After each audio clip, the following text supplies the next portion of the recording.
What's up? Ghost Fictions is here and we're back again. This is a story where Fem-Izuku was broken and got harem with Toga, Mirko and Mei. Izuka Midoriya is a name that sticks in Katsuki Bakugo's mind. She died 1 year after her mother, a suicide.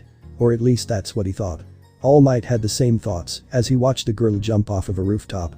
But then the girl appeared a year later in the USJ, only she's not the girl Bakugo knows. Izuka's gone, Deku's here to stay. But before we start, please consider subscribe to the channel and give this video a like. Don't forget to check the description for more informations. Now, let's get into the story. The USJ had been infiltrated. Villains could be found everywhere. The four in the center were apparently the leaders. The first was covered in hands, it was obvious that he was the highest ranking. The second was made of mist, not very powerful, but his teleportation quirk meant that he was vital. The third was a huge monster. Its skin was purple, its brain was exposed. A bird beak with teeth made it look even more hideous. The fourth villain just looked out of place to Katsuki Bakugo. Bakugo had been through a lot since getting into UA. He had been chosen as All Might's successor. His power was explosive and it was further enhanced by One for All. He had become a little softer ever since he caused a tragedy. He still blamed himself for her death. If only he knew the full story. The villains before him all looked so sinister, and then there was the fourth. Black hair peeked out from a dark green hoodie with rabbit ears on the hood. Hands were covered by white gloves. The villain wore black athletic pants that were skin-tight. Black combat boots and a black mask completed the look. Their eyes were hollow. So sunken that they almost didn't exist. Only a hint of color peeked through the one eye, dark green. The blotchy scar covered the right side of their face, making the other eye a milky white. On the villain's hip was a katana. They currently stood in a ready form, as if preparing for something. It was really odd. That villain looked like they were Katsuki's age. They were short too. Somebody like him surely couldn't be one of these higher-up villains. He's here. The short villain said. Bakugo didn't have time to process anything as the door to the USJ was blown off its hinges and he was suddenly near the entrance again. All Might stood before him. There's no reason to fret any more, students. All Might growled. He wasn't smiling anymore. The expression of sheer rage on the number one hero's face made Katsuki quake in his costume. Now that I am here. In a flash, the number one hero was gone. The minor villains that had recovered from Eraserhead's previous assault were floored once more. The broken body of Eraserhead appeared at Katsuki's feet. Young Bakugo, find Iryu. She can heal him. The symbol of peace had been healed by a student by the name of Iryu Takanawa. Her quirk allowed her to regenerate any wound by consuming air around her. She had literally grown the man a new stomach from thin air and healed his grievous wounds with the touch of a hand.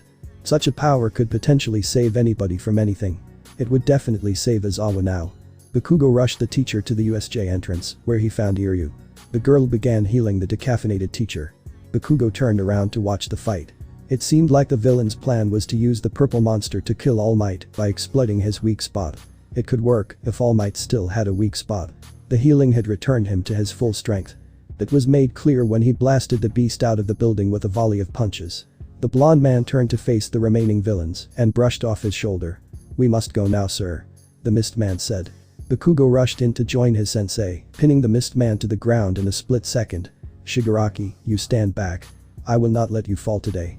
The shorter villain said. All Might rushed forward to punch the short villain at the same breakneck speed he always went. Yet his punch hit nothing but air as the villain just leaned back. No way. All Might's fist had just sailed over the villain's face. Bakugo could see their eyes flash for a split second. All Might followed through and brought his fist down, yet the villain curled around it. Their body seemed to slip past every attack with a disturbing grace. All Might continued his assault. The villain disappeared. Behind you, sensei. The villain was back to back with All Might. They stayed in the hero's blind spot with incredible acrobatics. All Might would turn, the villain would copy. All Might would spin around with a punch, the villain would duck out of sight and reappear in All Might's blind spot yet again. All Might would smash the ground, the villain backflipped over to his blind side. It was clear that the number one hero was getting frustrated. God damn it. Who the hell are you? The villain's eyes crinkled. Bakugo saw them slither up to All Might's ear. He couldn't pick up what was being said, but it clearly disturbed the hero. All Might whirled around and managed to strike the villain, sending them flying back a few feet. The villain landed in a cloud of dust. You're done for. Surrender now. All Might addressed Shigaraki. All Might was greeted by a viscous cackle. Bakugo turned to the dust cloud, as did All Might. As it dissipated, they could see the outline of the figure begin to form. The cackle continued, bringing everything in the USJ to a standstill. Shigaraki turned white. I knew we shouldn't have brought her. Master knows how she can get when she's unhinged. Sweat dripped from All Might's brow. This villain was tougher than the one that was supposed to kill him, and they hadn't even used a quirk yet. Bakugo looked at Shigaraki. Hey asshole. What do you mean by that? What happens to that one? Shigaraki shuddered. She gets unhinged and she could kill anything in her path. The villain blushed beneath the hand covering his face. And it's goddamn sexy. Minoru Mineta watched as Iryu healed Eraserhead. The man thanked the student as he got up. Before looking over the battlefield. I can't help anymore. I'm useless. What do you mean, sensei? You took out so many. I'm sure that you could take down that short person. Mineta said. You don't understand. My quirk doesn't work on them. Aizawa growled. They're quirkless. The class was silent. Denki Kaminari began chuckling. Quirkless? Please. Shut it, Kaminari. That one. They're dangerous. Mineta and Kaminari looked down at the battlefield, watching the villain avoid all of All Might's attacks before taking one full on. That's gotta hurt. No way they survived. All Might said something to the villain covered with hands, who turned wide as a cackle arose from nowhere. All Might and Bakugo watched a figure emerge from the dust cloud. Their hoodie was tattered. Their arms bruised and covered in thin scars. Their mask was still on their face, and their hair was exposed. Blood dripped from their fingertips. Long black locks of hair flowed from the villain's head. The style was similar to somebody, but Bakugo didn't know who. You've taken one of my punches. That is no small feat. Who are you, villain? The cackling died down. Everybody has their ghosts. What's that mean? Are you a ghost? The villain locked eyes with All Might. The hero saw what lied in that person. Burning hatred. A want and need to do something. To accomplish something. A shattered mind. I like that. The villain ripped off her mask and brought her thumb to her lips, smearing blood onto them as if it was lipstick. A ghost. But whose ghost am I? Mineta saw the girl emerge from the dust cloud and lost it. No doubt about it, that woman was a dom. She looked to be his age. Oh, I wouldn't mind being stomped on by her. Mineta watched as the girl took off her mask and spread blood on her lips as if it were lipstick, perfectly coating them in a red glaze. Gee goddamn. All Might looked at the girl before him. He knew her, but from where? He'd remember somebody with those eyes, wouldn't he? Bakugo was having the same problem. He knew the girl, but he'd never seen someone so hollow. Oh, your confusion is so delightful. The girl's lips curled. She worked on taking off her hoodie, revealing toned muscles and a black sports bra. You don't remember me? I don't remember meeting anybody like you. I remember every villain I've fought. I'll add yours to my book of villains I've detained. The girl clutched her thigh and squirmed as she gave a moan. Oh, it makes me so hot whenever I hear somebody talk about their passion. This bitch is crazy. Bakugo thought. I love it whenever a hero admits to keeping track of how many fights they've won while not even recognizing the tragedies they've caused. I get crazy when I hear Shigi tell me what he likes to do. Oh, and Toga-chan.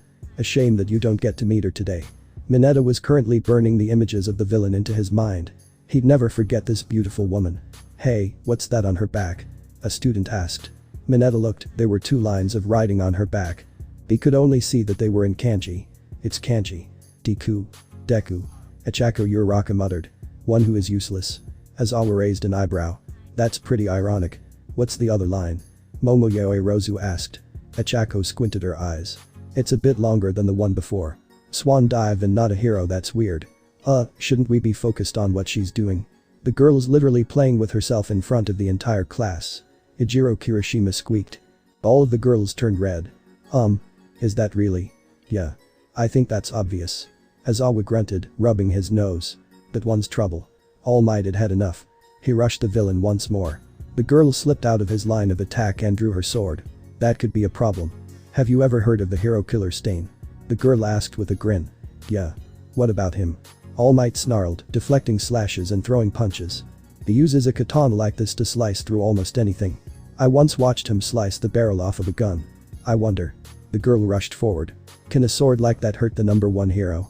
The sword connected with All Might's side, but it only sank in a little bit. It didn't even draw blood. The girl leapt back. Curious, it seems that your weak spot disappeared. All Might went wide-eyed. How did you know about that? Bakugo looked at the girl's back.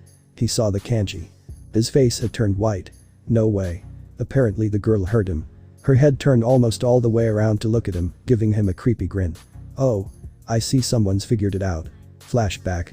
Katsuki Bakugo walked over to the desk of his victim. Izuka Midoriya, the quirkless wannabe hero. Izuka had been living on her own for a year. Apparently her father didn't hear about Inko's passing. Izuka used the money she received from him to pay for rent and food. Hey, nerd. Bakugo grinned. Don't ever think that you could get into UA, not like me. Izuka's eyes watered. Her tears fell upon an open notebook. What's this? Katsuki asked. Kaken don't. Izuka tried to stop the boy, who set off an explosion in her face. Quirk analysis. Ha. Katsuki lit the book on fire with an explosion. Here's some advice, Deku. Take a swan dive off the roof and pray that you get a quirk in the next life. If you don't, at least you'll see your mom again. Katsuki walked off laughing hysterically. And flashback. That day had been the last day he saw her. She hadn't come back to school. And he found her phone lying at the side of the street, covered in blood. Her red shoes off to the side. But why you're dead? Bakugo stuttered. The phrases tattooed on her back said it all. Deku and swan dive. Oh yes. Yes I am. Or at least, she is. The villain smiled. Izuka's gone. Deku's here to stay. She was in his face in the blink of an eye. He felt an impact as he was sent flying away from the mist villain. We need to go now. The portal user said, rushing to Shigaraki's side. All Might watched a tear slide down the girl's cheek. And how can you not remember? All Might looked at the villain. He saw himself reflected in her hollow eyes. All Might, do you think somebody without a quirk can be a hero? Without a quirk? All Might froze. It can't be. I watched you. And you did nothing. Flashback. Can I be a hero without a quirk? Izuka stood before an emaciated man. Toshinori Yagi. The symbol of peace. Without a quirk. The man muttered. I'm sorry. But I don't think that it's possible. I'm sorry, kid. Most villains, they can destroy buildings with nothing but a clap. Such power can only be fraught with other power. One without a quirk doesn't belong in that world. The girl's form slumped. I'll tell you what. You could become a police officer. Or a doctor. They save people every day. It's good to have a dream. Just make sure that it's attainable.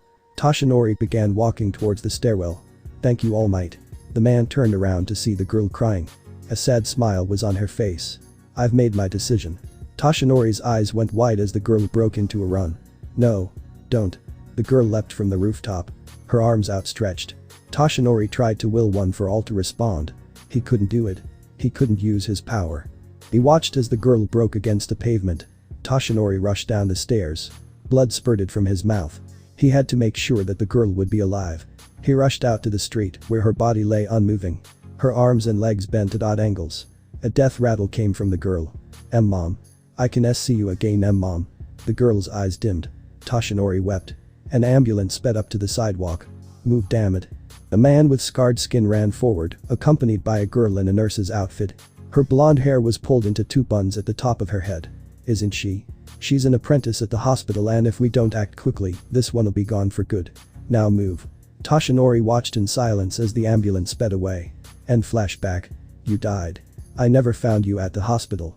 The girl grinned. Because I never went to. Bang bang bang. 3 gunshots cut the girl off. She leapt back as the bullets hit the ground. I've brought reinforcements. Tenyuita shouted. We go now. The Mistman roared. A portal spinning to life around Shigaraki. The two disappeared, yet the portal stayed open. Deku. Bakugo leapt at his childhood victim. No explosion. Izuka went wide-eyed before ducking. Smash. A shockwave ripped out of Bakugo's arm, breaking it. Izuka dodged. You have his. Izuka's eyes found their way to All Might, who had the most guilty look on his face. 6 more gunshots rang out, only for the bullets to be sliced in half by a blur of steel. What? The pro-hero snipe exclaimed. The other teachers had the same reaction. All teachers. Help All Might and Bakugo. Cementus and Ectoplasm ran forward, making an army and manipulating the ground at the same time. Izuku didn't move from her position. She just glared at All Might as her sword countered any attack aimed at her. You could give it to others all this time. And yet you turned me away. All Might flinched at the screaming girl. The other teachers hesitated, which was a mistake. They were floored by the enormous pressure of the girl's killing intent. I should kill you now. But your life isn't mine to claim. The girl leapt towards the portal. Nuo. We can't let her escape. Izuka. Shut up. Everything went silent as the heroes stared at Izuka. Just shut up already, Katsuki. Izuka's gone. I'm just a ghost. The girl disappeared into the portal, which swirled out of existence. The teachers rushed to detain all of the villains. Here you helped Recovery Girl heal the injured. After the entire ordeal was over, Nezu and Chio walked over to All Might and Bakugo. The boy was curled up into a ball, sobbing. All Might looked defeated. What's wrong, All Might? I haven't seen you like this. Chio stopped as she saw the entire state of the #1 hero. His eyes more sunken than ever. His proud hair drooping. His face stone cold. Since Nana. Chio finished. A tear rolled from the number one hero's face. I failed again. All Might. You didn't fail. Look, you saved the students. I failed. Nezu. I failed her. I failed that girl. Nezu was taken aback by the yelling. Toshinori. It's really her. Bakugo sobbed. But she wanted to be a hero. Who? Who are you talking about? Chiyo asked. As Awa walked up behind them. That villain. She was quirkless. It was her right. The kid Bakugo's age. Nezu and Chiyo shuddered. A child had done this to the symbol of peace. Gave him a run for his money and took me down too. Ask Kiryu. As Awa said. Never seen a quirkless win in a fight against the number one hero. Who was she? All Might stood up and began walking away, as did Bakugo. Answer the question, All Might. Chiyo said. All Might stopped and gave them a broken look. We all have our ghosts. Izuka Midoriya was always a quiet child. Her mother was one of the nicest people in the world. Both of them could smile in any situation. Even when they were given the news that Inko would be dying in the next month, they both smiled. They were a family that tried to find the best in everything. But it seemed that when Inko passed, Izuka couldn't see any good anymore. To her, everything had become gray. There was no black and white. There was no good and evil. There was only her and the unspeakable amount of emptiness that she felt. Inko had told her to stay happy. Can I really be happy? Izuka sighed and let a tear roll down her cheek before getting ready for school. The day was the same, except that there was no bullying. Only silence. Only silent looks as she walked into the classroom. Bakugo walked up to her and apologized. It's only because she was the only person you couldn't be mean to. Izuka just floated through the school day. Never looking where she was going. She just let her body carry her to where it wanted to go. She saw mouths move, but no sound came out. There's nothing. Why is there nothing? Izuka ran to the bathroom. All shapes fading out of her vision. Only gray seeping together. Why is everything so empty? Izuka ran into the bathroom and whipped out an X-Acto knife. She sliced her shoulder 3 times and watched the blood drip down her arm. Red seeped back into her vision. This was followed by blue, then green, and eventually her vision returned. Izuka washed the blade off and bandaged her arm. She then returned to class. And so life went on for another month or 2. Izuka couldn't tell. She didn't remember when she stopped eating. Her bullies had begun going back to their old ways. They were braver now that Inko was gone. A curse. It was just a curse. How could she be happy when the only thing keeping sadness and anger away was now gone? Izuka turned to a poster of All Might that was hung in her room. He always wears a smile. No matter how bad it gets. Izuka wiped a few tears out of her eyes and walked to her mother's uninhabited room. She looked through the closet and found what she was looking for, a nightgown. A nightgown that Inko would always wear whenever Izuka felt sad. Izuka pulled on the nightgown and proceeded to lay down in her mother's bed. Izuka cried herself to sleep. Izuka put up with more and more every day. Making sure that she would always smile afterwards, hoping that maybe it would make her bullies sick with themselves. Some of her bullies actually began leaving her alone, and a few of them actually checked on her, just to make sure she was okay. Maybe it just took a small act. Bakugo was still the same. He had started bullying Izuka even more than usual. He hated how she smiled. He didn't want her to smile. And then it dipped to its lowest point. Here's some advice, Deku. Take a swan dive off the roof and pray that you get a quirk in the next life. If you don't, at least you'll see your mom again. You can't say that. Izuka shook. Bakugo ignored her as he walked out of the room. Izuka picked her charred notebook off of the ground. Stupid Bakugo. What if I actually did? It'd be on his permanent record. He'd never be a hero. Izuka looked at the remains of her hero notes. Never. Be a hero. Izuka hurled the notebook at the wall. Useless. What little information was left crumbled to dust. What's the point? Izuka stomped on the crumpled mess. He's right. They all are. Izuka stopped her fit and walked out of the classroom, leaving the crumpled shreds of her notebook behind.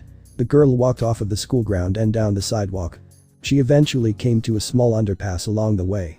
As she neared the end of the underpass, Izuka heard a strange slurping sound. Invisibility cloak, size M. Don't mind if I do. Izuka turned around just in time to see a huge mass of sludge latch onto her. With you I can finally escape that man. Thanks kid, you're my hero. Izuka felt her consciousness fade. At least I get to see mom again. Smash. Izuka passed out. The last thing she saw was the outline of a man with huge muscles. Izuka woke up to an annoying tapping. Hey. Tap. Hey. Tap. Hey. Blah. Great. Thought we'd lost you there. Izuka was staring in the face of a muscular man with heroic blonde hair. All Might. Yes, and thanks to you, I caught the villain. Plus ultra. The hero held up a soda bottle filled with green sludge before saluting and getting prepared to jump. Wait, if you jump, you might want to button your pants pocket to keep the villain contained. All Might looked down at his unbuttoned pocket. You're right. I'll fix that quickly. The hero buttoned his pocket and took off. That's odd, something feels off. Whoa. Ah, that's it. Wait, what? You gotta get off of me, girl. I'm all for my adoring public, but this is too much.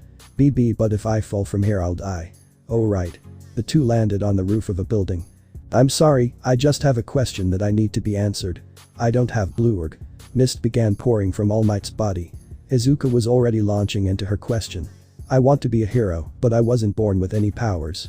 My mom died a year ago, everybody else neglects me. But I still want to help people. So I guess I'm a ski. Izuka looked up to see an emancipated blonde man. Ai. Blood spurted from the man's mouth. Please calm down. You aren't All Might. An impostor? I assure you I am bleh. No I. Izuka screamed. After about 5 minutes, Izuka was finally calm. So why are you like this? All Might sat down and pulled up his shirt, revealing a humongous scar. Pretty nasty, right? A few years back, a villain did this to me. I lost most of my stomach. Part of my respiratory system was reduced to shreds. Was that the fight with Toxic Chainsaw?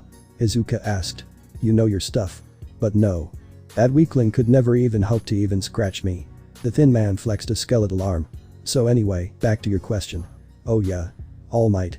Izuka began squirming. This was it, her final hope. Do you think somebody without a quirk can become a hero? There was silence. And that silence was all it took to make Izuka realize All Might's answer. Without a quirk. Izuka's form slouched. This went unnoticed by Toshinori. I'm sorry, but I don't think it's possible. A tear dripped from Izuka's eye. Most villains, they can destroy buildings with nothing but a clap. Such power can only be fraught with other power. One without a quirk doesn't belong in that world. I'm sorry, kid. I'll tell you what. You could become a police officer. Or a doctor. They save people every day. It's good to have a dream. Just make sure that it's attainable. Izuka felt destroyed. Inside she was screaming out in pain. All Might was just another failed idol. Just another shell. Then what was Iku? Worthless. I'm just worthless. The man began walking towards the fire escape. Thank you, All Might. The man turned around to see Izuka crying. A sad smile on her face. Her eyes seemed a little more dull than they were. I have my answer. The girl took off into a run as Toshinori's eyes bugged out. What have I done? No. Wait. The girl leapt off of the side of the building. Her arms outstretched. Toshinori watched as her body broke on the sidewalk. The thin and fragile man ran as fast as he could down the stairs. He found the girl with her eyes glazed over. Her breathing was slow and ragged.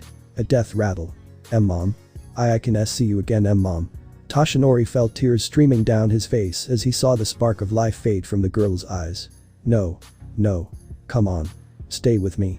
Toshinori was doing everything he could to stabilize the girl. Sir. The ambulance is almost here. Keep it up. A citizen shouted. No sooner had they said that than an ambulance barreled down the street with its siren on. It came to a quick stop at the side of the road. Two people got out of the vehicle. The first was a young man with black hair and scarred skin. The other was a blonde girl in a nurse's outfit. Her blonde hair was pulled into buns on her head and her teeth were pointed. Come on. We gotta take care of her before she's gone for good. The two placed the dying girl on a stretcher and put her in the ambulance before speeding away with the siren on. Quickly, Toga. Get her hooked up to the machines. There's so much beautiful blood. Toga. The girl's gonna die. Izuka felt something cover her face. She could suddenly breathe again. But there was still so much pain. Rest. She needed rest. Just. Rest. Fuck, she's slipping. Izuka was in a space. There was nothing around her. Only light. How could she even know that she was there? Izuka. Izuka turned to see her mother, sitting in a rocking chair. Izuka. It's too early for you. What happened? Mom. You're here. I can see you. Inko Midoriya smiled. Yes, baby. I'm here. Izuka ran to her mother and embraced her. I missed you.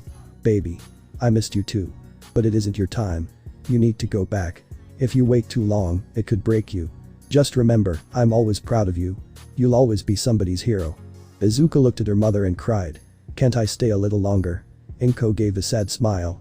Mom? No, Mom. This one is interesting. Izuka's body was stretched out before a man with a strange mask.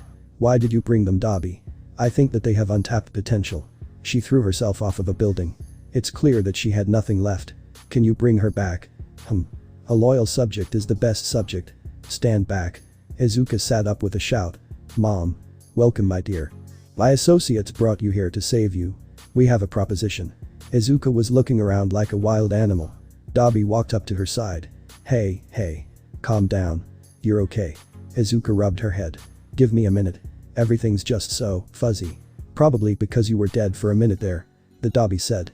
What? Give her a minute. Let her adjust. After a few minutes, Izuka could see clearly. What happened? What do you remember?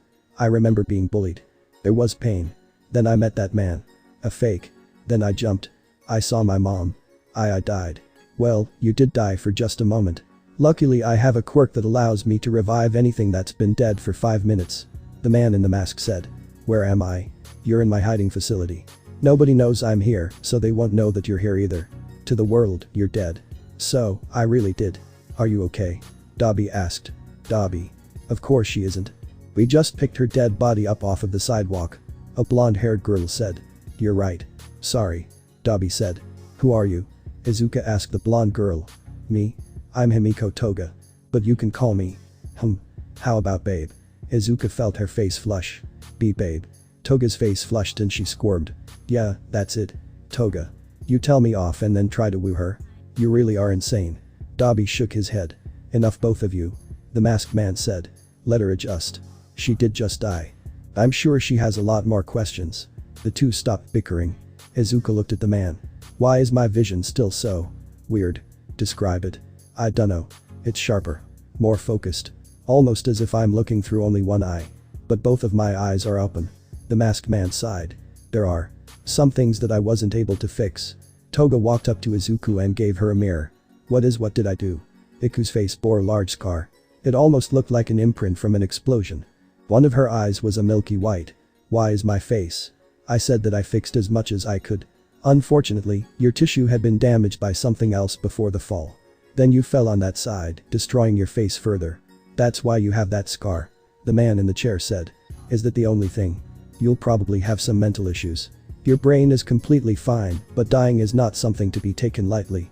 Your mind breaks from these things. I'm sorry that Why are you laughing? Izuka was giggling maniacally. It's not like you can break something that's already broken. Toga blushed at Izuka's laughter. Damn, broken people are hot.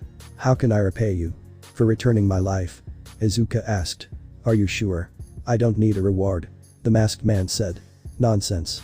You're the first people to be this nice to me. I owe you. Look, you can do me a favor by staying alive. Where is your family? Izuka's face saddened. They're gone. I don't have one. Everybody was silent for a moment. I'm sorry. The masked man said. Would you like to join our family? Izuka looked at the man. You mean, stay with you? Well, with these two. They'd be sort of like your family. The man motioned to Dabi and Toga. If you don't say yes, I'll make you. Toga smiled. Tears streamed from Izuka's eyes. I'd love to. Yes. The man smiled. Then go. Let me tell you, when you join our line of work, you'll be going through hell. Izuka smiled back at him. I've been through hell already. Second time around's always easier. The three left the masked man alone. Well then Izuka Midoriya, I wonder how you will develop now. Bringing people back can always make them volatile. Dabi and Toga led Izuka out of the building they were in and down the street. They entered a small building with a bare room. Dabi called somebody and a portal opened where they stood. The group stepped out into a dimly lit bar. Dabi spoke to the bartender. A man made out of purple smoke. And another portal appeared. The group walked through that portal and stepped out into an alleyway. Okay, we're in Hosu now. You'll need this. Dabi said, giving Izuka a knife. Only use it if needed and keep it concealed. We have some work to do tonight. Izuka stayed behind Dabi and Toga. What kind of work? You're kind of scaring me. Dabi and Toga just kept on walking. They walked through the open streets of Hosu. People bustled around them. No one paid the trio any heed. They eventually came to a stop at a small apartment building. Okay, we'll get you situated here tonight, then we'll be off. You will join us tonight, yes? What exactly will we be doing? Izuka asked. Dabi led the girl inside. Look kid, we aren't heroes. We're like permanent mercenaries. So you're agents for an organization? Yes, one run by villains. Dabi said. Even if it was a different organization, I'd say the same thing to you. It's kill or be killed. If you roll with us, you've got to be ready for blood. Izuka was silent. Look, what happened to you is tragic.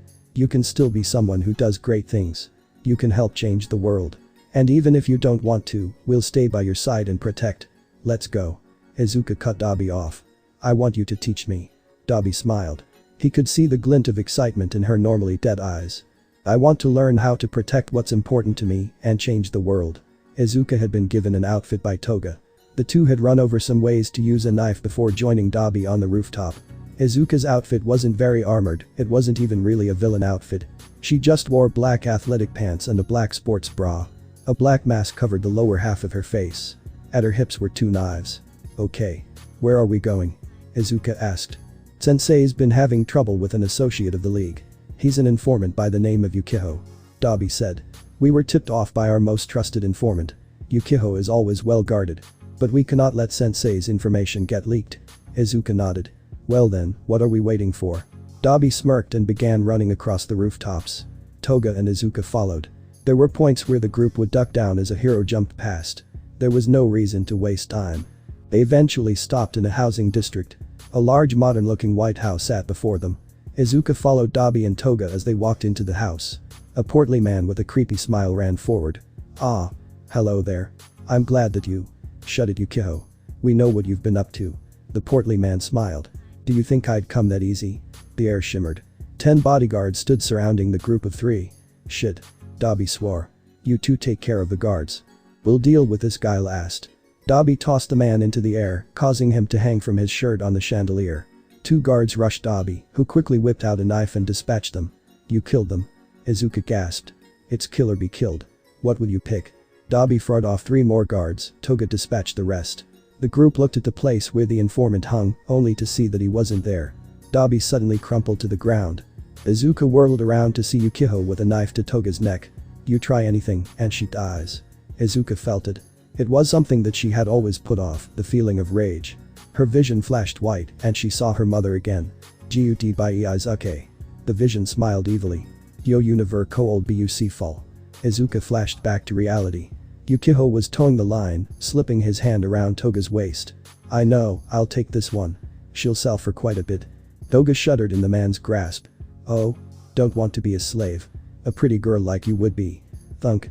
Yukiho fell to the ground, a knife embedded in his forehead. Toga looked at Izuka and shuddered in excitement. The girl was grinning wildly underneath her mask, her arm outstretched. That's fun. Izuka giggled. I like this. Toga leapt into the green girl's arms. Yeah. Then you'll stay with us. Izuka ripped her mask off. Hell yeah, I will. Dabi stood up and looked at the dead body of Yukiho. Huh. Bitch. He turned to the 2 girls. Before we light this place up, let's check to see if there's anything of value. The 3 looked through the house. They ransacked the entire place, checked under beds, looked through cabinets, overturned tables and chairs. Yet they couldn't find anything. He's gotta have something. Dabi grumbled. Izuka was looking through the study. Now, if I know guys like this. She knocked on each bookcase. Each time, the wood on each shelf made a clacking sound. Izuka smiled as she heard one made a boom. Wow, that's pretty loud. Izuka pulled out each book until one didn't come off of the shelf. It just leaned towards the girl, pulling a hidden lever. If you look hard enough. The girl grinned as the shelf spun around. Izuka stepped into a hidden room. The room looked almost completely empty. A stack of hard drives sat in a box off to the side of a desk. On the desk, a monitor flickered dully. The screen displayed a series of files. Izuka walked up to the computer and began navigating through it. Okay. Lots of information. Looks like this guy moves around a lot of stuff. Electronics, weapons, you name it. But where is his stock? Izuka opened a file labeled storage and smiled. Here we go. After inputting the password hidden on the bottom of the desk, the wall slid back to reveal several suitcases. 2 were your standard size suitcase. The 3rd was longer than the others. Izuka retrieved them and dragged them into the study. She located Dabi and handed the cases to him. Let's show these to Sensei first. Izuka said. Do you have anything that I could carry stuff with? Dabi pulled a folded up duffel bag out from nowhere. What are you getting? Izuka grinned. The best things that he was hiding. The girl walked back to the hidden room and filled the duffel bag with hard drives. She then brought Dabi in. We're burning it down, right? Yeah. You get Toga and head out. I'll join you soon. Izuka met up with Toga at the front of the house. So you found the stuff. Toga smiled. That's good. You'll be a good addition to the team. Izuka fidgeted a little bit. Are you sure? I didn't do that much. Toga wrapped her arms around the green-haired girl. She nibbled Izuka's earlobe and whispered to her. What you did today was so beautiful. You'll be a great villain. Izuka smiled as the house behind her burst into flames. A villain, huh? Who would have thought? You did well. And you had the girl go with you? All for one sat before Izuka, Toga, and Dabi. Yes sir, she wanted to come. And she was very useful. All for one's lips curled into a smile. Good, good. Tell me of the mission. What happened? Izuka and Toga just sat on the floor of the room, flicking bits of dust around. Dabi always does the rundown thing. Get used to being bored. Toga mumbled. Actually, I want to hear the way he tells about me killing the informant guy. Izuka grinned. Toga took delight in the madness present in Izuka's eyes. Sir, we arrived at the house, and Yukihiro attempted to trick us, playing us for idiots. After confronting him, he revealed that he had used his quirk Mirage to hide his bodyguards. Toga and I each took out 5. I was then knocked out by Yukihiro, who had snuck up behind me. I let Toga tell the rest as I cannot recollect it. Dabi said. Toga stood up and stretched. The asshole guy grabbed me and put a knife to my throat. I tried to get him away, but he was surprisingly strong. I could see Izuka shudder as he talked of stealing me and using me as a slave. Something in Izuka snapped. Toga shuddered, as if recalling the entire thing was making her horny. She threw a knife at lightning speed and killed Yukihiro with a single strike, embedding the knife in his forehead. All for one smiled. Is that so? Izuka, come forward. Izuka walked towards the man. You have untapped potential. Anybody who saw you as a waste is wrong. I'd like you to take everything recovered from the house. I believe that you will make good use of it.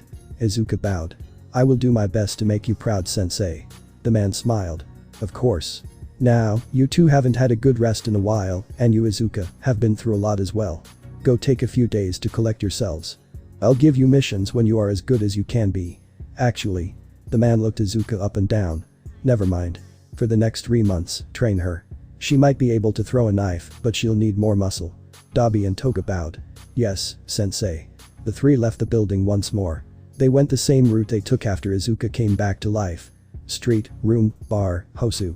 This time they stayed at the apartment building. Alrighty then. Dabi said. Let's open these babies up and then we'll start your training. Izuka nodded. Okay, let me take the hard drives first. The girl brought the box of drives to her room. She came back to see Dabi holding a really nice laptop. Can I have this? Seeing as you opened that without me, no. But there's 3. Dabi groaned. Come on. Izuka walked up beside the man. There were 3 laptops stacked on top of each other.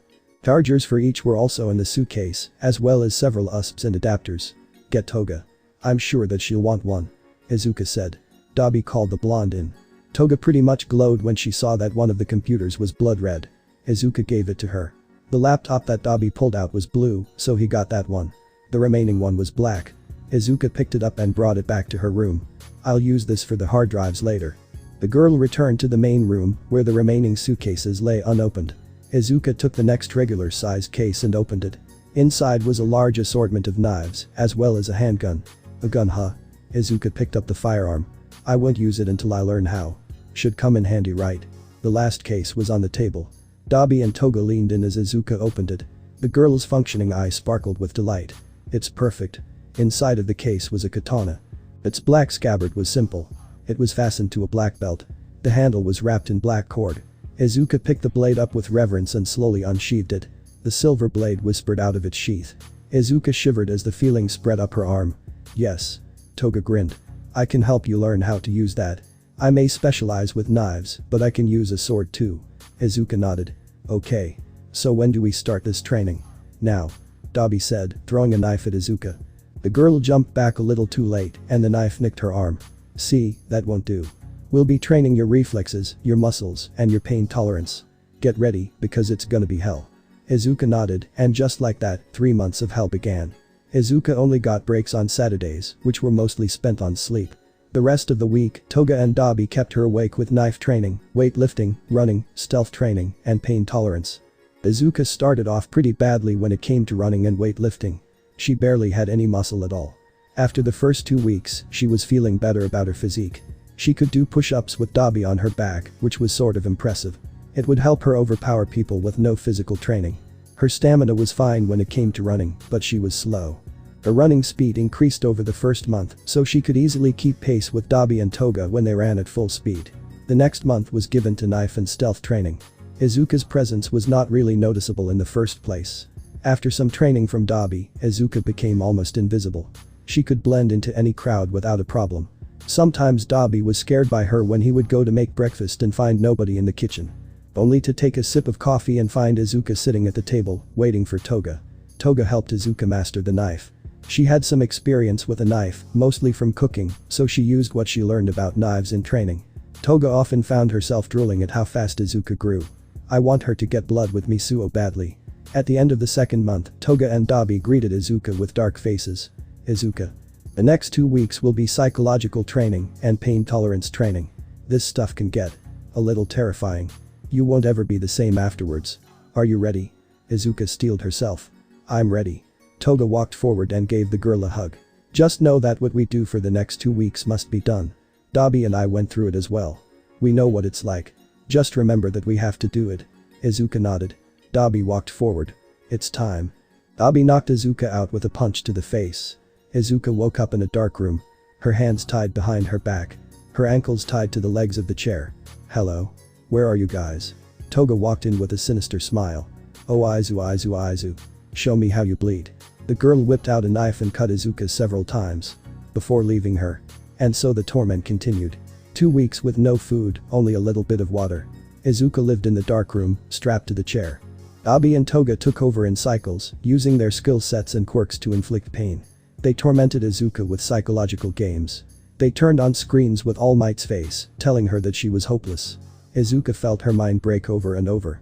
A monstrous creature injected her with something some days. Izuka screamed in pain as the injections took effect. The last day of the torture came. Dabi and Toga walked into the dark room. Izuka sat panting in the chair, her lips dry and cracked, her hair matted and dirty. Her clothes were torn, partially healed cuts glared an angry red on her skin. Her feet were curled and scabbed. Her hands were raw and bloody from the amount of struggling she did. You have endured the 2 weeks of torment. Now we ask you, what is it that you want to do in this life? Izuka gave a dry chuckle, which quickly escalated into a terrifying cackle.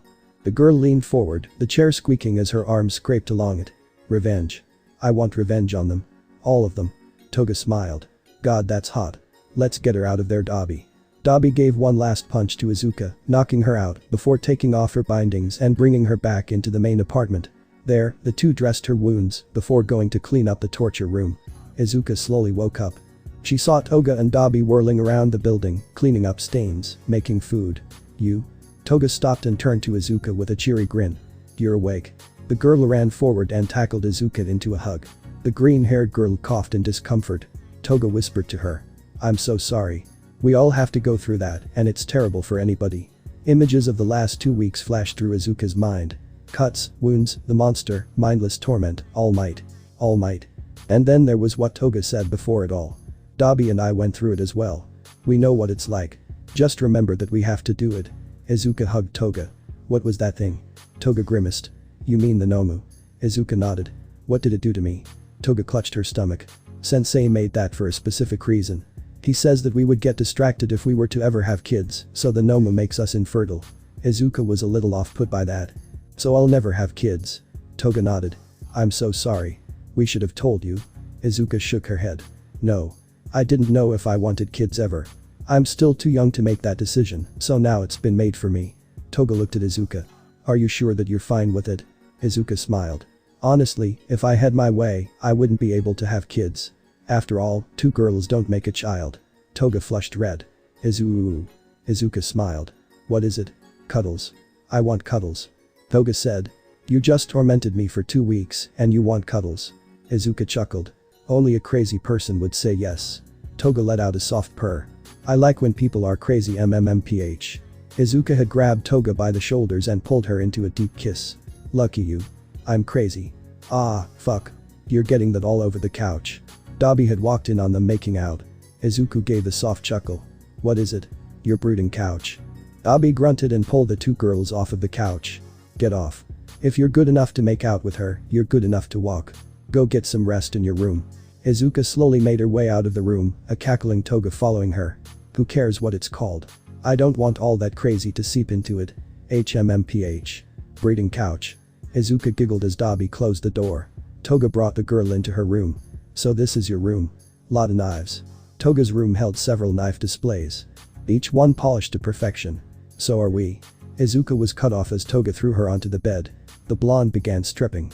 So we're doing this? Izuka asked. Won't Dabi know? Toga moaned loudly. No response from Dabi. My room is soundproof. Dabi made it like this when I had a bit too much fun with myself. Okay, what if we wake up naked? Toga grinned. I don't wear pajamas. Dabi hates it, but it does get really fun to mess with him. But anyways, I'm only doing this if you want to. Izuka smiled. It's a good thing I'm crazy. Dabi didn't hear from them the entire night. Hey Toga, have you seen? Oh fuck. Not two of you. Izuka opened her eyes and yawned before looking at Dabi. Whatcha looking for? Dabi short-circuited as the naked girl stretched, her breasts on full display. Hey. Are you okay? Izuka tilted her head. I can't do this. Just be downstairs in a half hour for breakfast. We'll work on sword training today. Dabi closed the door as he walked out. Nudists. Izuka giggled and began waking Toga up. Hey babe. Dabi wants us. Toga slowly opened her eyes and rolled over, pinning Izuka to the bed. Why does he want us? Breakfast. Toga smiled and tensed her hand, squeezing Izuka's inner thigh. What if I had you for breakfast? Come on babe. I need to do sword training today. Izuka gasped before letting out a moan as Toga squeezed a different spot. Fine. Let's go. Izuka stood up. Babe. Can I borrow some clothes? Toga walked over to a closet and opened it. Inside was a large wardrobe of skirts, pants, hoodies, jackets, you name it. Izuka picked out an outfit and put it on. What do you think? Izuka asked. She was wearing black leggings and a black skirt. A green hoodie was zipped up over top a white shirt. Toga stepped towards her. I'd prefer you in nothing. Maybe just panties and a bra. Oh well. Izuka smiled. Do you know what Dabi made for breakfast? Toga sighed. Oatmeal. It's always oatmeal. The two made their way to the table, where Dabi sat waiting with a pot of oatmeal. Eat up. Izuka looked at the bland substance in her bowl. No sugar. Dabi took a bite and looked at her. Only the weak eat oatmeal with sugar. No, you're just bland. Toga sighed. So you too. What did you do last night? Dabi pointed his spoon at them. We fucked. Toga said. Not a big deal. Izuka blushed a little bit. Huh. Guess it wouldn't have mattered even without the Nomu. Dabi took another bite. Just don't go too hard. We've got missions again in 2 weeks. Until then, we'll be doing sword training.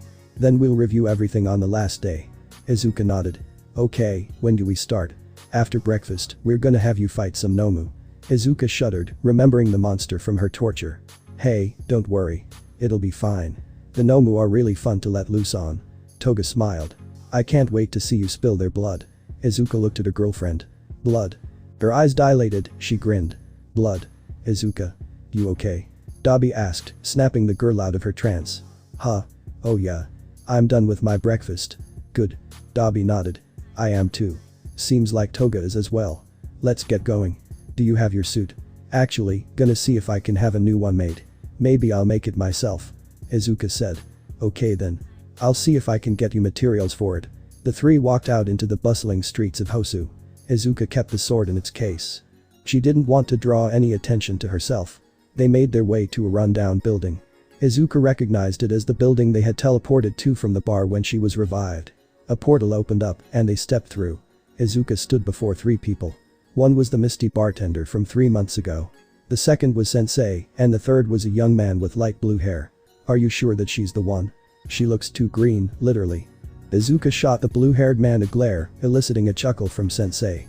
Patience Tamura, she has agreed to join our ranks and has undergone the trials that were imposed upon the two with her. You watched Dabi's trial, I recall. The light-haired man shuddered. Okay then, what can she do? Sensei smiled. That's what we're going to find out. Izuka Midoriya stepped forward. You will be sent into the observation arena. There you will fight against several Nomu, are you prepared? I didn't go through 3 months of hell to turn back now. Izuka growled. Sensei smirked. Okay then, let's get going, shall we? A portal opened, dropping Izuka into an arena. A single Nomu was in the center of the battle area. Izuka heard a voice from a loudspeaker. Every 5 minutes, another Nomu will join. Defeat them all, or survive for a half hour. Begin. The Nomu rushed Izuka, who barely dodged the strike. The Nomu was relentless, chasing her around the arena in a deadly game of cat and mouse. She isn't that good. I don't see any thigh. Silence Tamura, just watch. The second Nomu was released, the two teamed up and began hitting their strikes. Come on, she'll just die like all the others. Toga rushed forward and hit the button on the speaker. Babe. Everything stopped. Izuka looked up at the loudspeaker. Toga. Tamura glared at the blonde girl. All for one chuckled. Dabi grinned. Toga looked at the girl on the screen. Make him bleed for me. The battle resumed.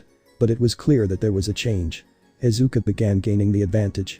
Fighting tooth and nail. The third Nomu entered the arena. Izuka was hit by a single punch, right in the face. She was thrown into the side of the arena, where she lay unmoving next to her case. Tamura shook his head. A waste of a human. Little did he know that the speaker was on, and his words reached Izuka. W is T. The KU. YUC and TBEA her O. Izuka began giggling. In the observation room, Toga blushed. Oh, it's about to go down. Tamura slumped and watched the battle continue. His eyes went wide as Izuka began cackling. Is she crazy? All for One smiled. That's it. There's the volatility. Izuka pushed herself to her feet, the Nomu moving in slow motion. She stomped on the case holding her sword, shattering it. The fragments interrupted the Nomu's charge. Izuka picked up the sword and unsheathed it. Madness glowing in her eyes, blood dripping from her forehead. Well, come on. I want a challenge. Tamura blinked, and a Nomu was suddenly pinned to the wall. Izuka's hand around its neck. With a single swipe, the beast was decapitated. Izuka looked at the blood on her hands and giggled crazily, rubbing the red substance on her face. So good. I get why Toga would be addicted. Tamura was backing away from the screen. What is she? So hot. Toga breathed, squirming. Izuka rushed forward, decapitating the next Nomu. More. I need more. I'll kill them all. The floor was being stained red. Izuka cackled maniacally. Tamura watched the girl kill the third Nomu. She's completely unhinged. Dabi smirked. No, she's not. She's crazier. Toga shuddered. Izuka. What do you want to do? Who is it you hate? Izuka was still. Is it me? No change. Is it Tamura? No change. Is it Dabi, her sensei? Still no change. What are you doing? Tamura asked the blonde. Toga gave a wicked smile. The last two Nomu appeared at the same time. Showing you? Showing me what? Toga brought the microphone to her lips. All Might. A wave of pure killing intent washed out of the girl. It was so powerful that Tamura could feel it from where he was standing, and the arena that Izuka was in was miles away. Tamura saw that the Nomu were responding as well. But they don't have a mind. The Nomu were shaking. Mindless creatures, they still had instinct. And their instinct was screaming one thing. Be afraid. Tamura watched with fright as Izuka threw her sword, nailing the fourth Nomu in the head. She suddenly appeared behind the last one and dug her hands into its head, ripping its exposed brain out and killing it instantly. All for One clapped. A good show. I can't wait to see her appear on the news. Izuka was teleported back into the observation room. You did well. All for One said. I can't wait for you to start your missions. For now, go and rest. You three will hear from me in a few weeks. Keep on the down low until then. Izuka grinned and bowed. Yes, sensei. It will be done. The bartender opened a portal and teleported the vanguard directly into their home. Well, I guess it would be odd to walk around covered in blood. Izuka said. Dabi shrugged. We could always use the ambulance again. Toga ran forward, her eyes dilated, her tongue hanging out of her mouth as she drooled. Izuka could see a wet spot growing between her legs. You're so beautiful. All covered in blood. So much. Izuka's face twisted into a smile. Do you want to clean me? Toga dragged the girl into her room and slammed the door. Dabi just shook his head and sighed. Crazies. I should just go to my brooding couch. It had been 3 months. 3 months. 3 quiet months. There were no laughs, no excitement, just silence. And it scared Katsuki Bakugo. Where was Izuka Midoriya? The green-haired girl hadn't been in school, and it mystified the entire class. Even after the death of her mother, she was always excited to talk to people about quirks. There would always be laughter if she was picked on. Now there wasn't any. Had she run away? There were no reports of any suicides in the past 3 months. She couldn't have killed herself. Katsuki Bakugo was now the one who drifted through the day. He had nothing to do. Nobody to bully. The bell rang, and school was let out. Bakugo walked down the street. He needed something to rage over, the arcade maybe. Wait a minute. He muttered. Why don't I just call the damn nerd? Bakugo would never tell anybody, but he had the green bean's number. His mom made him keep it on his phone. He hit the number and started the call, a ringing sounded from down the street. Bakugo's eyes went wide. Was she on the street? The blonde boy followed the ringing and quickly found the phone. It was hers, no doubt. A green phone with an All Might charm hanging from it. The phone was stained with dried blood. Katsuki suddenly felt a pit forming in his stomach. How long had it been there? Nobody picking it up. Katsuki looked around wildly. His eyes fell on a discarded pair of red shoes. He felt the tears welling up in his eyes. What have I done? Katsuki saw a skeletal blonde man standing next to him, his head down as if in reverence. Excuse me, sir. Was there a green-haired girl here some time ago? Katsuki shakily asked. He noticed that the man was crying. My failure. You knew her. Didn't you? What happened? Come with me. The man led Bakugo up to the top of the building. Bakugo turned to look at the man, but it was All Might. What? Before you ask. You're weakening. Bakugo whispered. Your time as the number one hero has taken its toll. All Might shrank down into the skeletal man once again. Yes. And it seems that my time as a hero clouded my judgment. What happened here? Bakugo demanded. Around 3 months ago, I was chasing a villain with a body made of sludge. He emerged from the sewers and tried to take control of her body. Then I appeared and detained him. That girl. Her eyes were so filled with hope when she saw me. As I went to leap away, she jumped on and hitched a ride to the top of this building. Oh my god, she fell from your back. No. Let me finish. Blood leaked a bit from Toshinori's mouth. We landed safely and I scolded her for her recklessness. But at that time, my quirk ran out and I reverted back to my normal form. The girl asked the emancipated man before her if she could be a hero. It must have been her last hope for me to say yes. And you said no. Bakugo said, looking down at his hands. You said she couldn't, just like I did. Toshinori nodded. And then I watched as she leapt off of the building. I was powerless to stop her. Bakugo shook in disbelief. Izuka's dreams had been crushed. Everybody had beaten her down, even after her mom died. And she had died 3 months ago, leaving none the wiser. How can I become a hero? How can I be the number one hero? When this girl, Izuka, died because of me. Bakugo looked up shocked. All Might bore the same reaction. Young man, do you want to be a hero that she would be proud of? Bakugo nodded. I'll make it up to her memory. Toshinori Yagi nodded. Good answer, I deem you worthy of this false hero's power. My quirk, one for all, is yours to command. Now, eat this. Toshinori held up a strand of hair. Bakugo looked at it confused. What am I? I'm giving you my quirk. With it, you can become the next number one hero and inspire a new generation. You could influence people in a way I never could. But to obtain my power, you must ingest my DNA. Bakugo looked at the hair before taking it and eating it. So what now? Toshinori smiled at the blonde boy before him. Now we train. Izuka sat at the table, waiting for Dabi to finish brooding on his couch.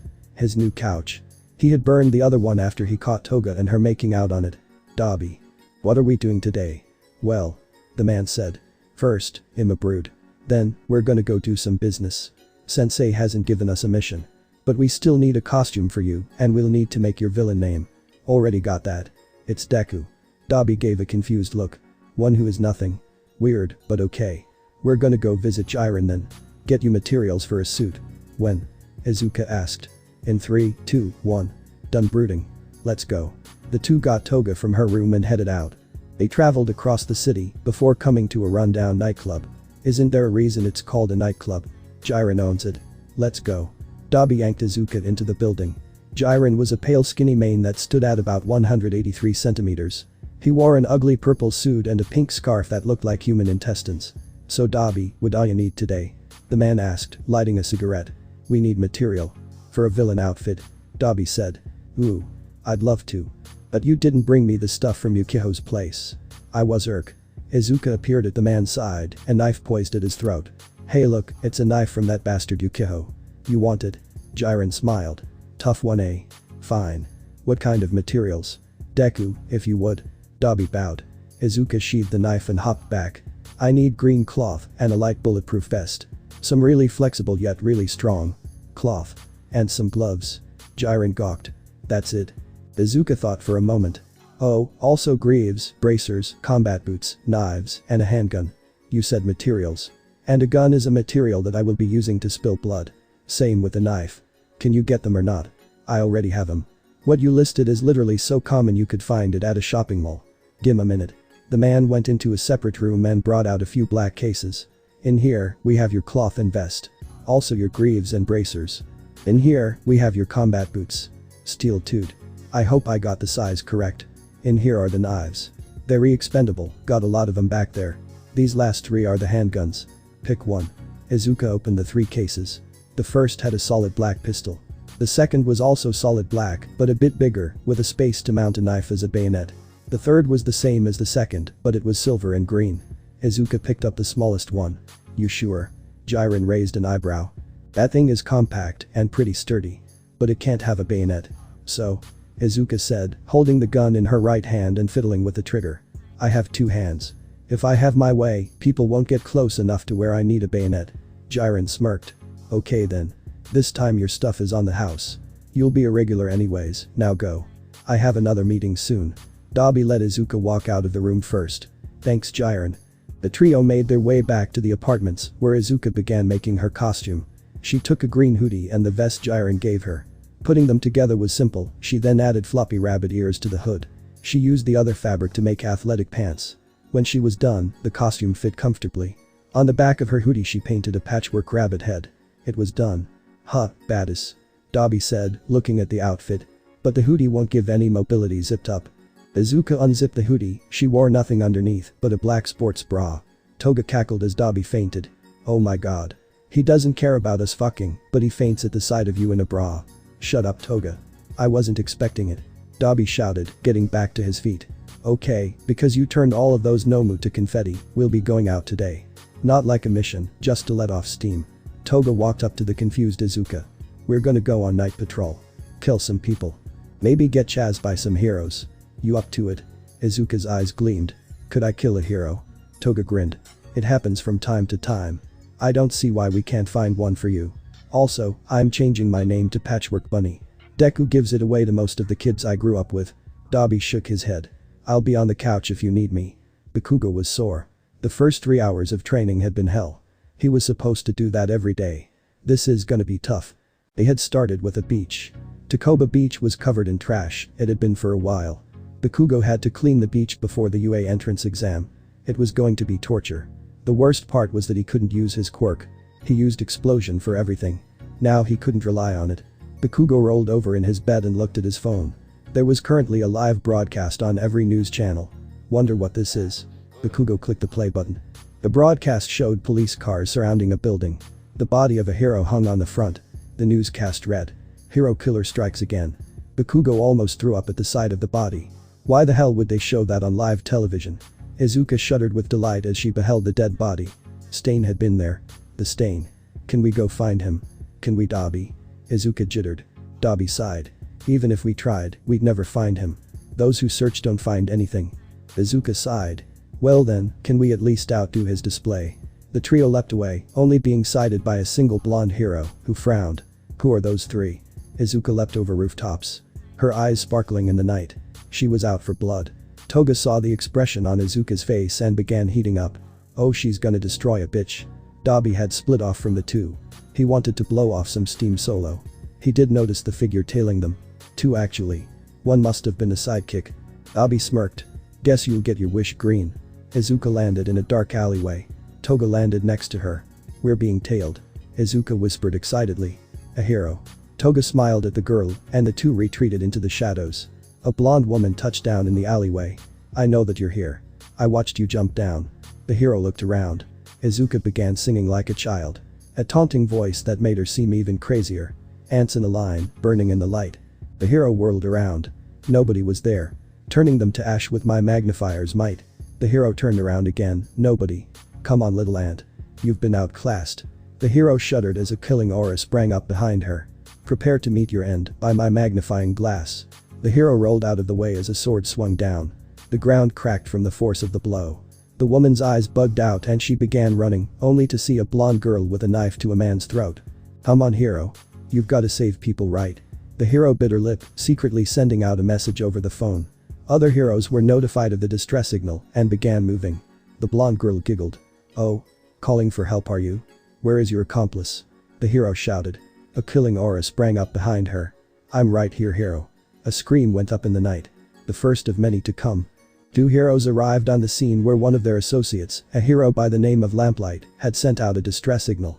The body of a man lay off to the side, his throat slit. Two teenagers sat in the alleyway, looking in horror at something. One teen had green hair, the other was blonde.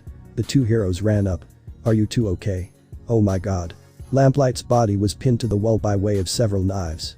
Her costume had been torn to shreds, a patchwork rabbit painted on her chest in blood. The hero was still alive, but barely. Her chest rose and fell lightly. What the hell happened? One hero gasped, running towards Lamplight. The second checked up on the kids. Rock. Jaw. Lamplight whispered hoarsely. The hero trying to free her looked her in the eyes. Lamplight. Who did this? The hero's eyes widened as she looked at the teenagers playing victim. Green G girl. The hero turned around to see the teenagers grinning viciously. Oh no. Cyanica. The green-haired girl grabbed the hero next to her and threw her onto the ground with incredible strength. The blonde girl appeared behind Cyanica and snapped her neck. The green girl began stabbing the dead hero, marveling at her blood. So much. It's beautiful. Run.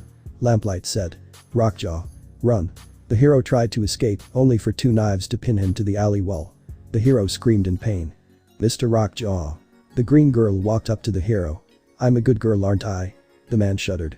Ms. Lamplight has been so bad. Tattling on us. The girl slithered up to the dying hero. So naughty. You weren't supposed to tell. The girl smiled brightly. I forgive you. Rockjaw watched in horror as the girl put her lips to the hero's mouth, making her go wide-eyed. Lamplight gave a gurgle of pain, and life left her eyes. Izuka had stabbed her in the heart. The girl drew herself away from the dead hero. Her mouth sparkling red with blood. She kissed the blonde girl next to her, sharing her prize. Oh wait. The girl grinned. We made Mr. Rockjaw sad. The hero shouted as Izuka pulled out a gun. Toga transformed into Lamplight. Open up, sweetheart. There was a bang, and Rockjaw knew no more. Izuka giggled in the alleyway. Toga transformed back into her normal self and kissed the green-haired murderer. You're so hot when you're crazy. Izuka grinned madly. Yeah. Crazy is fun. The two blood-covered teens left the alleyway, leaving carnage behind them. Bakugo walked to school. His muscles didn't ache as much. He walked into school and was immediately yelled at by a teacher. Didn't you get the message? School's cancelled today. What? Why? Bakugo was shocked. His school never closed. The teacher sighed. Last night, there was that news broadcast about the latest stain victim. But there was more. A hero massacre. Bakugo's eyes widened. A hero massacre? What the hell is that supposed to mean? You shouldn't concern yourself with these things. It was way out of the press's area to even show the stain murder. I'm sure that everything will be back to normal in a few days. Bakugo stepped back out of the school. Okay. Thank you. The blonde ran through the city to the beach. The teacher smiled as he watched the blonde go. Wait, did he just say thank you? Yo. Do you see those guys cleaning the beach? Super manly. Bakugo grumbled as he heard a voice say that. All Might was with him, he had been told not to worry about the killings, as Endeavor was handling it. Three teenagers ran up to the training duo. Hey. What are you doing? Toshinori looked at them. I'm helping this young man train for the UA entrance exam. His father and I are good friends. A young boy with red hair grinned. So, manly. Hey, can we train too? Bakugo rolled his eyes. If it's okay with Toshinori-sensei. The blonde man nodded yes and helped the three new arrivals get to training. Be careful around medals. Also, no quirks unless absolutely needed. This is supposed to help your muscle growth, not quirk growth. The three students nodded and got to work. By the end of the day, they were sore. Good job everybody. That's enough for today. Toshinori grinned. You go home and have a well-deserved rest. Bakugo began walking home. The three new teens walked with him. What do you want? Come on. We just want to hang out. You seem super manly. The red-haired teen grinned. Yeah. And we're all shooting for UA. It'll be great to have friends there. A pink-skinned girl said. I'm just following these two hopeless idiots. A girl with long earlobes said. HMPH. Well then, what do you think of last night's events? Bakugo asked. Oh. You mean the news stuff? SHHHH. Bakugo covered the pink girl's mouth. I don't think we should talk about it in public. Fine, I live close by. We'll go to my place. The red-haired boy said. By the way. What's your name? Katsuki Bakugo. PHMM Yuma Amumo. The pink girl said, her mouth still covered. Sorry about that. Bakugo said. It's okay. I'm Mina Shido. Kyokijiro. And I'm Ijiro Kiroshima. The four walked to Kiroshima's house. Mom and Dad are working. We should be fine to talk. Bakugo sat down in Kiroshima's room. So, what happened last night? I fell asleep pretty early. We should watch the video. It explains it all without the images. Jiro muttered. What video? Here. Some YouTubers did a report on it. This guy summed it up really well. Kiroshima said. It also doesn't show the crime scene pictures, only describes them. Kiroshima pulled up a video on YouTube. A man with silver gray hair took the screen. Hey guys, now I'm sure that you have some major questions about a lot of stuff. I do too. Today we'll be talking about the Hosu hero killings and the new arrivals in the villain world. A video intro played, Katsuki rolled his eyes. Alright, so first off. The night started off with a news broadcast featuring the gruesome scene of the latest hero killer victim. The hero was gaining popularity and was said to be abusing his title. The hero known as Corkscrew was found pinned to a building via several knives. I know all this. SHHH. Wait, okay, it keeps going. No doubt that everybody thought that that would be the worst event of that night. However, in this picture, you will note 3 shadowy figures standing on a rooftop. Bakugo leaned in as the screen displayed a zoomed-in picture. 3 silhouettes were indeed watching the scene. Who are these figures? Well, that's the question that the pro-hero Lamplight would die trying to answer. Today is Wednesday the 18th. The year 2423. This morning, police found several more crime scenes scattered around Hosu City. The burned bodies of several civilians were discovered in multiple alleyways. Blue flames flickered in the crime scene. Yes, blue flames. The pyromancer has returned. Who's the pyromancer? Bakugo asked. He's a serial killer with a very powerful fire quirk. His signature is his blue flames. Mina answered. This is not the only threat, as we also saw scenes caused by 2 new names. In a specific alleyway, the heroes Rockjaw, Lamplight, and Cyanica were found dead. They had been burned slightly, so no DNA evidence was found. Although the scene suggests that the pyromancer is behind it, I believe it was 2 new villains. New villains. The blood of the 3 heroes in the alleyway was used to paint a picture, a villain's signature. The screen showed an image of a strange piece of art. It looked like the head of a patchwork bunny, the mouth was opened in a large grin. The words "Fear the Two" were spelled out beneath it. Starting today, the name Patchwork Bunny will be added to the roster of villains. Now on the villain rating scale, we'll give the 2 villains an S rating, given the fact that they killed 3 heroes, and not only killed them, but completely destroyed them. That's all from me this time. I'll see you legends in the next video. The video stopped. That's about it. Mina said. But what did these new villains do? Kiroshima shook his head. It's pretty nasty, man. Like, take that stain murder and multiply it by 1,000. It was over the top. Bakugo gulped. Something like that couldn't be caused by humans. It was caused by monsters. Izuka, give me the strength to defeat villains like these. Izuka sat on Dabi's brooding couch. Toga had been called out for something.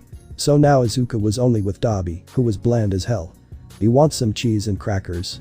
The black-haired villain asked. Izuka groaned and flopped down. I want to Gaia. Look, okay, just go play with yourself as you wait. Dabi eye-rolled. I can't do that, Izuka said. Why not? I need her permission. Izuka stated. Dabi just rubbed his head. So she claimed you? No, we claimed each other. Izuka said. I can't get it on with anybody but her, unless for mission purposes. It's the same thing for her. Dabi sighed. I don't see why you even like her. Oh. It's really simple. She's pretty and crazy and likes blood and likes pain and really likes it when I do this thing. Get your crazy off my couch. Dabi raised his voice. Just go to your room and snuggle down in something. Wait for her there. Izuka stood up and walked into her room before walking out of it and into Toga's. What are you doing? Dabi asked, afraid of what the crazy girl would say. Izuka's head popped around the doorway. She held up a pillowcase that had a picture of an I'm Toga with her face covered in blood, tongue sticking out with a blush. Oh no. They're too far gone. Dabi groaned as Izuka danced back to her room, Toga pillow in hand. So who's your favorite hero? Bakugo sat with Kiroshima, Mina, and Jiro. They were at a small bakery in Kiyashi Ward shopping mall. Here, I'll go first. I'm a huge Crimson Riot fan. Kiroshima grinned. Crimson was a great hero. Saved a lot of people in his day. I see why you'd like him. Bakugo said. I'm a fan of Present Mick. Jiro mumbled. No offense, but that's kinda obvious. Bakugo chuckled. I like Midnight. She's super cool. Mina said. She can be a little over the top, but she's still really cool. Have you seen her original costume? Bakugo grinned evilly. Mina shook her head. No, have you? There used to be a girl I knew, she was a huge hero geek. She really liked Midnight, even blushed over her original costume, not that you could call it a costume. Bakugo held up his phone, showing Midnight wearing almost nothing. Mina's face turned purple. Her version of blushing. That's so. Yeah. Way too over the top. She only did one rescue in it before getting backlash from the Hero Commission. You know a lot about heroes, Bakugo. Kiroshima grinned. Bakugo chuckled. Not really. Everything I know, I learned from Izu. Ka. Bakugo suddenly became quiet. Sorry. I've got to go now. The blonde stood up and left, leaving some money behind to help pay for their baked goods. What's up with him? Jiro asked. Not sure, but he seemed upset. Maybe we should just let him be for now. Kiroshima said. It's not every day you meet a person who talks about a friend in the past tense. Izuka's ears perked up as soon as she felt the slight rumble of the downstairs entrance. Toga's home. Izuka might as well have been a puppy. She was so happy she was even wagging her ass like one. She heard Toga talking to Dabi and then a shout. God damn it Dabi. You should have let me know. The door was thrown open and Izuka leapt into the blonde's arms. I missed you. So I've been told. Toga smiled. Your ass is wagging.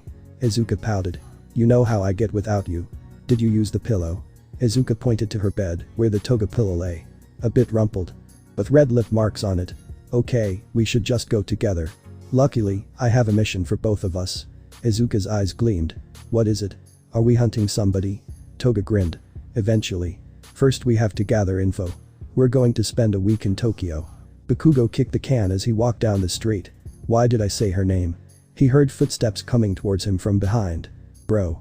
Bakugo rolled his eyes and turned to face Kiroshima. What's up?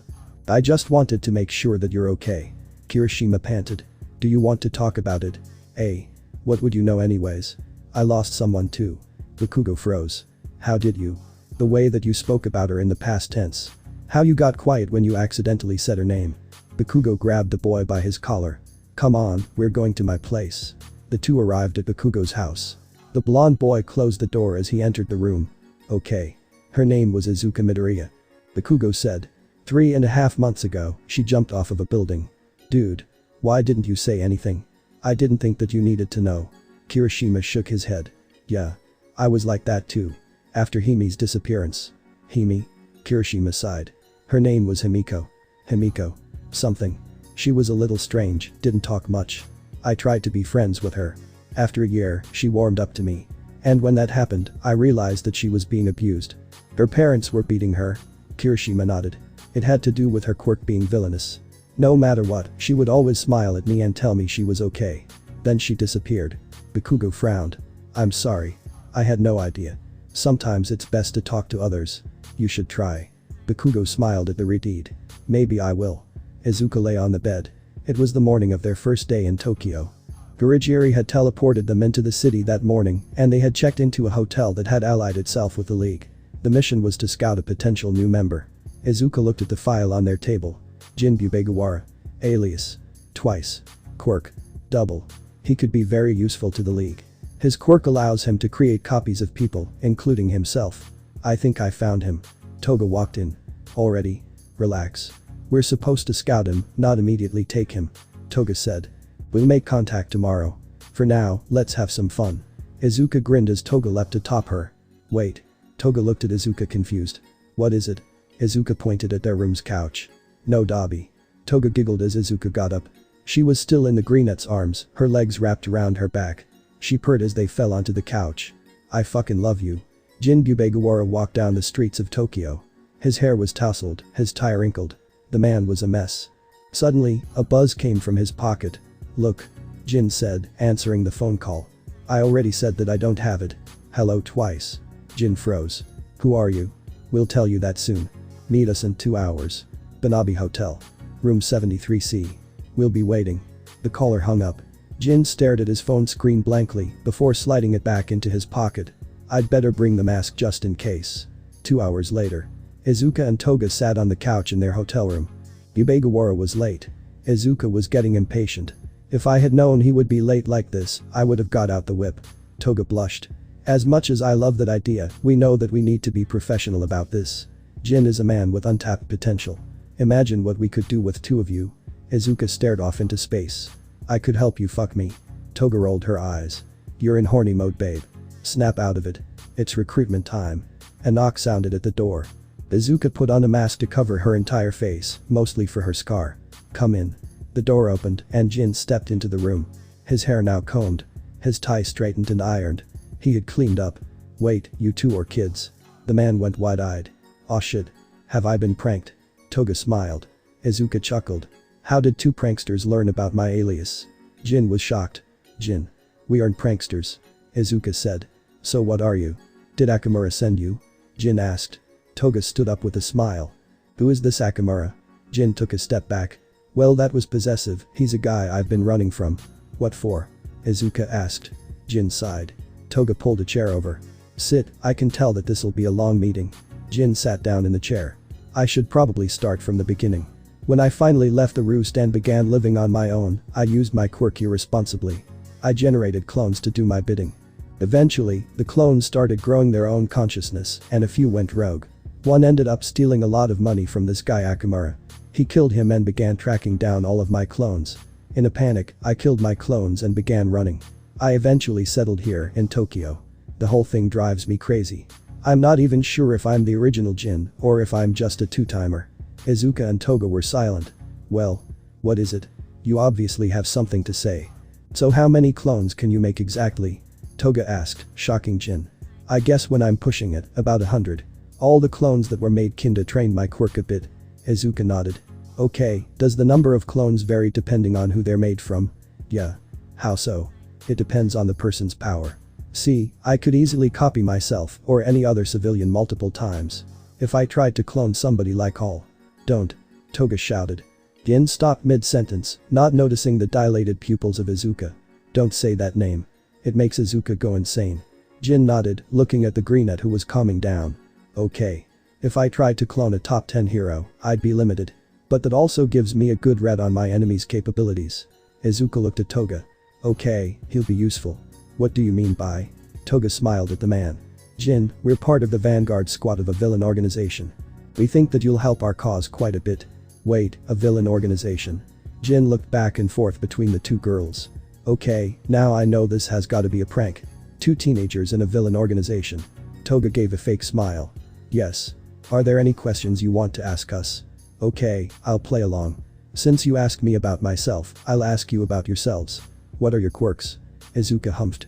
Don't have one. Never needed it anyway. She noticed that he smirked a little at that. As for me, my quirk is called transform. I can transform into anybody whose blood I ingest. Jin began focusing more on Toga. So, how did you come to join this villain organization? Toga frowned. I was bullied for a while because of my quirk. Then I was kicked out of my house. I lived on the streets for a while, my quirk caused me to get addicted to blood. Then sensei found me and took me in. Okay, and you? Jin asked Izuka. Funny, I didn't think you were gonna ask me. Well, being quirkless might seem like a blessing to some. It's actually probably the worst thing on earth. You're treated as an animal, constantly picked on by almost everybody. My mother was the only one to really believe in me. She died a little over a year ago. I'm sorry to hear that. Please continue. Jin said. Well, I fell into a depression. I met All Might and even he said I couldn't be a hero. So I chose to end my life. Okay, I'm sorry. But there are a few things I'd like to point out in your story. 1, you said you wanted to end your life, but you're here. 2nd, the number 1 hero wouldn't tell anybody.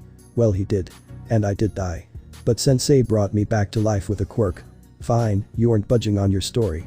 I don't know if you're telling the truth or no, but I'll go along with you. So now, what villains are you? Izuka was suddenly in her villain costume. Toga was grinning madly. Do you remember what I said my quirk does, right? Jin nodded. You turn into anybody whose blood you consume. Toga smiled. Exactly. Her form dripped and reshaped, becoming a perfect likeness of lamplight. Jin jumped out of his chair. His face white. She was killed by those two. I saw the pictures. Yes. That's not really a big deal. Not a big deal. Jin screamed in his mind. Anyways, would you join us? I would. I mean, I don't really have a choice. But I'd probably be vulnerable to Akamura. Toga smiled. Oh, believe me. We can take care of him. Bakugo sat at the dinner table with his mother and father. His mother was normally loud and had some anger issues, but after Inko's death, she had become quieter. Mom. Mitsuki Bakugo looked up from her plate. I need to say something that I've been keeping from you. Mitsuki dropped her fork. Holy shit, you're gay. What? Well, yeah, but that's really what you thought. I dunno, you're just being so quiet. It's a little scary and Mom. The table went silent. A week ago. I found out what happened to her. The feeling of unease in the room was thick enough to be cut with a knife. What happened? We haven't heard from her in months. She hasn't been at the apartment. She's gone. Katsuki said. Mitsuki went silent. What do you mean by? Bakugo held up Izuka's cell phone. I found this, along with her shoes, covered in blood. She'd never let them leave her person willingly. I think she's dead. Mitsuki shakily took the phone from Katsuki. She stared at the blood-covered device before letting out a wail. I promised her. I promised Inko. Katsuki bit his lip as tears began streaming from his face. I'm so sorry. I'm so sorry. Izuka, Toga, and Jin sat atop a large building in Musatafu. You know it's dangerous for me to even be here, right? Izuka said. I mean, you could have stayed back. Toga said. But you'd probably miss out on the blood. Izuka chuckled softly. You know that I can't do that. Jin shook his head. You two sound crazy. The two girls faced Jin at the same time. Crazy is fun. Jin shuddered. Okay, I just need to put on my mask now. Is there a problem? Jin looked up at the two with glassy eyes. Jin. The man smiled and pulled the mask on. Who the hell is Jin? You? No, sweetheart. I'm Twice. Izuka facepalmed. Split personality disorder. His quirk, him killing his clones. I get it. Huh. Toga said. Okay Twice. You know this guy Akamura? Hell yeah. Been wanting to kick his shit in for a while, but something wouldn't let me. It's like another voice in my head. Okay, definitely two different minds here. We'll probably be doing a lot of the work. Oh yeah. I can cover that sweetheart. Twice suddenly divided in two, and then four, and on, until 30 masked clones stood before Toga and Izuka. Alright guys. We're finally kicking Akamura's ass. These two are gonna help. The 30 clones turned to look at Izuka and Toga. Well. Izuka said. This is gonna be fun. Toga pointed to a large building. Akamura lives there. He's been a double agent giving information about multiple villains to the police. He always reaps the benefits, making him a legal mafia godfather. He's also killed your brothers. We'll be taking him and his associates out tonight. The clones began moving towards the house. Izuka turned to Toga. What's this guy's quirk? It's called counter. Basically, he can call upon any quirk that's perfect for taking down another. But only one opponent at a time. Oh, I want to handle it. This is Twice's battle. But you can go crazy on the dude's henchman. Izuka grinned. You wanna come with? Sure. Can we do the kiss again? I was planning on it. The two teens disappeared from the rooftop. Izuka and Toga appeared at the back door of the house. The door was dislodged with a single kick. The two girls rushed in. The first floor of the house was devoid of any bodyguards. The second floor was also abandoned. He knew we were coming. A clone burst through the door and saw their confused expressions. He's got a bunker. The three ran down to the basement where a steel door was locked. Izuka hotwired the keypad and got it to open. 3 people ran out from the open area. Each was wearing a dark suit. One held a gun, the other 2 held knives. Go Twice. We'll handle these guys. Toga said. The clone ran off into the bunker, generating more clones as he went. The man with a gun shot at Toga, who easily sidestepped. Izuka was busy with the 2 men with knives. Huh. You're green aren't you? Izuka grabbed one man's wrist as he stabbed and twisted, breaking it and causing him to drop the knife. She then kicked the knife into the air and caught it, using it to kill its original wielder. The second man rushed in, only to be met with a kick to the face. Izuka used a handspring and landed on the man's shoulders. She wrapped her legs around his neck and crushed him. Toga smiled as she killed the gunslinger without even looking at him. Well, at least he died with a smile on his face. The 2 ran into the bunker, finding and killing more henchmen as they went. Eventually they came to a large room where Twice and his clones were beating up a well-dressed man. The original saw the 2 teens walking in. The clones left the battered man on the ground. You aren't gonna kill him? Toga asked. I can't. It's too easy for me. You 2 can have him. Izuka walked forward. Easy or not, I don't care. The girl held the man up by his hair.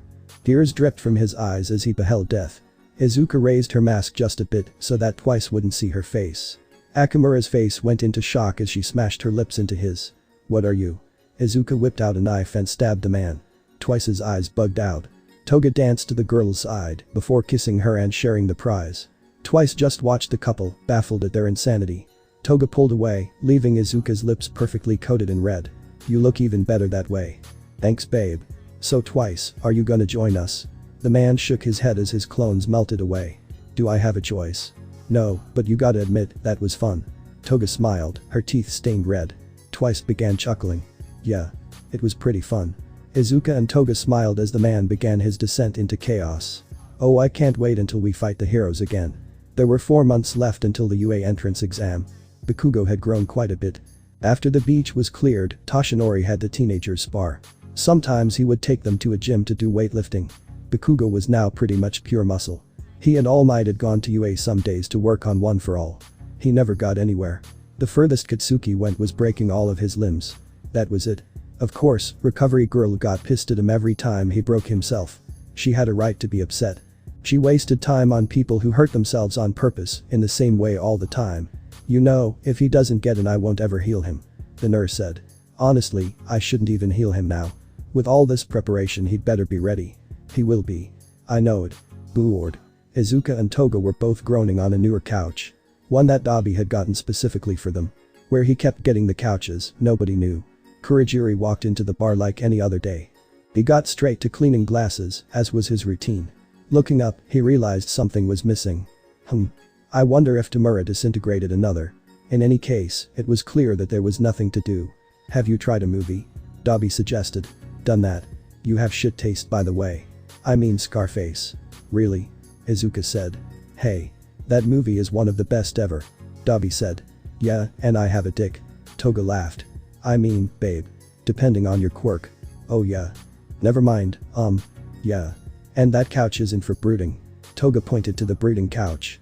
Dabi rolled his eyes. Okay then. Jin said. Have you tried cuddling? Yeah. We are right now. Toga said. By the way Izuka, your tits are growing. Dabi facepalmed. Just go fuck each other already. Did it an hour ago. Didn't need to know that. Jin said. So little to do. Toga grumbled. Hey Izuka. Do you think that your green hair gives you away? Your identity I mean. No. We normally kill anybody who sees us. Yeah. But what if somebody escapes one time? Toga said. I mean, just saying. We should dye your hair. Izuka shrugged. Well, it's something to do I guess. Hey Dabi, got any hair dye? I don't use. Yes you do. The fire wielder sighed. Maintenance closet, top shelf, on the right. Hair stuff is there. Izuka and Toga got up and walked down the hall. By the way, thanks for the fucking couch. Rude. Dabi said, before realizing. You didn't.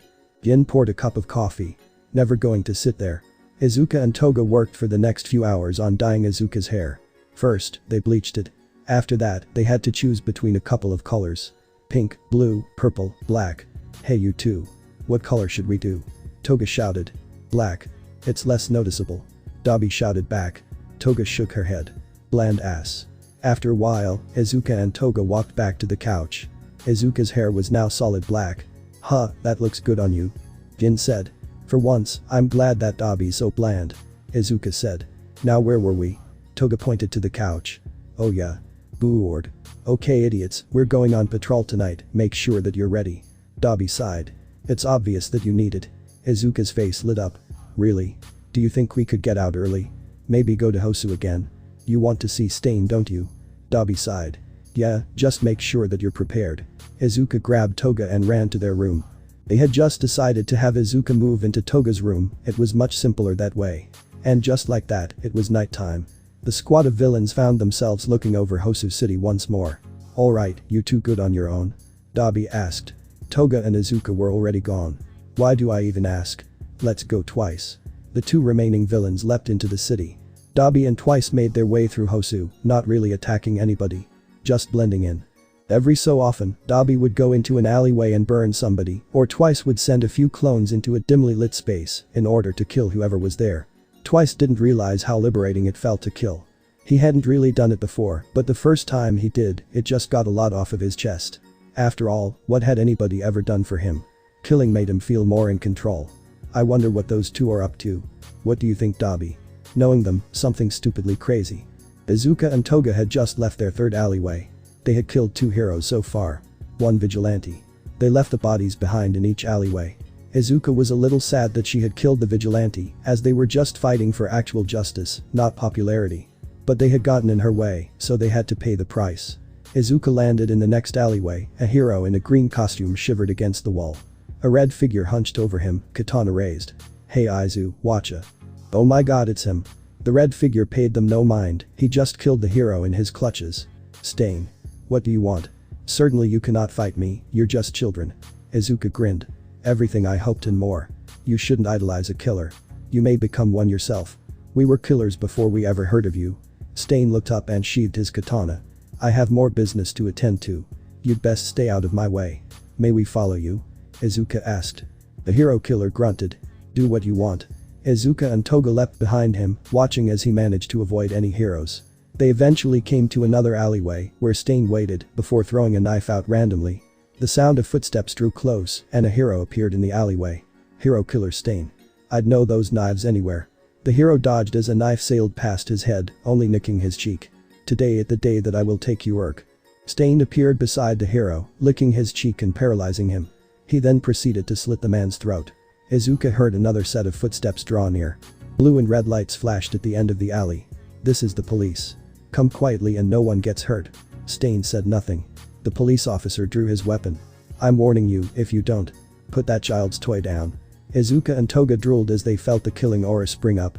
"He's so cool." The hero killer appeared right in front of the officer and swung his katana. The barrel of the gun was sliced clean off.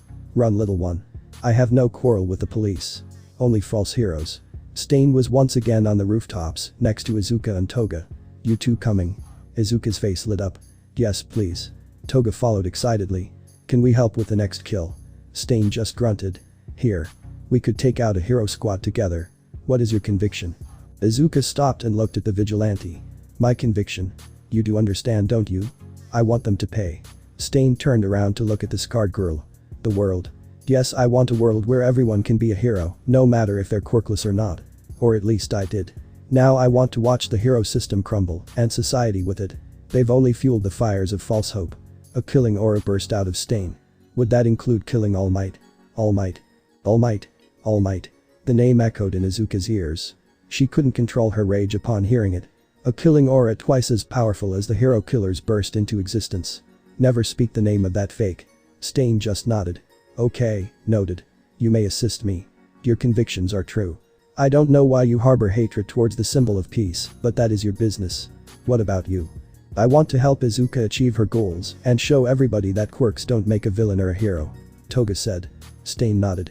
"Then let us go. You girl, show me more of the power your convictions hold." The three leapt into the night, leaving the body of a hero, as well as a shaking police officer behind. Dabi and Twice were currently blending in with the crowd again. They had had their fun and were just heading back to the warp point. A trio of heroes ran past. "Everybody move. Stain has been sighted not far from here. Clear the area." Dabi groaned.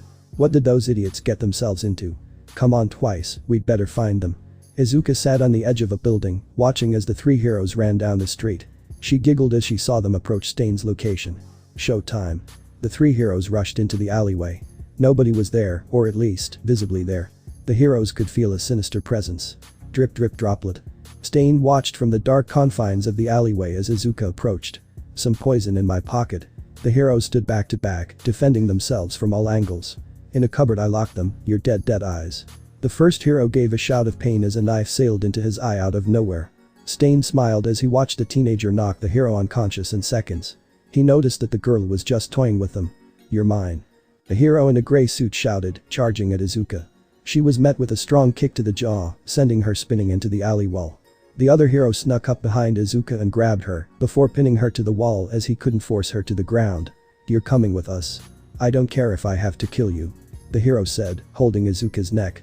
The scarred girl blushed. "Harder, daddy." What? The hero stuttered. "No. I am a hero. I don't let things like that make me falter." Izuka grinned. "Sure, buddy."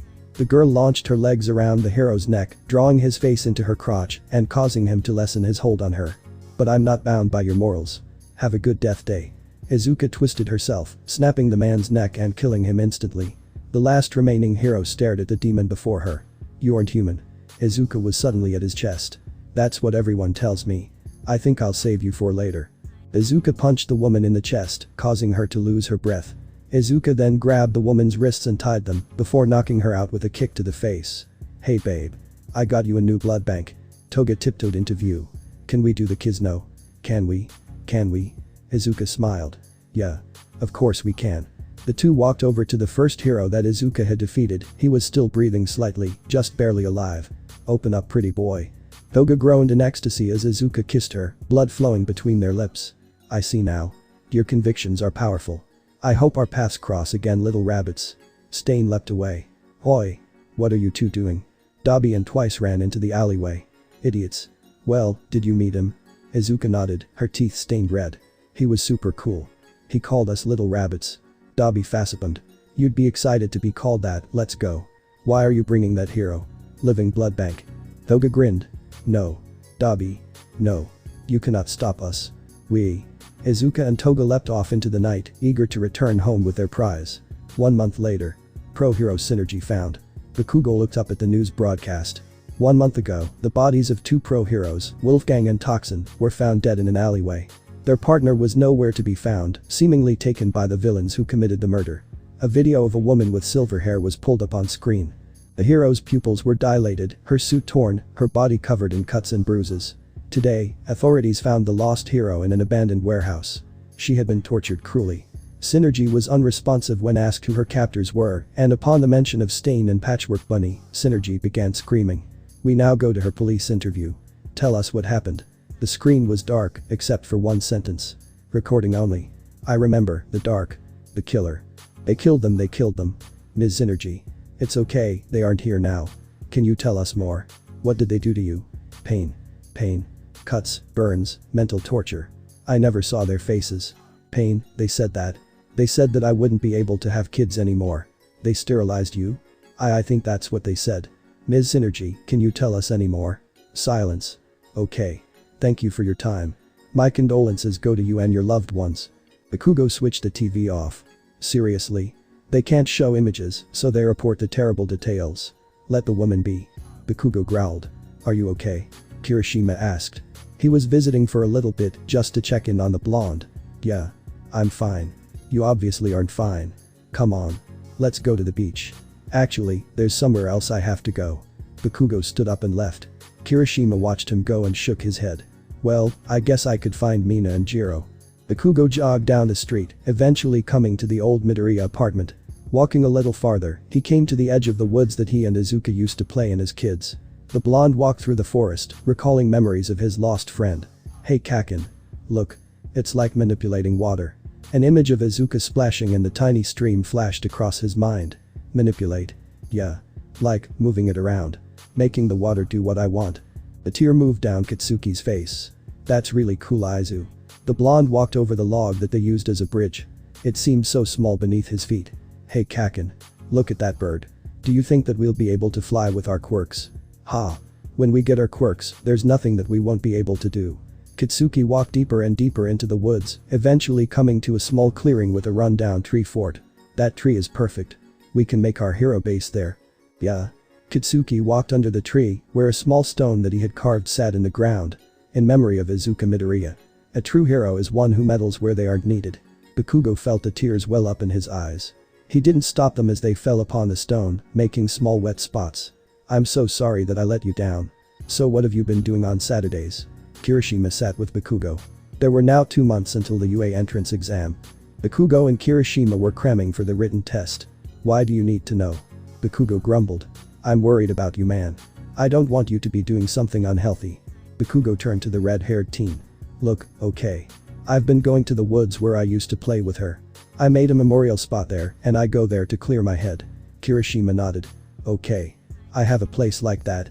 It's out by the beach. A cliff overlooking the water. I used to see Himiko standing there after school. It's good to have a place like that, just be safe, okay? Bakugo gave a sad smile. Okay. Kiroshima got up and walked over to the blonde boy. Come on, hug.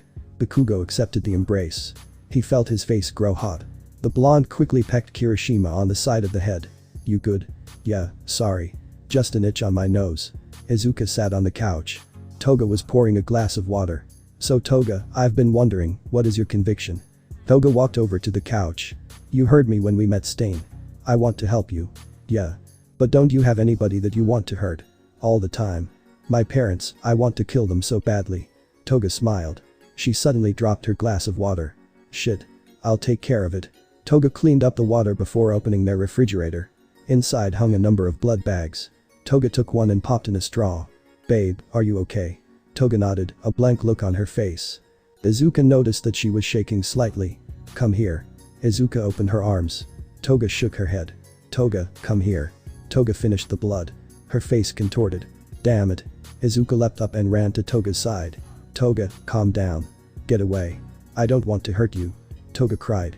I need more blood or else I'll go out of control. Izuka whipped out a knife and sliced lines down her arm. Take mine. Toga was speechless. She looked up into the green eye of her girlfriend. No one's ever offered. Take it. I want you to feel better. Toga lapped the blood off of Izuka's arm. Thanks. I feel better.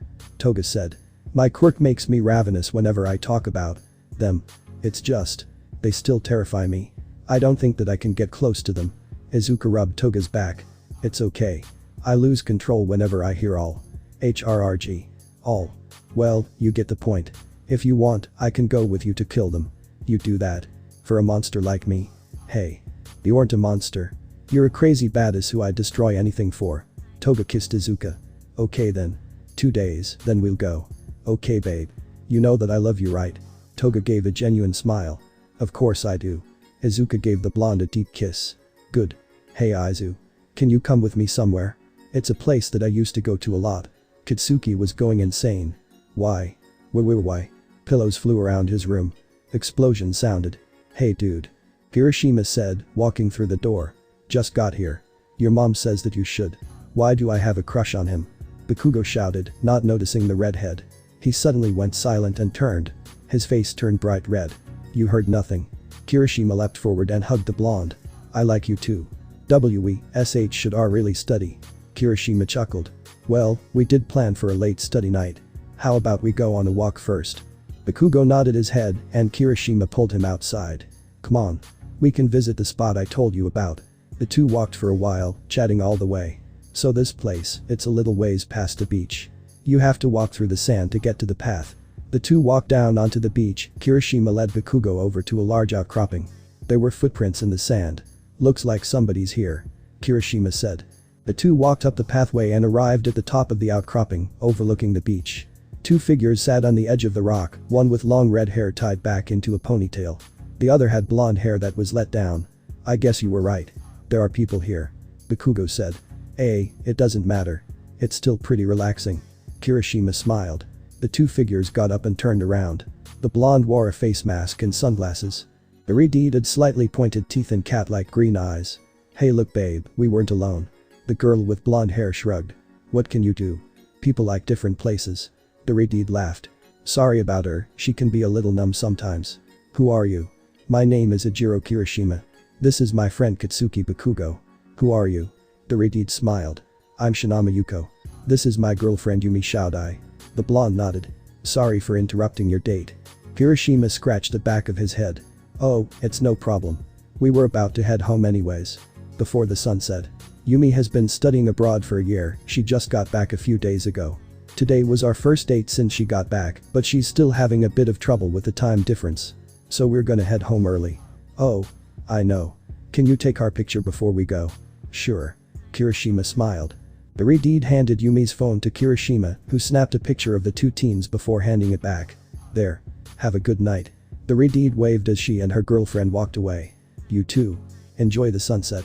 Yumi and Shinama walked along the beach before heading onto the sidewalk and down the road. The two girls eventually came to an old run-down department store where they slipped into a thin gap between two buildings and emerged into a secluded space. Shinama's body melted away, revealing the form of Himiko Toga. The blonde rushed to Yumi's side. Are you okay babe? Izuka ripped the blonde wig off of her head. He was right there. I could have killed him. But you didn't. Who was it? Katsuki Bakugo. My friend from middle school. But I'll save him for last. I'll wait until the last moment where I reveal that I've been under his nose. I'll force him to watch as I kill the symbol of peace and then I'll place his head on the Aldera flagpole. Toga shuddered. Sounds like you really hate him. Yeah, I do. Which will make him taste all the better. A warp gate opened on the wall, Izuka and Toga stepped through. 2 days later. Izuka and Toga stood in civilian clothes. Izuka wore sunglasses and her villain hoodie, with the hood down. The ears covered up the patchwork bunny on her back. Izuka was also wearing a black skirt and thigh-high socks. Izuka's hair was tied back into a ponytail. Toga was dressed in black leggings, as well as a white skirt. A beige sweater covered her upper body, and a white scarf was wrapped around her neck. Her hair was down and flowed around her shoulders. Are you ready? Izuka asked. Toga nodded. Remember. We aren't Toga and Izuka, not until it's time for the kill. They're foster parents, so we're posing as a couple who wants to adopt. Izuka nodded. The two walked up to the door of Himiko's old home and knocked. A number of shouts was heard coming from inside the house. The door opened to reveal a woman with massy brown hair. A man with a scruffy beard and a loose shirt. Who's at the door? Just a couple of ladies. I don't want whatever they're selling, turn them away. Toga caught the door. We're here to talk about an adoption. The woman stopped before opening the door. Come in. Izuka marveled at the size of the house and how dirty it was. Even the League could keep an entire apartment building clean with just the Toga, Izuka, and Dabi. Twice did make it a lot easier. I said to Turnham. They're here to adopt. The man fell silent. Before getting up. Which one of the brats do you want? How many are there to choose from? Izuka asked. The woman gave a fake smile. The 5 little monsters live upstairs. Let me introduce you to them. The woman led the 2 girls upstairs. They came to the first one. This little one has a delightful quirk. Very powerful. Very heroic. Fire quirks often are top-notch. Izuka passed the door without a second thought. Toga took a look inside to see a girl with red hair shaking in the corner of a dark room. The woman led them to the next room. Another powerful and heroic quirk. This girl has telekinesis. Toga once again looked into the room. Nobody appeared to be there. But she could tell that the little girl was hiding under the bed. In here is a quirkless child. I don't know why you'd even want one of them. Next we have a boy with a lizard quirk. And finally, we have the best. He's around 11 years old. He has a quirk that allows him to control water. Very nice if I do say so myself. Toga smiled at the woman. Thank you. We'll decide in private. Do you mind if we have alone time with them? The woman simply left. Toga rolled her eyes and walked into the final room. Shiro. I know you're here. A boy with aquamarine hair climbed out of a messy closet. Who? Big sis. SHHH. We're gonna get all of you out of here. Big sis, where were you? SHHHHH. I'll tell you eventually.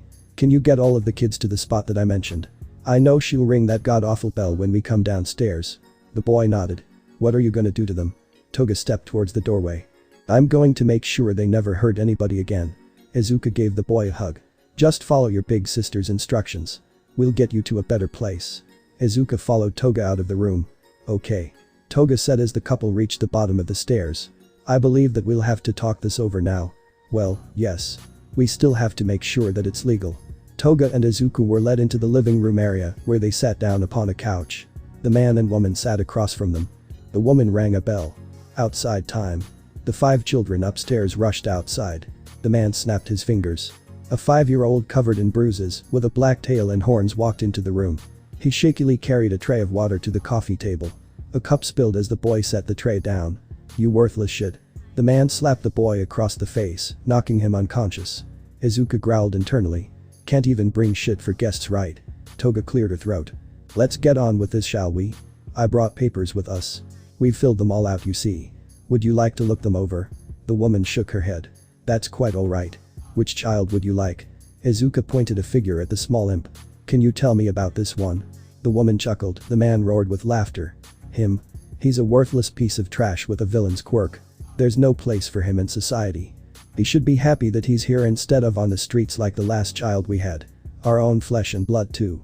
I can't believe I'd conceive a wicked child. Izuka noticed Toga's hands start to shake. Yes. I remember that child. You do? You seem much too young too. Izuka was suddenly at the woman's throat with a knife.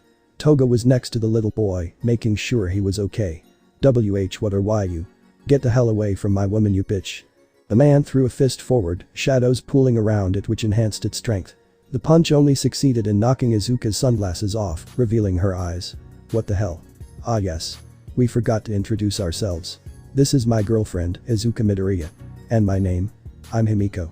The 2 adults went wide-eyed. Himiko Toga. But that was years ago. Toga's face became crazed. And I've been waiting so long. Izuka, take care of the boy.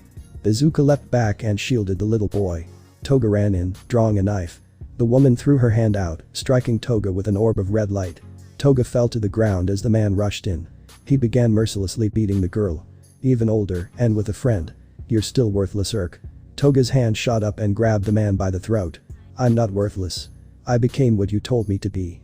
The blonde kneed the man in the stomach hard, causing him to spit up blood. Toga continued beating the man mercilessly. How are you not frothing over my blood? The man coughed. Toga spat on the fallen man. Your filthy blood isn't appealing to me. I just want to see you go through as much pain as possible. Toga whipped out a knife and drove it between the man's legs, causing him to scream. There we go. Now you can die. Toga's foster father knew no more. The girl turned to the woman. Now you at least gave me food. I'll make your death quick. The woman screamed as Toga appeared before her. The scream was cut off as she slumped to the ground, dead. I did it. How do you feel? Izuka asked. Toga turned around and gave a stunning smile. Finally. Free. Yeah, well, we might have a problem. The other kids. Izuka said. Not to mention this one. What should we do with them? Toga looked at the unconscious child in Izuka's arms. He can come with us.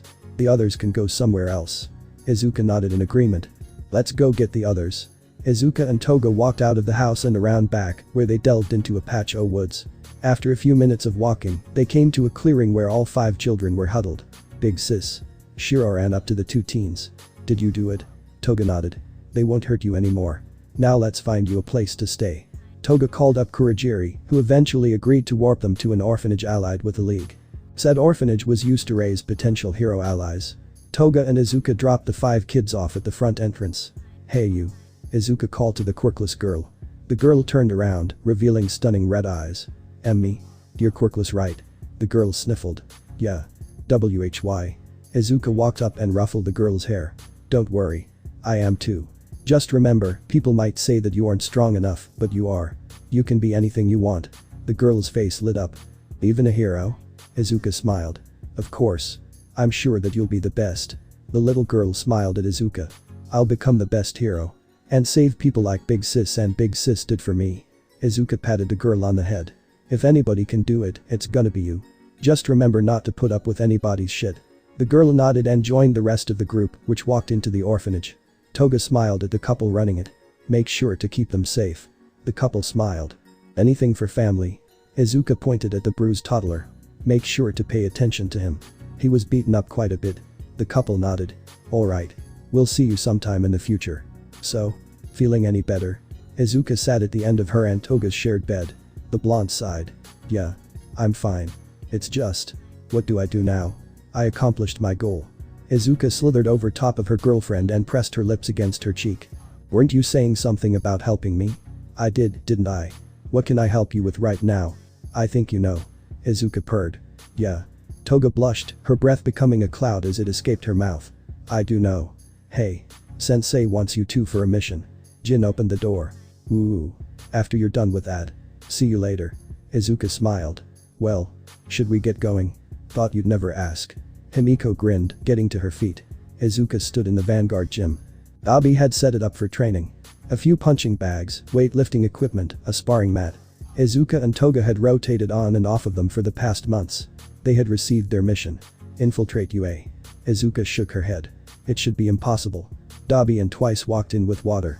Well, for you two, it should be pretty easy. They never expect villains there. Toga shrugged. Yeah, but we'd better disguise ourselves. I mean, your classmate's right. Izuka nodded.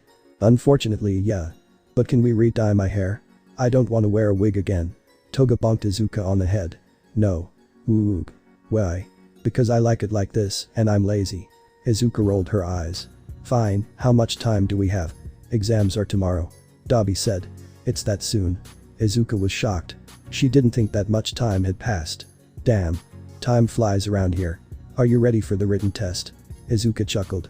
I aced that shit in 3rd grade. Bring it. You prepared for if he shows up. He's Sensei's kill. But I get to watch. Izuka giggled.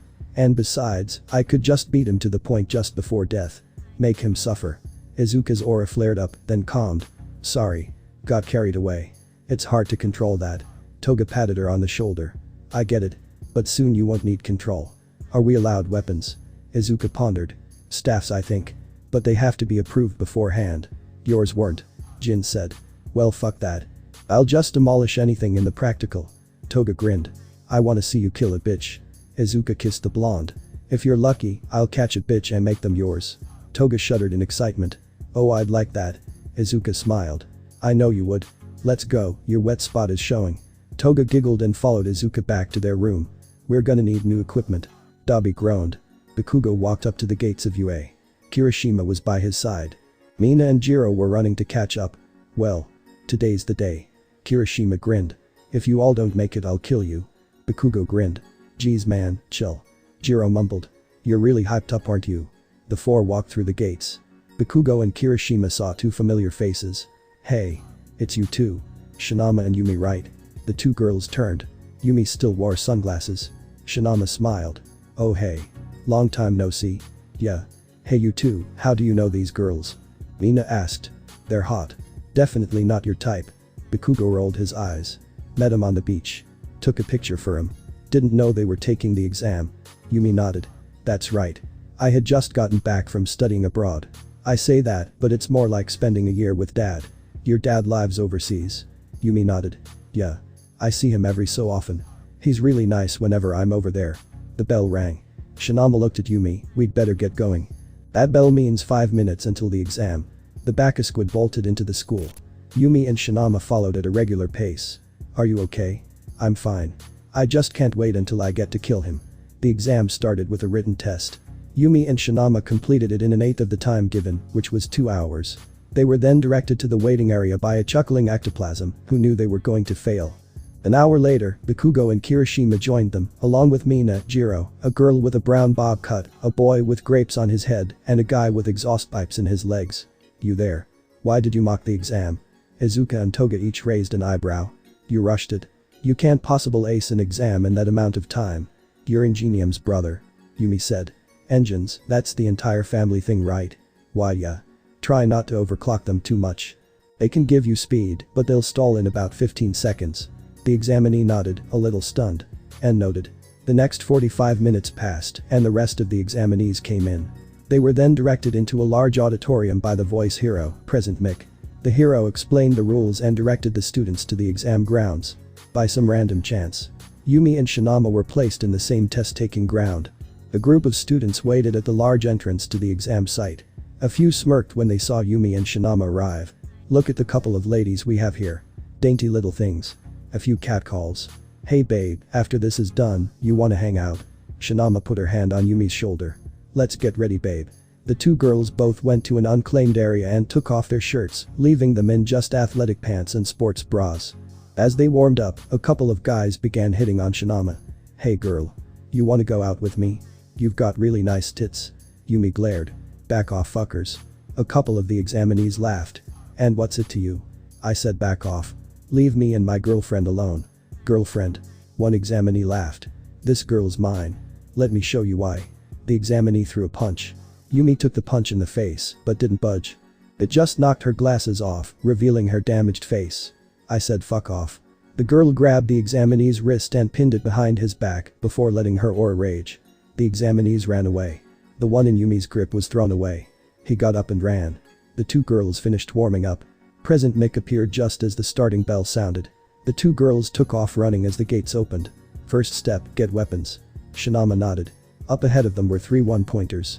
The two just smashed past them with brute strength. Yumi picked up part of one shell. This'll work for now. Let's go. The two girls continued through the exam grounds, destroying robots as the other examinees began catching up.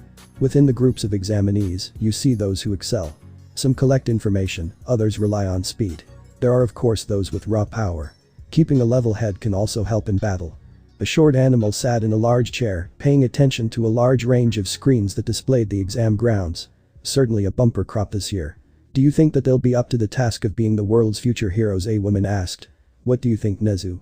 The animal smiled. I think that they'll do very well, look at those two for instance. Nezu pointed at a screen displaying two girls fighting hand to hand with the robots. They weaved between explosives, dodged under slashes. The two used the robot's own movements against them. Pull up their file. Yumi Shadai and Shinama Yuko. It's listed here that Shinama's quirk is human mimic. A skeletal blonde man raised an eyebrow. What about the other girl? Quirkless. There was a beat. No way that girl's quirkless. She's so fast. A tired man dressed in black opened one eye to look at the screen. She's well trained. Maybe too well trained. Let's see how they react to destruction. Nezu pressed a large red button. Yumi and Shinama were already at 60 points each. They hadn't even lost a sweat. This seems too easy. The scarred girl said. Wanna find the 0-pointer? Her girlfriend asked. Yumi smiled. You know it. A tremor shook the area as a massive robot appeared. Yumi laughed. Look. It came to us. Several students ran by, each one not looking back. Yumi saw one examinee trapped under a piece of rubble. Babe, get that girl. I'll handle the robot. But that isn't fun for. Yumi pointed to an army of small robots barreling towards the girl. Yes it does. Shinama smiled. Let's go. Oh, and babe, one more thing. The girl tossed her friend a long piece of pipe. Shinama grinned wickedly. Hit that thing as if it were All Might. Is she laughing? A man dressed in a red suit pointed at the screen displaying Yumi. Seems like it. Nezu said. He saw the two girls confer before the Redeed threw her partner a pipe and said something. The girl's eyes dilated and she disappeared. Interesting. Izuka laughed with glee as she tore the massive robot apart piece by piece. She had taken out the wires near its treads, rendering it immobile. She then began tearing away its armor bit by bit. Large metal plates creaked as she wedged her fingers under them and tore them off. Examinees watched as the scarred girl tore the massive robot to bits in minutes. Holy shit. What kind of power is that? Izuka giggled as she ran up to the massive robot's head. Show me if robots have blood. The girl smashed through the giant lens of the head. Inside she found what she was looking for, the piping that controlled the coolant, oil, and fuel. Show me. The only thing people on the outside saw was a tiny spurt of oil that ran down from the robot's eye. Did she make a freaking robot bleed? Izuka appeared on the shattered lens, laughing. She's crazy. The girl leapt down, she was covered in oil. She was still focused on a goal. Now how can I help you, babe? The girl grabbed a large piece of discarded metal from the large robot and hurled it with incredible strength, wiping out 6 robots. Shinama emerged carrying a brown-haired girl on her back. Her left arm was slightly burned and hung limply by her side. The other arm was being used to fend off robots. A one-pointer rushed the girl, who punched the head to bits. She then grabbed one of its spider-like legs and whirled around, using the body to smash an incoming 3-pointer. Shinama arrived at Yumi's side before collapsing. You handle the rest, babe. Izuka felt her blood boil. You heard her. The aura of bloodlust that sprang out of her was strong enough to be felt by all of the teachers in the observation room. What the hell is this pressure? Nezu's eyes were glued to the form of Yumi, who was shaking with unbridled rage. I think we're about to see how great a quirkless can be. Izuka rushed into the army of robots. To everybody watching, it only took a moment for the robots to start flying. 3-pointers fired rockets, 2-pointers hurled bits of rubble, 1-pointers rushed in. Dodge, smash, catch, throw, repeat. Izuka caught 2 rockets and hurled them back at the robots, destroying 8. The girl ripped electrical parts out of the fallen robots while she kicked active robots away. What the hell is she up to? Vlad King asked, leaning forward in his seat. The pro hero power loader was watching as the girl fiddled with the massive wires in her hands. Is that? What is it, power loader? The hero gulped. That's 2 things actually. The first is an EMP. The second is a makeshift bomb. Izuka finished the EMP and turned it on, shutting down all robots in the area around her. Other robots rushed in to be shut down by the device. Izuka finished the makeshift bomb and threw it into the air before covering herself with several pieces of robot armor. The bomb exploded, destroying every robot within range of the EMP. Did she just? No, look. She covered herself with robot armor. I think she's okay. The proctors gave a cheer as the girl got up from the destroyed zone. Power loader grinned. Nezu, I want her. Noted. Izuka and Toga appeared in the apartment building. I can't believe you got hit by a rocket launcher. Hey. When there's 20 of those fuckers coming at you, one's gonna hit. Izuka pulled the blonde wig off of her head. Great, it's off again. How do you think we did? Toga smiled. I think we did well enough to get in. Power loader gave you a lot of praise. Maybe support for you? Then you'll need to come up with some excuses. Kurogiri warped into the room. Sensei says that when we attack UA, he wants Izuka there. You'll need some good excuses for your scar and your absence if you get in. Izuka nodded. Noted. I'll just say that I got the scar in an inventing incident. The absence, I can say a relative past. Dabi sighed. It's better than nothing. Funny. It's so bland that I thought you'd like it. Toga grinned. Shut up. So dude, how do you think you did? Mina walked alongside her 3 friends. I definitely got in. Jiro said. I have to get in. Otherwise I wasted all that study time. Kiroshima grinned. Yeah. I fucked a bunch of robots up. I hope it's enough to get in. Bakugo said. Ah, Bakugo. Of course you'll get in. Kiroshima turned to Mina. How do you think you did? Mina grinned. I guess we'll have to wait and find out. Izuka and Toga leapt through Tokyo. They had moved from Hosu, didn't want to kill in just one place. So. Who are we killing tonight? Toga asked. Izuka's eyes crinkled. Whoever we want. The 2 spotted a figure jumping along the rooftops towards them. Looks like we've got one. The figure pursued them for a while before they landed in an alleyway and hid. The person landed behind them. Izuka heard a phone being dialed. Hey. I think I'll need assistance. Come to this location. The person hung up the phone. Izuka could now see that they were in fact a hero. A rather popular one that went by the name of Crucible. Little bunny, hopping in the forest. Crucible fired a blast of his quirk, magnesium, into the alleyway. Izuka kept taunting him. So many have been stained, so many before us. The hero fired another blast, which again hit nothing. Stained red with blood, just as they should. Come on little bunny, let me add you to the list. Izuka hurled a knife at the hero, who deflected it with his quirk. The girl leapt out of her spot in the alleyway, swinging her sword and hitting open air. The hero dodged and third to counter, but found that he had a knife protruding from his hand. What the? Ah. The hero screamed as Toga appeared out of the alley and slashed the backs of his ankles, severing tendons.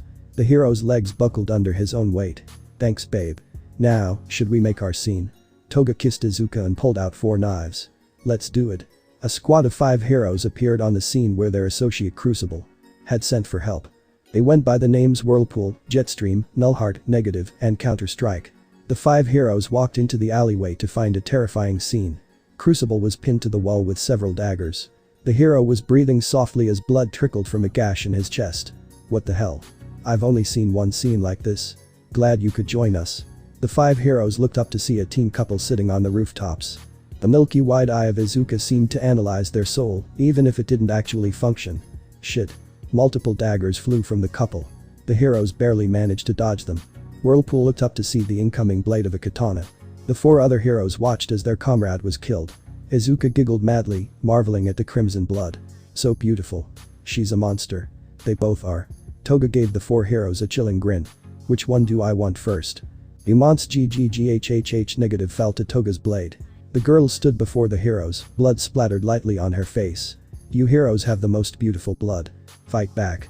Nullheart rushed in to attack Izuka, but was parried with the katana. Izuka spun around and kicked the man in the stomach, causing him to retch. Jetstream launched a blast of air at Toga, who threw a knife so perfectly that it cleaved through the air blast and stuck into the hero's hand. Counter-Strike's quirk only worked when she was hit. It seemed that the villains knew that, as they began throwing the 2 heroes around, using their own attacks to injure her, as she injured them. Fuck. There's no choice. Go all out. A blood-curdling aura flared up out of nowhere.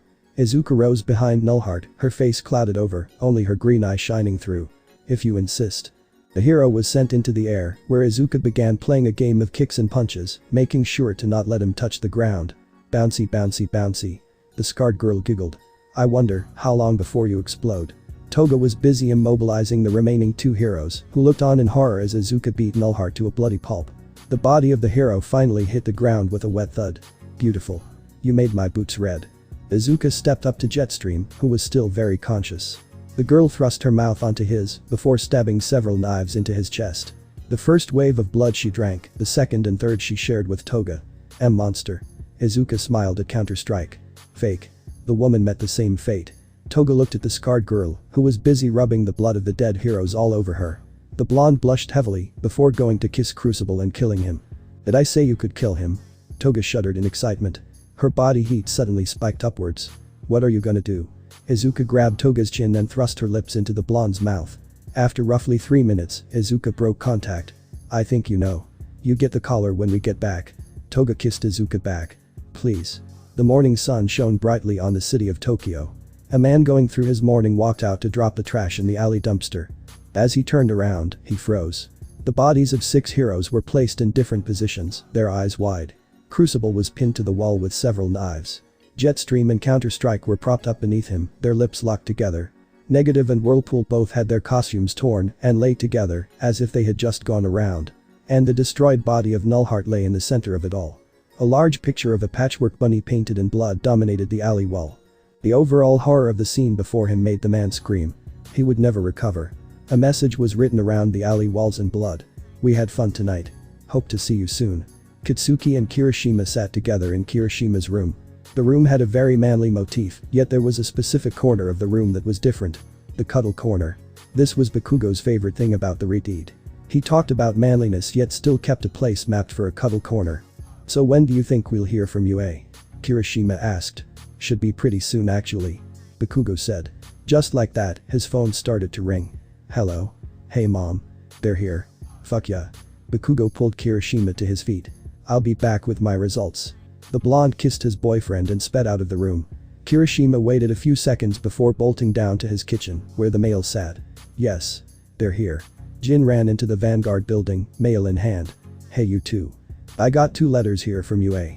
Izuka has a box with hers. Toga and Izuka walked out of their room. They looked tired. Their hair was tousled, their clothes rumpled, and Toga was wearing. Is that a collar? Toga smiled at Jin. Letters. The man gave the 2 half-dead looking girls their mail and watched as they shuffled back into their rooms. Izuka kissed Toga as she sat down on the bedside. Ishuu. We've got to read these letters. Toga said grudgingly. Yeah. I love you. Izuka said tiredly, kissing the blonde. Come on. When you have the collar on, you listen to me. I want snuggle. Toga yawned. Another minute won't hurt, or an hour. The two placed their letters on the bedside table and curled up. Another hour and they were up again. Who put these letters here? Izuka rolled off of the mattress and fell to the floor. Nai. Are they for us? Says Yue. Toga smiled. Addressed to us. Izuka leapt up and ran to the desk. Who first? Toga smiled. I'll go. Toga opened up the envelope. A small machine fell out and booted up, projecting a video onto the wall. The Blood Hero. Vlad King stood at a podium. Greetings to you, Shinama Yuko. I am Vlad King, a homeroom teacher at UA. Let me start out by saying you are one of the most incredible examinees I have ever seen. You and your friend. Both of you managed to finish the written test in 15 minutes, earning a perfect score. You also showed great combat prowess. Your friend has piqued the interest of another in the faculty, it is a shame that he called her first. However, it is my honor to accept you into Class 1B in the Hero course. Toga grinned. Welcome Shinama Yuko. This will be your Hero Academia. Izuka began laughing. Yes. One of us is in. Now we just need the other and we'll have the best infiltration team ever. I think you got in. Toga said. Vlad King said that another teacher claimed you. Open up the letter. Izuka carefully opened the envelope, there was more than the projector disc inside.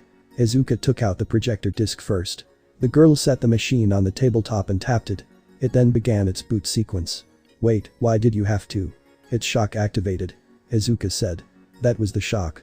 The machine projected a workshop onto the wall. A man in a mechanic's outfit with a large excavator-like mask stood in the room. Greetings Yumi Shaodai. I am Power Loader, the support course teacher here at UA. Before you get offended by not getting into the Hero course, let me say that I fought tooth and nail to have you in my class. Let's roll the footage shall we? The projection changed to a recording of Izuka fighting through hordes of robots as she assembled an EMP and a bomb. Based on the way that you fight, I can tell that you are very well trained. The Hero course wouldn't be a good fit for you, as they tend to focus on quirk growth and not physical growth. Since you don't have a quirk, it wouldn't allow you to grow as much as you could. You built two powerful devices out of scrap in mere minutes. That is the type of mind I look for in a student.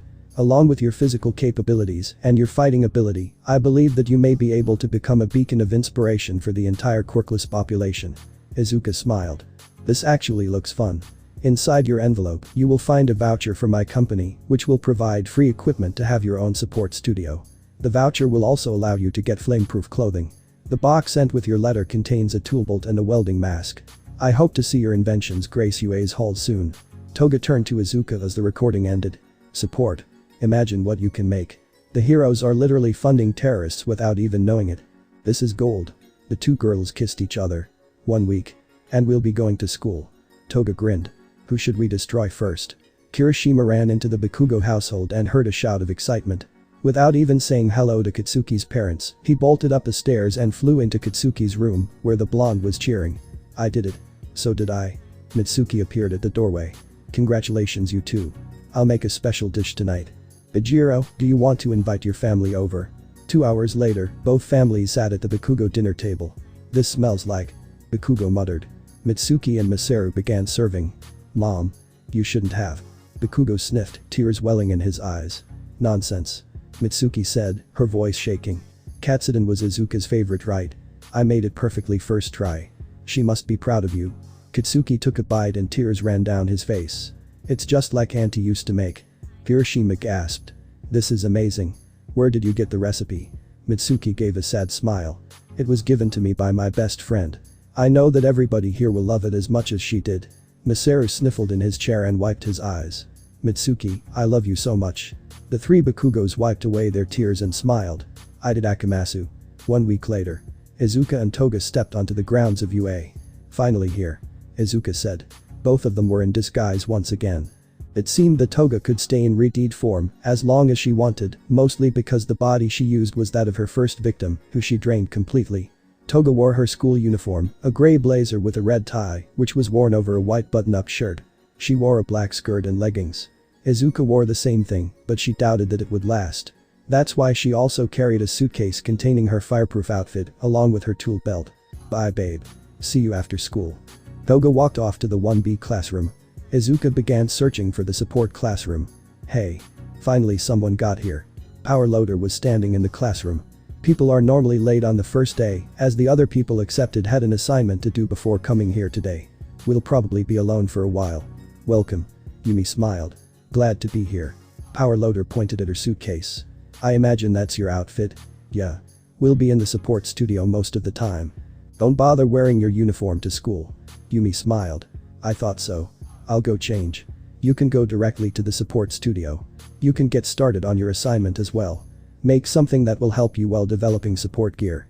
Who knows, maybe you'll be done by the end of the week. Yumi nodded and walked to the locker rooms. While she was there, a number of girls walked in and began changing into blue and white uniforms. Izuka picked up just a bit of their conversation. A quirk assessment on the first day. This course really is rigid. Wait, who's that? The girls all looked at Izuka, who was finishing changing. Her fireproof outfit was much like her villain outfit. Just pants and a sports bra. A fireproof jacket tied around her waist.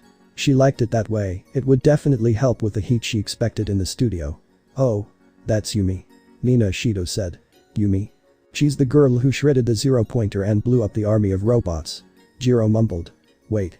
That's her? Why haven't I noticed her in our class? Because I'm not in your class. Izuka said. I got picked for support. Aw, that's a shame. Mina said. You could destroy the hero course. I mean, look at your muscles. Izuka shrugged. No.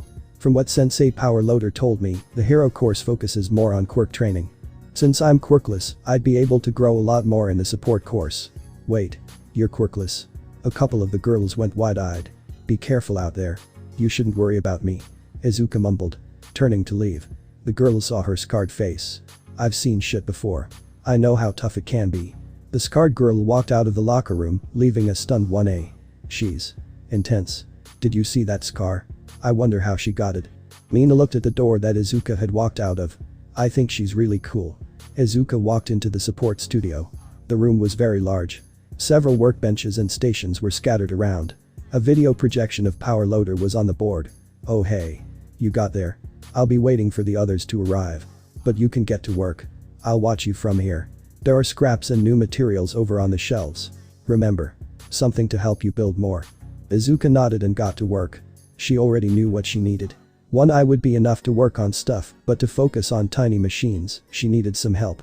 The girl grabbed some materials from the shelves and began building with nothing but tiny pieces of metal, some wire, and some tweezers. 45 minutes later, she moved over to a line of computers. She noticed that Power Loader was raising an eyebrow. He was intrigued. Izuka smiled and began coding. A few minutes later, she plugged her invention into the computer and tested the code. It worked perfectly. I think I'm done. That quickly. Are you sure? Izuka nodded. You want me to bring it to the classroom? Power Loader seemed to ponder the question, before nodding. Yeah, that'll work. Besides, somebody just walked in, and I think you like her judging by what happened in the support test. Izuka walked back to the classroom to be greeted by Power Loader and a girl with pink hair. Okay, you two are the first two. So I'll judge your creations. Then you two will be partners. The other support students will have to wait until they all get here. The pink-haired girl raised her hand. Is that fair? I feel like we're being treated better than everybody else. Power Loader chuckled. Well, sort of. You two show the most promise among my students, and you also make sure to get here as early as you can. Even if you were a little late. The girl scratched her head. Sorry about that. I was looking for my tool belt. Power Loader shook his head. You're fine. It gave Yumi here some time to create her piece. Now, let's look at them, shall we? The pink-haired girl opened her backpack and brought out a metal sphere that was a little bigger than a softball. Upon clicking a button, the sphere folded out into a little robot. Screwdriver. The girl said. The robot folded out an arm, holding up a small screwdriver. Record. The robot's eye began flashing red. Day 137. I'm standing in front of Power Loader. Baby number 389 is functioning perfectly. The robot stopped recording and whistled happily. Power Loader inspected the bot from all angles. Very well built. This will definitely help around the workshop. Yumi. What did you build? Izuka held up a tiny case and opened it. Inside was a monocle, which she put on. The back of the device fit snugly around her ear. Okay, so what does it do? I saw you coding something. Power Loader said. Yumi smiled. Connect. The projector turned on, displaying what Izuka was currently seeing. Zoom functions. ×3. 3 lenses folded out and lined up. The picture zoomed in incredibly far, coming to rest on a single hair that lay on the pink girl's shirt. I also put on a light and some night vision. You know, just in case. How did you make that in such a short amount of time? Power loader jaw dropped. The pink-haired girl turned to look at Izuka. How long did it take to make that? Izuka shrugged. About an hour. Give or take a few minutes. The pink girl grinned madly. Yup. I like this partner. Power loader sighed. You two did very well. Now, you really don't have many assignments other than just inventing new things. Eventually, you'll work on the costumes for the hero course. So just go and tinker. I'll give you a live feed of the classroom so you can laugh at everybody's boredom when they get here. Actually, while we're at it, the hero handed the two girls a box. This contains some specialized tools. You two seem ahead of the rest of the class. Actually, you're ahead of any support students I've ever taught. Take these, they should help with some really complex designing. I challenge you to make something together that will help both of you design. The pink-haired girl and Izuka walked out of the classroom and into the workshop. Both of them stood by the box. You want to open it? You can do it. Izuka tore the top open. Inside were two sets of miniature tools. The pink-haired girl gasped. These are normally custom order. I never thought that I'd even be able to touch them. Izuka smiled. That nice, huh? We should make sensei something to be proud of. The pink-haired girl smiled. Before that, introductions. I'm Hatsume Mei, future CEO of Hatsume Industries. You are? Yumi Shadai. Fastest coder in Japan. Now, what should we build? The two girls went through various ideas, sketched out blueprints, typed up some code, and eventually came up with a design. Okay. So, we'll be breaking these new tools in. Hatsume grinned. How fast do you think we can make them? Izuka tapped a pencil to the blueprints. If we go with making them just building oriented, probably one for each of us, right? A few hours. We'll most likely be done by the time the rest of the class gets in here. We've got the materials. Programming shouldn't be a problem. What about the activation mechanism? Hatsume leaned in. We're gonna reverse engineer this baby. Izuka smiled, pulling out her UA admittance disc. Hatsume's face lit up. That'll work. Let's go. The two students set to work.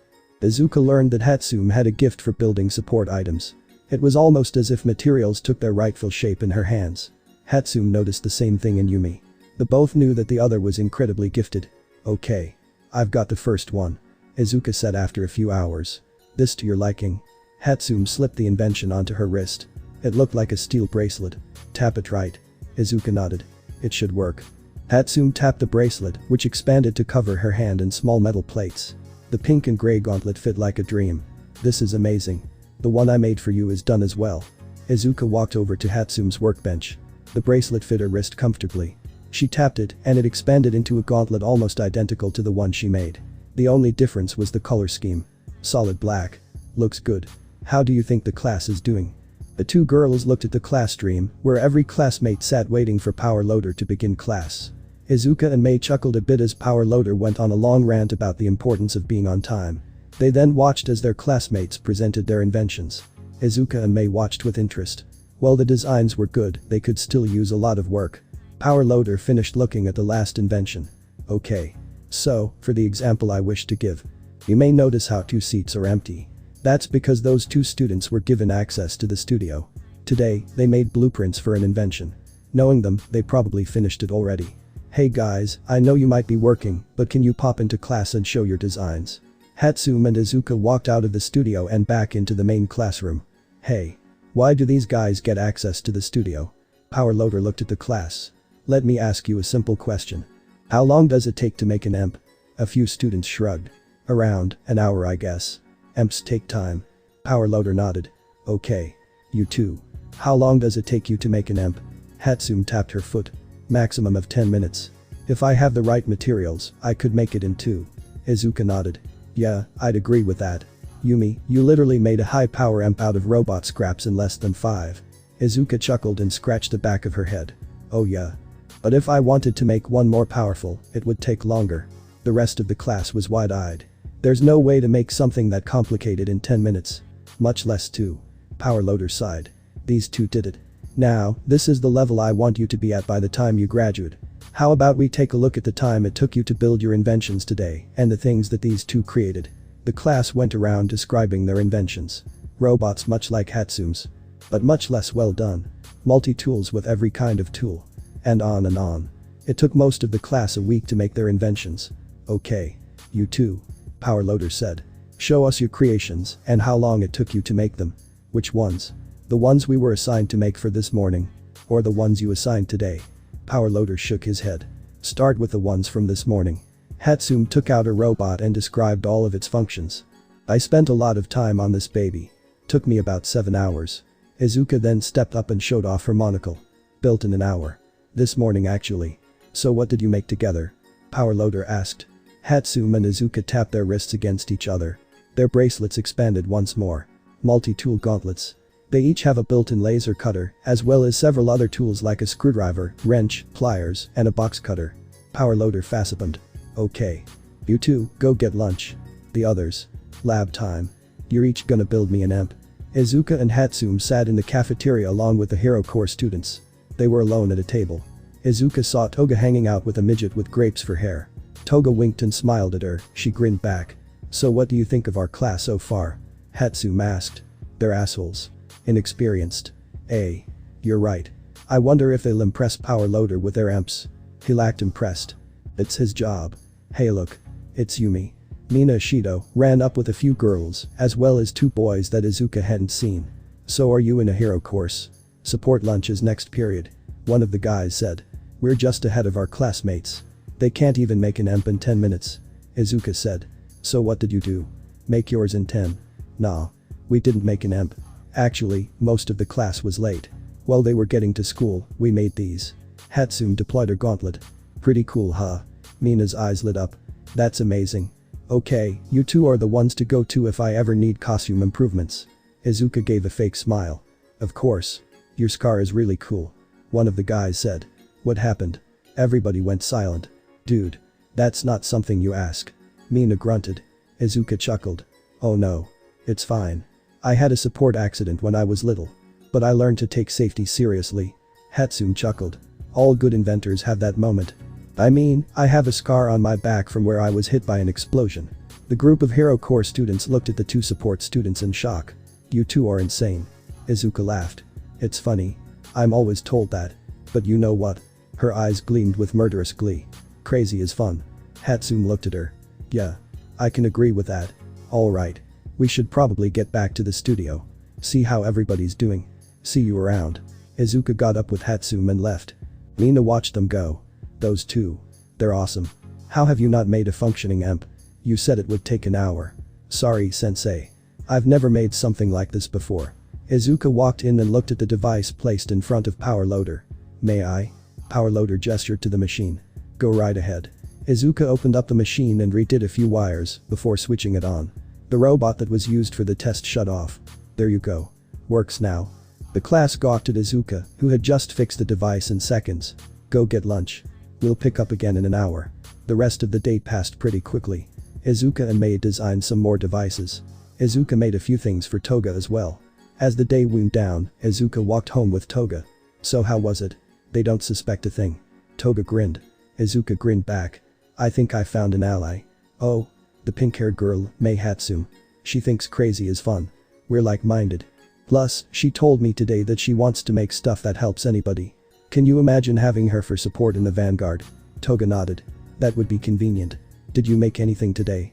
Izuka pulled out a cardboard box and gave it to the blonde. Specially designed knives. They'll get covered in more blood than normal knives. Toga smiled at the gift. Beautiful. Who was the midget you were with today? Toga laughed. He's a perv from 1A. I hope that when we make our big reveal, we can break his heart and his mind. That trash deserves it. Izuka smiled. Oh. I can't wait to see how you make him die. Toga kissed the girl. I intend to separate him from his manhood before driving a dagger up his ass. That sounds delightful. Izuka shivered. And speaking of asses. I'm getting hungry. Toga blushed. Let's get home, babe. I want to see how a support student uses a jackhammer. Toga dodged a strike from Tetsutetsu. You're slow. And your armor isn't as strong as you think. The silver-haired boy furrowed his eyebrows. Oh yeah? Try this on for size. The boy reeled his arm back before rushing in to hit Toga. His strike hit open air. Shinama appeared behind the steel teen. Too much of a tell. A solid kick to the back sent Tetsutetsu flying. His hardened skin cracked a bit before fading back to normal and healing. Damn, that's some kick. Vlad King walked up. Nice match. That was really impressive. After the last group, we'll be moving to the support course to look at your costume designs. Toga sat down next to the rest of her class. A few minutes later, the last match finished, and Vlad King called for the class to follow him to the studio. Vlad King opened the door and was immediately greeted by an explosion. Toga giggled a bit as smoke billowed out of the studio. Hatsum. Yumi. Just try again. I'm sure that you can get it down.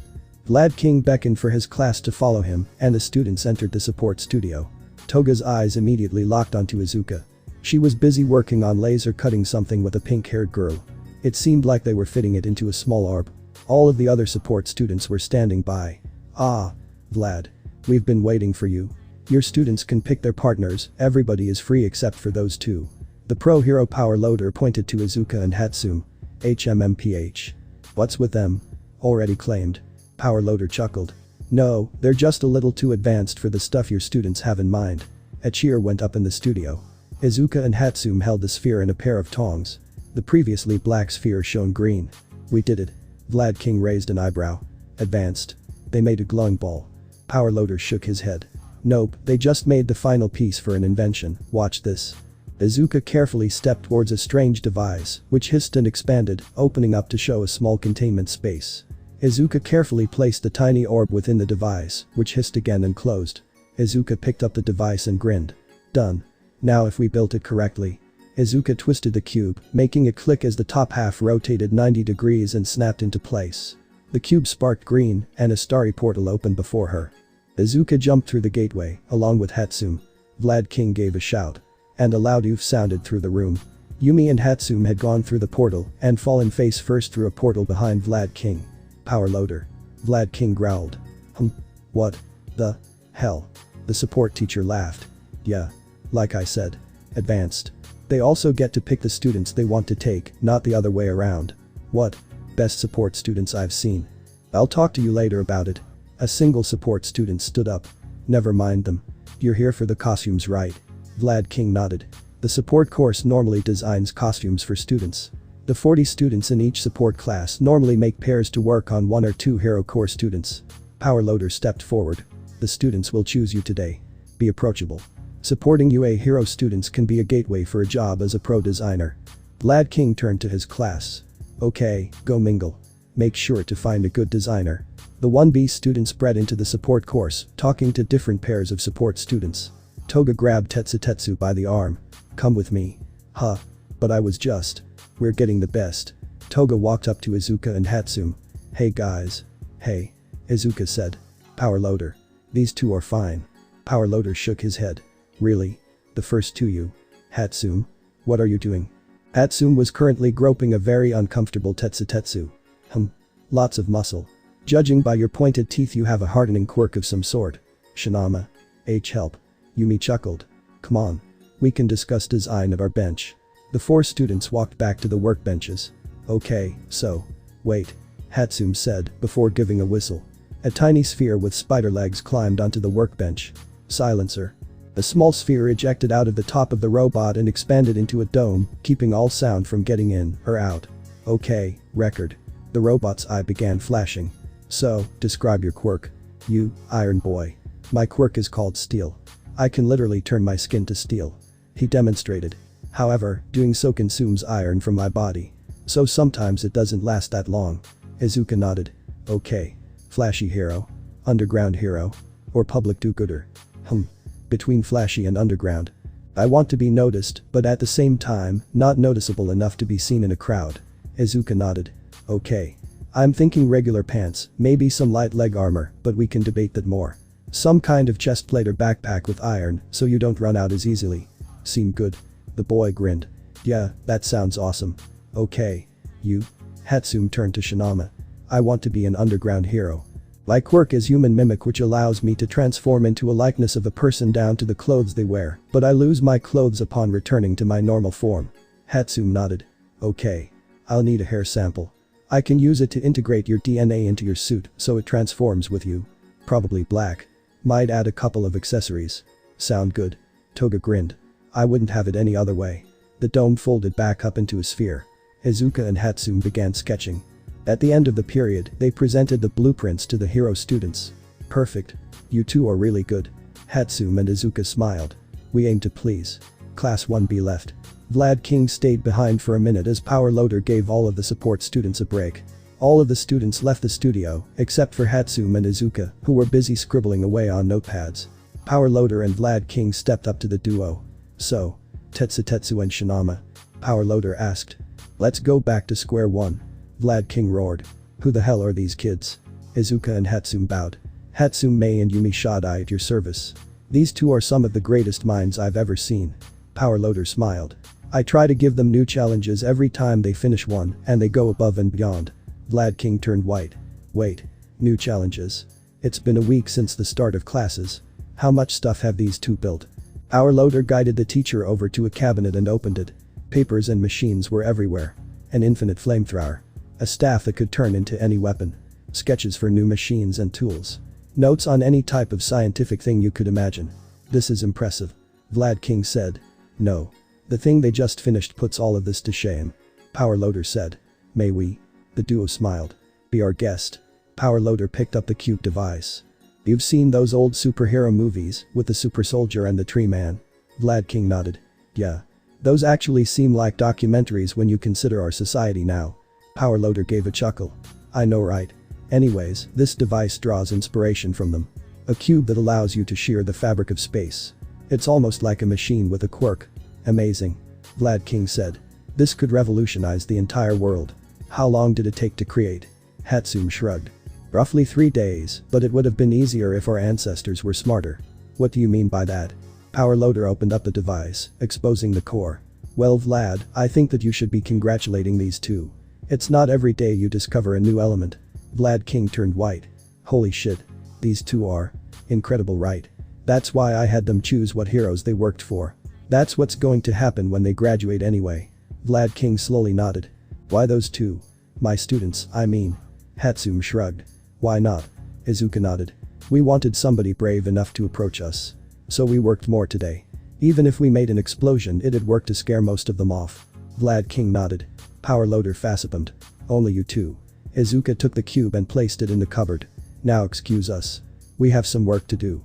The two students went back to scribbling away at their notepads. So how's my costume coming? Toga grinned. Izuka yawned. It's going good. Should be done in a day or two. And Hatsum? I think I'll win her over. She trusts me. What about the steel guy? Toga's smile turned wicked. He's gonna join us. I know it. It's the weekend. You wanna go to Tokyo? Toga kissed the scarred inventor. Babe. I want to see you fuck some heroes over. Izuka sat atop a rooftop, swinging her legs off the side. Toga sat next to her. So when do we go? In 3, 2, 1. The two leapt off of the rooftop and began running. Izuka grinned as they leapt back onto the rooftops. You know what would be really crazy? What? Izuka's pupil dilated in bloodlust. Killing a person in the middle of a crowd. Izuka landed in the center of a large crowd. Toga watched as the girl slit a man's throat without anybody knowing, before leaping away. The body thudded to the ground. A woman screamed. Izuka grinned, her singular pupil so small it was almost non-existent. Toga drooled in excitement. This only meant one thing, she was gonna get destroyed in bed that night. A group of heroes found the body and looked up at the two figures on the roof. There. Stop in the name of justice. Izuka laughed giddily as she ran. After hiding in yet another alleyway with Toga, 3 heroes by the names of Crystal, Lightbringer, and Cordial arrived. We know you're here. Come out. Izuka giggled madly. 3 little heroes on my street. Her form materialized out of the dark alley, bloodlust dripping from her form. Toga shuddered. She's going all out at the start. This is gonna be sexy. Toga reached down between her legs as Izuka continued. Soon to be nice fresh piles of meat. Get that killer. Crystal launched his quirk crystal at the girl. A large boulder of shimmering crystal materialized and flew toward the serial killer, who caught it in one hand. Oh shit. Their little toys are made of glass. Izuka squeezed, causing the crystal to shatter. Come on little heroes, I'll beat your ass. Crystal screamed as Izuka severed his arm from his body. Izuka giggled, the bloodlust emanating from her floored the heroes. So nice. Show me your blood. Izuka straight up decapitated Crystal, before turning to the other 2 heroes. That toy broke too easily. Can you play with me? A moan came from within the alleyway. The murderer's eyes crinkled. Hear that? My friend is having fun. We have lots of fun. Why don't you join us? Become a part of our blood. Izuka slashed her own hand, before slashing the hand of Cordial and grabbing it, causing their blood to be shared. Izuka thrust her face atop Cordial's, making Lightbringer shout. Izuka stabbed the hero in the heart.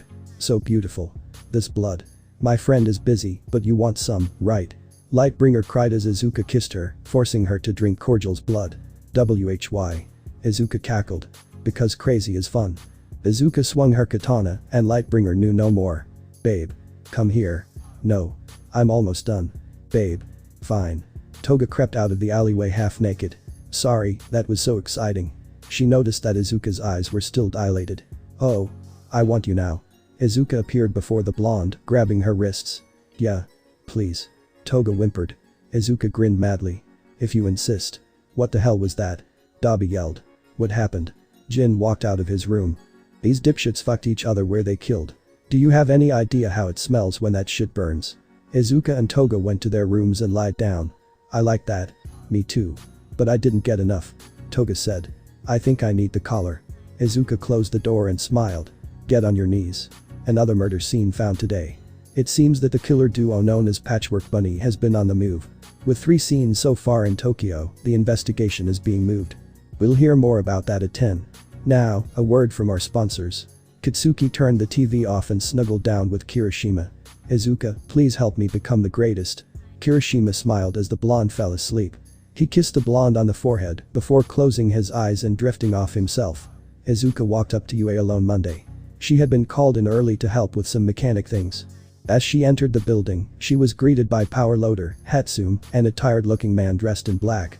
You're a racerhead. Izuka said. It's nice to meet you. The hero grumbled and scratched his neck. I don't like this one. She's too smart for her own good. Yumi, Hatsum, will be working on tuning up some equipment this morning. It shouldn't take that long, especially with you two here. Izuka raised a hand. What's this equipment for exactly? For measuring the student's abilities. Think of it as a physical test, but with quirks. We measure quirk ability first, then work on improving that, as well as physical fighting abilities. Izuka nodded. Sensei, if we finish early, can we do these tests? Power Loader shrugged. If Eraser approves, then that's fine. Your quirk is Zoom correct? Aizawa spoke to Hatsum. It's not that great in a physical setting, and you're quirkless so. I mean, technically, so are you. Izuka said. Your quirk prevents people from using their quirks, but you can only focus on them one at a time. And if there were a quirkless person who excelled at fighting, you could be at a disadvantage. HMMPH. Eraserhead grinned. You are too smart for your own good. But very good at analysis. I like you kid, maybe a quirkless person rising to the top is what society needs. Eraserhead led them to the training field, where several machines had been set up. They record the students' progress. Unfortunately, last week we had an incident where one of the kids' quirks accidentally shorted out all the wiring. Think you can fix it? Hatsum laughed. These. We could build these in 5 minutes. Then get to work. Izuka and Hatsum quickly started on the first machine. After dissecting it, they rebuilt it. They continued the process for a few minutes until every machine was fixed. Told you we didn't need them this early. Power Loader chuckled. Then you could at least get some more sleep. Yeah well. Eraserhead grumbled. You two want to do the test right? Hatsum and Izuka snapped to attention. Yes. Since you're support students, you can use one item. Make a good choice. Izuka grunted. I don't need one. I'll use the cube. Hatsum bounced. This'll be a great way to test its parameters. Aizawa raised an eyebrow as Power Loader walked into the school and came back with the device. Hatsum squealed with joy. Alright. Yumi, you go first. Stretch and get in line for the 50-meter dash. Izuka did a few stretches before getting into a running position. Ready. Go. 2.34 seconds.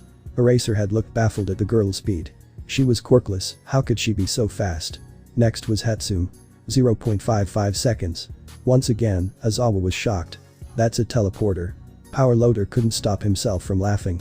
They made that last week. Haven't been able to test it really. That's probably why Yumi's not using a support item. Izuka nodded and gave a very convincing smile. In reality, she wanted to see if the hero course could beat her. Okay. Next up is the seated toe touch. Izuka and Mei both folded in half. Sit-ups. Izuka and Hatsum both did 62 in a minute. Grip strength. Out of everything that surprised him, this would most likely be the kicker. Both support students had a grip strength of over 300 kg. Your physical strength is incredible. Next was repeated side steps. Hatsum learned that teleporting too many times could definitely give severe motion sickness. Standing long jump. Izuka cleared the pit, as did Hatsum. Final 2. We have the ball throw and distance run. This ball has a tracker in it, so I'll know how far it goes. Izuka picked up the ball. Aizawa watched as she drew her arm back. He swore he saw a faint trickle of light move down her arm, but he didn't feel a quirk. It was just physical strength. Izuka let the ball go as she swung her arm forward, launching it high into the air. Aizawa grinned. This kid is something else. Hatsume stepped forward and clicked the cube.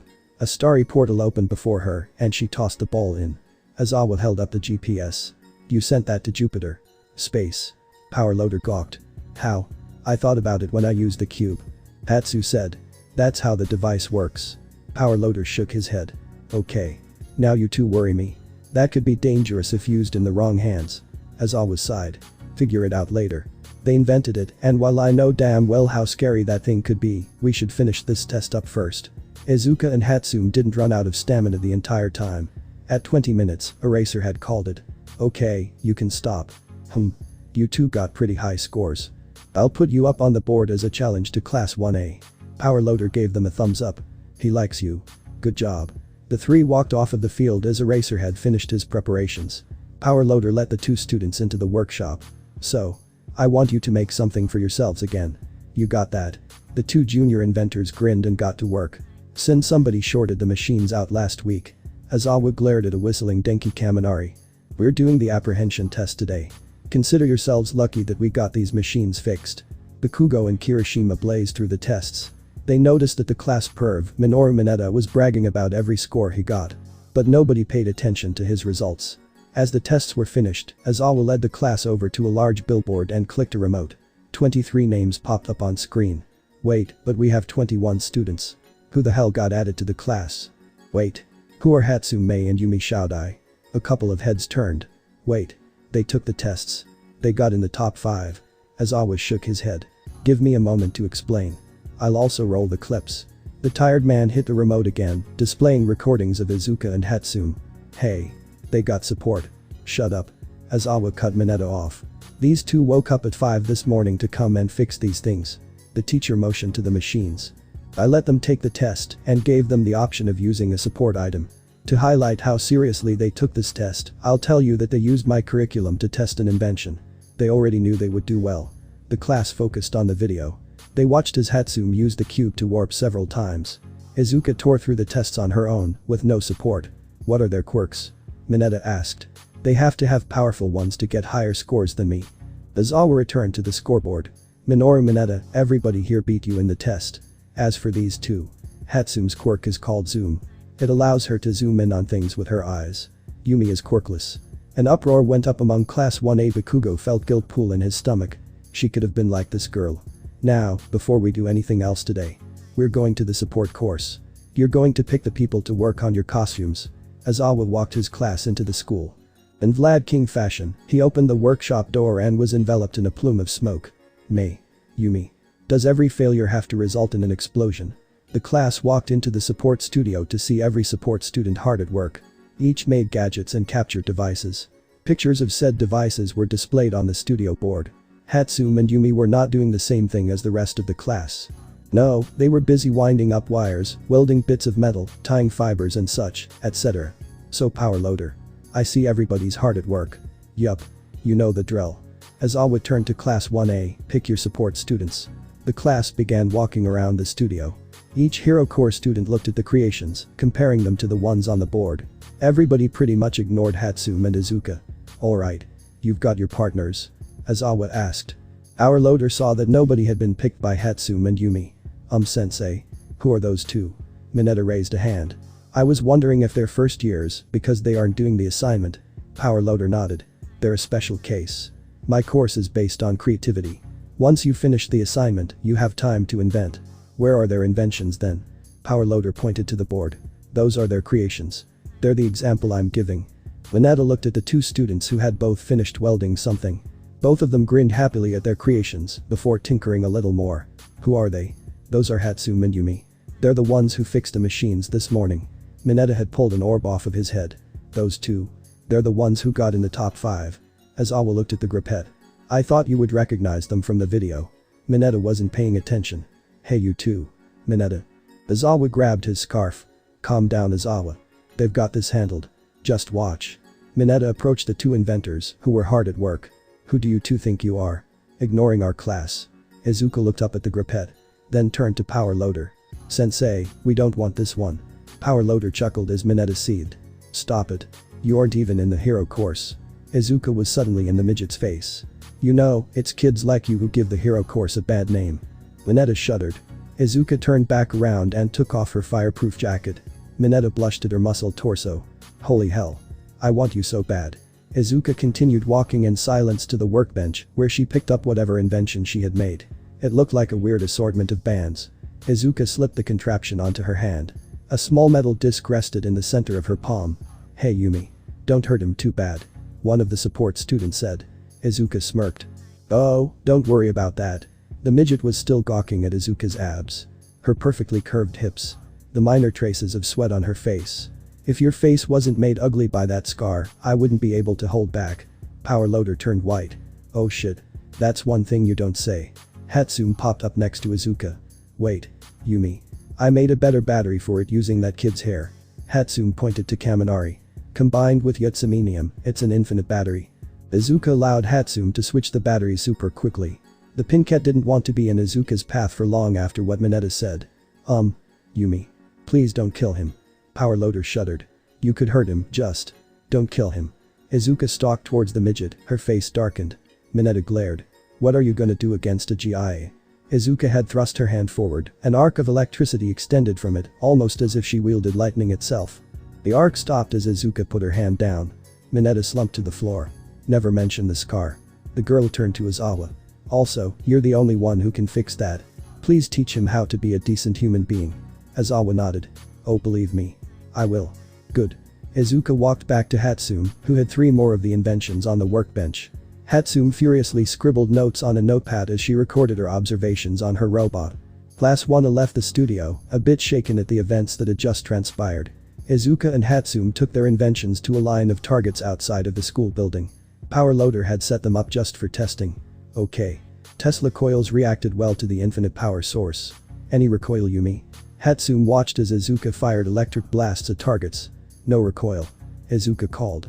"Coils have no recoil upon firing. Still reacting well to the infinite power source." Izuka put her hands together and activated the coils, creating a small bolt of lightning between her palms. She pulled her hands apart, causing the bolt to multiply and spark, becoming a large ball of electricity. Izuka hurled the orb at a target, enveloping it in a hot blaze of sparks. Baby number 479's charging attack seems to work well. Still no reaction from the power source. Slight recoil from the massive discharge of energy. Add that it needs a cooldown. Izuka called. "Baby no. 479 requires cooldown after charge attack." Power Loader watched the chaos that was ensuing on the testing ground. "So you built these Tesla coil gloves? With that infinite power source they seem a little dangerous." Hatsune smiled at the teacher. "Yup. A few more tests and they're going in the security locker." Power Loader watched the girls run a few more tests before they walked into the studio and locked the gauntlets in a containment locker. The same locker held the teleport cube. Power Loader had provided the locker after seeing what the teleport cube could do. It had been built by a previous group of students as a villain containment unit, but it sealed everything. Didn't even leave any holes for breathing. Now Hatsune and Yumi had found a great use for it, and Power Loader couldn't be happier. "Alright everybody. The day's about to end.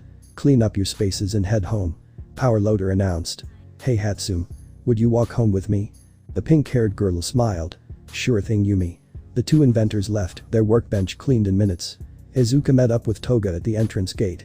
"Hatsune, you already know Shinama." Hatsune smiled at the redeed. Toga turned to Izuka. "So we're doing this today?" Izuka smiled. "When we get back." Izuka and Toga walked with Hatsune. They went for several blocks before walking into a rundown house. "You guys live here?" Hatsune looked around. "No. This is the warp spot," Toga said, calling Kurogiri. A purple warp gate opened up before them. "You two go on ahead." He said, "It goes to our room." Izuka and Hatsune walked through the gate. Hatsune was immediately greeted by the sight of a large bedroom covered in knife displays. "What is this place?" "Hideout," Izuka said. "Welcome Hatsune. I need to ask you some questions." The two sat down at the desk in the bedroom. "So Hatsune, I want to know what you want to do in the future." Hatsune pondered the question. "You asked that question last week, but now, I feel like my answer has changed a little bit." "Oh? You are one of the most talented people I've ever met. It's so fun to invent with you. I also have this feeling that something is going to change after UA. I'm changing my answer now. I don't just want to build things that will help heroes. I want to build things that will help anybody. Any government. Any world power. And I want to do it with you. Izuka nodded. There's something I should tell you. What is it? I'm a villain. That's what I expected. No. I mean, a villain. May I ask why? Izuka raised a hand and pointed to a ripped poster of All Might. Him. All. Don't say his name. Izuka shuddered. I'm sorry. I get a little carried away when I hear his name. Hatsum nodded. So why are you talking to me? Why are you telling me? Izuka looked up to meet Hatsum's eyes. Because I feel like you're the first person in a long time, other than the villains, to accept me. Okay. I think I'm gonna need some backstory. Izuka nodded. Okay. Do you know of the suicide case about a year ago? It was in Yusutafu. Hatsum nodded. Yeah. A quirkless girl jumped from a building. That was me. Everybody thought I died, but villains saved me. I had been bullied incessantly for being quirkless. My mom had died. There was no more meaning to my life. Then I met him. I asked him if I could be a hero. And the symbol of peace said no. Hatsum felt herself begin to cry. That's terrible. So hypocritical. Izuka nodded as she pulled off her blonde wig. I jumped off of the rooftop and he couldn't save me. He walked out and I saw him as I died. He just looked at me in horror, not doing anything. Then the League came and took my dead body. Sensei revived me. And now I owe them a debt. I have a new purpose. To aid Sensei and change the world. So you. This place. You're part of a villain syndicate. That must mean that you want to take control of Japan. Hatsum blinked. That means that the world will change soon. Hatsum. Sensei plans to destroy the system of heroes as it is now. You're my friend. I don't want you to get hurt. I like building stuff with you and. Hatsum looked up at Izuka. Then let me join you. Wait. Already? Toga stepped through the portal. You got her convinced before I even got back. Hatsum looked at both villains. If the world is going to change, I want to be a part of that change. I want to have my inventions shared, and it seems that if I go on to help society now, I'll be locked away later. If I join the agents of change, I'll be able to keep making new things. And I'll be able to do it with you. Izuka looked at the pink-haired girl. So you do want to join? Hatsum nodded. Yes. I want to join you. What can I do? Izuka kissed the pink girl. First you can sleep with me and Toga. Then we'll talk about the job. Hatsum blushed. Sleep with you? As in? Oh come on Mei. We'll just cuddle at first. Hatsum snuggled down with the two girls. Izuka purred softly. They all drifted off to sleep. 2 hours later. The three girls were now up and about. Izuka had described the League. Their position in it. Her villain identity, which slightly shocked Hatsum. And above all, what Hatsum would do. When we make our big unveiling about us being villains, we want you to stay at UA and act like a victim. You'll be a mole for us. Hatsum hummed. I could also sabotage some support gear. This might be even better than working on regular stuff. Making hidden weaknesses. Gauntlets that could snap together as restraints. A mask that blinds you at certain times. So many possibilities. You also have a reason to make stuff explode. Izuka said. Yeah. I won't make anything for the League yet. But I will help with information gathering. Just for now. I don't want to hurt anybody yet. You two seem to have that covered. Izuka giggled. Toga smiled. Yeah. What can we say? Crazy is fun. Hatsum smiled. Yes. The three girls chatted a while longer. Hatsum was eventually warped home. The pink girl brought out a robot, which chirped happily. Well Roscoe. We've got new friends and a ticket to the history books. So what do we do again? Hatsum sat with Izuka in a private lab, eating lunch as they tinkered away at an invention. Well, we go on missions and stuff. Sometimes kill, which is really fun. And we also wait for the day we reveal ourselves. You see. The League isn't really known about. We have factions in every country, but the public doesn't actually know about this massive organization. And what faction are we in? The most important. Sensei resides in Japan. We're his vanguard squad. He sends us on very important missions, sometimes to other countries. Oh? What countries have you been to? I went to Germany with Toga to find a potential recruit. Turned out that the dude had been killed by a gang there. That's a story for another time. Anyway, we're the moles of UA now, and you are probably the least probable one. The best mole anybody could ask for. I'm the mole now. Yup. What do we do until we get a mission? Izuka smiled at Hatsum. We actually have a mission. We're gonna be looking for the Class 1 as scheduled tomorrow. You know the rumors about Might taking the hero course on a field trip next week. We strike then. The scarred girl took a bite of her lunch. Hatsum nodded. Okay. I'll try my best to help. Kinda a new thing for me. Izuka smiled at the pink cat once more. Don't worry. Just remember crazy is best. Hatsume repeated it back to herself as if it was her mantra. Crazy is best. Crazy is best. Izuka and Hatsume worked on Toga's suit. Now that they had the full function of her quirk, Hatsume didn't question any of the added items Izuka built in. Gloves that shot a thin metal pipe out in order to collect blood. They also had built-in grappling hooks for an easy way to get around. Some of your inventions make so much more sense. Hatsume chuckled. I mean, you built so many knife variants before Power Loader said that heroes didn't use deadly weapons. Izuka smiled. Yeah. The exploding knife was the straw that broke the camel's back. The two inventors chatted away. They both didn't notice how close their faces had come to one another until they ran out of breath. Hey. Hatsume said. Hey. Izuka smiled. I want to kiss you, but you're dating Toga. Oh, trust me. She wants you as badly as I do. Why? Izuka kissed Hatsume on the lips just as the lab door opened. Hey guys, I'm giving the others a ooh. Our loader walked in and dropped his clipboard. I'm sorry. I didn't know. Please carry on. The hero hastily grabbed his clipboard and slammed the door shut as he ran out. Izuka and Hatsume looked at the door silently before starting to laugh. How did that? What the hell? Hatsume leapt atop Izuka with a smile, wrapping her legs around the scarred girl's waist. Crazy is fun. Izuka, Toga, and Hatsume sat near the entrance to the cafeteria. Izuka and Hatsume were on early lunch break. They were waiting for the time. A single second. A tiny bit of time where tomorrow would cause a distraction. The alarm rang. As soon as the students began panicking, the three slithered past the crowd and into a separate part of the school. Izuka and Hatsume stood guard as Toga transformed into lamplight and slipped down the hallways. The alarm turned off right as Toga got back. I got the schedule. Next Monday in the morning, Class 1 will be going to the USJ. All Might is supposed to arrive an hour after they do. That was fast. Nobody's there. Izuka and Hatsume nodded. Okay. I'll make sure that we get enough people together. We should get back to the cafeteria. The three students went back into the cafeteria. Nobody even realized they had been gone. Izuka felt her phone vibrate in her pocket. Power Loader. I need you and Mei. Gate's been broken. Izuka locked her phone. Our loader needs us to inspect the gate. You have a hero's number? Toga hissed. Spare phone. Other one's a burner. Izuka grinned. Let's go Mei. The two junior inventors walked out of the main school building. They met Power Loader by the door, who walked with them to the UA gate. This was caused by something sinister. Izuka heard the principal mutter. A declaration of war. Nezu. I brought them. Should they take a look? Power Loader asked. Principal Nezu looked at the two students and nodded. Please offer your insight. Izuka and Hatsume both stepped up and inspected the UA barrier. From what anybody else could tell, someone had used their quirk to melt a hole through the gate. Izuka and Hatsume knew Tamura's quirk however. It's a quirk. Disintegration of some sort. Not a support item. I'm good with machines, but not as much with quirks. Power Loader nodded. Okay. Thank you. We at least know that it was a quirk.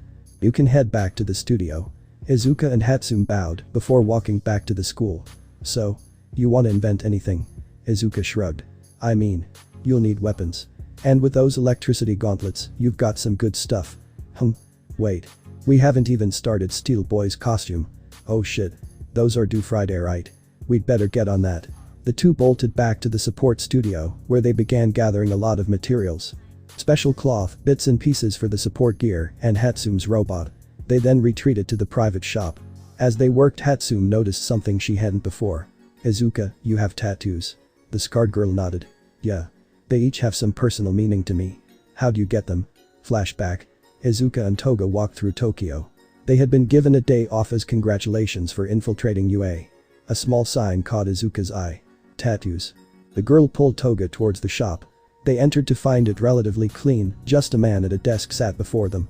How can I help you? Izuka looked at Toga with begging eyes. The blonde smiled. Hi. Me and my friend would like some tattoos. Okay then. Wait. You aren't going to ask for your age. Nobody really cares. It's your body. You agreed to it. Izuka and Toga looked at each other and shrugged. You can both go in here. I'll be with you shortly. Izuka and Toga sat in the room. You really want a tattoo? Babe, I have a reason. Toga shook her head. Fine. Do what you're gonna do. The tattoo artist came in. Izuka asked for 3 phrases in kanji. The artist obliged, but warned her that it would be painful. He was shocked to see the number of scars on her back. After the first was done, Toga decided to get one as well. Izuka added a similar one to her request. The artist finished the works relatively quickly. In the end, Izuka had 3 phrases on her back. Deku. Swan dive.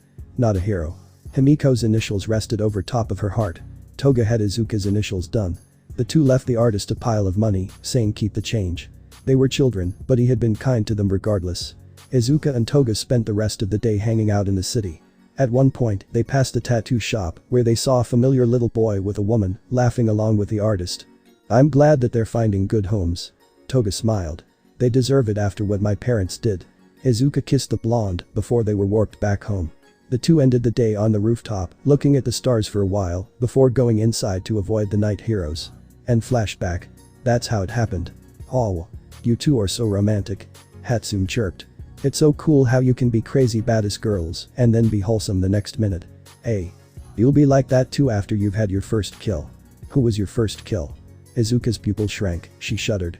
I think. It was myself. Are you okay? You don't need to talk about it. No. I'm fine. Iryu Takanawa was a student in Class 1A. She had only been added to the roster when Recovery Girl recommended her. Technically, she wasn't a part of the class. She was Recovery Girl's personal student. But she participated in some classes to aid the hero course. Her quirk limited her to being support-based. While it was a very powerful healing quirk, it did have some downsides. Iryu's quirk Super Heal allowed her to draw an air around her and use it to heal any injury. She could get lightheaded if it was overused. Iryu also couldn't heal herself. The ramifications of her quirk had hit her like a truck after healing All Might. She had been knocked out for a week. Nezu agreed to let her be Recovery Girl's apprentice after the recovery of the #1 hero. Now Iryu walked down the halls of UA. She had been called by Recovery Girl to hear about her next assignment. Hello. The nurse's face lit up as she beheld her prized pupil. Her only pupil for that matter. Iryu. We need to speak about next week. Power Loader walked into the lab later in the day and found them still hard at work.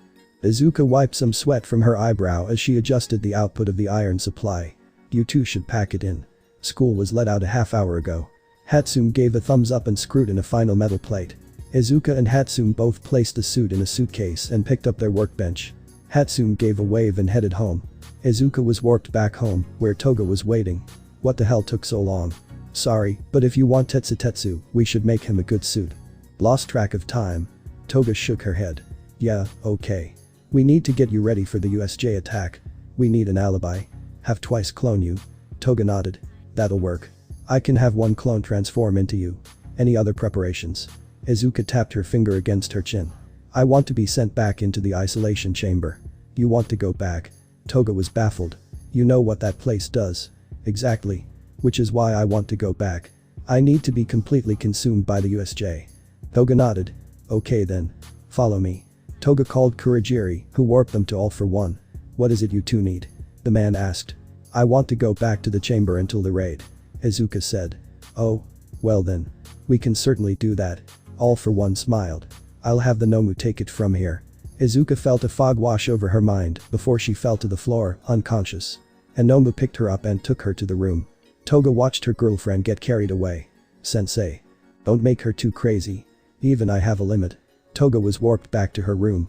Izuka woke up once again in the isolation chamber. 3 Nomu walked in and began beating her. After an hour, they left. Leaving a bruised Izuka behind. 10 minutes later, they came back. And so it continued day after day. For 4 days. A clone of Toga was Izuka's stand-in.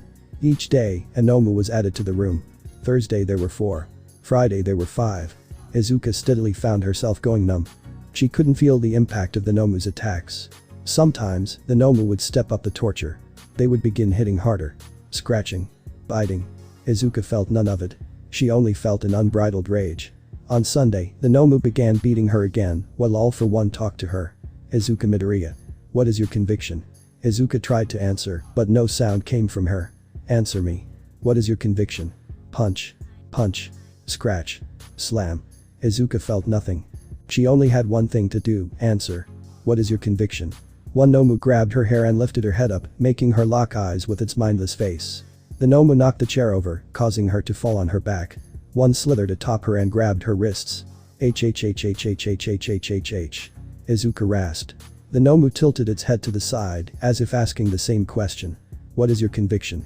Izuka lifted her head up and nibbled the tip of the Nomu almost lovingly. Harder, daddy. Izuka kicked forward, knocking the Nomu off of her before ripping herself out of her bindings. Two of the Nomu charged her, disgusting teeth bared. Izuka leapt up, making the beasts collide with each other before landing 2 kicks on each of them. The next pair of monstrous beings attacked. Izuka caught a punch with her left hand before hurling the Nomu into the wall. The next attack came, Izuka sidestepped and punched, knocking the beast out. Blood dripped from Izuka's body as she fought. The Nomu couldn't touch her anymore, she was too fast. The last beast stepped forward.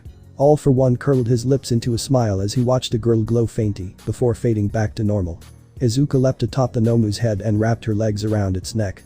She ground herself against the beast twice before it thudded to the ground. The pressure she applied had destroyed the beast's exposed brain. What is your conviction? Izuka looked up at the speaker in the room. I'm going to kill everything. All for One smiled as he opened the door. Well done, Izuka Midoriya. Few have ever been able to escape the isolation room. And you are the first quirkless to do it. Allow me to heal you. All for One placed his hand atop Izuka's head. He felt around as he healed her, there was no quirk. I was right. She's done it, hasn't she? Izuka. What do you know about quirk evolution? The quirk will undergo a change that makes it more powerful. It can be achieved through training, or in life or death situations. Izuka rasped as she healed. All for One nodded. Did you know that the quirkless can undergo a similar change? Izuka cocked her head to one side. How so? It's only spoken of in specific books. It's mostly kept a secret. The quirkless population has the capacity to be more powerful than the quirked population, but only a specific percentage of it. You're one of that percentage. Can you please explain what you mean by a change? All for One grinned. Straight to the point then. If a quirkless person is subjected to enough physical stress, mental stress, trauma, training, etc., they can go through a process known as Ascension. They still have no quirk, but they can tap into a pool of power. They can hold strength equal to that of me, with no quirk. Their physical abilities increase, and they become a little more than human. So I'm not human then? Izuka asked numbly. Oh come now. To them, you never were. Now, Shigaraki is waiting for you to join him in preparation. You march on the USJ in the morning. Izuka stood with the rest of the vanguard beside Shigaraki. They were in a large warehouse. Small-time villains slowly entered. You guys aren't coming, right? Sensei knows what you lot are capable of. Tamura said, scratching his neck. Izuka's going with you. We have another mission. Toga said. Tamura facepalmed. Great. I've got the one I'm afraid of. What was that? Izuka smiled. And nothing. The scarred girl slithered up to Tamura's face. Come now, you can't be afraid of me. Are you afraid of something else? Tamura gulped. Am I attractive to you? Izuka giggled softly as she saw the faint blush on Tamura's cheeks. I see. Since I'm sterile, we can have fun anytime. Izuka brought her face close to the hand that covered Shigaraki's face. She pecked it once, before returning to the vanguard. Tamura shuddered once as he brought his hand to where Izuka had kissed his mask. Father says thank you. Izuka smiled. Wouldn't have it any other way. Toga looked at Izuka. You sure you're okay? Izuka grabbed Toga's head and kissed her. Does that answer your question? I want you so much right now. Toga breathed, her hair ruffled. But it's almost time. I'll head to school. Let's go, Mei. Twice, I need a clone. The girl was duplicated before her clone transformed. See you soon, babe. The vanguard left. Izuka looked at Tamura. You ready? I was made ready. Today is the day. Tamura stepped up in front of the crowd of minor villains. Hello. All of the villains here, today we accomplish something monumental. A cheer went up throughout the warehouse. Death to the symbol of peace. Izuka fastened her bracers as Tamura spoke. That's right. Today the League emerges into the world. Izuka took out her sword and wiped it before sheathing it once more. Today we kill the #1 hero. Izuka fixed her hoodie and fastened her mask. Today we steal his phrase. We will show the world. A portal opened, Izuka stepped through as she heard Tamura finish his speech. We are here. 1 hour to USJ assault. Katsuki woke up with Kiroshima laying next to him. The Redeed had spent the night with the blonde, they hadn't really done much but talk. Katsuki realized that they had a lot more in common than he thought. Both he and Kiroshima had lost people and blamed themselves. They both thought that their quirks lacked something. For Kiroshima it was flashiness, for Bakugo, it was adaptability. He could use explosion to fight, but it didn't work for rescues. That, and One for All broke him every time he used it. Kiroshima liked the same music as he did. Bakugo liked Kiroshima's favorite foods. They were almost like brothers. But their affection made them more. Katsuki got up and got dressed. He brushed his teeth, poured some cereal for him and Kiroshima. The Redeed joined him downstairs, wearing an oversized hoodie. His hair wasn't spiked up, Katsuki thought it looked better that way. You know, you look hot like that. Yeah. Yeah. You want some cereal? I mean, we've got to eat for today, right? Kiroshima smiled. Field trip, right? Bakugo nodded. I think you'll be good. I really need to nail this, my quirk isn't good in rescues. Kiroshima kissed Bakugo on the cheek. You've got this. You two are dating. Mitsuki stood at the bottom of the stairs, her jaw had dropped to the floor. Shit. Oh, look at the time. Don't want to be late. Bakugo yelped. Both he and Kiroshima bolted out the door. You've got some explaining to do when you get back. Mitsuki called. Bakugo and Kiroshima stepped out onto the sidewalk. Class 1 was wearing their hero costumes. Bakugo grinned. You ready to kill it? Tenyuida, the class representative, stepped up in his suit of armor. We aren't killing anything. Kiroshima rolled his eyes. You take everything too literally. As heroes we must make sure not to cause unnecessary deaths. The armored boy chopped his arm up and down. Shut up and follow me. Aizawa grumbled. The class followed the tired teacher into the building. The area was filled with multiple settings. A ship in a large pool, a burning city, a cliff that would shake every so often, a space surrounded in a wall of wind. Welcome to my rescue playground. A hero in a space suit walked forward. It's 13. The space hero. Ichako Uraraka gushed. The hero nodded. Somehow. Welcome to the USJ. Before we get started, I have a point to make. Or two. Or three. Get on with it. Aizawa grumbled. Okay. First of all, my quirk is called Black Hole. I use it to rescue a lot of people, but Black Hole can easily be used to kill. Iryu shuddered. The entire concept of the hero killing somebody terrified her. Just make sure to know your quirks. You can also easily kill with your powers. Blah blah blah. You talk too much. A voice cut in. The students looked around for the speaker. 13's eyes fell on a shadowed figure, sitting on an electric wire that controlled one of the zones. Who are you? 13. Is this in the plan? Aizawa reached for his scarf. No. 13 said. I've never seen that person before. Oh. I forgot to introduce myself. The figure giggled, reaching behind themselves. Two bunny ears appeared on their head. I'm Patchwork Bunny, and you all are now in our trap. Our trap? 13 questioned. You. Show your face. 13 pointed her hand at the figure and pulled them in with Black Hole. To his surprise, the figure leapt towards him. No. The space hero deactivated Black Hole. Aizawa went wide-eyed. 13. Don't. His warning came too late as the space hero was kicked across the USJ. The villain landed softly on their feet. A singular hollow green eye crinkled. Hello. We are the League of Villains. The students were dropped into a misty purple portal. Only a few remained at the entrance. Aizawa donned his goggles as an army of villains appeared on the main ground. Normally I wouldn't have students fight, but I don't think we have a choice. You have 13 with you. Defeat this one and make it out alive. Izuka giggled as the hero leapt into battle. The remainder of class 1 muttered behind her. One of them made a bellend for the door. It was Tenyuida. Izuka let him go. Tell the teachers we say hi. The other students took ready positions. You may be a killer, but you're only one of two. We'll take you down here. Hanta Zero said. Oh please. I kill heroes. Izuka laughed before disappearing. Zero's eyes widened before a voice spoke up behind him. And you're just children. Zero whirled around just in time to catch a punch. His arms shook from the blow. Damn. I really hope that you were just going all out. Izuka smiled as Rikido Sato rushed in, muscles bulging. Zero. Out of the way. He just consumed half of his sugar stores. Ichako Uraraka called. The boy grinned. You got it. Wouldn't want to be in the way of those punches. Sato was a blur of yellow as he unleashed an unending flurry of blows. Dust was kicked up from the force of each swing. You're done now. Zero grinned. Izuka caught Sato's fists. Like I said. Her arms buffed up slightly as she lifted the boy above her head. Children. Sato was hurled into the ground so hard that he bounced back up. Izuka whirled around and kicked him over to the side, where he passed out. Team up. Mina Shido called. She, Ichako, Zero, and Mizo Shoji rushed Izuka. Izuka dodged a punch from Shoji. Zero shot tape at her legs. Reinforced bitch. Ichako ran forward. All I need is one touch. Izuka was hit by Ichako's quirk. She felt gravity lose its effect on her. We got her. Iryu, let's go check on 13 and Sato. Mina guarded the healer as they went to the aid of the injured. Interesting. Izuka muttered. What's interesting? The fact that kids were the ones who beat you? Zero spat. Izuka shook her head and chuckled. No. You're wrong there. You, gravity girl. Your quirk's touch-based, right? Ichako froze up. So? Why would you need to? The students heard a shredding sound as Izuka tore through her bindings. No way. I made those as strong as I could. They should be like steel chains. And there's your problem. I can easily break steel.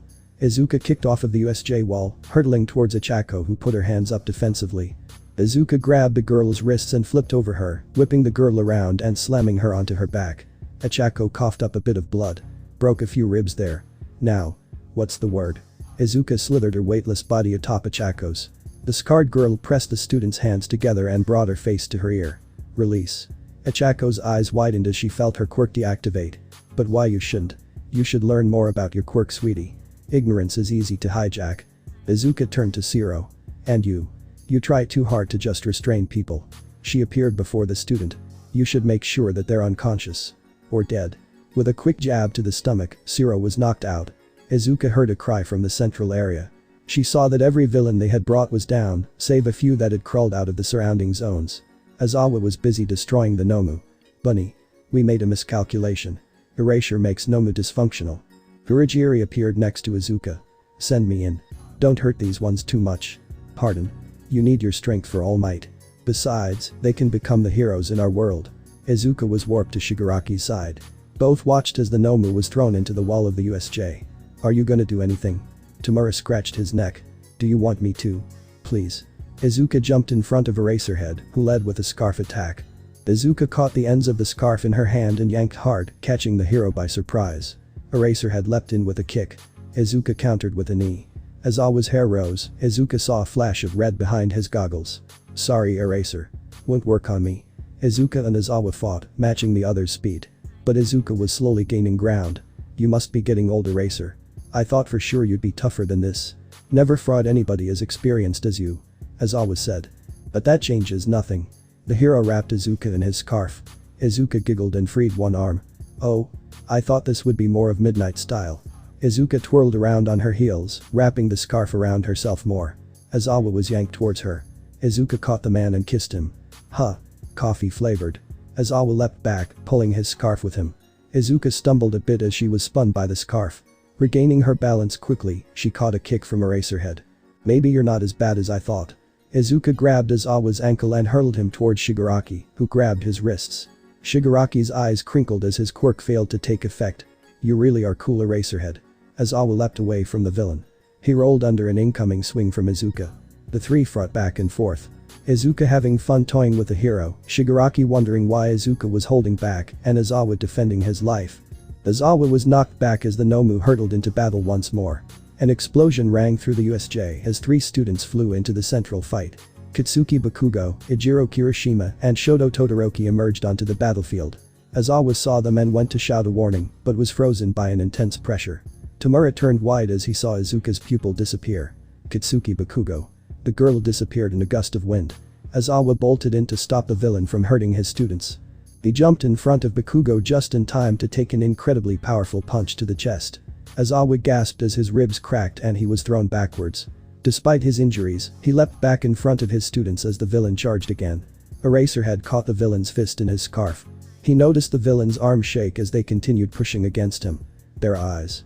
So filled with rage. The three students ignored the blood-killing aura emanating from the villain before them. You bastards made the wrong move attacking our class. A wave of ice rolled towards Izuka, but was reduced to powder with a wave of a hand. An explosion enveloped the villain as Aizawa threw them back, but they leapt into it. You three need to get out of here. This one's too dangerous. Izuka leapt at Bakugo with a snarl.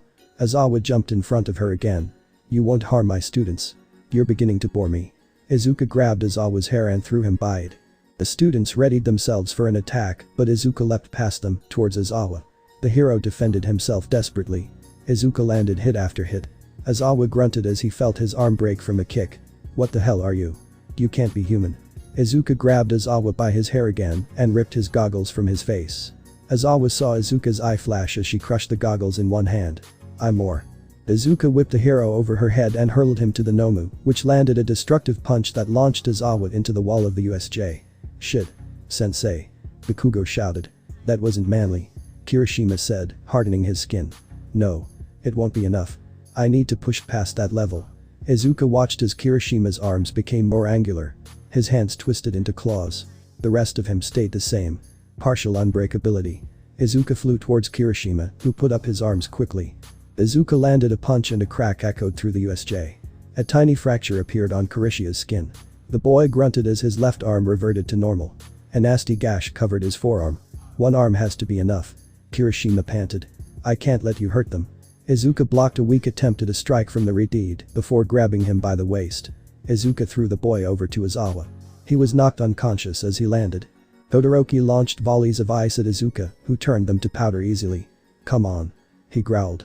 Fall already. A large glacier erupted from the ground, covering most of the battlefield. Did I get them? Izuka appeared before the student. I think you missed. She delivered a kick to his chin, sending him spinning away to the entrance. It was only Bakugo left. Izuka stalked forward. This will be fun. Izuka cracked her knuckles. A cry sounded from the edge of the battlefield. Tsuyu Asui was pinned underneath a fish-like villain. Izuka whipped out a knife and threw it without looking. Her eye remained locked onto Katsuki's face.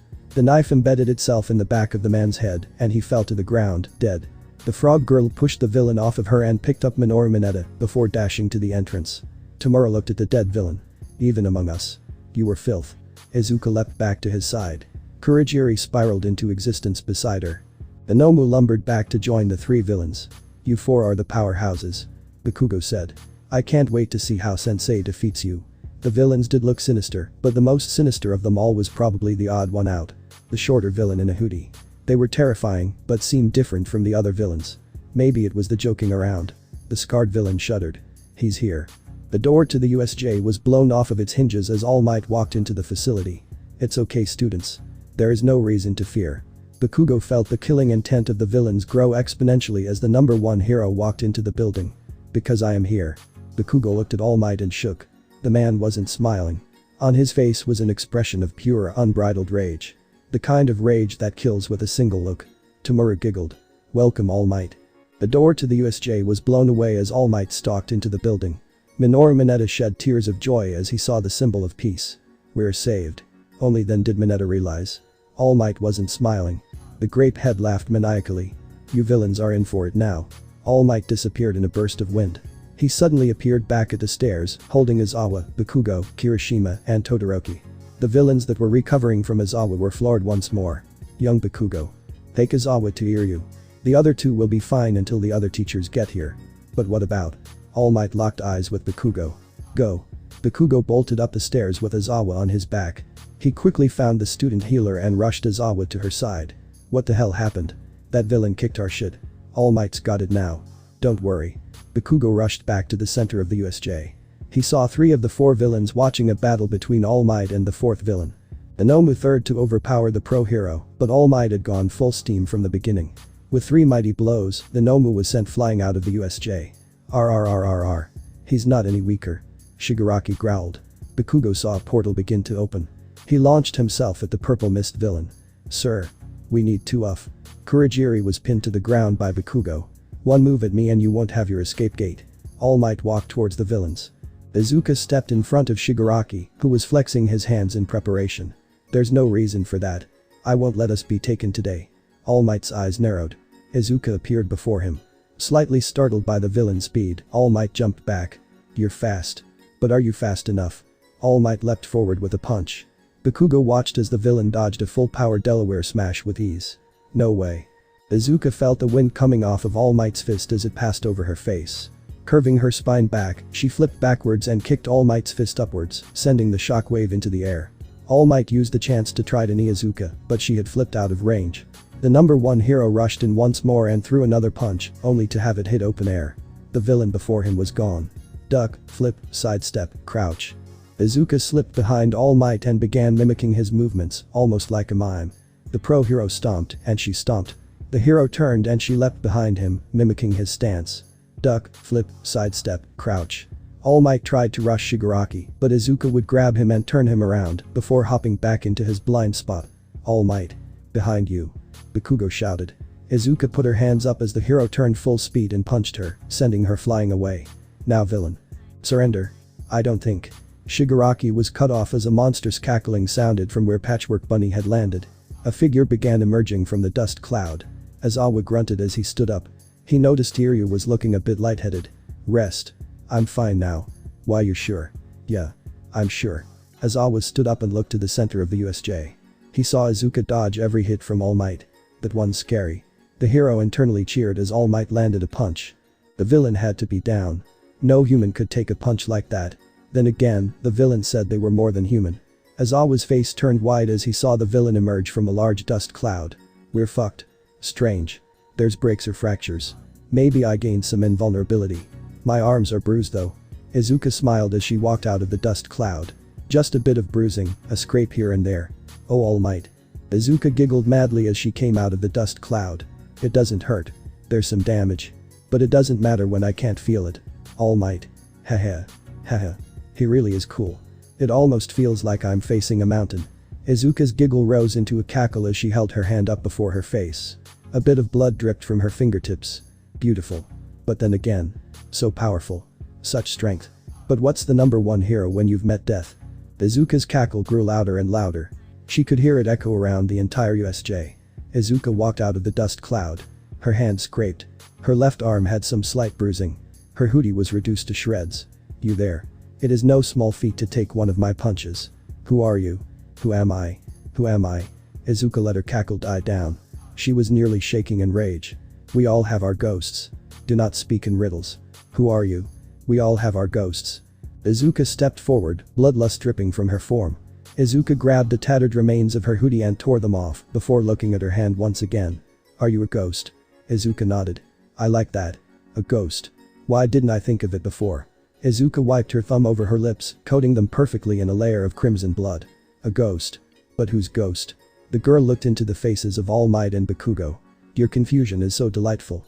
I think that you wouldn't remember me. I don't remember meeting anybody like you. I remember every villain I've fought. I'll add yours to my book of villains I've detained. Izuka clutched her inner thigh. It makes me so hot when I hear people talking about their convictions. What will you do to me, All Might? Bakugo shouted at the villain. What do you think, bitch? Send you to Tartarus. Where you'll be imprisoned forever. Izuka shuddered. Sounds kinky. But I have goals to accomplish here. I'm tired of this. Surrender now. All Might rushed in with a punch, which Izuka countered, before drawing her sword. Tell me, have you met the hero killer Stain? I have heard of him. Well duh, everybody has. I met him a time ago, watched him slice through the barrel of a gun with one of these.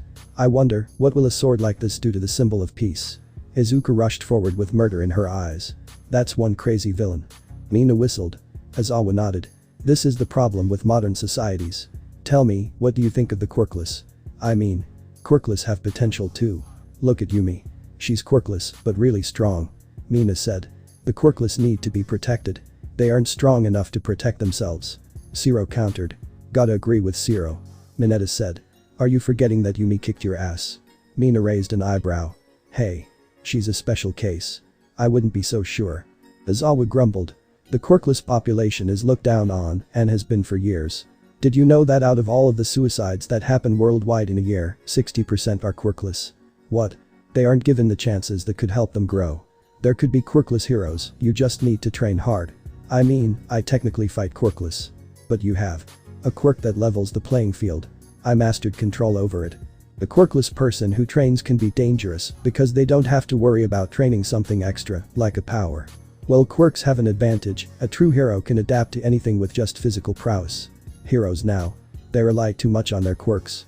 Society has become drunk on the power wielded by the individual and not the power wielded by the whole.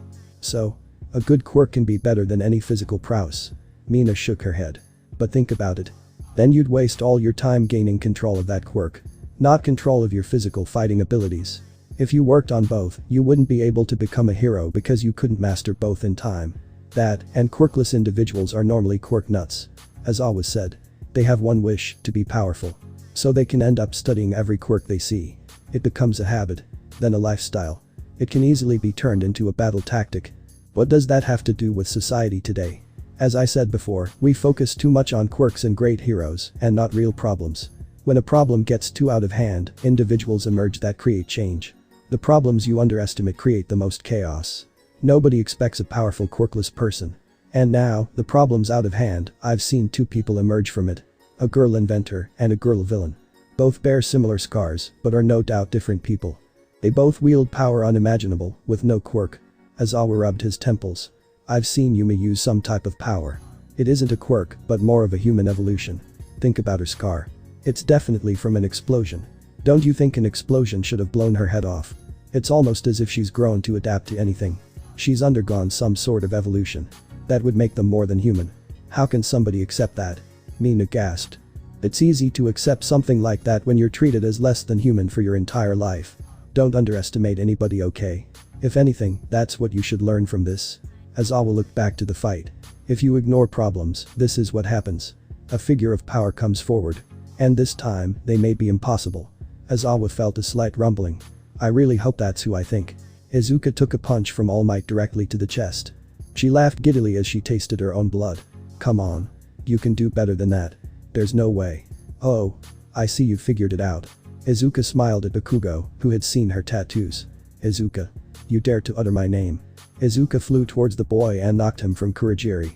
The misty villain warped to Shigaraki's side. Move. Now. The two villains warped out of the USJ. A purple portal remained for Izuka. And you. Izuka turned. All Might shuddered.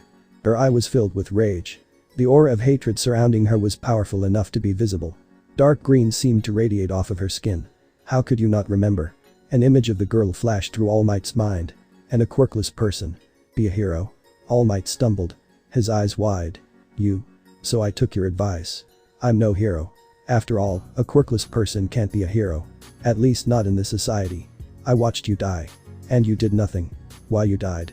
I never found you in the hospital. Izuka smiled. I never went. Bang bang bang. Izuka leapt out of the way as 3 bullets embedded themselves in the broken floor of the USJ. They're here. The full staff of UA rushed into the USJ, battle ready. All teachers. Help All Might and Bakugo. Izuka saw Cementus and Ectoplasm rush him. You aren't getting away. Smosh. Izuka's eye went wide as Bakugo leapt at her with All Might's power. No explosion. No. Explosion. Izuka felt Cementus hit her with his quirk. Bakugo's punch hit her in the cheek. Izuka burst out of the cement and grabbed Katsuki by the neck before hurling him at All Might, who caught the student. You dare tell me that? More cement erupted around Izuka, sealing her in a massive block, which exploded in a flash of white light. Eraser. We need you to nullify her quirk. She doesn't have one. The heroes stopped. No quirk. Raya. The wave of killing intent washed through the USJ. Izuka's hair rose into the air. Her eye flashed. Her skin glowed dully. Ascension. Principal Nezu breathed. We've lost this fight and most likely the world. Ectoplasm generated 50 clones and charged Izuka, who blasted them away with a yell. The teachers and students were floored by the incredible pressure radiating from Izuka. You hypocrite. You could give it to people. Aiya. All Might shook under the intense pressure. Izuka calmed down. Unfortunately, your life is not mine to claim. I'll see you on the battlefield. Izuka walked towards the portal. Izuka. Bakugo called. Shut up. Izuka snarled. Izuka died. I'm just a ghost. Your symbol of despair. The villain stepped through the portal, leaving a broken symbol of peace and his broken successor. You managed to drive them off, All Might. Why do you look like? Nezu saw All Might's expression. You haven't looked like this since Nana. Gio said quietly before healing Bakugo, who curled up into a ball and sobbed. I failed. I failed her. I failed that girl Nezu. Who was that, All Might? Aizawa walked up to the group. I've never seen. We all have our ghosts. Bakugo, come with me. The number 1 hero scooped the sobbing student into his arms. I'm sorry. I failed you too. I'm, sniff, as guilty as you are. Izuka stepped into Kurogiri's bar. Shigaraki was busy raging. He wasn't weaker. You lied, sensei. He was healed. Izuka said. His weak spot was completely healed. There's a student who did it. I'm sure you'd like them, sensei. The TV monitor crackled. Tell me more about this. Healer. Nezu walked up to the entrance of the tall office building in Musatafu, Japan. He, Recovery Girl and Eraserhead had tailed All Might and Bakugo to the building after what remained of the school day. The 3 heroes searched the large structure before Nezu brought them back together. They're on the roof. Nezu, Chio, and Aizawa walked up to the top of the building, where both Toshinori and Katsuki sat with their legs dangling off the edge. The strange thing was, Toshinori wasn't holding his All Might form. Toshinori. The skeletal blonde man looked at the trio of heroes with solid eyes before patting the space next to him. Come. Sit. The 3 heroes each grunted as they eased down. What a beautiful view. Chio whispered as the sun set. The sky was lit up in a vibrant display of pinks and oranges. The group could see all the way to the water on Takoba Beach. Yeah. It is a nice view, isn't it? Bakugo said hoarsely. Mind telling us why you two are so upset? Nezu said. Toshinori winced. It's a long story. It begins here in Musatafu, on this very rooftop. What happened here? Wait, All Might. I'd better start. Bakugo said, clearing his throat. That villain was Izuka Midoriya. Izuka Midoriya was the daughter of the Midoriya family. Her mother Inko was best friends with my mother, so we lived as if we were cousins. We played together. We ate dinners together on weekends. We drew pictures and watched heroes together. But then, she changed. Aizawa wondered. Bakugo shook his head. No, I changed. I got my quirk and she was declared quirkless, and that's when everything started to go downhill. I began bullying her. My mom confronted me about it a lot, but I didn't stop. For years she was there, always seeming to look down on me. I never realized that she was looking up to me. So, what happened next? Chiyo asked. 2 years ago, Inko passed away. Izuka's dad had left them and traveled overseas. Izuka ended up living on her own. She said that she didn't want to leave the family apartment. Then 1 year after that, it got to be too much. What happened? The bullying had stopped for about a month after Inko's death, but then I went back to it. Some of the students at the middle school defended her after that, but for some reason, I just got angrier. Then, one day there was nobody there. And I told her to jump off of a building. Chiyo sighed, as did Nezu. Toshinori hugged the boy as Aizawa regarded them with calculating eyes. But that's not where the story ends. Is it All Might? Toshinori shook his head. No. That day, I met her. I saved her from a villain made completely out of sludge. As I leapt away, she grabbed onto me and hitched a ride. We landed right there. Toshinori lifted his hand and pointed to a small indent of 2 shoes on the rooftop. Then, she asked me if she could be a hero without a quirk. And you said no. Chiyo grunted. You never were one to make rational decisions. I was trying to keep her safe. Toshinori Yagi. Have you forgotten where you were before Nana? Chiyo's cane shook in her hand. You were quirkless too. I would think that someone like you would be able to see the world differently. I know. Like hell you. I know, okay. I watched the life leave her eyes. Everybody fell silent.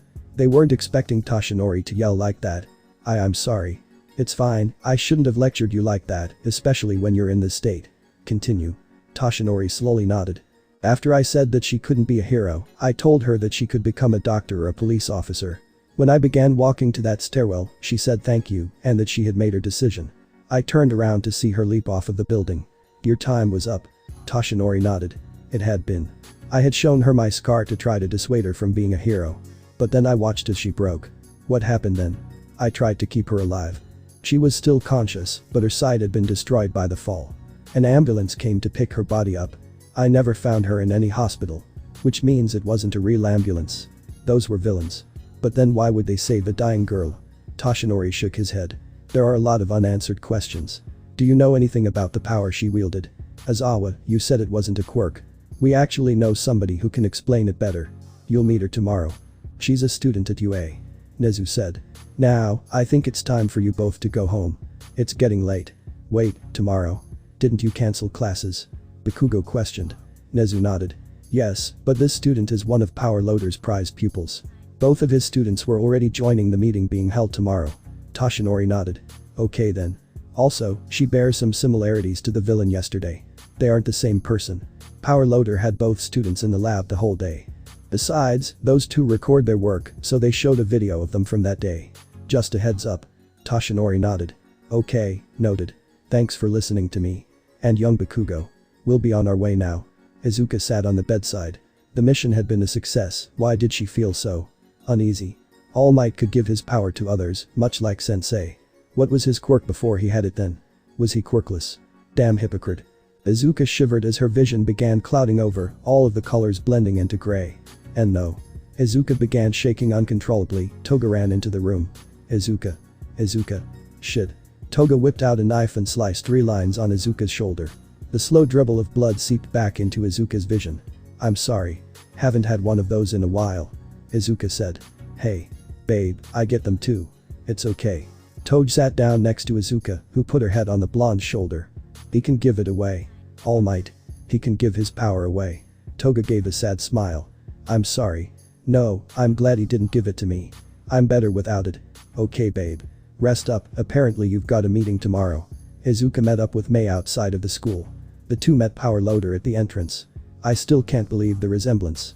The hero shook his head. Come on, let's go. The hero led them through the empty halls of UA.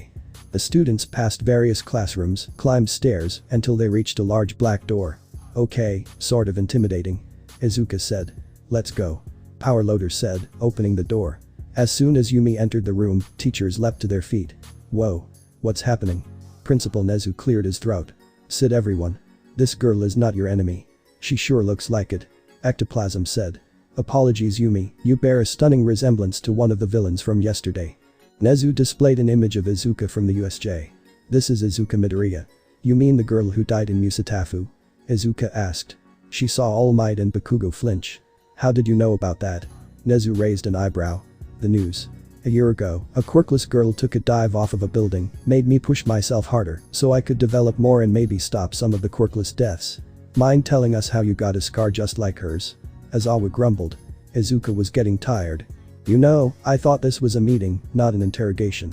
I'm not a villain, I definitely am not this. Izuka Midoriya. And if you really want to know. It was during the stages of a discovery when an unstable isotope reacted in a bad way and started a chain reaction. The resulting explosion should have killed me. Then why didn't it? Cementus asked. I'm sure that's probably why Nezu called me here, right? Izuka smiled, taking out a laptop. You want to know about limit breaking, right? Ashinori raised an eyebrow. Limit breaking. Oh. Energizing, power boosting, leveling up. Ascension. Ascension. Half the room cried. Nezu cleared his throat once more. Yes, that's the one. Nezu. Ascension isn't actually possible, it's a myth. Midnight said. Many heroes have tried to reach that level of power and failed. Cementos grumbled. Izuka cleared her throat.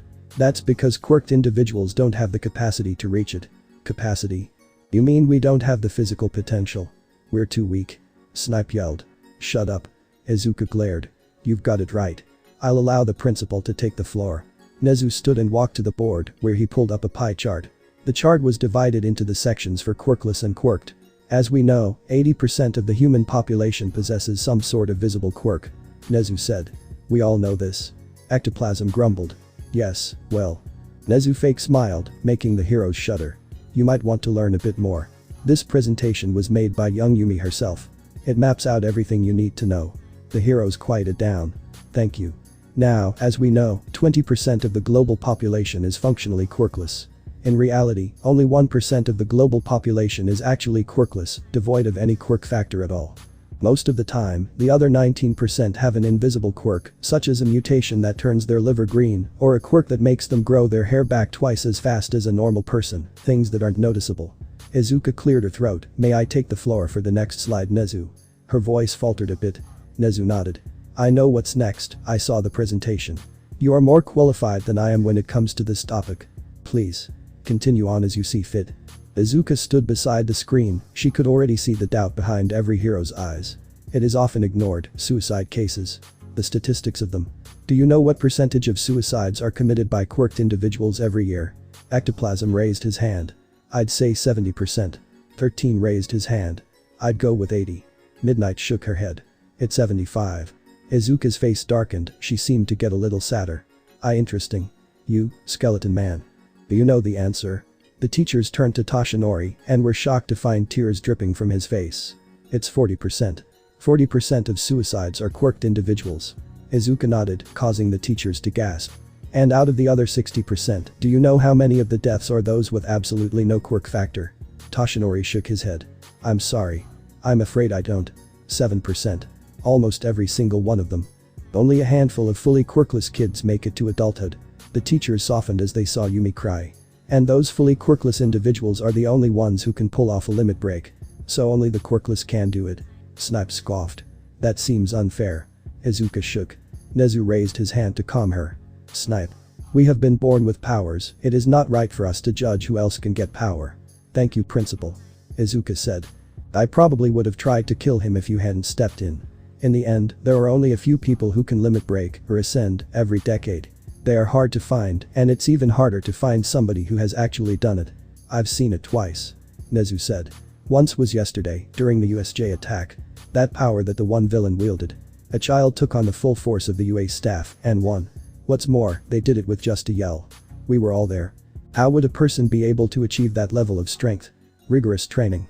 Izuka said. Pain, torture, torment.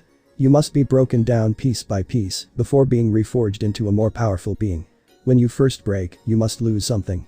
For me, it was my face. Cementos grunted. So you've attained this power. Could we have a demonstration? Izuka looked at Nezu. May I? Be my guest. Ectoplasm, a clone please.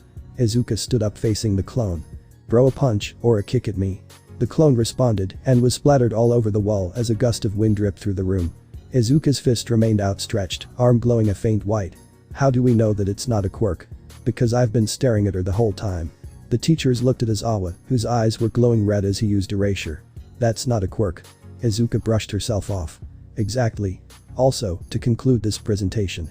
The person can go through Ascension multiple times. If you want to beat them, you take them out as soon as possible. How would we contain them? You wouldn't.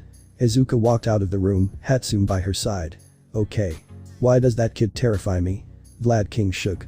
Power Loader shook his head. I hope that everybody else learns to respect her. I'm hoping she'll be able to bring home the sports festival for the support course this year. Along with Hatsune, of course. Have fun preparing.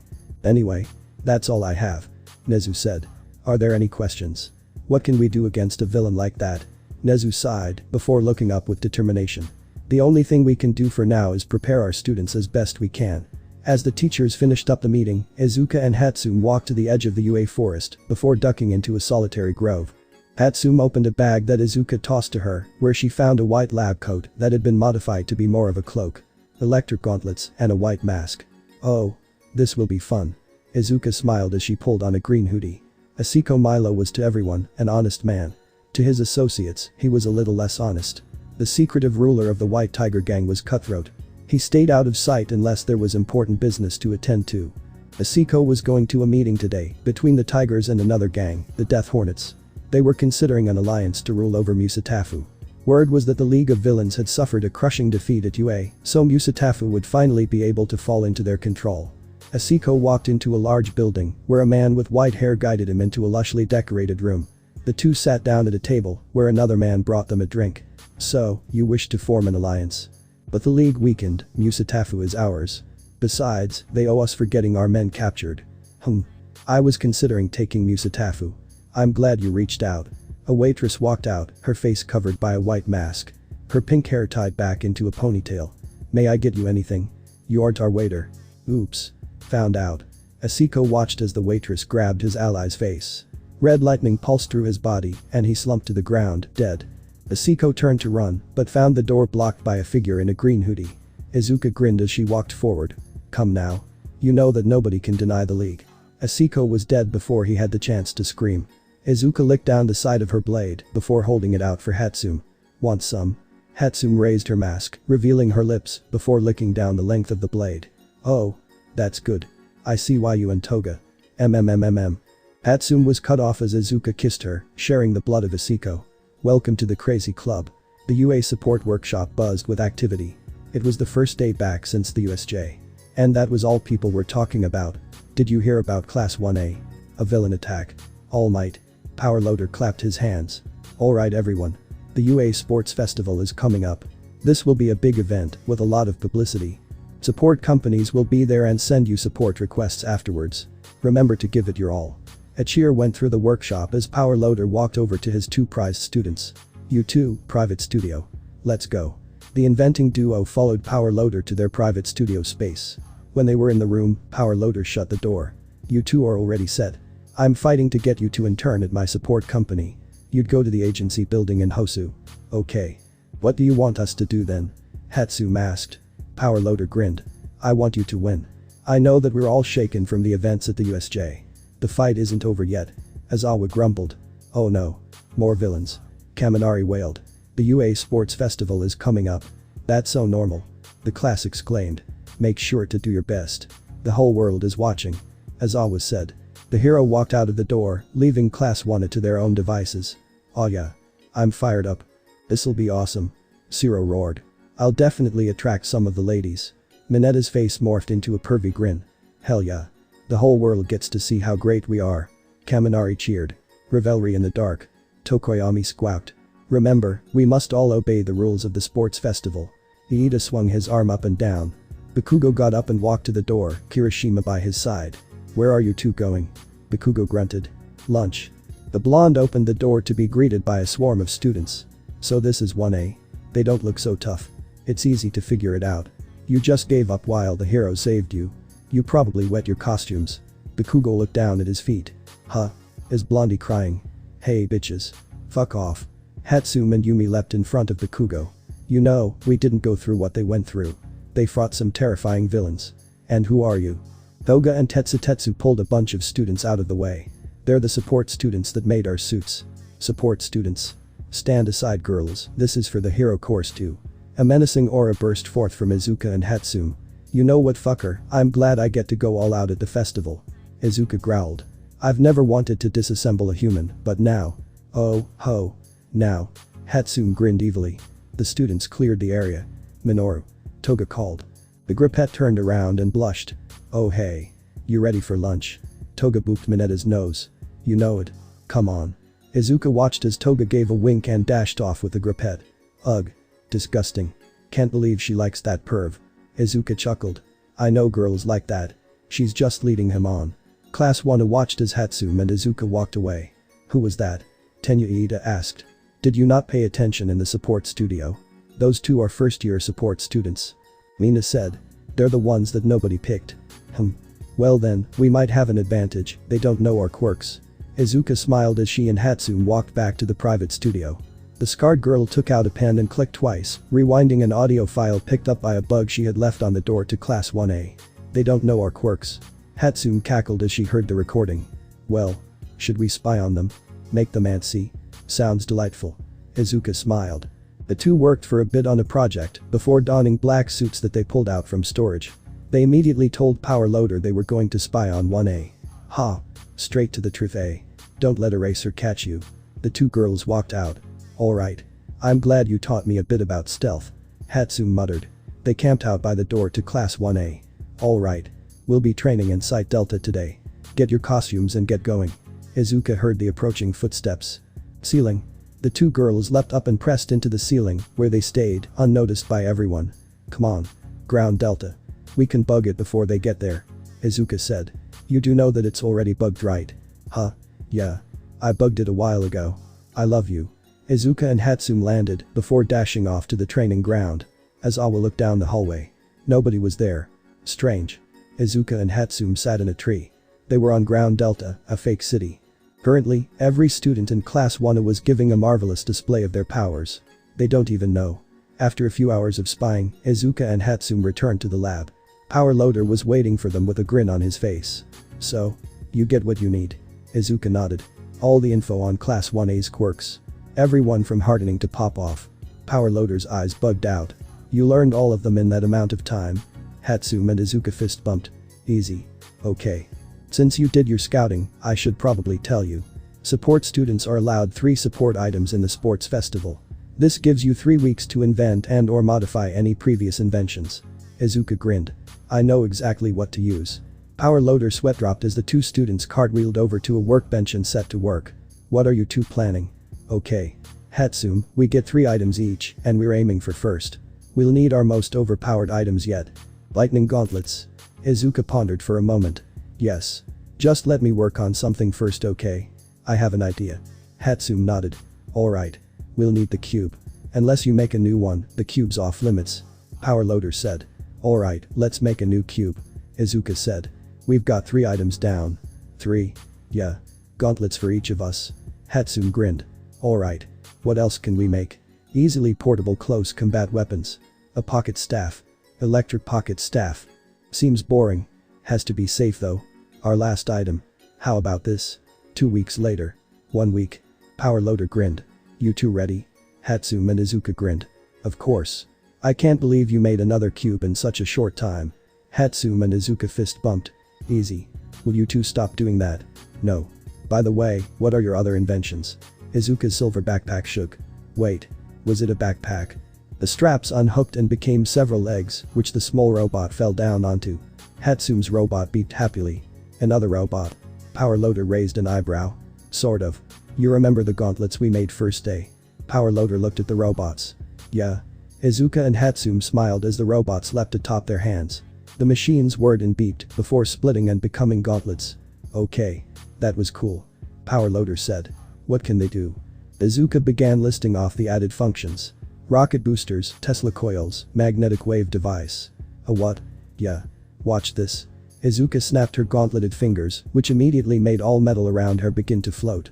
See, magnetic wave device. Super powerful magnetic fields. Okay. Go on. Last thing is just a grappling hook. Oh. And a net launcher. Power loader nodded. Okay. Last thing. Under armor. Self-made. Not really any defensive capabilities, but it will keep us cool, monitor our vitals, etc. Hatsune was nearly bursting with excitement. It'll also allow me to collect data on Yumi's power bursts. Power loader nodded. Seems like you've got it figured out. Take the rest of the time to invent, rest, whatever. Make sure that you're as ready as can be for the festival. Right. The two walked out of the studio to get some lunch. They're definitely gonna be trouble. A voice said. Our loader turned around to see Aizawa hanging from the ceiling in his sleeping bag. Oh hey. Hi. Could you please keep it down? Aizawa rubbed his temples. My class has been rowdy since the other classes challenged them. Power loader grunted. Sorry. I just wasn't expecting. You. Deal with it. Aizawa said curtly. What are those two up to? Power loader smiled innocently. Whatever could you mean? I saw them at our training. They're trying to learn my students' quirks. Aizawa grumbled. I want to know about their support items. Oh come now Aizawa, we both know that the items are irrelevant because of Yumi's power. Besides, they got the information on their own, I didn't help. Your students will have to spy on them to get that info. Aizawa gave an annoyed grumble before dropping from the ceiling and inching out the door. Power loader watched him go with an awkward expression, which turned fierce as the door closed. Support will take the crown this year. Class, today we're going to be following two students. They've been spying on us since the sports festival. Aizawa grumbled. Get these suits on, and let's go. Power loader laughed alongside Nezu as they watched Class 1 through cameras given to them by Izuka and Hatsune. Flashback. Izuka and Hatsune walked up to Nezu and Power loader. So, we know that one is eventually going to try to spy on us. Nezu raised an eyebrow. And why is that? Because we've been spying on them. Hatsune grinned. Thought you might want to see the show when it happens. And flashback. Power loader focused on the camera showing Izuka and Mei. Class 1 was staying out of sight, but they were definitely not very stealthy. Izuka cackled in the private lab. Her and Hatsune knew they were being tailed, which is why they did nothing. They were just boring. All day. Holy shit, they're so bad. Hatsune giggled as they exited the private space. They both took some tools and began working. Izuka was dying at the fact that she could see every camera one had set up. She sat down next to the computer and made it look like she was coding. Prepare yourselves fuckers. Aizawa watched from his classroom. His class was crowded around the board, looking at every camera display. What do you think they're making? Mineta whispered. No clue. Hagakure said. Looks like they're coding something. The board suddenly went dark, except for a gray play button. Aizawa face palmed. Ah fuck. They saw you. He hit the play button, and a video played. Hey 1A yeah, we know you're watching us. Have fun trying to learn about our plans. Oh yeah. Aizawa. There was one piece of information we could never get. How old are you? Maybe you know this song. A drum beat began to play, followed by more instruments. Fuck. New. I can't turn it off. Ay. The class had never seen Aizawa look so awake. Nezu cackled maniacally as Aizawa was rickrolled. That's glorious. We must do this more often. Power loader was dying. They did it. They rickrolled Aizawa. Never gonna give you up. Aizawa finally had enough and just unplugged his computer, as well as the projector. Alright, cameras won't work. Let's try a different approach. Somehow, the class failed to notice Izuka and Hatsune sitting in the back of the room. It was as if they were invisible. And so it went on for days. One would try to spy, and fail miserably. Aizawa was always humiliated in some way. Nezu recorded the entire thing and watched it over and over again for entertainment. Finally, it was one day to the sports festival. Izuka and Hatsune walked home with Toga. Alright guys. I gotta get home. Hatsune grinned. See you tomorrow. Let's be ready to kick ass. Izuka and Toga waved before being warped home. Toga. We haven't seen each other much. The blonde nodded. Yeah. We've been busy haven't we? Izuka nodded. Dabi isn't here. Can we go to the couch? Toga smiled. Yeah. And afterwards, I want to hear about you fooling Wana over and over. Class Wana was piled onto the bus that headed to the UA stadium. So how many people do you think will be there? Ichako wondered. A lot. But the sports festival isn't just staged for a live audience. It's broadcasted all over the world. Bakugo said. You're lucky Bakugo. You'll get a lot of attention with your quirk. Kiro. Sayu Asui riveted. Or what about Todoroki? His power will definitely draw some people in. Kaminari said. Hey, Electro Dumbus. If you play your cards right, your quirk will be flashy too. Bakugo said. Tenya stood up. We're here everybody. Remember to act politely and do your best. The class filed off of the bus. They stood before a large crowd of people, each taking pictures or asking for names. It's like we're famous. Sato grinned. Jiro mumbled. The class walked into the stadium where they were led to the one seats. They were positioned next to the teachers' seats, overlooking the whole stadium ground. Huh. You guys have good seats. Bakugo looked down as Mineta screamed, finding Yumi and Hatsune both sitting in the front row. They hadn't been there before. Where the fuck did you two come from? Izuka looked at the blonde. Well, you see. One day my mommy and daddy loved each other very much. You know what I mean, dipshits. Hatsune cackled as Yumi's expression turned villainous. I just wanted to check in on you guys. Hope you're ready for some fun. The two support students disappeared. Where the hell? Oh yeah. Izuka said from the doorway. Don't try the stealth game in the festival. That's for us. Izuka and Hatsune disappeared into the stadium hallways with a terrifying cackle. Okay everybody. We have a half hour. We need to figure out what those two will use. Tenya said.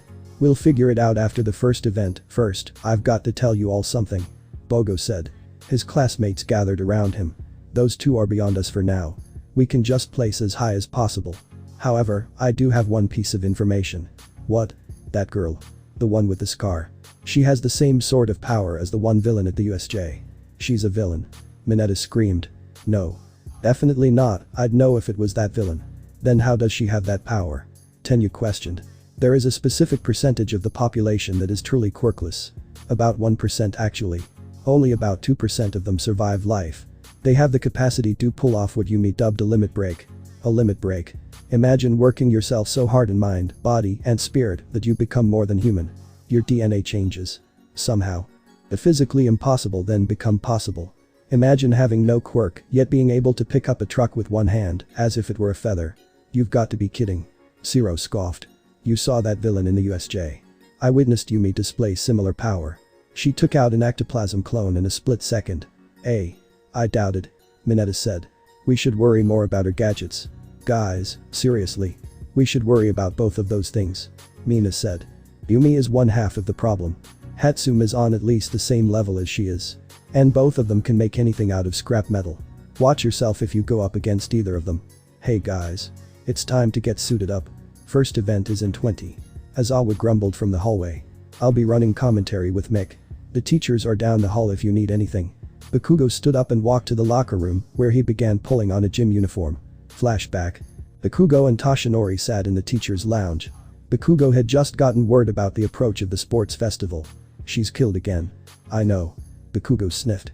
A newspaper was on the table between them, displaying a headline about another victim of Patchwork Bunny. A man by the name Asiko Milo. I think that she might be beyond help at this point. Toshinori said darkly. She's killed so many. Because of my mistake. Hey. I messed up too. If I killed her. Young Bakugo. You cannot take the blame for this. I was the one who. You were just the last straw. One drop in an infinite ocean of grief for her. I'm at fault here. I cannot be a hero. Nonsense. Of course you can. Heroes don't make villains. Bakugo blinked tears from his eyes. Young Bakugo. Toshinori shouted. You are still young. If you wish to take responsibility, then Izuka is the villain that only you can defeat. Show her that you will meet her in battle confidently. Use this festival to announce to the world your immovable spirit. Show them that you are here. Bakugo nodded and grinned. Of course I will. He wiped the tears from his eyes. I'll be the best. And I will defeat her. And flashback. Bakugo pulled the gym shirt over his head and walked out to the field. He emerged to see thousands of spectators. Students crowded the field, the sun beating down upon them. Midnight stood on a center podium. She cracked her whip and everybody went silent. We have 2 speeches today. One from the top scorer in the hero course and another from 2 students. Katsuki Bakugo, Yumi Shaodai, Hatsune Mei. Please step forward. Bakugo stepped up to the podium. The other 2 students followed him. First, Katsuki Bakugo. Bakugo stepped up to the microphone. Heh. If I was still the same, I'd probably declare my victory already. But I've changed. I know that you're out there. I know that you're watching. Let it be known, your attack on UA has only made us stronger. Every student here. Today we will show everybody how powerful we are. Izuka was cheering in her mind. Almost crying with mirth. Holy shit, he's so stupid. This is a warning to all villains. We are the world's next heroes. We will stand strong. Today is a day of emergence. We are here. A cheer went up through the stadium. Toshinori grinned at the speech. You really have grown. Mitsuki muttered as she watched the festival on the television. Midnight applauded. That was a very inspiring speech. Thank you. Without further ado, the two stars of the support course. Yumi Shaodai and Hatsume Mei. Hatsume and Izuka stepped forward. Before we begin with our speech, we would like to applaud Katsuki Bakugo and give our respect to Class 1 for their survival at the USJ. Izuka and Hatsume bowed. Great. Now that that's done. I hope that everybody understands that we will be giving it our all. A quirkless girl and a girl with Zoom vision. We will claim the festival for the support course this year. Make no doubt. The crowd began laughing. A quirkless girl. The support course. Please. The heroes will win this one, kid. Go back to working at the grocery store where you belong. Izuka grinned. Before turning to Midnight and holding her hand out. May I? Midnight smiled and handed the girl her whip. Be my guest. Izuka jumped atop the podium and cracked the whip. A blood-curdling aura rolled out from her. Make no mistake. This isn't a joke. It's a challenge. The crowd went silent. Midnight took the whip back. That was sexy. Have a good festival. Izuka disappeared back into the crowd of students with Hatsume. Midnight took the stage once more. Alright. The first event is the obstacle course. Everybody line up. The students lined up at the start as Aizawa explained the event. Competitors will race in a 4-kilometer obstacle course. Of course, this is a hero obstacle course, so the students will use their quirks or support items, depending on what class they have, to progress. Ready? Midnight raised her whip. Go. In a rush of wind, Izuka and Hatsume were gone. The cameras were already tracing the duo as the other students started. And they're off. Present Mick cheered. Todoroki froze the tunnel behind him after his class got through. Our goal is to beat those two. We already have a good lead. He said stoically. And the support duo of Yumi and Hatsume has already taken the lead. What? In the stadium, the spectators watched as Izuka dashed with incredible speed, Hatsume on her back. Hatsume seemed to be fiddling with something. The crowd was a little outraged. There's no way they can win. She even lied about being quirkless. What are your thoughts, Eraser? Mick passed the Mick. Yumi Shaodai and Hatsume Mei. They are always severely underestimated. Shaodai was admitted to the support course after acing the hero course entrance exam, as the hero course focuses on quirk growth, not just physical growth. Because she has no quirk, she worked hard to surpass anybody with one. A body that has been pushed to grow past the feasible limits. A mind that can rival that of our own principal Nezu. Such things make a deadly combination. Then you have her partner in crime. Hatsume Mei. Her quirk is zoom. Her eyes can zoom in on distant objects with ease. Well, it's not a very powerful flashy quirk, it definitely has its uses. Present Mick shouted. Are you done? Aizawa grunted. Sorry. You know how it is. Hatsume Mei has a quirk, however her greatest weapon is her mind.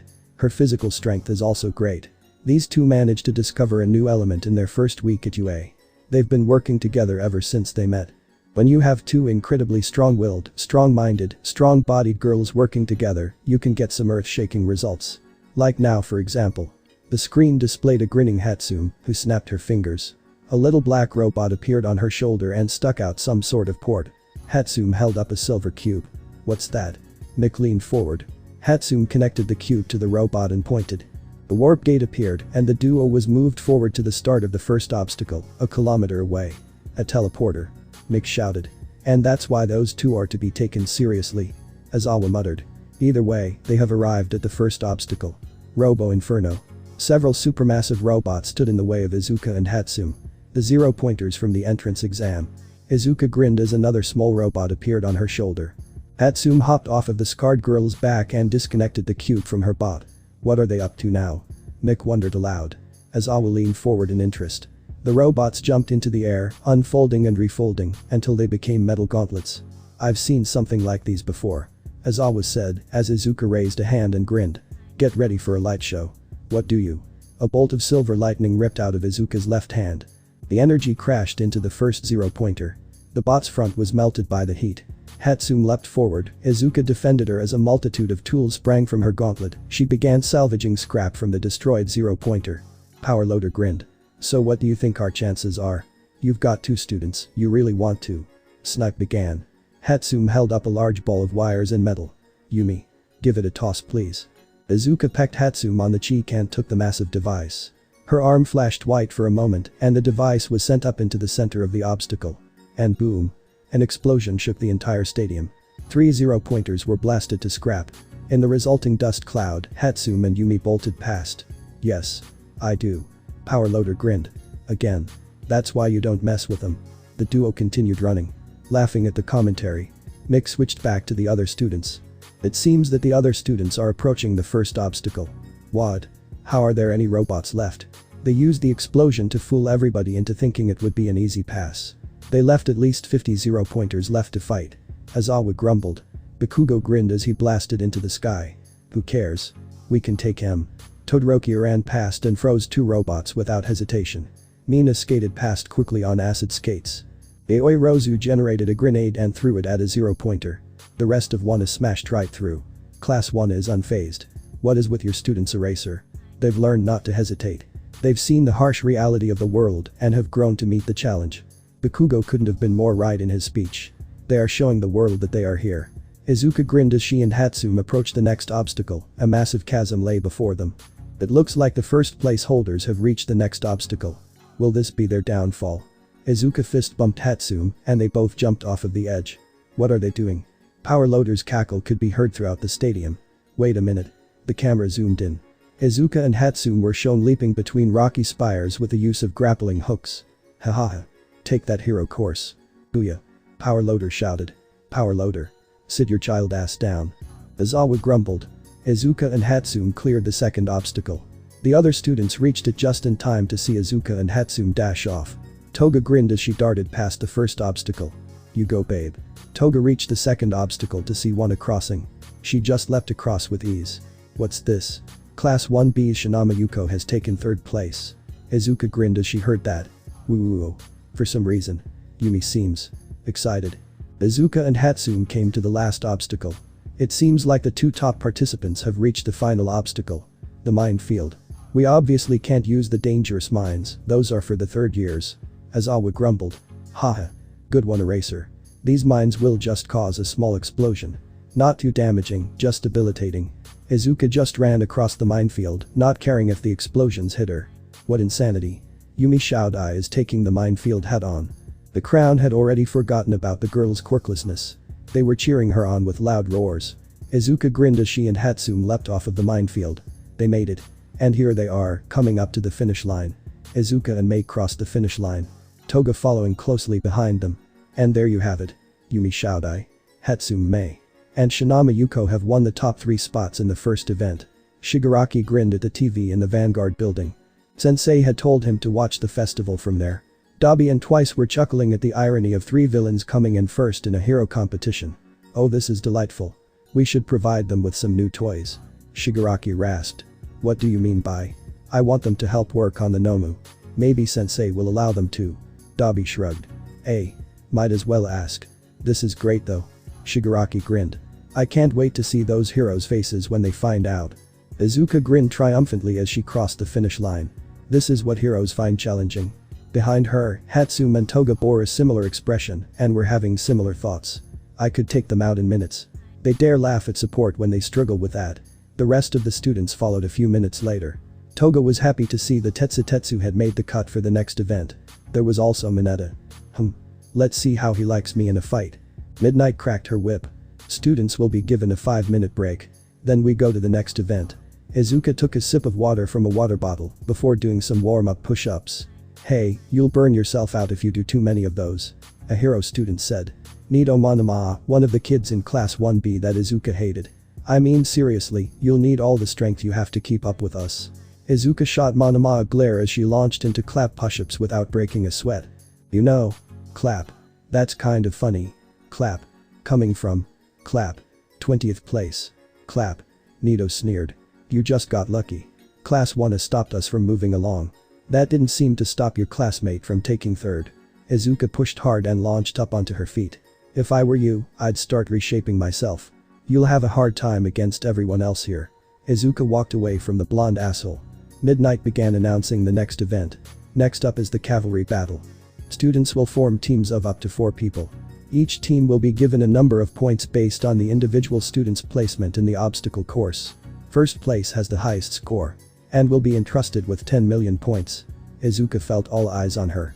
Wouldn't have it any other way. The scarred girl grinned. You will be given 10 minutes to form teams. Starting now. Everybody immediately walked away from Izuka, save 3 students.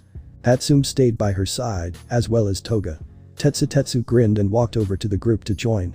"Wait, you aren't gonna come with me?" Mineta asked Toga from another group. "I think you'll be fine. We need to focus on the festival right now anyways." Toga smiled, making Mineta blush. "Oh okay. Alright then. You have your teams. Everybody get ready," Midnight announced. Toga and Tetsutetsu stood in the front, Hatsum in the back. 3. Izuka jumped up atop the 3 students and easily maintained her balance. 2. "When this thing starts, run as fast as you can," Izuka whispered. "What are you gonna do?" Tetsutetsu asked. "I'm gonna do what they call 1. A pro-gamer move," Izuka grinned. Toga gave a wicked smile. "Start." Midnight cracked her whip and several things happened. First, a wall of ice erupted around Izuka's group, sealing them in a small space with several other groups. The ghost of wind blew through the air as Bakugo blasted off and began stealing headbands. Izuka waited to hear Mick's commentary and grinned. "The cavalry battle starts. What are your thoughts, Eraser?" While the 10 million point headband is an eye-catcher, it's better for students to hang back and wait for moments to strike. Take Todoroki's team, who's trying to burn out Yumi's team before catching them off guard. Incredible strategy. We see that Katsuki Bakugo is flying off of his team in order to steal points. Is this legal? The rules of the cavalry battle are simple. Gain points. You're disqualified if your team's leader touches the ground. Students also cannot leave the arena. Oh god, I shouldn't have said that. Say what? Izuka grinned as she heard what she needed. You guys break through the ice and confuse people. I'll work on points. What is she doing? I said you can't touch the ground. Other teams are free to be touched. Oh god. Izuka leapt off of her team's back. She began flipping between different teams, causing chaos as people tried to grab her. Get back here. Hey, you can't do that. Izuka blew a raspberry and flipped over the ice wall, where she landed upon the shoulders of one Obara Shiozaki. Oh. Hello there. Vines ensnared Izuka's ankles. The scarred girl grinned and equipped her gauntlets. Let's go for a ride. The hero student went wide-eyed and detangled Izuka just as the scarred girl took off. That was a close one. Tetsutetsu, Hatsum, and Toga scattered. Each went to a different part of the ice wall and smashed through. It seems I was right. Splitting the team up. Is that legal? As I said before, it is legal. But it requires a lot of trust, as well as finesse. Not many people can cartwheel through the air to other groups like that. Eraserhead's words were proven when 2 groups attempted the same maneuver Izuka's group was pulling off, only to be demolished by other teams. As you can see. Incredible finesse. Izuka grinned as she bounced around on contestants' shoulders. Bakugo growled. Forget her. Take the others. Bakugo's group charged forward. Todoroki's group followed suit. They began stealing points from unaware teams. Nido Monoma was focused on Izuka. He had built his team to take her on specifically. Mineta, trap her. Mineta threw his orbs at Izuka, sticking her onto another team.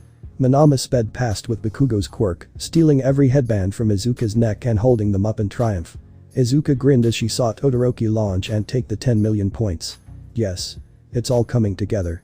Izuka grabbed Mineta's orbs that stuck her to a student and activated her gauntlet, popping the orbs and freeing her. She leapt back to her team. Alright. We've got 20 minutes left. Nobody watching us, only the 10 million point fight. Izuka's body pulsed white for a moment before she launched off yet again. Aizawa watched as point headbands disappeared from students' necks without them even knowing. This is why quirkless can be dangerous. Todoroki created a pillar of ice that sent his team upwards. Izuka grinned as Monoma began trying to steal it. Give it back. Todoroki shot the stands in a motionless gaze. Izuka picked out the flickering form of Endeavor. Well then. I see someone's got daddy issues. Izuka muttered, stealing yet another headband. We've got 5,800 now. Izuka said, landing back on her team. Shall we get the 10 mil? Tetsutetsu nodded. Hatsum cackled, Toga grinned. Let's get him. The spectators watched the cavalry battle with excitement. None more so than the rabbit hero Mirko. A quirkless winning a sports festival. Shouldn't be possible. The woman muttered. Yet here was this girl, who had plowed through the competition. The girl who had an endless amount of stamina and strength. She watched as the girl gave up the 10 million points. Finally. About time they stopped going easy on her. Mirko heard Endeavor grumble. Not that it matters. No one can surpass my Shoto. Mirko's eyes narrowed as she looked at Endeavor's son. He was devoid of all emotion. Endeavor was just as big an asshole as she thought. The rabbit hero grinned as she saw Izuka flash wide and disappear. This could be interesting. The hero laughed as the quirkless girl take most of the headbands. She's picking who gets to advance. Everybody thinks she has no control over the situation without a quirk. But she's deciding who moves on. Incredible. The girl landed back on her team's shoulders. She whispered something, and her team looked at Todoroki's team. Mirko grinned as the scarred competitor equipped her gauntlet items. The girl flexed her fingers and aimed at the ice pillar. Get your asses out of the way. A bolt of white lightning flew from the girl's hand and struck the pillar of ice, causing it to crumble. Todoroki refroze it and added supports. Mirko noticed that his breath began hanging on the air, as if he were freezing. Does his quirk freeze him on the inside? Mirko saw the girl pulse wide again. And then there's that. There's no doubt that she has no quirk. Maybe some type of physical level up. A trick of the light. Mirko shook her head as the ground rumbled a bit. Izuka's skin dully glowed, unnoticeable by anyone without enhanced vision such as hers. Go get him, girl. Izuka looked up at the cheer to see the rabbit hero grinning. You got it, Mirko. A shockwave blasted through the arena as Izuka leapt upwards. Todoroki went wide-eyed and summoned an ice wall. Yaoi Rozu created a large shield for her team. Izuka grinned as her eye flashed. This is for you, hero. Mirko went wide-eyed as Izuka spun around before flashing white and sticking her leg out. But that's my adapted attack. Ascended style Luna Fall. Izuka swung her leg down. The kick reduced the ice wall to powder snow. The shield that Yaoi Rozu created shattered from the impact.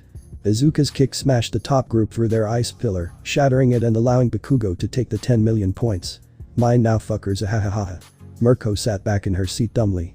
She used my attack. The rabbit hero stared down at the battlefield, where Izuka landed once more on her team's shoulders. The team broke into a run as Izuka brought out a metal sphere. With a click, the sphere elongated into a 6-foot metal staff. Stood tall on her team. Making for an incredibly intimidating sight. All in all, Tetsutetsu was full steel. His eyes were completely white and his teeth sharp. Shinama's hair flared up behind her, almost as if it was fire. Hatsume's eyes were dilated, only crosshairs. Lightning sparked from the robot on her back, cloaking her in a dull glow. And Izuka rode atop the three, standing tall, holding a metal staff with her singular eye glowing menacingly. I wouldn't want to fight them. Mirko mumbled. The rabbit hero heard Endeavor scoff. Oh please. Like a quirkless could beat heroes like us. Mirko turned her attention back to the fight yet again. The last 30 seconds counted down. Izuka's team ran toward Bakugo's team. 20 seconds. Bakugo leapt up. 10, 9. The blonde went wide-eyed as Izuka leapt up to meet him. 8, 7. Bakugo blasted Izuka downwards. 6, 5. Izuka pushed the end of her staff into the ground and rebounded off of it, coming back to kick Bakugo in the stomach, sending him upwards. 4. Toga suddenly appeared above Katsuki, delivering a kick and sending him back down. Izuka caught the blonde in one hand. 3. Izuka took the 10 million points and leapt away. 2. Bakugo came to his senses and created an explosion just as he was about to hit the ground. He launched back to his team's shoulders. 1. Monoma leapt towards the two teams. I can get it. Time. Manama faceplanted with a disappointed yell. Bakugo looked at Izuka stunned before grinning. That was pretty good. You guys know what you're doing. I'm kinda sorry that I can't face you now. Who said that? Tetsutetsu pointed to the headbands around Bakugo's neck. They added up to 5,800 points. When nobody's watching, it's easy to change the game.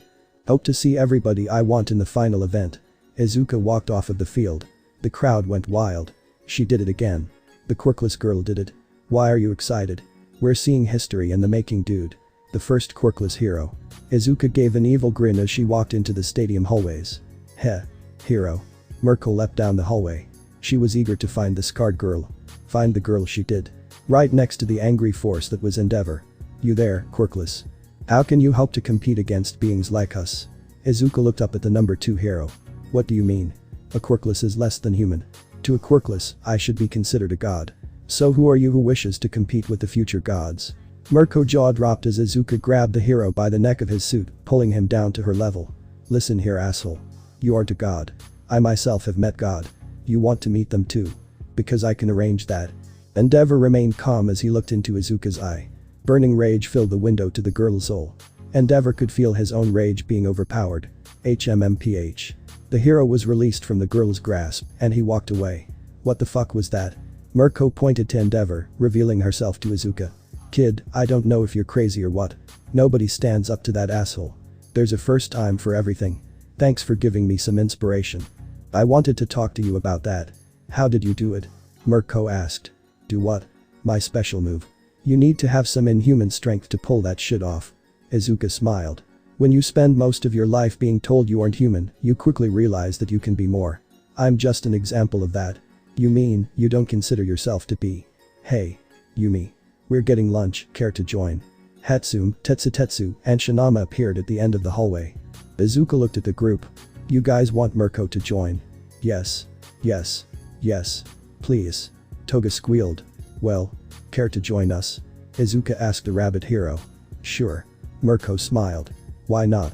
Izuka sat around a table with Mirko, Hatsune, and Toga. Where's Grey Pass? The scarred girl asked. Heard he was tricking some girls into wearing cheerleader uniforms. Toga shrugged. Probably gonna get the shit for it soon. As if on cue, 3 angry girls stormed into the room, along with one Tenuida. They immediately locked onto Toga. Here we go. Mina Ishido, Achaku Uraraka, and Momo Yaoi Rozu stormed to the table. Can you control your pervy boyfriend please? Toga gave the girls a dead stare. You should know better than to trust him. Don't blame his actions on me. Mina shook. Regardless. Can you keep him on a leash? Toga smiled. He's up against Yumi next. He'll learn quickly. The 3 girls looked at Izuka, who was chewing on a bite of food with an uninterested expression. I sincerely hope that you can fix him. Not that you have much of a chance. Iida sniffed. Hey, that's uncalled for. Mina said. What are you saying? Toga's face darkened a bit. We in the hero course have superior quirks. A quirkless like you cannot. You two are high class. I can tell by how you talk. Izuka cut Yaoi Rozu off. But you must remember how I knocked your entire team down and shattered that shield you made. I made that out of reinforced plastic. Of course you would. You aren't lying, are you? I may have one eye, but I'm not blind. Izuka said numbly. Based on the straining in your arm. The feeling I got when kicking that. And this. Izuka pulled out a shard of the shield Yaoi Rozu had made. This shard says it all. That was steel. Yaoi Rozu's face turned red. Why I never. Never what? You think you have the right to judge me? Izuka said once again, with a blank expression. You're just support. You don't know what we've been through. The USJ. Iida began. Hey high class. Izuka stood up and shot the group a glare before taking a step towards them. You wouldn't be comparing trauma now, would you? Izuka took another step as a murderous aura flared from her. You see this scar? It's one of many. You two are high class, you have great quirks, but you've never even come close to tasting how much I've worked. You experienced the world for what it really was that day. Do you know how long I've been living in it? Iida and Yaoi Rozu shuddered. Izuka took another step. You two have no idea what it's like. You get one taste of battle, and you think you can judge anybody. Izuka stood nose to nose with Yaoi Rozu. You know nothing. The menacing aura faded away. Izuka walked back and sat down in her seat. Just watch.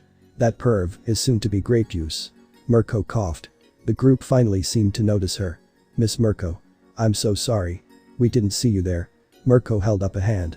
Apologized to them. The group looked at Izuka, Hatsune, and Toga. Izuka could tell they were outraged as they apologized. Sorry. Uraraka, Yaoi Rozu, and Iida left. Mina stayed behind. I'm sorry about them. They aren't normally like that, I promise. Izuka just nodded. Mina smiled and walked out. So you deal with this how often? Izuka shrugged. Every few days. People just don't believe that I can take care of myself. That's bullshit. Mirko said. With a kick like that, you could destroy anything. And you're still growing. You'd be the greatest. Ironic, isn't it? Izuka smiled, finishing her meal and standing up. The weakest could be the best. The scarred girl walked out of the room. Did I say something wrong? Mirko turned to Toga and Hatsune. The two shook their heads. In reality, Yumi doesn't want to be a hero anymore. She had that idea beaten out of her early on. So she was excited when Power Loader pulled her into support instead. People who told her she couldn't be a hero should be ashamed. They're dead wrong. Yeah well. Toga sighed. She doesn't think so. I'd leave that topic alone.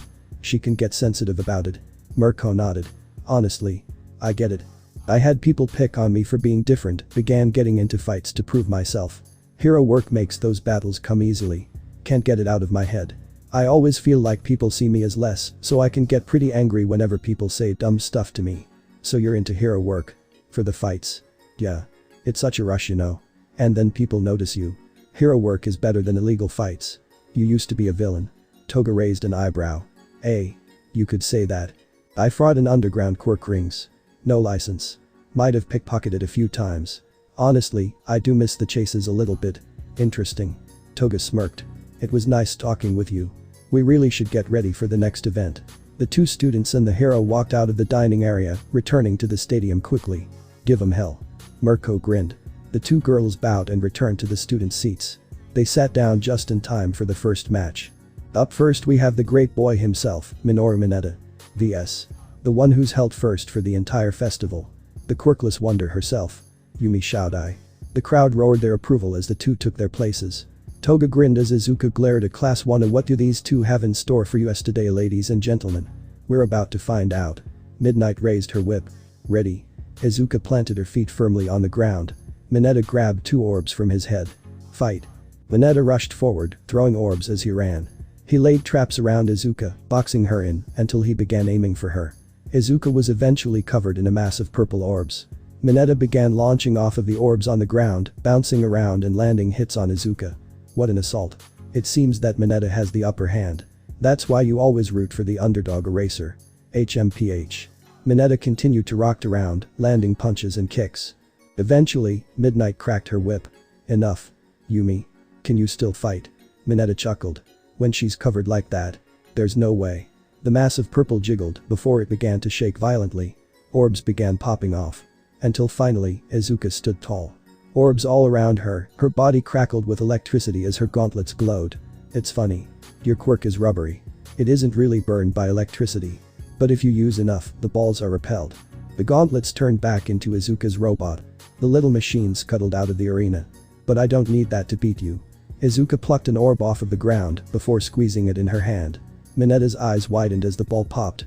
You're about to be juiced, grape man. Hope you're ready. Mineta shuddered and reached to grab 2 more orbs, but found that Izuka had grabbed his wrists. Ready. Momo watched as Yumi was hit by a barrage of attacks from Mineta. Yeah. She's done for. Kamnari leaned back in his seat. Guess we won the war. What the hell do you mean by that? Bakugo raised an eyebrow. We're here to win the sports festival, not crush a quirkless student. Yeah. But it's really satisfying. Just you watch. That girl is gonna show you up. Bakugo chuckled. Did you forget how she demolished the cavalry teams? I'll let you in on a secret. Kaminari looked at the blonde. A secret? She didn't care about the 10 mil until the very end. Her other moves and shit, she had planned it out. She didn't just take points, she handed them out. What do you? The people in the bracket. She chose them. Bakugo smirked as Class 1 looked to the fight. She. What? That's right. Now somebody like that. You think they'll have trouble against a midget? The class watched as Yumi broke out of the grape bunch. See? No problem. Yumi plucked an orb off of the ground and crushed it in her hand. Well. He's fucked. Guess you girls got your wish. The class went wide-eyed as Izuka began her attack. In a split second, she was in front of Mineta. Yumi grabbed Mineta's wrists and hurled him into the air, before leaping up and axe kicking him into a cushion of orbs. The boy bounced off and towards the edge of the arena. Yumi appeared in the line of Mineta's trajectory. She roundhouse kicked the boy back to the middle of the arena. God. That's gotta hurt. Mineta pushed himself to his feet. He used the chance to grab 2 orbs from his head, before throwing them at the ground and jumping onto them. The midget was sent high into the air and came down onto Izuka with a kick. Huh. I almost felt that. Izuka grabbed the boy's ankle and squeezed, causing the boy's leg to pop.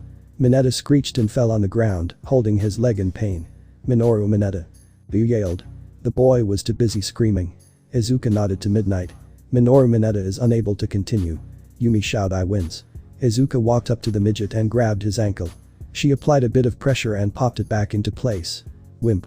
Izuka left the field. The crowd cheered loudly. Yumi Shaodai has done it again. Looks like I might owe Eraser a bottle of wine after all. Izuka chuckled her way back to the hallways of the stadium. Endeavor stood before her once again. What do you want? You? That strength isn't natural. You must have a quirk. Your lack of intelligence isn't natural. You must have no brain. The flames at Endeavor's shoulders flickered with rage. You will be perfect for my son. You two will bring forth a generation of heroes greater than All Might. Izuka felt her eyes dilate. A word of advice. Izuka gave a fake smile. You do not control my life. I do. And so I'm going to leave you here. And you will leave me alone. If you don't agree, then I'll buy your life. I'll force you to birth this generation and… Izuka was suddenly in front of Endeavor, her fist in his stomach. There are a few things wrong with that. 1. What you're describing is illegal. 2. I happen to be infertile. 3. My life is mine to control. I am not your plaything. Endeavor snarled. I'll find someone with a quirk to give you children. I gave that part of me up willingly. You will be… free. Izuka walked away, leaving Endeavor to his rage. So kiddo. What was that about? Mirko asked. She had come to meet up with Izuka. Endeavor is the worst trash.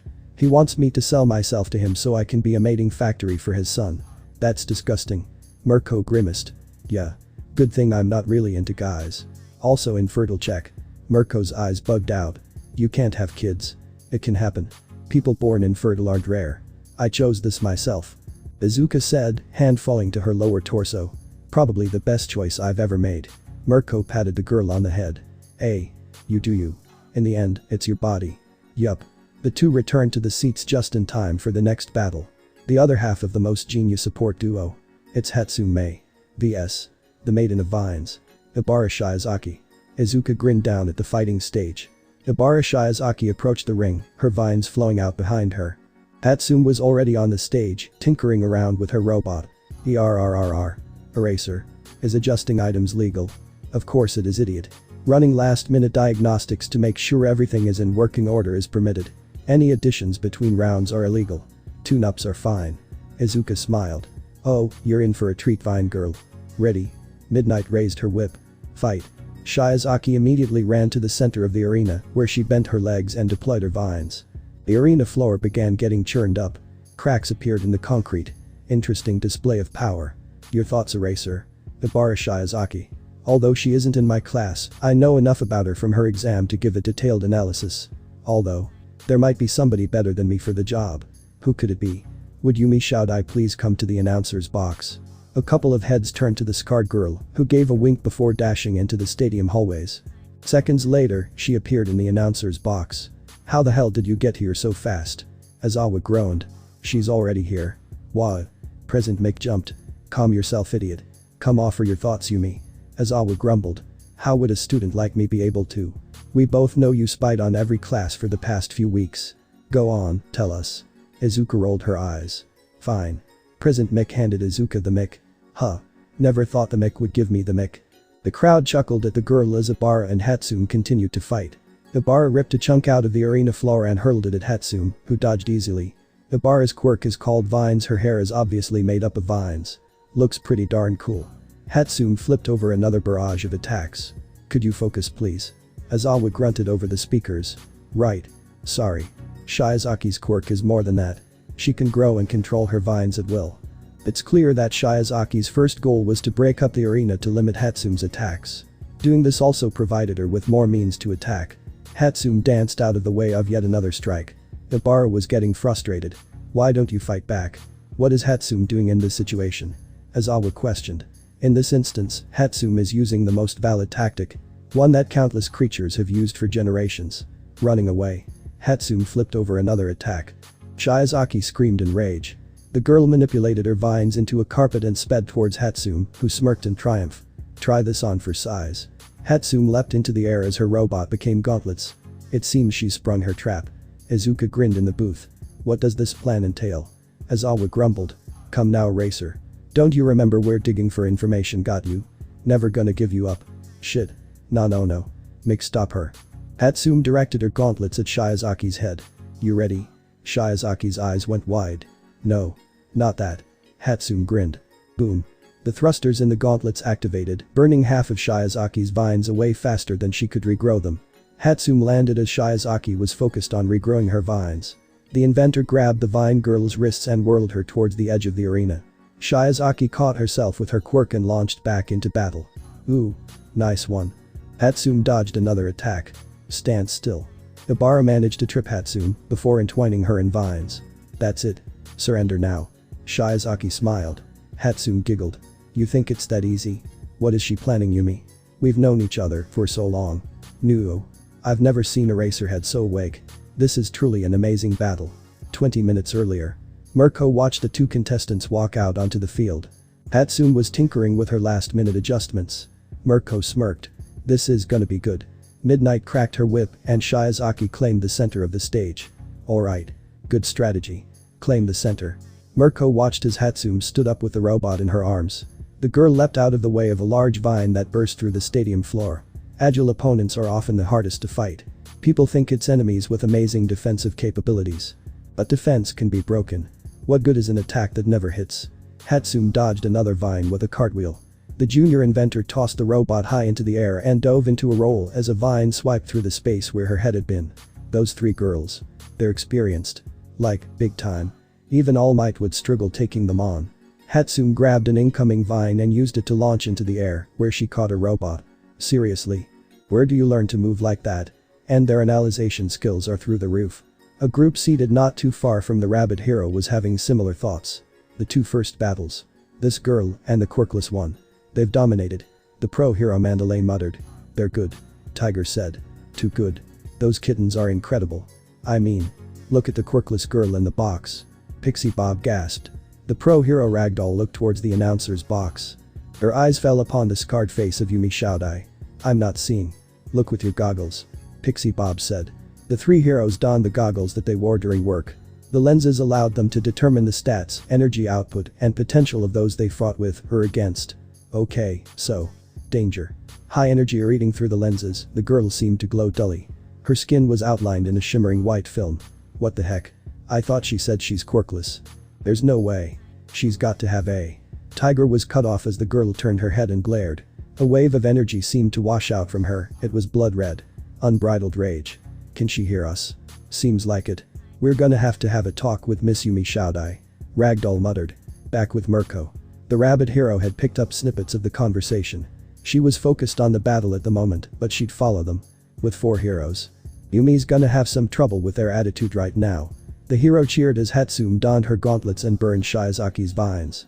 Atta girl. Show 'em what you're made of. The battle continued and Hatsum was restrained. You've got this. Show her up. Do it.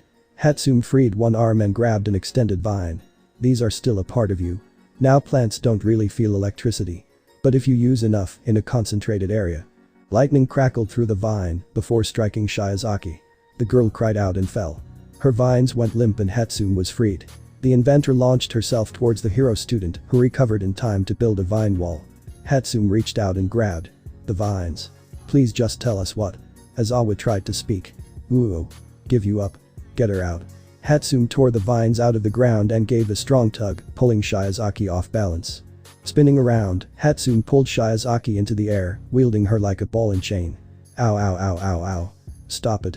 If you insist. Hatsum let go, sending Shiizaki flying out of the ring. Midnight cracked her whip. Ibara Shiizaki is out of bounds. The victory goes to Hatsum Mei. The crowd roared their approval. Hatsum stepped out of the battle area with a grin. You did great. Izuka shouted in the hallway. Hatsum giggled. And you did too. Your commentary was hysterical. Hatsum Mei and Yumi Shaodai we presume. The two girls came face to face with the wild pussycats. Tiger stood behind Mandalay, Pixie Bob, and Ragdoll with a tough expression. Mandalay's lips were pursed. Ragdoll's eyes narrowed. Pixie Bob was still deciding on her expression. You two. Who are you? You heard our names and you just addressed us. Why ask? Izuka raised an eyebrow. You two are way too experienced for support students. You shouldn't be able to beat Hero Corps students. Especially without a quirk. Why would you lie about that anyway?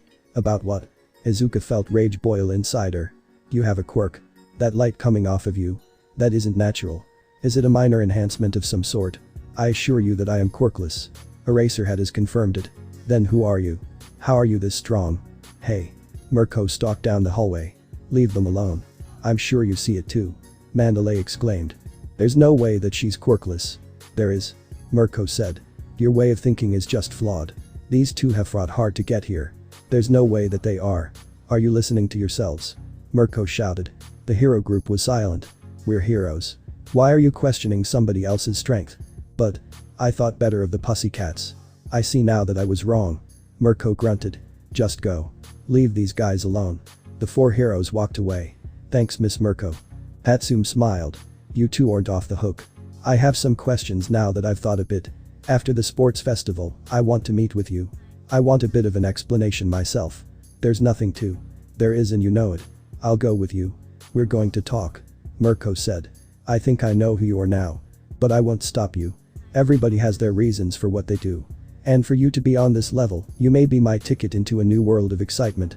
Now I'm heading back to my seat. The next fight will start soon.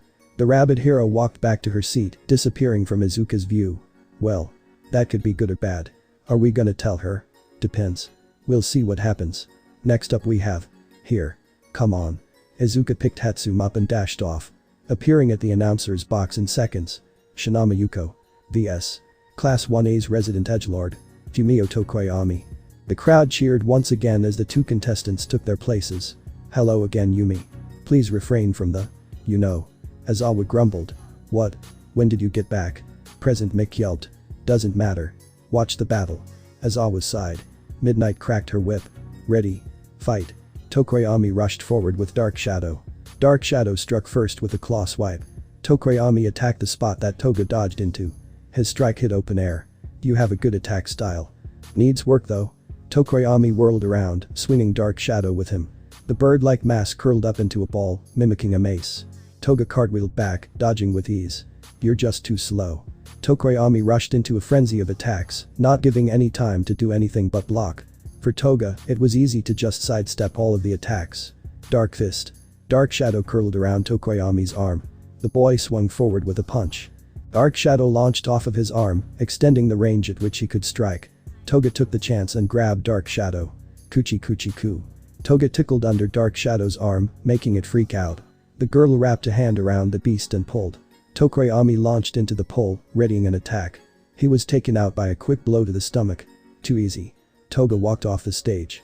The crowd roared behind her. Mind telling us what just went on? Tokoyami's quirk is Dark Shadow. His power grows stronger in dark places. Currently, it's noon. He's at his weakest, yet still a formidable opponent. Either way, Shinama would have won, she knew his attacks too well. Izuka dashed out of the room with Hatsum. Be back with her soon. Wee. The two appeared before Toga who was being confronted by Endeavor. What is it with the fucking heroes today? You know, the other girl turned down my offer. I'll find a way to make it happen. You're the next best choice. Fuck off Candle Boy. You pissed off Yumi. In my eyes, you're less than nothing. Endeavor snarled and grabbed Toga's arm. You've got a lot to learn girl. Leave her alone. Izuka strode towards the flame hero. You remember me? I wouldn't expect it from a man so obsessed with power that it's almost a fetish. Endeavor's flames raged. Silence. You do not get to. I've had enough of your shit. If I see you one more time. Izuka donned her gauntlets, which crackled with electricity. I won't even need to use these to kill you. Izuka pushed Endeavor away. Toga followed her back to the announcer's box. Hey. You three are good for a while. We're taking a break for some cleanup and advertisements. Aizawa muttered as they walked in. Welp, guess we're going out yet again. Izuka cheered, pulling her friends out of the room. I assume you want to go see your boy toy. Izuka grinned at Toga. Toga nibbled Izuka's earlobe. No. You messed him up good. I want you. Izuka gave an innocent look. In the middle of the sports festival. My. So naughty. Toga stole a kiss from Izuka. Yeah. But it's been a while. The three once again moved into the stadium hallways, where they heard President Mick make his announcement. We'll be taking a short break to allow the field to be cleared. 20 minutes to prepare for the next fights. Starting now. While we wait, a word from our sponsors. Izuka led her friends to a small broom closet, which looked like it hadn't been used in a long time. Here's as good a place as any. Izuka grinned. What are we waiting for? Toga asked. Who's making the first move here? Izuka was about to speak when Hatsum caught both of them off guard. Me. Hatsum pushed both of them into the closet and shut the door. Her robot expanded into a soundproof wall behind her. We've got 20 minutes at least. At most an hour. Toga breathed as Hatsum crept atop her. Yeah. That's more than enough time. I only need 10 for both of you. Izuka and her two friends returned to the announcer's box, a little ruffled. Aizawa gave them a weird look. What happened to you three? Got stuck in a flood of people. Aizawa shrugged. Whatever. You got back just in time. Next match is about to start. It's time for the fourth battle. The Steel Warrior. Tetsu vs. The Rocky Warrior. Ejiro Kiroshima. Izuka chuckled. This should be good. A match made in heaven. Her eyes locked onto Tetsu as he strode onto the stage. I want to see you in action. Then we'll see about recruitment. Midnight looked at both fighters. Really Nezu? This fight is gonna destroy one of these kids. Both think they don't have flashy quirks, both feel insecure about themselves. And you're gonna do this? The hero cracked her whip. Begin. Kiroshima and Tetsu both stood their ground. Neither of them wanted to make the first move. Tetsu saw the sun shining down on them and activated his quirk only in his right arm. The sunlight reflected off of the steel boy, shining in Kiroshima's face. The Redeed threw his arms up and Tetsu rushed in. The first strike bounced off of Kiroshima's skin. Damn. Another hardening user. Tetsutetsu swore. Kiroshima swung around and punched outward, landing a blow to the side of Tetsutetsu's head. Huh. Guess this is gonna be a fight of endurance then. Kiroshima grinned. Yeah well. Tetsutetsu grabbed Kiroshima's wrist and swung him around. The redeed landed and planted his feet, turning Tetsutetsu's attack against him. Come on. I know you can do better. Kiroshima smiled. Tetsutetsu snarled. He launched a punch at Kiroshima's stomach. Once again, it bounced off. Really? That's it? Kiroshima chuckled. Shut up. Tetsutetsu punched Kiroshima in the face, managing to push him back a few inches. Huh. I almost felt that. Izuka watched the battle, if you could call it that, with narrowed eyes. Eraser.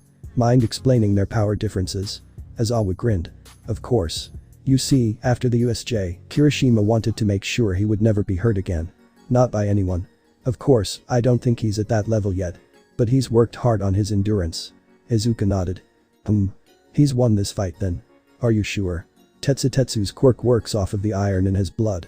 From what I've seen of Kiroshima, he only has an endurance limit. Tetsutetsu doesn't stand a chance. Aizawa turned his attention back to the fight. Well then. Looks like Tetsutetsu might have the capacity for becoming a hero. Man. That's harsh. Mirko grimaced at the one-sided display of power. He lands every hit, yet they do nothing. Tetsutetsu landed another hit before going wide-eyed. In a flash, he was steel. He was also standing 4 feet away. There was a small dent in his left arm. Holy shit. A hit like that. A hardening boosted punch, one that could rival Death Arms. Tetsutetsu gave a groan of pain, but ran forward yet again. None of his hits even scratched Kiroshima. This isn't right. Just call the match already. Mirko whispered under her breath. Well. My arm's dented. Definitely gonna be a fracture. Tetsutetsu gritted his teeth and rushed in again. After 3 punches, he felt his hold slipping. No. It can't stop yet. The boy struck yet again, and a crack sounded through the arena. Tetsutetsu's quirk had reached its limit. He had broke his hand on Kiroshima's chest. Done already? Tetsutetsu didn't answer. He just thumped his arm against Kiroshima's chest. Useless. Seriously. Sorry man. I'm sure you just need more training. Kiroshima smiled. Useless. Sorry. But I have to keep going. I need to prove my worth. What does that mean? You, prove your worth. What does that make me? Here. I'll make it quick. Kiroshima punched Tetsutetsu in the face, sending him reeling back. Tetsutetsu began blacking out. One word formed on his lips. Useless. Midnight cracked her whip. Tetsutetsu is unable to continue. Ijiro Kiroshima wins. The crowd roared their approval. The stage was cleared. Izuka looked at the hero seats, where Vlad King watched Tetsutetsu get carried away disappointingly. Aizawa and Present Mick bore similar expressions. Toga tugged at Izuka's sleeve. Come on. I want to talk to him. Izuka nodded and walked with Hatsum and Toga. They left the box, 5 minutes was all that they needed. Mirko cringed at the result of the fight. I saw that coming. Damn. Eraser didn't have to be so harsh when commentating though. The rabbit hero looked up at the announcer's box. Her eyes met those of Izuka. Okay. I guess I'm getting up yet again. The rabbit hero stood up and walked into the stadium hallways, where she followed the signs to the infirmary. Izuka, Toga, and Hatsum were already there. They sat next to where Tetsutetsu was placed. To say that Tetsutetsu was in rough shape would be an understatement. His left arm was completely crushed. His hand had been demolished from beating against Kiroshima. The boy's silver hair lay over his scratched up face. Mirko walked up to the group. Another one. If you think you know, then you and I are gonna talk. Not after the festival. Now. Let's go. Izuka stood up and pulled the rabbit hero with her. The door closed behind them. So Tetsutetsu. Hatsum asked. He has potential. You can see it. I know that the others see it too. He just needs more experience. Toga sighed. You know his quirk. It can be powerful. Like, really powerful. He just needs somebody to believe in him. The boy coughed. You. Who's there? You can't tell. Toga smiled warmly. Hair. In face. Cough. Not good with voices. The silver-haired boy grunted. Don't wanna. Cough. Move. Toga brushed the hair out of Tetsutetsu's face and smiled. Hey. How do you feel? Toga asked. Honestly. Like I just got hit by a train. Tetsutetsu strained a smile. Yeah well. Nobody thought one would be that good. Hatsum sighed. You? Here? Where's Yumi? She went to talk to someone. She'll be back soon. Tetsutetsu coughed and did his best to nod. Do you think I'm weak? Toga placed her hand on Tetsutetsu's shoulder. No. You're strong. Just not strong enough. Then. He's right. Not a hero. What does he know? You can be better. You have the potential to be so much more. Toga smiled. You. Think so? I know so. Izuka and Mirko stood in the unused broom closet. We have 5 minutes. Izuka said. Don't worry. I bought soundproof the room. There are also no cameras. What do you know? Mirko smiled. Well, first. Your name isn't Yumi Shoudai. You don't want to be a hero. I gotta applaud you. How long have you been hiding right under their noses, Izuka Midoriya? Izuka giggled. I mean. It's pretty easy. You just need a cloning quirk. Now my turn. What are you going to do now that you know? Mirko curled her hair around her finger. Well. You're strong. I'd love to fight whatever made you that way. You like fighting? Izuka smiled. You could fight me. We both know you'd kill me in an instant. No. I want excitement. Battles are fun. Running from the police. I haven't experienced that rush in a while. So do you want to join us then? Mirko grinned. Only if I get to spar with you once a month. Izuka smiled and placed her hand on Mirko's shoulder. Baby, we don't spar once a month. We spar once a day. Izuka kissed the rabbit hero. Welcome to the league. Tetsutetsu gasped as Iryu healed him. God. That's. Whew. The boy shuddered before flexing his hand. Thanks. Just. Promise me that you won't do something like that again. Tetsutetsu bit his lip but nodded. Don't worry. I won't. Recovery girl gave Iryu a pat on the back before handing Tetsutetsu some gummy bears. Alright. You should be good now. You can get back to watching the festival now. The next match should be coming up pretty soon. Come on. Let's go. Toga and Himiko smiled, pulling the boy out of the infirmary. The two girls ushered Tetsutetsu to the announcer's box. In the hallway, they met up with Izuka and Mirko. Hey. You ready? Toga smiled. Sorry. I don't want to go in there right now. Tetsutetsu muttered. Eraserhead made his thoughts about me pretty clear. Izuka smiled. That's fine. Give me a minute. Izuka walked into the room. There was a bit of screaming as a bit of music began playing. Izuka was then tossed out of the room. And there we go. Sorry, just had to make my thoughts known. Izuka smiled. You played the song again, didn't you? You know it. Tetsutetsu smiled sadly at how happy they were. Of course they're happy. They won. He was pulled from his thoughts when Izuka placed a hand on his shoulder. Hey. It's okay. You just have a lot to learn. Don't let Eraser get to you. Tetsutetsu smiled and nodded. Yeah. Can I speak with you, Yumi? Izuka looked at her friends and Mirko. We'll be with you in a bit. Is that okay? Mirko nodded. That's fine. We'll be at the support seats. Izuka watched them walk away. Mirko rounded a corner and winked before disappearing. Come on. I've got a better place for this. Izuka once again went back to the broom closet, which was becoming more and more used. Tetsutetsu walked in and closed the door. Izuka's robot made a soundproof barrier yet again. So. How do you do it? How do you deal with others telling you that you're less? Look. Tetsutetsu. I developed my own way of thinking about that. I decided to prove them all wrong, no matter what it took. Huh. Well. Tetsutetsu. What do you think about heroes? Tetsutetsu bit his lip. I know. I shouldn't say things like this. But after today. After that fight. They're all jokes. How can I compare? Why would they say I can't become a hero after one fight? Izuka nodded. You think it's unfair? Of course it is. I trained with Vlad-sensei. Yet he looked upset with me. Why? Why does he get to do that? Izuka nodded again. He shouldn't. They have no right to judge you. So.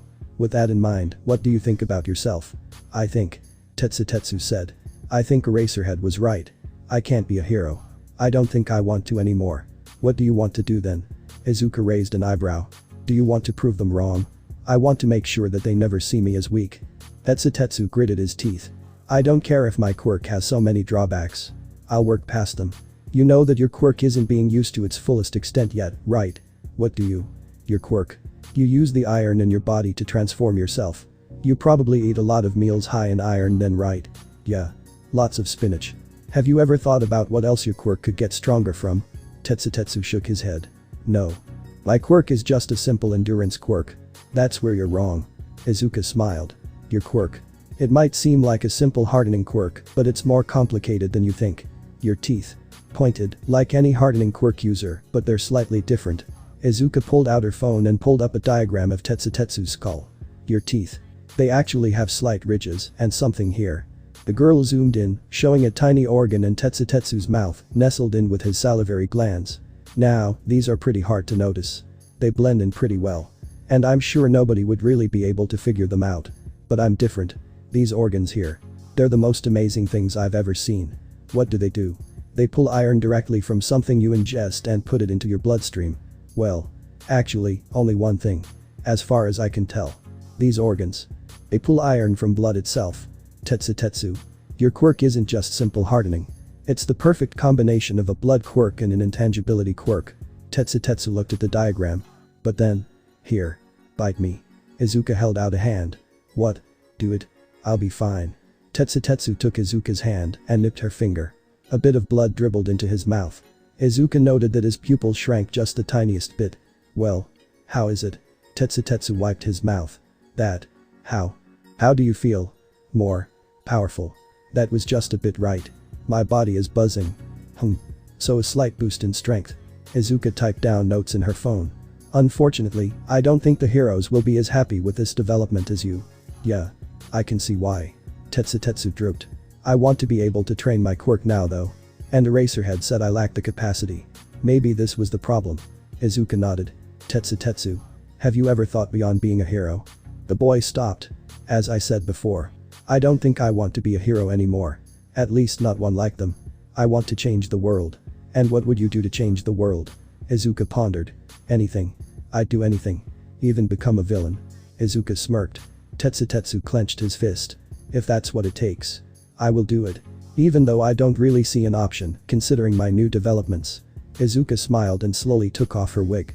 She had gotten pretty skilled in using the Yumi disguise. And now, it only took but a minute to pull it on or off and fix it to her perfectly. How about you join me Tetsu. Tetsu's eyes widened. You're Izuka Midoriya. The one who attacked 1A. Skip the entire realization part. That's boring. Izuka yawned. You held off the entirety of the UA staff. Can you teach me to be that strong? Izuka smiled. Is that a yes? Tetsu nodded. Please. I want to show them all. Izuka reattached her wig. She grabbed Tetsu by the shoulders and pulled him into a kiss. Welcome to the league. Next up. The super speedster. Tenyuida. vs the mysterious Hitachi Shinso. Where are those two? Mirko wondered aloud. Just give them time. They'll be back with us soon. Toga smiled. Just enjoy the fight. Yeah. You're right. It's only been like a minute anyway. Hatsum right. Mind telling us about those two? You spied on them right? Hatsum nodded. Sure thing. I'll start with the fact that Shinso's gonna win. Oh. Why do you say that? Toga asked with a grin. Shinso's quirk allows him to take control of his opponent's mind if they speak to him. So, if he aggravates that one enough. The match started as Midnight cracked her whip. Shinso said something to Iida, getting the boy to charge in with a yell. The speedster stopped right in front of Shinso. His face bore a blank expression. And ta-da. We have a winner.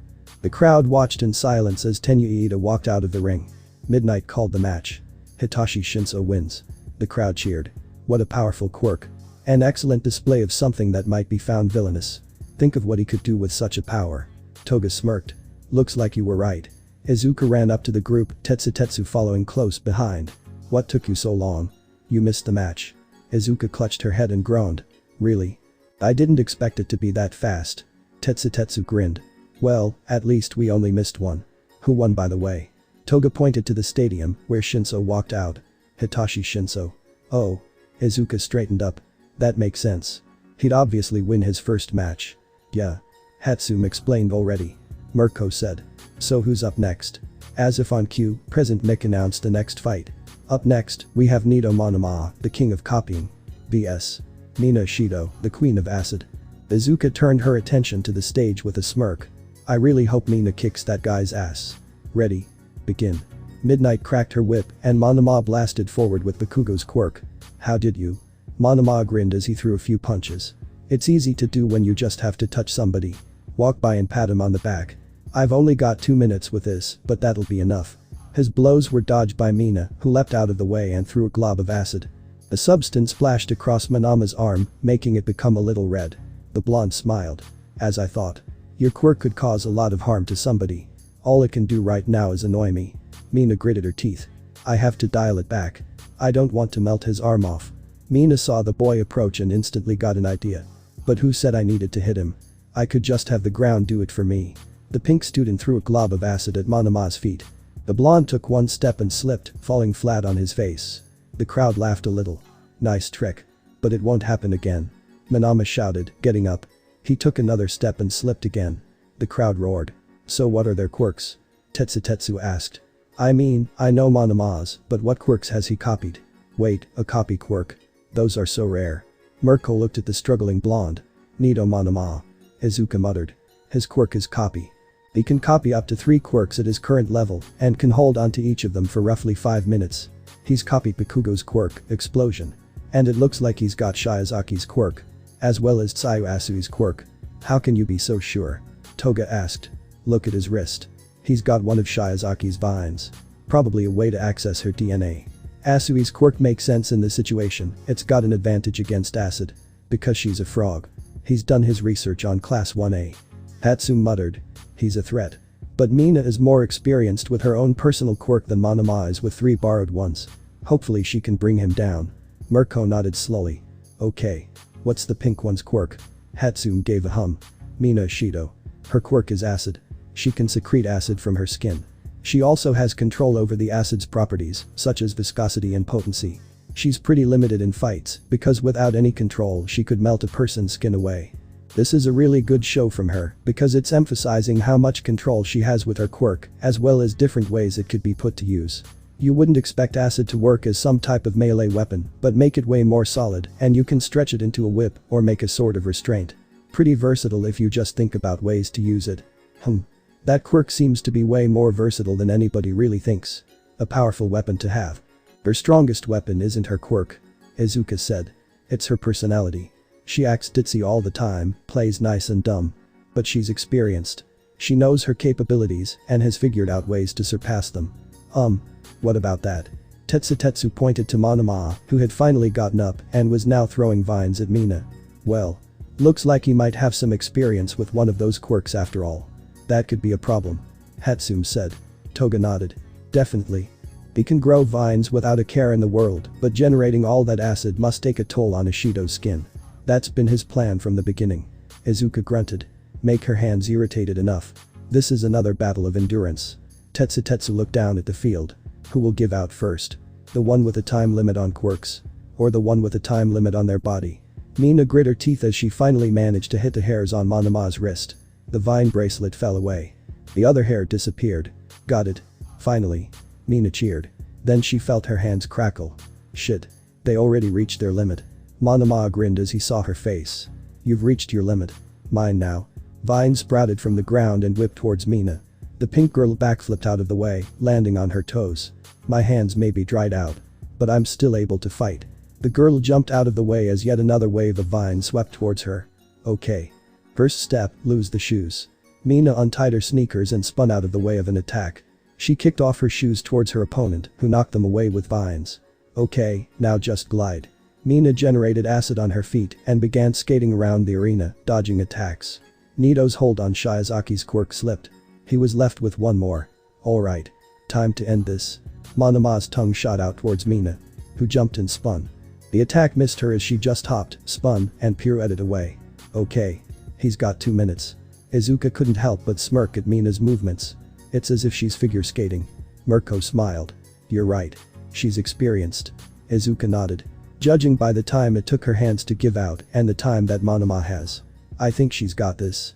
Tetsutetsu grinned. About time somebody knocked that guy down a few pegs. He's always starting fights with other classes and shit. It's annoying. I kinda wanted to face him. But now I think the pink girl seems more fun. Toga smiled.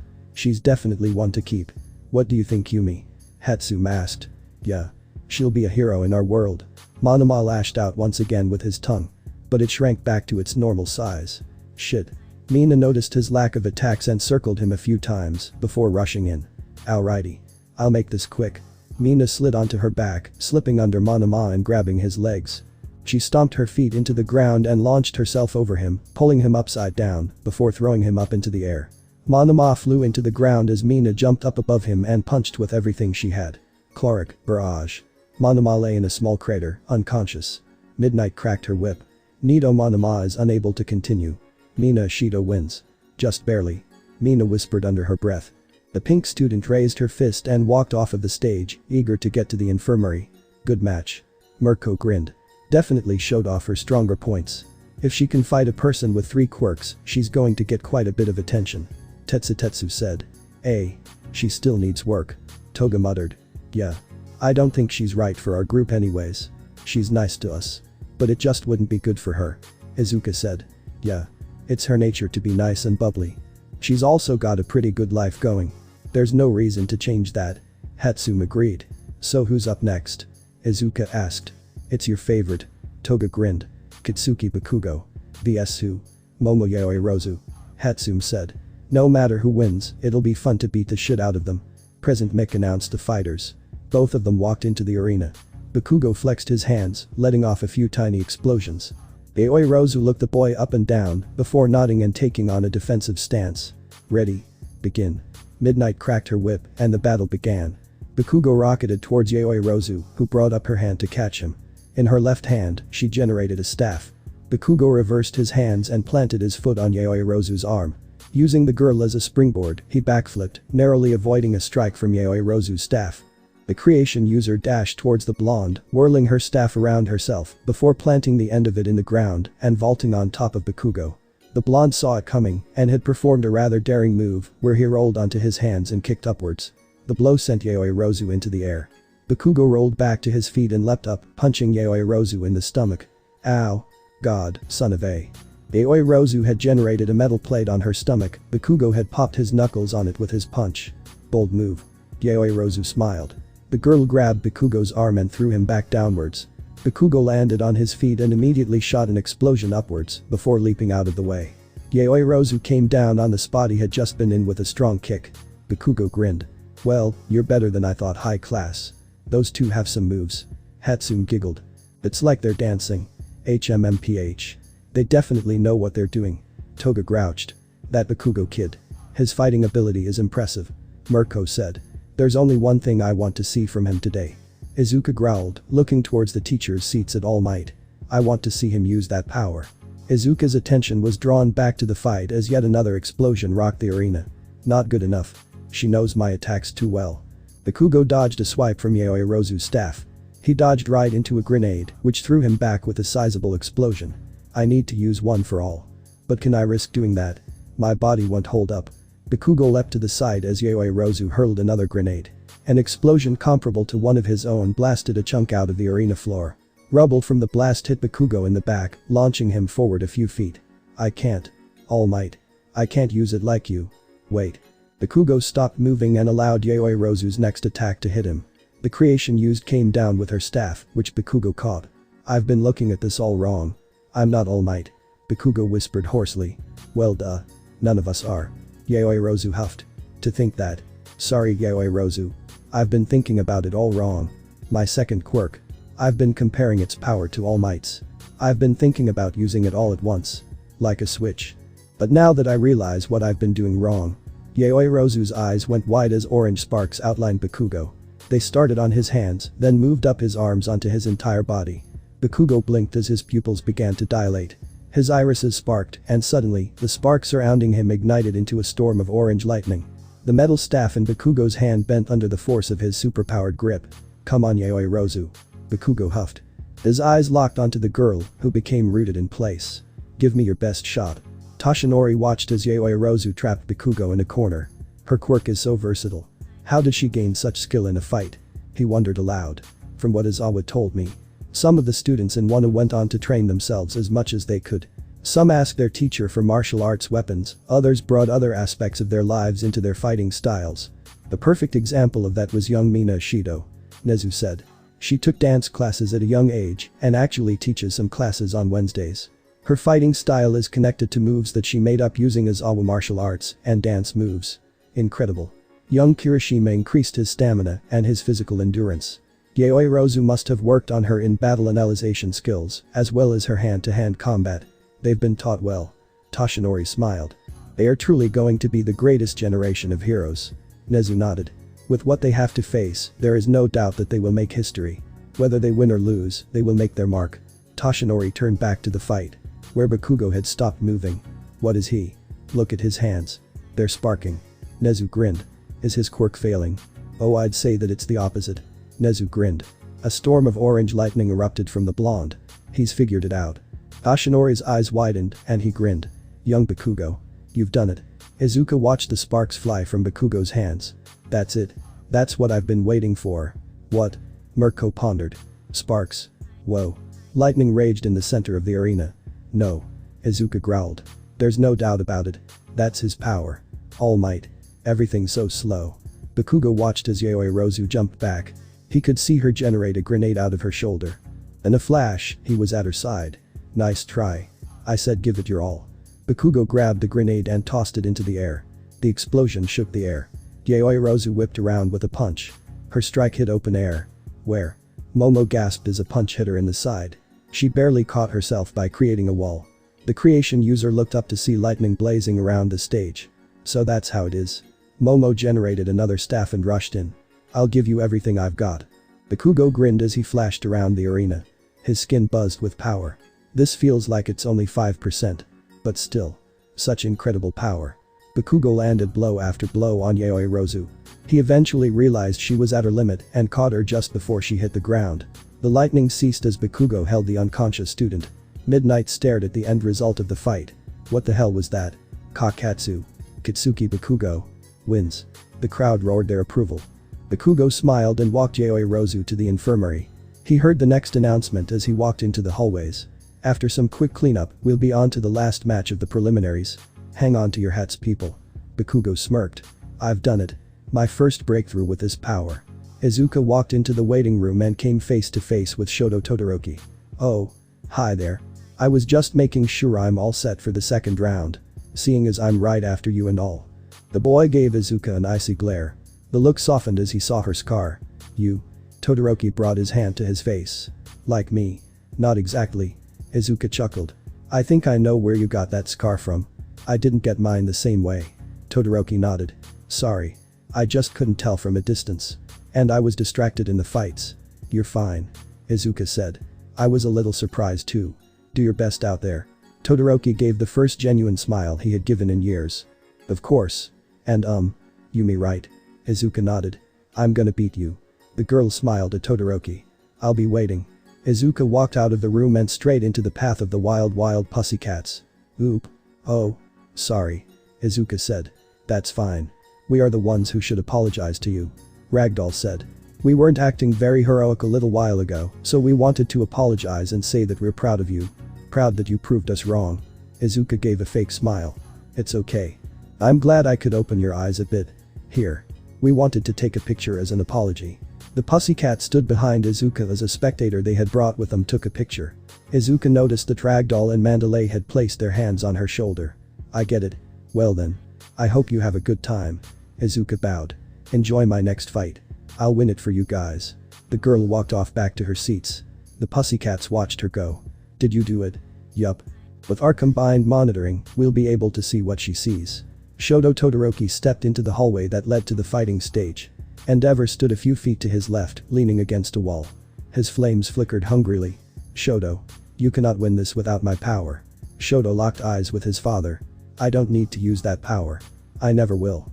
Todoroki took a step down the hallway. A clap rang out as his head snapped to one side. Endeavor had slapped his son. Shoto. You will use that power. Shoto looked at his father. I told you already. I will not use it because I don't need it. I don't need you. Endeavor gritted his teeth and grabbed Shoto's right hand, twisting it and causing it to break. Shoto gave a grunt of pain. Let's see you use your ice now. The number 2 hero walked back to his seat. Shoto looked down at his hand. I don't need it. Ice encased Shoto's hand, keeping it in place. With his hand stabilized, he walked down the hallway and emerged onto the field. Izuka made it back to her seat and sat down. Hatsum smiled and went to talk to her, but Izuka shook her head. The scarred girl pulled out a notepad and scribbled on it furiously before holding it up. Can't talk. Mandalay, quirk. Listening to us. Hatsum bit her lip and growled. Toga's eyes narrowed. I'll see if I can take care of it. Mirko stood up. Izuka shook her head and scribbled again. It's fine. I just need to act like a goody two-shoes. I'll fix it soon. Mirko nodded. Okay. Did you check to make sure everything was ready? Izuka nodded. Everything's perfect. I also ran into Todoroki. Did you now? Toga smiled. He's supposed to be the strongest in one, you know. Well. I think the Katsuki Bakugo might be his equal now. Izuka chuckled. Look. There he is. Shoto Todoroki walked onto the stage. His face held an emotionless expression. His right arm was encased in ice. Izuka's eyes narrowed as she saw the ice. Something's wrong. What do you? Hatsune, use your quirk and zoom in on his hand. Hatsune nodded. Her pupils dilated and she stared at the boy. That's an odd angle. His hand is broken. He's keeping it stable by coating it in ice. Izuka gritted her teeth. He was fine when I saw him. Who? Her eyes snapped to a flickering figure that emerged from the stadium hallways. Endeavor. It's time for the final match of the first round. These two competitors are sure to give you a show. The girl who defies gravity. Literally. It's Ichako Uraraka. And her opponent is the cold son of the number 2 hero. Shoto Todoroki. Izuka bit her lip. I really hope you can pull this off. Ready? Midnight cracked her whip. Begin. A wave of ice swept outward from Shoto. Uraraka touched her hands together and leapt up, dodging the attack. And so it begins. Todoroki starts out with a powerful ice attack, only for it to be dodged by Uraraka. She's got a good head on her. Probably trained like the rest of them. Mirko muttered. What's her quirk? Hatsune pulled out a camera and took a picture of Uraraka as she dropped down. Ichako Uraraka. Her quirk is zero gravity. She can take away the effect of gravity on any object she touches. It gives her some serious vertigo though. Her weight limit is around 3 tons, probably more by now. Uraraka landed and broke an icicle off of the ground, hurling it at Todoroki. The boy rolled to one side. Okay. The boy obviously has some sort of ice quirk. Mirko said. Shoto Todoroki. The youngest son of Endeavor. Izuka said. His quirk is half cold, half hot. He can generate fire on his left side and ice on his left. He hasn't used any fire yet. Mirko observed. His father's an ass. Probably some bad blood there. Izuka said. I hate to imagine his siblings. At the same time, Izuka scribbled on a notepad. After a minute, she held it up. Shoto's eldest brother is named Tuya. He's thought to be dead. A quirk malfunction. In reality, he's part of our group. He goes by Dabi, but you'd know him as the Pyromancer. Mirko nodded. I'd like to meet some of his siblings. I want to learn more about the number 2 hero and his family. Uraraka dodged another wave of ice. Todoroki, why are you just going with floor attacks? Shoto only grunted and launched another wave. Uraraka noticed a glint on his right arm. Why is it frozen? Todoroki. I will win this. Ichako vaulted off of a spire of ice, launching herself at the son of Endeavor. All it takes is one touch. Ichako hit Todoroki in the chest, all 5 fingers fell on his body, and gravity left him. I've won. Ichako said. No. Not yet. Shoto was still on the ground. His ice anchored him to the ring. Wow. Todoroki uses his ice as an anchor. What a chilling strategy. Ichako felt her legs grow cold. Well then. I guess I lost. The girl was encased in ice. Midnight cracked her whip. Uraraka is unable to battle. Todoroki wins the match. The crowd roared. Todoroki thawed the stadium. Ichako smiled as she regained movement. Well now. You beat me. Todoroki only nodded. Pain spiked through his arm, but he ignored it. Ichako's eyes widened. Your hand. SHHHHH. Todoroki smiled. It's okay. It just happened during the fight. Ichako bit her lip. I'll walk with you to the infirmary. Tell me there. The two walked off of the field. Nobody realizing what Shoto was fighting with. Nobody, except Izuka's group. So ends the first round. We'll see you all in a half hour. Now. A word from our sponsors. Let's go. Izuka walked down the hallway. Her friends walked at her side. So, where are we going? Mirko asked. Infirmary. Obviously. Izuka said. Remember to keep quiet. The group nodded and walked into the medical room. Todoroki was sitting on the side of a hospital bed, talking to Ichako. Recovery girl and Iryu weren't around. Izuka noticed that Todoroki's wrist was still broken. Ahem. The boy turned and went wide-eyed. Oh. Yumi. Ichako looked at the group and looked away. I should apologize for blowing up earlier. Mineta just got on my nerves. Toga smiled. That's why Yumi's here. To scare him. Izuka gave a fake smile and nodded before walking to Todoroki's side and grabbing his arm. The boy winced in pain.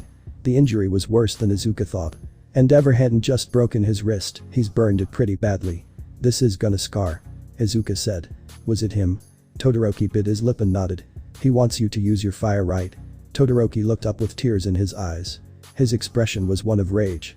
He wants me to use his power. That curse made him who he is. He took my mother away. He's not a hero, he's a villain. Izuka nodded, hiding the feeling of ironic joy in her mind. He's an ass. Wait. Endeavor. But isn't he supposed to be? He's consumed by his need to be great. Shoto growled. You've heard of quirk marriages, yes? That's what he did. Multiple children, none with the perfect quirk. Until me. What happened to your siblings? Mirko pondered. The first. Tuya. He died. His quirk was too strong. 3 times the power of Endeavor's flames, but they burned him too. Once Dad found out, he cast him aside. When I was born, Tuya was still alive. He took care of us, and then his quirk malfunctioned and destroyed him. Achako gasped. Hello, Mandalay. I know you heard all of that. Izuka thought. A few seconds later, a voice spoke in her mind. How did you? You never really did trust me. I notice a lot of things you don't. I'm a little disappointed that you used your quirk on me. I'm sure you understand why. I don't care. I have nothing to hide. Keep this a secret for now. Okay. My other siblings, well, they didn't get super powerful quirks. Very useful, sure. But Dad forbid them to train. They weren't allowed to be heroes. And now there's me. The perfect child. Training beaten into me. My mother, he drove her crazy. She lost control and poured boiling water on my left side, scarring me forever. It was all his fault. I won't use his cursed power. Izuka placed her hand on Shoto's shoulder. You may not agree with me, but what you've been given isn't a curse. It's a gift. Shoto growled. How would you know? You don't know anything. The room grew cold. A bit of frost crept up Izuka's arm. Izuka nodded. It's true. I don't know. I don't have your experiences. I only have my own. I'm an only child. Now an orphan, my mom died a few years ago, my dad couldn't give a damn because I'm quirkless. I used to think just like you. Izuka smiled sadly. It's a curse. No power that I lucked into. Treated as less every day. So I decided to ignore everybody and just be my own person. Achako shuddered. Why does she sound so sad? Empty. Todoroki shivered as Izuka ran a finger down his scar. So when I first met you, I said that I wasn't the same. Because I don't have what you have. No family. No power.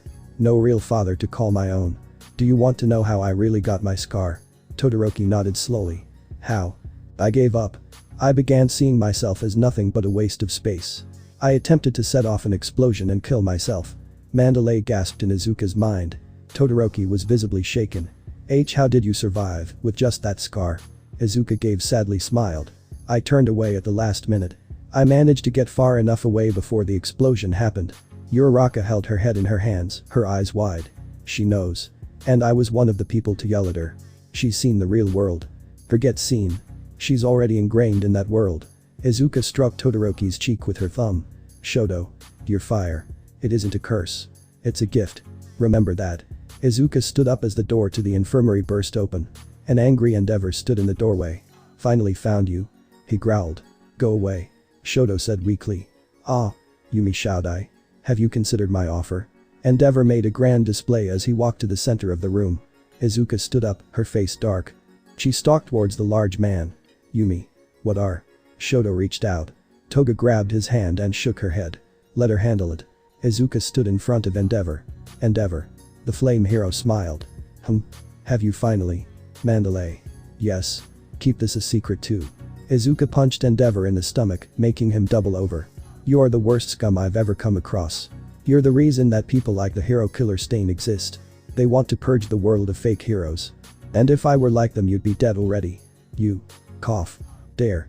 Izuka punched the man in the face before grabbing his hair. You broke your son's wrist because you are a control freak. I shudder to think how many people you threatened to get to the number 2 spot. Endeavor snarled as his flames raged on his shoulders. How dare you? This is illegal. Todoroki watched with wide eyes as the quirkless girl overpowered his father in 2 quick moves. You will find out very soon that I can lash out in self-defense. Izuka's lips curled into a sadistic smile. I don't have a quirk, so I'm not breaking any self-defense laws. Endeavor grabbed Izuka's arm with his right hand and channeled some heat into it. Flames flicked across Izuka's arm. Huh. That tickles.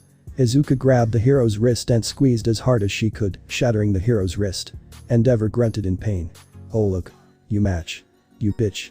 I'll make sure that you become mine, and I'll force you to make a new generation with Shoto. With my power, they'll. Shut up. Izuka punched Endeavor in the face, dislocating his jaw. You think that you can monologue about your plans that literally add up to sex trafficking? Endeavor fixed his jaw. Nobody will care. You're quirkless. Izuka's pupil shrank and she punched the flame hero again. You're scum. Shoto's power is his, not yours. He's a decent human being. Unlike you. The flame hero gave a harsh laugh. Who are you to call me scum quirkless? You're less. You always will be. I've had enough. I know I'm less. I always have been. Izuka's skin glowed dully for a moment. Her hair seemed to rise just a bit. Which is why I'm destined to become more. Izuka pulled Endeavor up to his feet and kicked him right in the crotch. The flame hero sailed out of the infirmary and crashed into the outside wall, unconscious. Recovery girl and Iryu rushed in. What the hell is going on in here? Izuka stretched. Sorry. Just making sure that the animal isn't allowed to have any more children, seeing as he abuses them. Recovery girl went to knock Izuka on the head, but the girl caught her cane. Listen. Todoroki needs medical assistance. Endeavor crushed his wrist before the fight. Chiyo's eyes widened. He did what? Mirko coughed. I can confirm. He also talked about forcing Yumi into making a new generation of heroes. Everybody else nodded silently. I didn't see you there, Mirko. Now that I'm hearing about it, it makes sense why you beat him up. I will have to heal him though. Everybody nodded. Mirko rolled her eyes. Am I invisible? Why do people keep forgetting about me? Let me see Shoto. Recovery girl walked over to the boy and took a look at his wrist. My goodness. This is uncalled for.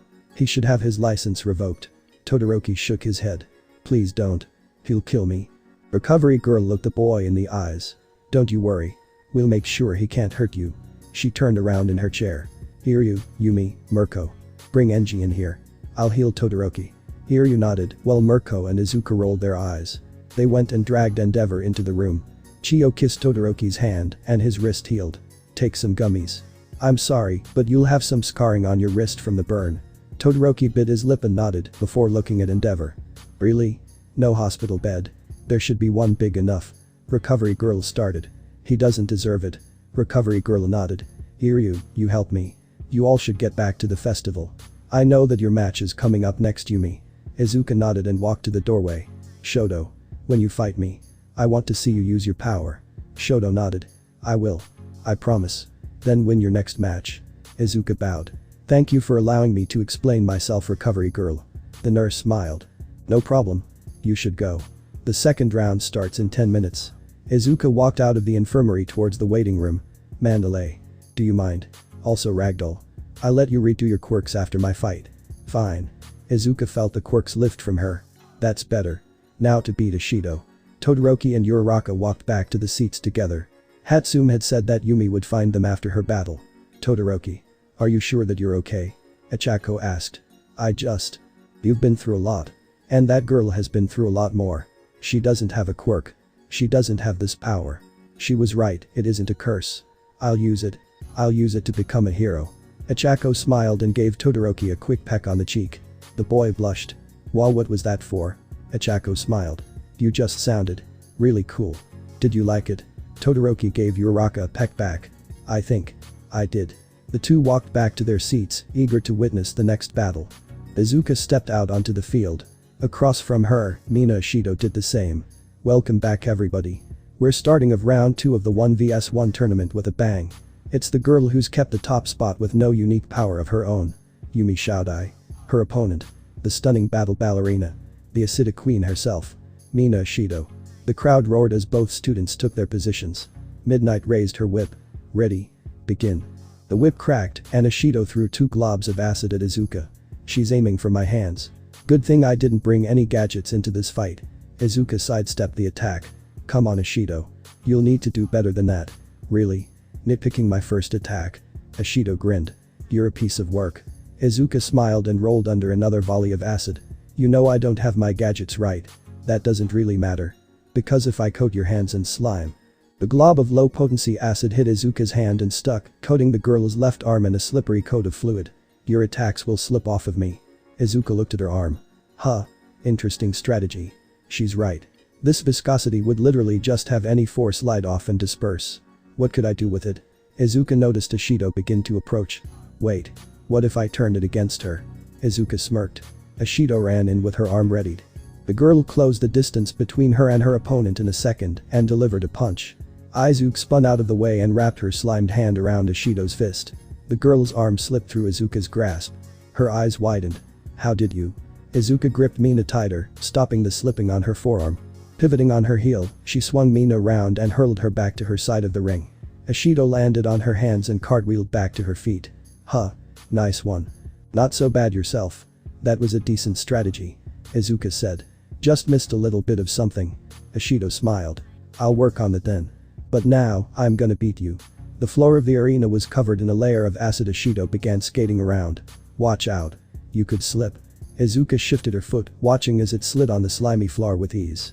Huh. Interesting. Ashido skated up behind Izuka and landed a kick to the girl's back, knocking her over. Hey, don't get distracted.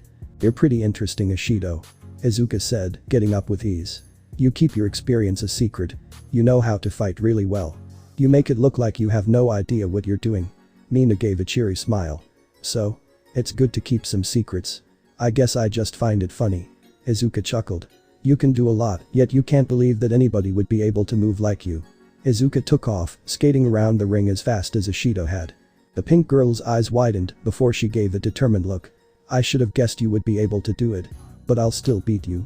Izuka appeared behind Mina. No. The pink girl had her feet kicked out from under her and fell to the ground. Izuka noticed that Mina flexed her hands as she got back to her feet. Need a break? Never. Mina rushed in. Izuka grabbed the girl's arms and brought them into a dancing position. Come on. Left hand down, right hand up in mine. I lead. Mina smiled as they began spinning around the ring. Both pushed and pulled to gain control. To everybody else, it looked like ballroom dancing. Huh. You're not bad. Mina smiled. You've said that already. Izuka chuckled. I meant in a fight. This time I mean your looks. Oh. Izuka smiled. Mina Ashido. Are you attempting to flirt with me? In the middle of a fight. The girl's cheeks darkened into a shade of purple. Maybe. Izuka brought her face close to Mina's ear. Well. I think you aren't that bad yourself. As she pulled away, she gave Mina a quick kiss on the cheek. I won. By the way. What? Midnight cracked her whip. Mina Ashido is out of bounds. Yumi Shoudai moves on to the next round. Izuka had led them around the ring and stopped right on the edge. Making Ashido lose the battle. Why you? Tricked me? Izuka smiled. Not completely. Come on. The two girls left the arena and dashed into a hallway as President Mick made an announcement. After that fight we'll need a bit of cleanup. 20 minutes. Izuka pulled the pink girl to the closet before smashing her lips into Mina's. You? Huff. Tricked me. Did I? Wouldn't you have done the same thing? Okay. Huff. Fair enough. Huff. How much time do we? Huff. Have. Izuka's lips curled upwards. Enough time. What do you want to do? Mina grabbed Izuka's face and pulled her into a kiss. I want you. Do you think this is too fast? Izuka asked innocently. Mina shook her head. Hell no. The girl pulled Izuka into another kiss. Izuka gave a satisfied purr. Well, okay then. Where are they? Mirko huffed. Izuka took Mina and. Oh. Hatsum said. Oh. What do you? Oh. Yeah. It's been 10 minutes, right? Knowing her, they'll be back soon. 5 minutes later, Izuka showed up, Mina at her side. Sorry guys. We know. Mina looked at everybody. Wait. Mirko too. How do you all? Mirko's scouting us. Everybody else. Mine. Izuka giggled. Mina's eyes widened. So all of you are like a harem? Hatsum kissed Mina. You could call it that. We prefer very good friend group. Mina nodded. Okay. So is there anybody else I should know about? Izuka shook her head. Not really. But I do have to go speak with somebody. Who? Todoroki. Wait. Ice Boy too. Mina, I just told you that it wasn't anybody else. We just need to check up on him. Izuka puffed up her cheeks. You stay here and chat with everybody else. Izuka turned back to her group and mouthed a sentence. She doesn't know we're villains. Everybody nodded. Izuka dragged Toga into the stadium hallways. I thought you weren't recruiting her. Toga gave a sly smile. Izuka squeezed Toga's hand. You know I meant it. She's just an outside relationship. As I said before, she's got it pretty good right now. But we can make sure she's still a hero in our world. So you want to sleep with the heroes? Toga smirked. Izuka hummed happily. Maybe. She could also be a decent mole. Not a fighter. But if we could convince her, maybe just information. How many students do you have on our side now? At this rate you'll take over UA. Toga tickled Izuka's neck. Cut that out. So far we've got 3, and Mirko. Maybe Todoroki, but Dabi kinda hates him, right? Actually. Taking over UA. You really think you could do it? Nah. Izuka chuckled. You kidding? Hard Ass and Bakugo would take all the classes out with the teachers. Besides, taking over the school isn't the plan. That will just fall with everything else. Toga giggled before giving Izuka a kiss. I gotta go now. My match is next. Kick ass out there. Izuka grinned. You know I will. Toga dashed to the waiting room. Izuka watched her go with a smile before turning and walking through the halls to find Todoroki and Uraraka. Hey you two. Izuka emerged into 1A's seats. Todoroki turned. Echako smiled. Hey Yumi. What are you doing here? Tenya Iida sped up into Izuka's face. You should be in your seat. Bro, move. I have no time for you. Izuka vaulted over Iida and sat down next to Todoroki. So what do you want to talk about? Nothing. I just want to watch this match with you guys. Mind if we ask you some stuff? Uraraka asked. Sure. Izuka said. Ask what you want. Are you really quirkless? Izuka nodded her head. I could have a Eraserhead check for you if you'd like. Uraraka shook her head. No. That's fine. Sorry. How did you get so strong? A lot of hard work. Izuka held up her arm and flexed. Decided I had enough of getting put down, so I'm climbing to the top so I can show everybody that quirkless doesn't mean useless. That's cool. This one's a little personal. Did you really? Echako's eyes widened as Izuka grabbed her fidgeting hands. If you're wondering about me trying to commit suicide, yeah. I did. Todoroki was also kinda right to be in awe of me just getting this scar. The explosion knocked me out for about an hour. Thought I actually died there, but then I woke up. Izuka had somehow turned the dark topic of her own attempts at suicide into a light topic. Echako was somewhat in awe of her. Yet still very worried. How can she shrug it off like that? She's incredible, but she's hiding something. Lighter topic. Todoroki butted in. How do you know Mirko? Izuka chuckled. Who doesn't know Mirko? She cheered for me during the cavalry battle, so I performed an adapted move of hers. Then we had lunch, and she's been hanging out with us the entire festival. Echako smiled. That's so cool. Mirko's rated 6th on the top 10 heroes list, right? My favorite hero's 13. Is yours Mirko? Izuka shook her head. No. Mine's all. The girl faltered. Her eyes wide. What the fuck? Are you okay? Echako asked. You look like you've seen a ghost. Yeah. I'm fine. Let's just watch the match now. Okay. The two hero students nodded. Izuka turned her attention to the center of the arena. Why did I say that? Why was I going to say All Might? And we're on to the second match of the second round. It's Class 1B's Warhorse. Shinama Yuko. Her opponent is the Rockwell of Class 1A. The unbreakable Ejiro Kiroshima. So how do you think this fight will go? Echako asked. Todoroki stared down at the two competitors as they took their places. Kiroshima's trained hard. He's one of the strongest in the class at this point. Top is Bakugo, then me, then him. If that's 1B's finest. And the Steel Boy was their second best. I think Kiroshima will win this one. My money's on Shinama. Izuka smiled. She's a lot stronger than you think. Midnight raised her whip. Ready. Begin. Kiroshima rushed in with a punch, which Toga dodged. The boy whirled around to strike the girl with his hardened arm and only scratched the side of her cheek. Kiroshima starts out with attack. Shinama seems to be faster than he is, however. Could this be the redemption of Class 1B? Kiroshima felt a punch hit his stomach. Wait. I felt that. Toga shook her hand. Huh. Definitely harder that Tetsutetsu. What the hell? How did you? Easy there sweetie. Toga smiled. Physical training does have its perks sometimes, no? Toga punched again, pushing Kiroshima back. No. Getting pushed back. Toga felt her hands going numb. She flipped onto her hands and spun, delivering a series of wicked kicks to Kiroshima. Kiroshima grunted. No. How is she? Crick. Kiroshima's eyes widened. No. He leapt away from Toga and took a look at his chest. A thin line had appeared on his right side. A crack. Thankfully, that'll just be a cut, not a wound like last time. But I can't afford to let something like that happen again. Kiroshima put everything he had into his arms, making them unbreakable. I've only been able to do this in my arms so far, but I'm getting better at it. I've got 5 minutes before my muscles cramp from being tensed too long. I need to make this count. Kiroshima swung his fist at the ground, sending a shockwave through the arena. Toga was thrown off balance. The Redeed took the opportunity and rushed in. Toga caught his strike. What? But you were off balance. You couldn't have caught that. Toga gritted her teeth. I just did. This is for Tetsutetsu. Toga grabbed Kiroshima's arms with both hands and flipped over him. She landed on her feet and whipped Kiroshima over her head, hurling him out of bounds and into the wall of the arena. Midnight cracked her whip. Ejiro Kiroshima is out of bounds. Shinama Yuko wins.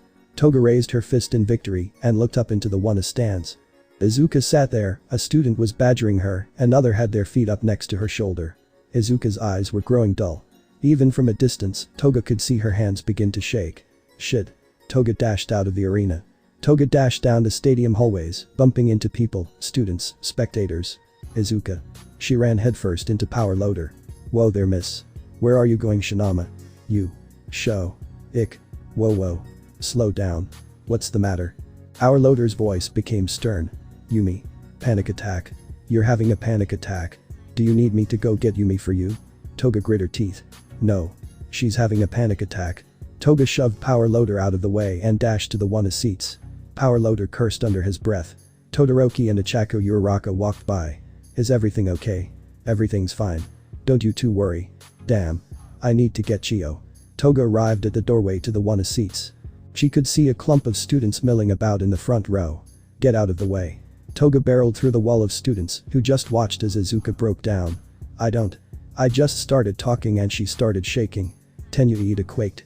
Then find a way to do something about it. Toga picked Izuka up into her arms. Momoyae Rozu came forward. I don't think that's how you treat somebody having a panic attack. Oh?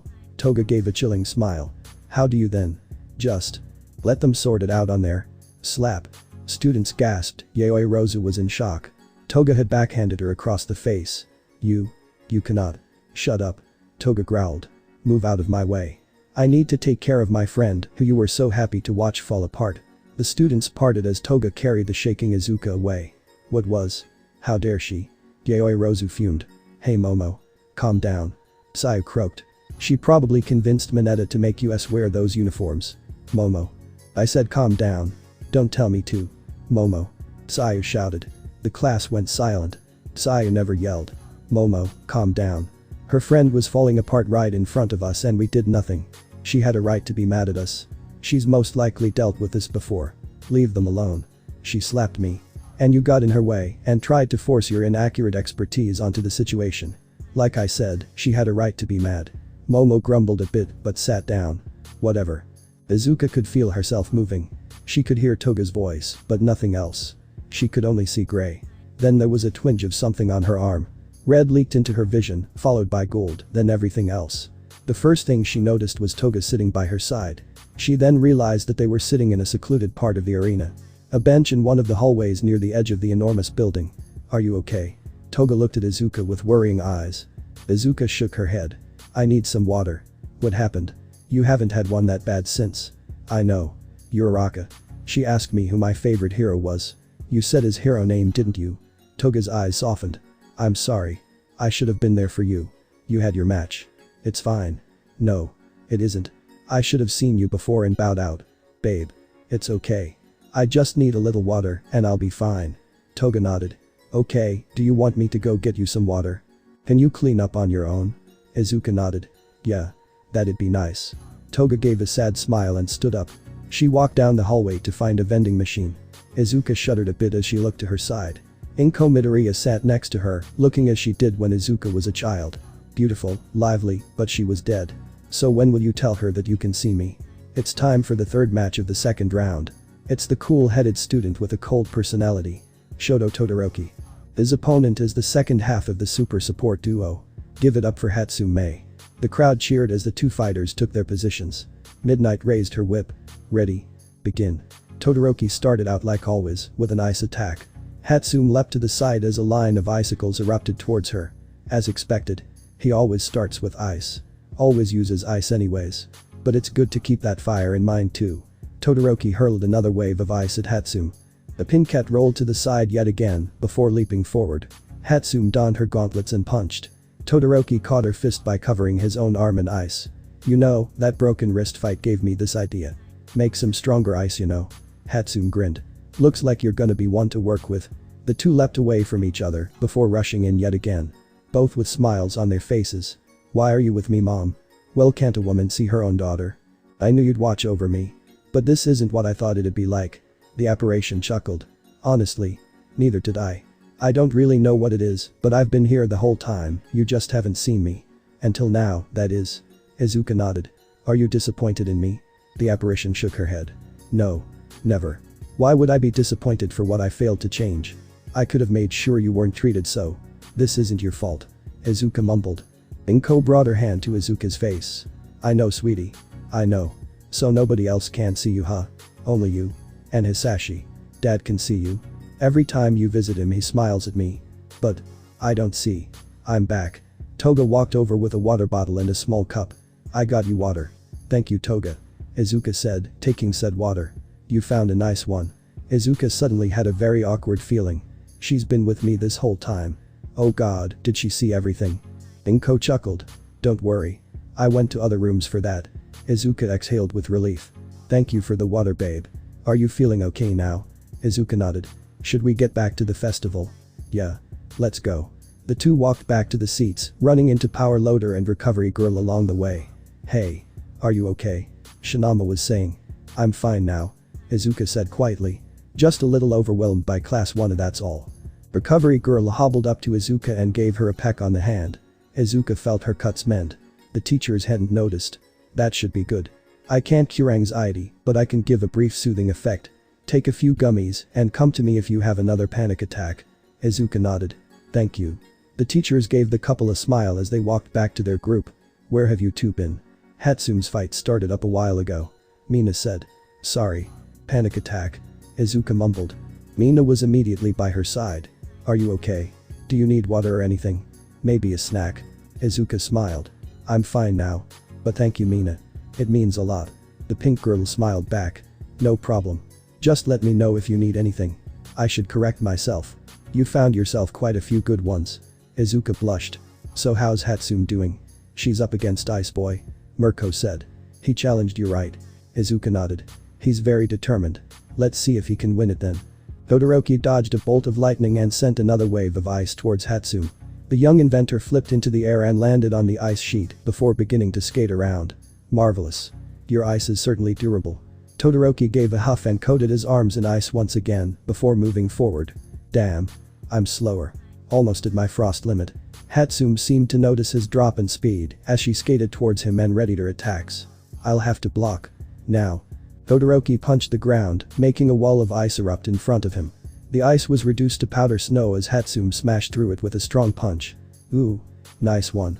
Todoroki took the chance and froze Hatsume's arm in place before running in to hit her with a punch. Hatsume broke free of the ice and grabbed Todoroki's arms before pinning him to the ground. Todoroki. Can you still fight? Shoto struggled for a minute. She's strong. They all are. Todoroki. Can you still fight? I can't win this. I can't go on to fight her. Todoroki is. A voice cut through Shoto's mind. What you have been given isn't a curse. Shoto exhaled. His cold breath hanging on the air. Unable to. It's a gift. Flames erupted from Todoroki's left side. Hatsume leapt back, flames singeing the ends of her hair. Hatsume smiled. There you go. Get into it. Make it a challenge for me to win. Sorry. Todoroki grinned, ice melting all over the arena. But I made a promise. Hatsume leapt forward as Todoroki took a step. Ice spread not just on the ground, but through the air as the temperature dropped. Snowflakes formed midair, and Todoroki was shot upwards as a spire of ice rapidly grew underneath him. Thank you, Mei Hatsume. And you too, Yumi Shoudai. Todoroki dove headfirst into the arena, corkscrewing through the air as flames wreathed his form. Hatsume grinned and brought up her gauntlets. Freezer burn. The stadium exploded. Shockwaves radiated outwards from where the two students collided. Midnight was knocked from her podium. Cementos brought up a dome around himself which was destroyed. Izuka and her group stood tall in their spot. Every student around them ducked as the wind rushed over them. The explosion's effects dissipated. Midnight slowly got to her feet as Cementos fixed the stage. Power definitely isn't everything. We could see that from Hatsume's ingenuity. But Todoroki is amazing. Izuka smiled as the steam on the stage dissipated, showing Todoroki standing in front of Hatsume. The young inventor had been pushed out of bounds by the explosion. Hatsume is out of bounds. Todoroki moves on to fight Yumi Shoudai in the semifinals. The crowd roared. Hatsume grinned. Well, look at you. Todoroki gave a tired smile. Yeah. Come on. Hatsume slung Todoroki's arm over her shoulder and walked off, giving everybody a wave. We'll move on to the final match of the second round in a little while.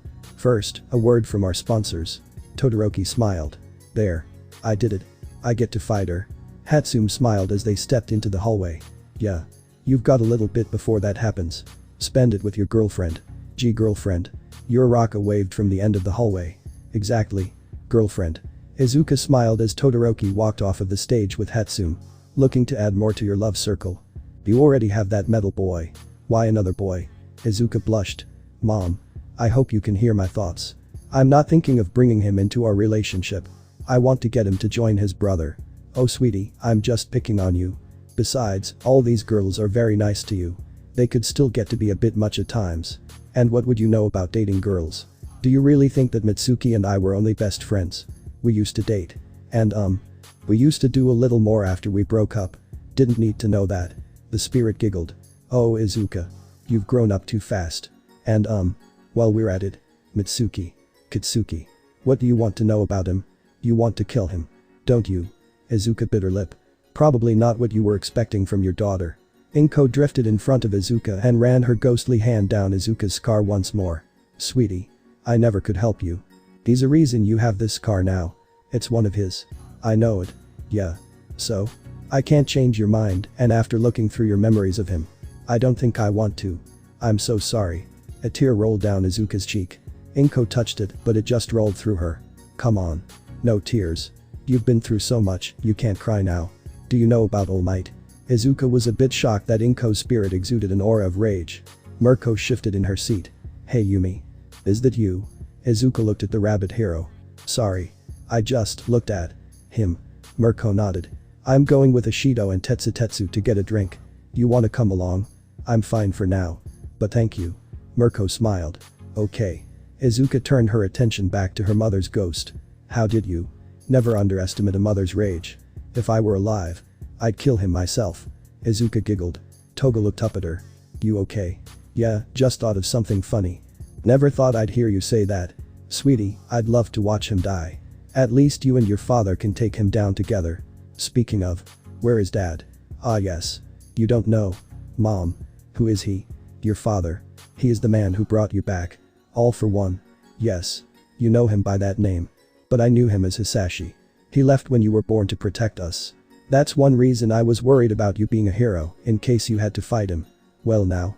I don't have to fight him. I have to fight All Might. I'll watch you do it. Inko smiled. So keep working hard. Izuka nodded and smiled. Inko gave her daughter a ghostly kiss on the cheek and sat back down in a seat. Thank you. No problem. What are mothers for? It's time for the last fight of the second round. The explosive boy who's shown amazing battle prowess. Katsuki Bakugo. His opponent is the mysterious mind controller. Hitachi Shinso. The crowd cheered as the two fighters took their positions. Izuka glared at the blonde. She could feel anger drifting off of Inko's ghost. So you are mad at him? I never said I wasn't. Izuka smirked and turned her attention back to the fight. Midnight raised her whip. Ready? Begin.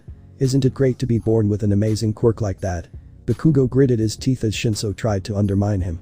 Don't talk. You'll lose control. Bakugo dashed forward with one for all. Orange lightning crackling all over his body. Shin scoffed. And not one, but two. You really are a lucky bastard. Someone who does everything right. You think that I. Bakugo stopped. His eyes grew hazy. Shinso grinned. Too easy.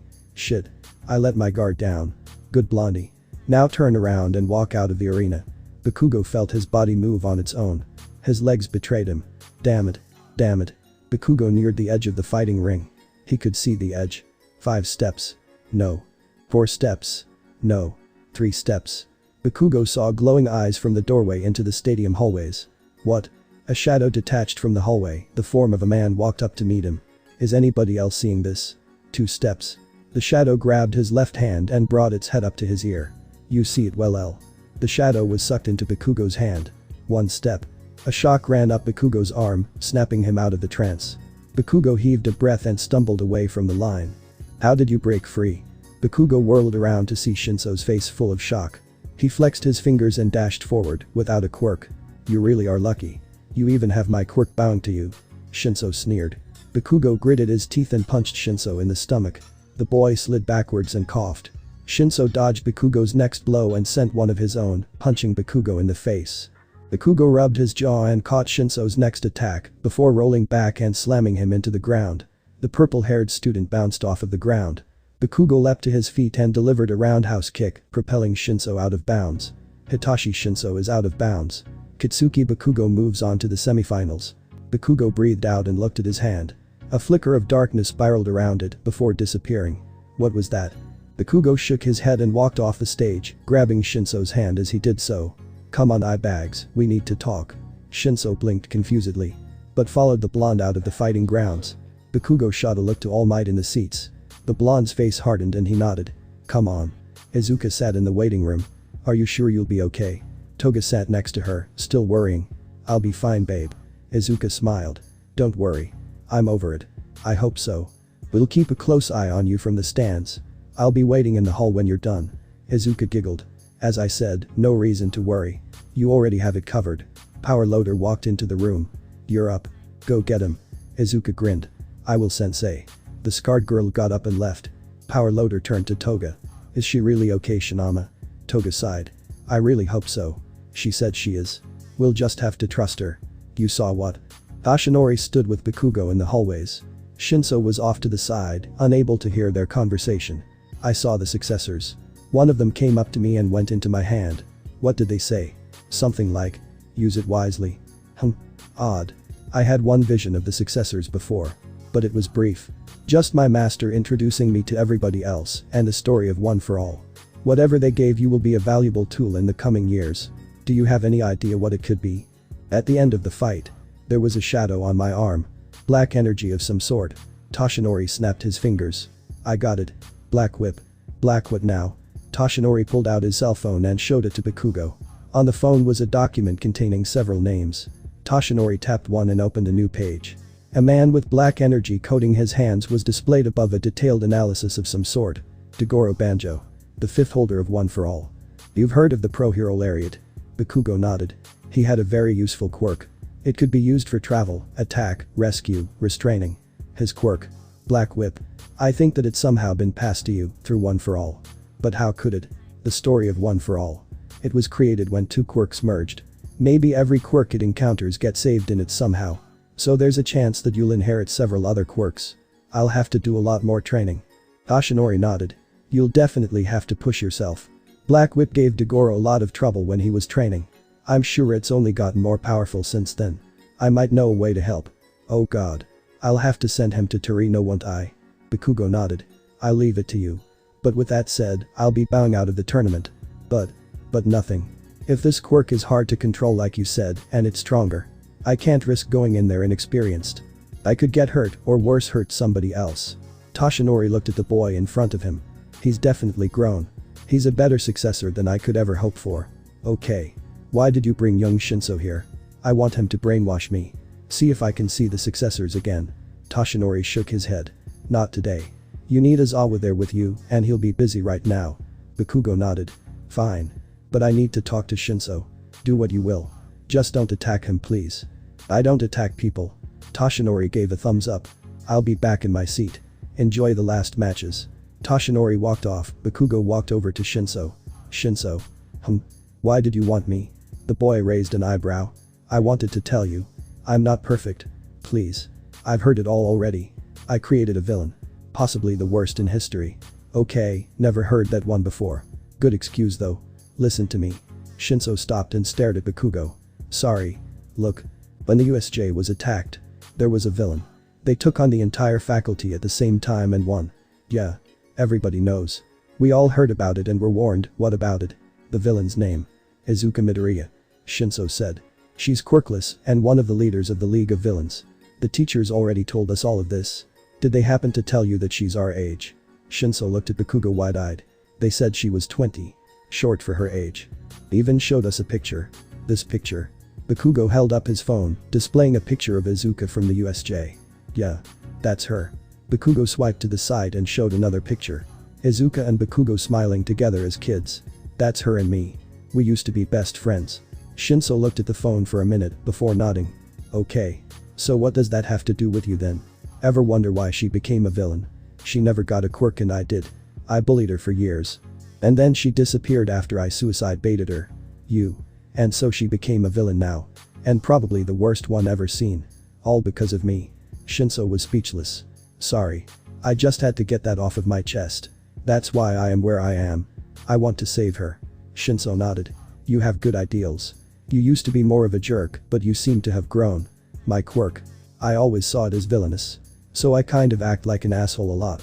I'm sorry if I hurt you with whatever I said. Shinso was stunned as Bakugo wrapped him in a hug. Your quirk isn't villainous. You could do a lot of good with it. Stop whole gangs with no casualties. Stop robberies with just a sentence. Your quirk isn't villainous, just misunderstood. Shinso blinked tears out of his eyes. Thank you Katsuki Bakugo. That means a lot. Bakugo smiled. No problem. Now let's get back to the festival, shall we? Due to some last-minute complications, Katsuki Bakugo has bowed out of the tournament.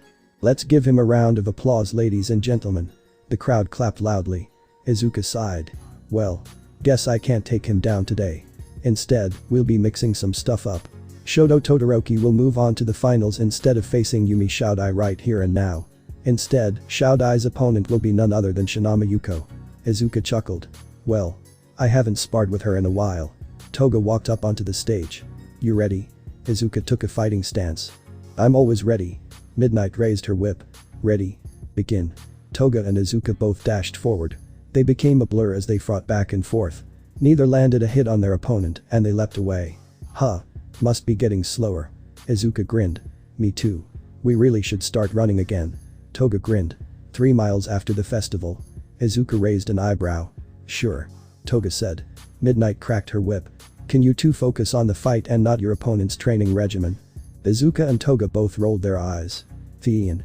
Both students kicked off of the ground and engaged each other once again. They moved so fast that they actually disappeared. The only sign of them still being in the arena being the shockwaves that flew outward. What is going on? I can't see a thing. Yumi Shaodai and Shinama Yuko. Aizawa spoke as a holographic screen popped up above the fighting ring. It showed a slowed down video of the fight. Izuka and Toga were both fighting using martial arts, dodging, blocking, and attacking fluidly. These two students are different from the others. They've known each other for a while. Shinama's quirk only allows her to disguise herself, which is good for infiltration and the like, but isn't a battle-suited quirk. Yumi herself is quirkless, so both of these girls use martial arts in their fights. They both seem very skilled. They could probably take me down. What a flattering compliment from Eraserhead. You can tell he has his eyes on these ones for saying something like that. I'm not kidding. They're both fast. They don't rely on my quirks, they don't need them. Someone like me would struggle against them, as they've trained enough to make their weaknesses non-existent. Izuka landed a hit on Toga. The blonde appeared in a deep crater in the arena floor, a grin on her face. She leapt back up into the battle once again. Midnight could barely keep herself steady from the shockwaves coming from the fight. These two. Incredible. Izuka was hit by Toga and appeared in a second crater, a crazy grin on her face. She also leapt back into the fight. They're dealing hits like that and taking them without a care in the world. It's somewhat terrifying. A stronger shockwave blasted Midnight off of her feet. Izuka and Toga both landed on opposite sides of the arena and skidded backwards. Izuka whipped out her staff and ran in. Toga countered with the backs of her hands, before grabbing the staff and swinging it over her head. Izuka jumped, flipping over Toga and twisting the staff out of her hands. She whirled around and brought the staff to Toga's throat. Well, do you concede? You know I do. Go on, fight Ice Boy. Toga smiled. I'll be waiting for you when you win. I know you'll be fine. Izuka smiled and collapsed the staff. Thank you. They both bowed. Toga grabbed Izuka's fist and raised it up in the air. I concede. Yumi Shaodai moves on. Midnight relayed the information through her megaphone and the crowd cheered. And just like that, we're on to the finals. See you all in 5. It's time for the final match of the sports festival. Can I get a hee? The crowd cheered. That's the spirit. You've watched her keep her lead the entire festival. She's made history by climbing the ranks without a quirk. Give it up for Yumi Shaodai. The crowd roared as Izuka walked out onto the field. The girl smiled and waved as she took her position in the ring. Her opponent is the temperature master. Thawed by his own fire, we have Shoto Todoroki. An equally excited cheer erupted from the stands. Shoto grinned and waved before taking his own stance. Midnight raised her whip. Ready. Begin. Todoroki started out with an ice attack, sending 2 spires diagonally to the edge of the arena, shortening Izuka's movement space. He then raised his left hand and shot a massive line of fire at his opponent. And we're starting off hot with a huge fire attack from Todoroki. Todoroki stopped the fire. Izuka stood there unharmed. Her sports uniform had burned away, leaving only her under armor. I'm so glad that this wig is fireproof. Izuka rushed forward and pulled out a metal ball. With a click, the object extended into a 6-foot metal staff. Izuka whirled the weapon around as she approached Todoroki. He-boy repeated his attack in an attempt to push Izuka back. When the flames cleared, Izuka was spinning her staff, untouched yet again by the flame. Okay. Hold up a moment. Izuka stabbed her staff into the ground and took her hands off of it, moving to her sleeves. She pulled once, and her shirt unraveled, before rewinding around her and becoming a sports bra. That's better. Izuka plucked her staff out of the ground and disappeared. A crater was left where she stood. Where did she? Todoroki's instinct screamed for him to duck, so he did. Izuka's punch sailed past him. She's fast. Todoroki punched Izuka in the stomach, sending her backwards. He shook his hand off. Damn. For a second I thought you were Kiroshima. Izuka grinned. Having fun? Todoroki took on a ready stance. Oh, you have no idea. I want to see your full power. Come at me. Todoroki stomped the ground. If you insist. A glacier erupted from the ground, encasing Izuka in several feet of ice. Midnight raised her whip. Yumi Shaodai is. The glacier cracked. Oh, come on. The glacier split apart and collapsed, revealing Izuka standing with a crazed smile. Water dripped down her arms. Her body glowed faintly. A few spectators began shouting. That's a quirk. She's not quirkless. It seems that Yumi Shaodai has shown her trump card. Your thoughts, Eraser? Shaodai has been using this power the entire time. I can confirm that it is actually not a quirk. Within a specific percentage of the global population, some are able to break past their physical limits and achieve incredible power. Such power is achieved after sustaining an enormous amount of mental, physical, and emotional training. Most of the time, those who achieve this state are insane, driven mad by their training. The Hero Association calls for their arrest. But in this case, Shaodai is mentally sound and willing to fight for the side of justice. It may look like a quirk, but this is the extent of her physical strength. Wow. And just like that, there's a new phenomenon occurring. The first quirkless in recorded history to show incredible power. Izuka grit her teeth. Really? You two didn't know any of that until I told you about it. Making ourselves look knowledgeable. And mentally sound. Really? You're dumber than I thought. Watch out, sweetie. Izuka cartwheeled out of the way as a wave of fire swept towards her. Thanks, Mom. No problem. Ooh. He certainly is determined. I said your full power, Shoto. Show me everything. Izuka disappeared, the ice on the field shattered as she kicked off from the ground. Todoroki only had time to create a wall of ice before a shockwave sent him into the air. The boy grinned as he felt his leg ache. Damn. She probably broke it. Well, she wants everything, so I'll give it to her. The crowd oohed as massive icicles grew off of Shoto. It looked as if a star had appeared in the air above the stadium. Midnight's eyes widened. Cementus. Already on it. Izuka grinned as the teachers panicked. Spires of cement launched up from the stadium floor in an attempt to stop the attack. She could be killed. Toshinori turned into All Might and leapt into the sky, but it was too late. Izuka was now a bit pissed. She hated what the heroes had said. She channeled her strength into one arm and punched the ground, crushing the cement spires with a shockwave and knocking All Might back. What the hell are you doing? Izuka grinned as her blonde hair whipped around on the wind. I'm showing you all. The whole world. All Might's eyes widened. In her seat, Toga grinned. Mirko thumped her foot. Tetsutetsu clanged his fists together. Mina shook for a minute before seeing everybody's confidence. She began cheering as loud as she could. Hatsune cackled loudly.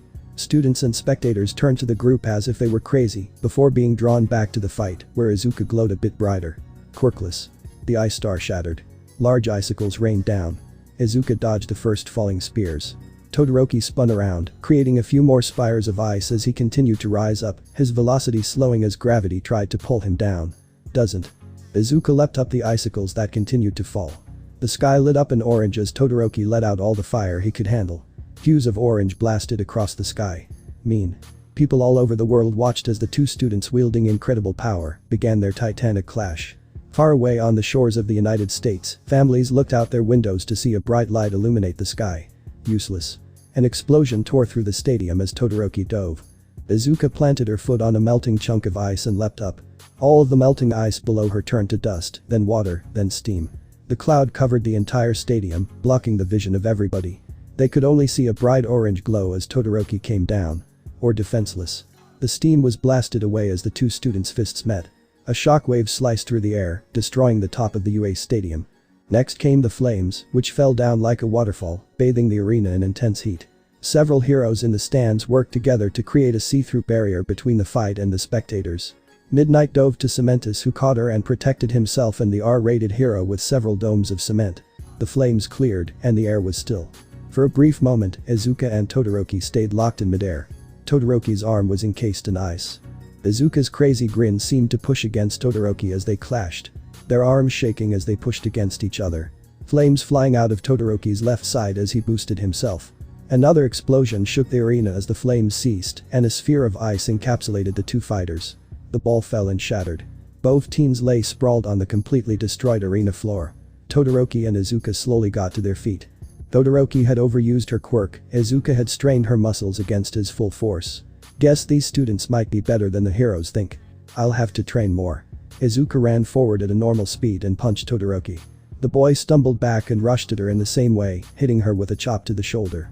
The two continued scrapping back and forth until they locked arms to shoulders and began pushing. Todoroki was pushed back a bit but managed to create a bit of ice to stabilize himself. He pushed back more and Izuka found a bit more strength to counter. They both grinned at each other. Having RRRGGG. Fun. You. GRRR. Have no idea. Todoroki headbutted Izuka, sending her reeling.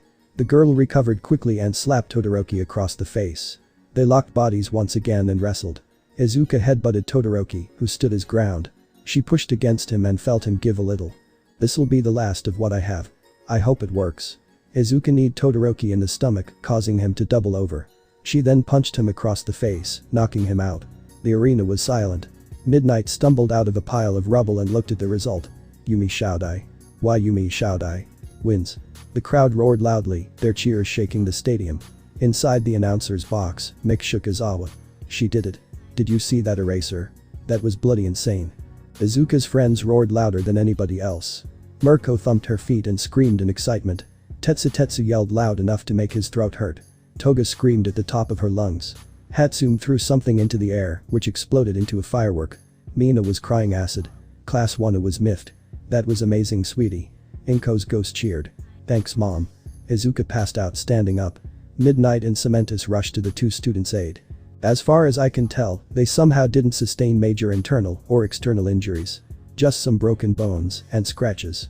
They'll need recovery from Iryu for this one. Cementus said. Midnight nodded. Then let's get them there as fast as we can. I'll take care of it. All Might landed in front of them. Cementus, you need to help repair the arena. The cement hero nodded. On it. Is there any major internal damage? Nezu walked out onto the field. The only major damage is the roof. The hallways and internal structure remain sound. Everything should be good. Those two. They're incredible. No doubt that they will bring about a new era. In her half-conscious state, Izuka saw Inko smile. They don't know how right they are. 45 minutes later, Izuka stood at the top of the placement pedestal. Todoroki stood on the second place platform, while Toga stood on the third place platform. All Might handed out the medals, and the festival ended. The students all dispersed. Tetsu called his mom and said he would be going to a sleepover that night. Hatsum did the same. Mina headed home. Mirko followed Izuka, Hatsum, Toga, and Tetsu into the city. After a few minutes, they entered a rundown building and a portal opened. They all stepped through to emerge into Izuka's bedroom. Welcome to the Vanguard building. This is mine and Toga's room. Ask whatever. We have a little bit. So how did you two become villains? Tetsu asked. Lost faith in society. Both replied at the same time. How do you train? Mirko asked. Daily spars. Izuka answered. Night patrols. Killing. Missions. Mirko nodded. Okay, fair enough. So what are we doing next then? Well, with the time we have, we can do some training. I have to go see sensei. Hatsum, Toga, can you go do some lifting with them? Both nodded. Sure thing. Izuka pulled out a phone and dialed Kurogiri. A portal swirled into existence. Izuka stepped through and appeared before All for One. Ah. Hello, Izuka. We need to talk. Izuka said. Dad. All for One's lips curled into a smile. When did you find out? When she saw me. Hello, Hisashi. Ah. Finally, I can speak with you. Hello, my love. I'm so sorry that I wasn't by your side when you passed. Inko's ghost smiled. It's okay, darling. I'm glad that I get to see you again and watch over Izuka. I have some questions. Izuka said. For one. Why can I see mom now? All for One pondered it for a minute. You were dead when you came to me. Those who have seen death can't see some spirits. For you, your mother. It probably activated after a stressful situation. Izuka nodded. Okay. Mom. How did you meet Dad? He broke into a place I worked at. I caught him, but fell in love with him at first sight. After he got away, I tracked him down and confessed. Then we got involved with each other and you were born. So Dad. Why didn't you tell me? I was afraid. All for One said. After you were born, All Might learned of my location in Japan. I had to run to keep you safe. I have no shortage of money, so I sent some to you all the time. I didn't know that Inko had passed away. And then your body showed up. I was slightly heartbroken. I could see your spirit leaving your body and Inko's was hovering there, keeping you from moving on. So then I brought you back. Ink told me what had happened and I gave you a new family in the hopes that if you couldn't become a hero, you could still help me remake the world. Izuka felt tears run down her face. So all this time. All for one nodded. And you've become the greatest. The most powerful I've ever seen. Why didn't you give me a quirk? I couldn't. All for one said. Heroes watched you and Inko for too long. I was out of the loop. By the time I saw you again you had died. You could no longer hold a quirk. Izuka sat down on the floor. So then. What do I do now? Sweetie. You do what you set out to do. You changed the world. Do you have any ideas of what to do as your next step? All for one asked. I have a few. Izuka smiled. But first, I need to expand the vanguard. I know just who to start with. Izuka leapt across the rooftops of Hong Kong. Tetsutetsu, Mirko, Toga, and Hatsune were with her. It was Tetsutetsu's first run as a villain. Alright. We got an alleyway of thugs down there. A good test. Izuka said as she stopped on a rooftop. Kill them and see what you can do with their blood. Tetsutetsu nodded. Izuka leapt down with him to help. The boy took out the first thug silently. He bit the dead man's neck and began draining him. Izuka noticed his hair darken as he drained the man completely. The four other men in the alleyway noticed the duo and attacked.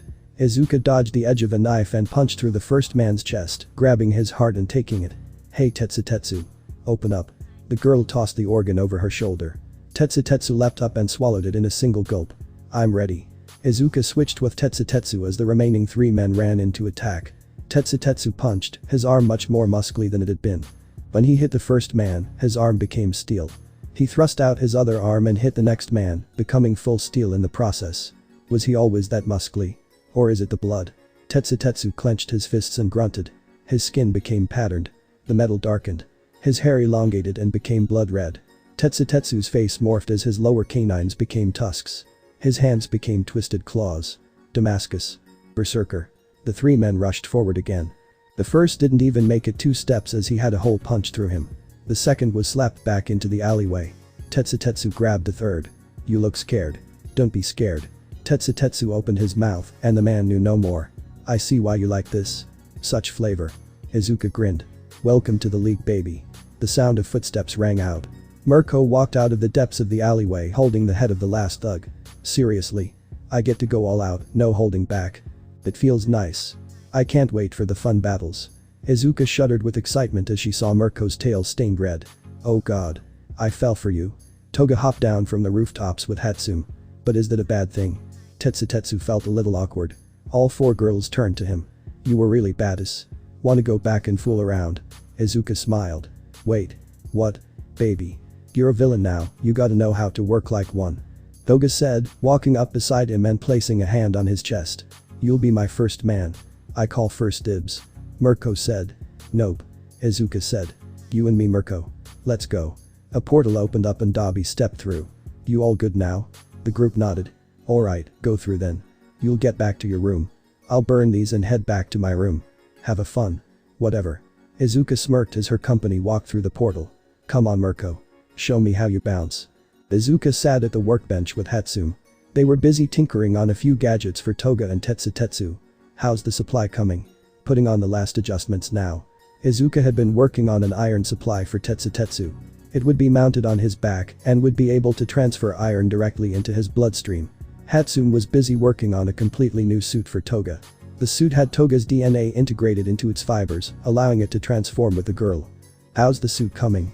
Actually, I'm just about done. A few clanks and bangs later, Izuka held up the finished iron supply. Hatsune held up the transforming suit. Looks good, you too. Power Loader smiled. Want me to call him in for you? Izuka and Hatsune nodded. Power Loader went to the phone. So how did your talk with Sensei go? Hatsune asked in a low voice. I'll tell you later. Hatsune nodded and Power Loader hung up the phone. Alright, you two. Tetsutetsu and Toga will be over soon. Do you two need anything else? Izuka and Hatsune shook their heads. We're good. Thank you. Power Loader gave a thumbs up. Alright then.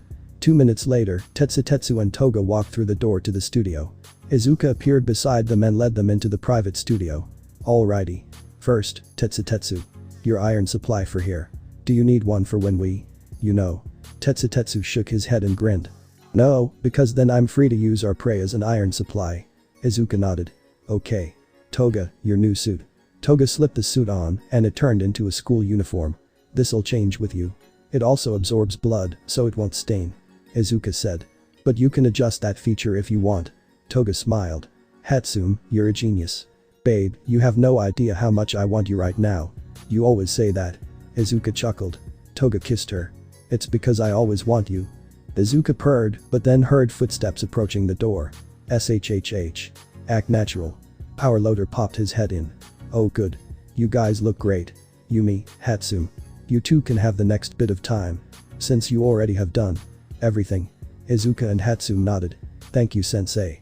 The teacher flashed a smile and ducked back out of the room, closing the door behind him. Izuka rolled her eyes and snapped her fingers.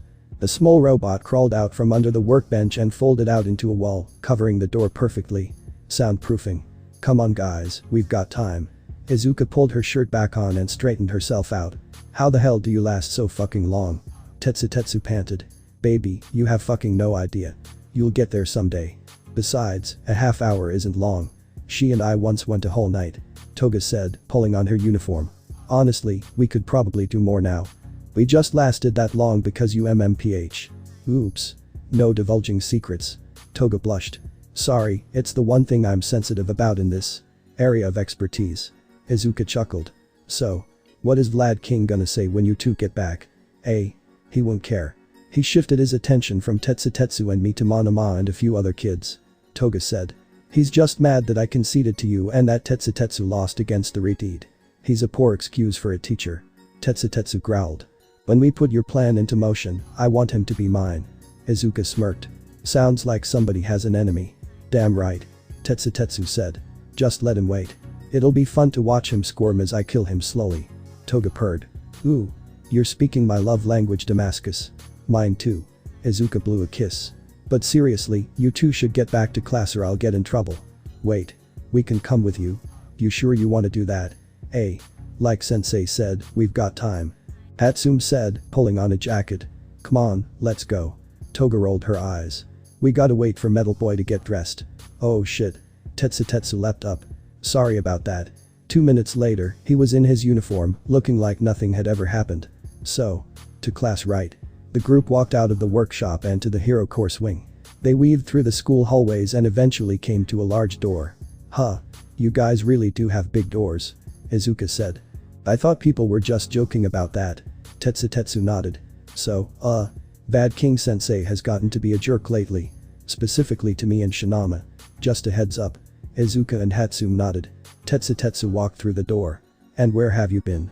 Vlad King stood at the front of the classroom, his arms crossed. Nieto Monoma gave a chuckle, as did a few other students. Did I not say 5 minutes? We've been waiting for you for a half hour. Excuse me sir, but their tardiness is my fault. I got carried away explaining their suits. Izuka said. Vlad King scowled. Oh. I didn't see you there. Apologies young Shaodai. Well, now that everybody's here, we can get to training. Are you two staying with us? We need to run some diagnostics on Tetsu and Shinama. So yes, we're going to stay with your class. Izuka said. Vlad King said nothing, he just led the class, plus the support students, to training ground Omega. Okay, today we'll be testing your quirk output again. We'll see how much you've grown since the beginning of the year. Tetsu, you'll be taking attacks from everybody. Hey, that's uncalled for. Toga began. Miss Yuko, he has a hardening quirk. He should be fine, unless he isn't suited for becoming a hero. Izuka grit her teeth at the teacher's comment. That was low. I really want to see Tetsu smash you to pieces now. Tetsu was also gritting his teeth, but he stepped forward and took his position. Vlad King smirked. Shiozaki, you're up. Ibara Shiozaki stepped forward.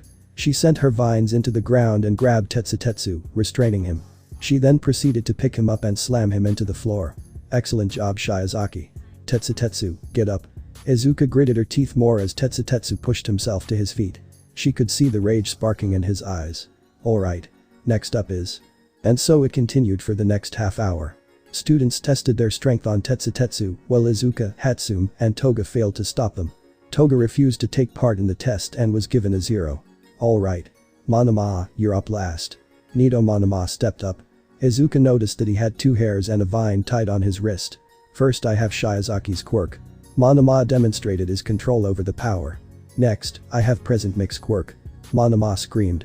The high frequency resonated with Tetsutetsu perfectly, causing his body to vibrate and his quirk to fail. Tetsutetsu. Vlad King barked. Don't tell me you're giving up now. Tetsutetsu gritted his teeth and reactivated his quirk. He began vibrating again as Monoma shouted. The metal boy gave a shout of pain, but withstood the attack. And lastly, Rikito Sato's quirk. Sugar Rush. Monoma brought out a few sugar cubes and popped them into his mouth. His arms bulged with the power of the quirk and he rushed in for a punch. Tetsutetsu caught his fist. Tetsutetsu. You are not. Vlad King began. Aw, shut up. We both know that you were making an example of me. Of how weak I am. Tetsutetsu growled. So what if I did? Yeah. Monoma grunted. You deserved it for that pitiful loss. You only rode to the one-on-one tournament on the winner's shoulders. Izuka gritted her teeth and took a step forward. Toga stopped her. Tetsutetsu growled. I don't have to take this. The boy crushed Monoma's hand in his grasp. He let go and walked off of the training ground, leaving a screaming Monoma behind him. Izuka, Toga and Hatsune waved and followed the boy out. Vlad King rushed to check on his student. Tetsutetsu slammed his locker shut hard enough for the metal to be bent. He seethed with rage as he changed into his civilian clothes, baggy gray pants, a white t-shirt and a denim jacket. The door to the locker room opened. Tetsutetsu. Izuka said. Calm down. Come with us. It's almost lunchtime. I don't want to even see that class anymore. I'd rather be in the Gen Ed course than with those assholes. Come on, man.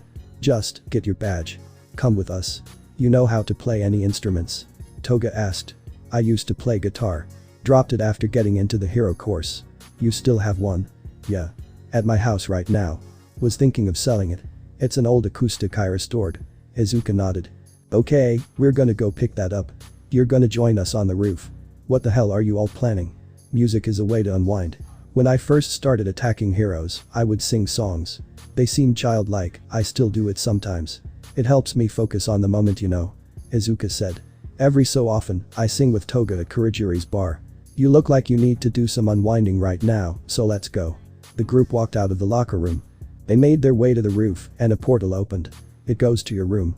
Go through, get the guitar, and come back. We'll be waiting. Tetsutetsu stepped through the gate. Stripped out of her uniform and into her civilian clothes.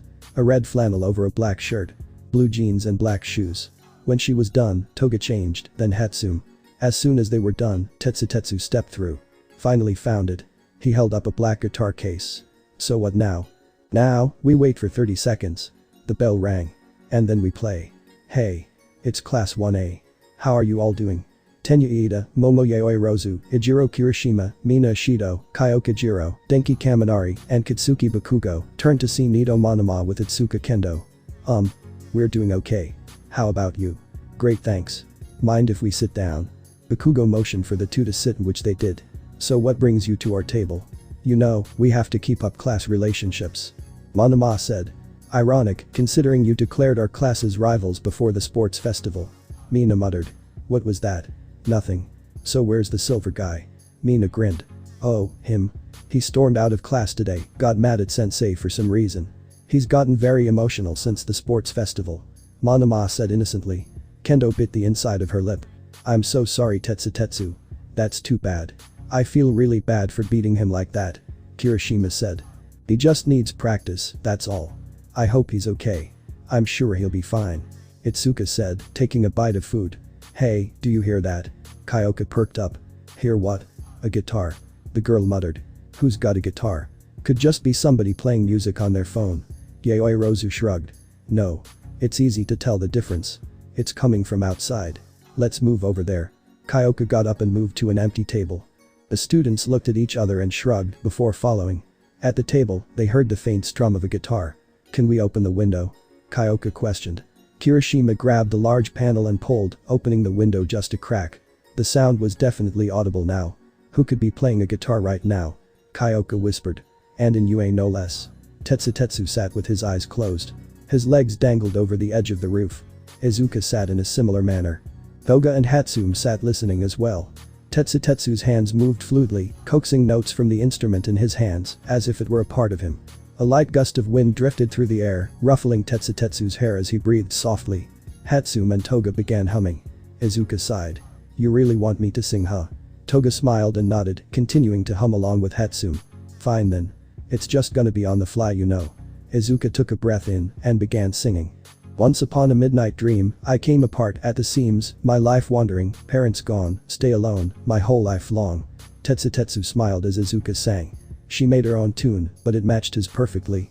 I walked across a road that moved, changed and shifted with my mood, tried to keep my feet planted, till I fell through, in my bed I landed. Kyoka stuck her head out of the window, wondering where the music could be coming from. She eventually stabbed her earphone jacks into the wall. There's somebody on the roof. Tenya seemed offended. Who would be on the roof singing? That's not what you use your time for. Let's go check it out. Mina said, getting up. Ooh-oh. It's just a nightmare, that's what they say. Oh. Well, how is it different from today? Really, can you say? The group of students ran up the stairs. Mina's eyes widened as she realized who was singing. That's Yumi. The group arrived on the roof to see Izuka and her friend sitting near the edge, eyes closed. That I'll be happy now. My mind is in tatters. Happy now. Hanging from the rafters, till somehow someone finds me and brings me back. It's you who always brings me back. They're really good. Jiro mumbled. I wish I could find somebody who'd sing that well with me. So stumble through the morning, dear, walk through this dream as it appears, watch the road shift and change. You can stop it with your brain. Use that strong mind of yours. Block out all the screams and roars that you can hear. The things that you fear. Do you know what she's singing about? Monoma asked Mina. How would I know? Maybe it's just coming from her life experience. Ooh-oh. It's just a nightmare, that's what they say. Well, how is it different from today? You really can't say. That I'll be happy now. My psyche flattened. Happy now. Mind muddied and maddened. Till somehow someone finds me and brings me back. It's always you who brings me back. Back from what? Just shut up. My hands shaking, legs quaking, mind breaking, keep taking, stop taking, every day my memories erasing, arms down, mouth closed. Just go under, hold your nose. Hiding in a bathroom stall, trying to forget it all. Oh, can you really say? I can be happy now, can I be happy now? Oh, can you really say? I can be happy now, can I be happy now? Because it's just a nightmare. That's what they say. My ribs showing, and my hair is going gray. Can I be happy now? Can I be happy now? When can I be happy now? Tell me how to be happy now. Toga brought her finger up to Izuka's lips as Tetsu strummed a finishing chord. She sang a single note. Rest. Izuka smiled and turned to Tetsu. Better now. The boy nodded and kissed her. Yaoi Rozu gasped loudly. All four students whipped their heads around, their eyes filled with rage. Why are you here? I could ask you the same thing. Students aren't supposed to be on the rooftops during the school day. Tenya Iida said. You should all be in uniform. You two support students should get back to class. And also, relationships are forbidden.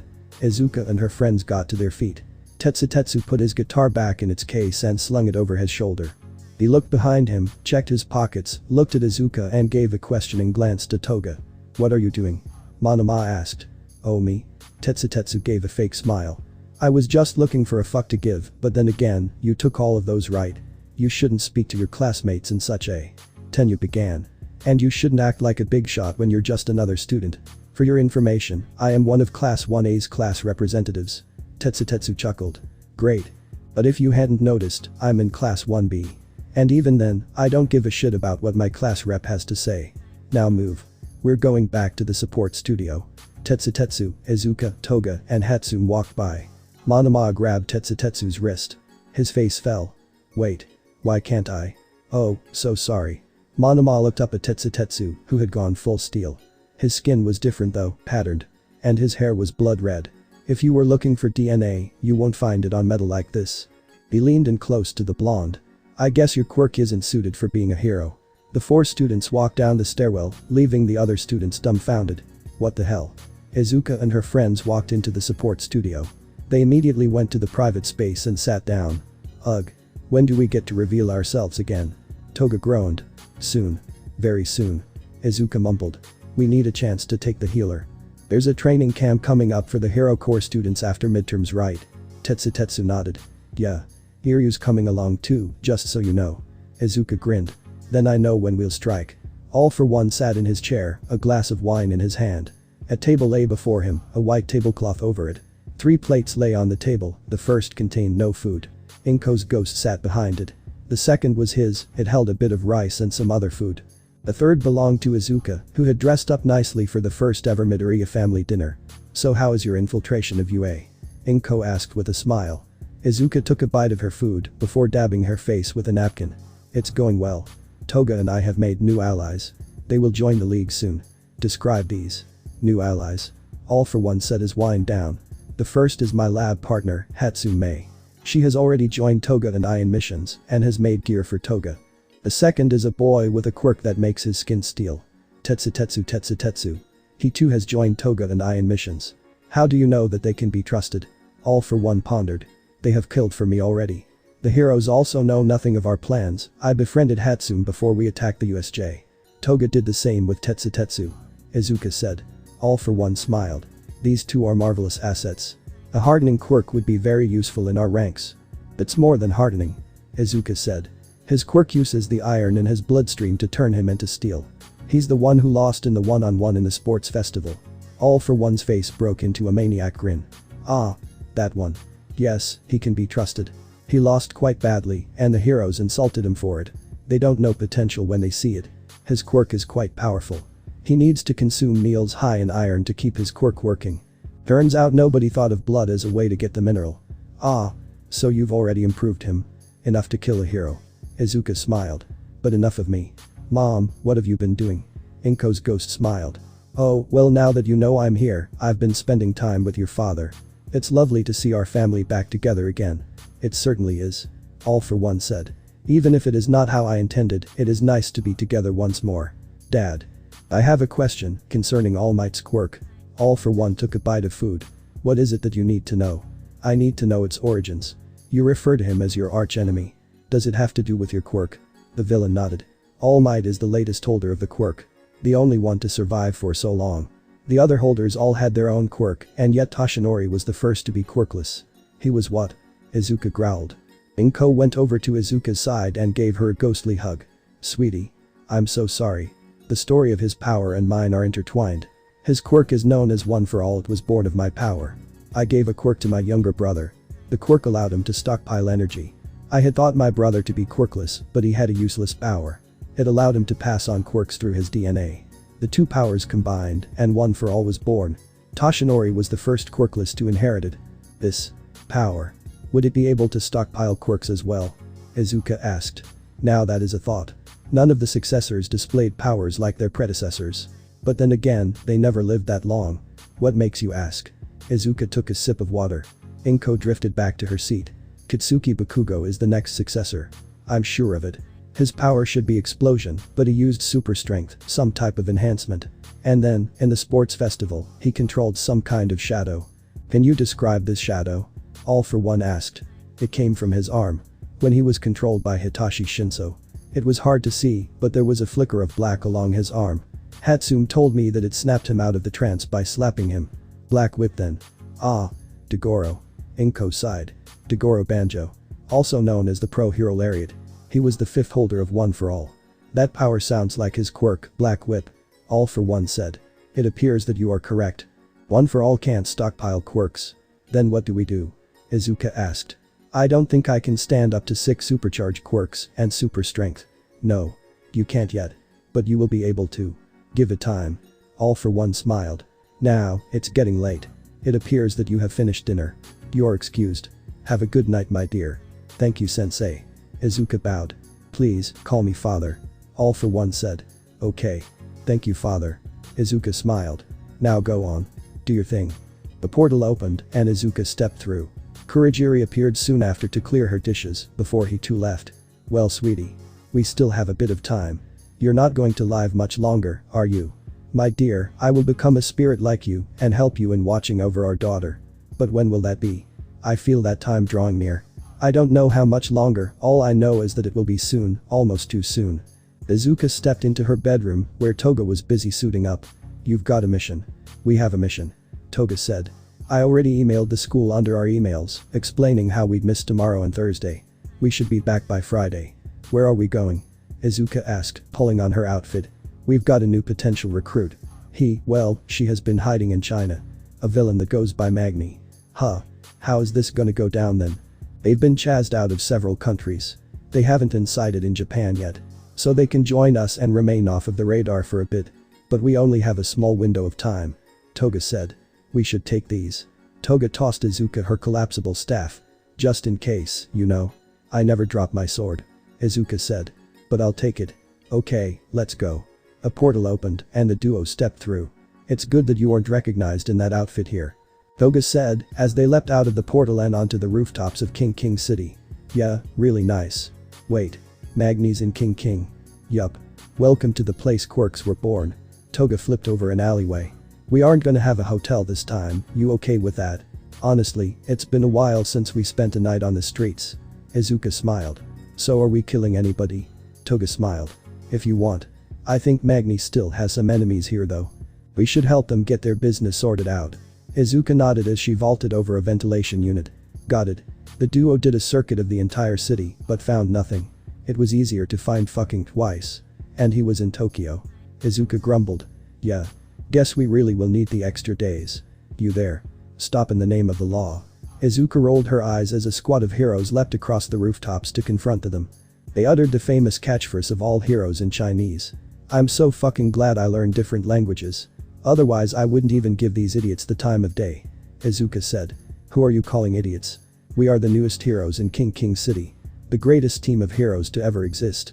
We are stupid. Shut up. Izuka interrupted. How dare you interrupt me like that, villain? Oh, a villain. I could be a hero like you. Do you chase down heroes you see? So sorry. The heroes shuddered as Izuka disappeared and reappeared behind them. But lucky for you. I'm a villain. The first hero whirled around and took a swipe at Izuka. The girl just ducked the blow and kicked the hero back. Toga grabbed his wrists and twisted, rendering his hands useless. No. The second of the group yelled. Rush her. The three remaining heroes rushed Izuka as Toga held the whimpering form of their team member. Izuka leapt over a strike and planted her foot on one of the villains' faces before leaping off and axe-kicking another hero. The three heroes stumbled back. Bitch, one spat. Oh please, Izuka said, appearing behind the hero with her sword drawn. I only go by bitch in one situation. You can call me Ghost. Izuka stabbed the hero through the chest faster than the eye could see. Say hello to the rest of the fakes. The hero Toga was restraining gave a shout of anger and tore himself from her grip. He rushed Izuka in a blind rage, not caring if his hands were unusable. He ran face first into Izuka's blade, which killed him instantly. Ah. It certainly does feel good to do this again. Izuka monologued, wiping her bloodstained hand down the side of her face. Toga grinned before ducking. The two living heroes had attacked her. Bitch, you'll pay for killing them. No. Izuka giggled. I won't. Your fates were already sealed when you decided to be false heroes. Izuka whipped out a knife and hurled it to the side. One of the heroes didn't see it and leapt right into the blade's path, resulting in his leg being stabbed. The knife was buried up to its handle. The hero gave a shout of pain and landed before ripping the knife out of his leg. Izuka noticed his skin creep back together quickly. So you have a healing factor. Very nice. The hero gritted his teeth and rushed at Izuka with a blade. Izuka spun out of the way and sliced upward, rending the hero in two. Not as good as father's, however. The last hero leapt at Toga. The blonde reached out in a flash and grabbed him by the neck. We're looking for a person that goes by the name Magni. You seen them? The hero shook their head. Toga pouted. Oh. I'm sorry then. Well, at least you get to see your friends. Toga squeezed, crushing the man's throat. She dropped his lifeless body without remorse. Izuka smiled. It certainly is good to be back in the swing of things. Kenji Hikiishi walked through the streets of King City. She had noticed the shadows that leapt over the rooftops the night previously. Their eyes had been searching for something, or someone. All that Kenji could hope for was it not to be heroes from Germany. She had just escaped that country, she wasn't eager on moving again, so she had decided to stay low. The villain Magni wasn't alive in King City. The villain Magni didn't need to come forward unless absolutely necessary. Honestly. They can't find me that quickly. Kenji muttered.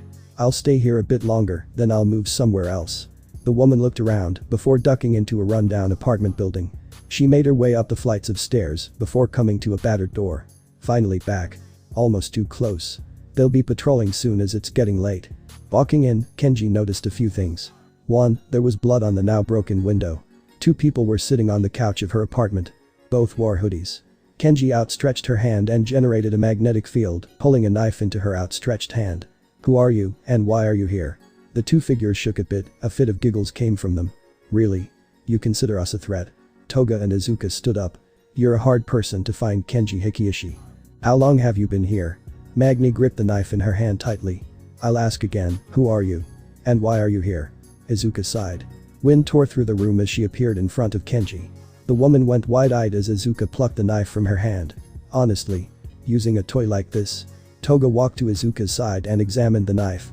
I always had a thing for kitchen knives. But back to the point.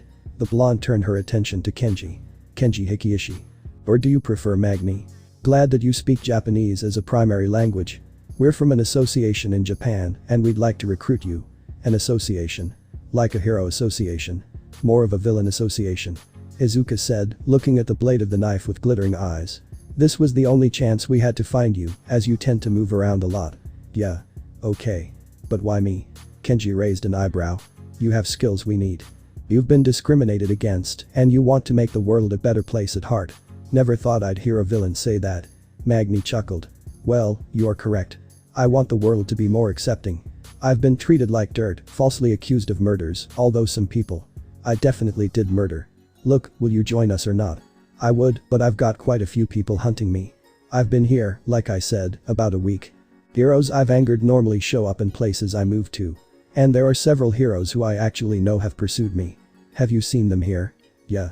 Actually appeared in the papers here yesterday. The top 2 heroes in Germany flew here to find me. I killed a few of their sidekicks. Izuka smiled. Why am I liking you more and more? I dunno. You like fighting people? I'm a bit addicted to blood.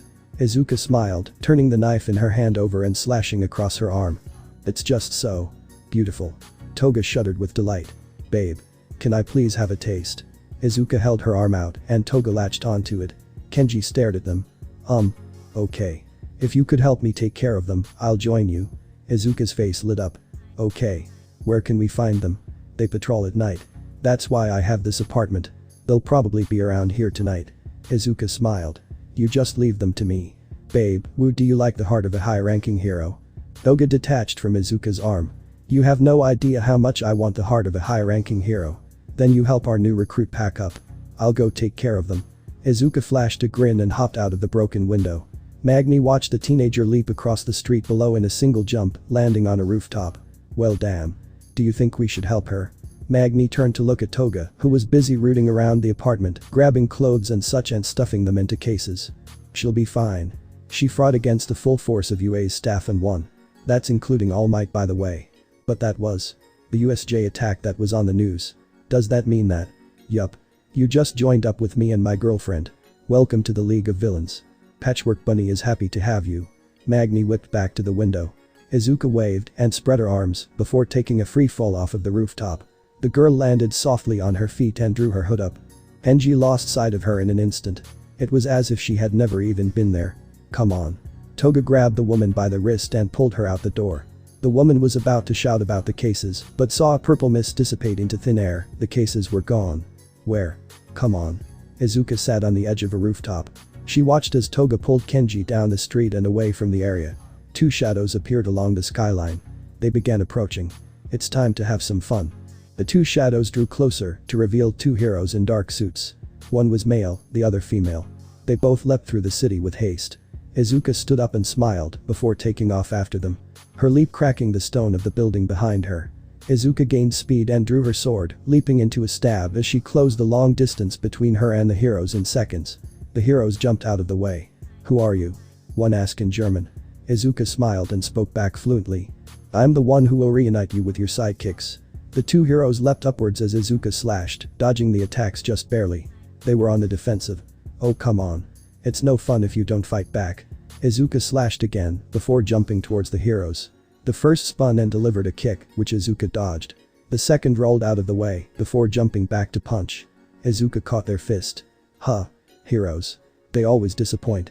Izuka pulled, yanking the hero towards her before she grabbed the woman's hair. I know you. Your name is escaping me, but your quirk relies on your hair, right? I wonder what happens if I get away from her. Izuka felt a punch hit her in the side. She flew across the rooftops before slamming into the wall of a tall building. I don't know who you are or if you're working with that bastard Kenji. You cannot defeat us. Izuka chuckled as she pulled herself from the bricks of the wall.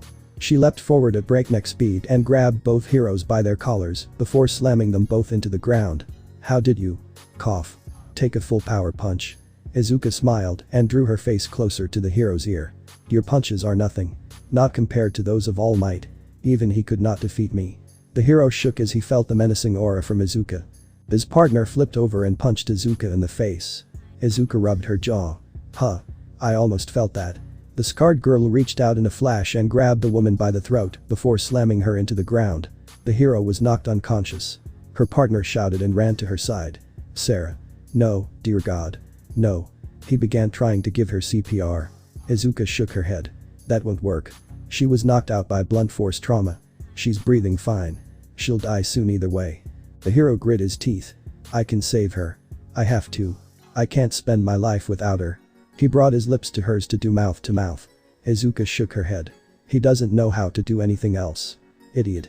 You want to be with her so badly? Then die with her. Izuka stabbed the man through the back, her sword went through him and stabbed his partner as well. Both heroes died. Izuka licked the blood from her blade and sheathed it. Sleep now and forever. Toga and Kenji stepped through a purple warp gate. They landed in Kurogiri's bar. Izuka sat there, sipping a drink. A small silver box sat next to her. Toga went over and sat down. Kenji did the same. So how did it go? Izuka slid the box she had to Toga. Inside were the hearts of both heroes she had killed. I brought you both. The one insisted on them never being apart. Izuka took another sip of her drink. Do you like it? Toga kissed Izuka in response. Kenji shook her head. The misty bartender walked over to them. Welcome to the League Magni. Would you like a drink? Kenji nodded. I'll take whiskey and coke. Thank you. Kurogiri nodded and made the drink. Kenji took a sip. So you two. Where do we go now? You're part of our group. Which means you'll be living with us and the rest of our teammates. You have more teammates. The door to the bar opened. Dabi and Twice walked through. The door to Shigaraki's room opened and he walked through. Two portals swirled into existence. Hatsum and Tetsu appeared in the bar. Everybody, meet our newest member. Kenji Hikiishi. Her alias is Magni. Kenji, meet the Vanguard. Magni looked at the faces of the whole group. Most of them gave nods of acknowledgement. Tetsu gave a grin. Hatsum gave a thumbs up. Dabi, Twice, and Shigaraki were a bit more intimidating. Hey. First day of Izuka and Toga's mission. Tetsu punched through a training dummy. Class 1B gave him disapproving looks. Tetsu. How have you progressed so much in such a short amount of time? Are you taking anything? Vlad King questioned. I'm gonna kill him. I'm seriously gonna kill him. Right here. Right now. I have not taken anything. Is it hard to believe that I actually progressed? The entire class minus Toga because she wouldn't and she's not there at this moment. Nodded. Tetsu huffed. Okay then. Guess that's how it is. I'm going to need you to take a drug test Tetsu. I'm sorry, but I simply cannot. You cannot what? The boy stared at his teacher. Vlad King froze up as a menacing aura burst forth from the student. Tetsu didn't even notice he was doing it, he was just filled with hatred at that moment.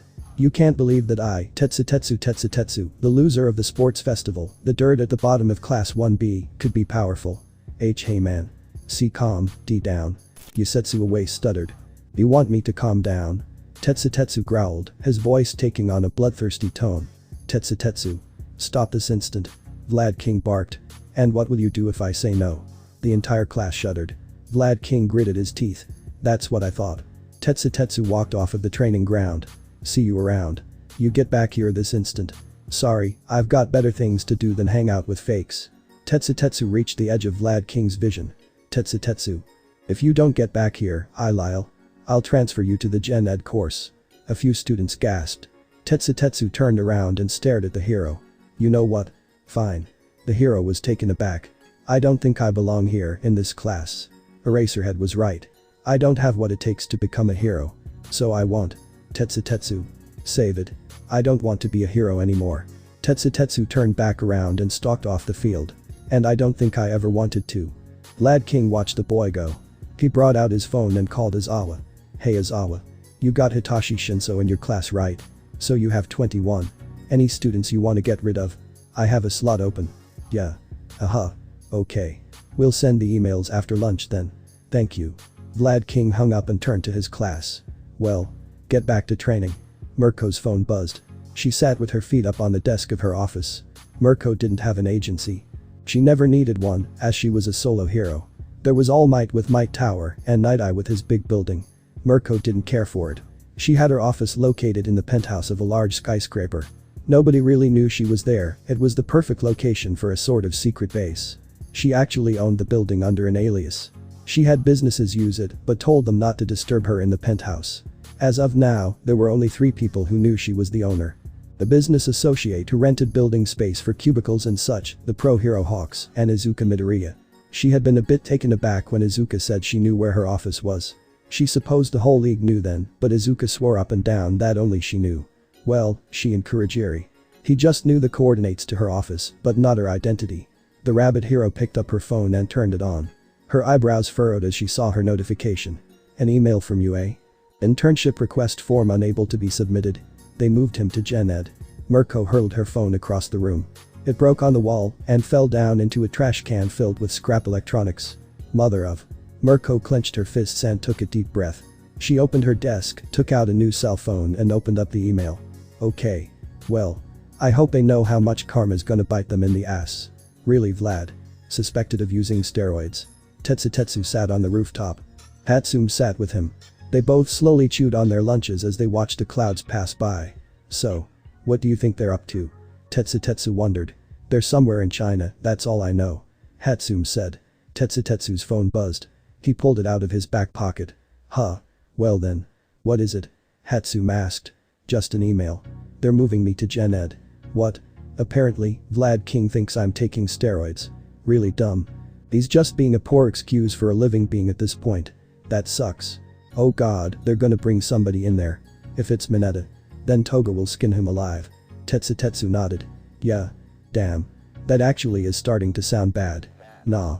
I'd watch it with some popcorn. Tetsu said. Who am I kidding? I probably would too. Hatsum chuckled. Excuse me. Gen Ed students have lunch next period. Monoma strutted out of the building stairwell. Ida and Momoyae Rozu were at his side. Fuck off, asshole. Hatsum flashed her middle finger without turning around. We don't need your idiocy corrupting our relaxation space. Monoma paid no heed and just danced over to Tetsu. So what's it like knowing you couldn't be good enough to stay in the HHRRRK? Tetsu grabbed Monoma by the neck and held him over the side of the building. Monoma. You should listen to my friend. Otherwise, I might not be merciful enough to let you get off unscathed. Tetsu set Monoma down. The blonde growled. Asshole. Him and the other 2 students dashed away. Tetsu sighed. Sorry about that, Hatsum. No problem. I should get back to the lab now and you should go meet your new class. Tetsu nodded and walked down the stairwell. Hatsum looked at the horizon for a second longer before following him. Hey there, listener. Welcome to the class. Tetsu walked through the door to class 1C. He was immediately greeted by President Mick. 39 students sat quietly, waiting for Tetsu to come in. TCH.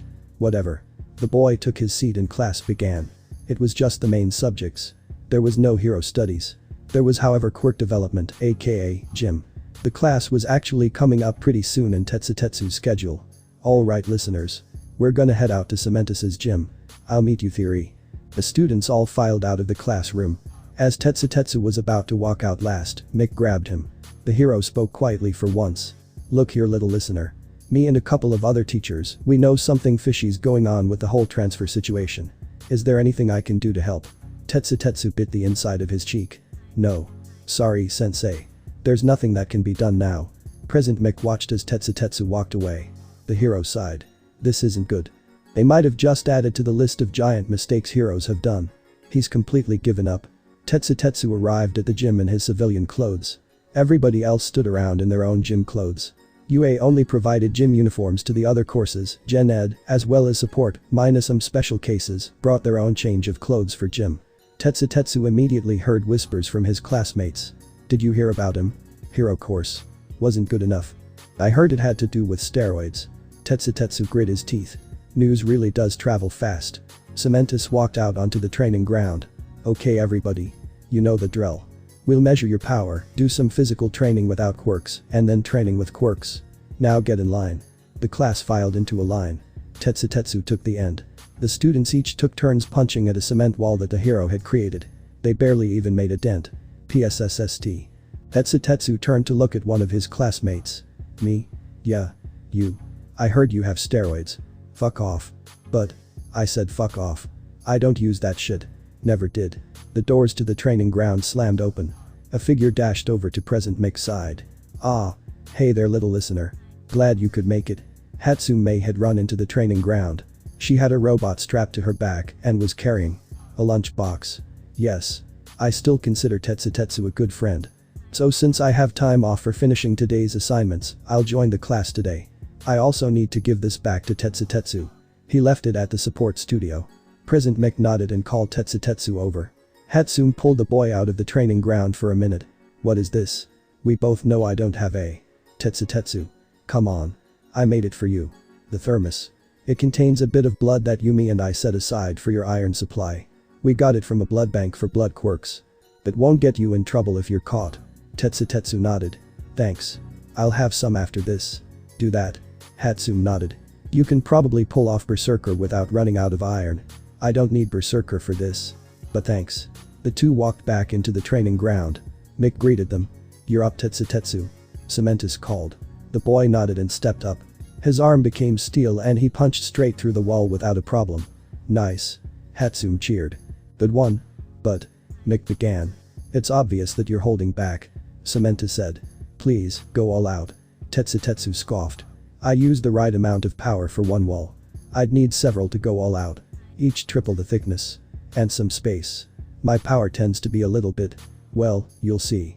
Mick nodded to the class, who stepped back. Cementus created 30 walls, each 2 meters thick. Alright. You gotta go all out. Cementus said. Hatsume grinned. Hey there little listener, why you smiling like that? Hatsume chuckled at the present Mick's fear. Oh, you'll about to see what a good deal of training did. The hero class should be mourning the loss of Tetsutetsu. Tetsutetsu's hair ruffled as if a breeze was flowing through the gym. His hair then turned blood red. His skin turned to steel, with rippling patterns all over it. Damascus. Berserker. Tetsutetsu cocked his fist back and threw a punch. The force broke through 17 of the 30 cement walls. Incredible. Cementus gawked. How could steroids do that? His quirk has reached a new stage, and he's learned more about it. Tetsutetsu coughed and his skin faded back to normal. Hatsume rushed to his side as he brought his hand to his mouth and coughed again. His hand came aware ed. Come on. Drink. Hatsume brought out the thermos and had Tetsutetsu take a swig. The boy began feeling a little better. How'd you do that? She whispered as they walked back. Make it seem like you can't use it for long. Acting skill. Stabbed the inside of my mouth by just turning my tongue to metal. Worked pretty well no. Yeah. You alright little listener? Yeah, I'm fine. Just needed a bit of water. The hero nodded. Alright. Carry on. And so the day finished. Tetsutetsu demolished every physical test. Hatsume came close with her tuned down inventions. All things considered, Tetsutetsu found her to be a great actor as well. Day 2 of Izuka and Toga's mission. Tetsutetsu tapped his pencil on his desk. The bell rang and he got up and left. After meeting up with Hatsume, he made his way to a rundown building. Inside, they took a portal to Mirko's agency. Hey guys. Mirko, what did you like it? I thought it was time for a change. Mirko smiled. Her suit had been altered a bit. The leotard was now connected to her leggings, making it more of a cross between a bodysuit and overalls. She had gotten a haircut. She now wore her hair in a pixie cut. Her ears weren't as straight and tall as normal. They drooped a bit. It seemed more natural. You got a haircut. I like it. Hatsume squealed. You look awesome. Thank you. Mirko smiled. Now, we need to talk. I'm completely ready for whatever I'm needed for when it comes to the league. No mercy correct? Hatsume nodded. Okay. Next. Tetsutetsu. I'm going to lodge a complaint at UA. What? Why? For your transfer to Gen Ed. That was uncalled for. No. It's fine, really. I'm planning to leave soon anyway. Tetsutetsu said. Monoma sent me an email. He wants me to meet him on Friday, on the roof of UA. I have a plan. Are you going to stage your own death? Hatsume raised one eyebrow. Tetsutetsu nodded. Yeah. I'm going to need you, Izuka and Sensei to make a false body. Its blood needs to be mine. And it needs to be lacking iron. Either way, I'm still lodging a complaint. So tell Izuka that I can't make it tonight. Mirko said. Wait, Izuka will be back tonight. Hatsume nodded. Izuka called earlier. She said she'd be back today with a new recruit. Sound good? Tetsutetsu smiled. Perfect. Tetsutetsu and Hatsume stepped into the League of Villains bar. Gurigiri was busy cleaning glasses, like always. Dabi and Twice were there, as well as Shigaraki. Izuka and Toga sat at the bar next to a woman with red hair. Hey. Hey there. You must be the new recruit. Tetsutetsu smiled. Hey you two, where's Mirko? Izuka asked. She's busy lodging a complaint. Hatsume said. A complaint? Toga raised an eyebrow. To who? Yue. Hatsume said. Tetsutetsu gritted his teeth. They pushed Tetsutetsu down to the Gen Ed course. Toga gave a sweet smile that hid a menacing amount of hatred behind it. They did. What? Izuka sighed. That's tough. Guess you can join us full time though. You gotta wait to get out of school and your home life. Tetsutetsu nodded. Yeah.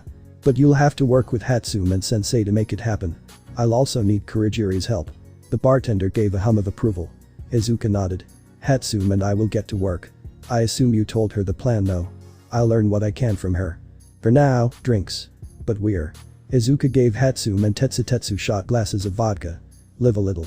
You'll be fine. To a new ally. Magni, I hope that you accomplish what you set out to do here. Magni nodded. Let's change the world. 2 days later. The preparations were complete. Kurogiri was ready on site, hiding on the campus very well. Izuka and Toga were camped out, ready to make sure that the death looked real. Hatsume waited in her lab. Making sure that she's be ready to console Izuka and Toga. Tetsutetsu stood on the rooftop. Monoma walked up through the stairwell. So you actually came. What do you want, Monoma? The blonde chuckled. Me? What do I want? I want you to get off your high horse. I don't know how you got stronger, but the sports festival showed that you'd always be weak. Tetsutetsu clenched his fist. You're right. No you don't. Wait, what? Monoma's eyes went wide as tears dripped from Tetsutetsu's face. I said you're right. Is that enough for you? I'm weak. Brought shame to the class. Well. I guess I can take it away too. Tetsutetsu. What are you? I'm doing what I should have done a while ago. Tetsutetsu locked eyes with Monoma. I'm taking it all away. Monoma gave a shout as Tetsutetsu gave a sad smile and fell backwards. He ran to the edge of the building and looked down just in time to see Tetsutetsu's body smash into the pavement. Toga's fake scream was nothing compared to the cry Monoma let out. Tetsutetsu woke up in a nicely made bed. Kurogiri stood beside him with a fresh change of clothes. Welcome back. Good to be here. I'm going to need a newer name. Well, your villain name suits you. Okay then. Thank you Kurogiri. I'm glad to be back. It's my pleasure. Damascus. Izuka and Toga wept in the main office of UA. Hatsume sat next to them, a sad look on her face. Nezu walked into the room with a shadowed face. I'm sorry.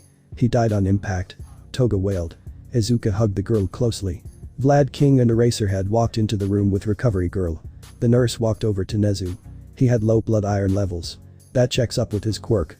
I think he's been planning this for, well, a while. President Mick rushed into the room. Where is he? Where's Tetsutetsu? The angry tone of the normally upbeat hero shocked the staff present. Mick saw Toga weeping and immediately got quiet. No. Nezu, you called us here for. You too. Mick walked towards Aizawa and Vlad. I see you. As friends. But you destroyed that child. Midnight walked through the door. My class is safe. What happened? Toga continued sobbing. Hatsume gritted her teeth. Tetsutetsu is. She too began crying. Midnight looked at the grim faces of Recovery Girl and Nezu, as well as the enraged face of Mick. What happened?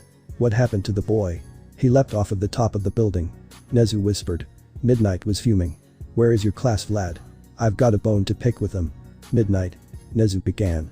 Calm do. And you. You knew that one of those boys would be destroyed in the sports festival.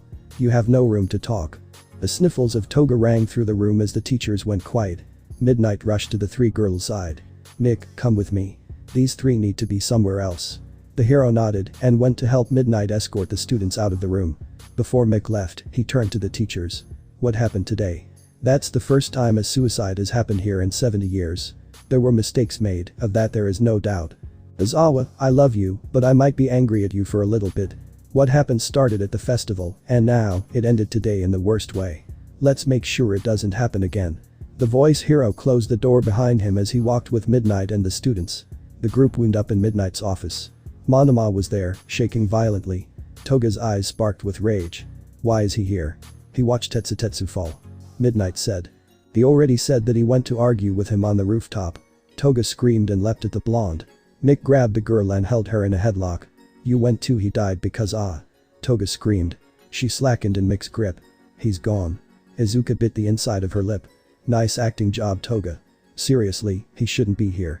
Midnight. What's going to happen now? The teacher sighed. It's been a long time since a student took their own life here. Most likely, Vlad and Aizawa will get a major warning. Classes will start up. Everything will go back to normal. It won't be normal. Hatsune growled. He won't be around. It won't be normal. We know. Mick hugged the girl. We know. Tetsu threw a punch at the punching bag in front of him. Dabi grunted as he held the bag. Damn, you've got a punch all right. Yeah. Just gonna tell you, you got a lot of shit to deal with soon. The endurance training and psychological torture, right? Dabi grunted as Tetsu punched again. Yeah. Izuka told you, didn't she? Not gonna lie, sounds like hell. But it's necessary for me to be stronger, right? Dabi nodded. Yeah. What they did to you at UA has nothing on this. Tetsu chuckled as he threw a final punch. Yeah, well, I kinda did just die. Sensei revived me like Izuka. I'll be fine. That shit changed people. Dabi said, backing up a bit as Tetsu got behind the punching bag. Made Izuka batshit crazy. Yeah, but she's still my friend. It's mandatory to do it right. I can't help out if I don't do it. Dabi threw a punch. You'll have to do double because you have a hardening quirk. Sensei will force your quirk to activate several times too. Tetsu shrugged. Fine. I'm still gonna do it. Dabi chuckled and shook his head. Yup, you're definitely one of Izuka's friends. Izuka, Toga, and Hatsune stepped through the purple mist and into the Vanguard apartments. Tetsu smiled and waved at them and was immediately crushed in a hug from Toga. Sorry. You're one of my true friends. And even fake losing you for just a moment is, well, hard. Tetsu smiled. Well, you don't have to worry, guys. I'm not going to. You've still got the 2 weeks of training. Dabi called. Toga grabbed Tetsu by the shoulders and shook him. Are you sure that you're ready? When are you supposed to do it? Is Mirko doing it too? Whoa. Calm down. Mirko actually went in this morning. I'm gonna start in a little bit. Toga hugged him. Good luck. Just remember that we all did it too. Well, I didn't. Hatsune said. You're still a student at UA who is confirmed to be alive and attending the school. You have parents. We also need you to be more, stable. Yeah. It'd be a little fishy if you disappeared for 2 weeks. Izuka said. Tetsu grinned. Well, I guess this is it then. I'm going in soon. Stay sane. Izuka joked. Aha. Ahaha. You're terrible. Tetsu fake laughed. So you gotta go now? Izuka raised an eyebrow. Yeah. Alrighty. Night. What do you? Tetsu was out cold as Izuka smacked him across the face. Alright. You're up, Dabi. I'll go do my part on Mirko. Izuka walked off as Dabi dragged Tetsu into an empty room. Izuka put on a mask as a purple portal swirled into existence before her. She stepped through into a dark room. A single chair took the center of the room. Mirko was chained to it, her breathing heavy. Her left ear had a noticeable notch taken out of it. Her once white hair was now matted and gray. I like the new hairstyle, Izuka muttered. Mirko coughed. Yeah. Pretty cool, huh? Izuka stroked her finger over the rabbit's ear. Come now, Mirko. Did I give you permission to speak? The rabbit hero shuddered and shook her head. Very good. Now what is my name? Izuka. Izuka grinned. Okay. Now what should you call me? Miss Izuka. Good. Izuka drew her face up to Mirko's neck. She kissed once, before biting down. The hero. Mirko gave a whimper as Izuka tasted blood. What can I call you? Mirko whimpered as Izuka pulled out a knife. Well, Mirko. No. I don't like that one. Izuka drew the blade down Mirko's arm. What do you want to call me? Who are you addressing? Izuka asked. Mirko gulped. What do you want to call me? Miss Izuka. I think I'll call you Bunny. Mirko breathed in as Izuka drew the metal across her arm once again. What do you think? Bunny. Yes. Who are you speaking to? Yes, Miss Izuka. Izuka smiled and went to the corner. She came back with a black collar that had a silver clasp. Well, Bunny. Like every pet, you need a collar. Izuka gently put the collar around Mirko's neck and clasped it. The hero gave a shudder at the feeling of the material touching her neck. How does it feel? Izuka asked. It feels wonderful, Miss Izuka. Izuka kissed Mirko before walking away. Good. See you in 2 weeks. Bunny. Izuka sat at the bar. Shigaraki sat a few seats away from her. Kurogiri gave the blue-haired man-child some tea. Thank you, Kurogiri. Shigaraki said. He took the hand mask that he always wore off of his face and set it beside him. Izuka looked at the man's chapped lips and red eyes. You know, Shigaraki. You should take father off more often. Until I am powerful enough, I will take a piece of him with me. You've got some major daddy issues, huh? Shigaraki chuckled. Just a bit. Feeling sane today, I see. Izuka giggled. Perhaps. I can't help but feel sane around someone like you. Shigaraki grinned, his red eyes shone with glee. Someone who is driven to madness will always worship the queen of insanity. Izuka laughed. Kurogiri gave Izuka whiskey and coke. The girl took a sip as Shigaraki stared. You drink alcohol? Izuka nodded as she set her glass down. Yeah. Not much though. Only enough to get the taste of it. Shigaraki nodded. I don't anymore. Incredibly lightweight. Izuka chuckled. Let me guess, hated the hangover. One of the reasons my voice is so scratchy. Acid burned at my vocal cords. Damn. Izuka took another sip. Sorry to hear that. It's fine. I've grown to enjoy the tea Kurogiri makes. Izuka smiled. That's good. What are you up to right now? Just tortured Mirko. Feeling good. PFFFT. How much did you torture her? Shigaraki asked. Not much. I'll keep going though. Izuka said. I'll pay her visits daily. So what are you gonna do next? Visit your girlfriend. Shigaraki sipped. Maybe. Izuka said. But she's busy right now with Tetsu. Shigaraki nodded. So you're sitting here with nobody to satisfy you? Well. There is somebody I could be with now. And who might that be? Well. He's tall. Slightly skinny. Izuka said. Okay. Sounds pretty cool guy. He's got blue hair. Huh. Digging the style. Are you really that dumb? Izuka giggled. What? Do I know him? Shigaraki was absolutely confused. Izuka chuckled and slid over to his side. I'm talking about you. Shigaraki looked at Izuka, his cheeks turned a little pink. You what? Come on. Kiss me. Izuka said. Shigaraki closed his eyes and kissed the scarred girl before him. His hands began shaking and his eyes snapped open. No. I can't. My quirk would kill you. I came prepared. Izuka said, bringing out a pair of gloves with 2 fingers missing. Can't kill me with these. The villain looked at the gloves before putting them on carefully. I can. Touch things again. The man grabbed his tea with his entire hand. His eyes sparkled with joy. I can touch things again. Don't make a habit of wearing them. It could cost you in a battle. Shigaraki nodded. Thank you. No problem. Now, you have fun. I'm heading back to my room. Shigaraki watched her go before looking at his hands. As the portal back to Izuka's room closed completely, he slammed his hand on the bar. Damn it. That was my chance. What the hell do I do now? Several hours later. Today, Principal Nezu announced that he would hold a memorial service in a few weeks' time for a student named Tetsu. Tetsu was a student in the hero course at UA. Izuka switched off the TV as Toga walked in. They're having a memorial service for him. Izuka smiled. Trying to make it look like they cared. Ugh. They're so annoying. Why? What did they do for him? Izuka held her arms out as an invitation. Toga strode over and sat in her lap. Love you. Izuka wrapped her arms around Toga. I love you too. Do you want to go somewhere tonight? Izuka asked, rubbing Toga's back. The blonde sighed. Sure. I need to blow off some steam. Where should we go? How about we stay in Hosu? Closer to home that way. Izuka nodded. Alright. Let's go. Izuka and Toga changed into their villain costumes. Minutes later, they were out on the roof. Moonlight shone down softly on the 2 villains as they began moving through the city. So who are we aiming for today? Izuka pondered. Don't care. I just want to hit something. Izuka grinned. Then you can take point this time. Toga looked at her girlfriend with sparkling eyes. Thank you. The 2 heard a scream and skidded to a halt. What was? A red figure popped up on the rooftops. It began dashing towards them. Are you 2 hunting tonight as well? The figure came to a stop before them. Stain smiled at the 2 villains. It's nice to see you again. Stain. Izuka and Toga smiled. It's so good to see you again.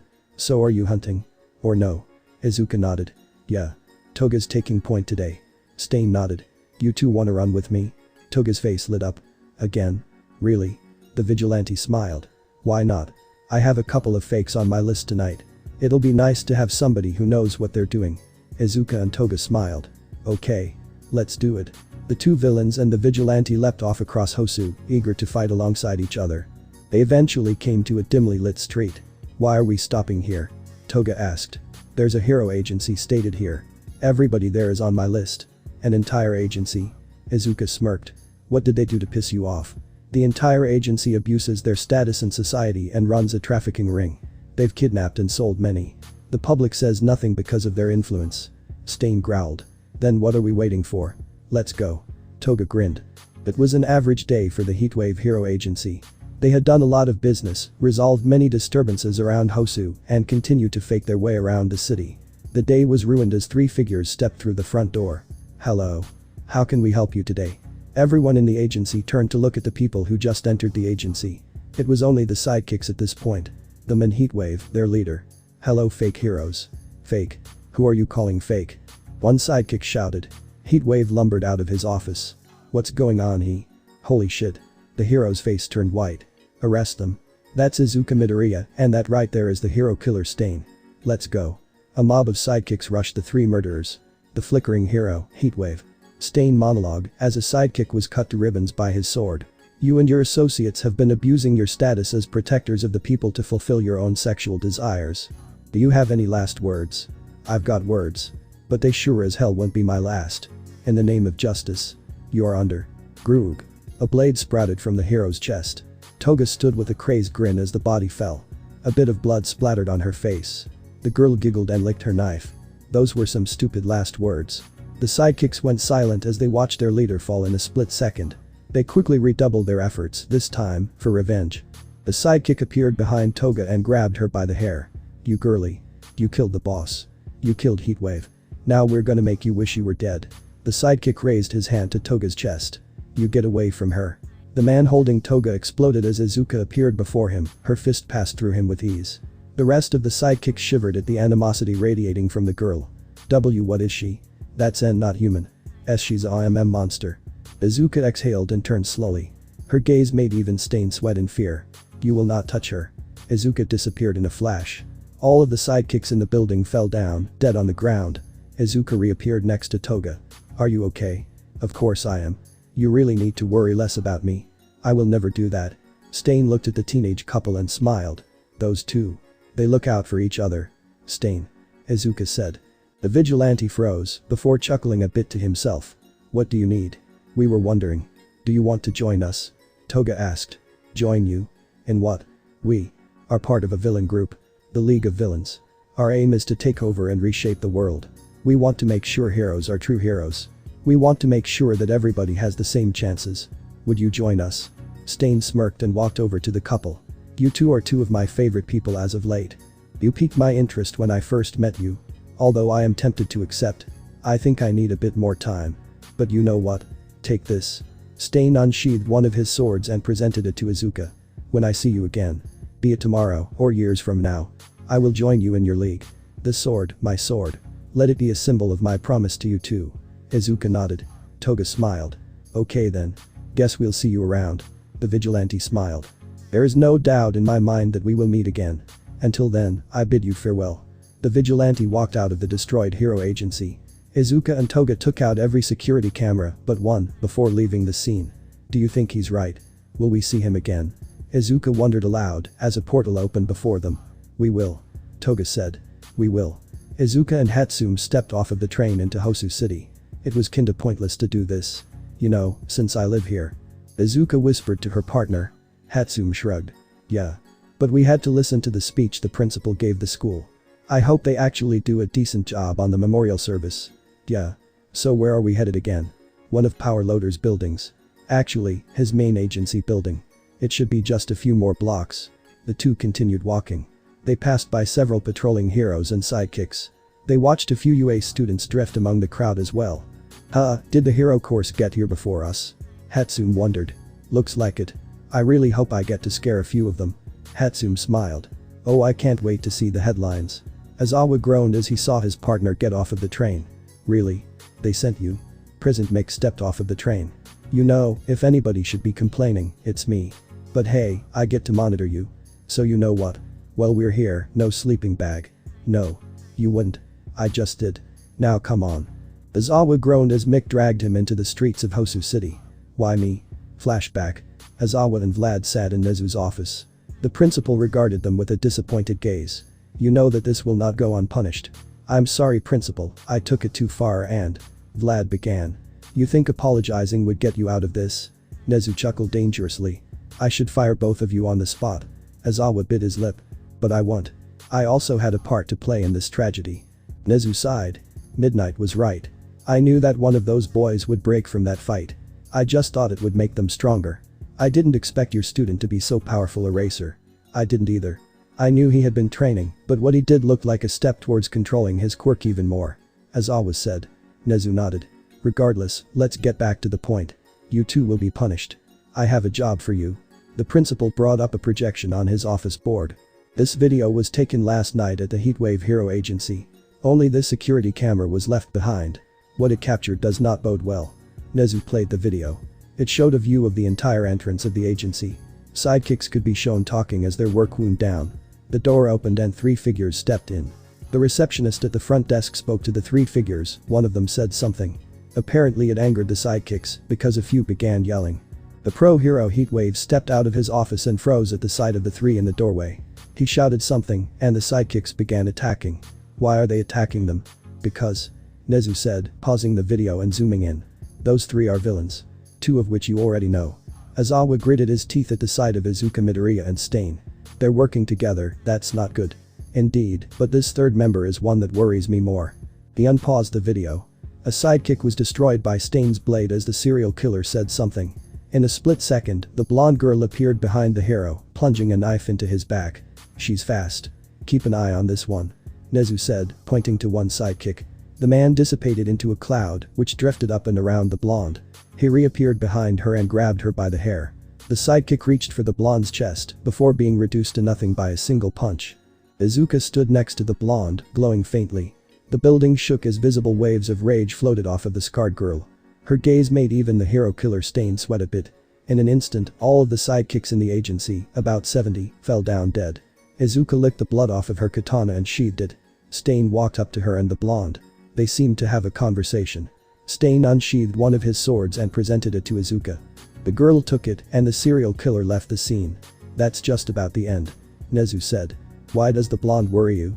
Aizawa asked. Thank you for asking Aizawa. That blonde and Izuka Midoriya. They are very close. Possibly in a relationship, and even if they aren't, their friendship is unbreakable. If something happened to either of them, the other would no doubt fly into a rage. So if we hurt this blonde, Izuka Midoriya would lose control and possibly destroy a city. Vlad muttered. No, she'd end up destroying Japan. And if we harm Izuka? Aizawa muttered. If we could even come close to harming her, the entire league would retaliate full force. Stain, this blonde girl, the portal villain, Shigaraki, and whoever else they have on their side. So what can we do? Vlad King grunted.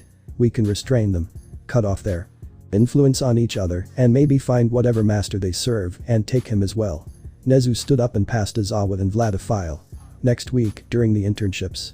Some of your students will be in Hosu. Stain has been active there as of late and if your students are there, they'll need protection. You want us to monitor the students. I will assign you partners. You will spend the week in Hosu. If you see anything suspicious, alert the heroes that are taking the students and run. We are clearly outmatched right now, our only option is to protect. Nezu said. Okay. We're on it. Aizawa stood up. I guess I'll start packing. And flashback. Aizawa groaned as Mick dragged him into a hotel. They paid for a week's stay before going to their combined room. Nezu. You asshole. Vlad, I really hope you get somebody 8 times as bad as me. Vlad King felt a buzzing in his back pocket. He took out his phone to see Nezu calling. Hello, sir. I'm in Hosu right now. Good. You'll be working with a student. He got no internship requests and is going to be transferred to your class. Now's the time for you to get acquainted. You're sending a student with me into a death trap. Come now. He can learn a lot from you. Welcome to your week of one-on-one teaching. Vlad sighed as Nezu hung up. Oh, I really hope this won't be too bad. The train screeched to a halt. As the sea of people walked off of the vehicle, a purple mass of grape-like hair moved towards the teacher. So what are you two here for? A woman in scorched overalls stood behind a desk at Power Loader's agency. We told you, we're interning here. Hatsum said for what amounted to the 8th time. The woman shook her head. All interns for Power Loader go to a minor branch of his agency. This is the main building, which includes his studio. Students just aren't skilled enough to be here. Izuka rolled her eyes. Call sensei. Hatsum pulled out her phone and went to speed dial. She hit Power Loader's name and then the speaker button. BRRRRRT. BRRRRRT. BRT, TC. Hello. Yes, hello sensei. Your receptionist won't let us in. Oh. Is that Martha? Martha. I'm here. These students have your number. Be nice to them. They're gifted students, which is why I'm sending them to you guys. Can you do some invention battles for them to participate in? Martha rolled her eyes. Sure. Why not? We're all caught up on orders this week anyway, so we've got time. Alright then. Have fun you guys. Power Loader hung up. Izuka and Hatsum smiled at the receptionist. You two must be gifted to earn his praise like that. Come on. Martha led the two students to the massive studio in the building. Only 6 people were there. They were taking sips of water, sketching designs for things, and some sleeping. Why are there so few people here? Hatsune wondered. Most of the support interns for the boss go to branches of the agency. The main building only has 7 of us here working directly for Power Loader. There's me, Jesse, Andrew, Frederick, Anne, Charlie, and Greg. She pointed to each person respectively. We're all from different countries. Power Loader employed us directly after we graduated. Izuka nodded. Okay, so what's this about invention battles? Invention battles. All 6 adults snapped up and dashed to Martha. Izuka put her arms up in a defensive position. Hatsune donned her gauntlets, which sparked with electricity. Martha. Are we doing one? Are we? Charlie was bouncing all over like an excited puppy. Izuka chuckled a bit at his excitement. Martha. Who are these two? Frederick asked. He switched over to German. Martha, these are children. We do not do tours of the agency. Actually, we're interns from Power Loader's class. Izuka said in perfect German, shocking everybody. You speak German? Frederick asked. Izuka nodded. Yes. Also French, English, Chinese, Spanish, and Arabic. Anne rushed forward and crushed Izuka in a hug. I like this one. Izuka pointed to Hatsune. Hatsune can as well. We both picked up languages so we could read users' manuals easier. Okay, enough. Why were you sent here? We don't take interns. Andrew said. We do now. It'll only be these 2. Our loader called them his prized students and expected them to have fun here instead of actually learning. Hey, learning can be fun. Hatsune said. But yeah. We're kin to the top in his class. Yumi here is the one who won the sports festival. You're the quirkless girl. Martha raised an eyebrow. Maybe this will be fun. Alright everybody, we're gonna have an invention battle. The rules are simple. Use whatever you have access to in order to create something that would help a hero. Today's theme is ground coverage. Heroes often need to cover a lot of ground in a short amount of time. Make something that will make moving to different places easier. Izuka and Hatsune grinned. Ready Yumi? You're on Hatsune. Everybody to your stations. Go. The 7 agency employees all began tinkering away at things, while Izuka and Hatsune explored the materials section and the tools section. They don't have the machine I need. I'll have to get the element the caveman way. Hatsune smiled at Izuka. Same idea huh? We already knew we'd win this. The 2 girls grabbed materials and hurried back to their stations. Izuka constructed a small device with a central chamber. She hooked it up to a large generator in the studio and turned it on. After adding several chemicals into the chamber, Izuka closed it and turned her attention to something else. She began taking metal plates and wires and combining them. Her hands were a blur as she fastened steel plating together, tested lights, spliced wires. A bell chimed and Izuka grabbed a pair of tongs. She dashed over to her chamber and opened it. A plume of steam enveloped the scarred girl. A similar thing was happening with Hatsune. Both girls dashed over to their workbenches with a small green orb in their possession. Izuka donned her gauntlets and picked the sphere up. She looked at it with a smile, before carefully setting it in a small frame. She then picked up the frame and attached it to the inside of her creation. Izuka began sticking wires to the orb in the center of her creation. She noticed one of the employees was already done. He had constructed a jetpack combined with a glider. It allows a hero or sidekick to gain height before popping out the wings and gliding. He explained before sitting down. Martha was still working furiously on welding something together. Katsuki stepped into the small hero agency run by Gran Torino. The man was lying on the ground, ketchup and sausages strewn out under him. Nice try old man. I can smell the ketchup. The old man got up and grinned. Well then. It seems Toshinori picked a competent one. Bakugo grunted. Yeah. That would probably fool almost anybody though. Nice scenario. Who are you? Torino pointed at Katsuki. The blonde sweat dropped. I'm Katsuki Bakugo. He steeled himself. The 9th holder of One for All. I'll make sure that my name is one you won't forget. Gran Torino disappeared in a gust of wind. Bakugo dove to the side. You've got a big personality, that much is obvious. The old hero grinned as he smashed into the space Bakugo had been. Good reflexes. And you've begun realizing how to control your power. So show me what else you can do. Bakugo grinned as explosions popped all over his hands. You're on old man. Orange lightning erupted around the blonde and he took off. Torino smiled as Bakugo matched his speed. Excellent. Maybe Toshinori's a better teacher than I thought. The pro hero shifted directions in midair, catching Bakugo off guard. Torino rocketed up and kicked Katsuki in the stomach. The blonde flew into the ceiling, but stopped himself with an explosion before launching back into battle. The two continued to fly around the room. Bakugo landed in the center as Torino approached him from behind. The blonde whipped around and outstretched his arm. A rope of darkness shot out from the back of his hand. Torino's eyes widened and her propelled himself upwards. Bakugo clutched his arm in pain, and the lightning stopped. "I see why he sent you," Torino said. "You've been gifted Black Whip and will likely gain the quirks of the past holders as well. There's no time to waste. We'll begin the real training right away." Bakugo nodded. "Right, sir. I'm ready to go again." Torino leapt upwards as lightning surrounded the blonde once more. Izuka cursed to herself. She didn't have enough wire. She ran into the materials storage and looked for more before an object caught her eye. It was a suitcase. No doubt with something inside. She slid the case from its shelf and opened it. Inside were two things. One was a dagger. Its pommel was unfinished. The second was a sword. If you could call it that. It was unfinished. Made of copper. There was no crossguard, only a circlet of metal. The blade was bent and chipped. Copper was too soft for blunt force attacks. Holy shit. I don't think they knew what they were doing. A few bits of wire stuck out from the circlet of metal. Izuka noticed that the center of the blade bulged a bit as if it had a rod going through it. Maybe it's intended to be a support item for a lightning quirk. Copper would allow a lightning blade. This rod in the center is probably to absorb any energy-based attacks. I could change that though. It doesn't need the rod if it's got Yutsaminium. Izuka ran out of the room and held up the case. "Hey. Can I use this?" Martha looked up from her work. "Sure. That's a project I gave up on a while ago. You can use the metal if you want." Izuka smiled. "Alright then." The girl ran back to her station and removed the sphere in the center before ripping out the wires and placing the sword in front of her. Hatsume saw the sword and the wicked glint in Izuka's eye. "Oh. I know what she's making." Hatsume began redoubling her efforts as Martha walked forward with her creation. "Flying rings. Tap them together and you levitate." Hatsume and Izuka paid no heed. Martha looked at both of them and saw the glowing green spheres. "Hey. What is that?" Izuka continued to work.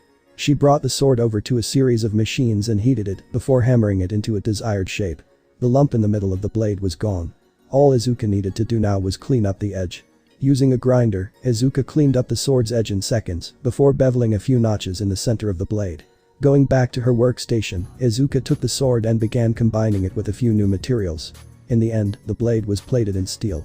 Izuka had taken the copper blade and turned it into a soft core capable of absorbing shock from blunt force hits. Izuka then threaded wires through the circlet on the sword. With one side done, she placed the element in the center. The element glowed and Izuka placed her hand over it. "I hope this works." Izuka concentrated power into her hand, which dully glowed white. Wisps of the dull light trailed down to her finger. Izuka gasped in pain and took her hand back. But her fingertip was holding too much power. The pain was unbearable. Izuka picked up a knife and cut her fingertip. A drop of silver blood welled up and fell. As it fell to the ground, gravity lost its effect. The silver drop was sucked into the element. The sphere flashed, and the wires behind it grew, almost like roots, fixing the element in place. Hatsume stared in wonder before turning back to her own creation. A gauntlet upgrade. Her robot was expanded into different sections. She had tinkered with it for a bit, but now she was just about done. Izuka felt drained. "But I have to finish it. I'll finish it first." The last employees all walked up at the same time. They each placed their inventions on the table. A pair of boots that would boost a person's running speed to that of Ingenium. A hoverboard. Eck. Those are all basic. Hatsume thought. The pink-haired girl placed her element into a small containment frame. After tapping a few buttons on her robot's exterior, it hissed before coming back together. The robot whistled happily. Hatsume smiled. It worked. She walked over to the table of inventions and set her robot down. Izuka looked at the sword before taking the metal plating she had. In the next hour she had molded the plating into a scabbard. She brought her sword to the table and set it down before collapsing. "Hey. You okay there?" Martha caught Izuka, who smiled up at her. "I'm fine. Just need some water." The woman nodded before getting Izuka a water bottle. "Here. Drink." Izuka downed all the water in the bottle and stood up. "Hey. You ran out of energy after that much work." Izuka shook her head. "No. I put my energy into my work. When are we testing it?" Martha clapped her hands and the workbenches collapsed into the floor. The walls changed, turning into a large obstacle course. "We're testing these now. But first, you need to tell me what you did to that." "Both of you? What do you mean?" Hatsume asked. "The green spheres.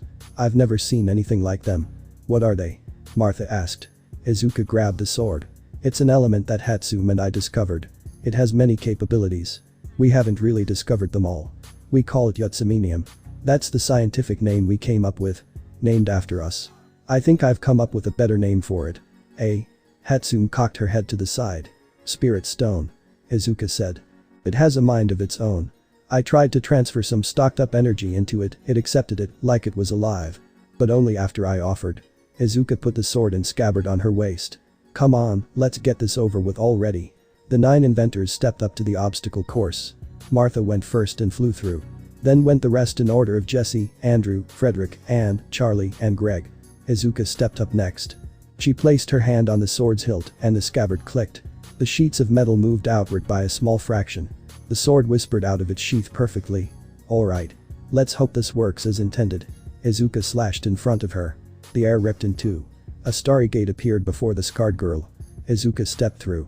Martha gawked on the other side. Yeah. That's normal.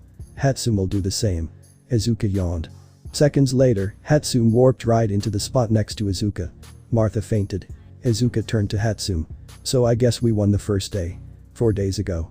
Mirko woke up strapped to a chair. It was the first day. Well, they did say it would be bad.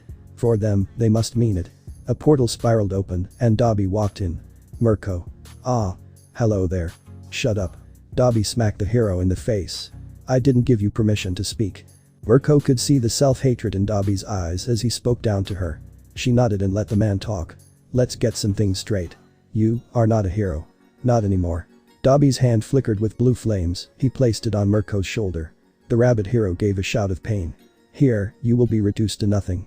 Dobby took his hand away. A large indent of a human hand had been burned into Mirko's flesh. A bit of white ash was visible on the injury. And then, you'll come back broken, but sharpened. More battle ready. Less hesitant. Dobby kissed Mirko without a second thought, but as he did, he stabbed her in the arm. The rabbit hero winced in pain. And you will refer to Izuka. As Miss Izuka. Dobby whispered in her ear. You belong to her now. Her little bunny. Mirko shuddered at the sound of Dobby's words. Do you like that? Being known as somebody's pet. Mirko shook a bit more. Dobby smirked as he stood up straight. Don't worry little bunny. Your owner will be in here soon. Dobby walked out through a new warp gate. The gate stayed open and a giant monster walked out. The beast stalked over to the rabbit hero. Mirko shivered, this time in fright. What the hell is that? Is that what they train against? The Nomu began attacking the restrained Mirko. The rabbit hero felt her bones crack. The beast raked a claw down her leg. It bit a notch in her ear. After a half hour of physical torture, the beast left and a different one came in. This Nomu took Mirko's arm and pierced it with its claws. It left its claws in the woman's arm and Mirko felt something pump into her. All of a sudden, it felt like fire was burning through her body. Whatever this Nomu was doing, Mirko felt it. The Nomu went to her other arm before moving to her stomach. The last injection made Mirko cry out. She felt something leave her. Before losing consciousness. Mirko woke up to hear Izuka in the room. The girl toyed with her a bit before leaving. Next came more Nomu and Mirko was knocked unconscious yet again. Mirko's eyes fluttered open as Izuka kissed her. Izuka slapped her across the face. Who am I? Miss Izuka. Mirko said. The girl giggled a bit and settled in the rabbit hero's lap. Good little bunny. I think that you're really starting to accept what you are. Izuka drew her face up to Mirko's, making their noses touch. The rabbit hero tried to move her lips to kiss her captor, but Izuka stopped her with a finger. Come now. We won't be doing that quite yet. When you come out my little bunny. When you come out. Izuka stroked Mirko's cheek with her thumb before settling on Mirko's lips. The rabbit hero nibbled on the girl's thumb, causing her to giggle. So good. You really do like this don't you? My pet. Mirko continued nibbling, listening to Izuka as she spoke. You and I. We're the same. We both want people to see how strong we are. How great we can be. The rabbit hero stopped and looked into Izuka's eye. There was a glint of understanding. Izuka smiled sadly. You've gone through a lot I bet. Mirko felt tears spatter on her lap. Izuka was crying. You and me. A quirkless. And a pet bunny. We're the same in the eyes of society. Just animals. Mirko whispered. That's right. Just animals. Izuka said. Just meant to suffer at the hands of humanity. Mirko felt tears welling in her eyes. That's why they'll never acknowledge you for anything except being good looking. Izuka stood up as Mirko was hit with the stunning weight of realization. The scarred girl regarded her crying form. Because you. Just like me. Will never matter to them. Izuka stepped through the portal, leaving Mirko to cry in her restraints. Present day. Mirko's eyes fluttered open as she heard the familiar whoosh of a portal opening. Izuka stepped into the room. The rabbit hero coughed. Hello. Izuka. What did you call me? Miss. Izuka. Izuka smiled sweetly. That's right. What are you doing, bunny? Speaking to you. Miss Izuka. The rabbit hero had definitely seen better days. There were now several new notches in her ear. Her left leg had a large gash in it. Several bumps had formed on her skin where the Nomu had done the injections. Her face had multiple scratches on her cheeks, almost whisker-like. Well then. Speak. What did that monster do to me? Izuka slid into the hero's lap. Oh my sweet bunny. You don't need to worry about that. Oh okay. Miss Izuka. Izuka's lips curled upwards. Ah. You're learning. You'll need a reward. Yes. Izuka cupped Mirko's face in her hands and dipped her head down. She gave the rabbit hero a passionate kiss. Ah. I'm supposed to torment you. Izuka purred as she stopped the kiss. Mirko panted, her cheeks were flushed. I don't care. Izuka stood up and placed her hand on Mirko's shoulder. She paced around to the hero's back, keeping her hand on Mirko. She slid it across the bunny's chest, then up to her neck, before stopping at her chin. Look at you. So delicate. Izuka pulled out a mirror and showed the rabbit hero her face. Mirko's eyes widened at how helpless she looked. Ah. Is this you? Izuka whispered, bringing her face to the hero's ear and nibbling slightly. Mirko gave a light purr, her eyes still wide and staring at the mirror. It is you. But do you want it to be? Mirko shook her head slowly. No. Who are you? No, Miss Izuka. Mirko quickly said. The scarred girl smiled. So who do you want to be? Mirko muttered under her breath. Izuka smirked. What was that? I want to be strong. So strong that nobody doubts me. Is that it? Mirko shook her head slowly, her eyes still locked on her reflection. I want to be a faithful servant. For you. Your pet. Izuka chuckled. Really? You want to be my pet? Yes. Please. Izuka leaned towards Mirko's ear once again. We'll see. Izuka took her hand from Mirko's body and walked to the front of the hero. I'll see you tomorrow. Bunny. Izuka stepped through a warp gate which spiraled out of existence as she passed through. Mirko slumped. I'll be yours. Bakugo lay on the couch in Gran Torino's agency. It was late, the man had gone to bed an hour previously. Bakugo was studying his hand. How do I use you? In response, darkness whirled from his hand. He felt a switch. Sort of how he felt One for All. He let the switch remain on as the shadows curled around the back of his hand. He smiled as they waved back and forth, as if saying hello. Well then. I guess I could just get to know you better. Bakugo turned the switch off, and the shadows seeped back into his arm. He softly smiled and closed his eyes. Just you wait, Izuka. I'll bring you back.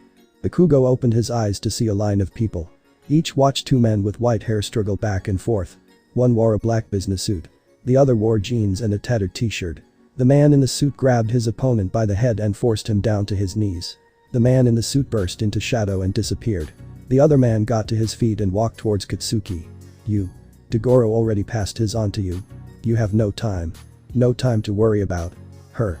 Bakugo's vision went white, then faded to black, and he woke up panting. Izuka stood over her workbench. The invention battles had been called off, as Hatsum and Izuka had the advantage of knowing how to create Yutsaminium. Izuka was running through the steps of how to obtain the element. You need to build the machine to those exact measurements and specifications. You must use silver wire. And you must use only the measurements listed by the chemicals. Otherwise, you could cause a very large explosion. Explosions are few. Hatsum zoomed past on her robot. Hatsum, calm down. Izuka shook her head. You're right. Sorry. The employees of the agency looked at Izuka's measurements and notes before nodding. This'll take a few tries. But we'll get it, Martha said. Thanks for teaching us. Izuka smiled at the woman. No problem. Anything you want me to do now? We'll be working on this so you can take a break or work on a project you want to work on. The time is yours. Izuka bowed. Thank you. The employees all began working on making the machine to isolate Yutsaminium. Izuka grabbed Hatsum and dragged her over to the workbench. Hatsum. Have we ever tried giving any of the league members some Yutsaminium? Hatsum shook her head. No. Although, it would help portal guy. Kurogiri. He can already make portals though. You discovered the element's power channeling capabilities. If he had it, he could control his portals better and maybe do more. Think of the possibilities. Izuka looked at the sword. Then I'll give it to him. I need to talk to Shigi tonight anyway. Have fun. Hatsum smiled. Yeah. Izuka chuckled. Bakugo dodged a kick from Torino. The man activated his quirk and changed direction midair. Come on. Bakugo muttered. Orange lightning crackled around him. Come on. Kirino whipped towards the boy. Bakugo ducked and deployed Black Whip. Shadows danced over his arms and moved to wrap up the old hero. The old man sped out of the way. Bakugo recalled the shadows into his arms and dodged again. This time he threw a punch at the wall, making a blast that caused an indentation to form. Kirino saw this and smirked. Manipulating the area around us to throw me off. He's got a good head on his shoulders. Kirino stomped on the indent and continued to leap around. His trajectory changed by just the slightest bit. Bakugo aimed another punch at the wall, making another indent. He opened his fist and let off an explosion. The recoil propelled him out of the way of Kirino. The man landed on the ground and Bakugo leapt at him. "You're mine now." Kirino leapt up, barely dodging out of the way of Bakugo's attack. A small explosion hit his cape. Kirino landed on the ceiling and leapt back down, landing a solid hit on Bakugo. "That was good," Kirino said, dusting off his hands. "That was the first time I've seen you use super strength, Black Whip and your quirk at the same time. You're getting better. Even managed to hit my cape."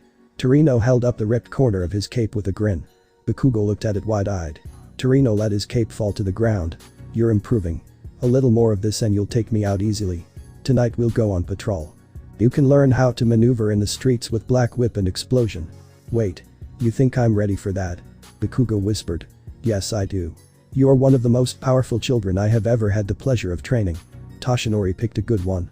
Bakugo stared wide-eyed at the old man, before smiling. "Thank you." Kirino shook his head. "Don't you tell Toshinori I said that. He'll get jealous." "Right. I won't." Izuka waved goodbye to the inventors, before heading back to the apartment. When she got into the living space, she locked the door and went to the bedroom. There, she pulled off her wig and grabbed her sword from a closet. Flicking open her League phone, she began dialing Kurogiri, before stopping midway and turning to the closet. "I forgot." Izuka returned to the closet and pulled on new clothes. Her power loader work uniform would give her away instantly. She pulled on a pair of comfortable black pants, a white button-up, and a black vest. She then leaned down in the closet and searched for something once more. She found it. Wrapped in a bundle of cloth was the sword Stain had given her. It was almost identical to the one she carried, but a jagged S was indented in the side of the blade. "And I have everything." Izuka fastened the katanas to her hips. She took the portal sword and wrapped it up in cloth, before returning to her cell phone. She completed the number and hit the call button. After 2 rings, a portal appeared before her. Izuka stepped into the bar. She noticed a few things. First, there was a lizard man standing in the doorway. Second, Shigaraki was moving out of his room. Third, there was a large man with blonde hair sitting at a table. Kurogiri was pleasantly humming away, pouring some tea for Tamura and preparing a shot of whiskey for Izuka. "Okay. I need to talk to you, Kurogiri." The bartender looked up from the drinks he was pouring. Izuka motioned to an unopened part of the bar. The smoky bartender nodded and handed Shigaraki his tea. "We will be back shortly. Do not destroy anything, kill each other, or just no violence until I say." The two walked into the unopened part of the bar. "What would you like to talk about, Miss Izuka?" Izuka took the cloth-wrapped portal sword off of her back. "I made this. I think it will be of use to you." Kurogiri took the bundle of cloth and unwrapped it. "This is a sword. This might be dangerous for me to wield. You know what could happen with Obo." Kurogiri. "You're a Boro, and a Boro is you. This sword will in fact draw the mist away from you. But, if you can come to terms with that side of you, it will make you more powerful." Kurogiri sighed. I don't know. I never thought that we could. Miss Izuka. Would you speak to him?" Izuka put her hand on Kurogiri's shoulder. "Of course." Kurogiri's eyes closed. The mist surrounding his head drifted to his arms, revealing the face of a young man with crystal blue hair and blue eyes. What? Kurogiri, let me. "No. You let yourself come out," Izuka said. Oboro Shirokuma looked at the scarred girl. "You are part of the League. What do you mean by Oboro?" "Listen." Izuka pointed to the sword on the table. "That sword will cause you and Kurogiri to merge into one being. You need to accept each other. Otherwise one of you will be destroyed." Oboro looked at his misty hands. "I don't think I can. I'm afraid of him. Afraid of becoming a villain." Izuka interrupted. Oboro nodded. "Oboro. Do you think anybody could be a hero if they tried?" Oboro nodded. "Yeah. Anybody can. If that's what you want to do, then go for it. What about somebody quirkless?" Oboro answered without hesitation. "With training and dedication, they can surely do it." Izuka smiled. "And if there is a quirk that requires blood to use, that might cause a person to be addicted to blood. If there was a person who could take quirks and not taking quirks resulted in a lethal hunger, would they be able to become a hero?" "Anybody can become a hero. A person who can take quirks. Like All for One." The one who made me Kurogiri. He could have been a hero. Izuka nodded. So what is it that needs to change? If society discourages quirkless people from being heroes. If society calls those with blood quirks villainous. If society always looked at all for one as an evil god. What needs to change? Society. And what needs to happen if even heroes believe this? Society. Must be. Overthrown. You. Were a victim of this society, weren't you? Izuka nodded. I was. The symbol of peace himself told me I could not be a hero. So I set out to change that, along with the League. Oboro nodded. I think. That I understand. Kurogiri was my fear of becoming a villain. He became a different personality to protect me. But if I change. Then I don't need to be afraid anymore. Izuka nodded. You're getting it. But what about Izawa and his Ashi? Present Mick and Eraserhead. They were. Changed by your death. Wait, death. Izuka nodded. Yes, death. My father took your body and gave you life again. They only watched as the building you were in crumbled. They watched me die. And did nothing to help you. Oboro looked at the sword on the table. Okay, Kurogiri. Let's do this. I accept you. The man took the sword and unsheathed it. Purple mist was sucked into the element, turning it black. Oboro's hair turned purple. His left eye became yellow. First, his hands were revealed, then his torso, and finally, his lower body. Oboro, Shirakumo and Kurogiri became one. The sword was now a deep black, a galaxy of stars within it, as if the blade had truly become what it was supposed to be. Oboro shuddered. When he talked, it was in the voice of both him and Kurogiri. Finally. Free. So how does it feel? Izuka stood next to Oboro, who was staring at the blade in his hands. His eyes both turned yellow, and Kurogiri spoke. I still feel that he wants to see Eraserhead and Present Mick again. This will take some getting used to. The man blinked and his eyes became crystal blue. Well, you will forgive me. I have been kept here as a slave for quite a long time. I won't exactly be super trusting of anybody who works for the League. Izuka placed her hand on his shoulder. Look. Oboro. You don't have to trust us. Izawa and Mick will look for you after finding out that you're alive. But once they detain you, you will most likely be sent to Tartarus prison. Oboro bit his lip and nodded. I understand. I should say that the only reason I decided to bond with Kurogiri was because I wanted to have some level of control again. Izuka nodded. That's perfectly okay. If you turn against us, I will not hesitate to kill you. Oboro gulped and nodded. Noted. Izuka and Kurogiri stepped back into the regular part of the bar. Shigaraki looked up and down at Kurogiri, then turned to Izuka. What the fuck did you do to him? Gave him something that would help. Oboro and Kurogiri are now one and the same. You can take the neck brace off now, by the way. Kurogiri brought his hands to the back of his neck. He pressed a button and his brace hissed before unfolding and falling off. That feels really good. The man smiled, cracking his neck. Now, where were we? Ah yes. Tamura, this is Muscular. And this is Spinner. I think they'll be a good addition to the team. Kurogiri turned around and whispered in Izuka's ear. In all fairness, I think Muscular may be disposable. He likes to kill anybody, including children. Izuka nodded. Noted. Thank you, Kurogiri. The man bowed and walked behind the bar before beginning to polish clean glasses. Huh. So he does that regardless. Izuka turned to the two potential recruits. So. You two. Why do you want to join the League? Spinner smiled. An organization with ties to Stain. One who has chosen to purge the world of fake heroes. How could I say no? Izuka nodded. Okay then. Huh. He'll be happy when Stain joins us. And you, Muscular. The blonde smiled.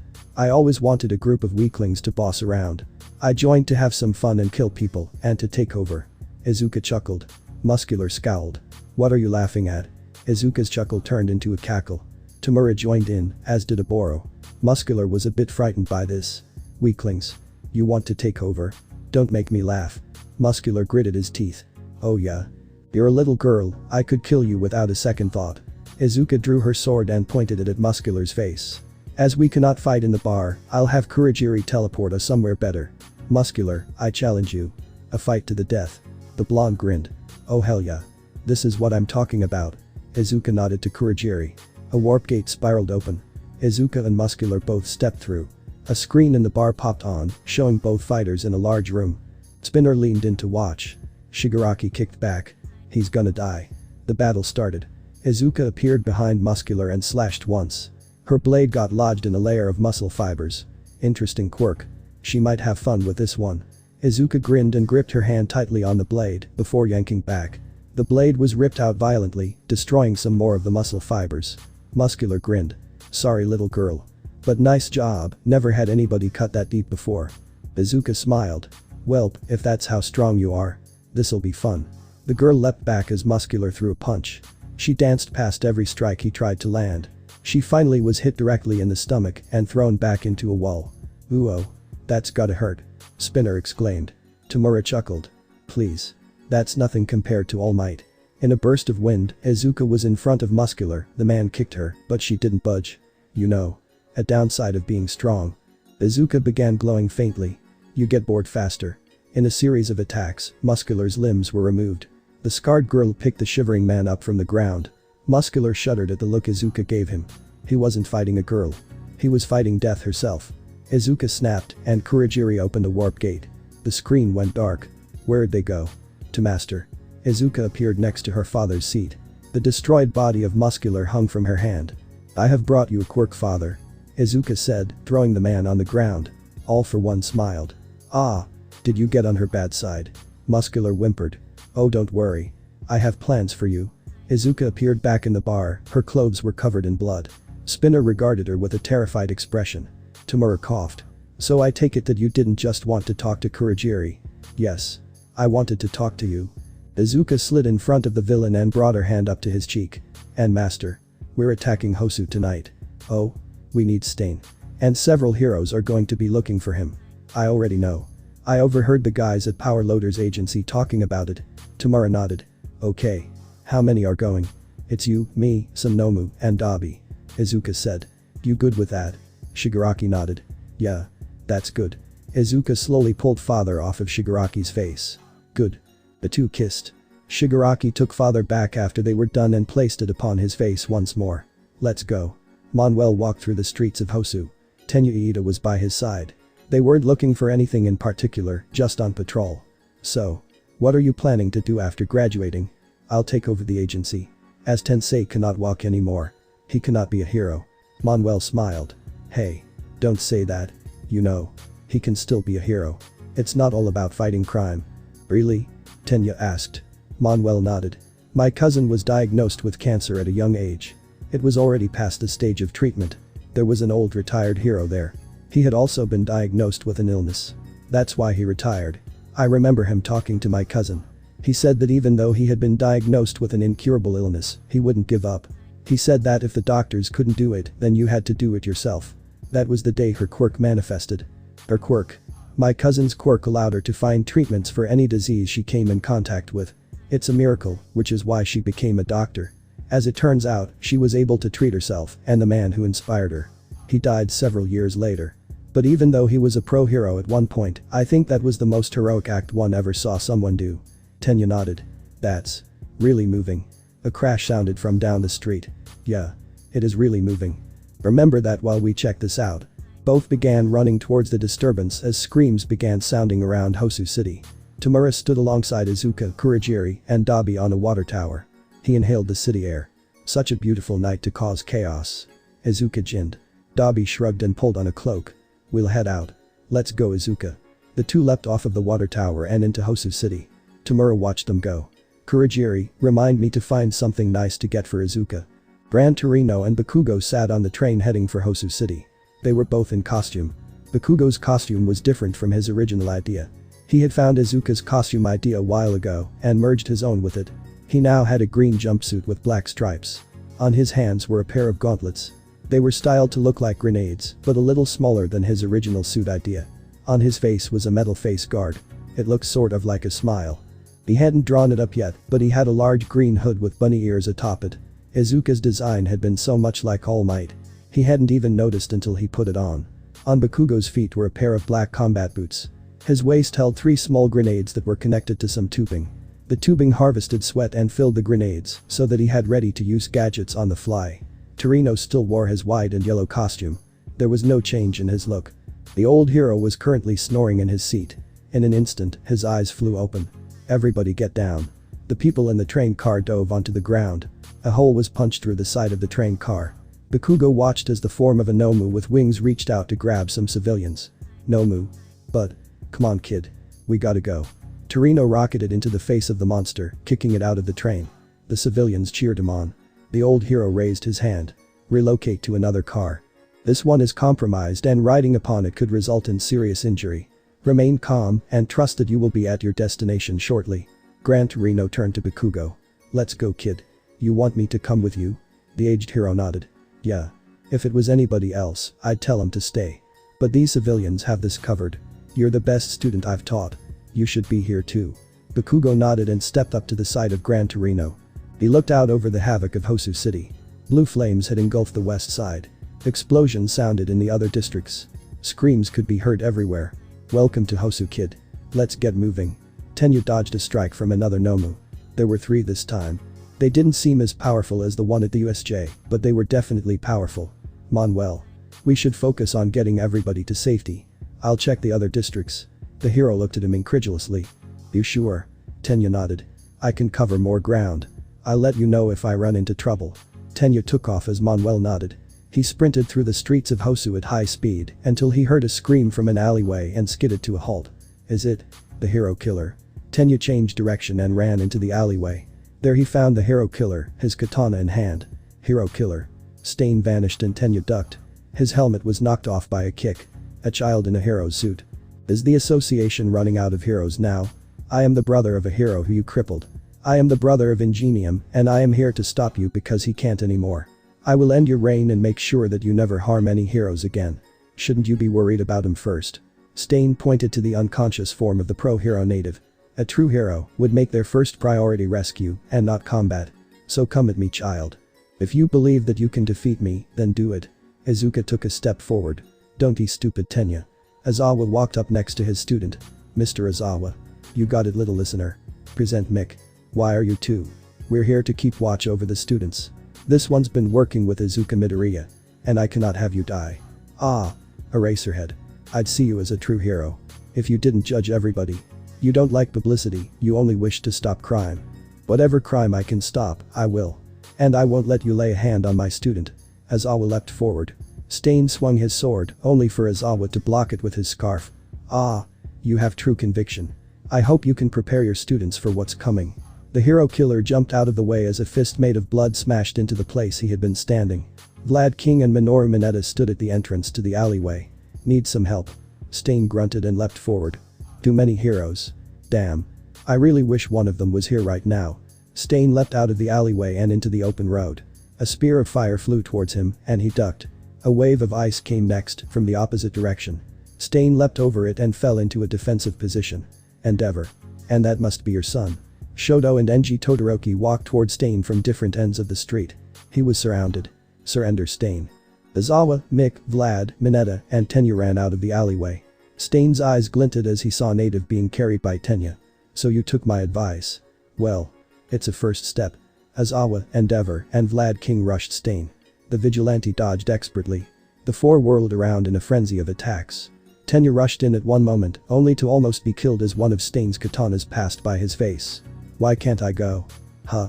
Bakugo stood on a rooftop with Gran Torino. Black whip was extended from his arm. The hero alongside him was on edge, as if expecting something to attack out of nowhere. Ask Manuel where you had gone to. You never can stay out of trouble. Stay out of this. And what about our teachers? Tenya shut his mouth. Tenya, they're here because we're in serious danger.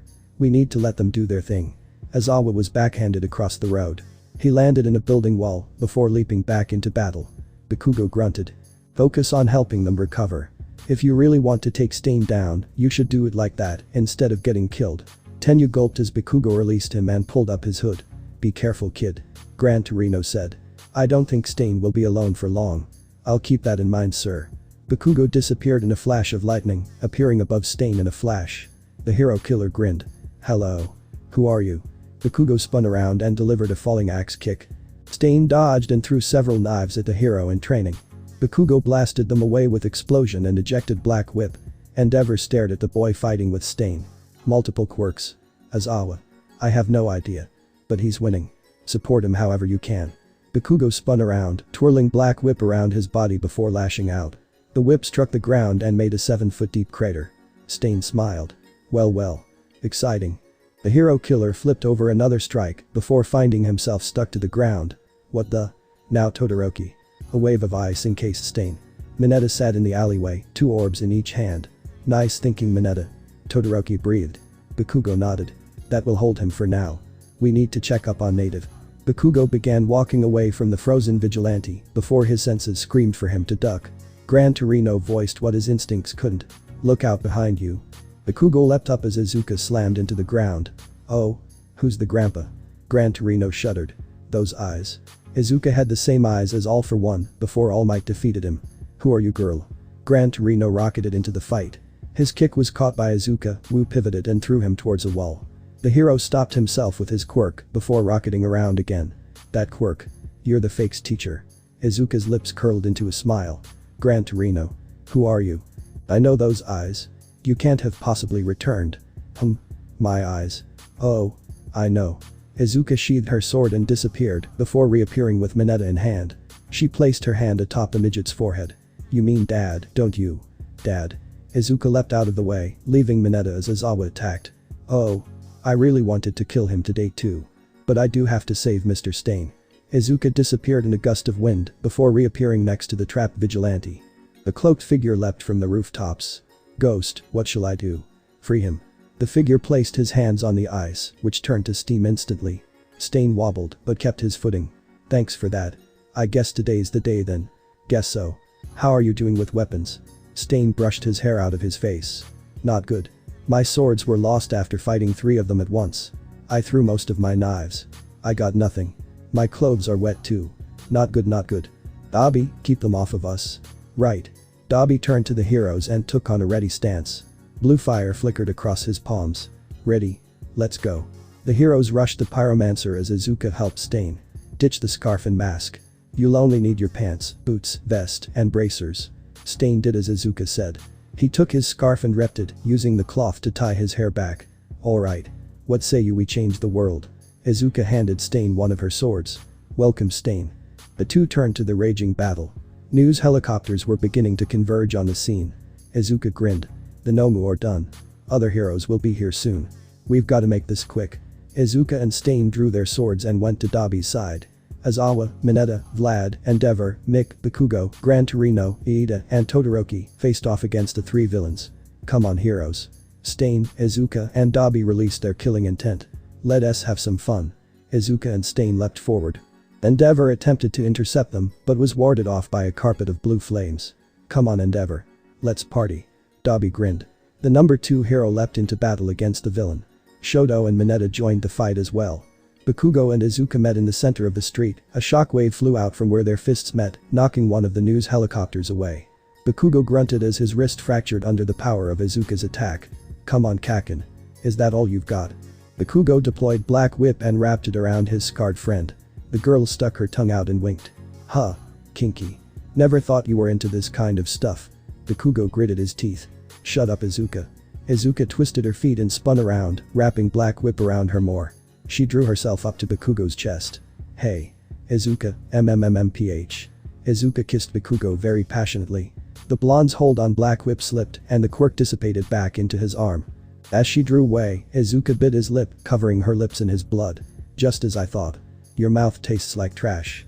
Izuka leapt back as Bakugo brought his hand to his mouth. He dabbed his finger on his cut lip and looked at the red stain of blood on his finger. Huh. Well then. I guess I. Izuka appeared before Bakugo and punched him in the stomach. You have nothing to guess about. Kid. Gran Torino leapt at Izuka and kicked her in the face. The girl spun around and delivered a kick of her own, sending the old man into the air. Nice job, Gramps, I actually felt that. Bakugo recovered from Izuka's punch. Orange lightning blazed to life around him. I'll bring you back, Izuka. Izuka glowed a dull white. No. You won't. She punched him in the face, sending him flying back yet again. Because there's nothing to bring me back to. Stain dodged another punch from Aizawa. A shout from Present Mick hit him and made his ears pop. Damn. I've gotten soft. As Aizawa threw his scarf, Stain grabbed it and whirled around. He threw the decaffeinated hero into his husband. Both fell to the ground. Stain huffed and kept his sword at the ready. Tenya Iida flashed into view. Stain leapt up as Tenya delivered what would be a crippling kick had it landed. The vigilante spun out of the way and landed on one foot. Picking up a piece of rubble, he hurled it at Iida, knocking the boy off balance. As Shizum rushed in, Aizawa and Present Mick stopped him yet again. This is getting annoying. Stain began leaping around on the walls. He moved so fast that he was only a blur. Tenya's helmet was knocked from his head by a punch. Aizawa received a cut along his shoulder. Mick ducked under a swipe from Stain's blade, the metal taking a few hairs from his proud Kakadial hairstyle. Yeah. The voice hero's quirk hit Stain directly. The supersonic waves shot the vigilante into the air. Stain came down, katana in hand. Watch out, Tenya. Tenya rolled out of the way, Stain's katana stabbed into the ground, cracking it. You heroes are all so annoying. Stain took off yet again, bloodlust oozing outward from him.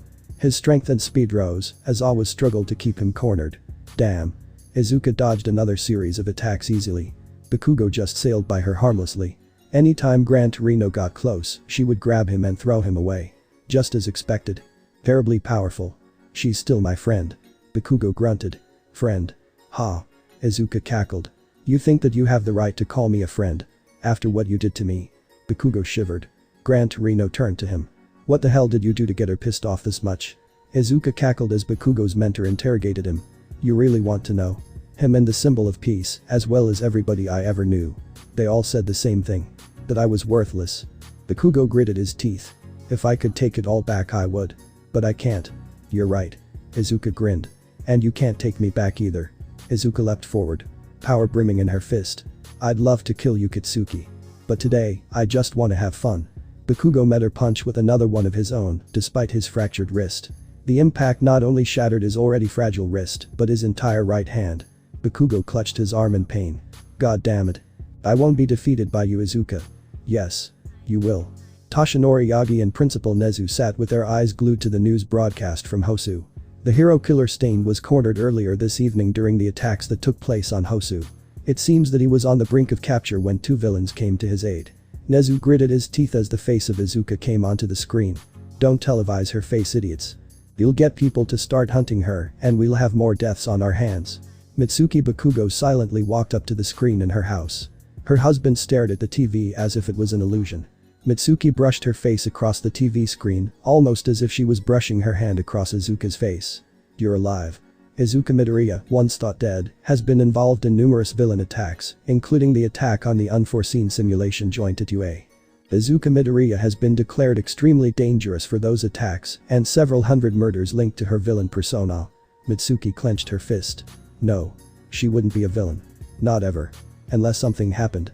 Izuka Midoriya was born in Musatafu, Japan. She lived with her mother for several years before her mother's demise.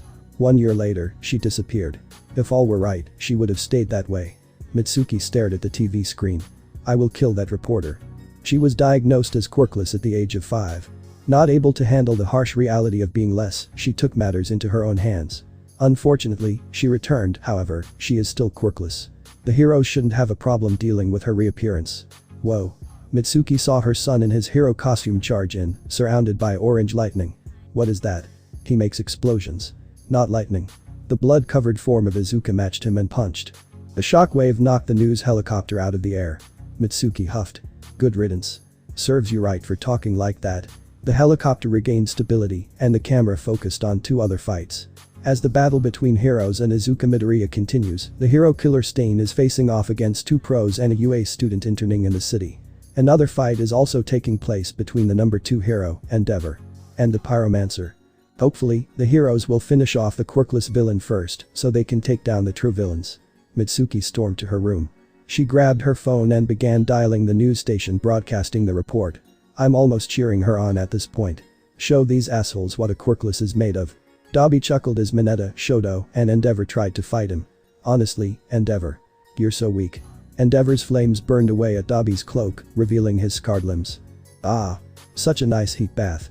Shoto threw waves of ice at Dabi, only to have them get reduced to nothing but steam. Really, Shoto Todoroki. You believe that you can harm me when the number 2 hero cannot even scratch me. Shoto growled and cooled the air around Dabi down to below freezing. He then fired a massive arc of flame at the villain, resulting in an explosion. Dabi chuckled and walked out. Really? That's the best you can do? The villain brushed off his shoulder as he glowed blue beneath his clothes. Pathetic. Dabi erupted into blue fire. His fireproof clothes became ash, a testament to the heat behind his flames. Endeavor's eyes widened as the villain became a pillar of blue energy. We need to go. Dad. Now. Come on, Endeavor. Mineta grinned. We can take him. Endeavor gritted his teeth. I might be able to, but you two can't. He turned those fire-resistant clothes to ash. Mineta turned white. Todoroki huffed. Fine. You two, help the other heroes escape. I'll put up a barrier. The flame hero took off towards Stain. Mineta ran towards Izuka. Todoroki turned to the villain before him. You truly believe you can face me like this? In all my life, I've only seen fire like that once. And that was from my dead brother. I know that I'll have to fight you someday. But right now, I will cut my losses. I'll bring you back someday. Tuya. Tuya's eyes widened in the fire, before narrowing again. I know not of who you speak. If we meet again, I will not hesitate to kill you. Glad to hear it. Todoroki planted his hands on the ground. Ultimate move. Glacier wall. Ice swept out from Todoroki, surrounding Dabi as he burned bright. Shoto shook as he began limping back to Endeavor's side. Stain dodged another attack from Tenya. You're all really starting to annoy me. Bane stabbed through his leg as a spear made of fire pierced it. Damn. Endeavor rushed towards Eraserhead and Mick. We need to get out of here. Aizawa looked at the fear on the flame hero's face. What the hell is? Endeavor pointed to the massive wall of ice behind him and the blue fire raging behind it. That fire burned through flame-resistant clothes that took my own flames. We get hit, we're toast, literally. Aiza turned white. Got it. Mick, Tenya. We need to get the hell out of here. Tenya turned to protest, but saw the fire. Okay. The group went to retrieve the last of their allies. Izuka was yet again wrapped in black whip. Somehow Bakugo had restrained her with his other hand. I've got her this time. Bakugo grunted, sweat dripping from his brow. Mineta ran up. Endeavor says we need to get out of here. Izuka smiled. Oh, he did. I never thought anybody would get him to that point. She looked at the glittering ice and the pillar of blue fire. Ah. I see. Such a beautiful attack. Bakugo went wide as he saw the massive pillar of flames. Endeavor's right. We've got to go. The blonde pulled Izuka to his side and began carrying her with him. Huh. So where are you taking me? Back to UA. UA. Oh. I could totally kill some students. That sounds like fun. Shut up, Izuka. Bakugo. You forgot someone. Bakugo turned to see Shoto limping away from the glacier wall. The boy wouldn't make it in time. Izuka slithered close to the blonde's ear. If you let me go, I can save him. Bakugo shook his head. No, he'll make it. Are you sure? Look at the state he's in. He might collapse at any moment. Bakugo gritted his teeth. Endeavor saw his son limping away from the glacier wall. No. Shoto. Bakugo screamed. Fine. I'll let you go. Just save him. Izuka smirked as black whip unraveled. Too easy. In a flash, Izuka was gone. Shoto was standing next to Bakugo, his hair a little ruffled from the wind. Bakugo gritted his teeth. Damn. She was holding back. The heroes and students looked up to see Izuka on the rooftops. Stain was by her side. She looked down on the heroes and grinned. Hate to leave you like this. Until next time, heroes. Izuka and the Stain disappeared. We need to go now. The ice wall cracked. Bakugo noticed Shoto was lagging behind. He deployed Black Whip and gently picked up the battered student. Let's go. The heroes made it out of the area just as the glacier wall exploded and a plume of blue fire was sent into the sky. Izuka ran with Kurogiri to a bathroom in a new hideout. They had relocated quickly after attacking Hosu. The two villains filled the tub with ice. Kurogiri opened a portal and the smoking form of Dabi fell through. As soon as the man came in contact with the water, the entire room was filled with steam. Dabi's eyes fluttered open as the steam dissipated. God. Damn. Izuka hugged the man close to her. Never do that again. Dabi grunted as his extra crispy skin crackled. Oh. Can you not? Oops. Sorry. Damn. You really did a number on yourself. Izuka was not wrong. Dabi's entire body was covered in blisters from the heat of his own fire. Izuka ran a hand down his chest. I should see if father has any fire resistance quirks. Kurogiri opened a portal and motioned for the girl to walk through. Izuka did and the portal closed behind her. Bakugo lay in a hospital bed. His hand was in a cast. Aizawa and Mick were standing by the wall. Vlad was holding Mineta by the scruff of the neck and covering his mouth any time he tried to comment on a female nurse's looks. Todoroki was laid out on a bed next to Bakugo. His temperature had returned to normal, courtesy of the 12 portable space heaters sitting around him. Tenya sat next to Aizawa, his face dark. Detective Tsukauchi walked into the room alongside the chief of police. Nezu followed the dogman alongside All Might. I'd like to start by saying that what you students did today was reckless. Lay off. Aizawa grunted. The chief looked at Aizawa incredulously. Excuse me? I said lay off, they acted in self-defense. Aizawa said. But they engaged a hero killer. Tenya Iida responded to a cry he heard in an alleyway. If Tenya Iida hadn't responded, Native wouldn't be alive. When he met the hero killer, the vigilante attacked. Mick and I stepped in. Then came Vlad and Mineta. Shoto over there was patrolling with his father, who engaged the hero killer as well. Katsuki Bakugo and Gran Torino were both patrolling Hosu. They all stumbled into that fight by mistake. Regardless, they used their quirks to protect their lives. Aizawa roared. Before taking a deep breath. Apologies. But if you know damn well that without a quirk, they would have been killed in seconds. Surely they couldn't be killed by a girl who has no quirk. Let me tell you something. Aizawa walked over to the police chief. The girl that won the sports festival kicked their asses without a quirk. Izuka Midoriya has been revealed as Patchwork Bunny. What's her kill count sitting at now? Worldwide. The police chief gulped. You're right. I apologize. What is her kill count at? Aizawa hissed impatiently. The police chief wrung his hands.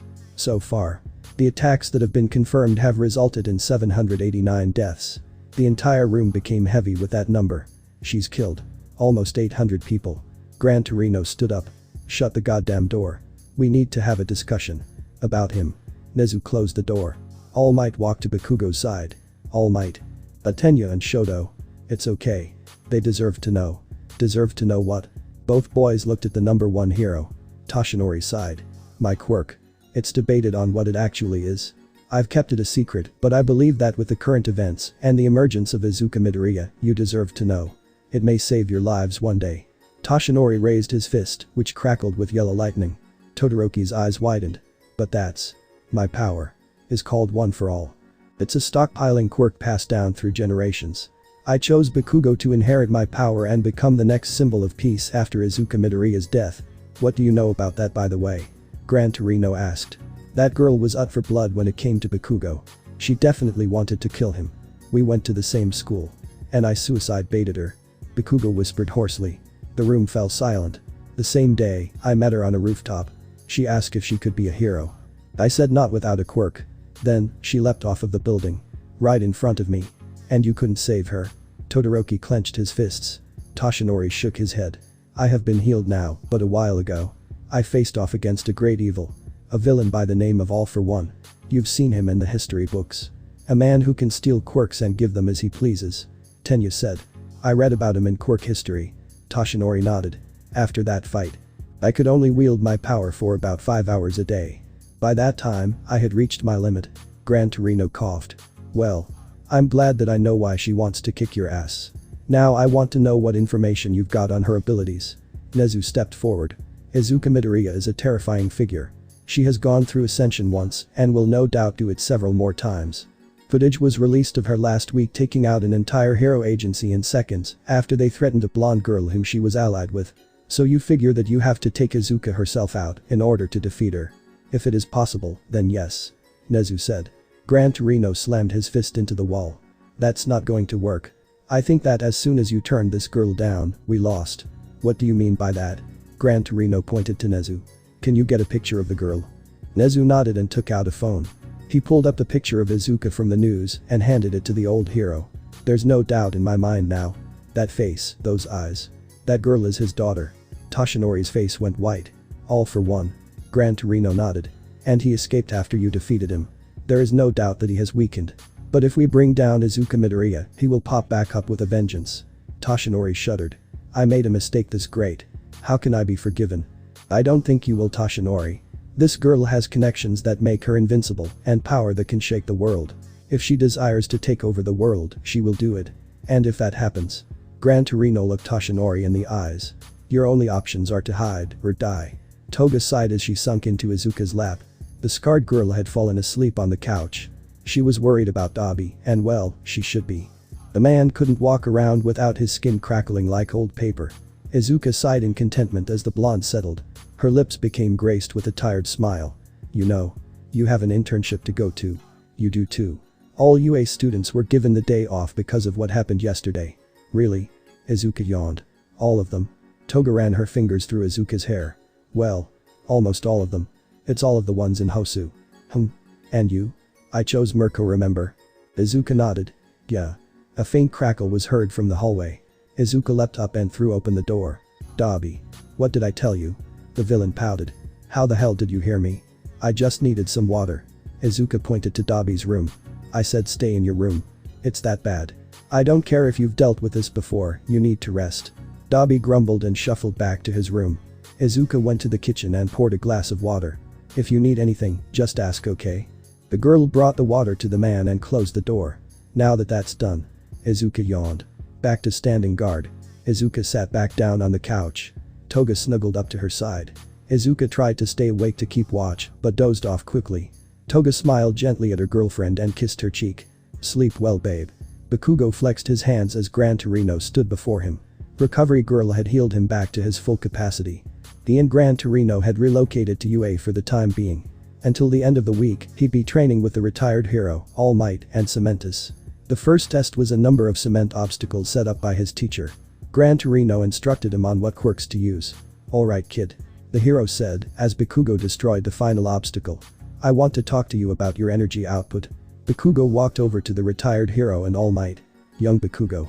How much power have you been using? I don't know. About 5%. Maybe. Gran Torino nodded. That's good. Have you tried anything past that? Bakugo shook his head. That's what I've been trying to dial it down to since I got it. The sports festival was when I actually learned how to do it. Gran Torino grumbled something about Toshinori being a bad teacher before grinning at the blonde. Well then. Now we're gonna test how much you can handle with that energy. Bakugo looked at his hands before nodding. Got it. The blonde returned to the center of the training area and took a deep breath. He took a deep breath in and orange lightning erupted around him. Alright. Now up the output. Bakugo took the floodgate that held back One for All and opened it bit by bit. The first few levels he barely felt. He eventually made it to the point where he felt he was safe. Any more and he would injure himself. Bakugo opened his eyes to see the storm of lightning around him crackling more and more. Gran Torino smiled. Watcha kid. I'd say about 13% of the max output. If I push it I could do 15. Gran Torino nodded and waved to Cementus. The hero made more obstacles out of the training ground floor. Destroy these as fast as you can. There was a blur where Bakugo had been, and then the ground cracked. Wind swept through the area as Bakugo began destroying the targets. In 2 minutes, he had destroyed every single one. Good. How many was that, Cementus? Gran Torino asked. The hero looked at the retired pro. About 60, give or take. Bakugo looked at his hands. That means I took out one every 2 seconds. Gran Torino nodded. Your speed has increased. Do you think it will help you against Izuka Midoriya? Bakugo nodded. It'll help a little bit. But I'm nowhere near her yet. You restrained her before. Gran Torino pointed out. Bakugo shook his head. I think she let me do that. When she grabbed Shoto, she moved as fast as All Might. She was holding back during the fight. Toying with me. Gran Torino nodded. Well, that state might help you track her movements a little better. It'll speed up your perception. Bakugo nodded. Okay. I think we should work on this a bit more. Gran Torino chuckled. Damn right. Let's go kid. Izuka's eyes fluttered open as she heard the soft purr of Toga sleeping. The scarred girl smiled tiredly and carefully slid off of the couch without disturbing the blonde. She tiptoed out of the room and checked on Dabi, who was fast asleep in a tub of ice water that was rapidly melting. Crazy bastard. The girl took a look at her villain suit and smiled before pulling out her phone and dialing Kurogiri. Hey. I have some business that I want to do in Hosu. You know the TV station that broadcast the fight? Yeah. Can you open a portal in about 5 minutes? Alright. Thanks. Izuka hung up and changed into her villain costume quickly. She scribbled a note in case Toga woke up and a portal appeared. Izuka stepped through as she fixed a black mask to the bottom of her face. Showtime. Ashen Shinya was a nice woman, ask anybody, except the quirkless. She had her opinions that stood out. She was notoriously known for bashing on the quirkless population, but she hadn't been fired yet, nor had the news station lost a lawsuit or been shut down. Shinya was a proud reporter. She looked for anything she could turn into a broadcast. When something exciting occurred, she would be there in a flash. She always got to the scenes of exciting battles and murder scenes. So what would happen when a murder scene came to her? Shinya walked out of her office that day to see everybody at their desks. She walked over to pat one of her partners on the back, only for him to fall off of his chair. He was dead. The reporter looked around. Everybody there was dead. How had it happened so quickly? Without any noise. Shinya shuddered and ran back to her office, where she had left her phone. She walked in to find the figure of a teenage girl lounging on her desk. Hello Ms. Shinya. Who are you? Ah. That is the question. Who could you have recently pissed off? Stop. Oh, or I'll be forced to use my quirk. Shinya squeaked. The girl giggled, her giggle turned into a cackle. Oh really? That would be illegal use of a quirk. The woman shivered. Well. It doesn't matter. I'll do it if I have to. Shinya raised her hands, which began sparking with electricity. Ah yes. If I remember correctly. Your quirk is called Tesla Coil. You can discharge electricity from your hands, sort of like this. The girl opened her hand, and red lightning danced across her palm. Shinya's eyes went wide. What? Ah yes. These are Tesla gloves. They shoot energy in the form of lightning. So much like your quirk. Except that you can psychically control the lightning that leaves your body.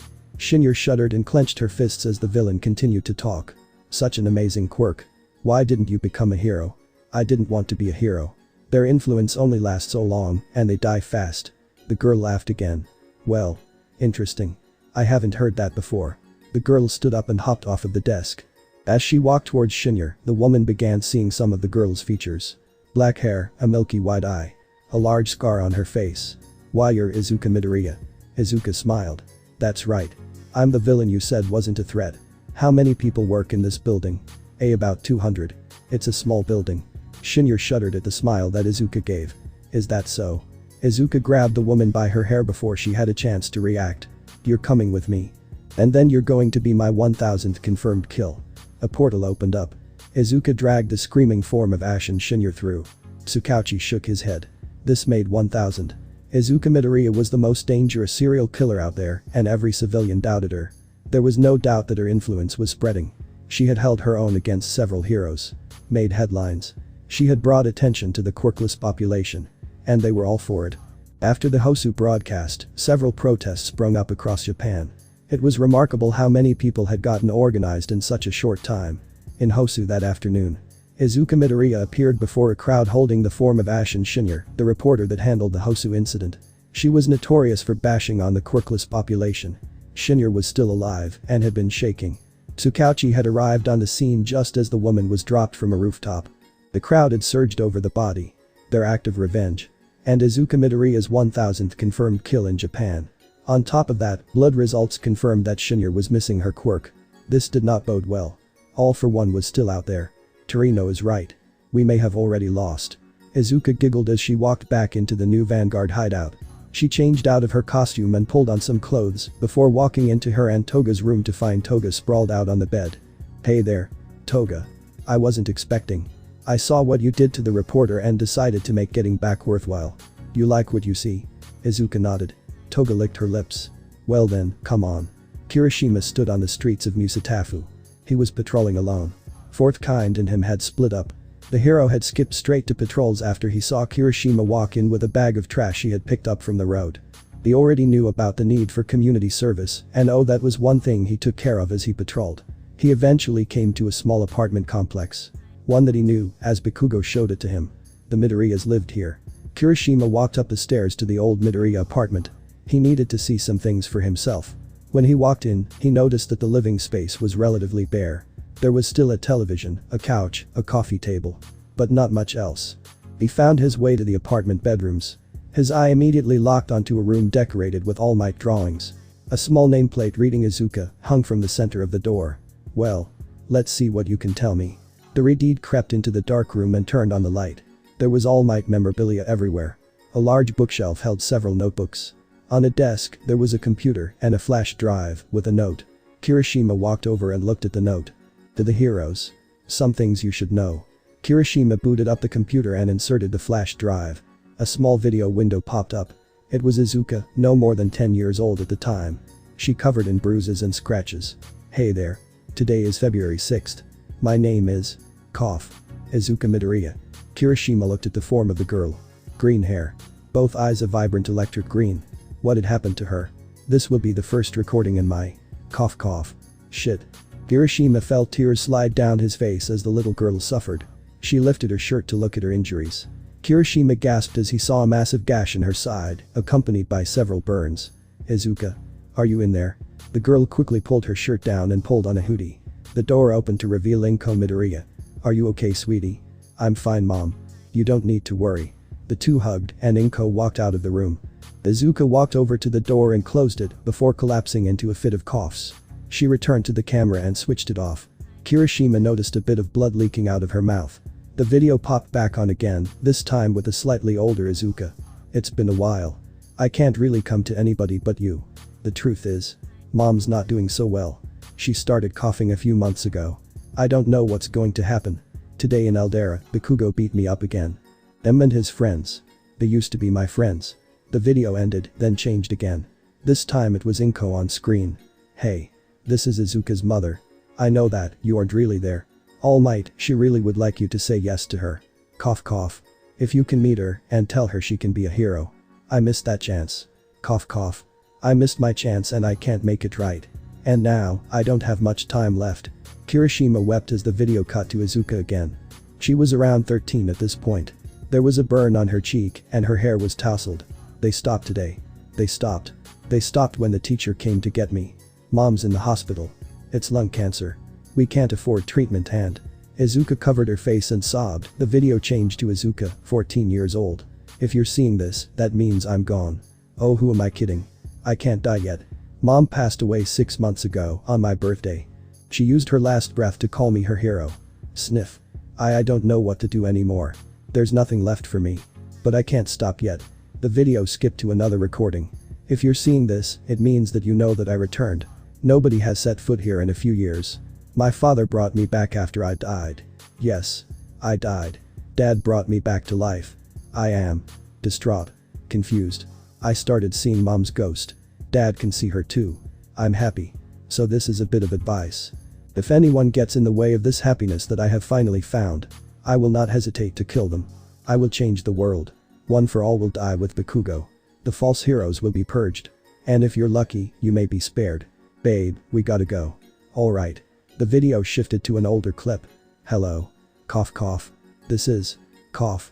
Inko Midoriya. My daughter is. Cough cough. The daughter of All for One. Cough. And she wasn't always Quirkles.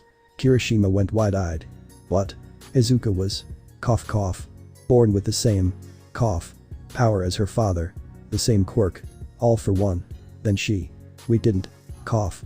Want her to get. Cough cough. Into trouble because of her power. Her. Cough. Father took it. We were going to. Cough. Give her a quirk. But Hisashi was. Cough. Almost killed in a fight. If you are watching this. Cough. I haven't got very long. Cough. Izuka has the potential to do great things. Cough. She's been rendered completely quirkless and will be able to go through the ascension process. Inko fell into a coughing fit before recovering and looking straight at the camera. If you make an enemy of her. Cough. You will come to regret it. The video went dark. Kiroshima stared at the screen as tears dripped from his face. She protected her to the end. As much as she could. Kiroshima took the flash drive and placed it in a pouch on his costume's belt. He turned to the bookshelf and leafed through a few of the notebooks. This is all analysis. On quirks that don't exist. Each book held a number of names and analysis for quirks. Each of them had notes in the margins declaring if such a quirk would emerge. Everyone had the possibility of becoming a real quirk. There were even notes on weaker quirks. Then Kiroshima saw the names of the authors. Inko Midoriya and Hisashi Shigaraki. Did they write these for Izuka? Or were they just hidden in her room? Kiroshima pulled a folded up duffel bag out of his costume and put the books away neatly. He left the apartment with many new questions. But one dwarfed them all. Who exactly were you? Inko Midoriya. Izuka flicked through a copy of her parents' notebooks. All for One had provided them. She had her own copies, they were published theories after all. But her father had given her the original writings. There were so many more things that were not included in the published copies. Hey mom. If you and dad published these, why didn't we have money? They weren't very popular. Nobody wanted to read about fictional quirks. Quirk evolution hadn't been proven, it was just a theory at the time. Nobody thought they could get stronger. But the answer was right in front of them. What happened to all of the copies of the books? Izuka raised her eyebrow. Most of them were lost. I know that Principal Nezu has them, he made several comments about the works being pure genius. But other than that, I believe they are lost. Huh. Well. I see where I get my analysis skills from. The woman you had the quirk taken from. What will you do with the quirk? I think it would be good for Hatsune. It would be good for her. But I still haven't figured it out. Don't you want a quirk for yourself? It was your dream. I want to make it as a quirkless. Besides, Dad said I couldn't hold a quirk, I'm ascended. Is that what he said? Well then, what's your next move? Izuka smiled at her mother's ghost.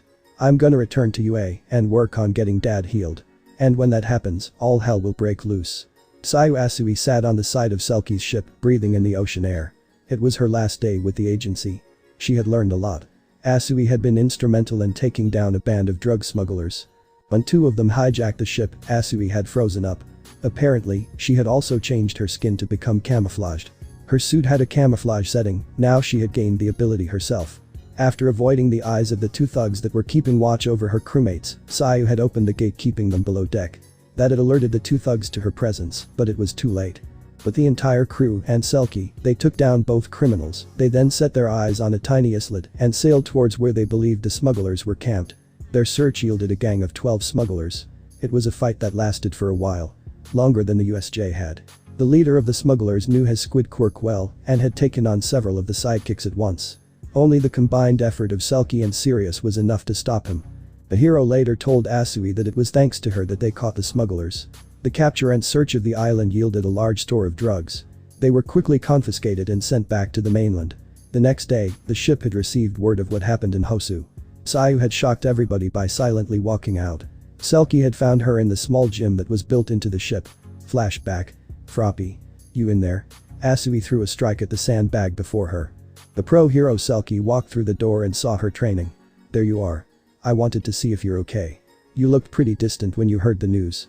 The frog girl brought her hand up and caught the punching bag as it swung back. Sorry about that. Kiro. I just feel so helpless out here. The pro hero walked up to her side. Really? The way I see it, you're anything but helpless. Think about it. Your friends in Hosu took care of the attack and made it out alive. You made sure that they could do their work without worrying about other villains. But Asui. You helped pull off probably the biggest drug bust of the year. You're anything but useless. Asui looked up at the hero with wide eyes. You really think so? Selkie grinned and nodded. Of course. Now. Do you want some help with the punching bag? Asui felt happy tears form in her eyes as Selkie stood behind the sandbag and grabbed it. If you really want to punch somebody can feel, put your back into it. And flashback. It had been 2 days since then. Asui had already decided to change her costume. Instead of green, she would wear blue. Her headpiece would be added into the gift Selkie gave her. Asui looked down at the black sailor's cap in her hand. When you graduate, give me a call. I'd love to have a sidekick or possibly a partner. Sayu smiled and brought the cap to her chest before pulling it on. It's time that I started getting serious. Kiroshima sat in Fourth Kind's car. The hero had given him the last day to go back to UA since it was close. The pro hero opened the door and grinned. Here you go man. UA. Kiroshima smiled and hopped out of the car. You got everything? The Redite nodded and patted the duffel bag hanging from his shoulder. This is all I need for now. Thank you sir for using your time to teach me. Fourth Kind smiled. No problem kid. If you're ever looking for an agency to take you, we'll gladly accept you anytime. Thank you. Kiroshima shook the hero's hand. It means a lot. I look forward to seeing you in the future. Fourth Kind nodded and got back into his car. Hey kid, one more thing. Don't be a stranger. Kiroshima smirked and waved. I won't. Have a good day. The hero smiled and drove away. Kiroshima turned his attention to the school. Time to talk Nezu. Principal Nezu was having a quiet day. The first in days. There had been a massive uproar after Tetsutetsu's death and then came the Hosu attack. Nezu was exhausted. Now he was having a quiet day. Until Ijiro Kiroshima barged into his office. Principal Nezu. Kiroshima. Aren't you supposed to be at an internship? Fourth Kind dropped me off here because it's the last day. I need to talk to you. Nezu pointed to a chair.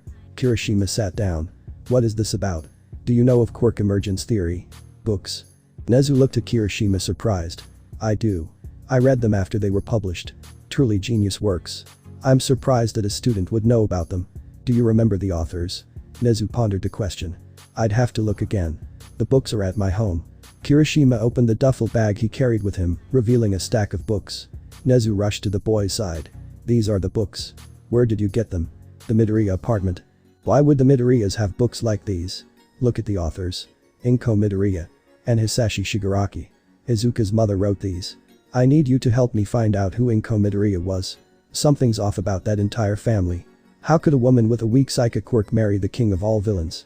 How could she know so much about quirks that she'd be a pioneer in quirk evolution theory? I can try to help, but all pictures of Inko Midoriya have been either destroyed, hidden, or partially damaged. We haven't been able to find anything on what she might look like. Kiroshima fished around in his pocket and pulled out a flash drive. Would this help? Nezu took the flash drive and put it into his computer. The video popped up on his screen. He watched to the point where Inko first appeared. Wait a minute. That's. You know who she is? Yes. Inko Midoriya. Her real name was Shida Tatsumaki. Her great-great-grandmother had one of the first psychic quirks. Nezu shrunk the video window and looked up Shida Tatsumaki. Pictures popped up depicting a woman with green hair and glasses in a lab coat. As I thought. That's her. How do you know her, Nezu? She was at UA when I was rescued years ago. A remarkable student. She was a genius. I remember she taught me some things about quirk analysis. I should have recognized her writing. Wait. Izuka Midoriya's mother taught you? Nezu nodded. She could tell you a person's quirk in seconds. Hang on. I've got some videos of her and me together. They're pretty old. Nezu rooted around in his desk before pulling out a dusty hard drive. He hooked it up to his computer and played some of the footage. A young Inko Midoriya and Nezu sat in the old Wana classroom. So Nezu. What can you tell me about that one? Some type of transformation type quirk. Their hands are paws, just like mine. Inko nodded. It's a quirk that gives them the physical capabilities and some properties of a lion. They can transform, although it causes their body some strain. It seems to be able to improve if they continue transforming. But quirks can't improve. The principal even said quirk evolution was fake. Inko giggled as Nezu fell into a storm of muttering. Nezu. It's real. I've been through it. That snapped the animal out of his muttering. Wait. You have? Inko nodded. At first, my quirk only allowed me to move small objects towards me. Inko demonstrated by slowly pulling Nezu's pencil from his hand. My quirk underwent an evolution a while ago when I was caught in a car crash. Now I'm a full-fledged psychic. I can lift things, push things away, put up barriers, even fly. Young Nezu was amazed as Inko floated off of the ground, surrounded in a bluish-green light. Quirks aren't some mystical power. It's like a different kind of muscle. Incredible. By the way. How did you know that that boy has a lion quirk?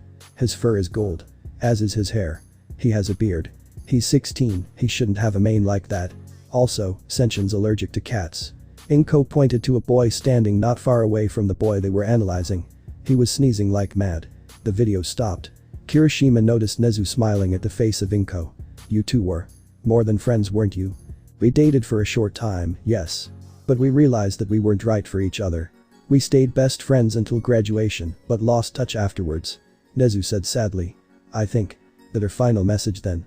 It's for you. Nezu pulled up the video of Izuka's life and skipped to Inko's last words. He watched him with tears in his eyes. She could have made it. Couldn't she? If we weren't so ignorant. If people weren't just after money. Kiroshima bit his lip. I'm sorry. Nezu wiped the tears from his face. Why are you sorry? Because I probably just ruined your day. Nezu placed a paw on Kiroshima's shoulder. Kiroshima. I thought that she was gone for good and I would never know what had happened. Now, you've brought me closure. Thank you. Kiroshima nodded. Thank you. Now I know a bit more about the Midoriyas. Kiroshima. Would you like some private classes with me? Private classes?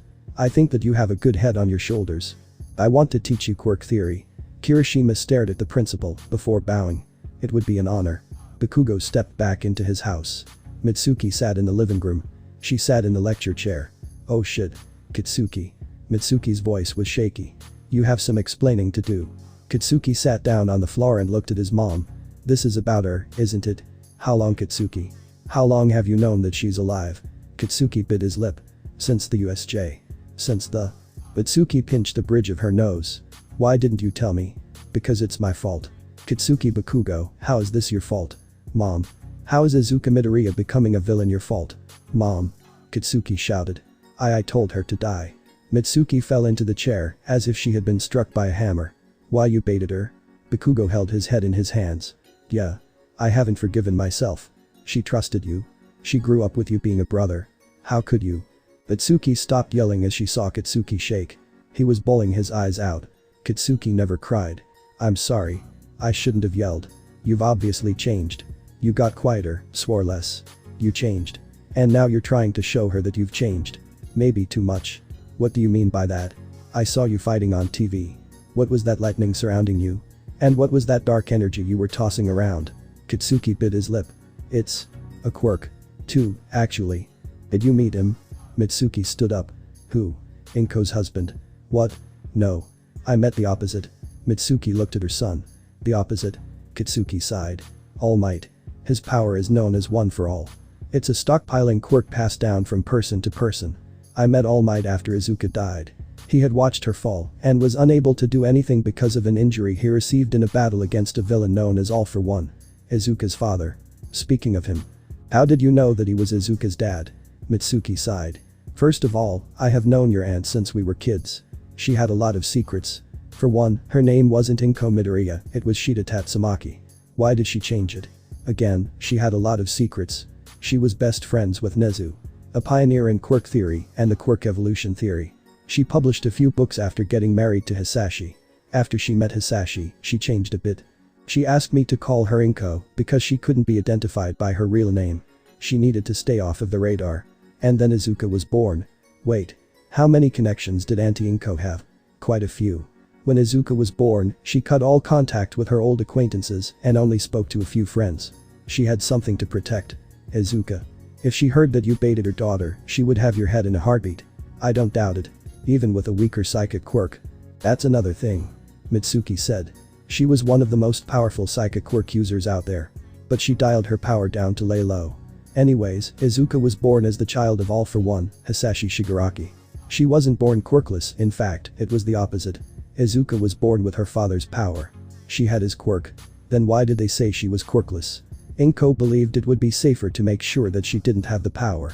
If she had it, the government would most likely try to turn her into a weapon. So Hisashi took it and rendered her quirkless. He was going to give her a quirk when she was 4, but he was injured before he could do that. She might have found him now. So in other words, Izuka's entire family was fucked over because of All Might. Pretty much. And if he had a hand in her suicide attempt, you can bet that her father will not be happy in their next battle. I won't let anything happen to him. Bakugo said with determination. Mitsuki smiled. I know. Now go get some sleep. You'll need it for your classes next week. 1 week later. Izuka stood next to Toga at the memorial. UA had made a monument to the student. It was a simple statue of a figure holding its fist up high. Engraved at the foot of the statue was Tetsutetsu's name. Nezu stepped up to the podium. 2 weeks ago. We lost a student. One who had been a great figure and could have been a great hero. He was noble. He always asked classmates how they were during the day. I only saw him a few times, but in those times, he greeted me as if I were anybody else. Izuka closed her eyes. She was recording the service for Tetsutetsu. Just so he could see what they said about him. Vlad King stepped up as Nezu finished. It was days that I saw Tetsutetsu that were brighter. It is from the bottom of my heart that I offer my apologies in failing him. Damn Nezu. Short, sweet, to the point. And yet, it was a moving speech. Incredible. Vlad King stepped up next. I made a mistake. I underestimated Tetsutetsu. I let my own attitude get in the way of my teaching. So I hope that Tetsutetsu hears this and forgives me. Dude. Really? That's it. All Might stepped up to the podium. Toga placed a hand on Izuka's shoulder. It is with great sadness that I do this. It has been 70 years since we lost a student on UA grounds. I wish it had never happened and that Tetsutetsu were still here. This memorial statue is dedicated to the memory of Tetsutetsu, the memory of the hero that could have been. Real steel. May his light live on in our hearts. And the memorial ended. Izuka, Toga, and Hatsum stood at the statue a bit longer. After everybody had left, they still stood, looking at the memorial. Short memorial. Yeah. How are classes so far, Toga? Izuka asked. I'm going to literally torture Mineta for an eternity. Toga said. So he got Tetsutetsu's seat, huh? Toga nodded. Tetsutetsu will be out today, I can stop tormenting him. Ah yes. I need to get Mirko as well. Toga grabbed Izuka and Hatsum by the hand. Let's go now. We'll see them tonight. Izuka and Toga stood in the vanguard base. 2 rooms had been prepared for Mirko and Tetsutetsu. Mirko would stay whenever she wanted to. She normally lived in her office, so they expected her to like having a room. A portal opened up. Izuka stepped through into Mirko's chamber. What day is it? The rabbit hero whispered. Today is the day you tell me what you want to do. The rabbit hero pulled against her bindings. I want to be strong enough to hold the respect of everybody. I don't want to be an animal to them anymore. I only want to be an animal for you. Izuka's lips curled into a smile. She punched Mirko in the face, knocking her out. A minute later, she was back in the vanguard base. Mirko had been laid out on her bed. Izuka went to stand in the living room space. Toga stepped through a portal that opened up in front of her. A few minutes later, she came through with Tetsutetsu. His hair had grown longer. His body was covered in scratches. He should wake up in a few minutes. We should get them stuff to dress their wounds. Izuka nodded and grabbed some bandages from their storage of medical supplies. She brought them to each room before getting towels and running a bath for Mirko. She had a feeling that Toga was doing the same for Tetsutetsu. A few minutes later, Izuka heard the creak of a door. She ran out into the hallway to see Mirko propped up in her room's doorway. Toga was helping Tetsutetsu move down the hallway to the other bathroom. Izuka approached the rabbit hero. "Come on." Mirko let Izuka pick her up and bring her to the bath. When she got into the room, she took off everything except the collar and climbed into the pool of water. "Why don't you take the collar off?" Mirko opened one eye and looked at the scarred girl. "Because it marks me as yours." Izuka smiled and began stripping. Mirko's ears perked up. "You're getting in too." Izuka climbed into the water with the bunny. "Of course. Is there a problem?" Mirko shook her head. "No. It's perfect like this." "Good." Izuka kissed the rabbit hero before helping her take care of the scratches on her body. "Welcome to the Vanguard, bunny. Glad to be here." Shida Tatsumaki laughed as she walked through the halls of UA with her best friend. Nezu had been rescued from a terrible place by some heroes and brought to UA. Shida took a great interest in the animal. "Shida. How do you know everything?" The girl laughed. "I don't know everything, Nezu." "Sure you do. You know about every quirk. You can even tell downsides to powers by looking at a person long enough. Having good senses doesn't mean I know everything. You know, I still have a bit of trouble with history and some trouble understanding other things." "Like what?" "Feelings. Why am I warmer when I talk to you? Why does the air get colder when the principal storms through the hallways? Why do I shake when I smell something delicious?" Nezu chuckled. "Shida. You're so funny." "What? Why?" "It's because you always gravitate to food. Every conversation we have, food comes up at least once." Shida blushed. "Hey. It's not my fault that food is delicious. Seriously." A tall blonde boy ran down the hallways with a laugh, accidentally bumping into Shida. "Whoops. Sorry." Nezu helped Shida up. "Tashi. You need to watch where you're going." "Sorry." The blonde bowed before turning white. "Oh shit, I forgot, I got her on." "Toshinori." The small man zipped through the hallways, aiming a kick at the blonde. Toshinori ducked before running away. "Sorry guys. You know how Mr. Torino is." Shida and Nezu laughed as the teacher chased Toshinori out of the school. "Gosh. Those two are always causing a ruckus." "Well, you know how Mr. Torino is." Shida giggled. "But he's strangely been paying more attention to Toshinori as of late. Maybe they're training for the sports festival." "Possibly." "By the way, how do you think you'll do in the festival?" Nezu asked. "I think I'll do pretty well. I don't know if I can make it to the leaderboard though." Nezu smiled. "Well, I guess we'll just have to wait and see. Now where are we going?" "Studying," Shida said. "The library, remember?" "Ah yes." The two made their way to the large library in UA. Shida found an empty table and sat down. Nezu joined her. They both opened history books and began studying. After a while, Shida groaned. "Why is the world full of meatheads?" "What do you mean?" "In the Quirk War of XXXX, Japan could have stopped the battles way quicker. Here, look. General Yukaro. He had a lightning quirk. When the Americans attempted an invasion, he could have done several things that would have ended the battle in an instant. You see this picture?" Nezu looked at the picture Shida was showing him. A man with yellow hair and a military uniform stood on a cliff overlooking a small navy fleet. Off to one side in the water was an islet that the flagship was using as cover. The sky was dark, and judging by the general's hair, it was windy. "Look. The flagship was over there." Japan had the home advantage. The general had a powerful lightning quirk. He could have used that to do several things. Shida pulled out a notebook and began sketching furiously. For one, he could have struck the islet cliff with a lightning bolt and crushed the flagship. That, in turn, coupled with a few water quirks. He could have created a whirlpool and sucked the ships in. That's assuming that the enemies didn't have any ways to counter the attack. Nezu pointed out. It wouldn't matter. The invasion was camping at that spot for a few days before landing. They were waiting for a specific date to attack. However, a spy for the Japanese informed the Japanese military of the troops. If they attacked like this, the American forces wouldn't know what hit them until it was too late. You literally just nitpicked a battle that happened years ago. Shida smiled. Yup. It's incredible how a battle could be changed with such a simple attack. A chain reaction. By crushing the flagship, you confuse the troops. You also make the waters a bit more deadly for when you throw in a whirlpool. Something so small could do something so big. Shida chuckled. See why I don't like history? Idiots. All of them. The two began laughing harder as they discussed history. They sometimes got weird looks from other students, but they ignored them. And so the next month passed. We find ourselves at the third-year sports festival. The finalists take their place in the ring. Shida steps up to the fighting ring. Her opponent is none other than Toshinori. You ready to lose? The blonde asks with a grin. In your dreams. Shida replies. In a flash, Toshinori is behind Shida. The girl's eyes widen as he punches her. The force of the blow sends her flying through the air. Shida. Nezu shouts from the stands. Shida flipped over and landed on her feet, sliding back until she was next to the boundary line. That was a close one. Cough. Toshinori stalked forward. Shida. You have a weak psychic quirk. You've made it this far with your skills, but you cannot defeat me. I don't want you to get hurt, so please concede. Shida's eyes flashed a brilliant green. Really, Tashi? Shida. Please. You know that you'll be really hurt if we continue. Toshinori Yagi. You underestimate me. The blonde stepped forward, his body changing to become more muscular. Shida. You can't fight me. Your quirk isn't powerful enough. Will you shut up? Toshinori stopped. Gran Torino raised his eyebrow from where he stood, monitoring the fight. You think that this is all about quirks? My quirk this, your quirk that. You're obsessed.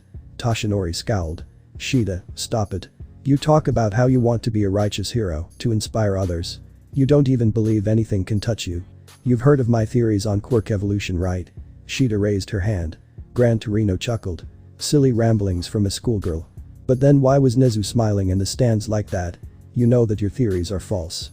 You can only work with the power you've been given. Inko's eyes flashed green again. You need to understand something, Toshinori Yagi. My theories are born from experience. Tendrils of psychic energy began twisting around Shida. What is this? Toshinori narrowed his eyes. And my power. Shida's hair fanned out behind her and turned mint green. Her eyes became galaxies as power twisted around her. Is born a feeling. A blast of wind exploded from the schoolgirl. Toshinori barely managed to counter with a shockwave of his own. The blonde charged his opponent and punched. His strike hit nothing. Gran Torino watched the battle with wide eyes. Does this mean? She was right. Has she achieved what she theorized? Quirk evolution. Shida whirled through the arena. She dodged punches, blocked wind blasts, summoned tornadoes, and stood toe-to-toe with the future symbol of peace. This is more than some sort of evolution. It's as if something awakened inside of her. Toshinori leapt in for a desperate attempt to knock Shida out. He became wrapped in a mint green light. Shida moved the boy up to meet her. Their eyes met. You need to understand. You are not a god, Toshinori. The blonde was hurled out of the ring. A sonic boom shook the arena. Shida landed in the fighting ring and rose her fist. Before clutching her head and stumbling out of the view of the spectators. Nezu found her in the hallway. Her eyes hadn't changed back completely. They were still vibrant green. You could see the matrix of energy swirling behind them. Are you okay? Shida nodded. Yeah. Just needed some water. Doing that gave me a migraine. Shida Tatsumaki. We need to talk. The principal walked down the hallways towards Shida. What did you take? Excuse me? I want whatever you took now. A person like you couldn't beat Toshinori. That's quite enough. Gran Torino appeared at Shida's side. Shida. I apologize for the principal's accusation. Sir, you have no grounds to base an accusation like this on. I suggest you carry on with your day. The principal grumbled. Fine. But Shida has to withdraw from the competition. What? Shida gritted her teeth. How dare you say? Either withdraw from the competition or withdraw from the hero course. Shida gritted her teeth. Fine. Come on, Nezu. I'm sure we have better things to do than waste the principal's time. The girl took Nezu by the paw and stormed out of the arena. Gran Torino glared at the old principal. Why did you do that? She needs to know her place. A person with a weak quirk isn't suited to become a hero. Shida stood next to Nezu, both wore graduation caps and gowns. Toshinori was given his pro-hero license in front of everyone. Young heroes, go out and spread hope throughout the world. Everybody cheered, minus Shida.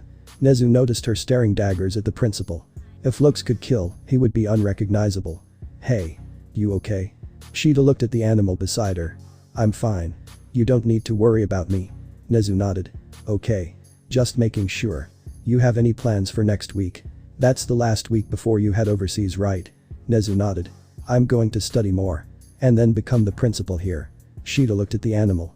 You want to be the principal? I want to make sure that the world improves. What better way than watching over future generations? Shida nodded. Okay. I guess I'd be able to deal with the school if you watch over it. So are you free? Shida tapped her foot on the ground. Unfortunately. I don't think I am. But I can try to make room, okay? Nezu nodded. Shida gave him a hug. If I can't make it, remember that I've always got your back. The girl planted a kiss on Nezu's cheek before pulling out a bag and reaching in to grab something. What is that? Inko pulled out a small silver charm that was shaped to look like her. It's a little good luck charm that I made of me. Just for you. I made one of you that I can hold on to. Shida reached under her neck and showed Nezu a small necklace. A silver shape of Nezu holding up one paw dangled from his silver necklace. The animal took the charm in his paw and held it close to his chest. Thank you, Shida. No, Nezu. Shida smiled. Thank you. Shida crumpled up the paper in her hands. A diploma. She received a diploma. Not a license. Everybody else received a license with their hero diploma, not Shida. The girl picked up the note that was clipped on. Dear Shida Tatsumaki, we regret to inform you that you are not eligible to receive a hero license due to use of substances in your high school career. We hope you understand and will allow you to take a licensing exam in 10 years' time. Sincerely, the Hero Licensing Committee of UA High. Shida clenched her fist. The paper smoked before bursting into flames. Worthless. Every one of them. Shida changed into black leggings and a black skirt. A white button-up and a green scarf, as well as black shoes completed the look. It was midnight. Shida didn't care. She had spent the day celebrating everybody else while the principal relegated her to nothing. A hero diploma doesn't help you get other jobs. She had been conned. Shida stormed out of her apartment angrily. Toshinori tiredly walked home and saw her leave. He lived in the apartment across from her. Hey Shida. You okay? The girl didn't answer. She just left. Toshinori walked up to her apartment and took a look inside. Any furniture that hadn't been destroyed was overturned. Papers were everywhere. Shida's diploma was stuck to the wall by way of a kitchen knife. Toshinori's eyes went wide as he looked at the note left with the diploma. Oh shit. The blonde pulled out a flip phone and dialed Gran Torino. Sir. It's Shida. The principal fucked her over. Shida sat on a black iron bench in Musatafu. It was raining, she was getting soaked, but she didn't care. The small playground in front of her was empty. No children in the middle of the night. No teenagers either. Just her. Just Shida. The girl sat quietly as tears dripped down her face. The rain masked her tears to everyone but a man in a suit who was walking by slowly. The man sat down next to Shida. Tell me, why are you crying? Shida stopped and turned slowly, looking at the man sitting next to her. He was young. His looks belonged to one who was no more than 25. He had hair that was the same white as the moon. His eyes were gray. The same gray as an empty void. How did why you know that I'm crying? Shida stuttered. Ah, that simple my dear. It's one of my quirks. Quirks? The man chuckled and showed the girl his hand. In the center of his palm was a small hole. My quirk allows me to give and take quirks freely. One of the quirks in my possession allows me to sense the feelings of those around me. Inko looked at his hand in awe. How does it work? The man took her hand in his. I can take a quirk by touching someone. Inko felt her quirk leave her. Her eyes kept their galaxy-like appearance however. She motioned to a rock on the sidewalk. Nothing happened. That's incredible. The man was taken aback by that statement. Normally, people would refer to his power as villainous. He took the woman's hand and gave her quirk back. How many quirks do you have right now? The man smiled. Roughly 50. Incredible. How did you get them? Nobody would be willing to part with their power. You're right. Which is why you don't want to know how I obtained these powers. Inko looked at the man. Have you killed people before? Sometimes. Then you're a villain. The man chuckled. I suppose I am. Is it a side effect of your quirk?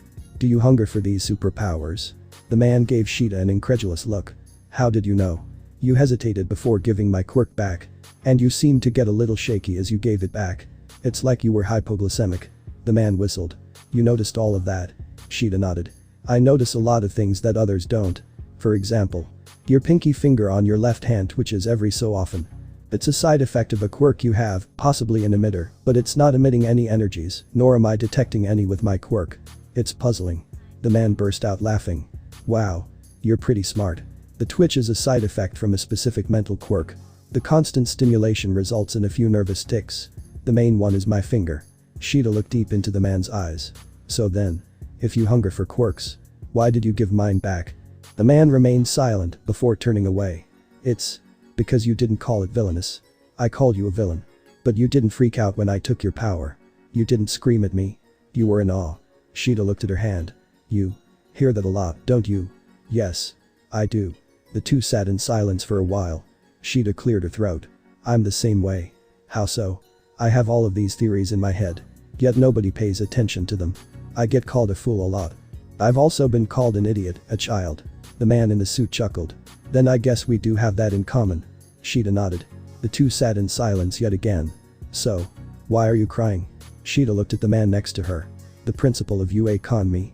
I graduated today, but I'm unable to receive a hero license due to false accusations of using illegal substances. I have a diploma. But a hero diploma is only good for becoming a hero. The man nodded. Interesting. Would you like a job? Shida looked at the man. A job? But aren't you? Don't worry. I won't ask you to kill anybody. I just want to ask if you'd become my research partner. Shida felt tears brimming in her eyes again. You want me to be your partner? The man nodded. I think that you can help me quite a bit and in return, I can help you. What do you say? Shida grabbed the man's hand and smiled. Yes. I'd love to. Good. What is your name? My name is Shida Tatsumaki. What's your name? My name is Hisashi Shigaraki. Izuka raised her glass in a toast to the two official members of the league. Mirko was snuggled up to her side.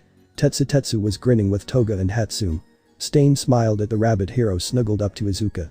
So the wild rabbit has been tamed, huh? Izuka smiled back. Well, Stain. It does appear so, doesn't it? Mirko sighed. Stain. Shouldn't you be less worried with my owner winning me over and more focused on your pet iguana? Stain chuckled at the joke. Spinner was indeed quite the fanboy. Stain could say anything and he would believe it. Hey. I'm not an iguana. The lizard man huffed. I like how you didn't deny being Stain's pet. Izuka chuckled. Watch your mouth, girl. Mirko was suddenly behind the villain. Her arm wrapped around his chest and her two fingers pointed at her throat. Be careful what you say. We wouldn't want anybody to get hurt now, would we? Izuka clapped her hands. That's enough, bunny. I'm sure Mr. Spinner didn't mean anything bad by it. Mirko nodded and released Spinner before returning to Izuka's side and snuggling up to her once more. Oh, babe. You are so cute when you control Mirko like that. Toga strode over to her girlfriend's side. It makes me. Izuka placed a finger on Toga's lips. Enough. We can get to that later. She stood up and set her glass down. Toga sighed. You're right. We need to do the briefing on our next courses of action. Izuka snapped her fingers. Bunny. Would you get the lights, please? Mirko stood up and turned off the lights. Izuka brought out a small hologram device. The hologram showed a number of information on each of the students in the hero course. There are 2 weeks until the UA midterms. After that, both hero classes will be involved in a secret training camp to train their quirks. Okay. So what does that have to do with anything? Dobby raised an eyebrow. It's secret, right? Where will we get the location? You forget that I'm in class 1B. Toga smiled. Information like that is easy. I can wear a tracker or just look through files again. Dobby shrugged. Okay. Why are we attacking the hero students again? Izuka tapped the hologram, bringing up the files of 3 students. Katsuki Bakugo. Hiryu Takanawa. Minoru Mineta. You want those 3? Why? Tetsu asked. We're mainly aiming for Iryu. She has the healing quirk that could restore Sensei to full health once again. Izuka said. Katsuki Bakugo and Minoru Mineta are special cases. For one, we've been planning on tormenting Mineta for a while. He's the resident pervert to hero course. He has a superiority complex. And he took your seat in class 1B after the internships. Tetsu growled. Stain nodded. Okay. So the last one. Katsuki Bakugo. Why him? Izuka's eyes dilated. A crash was heard across the room. Mirko quickly turned the light on and everybody looked at the direction the crash was heard from. Izuka had thrown a knife faster than anybody could perceive, blasting a hole in the wall. In the wall behind it, a picture of Katsuki Bakugo was pinned by Izuka's knife. That bitch is mine. Toshinori sat with Gran Torino and Nezu, as well as Kiroshima, Bakugo, and Aizawa. So why did you call us here? Nezu brought out a stack of books. Aizawa raised an eyebrow. Quirk emergence theory. I never had the heart to look past the first volume. It was all hogwash. Nezu glared at the teacher. I would think that you would better educate yourself, Aizawa. I mean, quirks like these have developed when each book says. Nezu slid a book to each person, except Kiroshima. Toshinori and Bakugo flipped through their volumes. These are expertly done. Ahead of their time, that's for sure. But what's the point behind this? Toshinori asked. Aizawa studied the cover of his volume. His eyes landed on the names of the authors. Interesting. What's so interesting? Bakugo asked. Gran Torino threw the volume in his possession onto the table. One of the authors is Inko Midoriya. Bakugo stared at the book in his hands. His auntie had written so many of these books. So many writings that challenged the belief of everyone years ago. Auntie Inko wrote these. Inko did indeed write these. Nezu said. We've learned a bit more about the Midoriya family, including quite a bit of information on Izuka's mother. For instance, we all grew up with her. Oh yeah. My mom mentioned something about that. Nezu looked at Katsuki. Your mother knew her? Childhood friends. Stayed that way forever. Only person Auntie apparently kept in touch with. Nezu nodded. Well then.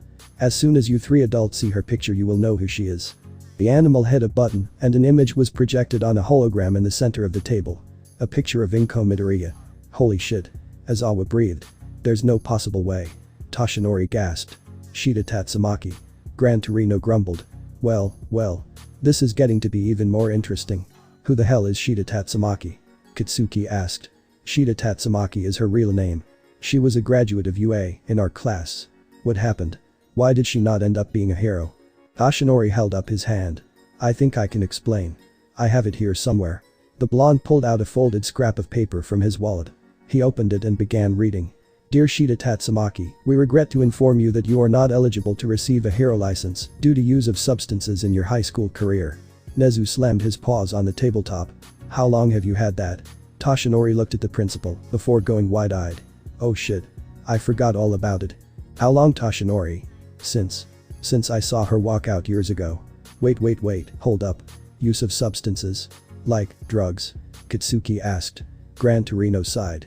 That imbecile. The old principal didn't believe in quirk evolution. A lot of people didn't at the time. Shida knew it wasn't just a theory, it was a natural law. Her quirk originally allowed her to move small objects towards herself, but it underwent 2 evolutions. Toshinori shook his head. She beat me in the third-year sports festival, but withdrew before the final announcement was made. It's because of him. Nezu growled. The old principal threatened to kick her out of the school. Wait. Auntie Inko. Beat you? Katsuki pointed at Toshinori. Gran Torino sighed. Do you have a video of the fight, Nezu? I don't know. That was years ago. I might have to. There. Here it is. Nezu pulled up a video and played it. Shida and Toshinori fought toe-to-toe. The high school girl in the recording threw around the blonde boy as if he was a twig. Holy shit. Katsuki breathed. So basically, after this, Shida graduated but didn't receive a license. She stormed out of her apartment that night and met All For One, who convinced her to go with him. Nezu nodded. Yes. There's a little more to the family story. Izuka was born with her father's quirk. She had All For One. Toshinori frowned. Yes. But they took it from her. They knew it would put her in danger. The plan was to give her a quirk at the age of 4. A quirk that would allow her to be a hero. But before that could happen, Toshinori and All For One faced off. And All For One was badly injured. Gran Torino said. Nice job, Toshinori. Aizawa chuckled. You fucked this girl's life up 6 ways to Sunday. The blonde was horrified. What have I done? Is there any way to save her now? Should I even try? Should I let her kill me? Nezu shook his head. Don't say such things. You're right. I'm sorry. Anyways. That's about it. Everything we know about the Midoriya family. Are there any questions? I have my questions, but I believe that you don't know any more than I do. Aizawa said. Nezu nodded. Okay then, meeting adjourned. Hawk sat on the edge of a rooftop, his proud red wings fanned out behind him. Hawks loved the city air. He could sit like this all day. His wings ruffled just perfectly whenever a breeze passed by. It was heaven. A chuckle snapped him out of his trance. Damn. Do you really do that when you're bored? Mirko walked up to the hero wearing her new suit. It was the same as her villain's suit, but instead of black, it was the color of her older suit. She wore gloves that covered up to her elbow. What are you? Holy shit. What's with the look? Hawk squawked. Mirko chuckled. That look on your face was priceless. I started getting tired of advertising my body. You got a problem? The hero shook his head. Not at all. Is that where you've been for the past 2 weeks? Mirko shook her head. No. I was doing an internship with a UA student. We trained for the entire 2 weeks. Hand-to-hand combat. That explains the notches in your ear. Yup. Hawks noticed the black collar around Mirko's neck. What is? Don't touch. Mirko slapped the hero's hand away from her collar. Sorry. It's important. A gift from the intern. Ah. Well then, I'm sorry for wondering. You wanna go stop some crimes together today? The rabbit hero asked. Sure. Why not? I could use the company. The 2 heroes leapt off of the rooftop and began patrolling the city. Nezu stood in his office. He had finally gotten the meeting done with. The animal took a deep breath and exhaled. Shida was important to him. He would be having words with Toshinori about the diploma note. The blonde knew about their friendship. Why would he keep that to himself? The rodent took another deep breath. And what would cause her to go with All For One? Did he force her into it? Nezu thought about Izuka's childhood situation. No. If he did, she wouldn't want anything to do with her daughter.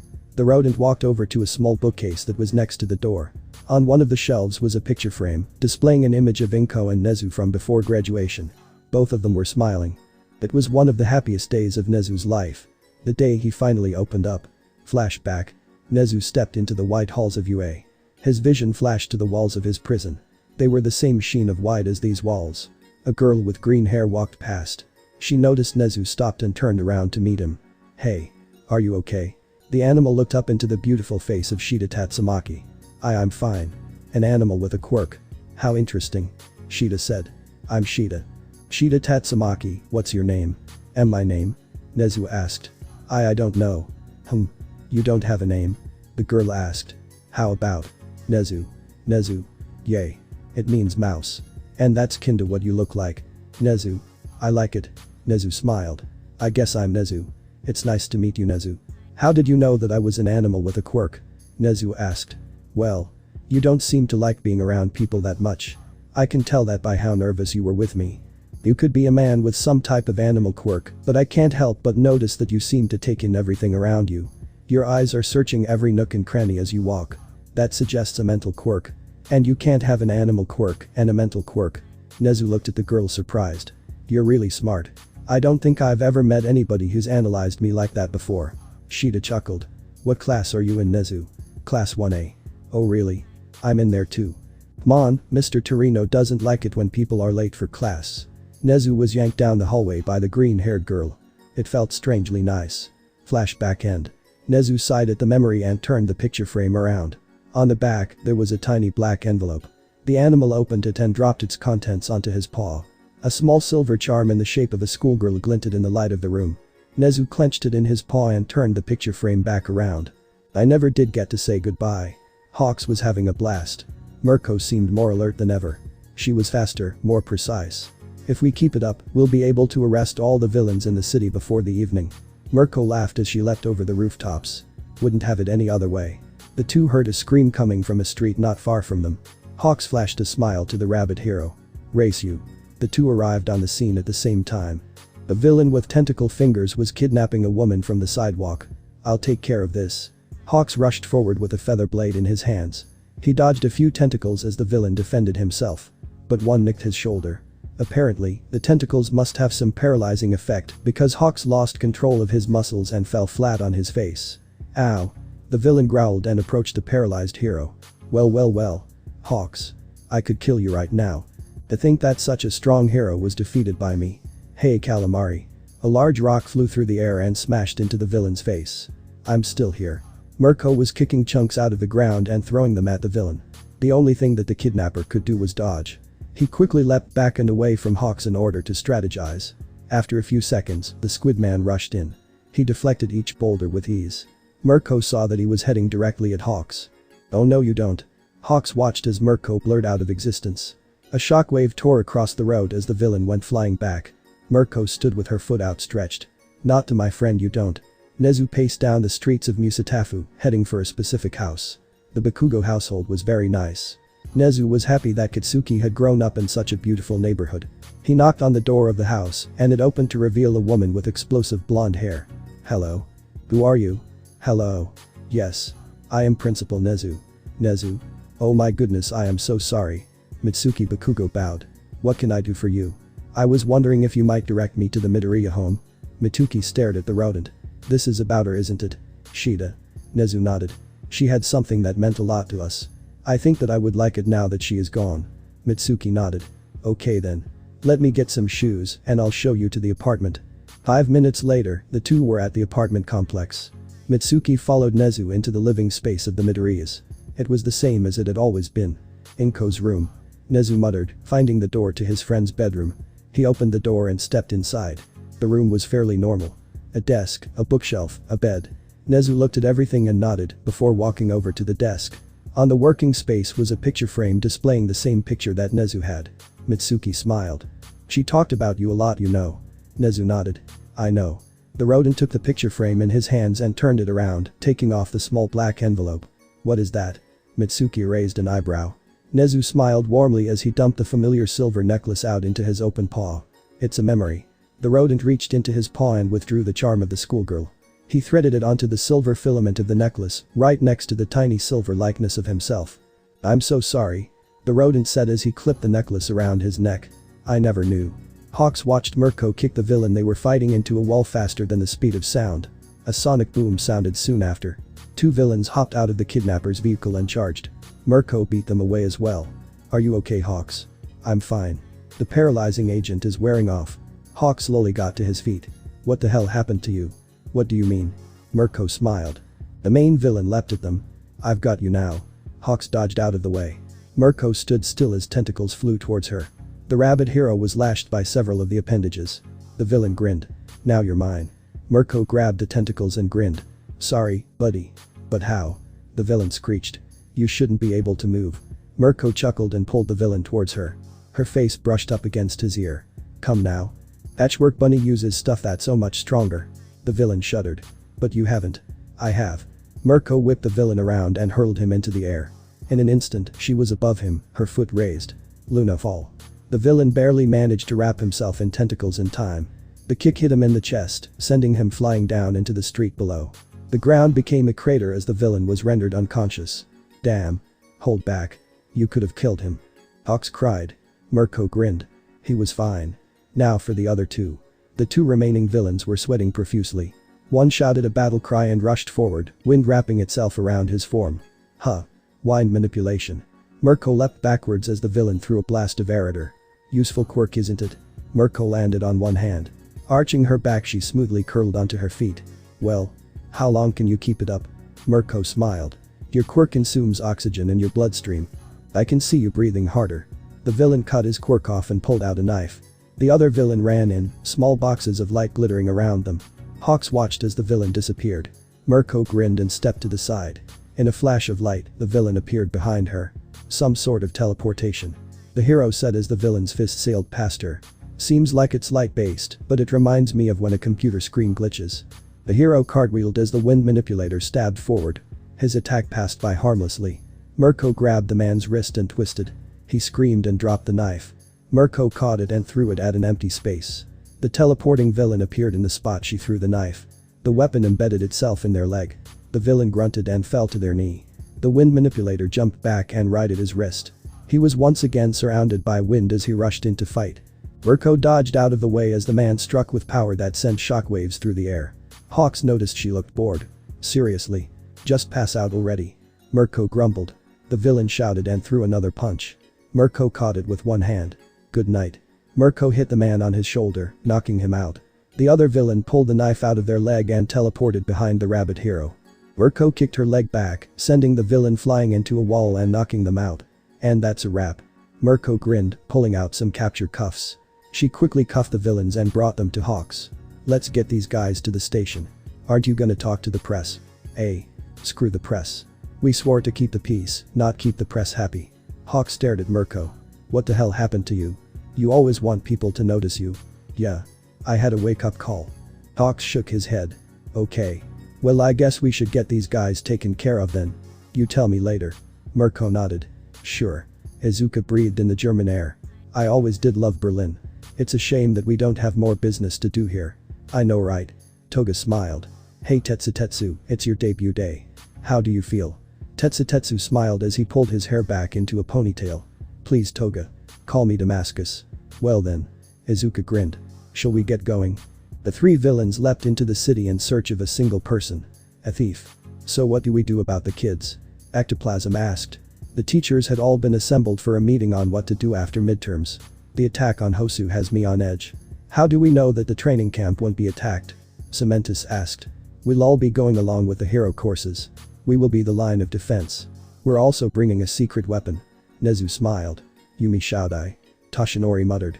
"Precisely. She has also been through an ascension. She will be able to help us quite a bit against Izuka Midoriya." The teachers nodded. "That makes sense. Perhaps we may be able to defeat her then. But are we sure that we should take Izuka Midoriya first?" Midnight pondered. Nezu nodded. "It's the most logical choice. She is the strongest member. It may enrage the rest of the league, but if we take anybody else first, we'd have to deal with her next. She gets more powerful when she focuses her emotions. By my calculations, any other way would result in Izuka Midoriya becoming an angel of destruction." Aizawa nodded. "Okay. Should we bring the 3 along as well?" Nezu nodded. "That would be ideal. They'd give us another edge against the villains if they attacked." "I'll let them know." Snap nodded. Is there anybody else we should bring along? We got in contact with Endeavor and Best Jeanist, as well as Edshot. They're in. We'll also be bringing in Mirko and Hawks. They'll help quite a bit. So 6 of the top 10 heroes working together. Ectoplasm muttered. Nezu nodded. I've just heard from Kamui Woods, as well as Ryuku, Crust, and Wash. They'll support us from the outside if anything goes awry. So then. The top 10 heroes all together then. Snipe said. But even then, compared to the power that Izuka Midoriya has displayed, will it be enough? Nezu nodded.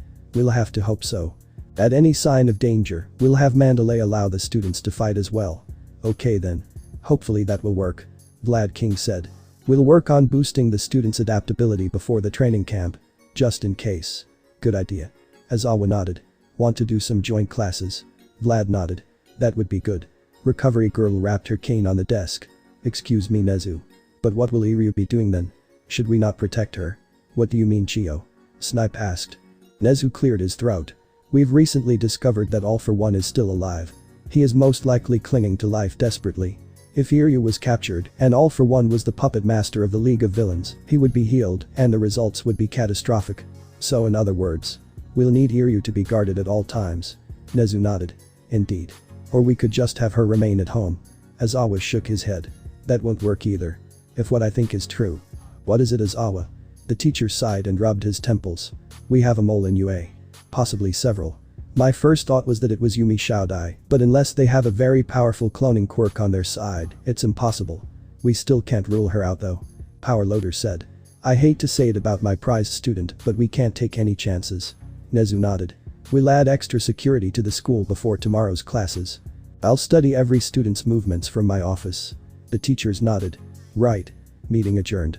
Hawks watched as Mirko walked out of the police headquarters. He took in everything about the hero. Her newer costume, it was the same color scheme as her old one, but she had changed the leotard into more of overalls. Her arms were covered in long white gloves. Her hair was worn in a pixie cut. Instead of her normal rabbit's foot-like shoes, she wore white combat boots. Her left ear had several notches in it. And then there was the collar. Hawk sighed. Mirko, tell me what happened. Mirko sighed. Can't a girl meet someone? You're dating? Mirko nodded. Sort of. I've just felt really alive since we met. Who is it? All I feel comfortable telling you is that it's a girl. Hawks narrowed his eyes and smirked. Come on Mirko. Give me more. The rabbit hero shook her head. No can do Hawks. Now, I really must get going. It's getting late. Hawks nodded. Fine. Have a good night. Have a good night Hawks. A crunch came from the alleyway. Tetsu walked out and shifted from metal back to normal. Blood was on his face. Get enough? Toga asked. For now. They also gave me some info on the guy we're looking for. Tetsu held up a card with a picture of a top hat and mask. Let's go find this Mr. Compress. The 3 villains walked down the sidewalk, searching for a small business run by the person they were looking for. Izuka, Tetsu, and Toga stood in front of a small shop that sold top hats. This is probably the strangest thing I've ever seen. Tetsu said. Izuka shrugged. He's just extravagant. The girls stepped into the shop. A man wearing a top hat and mask awaited them. Welcome to Mr. Compress's Top Hats. What can I make for you today? You're Atsuhiro Seiko. The great-great-grandson of the peerless thief, correct? Ah. And who might you be? The man took off his mask and smiled. It's been a while since I left Japan and started thieving worldwide. Why have you come here? Atsuhiro. My name is Izuka Midoriya. I am one of the members of the League of Villains, and I am here to offer you a position in our ranks. Oh. Izuka Midoriya, huh? If I remember correctly. You're the quirkless girl who's been shaking the world. I will accept your offer on one condition. Izuka smirked. And what is that condition? Mr. Compress smiled. If you can prove that you're a better thief than I am. Izuka smiled. Well then. How shall we settle this? There is a new museum opening tonight.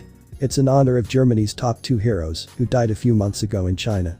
We will be racing to obtain this. Mr. Compress held up a photograph of a black cane. This is my great-great-grandfather's cane. Those 2 heroes are descendants of heroes that helped bring him down. Now, I want that cane back. Izuka smiled. I guess it's game on. 1 hour later. Izuka, Tetsu, and Toga all stood overlooking the museum. Izuka knew where the thief was. She could see his plan as she watched him don a security guard's uniform. Ah. He's been planning this for a while. I guess we have a good competition then. Izuka watched as the man talked to another security guard. She smiled as he walked past. Toga. On it. The blonde leapt down and killed the security guard silently before drinking his blood and transforming. She gave a thumbs up to the two villains on the roof. Alright. And here we go. Izuka donned a wig and leapt down into the crowd of people. SushuiTemitsu joined her and they all walked in. Izuka noticed Mr. Compress walking alongside their group. He blended in well. The group came to the exhibit where the staff was displayed, along with several other pieces. These were all trophies that the two heroes collected. Among these are trophies that were passed down through their families, the oldest and most incredible being the cane of the peerless thief. Izuka nudged SushuiTemitsu and pointed to a glass box that contained a large metal shield. Steal it. Right. SushuiTemitsu broke the glass quickly and sped out of the room with the item. The museum tour guide shouted. Guards. Get that man. Izuka smiled as the guards rushed after SushuiTemitsu. Toga, in her disguise, caught Mr. Compress as he didn't follow with the rest of the guards. What are you doing? We need to get him. The thief went white. He was out of options. He turned and followed Toga as she chased down SushuiTemitsu. Everybody remained calm. The tour guide began. How about no? Izuka pulled off her wig and leapt up in front of the tour guide. This is my show now. The tour guide went white. Izuka Midoriya. Boo. Izuka pushed past the man and smashed the glass that contained the cane. She quickly grabbed it and turned to the crowd of people. Thank you everybody for being here. It was quite a fun evening. I hope you enjoyed the tour and floor show. The gift shop is located to the left of the main entrance. Have a good night. Izuka leapt out of the room, leaving the crowd in a panic. Meanwhile, SushuiTemitsu ditched the shield and escaped the museum. Toga shouted that she would continue chasing him down and that everybody else should go take care of the civilians. Atsuhiro shuddered as the security guard ran past, whispering something only to him. It was fun playing with you, Mr. Compress.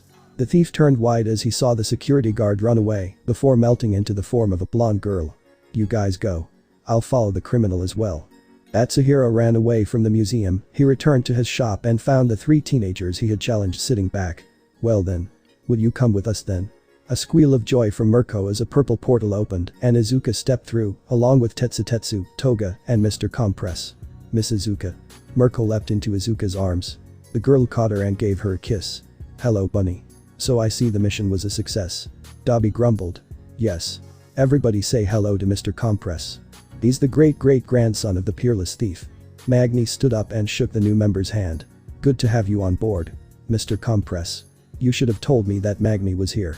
The most marvelous young lady I have ever met. Magni chuckled. Oh stop it you. Toga looked back and forth between the two members of the league. You two know each other? I met Magni a couple of years ago in Spain. She helped me pull off a heist by taking out a man who had cornered me. I only got to speak with her for a moment and I never did say thank you. Magni blushed. Oh. Well it wasn't really anything important. Is this gonna be a problem with them? Dobby sighed. Relationships are permitted within the league, so. They're fine. Mirko let out a happy hum as Izuka began carrying her to her room. Now. It has been a long day. I haven't had a fun night in a while. So SushuiTemitsu, Toga. Come on. Toga purred and grabbed SushuiTemitsu by the wrist before pulling him into Izuka's room. Izuka smiled and winked, carrying the rabbit hero in her arms. She stepped into her bedroom and closed the door. Dobby sighed. Come on. How come I can't get anybody, but Izuka gets like an entire harem? Hatsune grinned as she spliced wires in a pinch. I really do have to thank her. This is an incredible power. I'll have to thank Mr. All for one too. Hatsune finished with the wires and closed the panel on her robot. It beeped and whirred happily. Day 223. The power I have been given makes these jobs a cinch. Number 389 is functioning at maximum capacity. The door to the private studio opened and Izuka walked in. Hey. You working with Tesla coil? Hatsune nodded. It really is an impressive power. I have to make sure to wear the gauntlets when I'm using it though. Izuka nodded. Well. Sensei is giving the midterms tomorrow. He wanted to see us before that happened. Alright. So are we gonna talk to him in his office? Izuka nodded.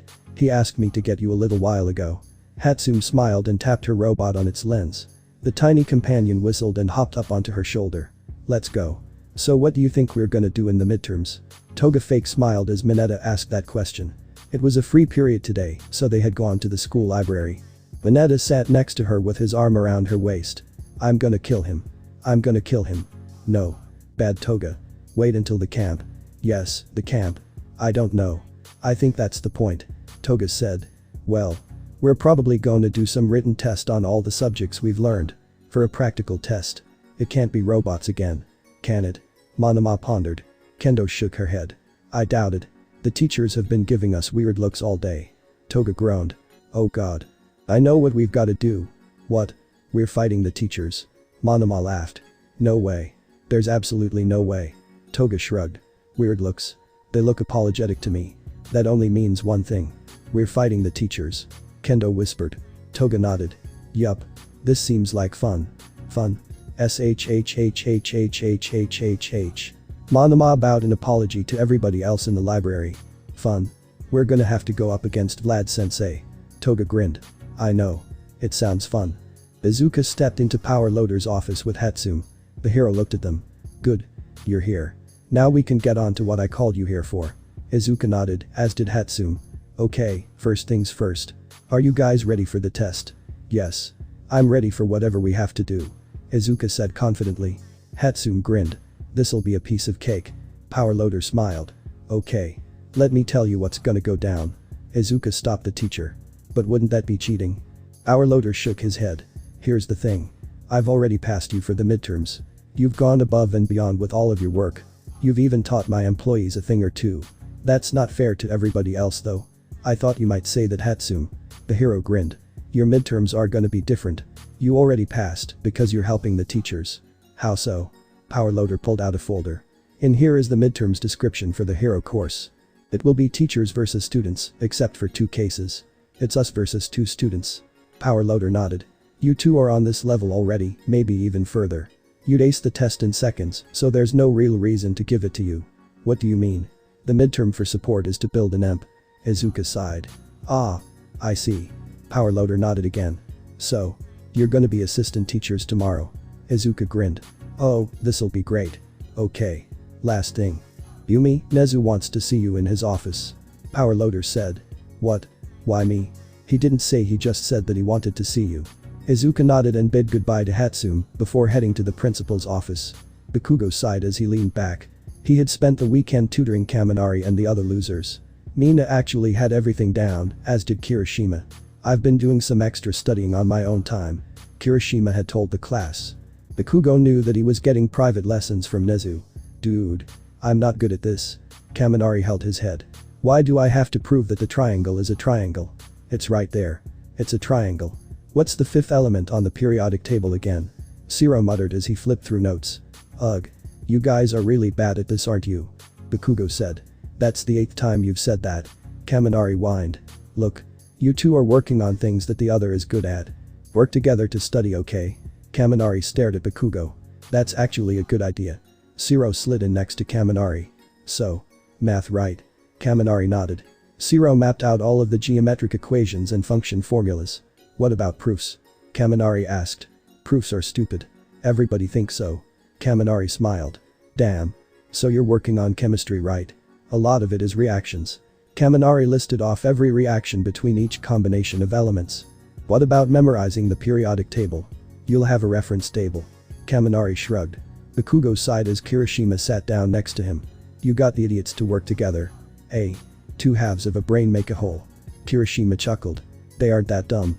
They think proofs are dumb. Bakugo rolled his eyes. Because they are. Izuka stepped into Nezu's office. Ah. Hello, Miss Shaodai. Nezu smiled. You can close the door behind you. Izuka did as Nezu said, then sat down in front of his desk. You wanted to see me? Nezu nodded. Yes. You are aware that next week there will be a training camp for the Hero Corps students? Izuka nodded. I am. The faculty would like it if you could attend as well. Me? Why? Izuka raised an eyebrow. Nezu gave Izuka a small envelope.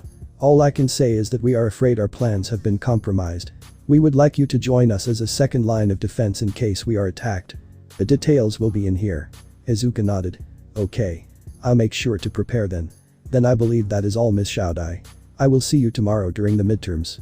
Izuka smiled and walked out of the office. When she got back to the private workshop, Hatsune wasn't there. Power Loader said she was in the bathroom. Well. I can read this then. Izuka opened the envelope and read the paper enclosed.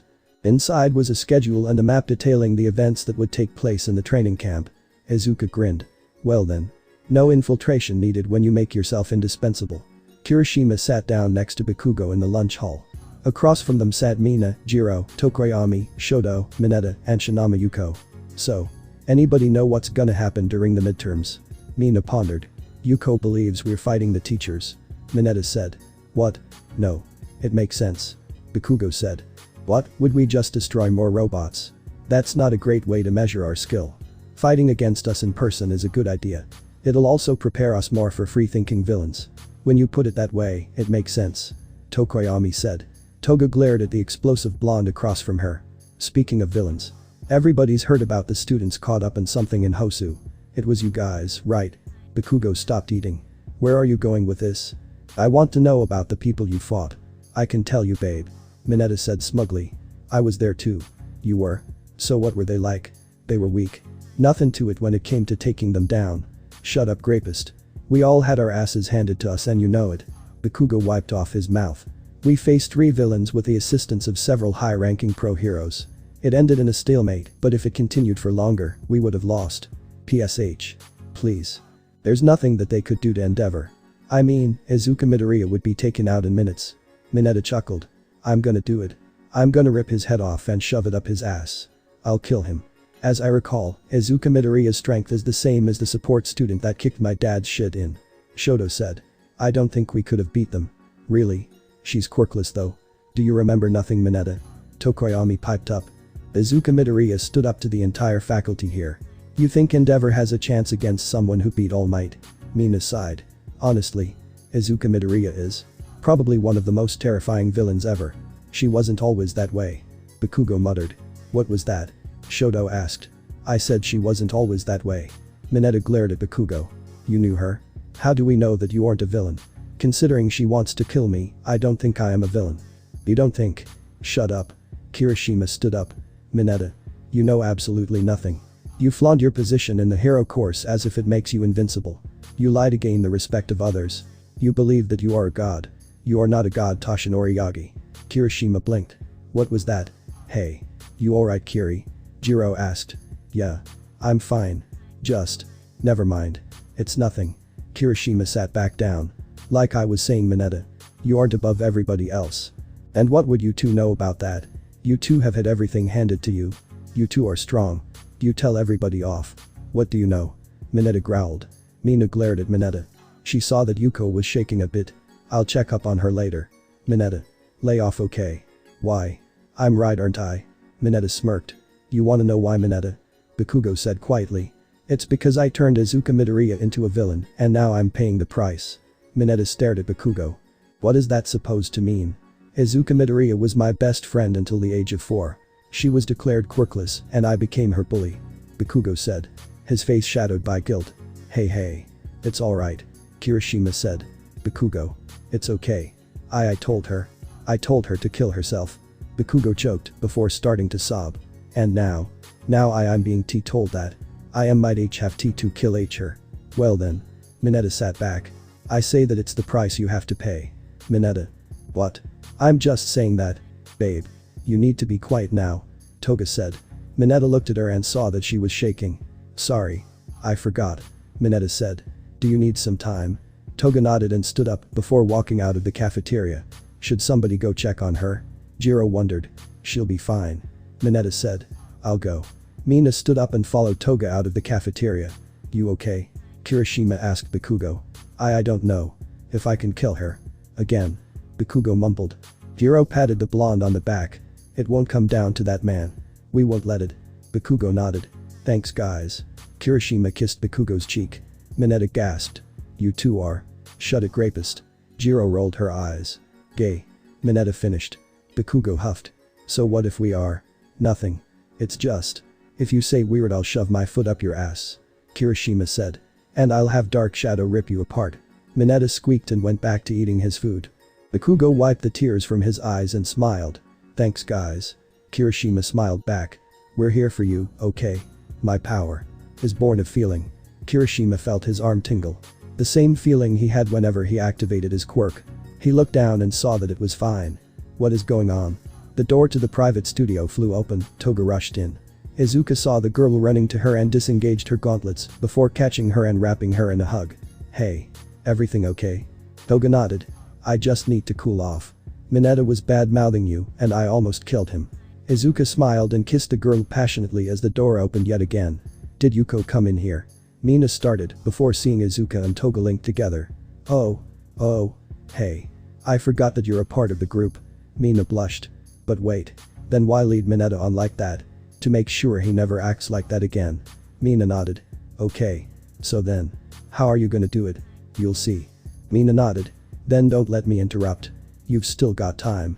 I'll just go. Mina. Izuka said. Get your perky ass over here. Mina smiled and closed the door before walking over and kissing Toga. You two are so bad. The pink girl purred as Toga pulled her in close. Yeah. Izuka smirked. You've got no idea. Okay everybody. Nezu said. In a little bit we will make our entrance. Then the test will begin. The examiners all nodded. Each one was in their costume. Ectoplasm was fully suited up, as was Snipe. Izuka and Hatsum stood side by side, both with the gear they would take along with them. Hatsum carried a small suitcase. Her robot was perched on her shoulder. A white lab coat was worn over a high-tech suit. It was black, with pink lines running up the sides. Designed to disperse blunt force shock, it had been through a number of tests. Hatsum was taking this baby for its final test today. Hatsum's hair was tied back, and on her face was a pair of black glasses. She looked like a real businesswoman. Izuka wore a bartender's outfit. Her fake blonde hair was tied back as well. She looked pretty average, except for the scar. Nezu walked out and addressed the hero students of both 1A and 1B. Izuka smiled. This'll be fun. Alright. Here we go. The group of faculty stepped out, led by Izuka and Hatsum. Both noticed a few of the boys ogling at their appearance. Nezu and Izawa declared the pairings. Izuka and Mei would fight together against 5 students. Monoma, Mineta, Yaoi Rozu, Iida, and Ibara Shiozaki. You know, it's unfortunate that the teachers will be watching. We'll have to hold back a lot. This seems unfair. Monoma muttered. I have to agree with my compatriot in class 1B. Tenure chopped. We have a huge advantage against our opponents. Azawa chuckled. Honestly. You are so naive. What? We just want this to be a fair fight. Shiozaki said. Let me put it this way. Azawa said. These two kicked your shit in during the sports festival, and you think that they are at a disadvantage? Yaoi Rozu held her hand up. All due respect Mr. Azawa, we have grown since that time. Azawa huffed. Then show me.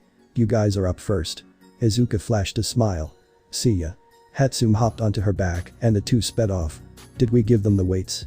Ectoplasm sweat dropped. Wouldn't help these guys anyway. Let 'em go. Azawa sighed. Sir. Are you certain that they aren't today? Mineta. Shut up and get ready. Yes, sir. The group scurried away and got into position. Ready? Nezu began over the loudspeaker. Go. The students ran into the fall city that was their testing ground. A clang rang out and the sky changed to become night. What? Monoma stuttered. Inside the monitoring room, Nezu smiled. I see. How long did that contraption take, Power Loader? I think it's just a larger version of one that they made earlier this year. Definitely gets the job done. It looks like it's midnight in there. On the outside, the exam site was covered in a large dome. On the inside, the dome blocked out the sun and turned it into an image of the moon. Stars shone overhead. They figured out a way to change the time of day. Mineta shuddered. Damn. I forgot how smart they are. They're nothing without their support items. We can take them. Shiozaki huffed. Let's go. The 5-man squad began moving into the city. From the top of a building, Izuka grinned. And we are go. Back in the monitoring room, Nezu noticed Ectoplasm walking in. Where were you? Shaodai asked me to make her a clone, so I did. The hero shrugged. Did she tell you why? Nezu raised an eyebrow. Something about intimidation. Nezu looked back at the screen. Let us see what your students do, Power Loader. Monoma and the rest of the group were almost to the center of the fake city. It's so quiet. Tenya muttered. Too quiet. Momo said. Keep your guard up. I have a feeling that they'll show themselves soon. Any way that we avoided them so far?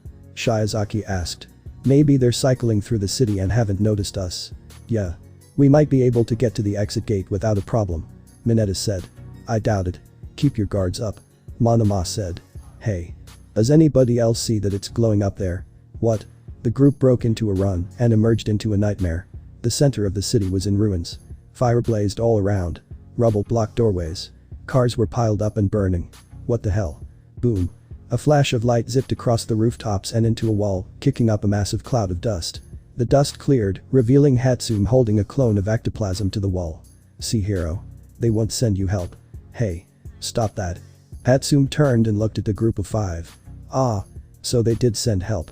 Too bad it's too late for you. The clone moved its head and looked at the students. Run. Lightning crackled through Hatsume's gauntlets and shocked the clone, which turned to gloop beneath her fingers. The silver lightning reflected off of her glasses, making her look insane. Ha ha ha. Ha ha ha. Hatsume cackled crazily. She's unhinged. Momo said, creating a staff from her arm. In a moment, Hatsume was before them. Welcome heroes. Silver lightning blazed around her hand before coalescing into a whip. What is that? You like it? My newest invention. Hatsume cracked the whip. A shockwave ripped through the ground. And now. I can finally bring you down. Bring us down. Shiozaki was confused.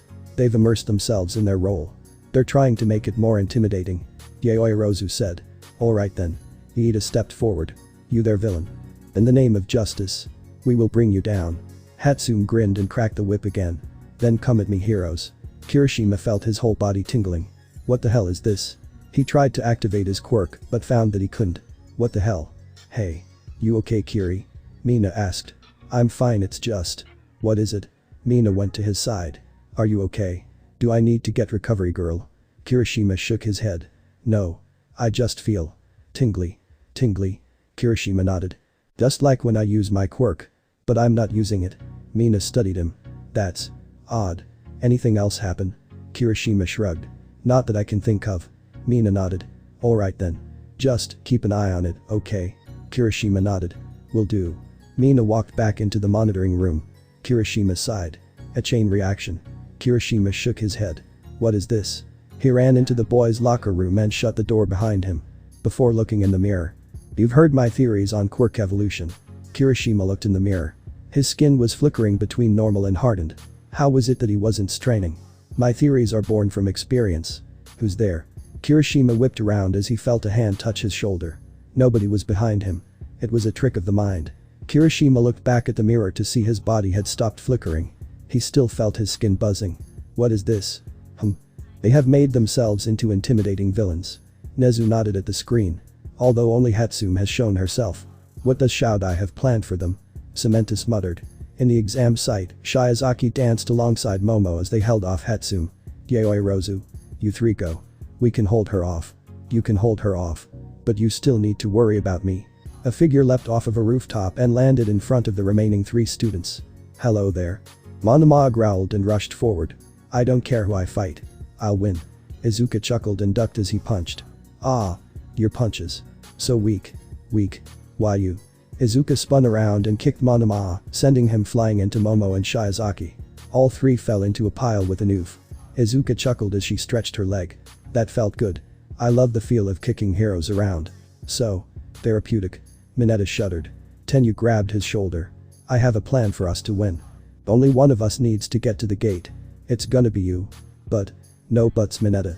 You're the best option. Izuka pulled a small metal sphere from her pocket, which turned into a 6-foot metal staff. Hello? Are we gonna start this or what? Hatsume leapt back as a sheet of vines raced towards her. Shiozaki stood back up with Momo. You want to fight? Come get one. Momo and Shiozaki ran forward. Momo generated some steel plating on her arm as Izuka swung her staff. The weapon bounced off of the makeshift armor. Shiozaki spun around and summoned a wave of vines to ensnare the 2 villains. The lightning whip in Hatsume's hand became a sword and she sliced through the vines. Izuka grabbed a particularly long one and tied it into a lasso before hurling it at Monoma. The blonde boy dodged out of the way before joining in the fight as well. Ready? Iida asked. For what? Iida picked Mineta up by the scruff of his costume and tossed him into the air before pivoting on his left foot and twirling. Recipro burst. Iida's engines fired and his kick hit Mineta. The midget had covered Iida's leg in his quirk before the kick and the extra bounce gave him even more distance. Ah, shit. Izuka sighed. Well, we still have a bit of time Hatsume, we can take care of these guys while the midget passes. We aren't going after him. Izuka shook her head. That was a truly selfless act from Tenya. Let it pay off for now. Because if I do go after him he won't escape with his life. Izuka turned back to the battle. So, shall we continue? Shiozaki surfed in on another wave of vines. Monoma fought against Hatsume with rubber armor he had made with Momo's quirk. Momo joined Monoma in fighting the pink-haired maniac. Huh. You aren't bad Shiozaki. Izuka grinned as vines ensnared her. But not bad doesn't mean super good. The scarred girl glowed faintly and the vines burst off of her. In a flash, she was in Shiozaki's face with her staff. Think fast. In a split second, Shiozaki was sent into a pile of rubble. Izuka leapt back as Iida ran forward and kicked. Ah. The brother of Ingenium. Izuka chuckled. You think that you're a match for me? Iida smiled. I don't have to be a match for you. I only need to stay conscious long enough. Well, let's see how long you last. Izuka rushed forward at breakneck speeds. Tenya brought his leg up and blocked Izuka's staff. The two flashed in and out of existence. Sometimes their strikes connected in the air, other times it was on the ground. In every instance, they would briefly become visible. There was always a smile present on Izuka's face. You're pretty good, hero. You aren't that bad yourself, villain. Meanwhile, Hatsune was now fighting Shiozaki, Momo, and Monoma. Tesla coil's about to time out. I can feel my skin starting to burn. Quirk Tesla coil. The wielder can generate and psychically control electricity. They can turn the energy into swords, shields, bombs, even armor. The quirk has a heavy drawback that slowly burns the user as they channel it. Using the quirk for too long can result in serious electrical burns.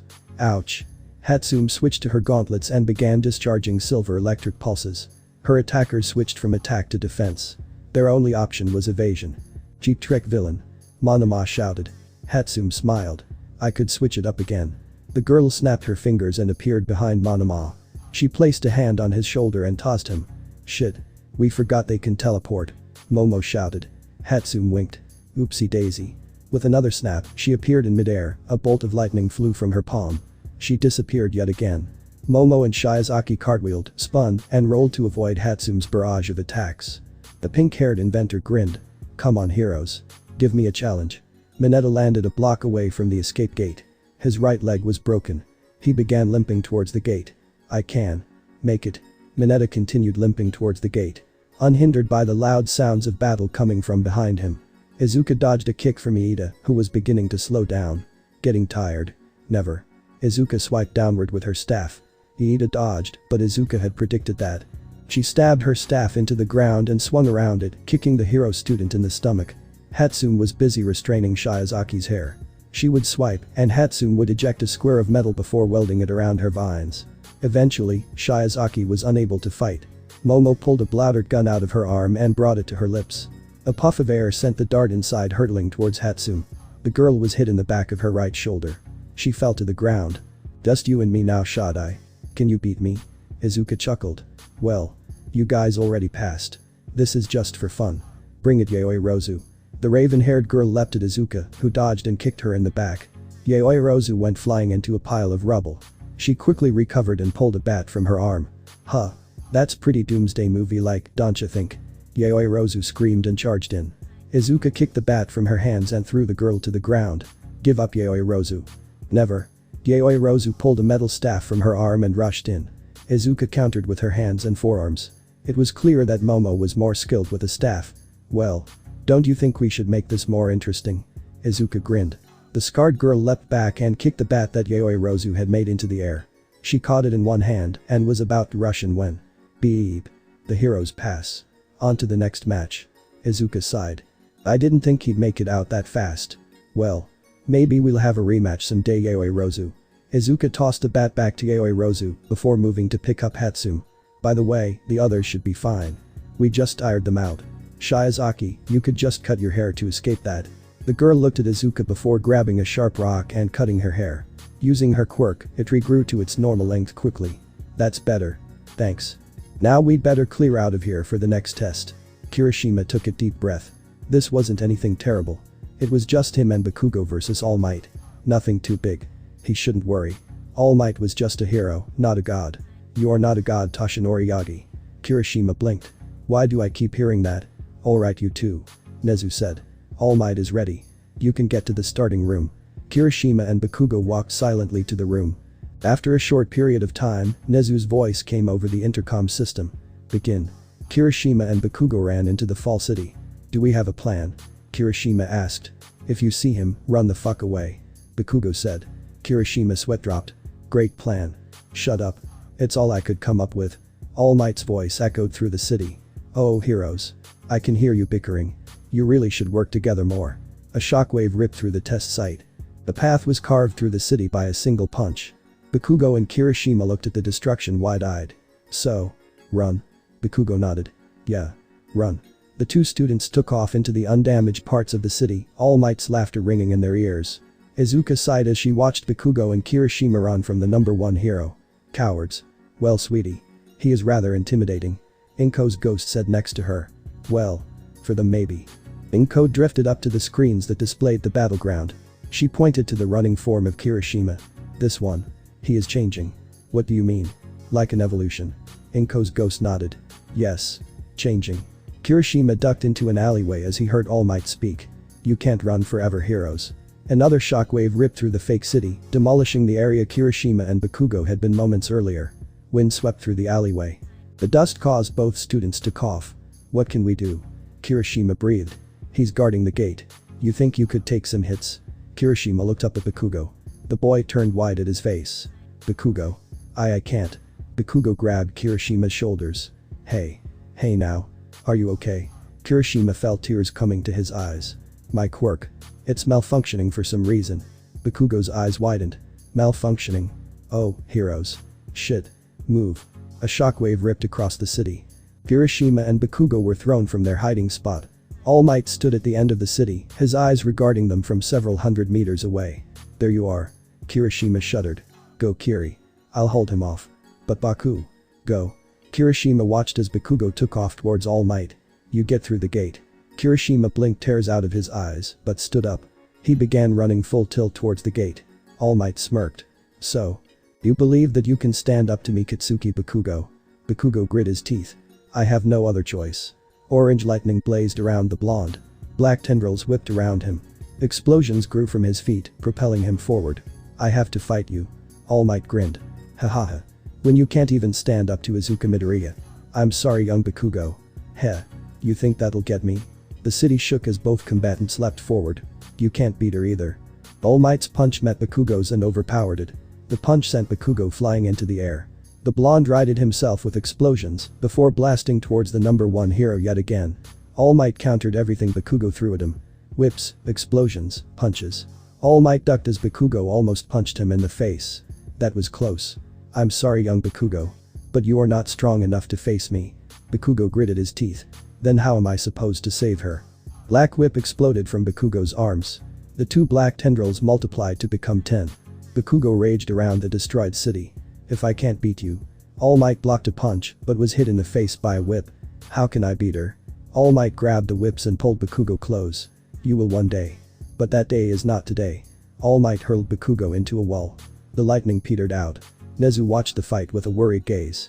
Young Bakugo is stuck in a whirlwind of emotions. He even managed to hit All Might in his rage. Such power could be a great weapon or a crippling weakness. Aizawa nodded. And that's why he's with Kiroshima. Both doubt themselves. And they both think highly of Toshinori. If Kiroshima leaves, they pass. I wonder why they chose him. Midnight muttered. Certainly he would be better suited to face All Might with a hardening quirk. Samantha said. Kiroshima ran towards the escape gate when suddenly a crash came from behind him. The boy turned around to see All Might stalking towards an unconscious Bakugo. I said it already. Right now, you just don't compare to me. Kiroshima shuddered as he watched All Might ready an attack. He was right there. One step and it would be over. But All Might was about to kill Bakugo. You are not a god. Kiroshima huffed. His eyes dilated as everything seemed to move slower. Meddling where you aren't needed.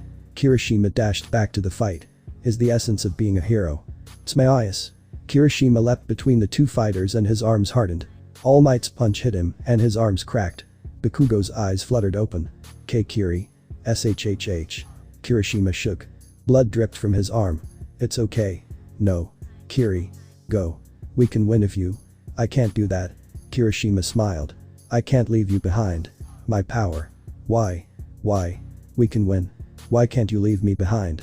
Because. I love you. Is born a feeling. I love you, Katsuki. Kiroshima smiled as tears dripped down his face. The pain was almost unbearable. He turned back to All Might. You are the world's greatest hero. All Might's eyes widened as the cracks in Kiroshima's skin began mending. His body began bulging. You are a symbol of hope for all people.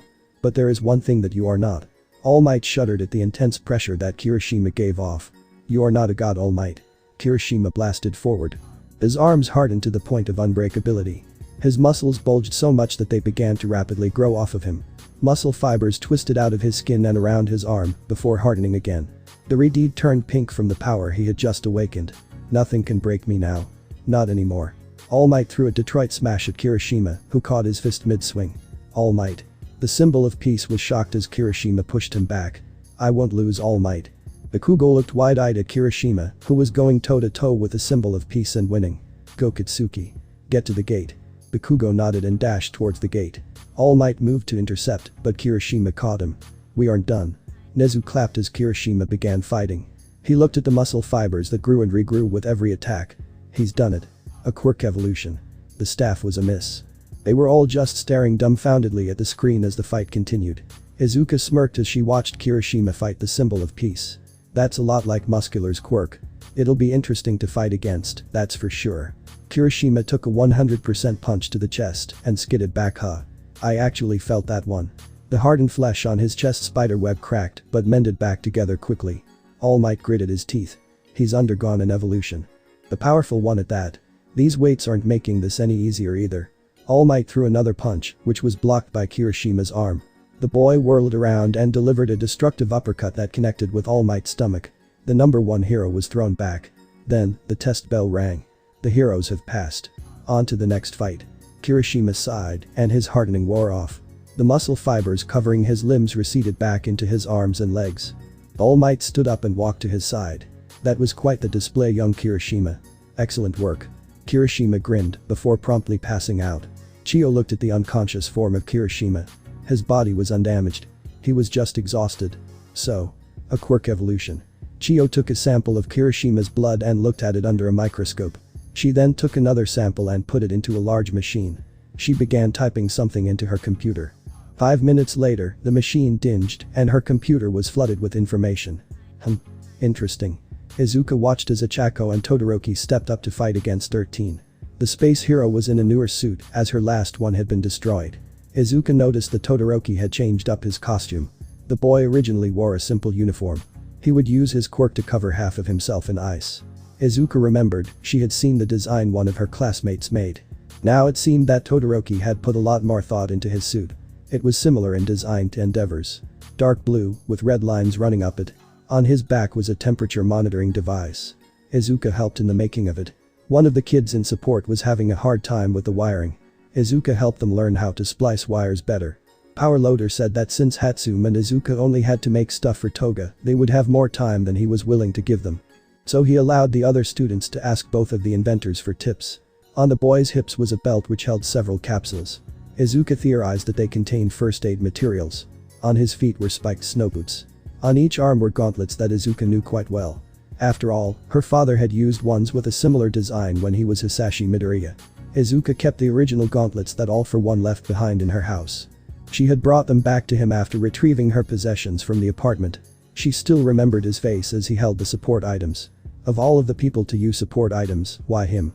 He found a certain amount of joy in having them again.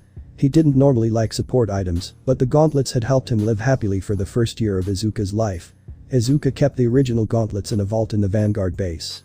She had been given permission to tinker with them and was turning them into a weapon for Dabi. The gauntlets Shoto had were based off of the design. She had helped a lot with this new costume. One of the only hero costumes she cared about. Izuka had also helped with the edits made to Ichako's costume. Her entire quirk was based on negating gravity. It caused her to get nauseous if she overused it. She originally believed that activating pressure points on her body would help reduce the ill effects of her quirk. Izuka theorized that the workings of her power had to do with her inner ear. The human body is very complex, as is the human body's sense of balance. The sense of balance is determined in the inner ear.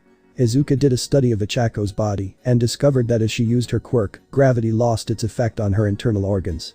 This led to intense vertigo and nausea. Izuka couldn't find a major solution to it other than making a helmet to work on her ears. That would hopefully double her limit. On her wrists, Ichako had 2 launchers that would shoot lengths of steel cable. On her back was a mechanism that held the cable. Her suit was skin tight. But she wore a light chest plate for some light defense.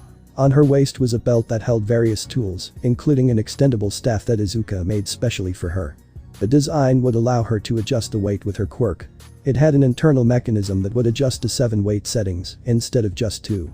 The 2 students arrived at the gate. Nezu brought the microphone to his mouth. Begin. Todoroki and Uraraka stepped out onto the testing ground. 13 wasn't there, but there was a force that seemed to pull at them. She's using her quirk to bring us to her. What should we do? Shoto hummed. We could make our way around the city and get to the escape gate, or we could attack them. But if we go in, we aren't coming out unless we beat 13. Ochako nodded. Okay then. 13 can also move around the city. That means we'll run into her eventually. Should we just stick together then? Ochako gave a thumbs up. That would be the best plan. We can talk about ways to beat her as we keep going. The two students began navigating the testing ground. Kiroshima's eyes fluttered open. He was in Recovery Girl's office. The nurse had a live stream of the tests playing. Recovery Girl. The nurse's chair whipped around. Chiyo leapt up and ran to his side. Kiroshima. How are you feeling? Kiroshima stretched. Like I got hit by a truck. But I didn't feel it. Chiyo chuckled. Great description. Do you remember what happened? Kiroshima looked at his hand. He saw it shake slightly and could feel it buzzing. I remember jumping in front of Bakugo and then fighting against All Might. Holy shit. I fought against All Might. Chiyo bonked the boy on the head with her cane. Language. How did I survive? Chiyo smiled. Well. You pulled off what we've been waiting for. The nurse pulled out a clipboard and handed it to the redeed. Congratulations Ejiro. You're the first in your class to pull off a quirk evolution. Kiroshima stared at the clipboard in his hands. What? Izuka and Hatsume had returned to the private lab. There, they worked on a suit for Hatsume before grabbing a snack and going to the rooftop. Sitting on the edge, their legs swinging off the side of the building, the two looked out over the UA campus. They could see every testing ground and the main student area. Several students could be seen walking to their area. Izuka sighed and took a bite of her food. She was eating a sandwich. Nothing really incredible. Just a sandwich. A swoosh sounded behind her. So. I hear that you two had some fun. Mirko stood on the rooftop with a grin plastered across her face. Kick some hero course ass. Izuka shrugged. Had to go easy on him. They killed my mood. That's a shame. Mirko sat down next to her owner. But you got out early. Izuka smirked. Yeah. Aren't you supposed to be on patrol right now? Mirko purred. I have the day off. Hawks wanted to go solo today and I was lonely. Izuka wrapped her arm around the rabbit hero's waist and squeezed, causing Mirko to give a moan of pure bliss. Please. I missed you. You can't be this attached Mirko. Izuka smiled. It could come back to bite you in the ass. Mirko winked at her owner. I don't care. My ass is made for being bitten. Izuka sighed. So why did you warp up here to see us? Mirko chuckled. You really are smart Miss Izuka. I need some new items. Such as. I need a knife that's easy to hide and a few other things. On top of that, I need you to analyze my DNA. Why? I think I'm close to a breakthrough. The bunny smiled. So an evolution then? Mirko nodded. I think so. My body's been buzzing all day. Alright. Let's go. Ochako felt the pull getting stronger. She was beginning to slide along the ground towards 13. We're almost there. She said. Todoroki nodded. Right. You ready? Ready as I'll ever be. The two kicked off of the ground and soared into the gravitational pull of 13's quirk. They emerged into the center of the testing site. 13 had their hands pointed outwards, drawing anything towards them.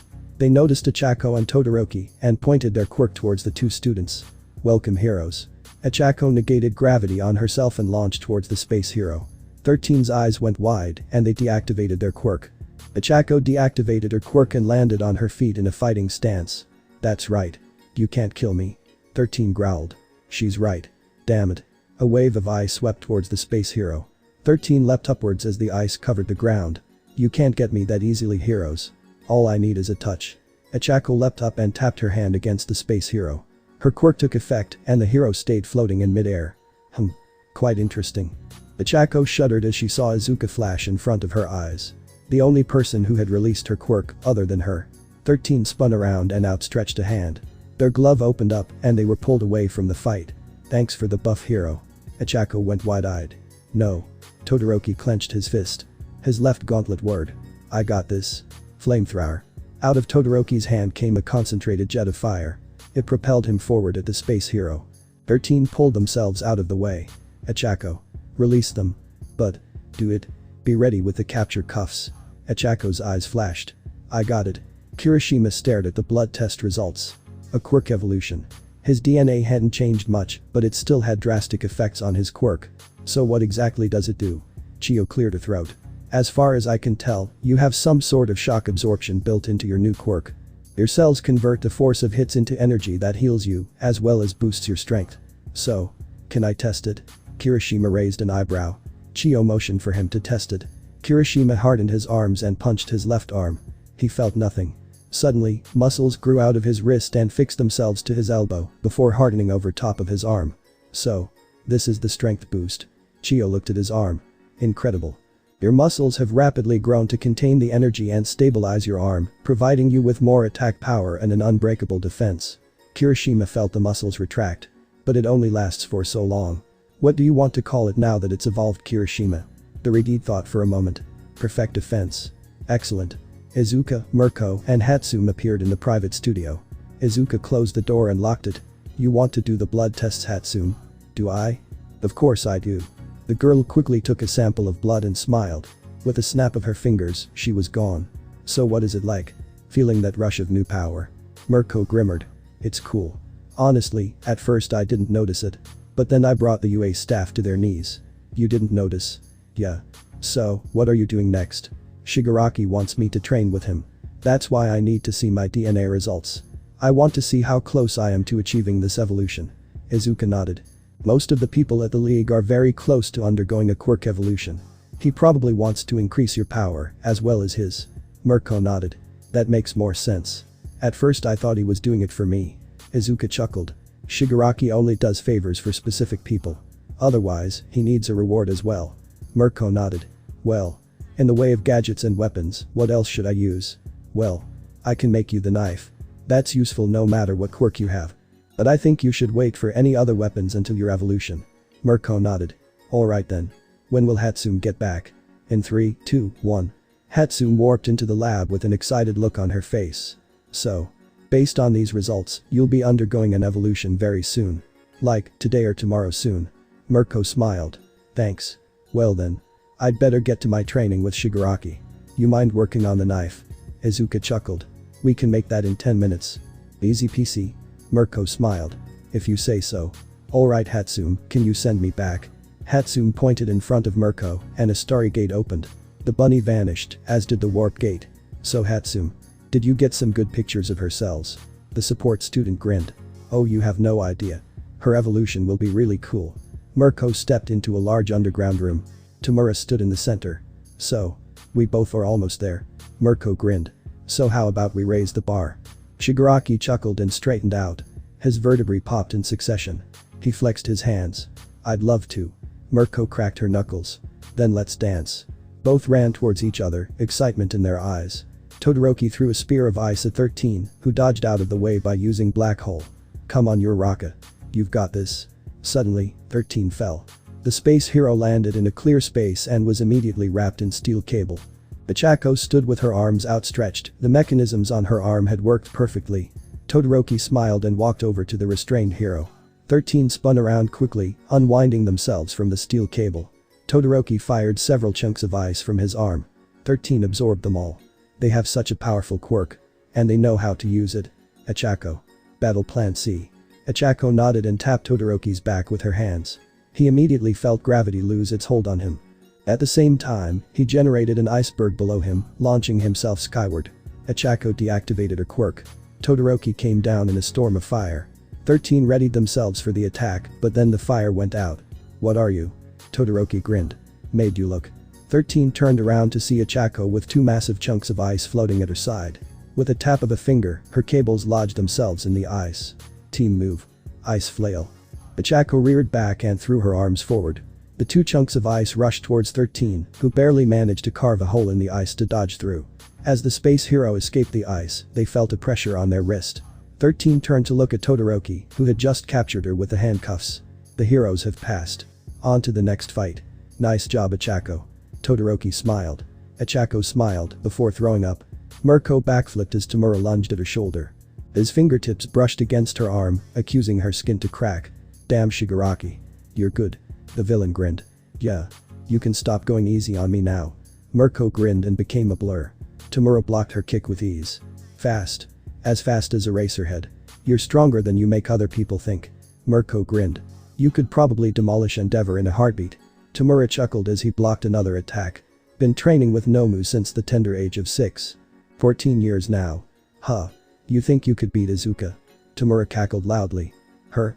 I'd put up a decent fight, but I'd be put in my place real fucking quick. Mirko threw a punch, which hit Tamura in the shoulder. The blow simply bounced off of the villain. Tamura took the chance to sweep Mirko's legs out from under her, but his kick bounced off. Mirko leapt back and fell into a defensive stance. You're fun to spar against. These Nomu of yours must be really tough to make you like this. They used to be. But now I'm stronger. Tamura blitzed forward faster than Mirko could perceive. A hand was suddenly on her face. Then Tamura gasped. Hey. You okay? Tamura drew his hand back. His quirk hadn't activated. I think I did it, the man said. His eyes glinted. My skin is tingling. I can feel a switch now. Not only in my hands, but my feet. I can turn it off. Mirko grabbed the man's hand. Her hand was left undamaged. You did it. Tamura's eyes sparkled. I can touch things without the gloves now. Congratulations. Mirko smirked. You want to call it a day? The villain nodded. Yeah. I want to see the look on Oboro's face when I control it. Go. I'll head back to my office too. The villain walked out of the room. Mirko sighed and walked into a portal that had appeared beside her. She wasn't sure why, but she felt very tired. Izuka yawned as she walked home with Toga. It had been a long day. From taking tests, to giving tests, to then making support items. The couple was tired. Hatsune had headed back to her home early. Now, Toga and Izuka stepped slowly down the sidewalk. They eventually made it to the warp point. From there, they went to the Vanguard base. Mirko's door was closed, with a do not disturb sign hanging from it. Izuka and Toga yawned and walked into their room. Izuka had a few things to do before falling asleep. First, she brought out the information Nezu had provided her and inspected it thoroughly. Apparently, Izuka would be stationed with 2 teachers at all times. I'll need a way to get out of their sight. Izuka looked at the schedule, but decided it was useless. Nezu was getting suspicious, why else would he station her with 2 of the staff members? Izuka gave a tired yawn. Toga whined from the bed. Izakaya. Toga puffed her cheeks out. Cuddles. Izuka rolled her eyes. Really? What do you mean really? Snuggle me. Izuka smiled and moved to the bed. She crawled in behind Toga and wrapped her arms around the blonde. Toga gave a sigh of contempt and relaxed into her hold. I love you. I love you too. My little vampire.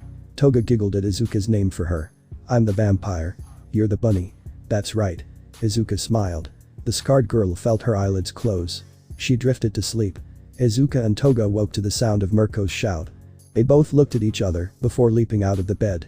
Both girls dashed down the hallway to the bunny's room and threw the door open. Bunny. What happened? Mirko sat in the center of her room.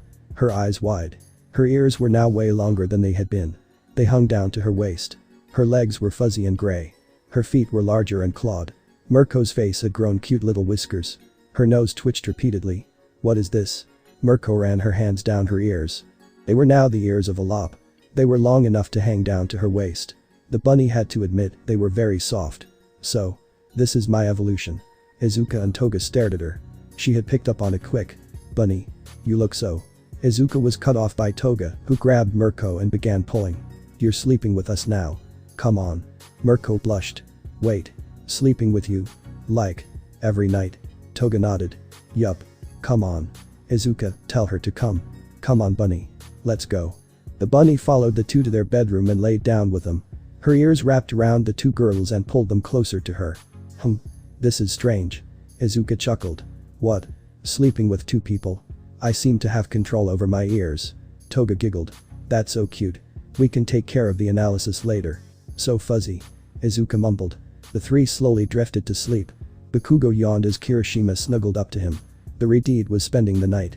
Both had eaten dinner and were now on the couch. Mitsuki watched them from afar, a small twinkle in her eye. Bakugo kissed Kiroshima on the forehead.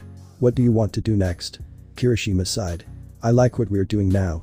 Is there anything on TV that we could watch? Bakugo grabbed the remote and switched the TV on. He flicked through the channels before stopping on one. Ever seen this movie? The old one about the heroes that traveled the galaxy? So you have seen it. Kiroshima yawned. I fell asleep halfway through. It was 2 in the morning. Well. We can try to watch it. Can't promise that I'll make it through. Bakugo chuckled. Kiroshima smiled. Same here. Hey. Let's just try it. 10 minutes later, both were fast asleep. Mitsuki walked up and turned the TV off. Sleep well. The next morning, Izuka, Hatsune, and Toga immediately got to work analyzing Mirko's quirk. They ran physical tests, as well as mental tests. They gathered quite a bit of information. So. What have you got so far? Mirko asked. Izuka handed her the analysis of the quirk. Name: Rumi Isagayama. Alias: Hero. Mirko: Villain. Bunny quirk: Lop. Description: the changes in Rumi's original quirk. Rabbit have further developed her body into that of a rabbit. Her ears have elongated into those of a lop.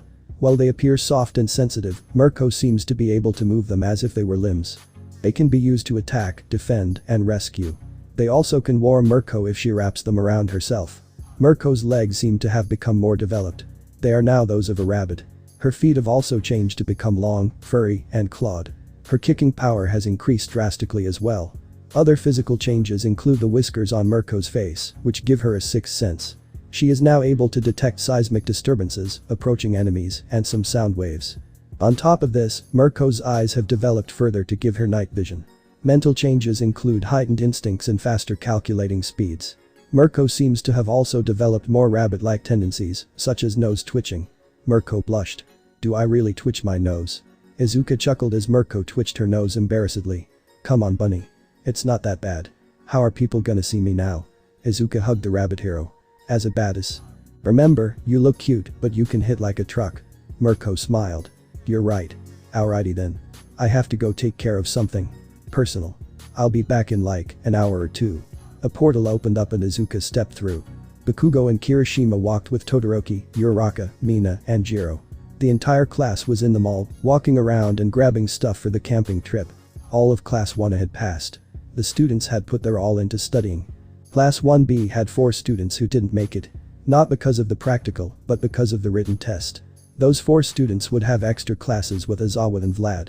The other students had Thursday and Friday off so they could prepare, as well as the weekend. So what else do we need? Mina asked. We've got sleeping bags. Snacks. Deodorant. We need to get more stuff than just snacks. Cooking ingredients. Some better camping clothes. Do we have a tent just in case? I'll put that down. Don't forget bug spray. Jiro said. We need bug spray. Achako gave Todoroki a kiss. You guys go on ahead. I want to pick something up for myself. The bubbly girl split off from the group and headed off to a different part of the mall. The main group began the search for bug spray. Achako walked happily through the mall. She had gotten her machi. It was a successful mission. Suddenly, Achako felt a hand on the back of her neck. Don't move, or I will kill you. Achako shuddered at the familiar voice. Who are you? That's not your concern for now. Care to have a talk? Achako shook her head. The person gripped her neck tighter. Let me rephrase that. Where would you like to talk? Achako motioned towards a fountain near the center of the mall. Ah. Good choice. Easy to be seen. Easy to be rescued, right? Achako squeaked. The person holding her chuckled. It's alright, Achako Uraraka. We can sit at the fountain. The two walked over to the fountain and sat down. Achako looked at her captor. Their face was covered by a black mask. Their head covered by a dark green hoodie. Curls of black hair peeked out of the hood. The defining feature was a single milky white eye. You're Izuka Midoriya. The villainess chuckled. So, how are you doing? Todoroki and the rest of his group had finished up their shopping. Hey. Has anybody seen Achako? He asked. Wasn't she supposed to meet back up with us like a half hour ago? Jiro raised an eyebrow. I have a bad feeling about this. So. Tell me what you think of heroes. Achako shuddered as the villainess held her. They stand F for peace. NJ justice. Izuka chuckled. Come now. You can be truthful to me. You don't like them either, do you? Achako gulped. There are things that have made me consider it. Tetsu's death. Shoto's father. All Might's secrets. Ah. Yes. The world symbol of peace. Izuka said flatly. You hate him. Izuka laughed. That's obvious. Do you know why? Achako shook her head. I thought it was because you're just a villain. But there's something that they won't tell us. Bakugo says he bullied you. He's close with All Might too. Their bond, Izuka said the word as if it were poisonous, was formed after I attempted to kill myself. Achako looked Izuka in the eyes. The villain was surprised to see that she held no malice at that time. Why did you do it? The girl asked. Why did you jump? Izuka chuckled. Your symbol of peace. He's just another fake. I was once an ignorant kid just like you. I wanted to be a hero. But I was quirkless. And because of that, I was treated as an animal. A misfit. And one day, it got to be enough. I had one last glimmer of hope in my life. All Might. But that spark was killed when I met him. What did he do? The worst thing he could have done. He said no. Achako put her hand on Izuka's shoulder. I'm sorry. Izuka chuckled. You have no reason to be sorry. I just want to know now. What do you think of heroes? They're corrupt. Izuka smiled. And what will you do about it, Ichako Uraraka? I'll become a hero and bring change from the inside. Izuka laughed at her response. She saw a head of explosive blonde hair walking through the crowd of people. The scarred girl released Ichako from her hold. Why, you're letting me go? One who has proper convictions has no need to fear me. It was nice to talk to you, Ichako Uraraka. If you ever want to speak again. Musatafu. My family's old apartment. Ichako watched as the hooded girl stood up and began walking away. Wait. Will you be there then? Izuka lowered her mask and smiled. You'll know what to do when you get there. And with that, Izuka disappeared into the crowd of people. Ichako lost her as soon as the mask went back on. Why? Ichako. There you are. Bakugo appeared behind her. You were supposed to be back a while ago. We were getting worried. Hey. What happened? Why are you? Bakugo. Uraraka said curtly. I want to know everything about your relationship with the number one hero. Bakugo shivered at the dark tone of the normally happy girl. This could be trouble. Izuka chuckled as she stepped back into the vanguard base. Mirko leapt at her and wrapped her up with her ears. Toga sighed and snuggled up to them as they sat down on their couch. So, how was your personal business? It was great. Toga, make sure to keep Ichako Uraraka alive. Toga nodded. She's a good one. She wants things to change, just like us. Mirko purred softly. Ah, another possible ally. I don't think she'll join us. But we will spare her. Mirko shifted a little, drawing both Toga and Izuka closer. I guess we'll just have to wait. Izuka looked around a bit. By the way, Tetsu hasn't been around for the last few days. What happened? Toga smiled. He's on a mission right now in Australia. He'll be back in time for the camp. Izuka nodded. Good. I look forward to seeing him. Tetsu perched on the edge of a tall building. His mission was to take out a loose end who had escaped to Australia. It was one of the doctors of All for One. They had gone rogue. Now. Where could the little snack be hiding? The sun set as Tetsu launched off of the rooftops. After an hour or two of searching, he found the man he had been looking for. The doctor had two bodyguards. One had some type of psychic quirk, the other had an enhancement quirk. Tetsu smiled. They're big. I wonder how much I can drain them. Tetsu leapt down silently into the area. He walked by unassumingly and bumped into a bodyguard. Hey. Watch it, Pa.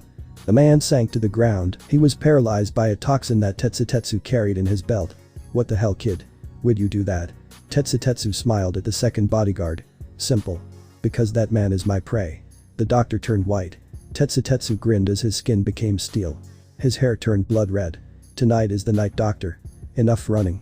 Face your end by my hands. The hands of Damascus.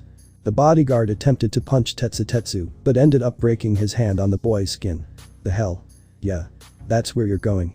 Tetsu opened his mouth and bit the bodyguard. The man struggled for a bit before running out of energy. Tetsu pulled the man to his mouth and bit into his neck. Ah. I do love a road snack. Tetsu turned back to the doctor. Now for you. The scream that went up that night rivaled those that heroes made when they saw Izuka's sword. Alright everybody. Get on the bus. The students of Class 1 and 1B filed onto the bus to go to the training camp. Izuka watched over them aside Aizawa and Vlad. So, which group is she going with? Vlad grumbled, looking at Izuka. Ah. She isn't going with a group. Nezu pointed to a black motorcycle with a sidecar.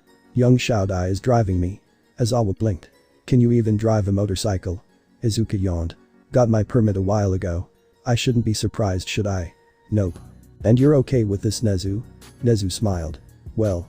I was going to join you on Class 1A's bus, but then Yumi said that she could drive me.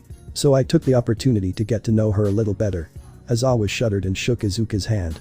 Thank you so much. The rodent hopped into the sidecar and pulled on a helmet. Izuka waved to the teachers and mounted the bike. Inside the buses, students pointed at Izuka. Hey, isn't that Yumi? What's she doing with the principal? Is this a joke? Nezu grinned at Izuka as she started the bike. Let's go, young Shaodai. The two took off towards the training camp. Come on guys. Sit down and we'll follow them. Every student sat down quickly. The buses peeled out of the UA parking lot. The black motorcycle zipped along the highway. Nezu attempted to strike a conversation with his driver. So, how are your classes? Really? That's all you got? Nezu shrugged. I'm not good at talking to students. By the way, where did you learn to drive a motorcycle? The school of none of your business. Nezu chuckled. Well. That was a bit rude, don't you think? Izuka chuckled along with him. Sorry about that. So not much to talk about, huh? Izuka took a left turn. Nope. Not a really interesting person. You interest me. I'm flattered. Izuka smiled. Now.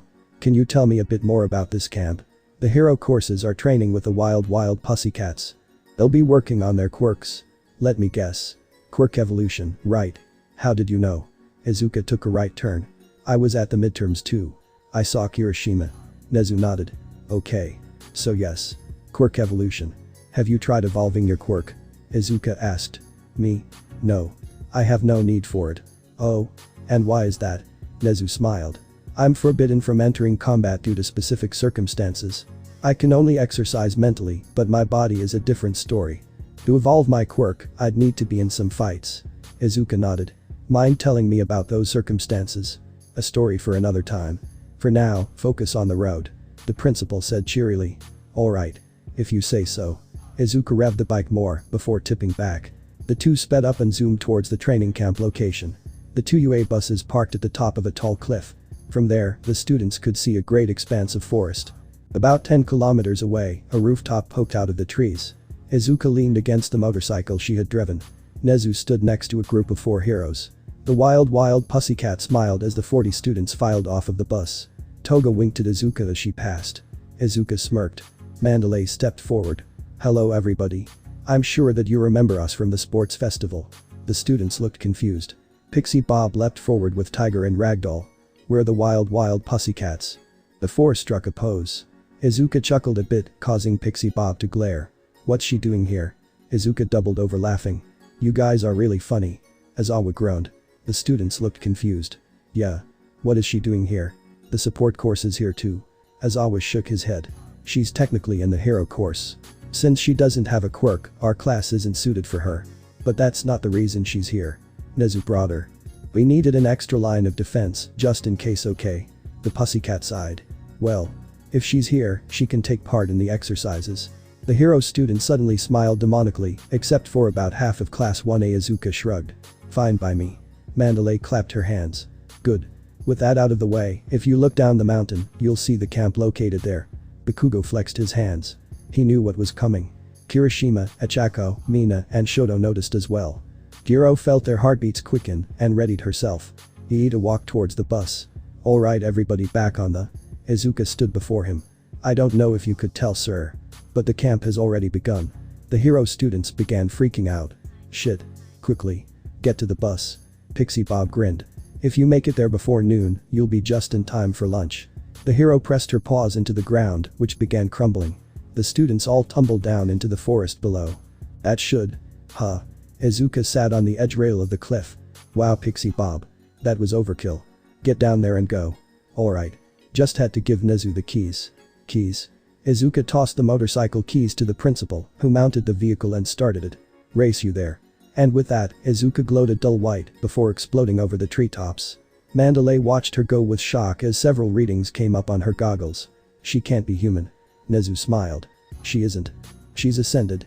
The rodent sped off down the road towards the camp. Bakugo blasted through a beast made completely of dirt clods. Damn, this is a beast's forest. Kiroshima grinned and hardened up before body slamming a beast into oblivion. Well, we can only push ahead. Achako nullified gravity on a beast and hurled it into the sky. If we don't make it in time, we won't get lunch. Todoroki froze a beast in a giant spire of ice. Let's move. Mina and Jiro both destroyed beasts on their own before dashing along as well. A certain girl with green hair and a frog tongue watched them. Sai reached into her pocket and pulled out a black sailor's cap. My turn. My day is today. The students behind her were in shock as she disappeared. Sai had never shown her camouflage skill to her classmates. She had trained herself to hold it for 3 hours without rest. But the kick that broke the earth beneath her feet, Sai launched after the lead group. Izuka arrived at the campground with Toga after 5 minutes. Nobody else was there yet, so it seemed. The two sat down next to the main building as a motorcycle drove up. So you did beat me here. Ah. Young Yuko as well. The pussycats are certainly in for a surprise. Nezu said. How did you even drive that? Toga asked. The shoes I wear can extend. That's only this pair though. The others are just normal shoes. Ah. I see. Toga giggled. That makes sense. Nezu smiled sweetly. I'm glad somebody understands. The UA buses pulled into the driveway. How did you get here so fast? We could have gone faster. Izuka yawned. Toga chuckled. Besides, we can help you unload all of the camp stuff. The hero group and the two students began working together to bring in the camping supplies. The pussycats noticed that Shinama and Yumi didn't bring much of anything. You guys gonna be good for food and stuff? Izuka shrugged. I don't eat much. I'll be fine. Same here. The pro heroes gave them a worried look. You sure? The stuff that you brought would only last a normal person a day. Izuka rolled her eyes. You all need to stop worrying so much. Pixie Bob grabbed the girl by her wrist. No. You two need to sit down and talk to us. This amount of food normally signals an eating disorder. Please, we just want to make sure that you're okay. Izuka huffed. How about we finish bringing the stuff in? Then we can talk. The hero bit her lip. Okay. Fine. But we will be talking about this. Nezu, I hope you will join us in this talk. Nezu nodded. I will. Alright. Let's get the rest of the stuff in here. Bakugo tore through another line of dirt beasts with Black Whip. One for all boosted his speed, and he zoomed through the forest, making sure to clear a path for those behind him. Kiroshima surprisingly kept up. He smashed through everything that got in his way. So Katsuki. You think we'll be the first ones there? Bakugo grinned. Doubt it. But we'll see. A little ways behind them, Achako carved through the forest with Shoto. The two used combo attacks to light the beasts up and throw them into the sky. The resulting explosions looked like fireworks. Bakugo and Kiroshima have the lead. So? I'm with you. Shoto said nonchalantly. Achako blushed. You know what? Yeah. Who cares? We're together and that's what matters. Jiro vaulted over a dirt monster and into their path. Heads up. Achako flipped onto her hands and pushed off of the ground. The dirt monster leapt over top of her trajectory and was frozen by Todoroki. Achako passed through the frozen beast, shattering it. Hey. Thanks. Mina skated by with a grin. See you at the end. As the pink girl skated by, a tree fell down, blocking Todoroki and Achako. 3 dirt monsters emerged from the woods, surrounding the two students. Shit. You think we can take him? Yeah. It's just gonna be such a drag. Out of nowhere, one of the beasts exploded. Sayu materialized before her two classmates. Hey guys. Kiro. Let me take care of these. Achako looked at the frog. Her clothes were tighter than she remembered. Had she always had that hat? The look suited her. Go. Right. Achako and Shoto vaulted the log as Sayu disappeared once again. The last 2 dirt monsters exploded and the frog girl continued on her way. Izuka sat down with Asai as Mandalay, Nezu, and Izawa took their seats. The 3 teachers would be the ones talking to her and Toga. So? You guys brought how much food again? Izawa raised an eyebrow. Izuka rolled her eyes. Enough to be happy. Happy? You can be happy with this? Mandalay held up a small grocery bag with some granola bars and 2 bottles of water. This isn't enough food for a week.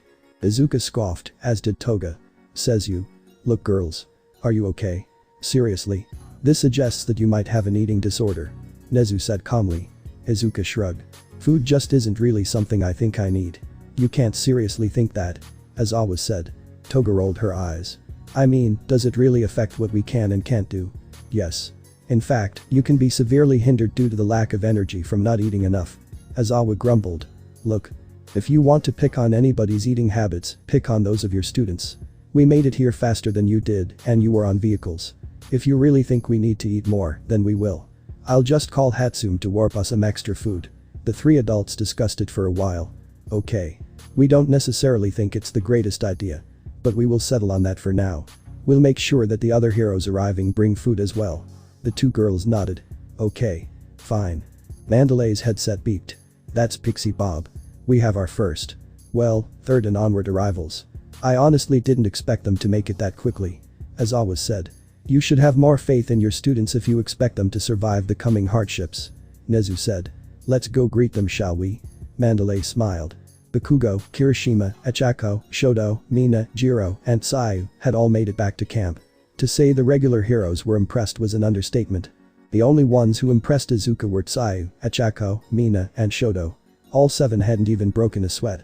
That was some decent technique and power that they had. I call dibs on you kittens. Pixie Bob leapt at the 7 students. She started to go about grooming them. Has she always been like this, Mandalay? The pro hero sighed. She's been looking for a mate. It's just gotten worse with her age. Hey. The hero glared. I'm still 18 at heart. Izuka chuckled. The other students began emerging from the forest. They were all scraped up and panting. Save for a few. Denki Kaminari, Momoyaoi Rozu, Tenyu Iida, and Fumio Tokoyami all stood proudly. They had made it without getting hurt or running out of stamina. Okay. Well, you all got here before lunch. So we have the food there. Next we'll explain the purpose of this camp and do some stretches, as well as combat drills. After that, we'll all have dinner and settle in for the night. Any questions? Nido Monoma raised his hand and pointed to a small child wearing a baseball cap. Who's the kid? The child glared at the hero course. He found it odd that Izuka and Toga both smirked at him. Mandalay turned to him. This is my niece Koda. She lives with us after. Well, I'm not allowed to say. Anyways, she'll be helping us keep watch over you all, so no funny business. Izuka smiled as the heroes began explaining the camp. She was allowed to wander for the time being, so she went to talk to Koda. Hey there. How are you? The little girl looked up at Izuka with angry eyes, which immediately softened as she saw her scar. Who are you? Izuka smiled. My name's not really important, but if you really wanna know, I'm Yumi Shoudai. The girl didn't smile back. HMMPH. Stupid. Izuka chuckled. Well, that's not very hero-like. HMMPH. Who wants to be a hero anyways? The girl sniffed. As they were talking, the heroes finished up their explanation. Nido Monoma and Minoru Mineta walked over. Hey there. How are you? You're really cute.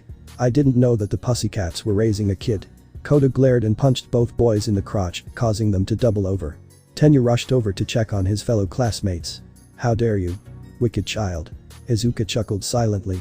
Koda looked up at the scarred girl in wonder. Mandalay rushed over to apologize. I am so sorry. Koda. Apologize. The girl glared at the two students. Sorry. She said curtly, before walking over to Izuka and sitting in her lap. Mandalay stared. Why, you're okay with her? Koda shrugged. She gets me. Mandalay bowed to Izuka. Yumi. You are the first person to gain Koda's trust. I can't thank you enough. If she'd like you to, you may spend the rest of today watching her. Izuka smiled. That sounds fun. Come on, Koda. The scarred girl led the child away from where the students would be training. They made their way into the main lodge. So, what do you want to do first? Koda looked up at Izuka. Can we go to the hot springs? I won't get to be there later because I have to watch the wall. The wall? Izuka asked. Koda nodded. The wall separates the girls' and boys' springs. Mandalay told me there's a perv in the hero course, so I have to watch the wall.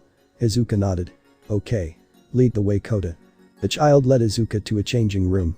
They both removed their clothes. Koda marveled at Izuka's body as they showered. You're really muscly. Izuka smiled. Really? I never noticed. Haha. The girl took Koda's hand and they both stepped into the hot springs. Koda sank into the water and sighed before looking at Izuka. The scarred girl lowered herself into the pool of water. Koda had seen the scar on her face, but now the little girl saw all of her. Scars littered her body from head to toe. Izuka was muscly, but thin. Koda could see her lower ribs poking out a bit. Hey. Miss Yumi. You have a lot of scars. Izuka smiled at the little girl as she sunk in all the way. Yes. I do. Is it okay if I ask about them? Izuka smiled. It's no problem at all, Koda. How about this? You ask me about a scar, I'll ask you something about you. Is that okay? The little girl nodded and pointed to a line of scars on Izuka's back. What are those from? Those. They're from an invention I made. My friend Hatsum and I were testing it and it went haywire. We both got scratched up quite a bit. Koda smiled. Okay. Now it's your turn. Okay. Do you have a favorite hero? Koda's face soured. I don't like heroes. Izuka smirked. Okay then, who do you like? I thought that the one guy on the news was cool. He killed people, I know that's bad. But it scared some heroes. And now they won't die. So that's good, right? Izuka smiled. That is good. Now, it's your turn to ask me. Koda pointed to a line of hand-shaped scars that marched up Izuka's arms.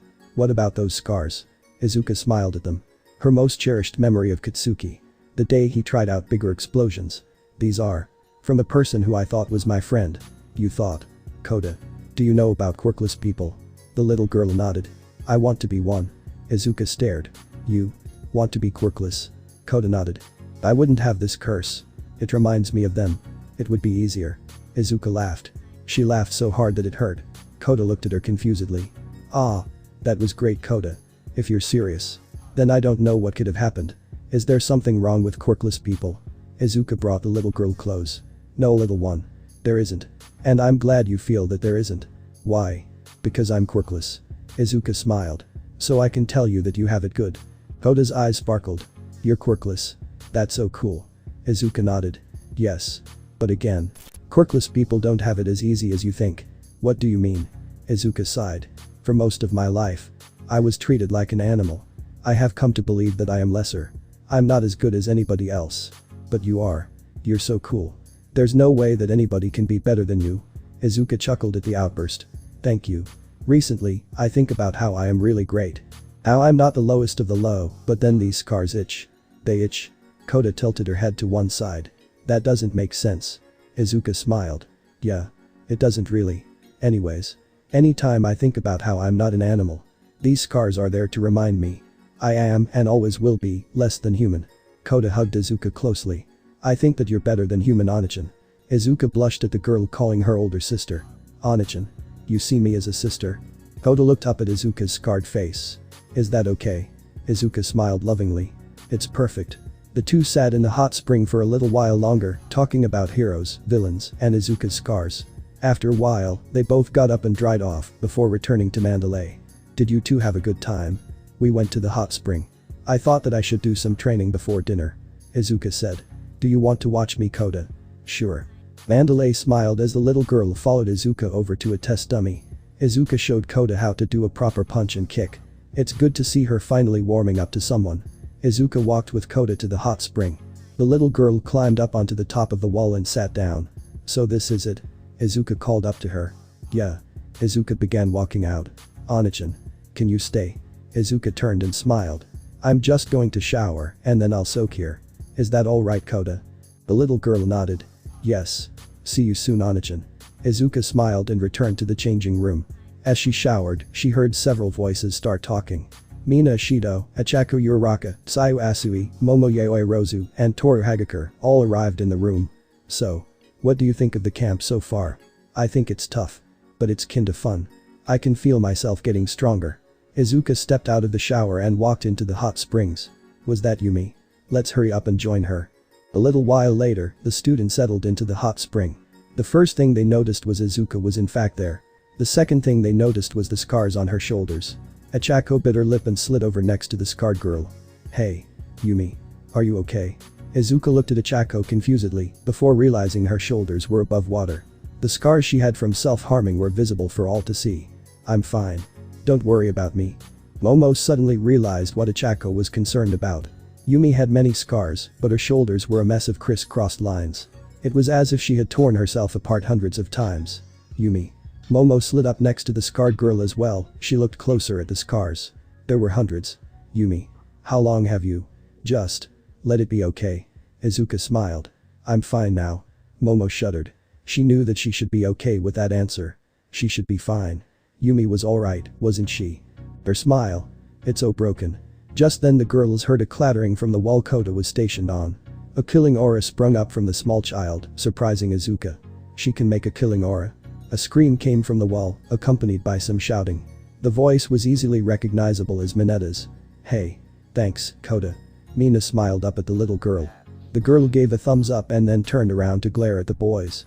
Her eyes went wide as she saw Bakugo, Kiroshima, and Shoto out of the water, completely nude. Koda fell back off of the wall. Izuka dashed forward and caught her. You alright?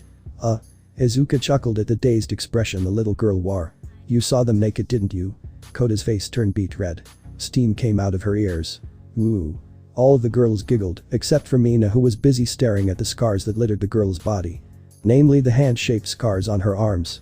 Why are those familiar? Well then. It's getting late. I'm gonna head to bed anyway, come on Koda. Izuka set the little girl down.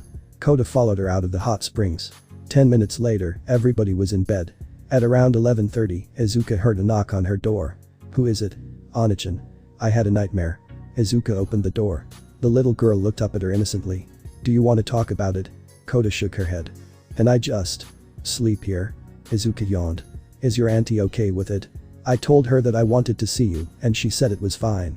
Izuka let the little girl into her camp room. Just so you know. My girlfriend is here too. Girlfriend? Like. You love her?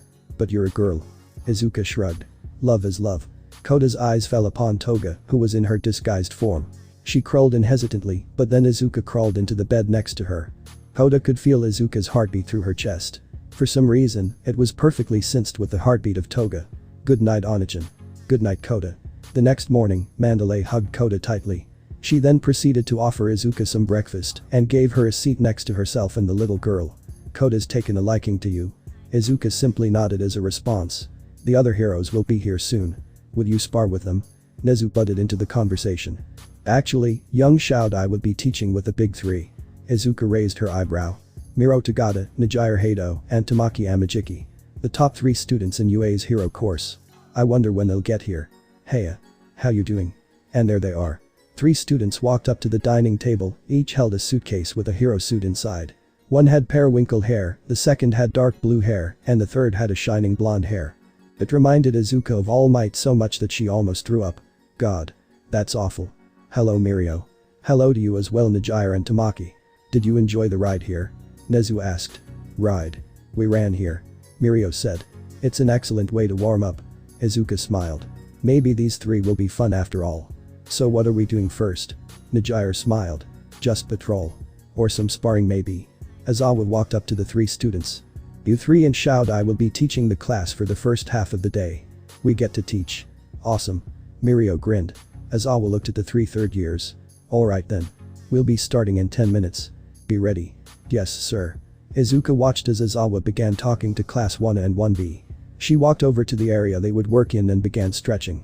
After 2 minutes, Mirio, Tamaki, and Nijire arrived in their hero costumes. "Okay. Let's get started." Mirio cheered. The hero students looked at the group of 4 as if they each had 3 heads. "Sensei. These are the ones training us. For the first half of the day, yes." Aizawa said. "We'll use the time to monitor your progress. Both classes will be sparring against the 4 you see in front of you." "Oh, this should be fun." Monoma grinned, cracking his knuckles. Most of the hero course had the exact same thought. The competent students had a different thought. "This is gonna be hell." "Alright. How do we start?" Mirio pondered. "Oh, I know. Both classes versus us." Mirio. Tamaki mumbled. "I don't think we can beat all of them." "Sure we can." Izuka butted in. "Piece of cake." "Oh yeah. We've got this girl." Nijire piped. "Wait. Who are you again?" "Yumi Shoudai." Izuka smiled. "Nice to meet you." "Nice to meet you too." Nijire bubbled. "I'm Nijire Hado. My quirk is wave motion." "What's your quirk?" Izuka grinned. "I don't have one." The 3 stared. Mirio grinned even wider. "That's so cool. You must be really strong." Izuka winked. "You'll see." "Alright. Like I said. All of you against us. After that, we'll move on to some different types of training." The 40 students cracked their knuckles and got into a ready stance. Mirio ran forward, only to fall through the ground. "What? Where'd he go? Did you see where the blonde guy went?" Jiro went wide-eyed. "Everybody watch out." Mirio popped up and punched a student in the stomach before disappearing yet again. Izuka smiled at the display. "Well you two. We can't let him have all the fun." "Right." Nijire leapt up and began flying. Tamaki grew wings from his back. His arms turned into tentacles. Chimeric form, Fury. Both began fighting with the 40 students. Izuka rushed forward and down 3 first years with quick jabs. As the battle went on, it became clear who was better at what. Ichako and Tsayu faced off against Nijire in midair. Shoto and Kiroshima fought against Mirio. Tokoyami, Iida, and Kaminari fought against Tamaki. Izuka fought Bakugo, Mina, and Jiro simultaneously. Hey. You guys are pretty good." Mirio grinned. "I'm barely landing my hits on him." Kiroshima grit his teeth. "He knows his quirk." Nijire giggled with joy as Ichako and Tsayu did their best against her. "Mirio's right. You guys are fun." Tamaki was shuddering as he fought. "I'm not hurting you guys, am I?" Izuka grinned. "Oh, I'd love to fight these 3. They're good." "Hey you guys. Is this all you got?" Izuka laughed at Bakugo, Mina, and Jiro. "No way." Orange sparks flickered around Bakugo before turning into a raging storm of lightning. 15%. Bakugo took off. Izuka easily matched his speed. They fought back and forth, never landing a hit on each other. As they fought, Mina and Jiro began destroying the terrain. "Heh. Nice strategy you two." Izuka appeared behind them and knocked them to the ground. "But why don't you cut it out?" Izuka was immediately wrapped in black whip and yanked to Bakugo, who delivered a punch to the stomach. "Damn. I almost felt that one." Izuka broke out of black whip and grabbed Bakugo's shoulders. The girl flipped over him before whirling him over her head and smashing him into the ground. Meanwhile, Mirio was dodging the attacks of Shoto and Kiroshima. Kiroshima grunted as Shoto was knocked out. "Damn it. What's the matter, Muscles?" Mirio taunted. "Can't fight alone." Kiroshima chuckled. "Muscles. You're more muscly than I am." "Even so. Can you fight me?" Mirio rushed forward with a punch. You'd be surprised. Kiroshima caught Mirio's punch. The blonde grinned madly. Oh? You're not gonna give up? Kiroshima grinned as sweat dripped from his forehead. It's our school motto, right? Plus ultra. Kiroshima's body rippled. His arms were covered by several layers of new muscle which quickly hardened as they grew. His hands became jagged claws. His shirt ripped as his entire torso changed. Let's go. Kiroshima blasted forward in the blink of an eye. Mirio felt his arm fracture as Kiroshima landed a punch. He's faster. I didn't have time to react. Mirio activated his quirk as Kiroshima threw another punch. This time, Kiroshima sailed through him. Nice one. The two continued fighting until Kiroshima's quirk timed out. Damn. 5 minutes already. Mirio sat down next to the redeed. That was really good. Best fight I've had in a while. Really? Yeah, dude. You're good. You'll be at the top of the charts after graduation for sure. Mirio grinned. Thanks. That's a huge confidence boost. Kiroshima smiled. He then heard the sounds of the other fights. Tamaki had overpowered those he was fighting against. Now everybody was watching Ichako and Asui as they danced through the air, fighting Midoriya. Huh. They're better than I expected. Mirio smiled. Ichako finally reached her limit. Her quirk timed out and both her and Asui fell. Midoriya landed beside them. That was really good. You two work well together. Thanks. You're really cool. Ichako said. Now. Is that everyone? Oop. Looks like Yumi's still fighting. Those who had finished fighting watched as Bakugo pushed himself to 20%, his lighting becoming a storm as he fought against Izuka. Damn. That kid's a force of nature. Midoriya bubbled. I'd have a hard time against him. Mirio grinned as Bakugo and Izuka fought. I think I'd be able to take him. He analyzes people well though. Mirio raised an eyebrow as he caught glimpses of Izuka's face. She seemed bored. Huh. Well. I'd like to fight her too. Mirio said. She's definitely intense. Izuka blocked every attack that Bakugo threw at her. She noticed that everybody else was done and finished up quickly, pushing a bit of extra stamina into her arm and punching Bakugo in the stomach. The blonde bomber was knocked down. And that's it. Izuka smiled. So, what have you learned from this fight? The students grumbled. Don't underestimate your opponent. Remain alert, never think you have the upper hand. Seriously, what the fuck are you guys made of? Aizawa walked up to the group. These three. Well, four. Are possibly the strongest in the school. Mirio, Midoriya and Tamaki are the closest to being the next top 3 heroes, even amongst the other pros. As far as Yumi. She has proven to be quite powerful as well. Mirio grinned as Iryu healed his arm. Thanks for the compliment. And thank you for the healing. Iryu gave the boy a smile. Izuka itched the side of her nose. Oh come on Eraser. I'm not that strong. Well. There's only one way to find out. Mirio grinned. Yumi Shoudai. The big three challenge you to a sparring match. The two hero courses took interest in the challenge. Aizawa nodded. Alright then. It is up to her, however. Izuka grinned. Yes. Just what I wanted. She cracked her knuckles in preparation. I accept. Alright then. Students, clear the area. This should be good. The students all went to the sidelines of the field. All of the teachers came to watch the fight. Even Kota showed up. You ready? Mirio grinned. Wait, all 3 of them versus her? Isn't that unfair? Kota asked. Izuka smiled at the little girl. Don't worry Kota. This'll be a piece of cake. Izuka got into a ready stance, Aizawa raised his arm. Ready. Begin. Mirio immediately came at Izuka from the front. Tamaki took the left and Midoriya took the right. Izuka braced herself for a hit, but Midoriya turned and vaulted over her, hitting from above with her quirk.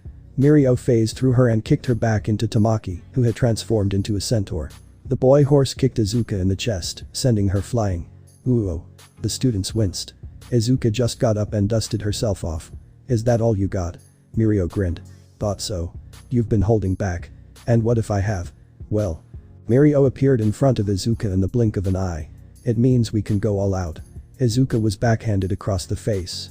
The hit sent her spinning into a tree. She plainly shook it off. Right after she hopped back up from the tree, she was hit by a massive blast of energy from Midoriya.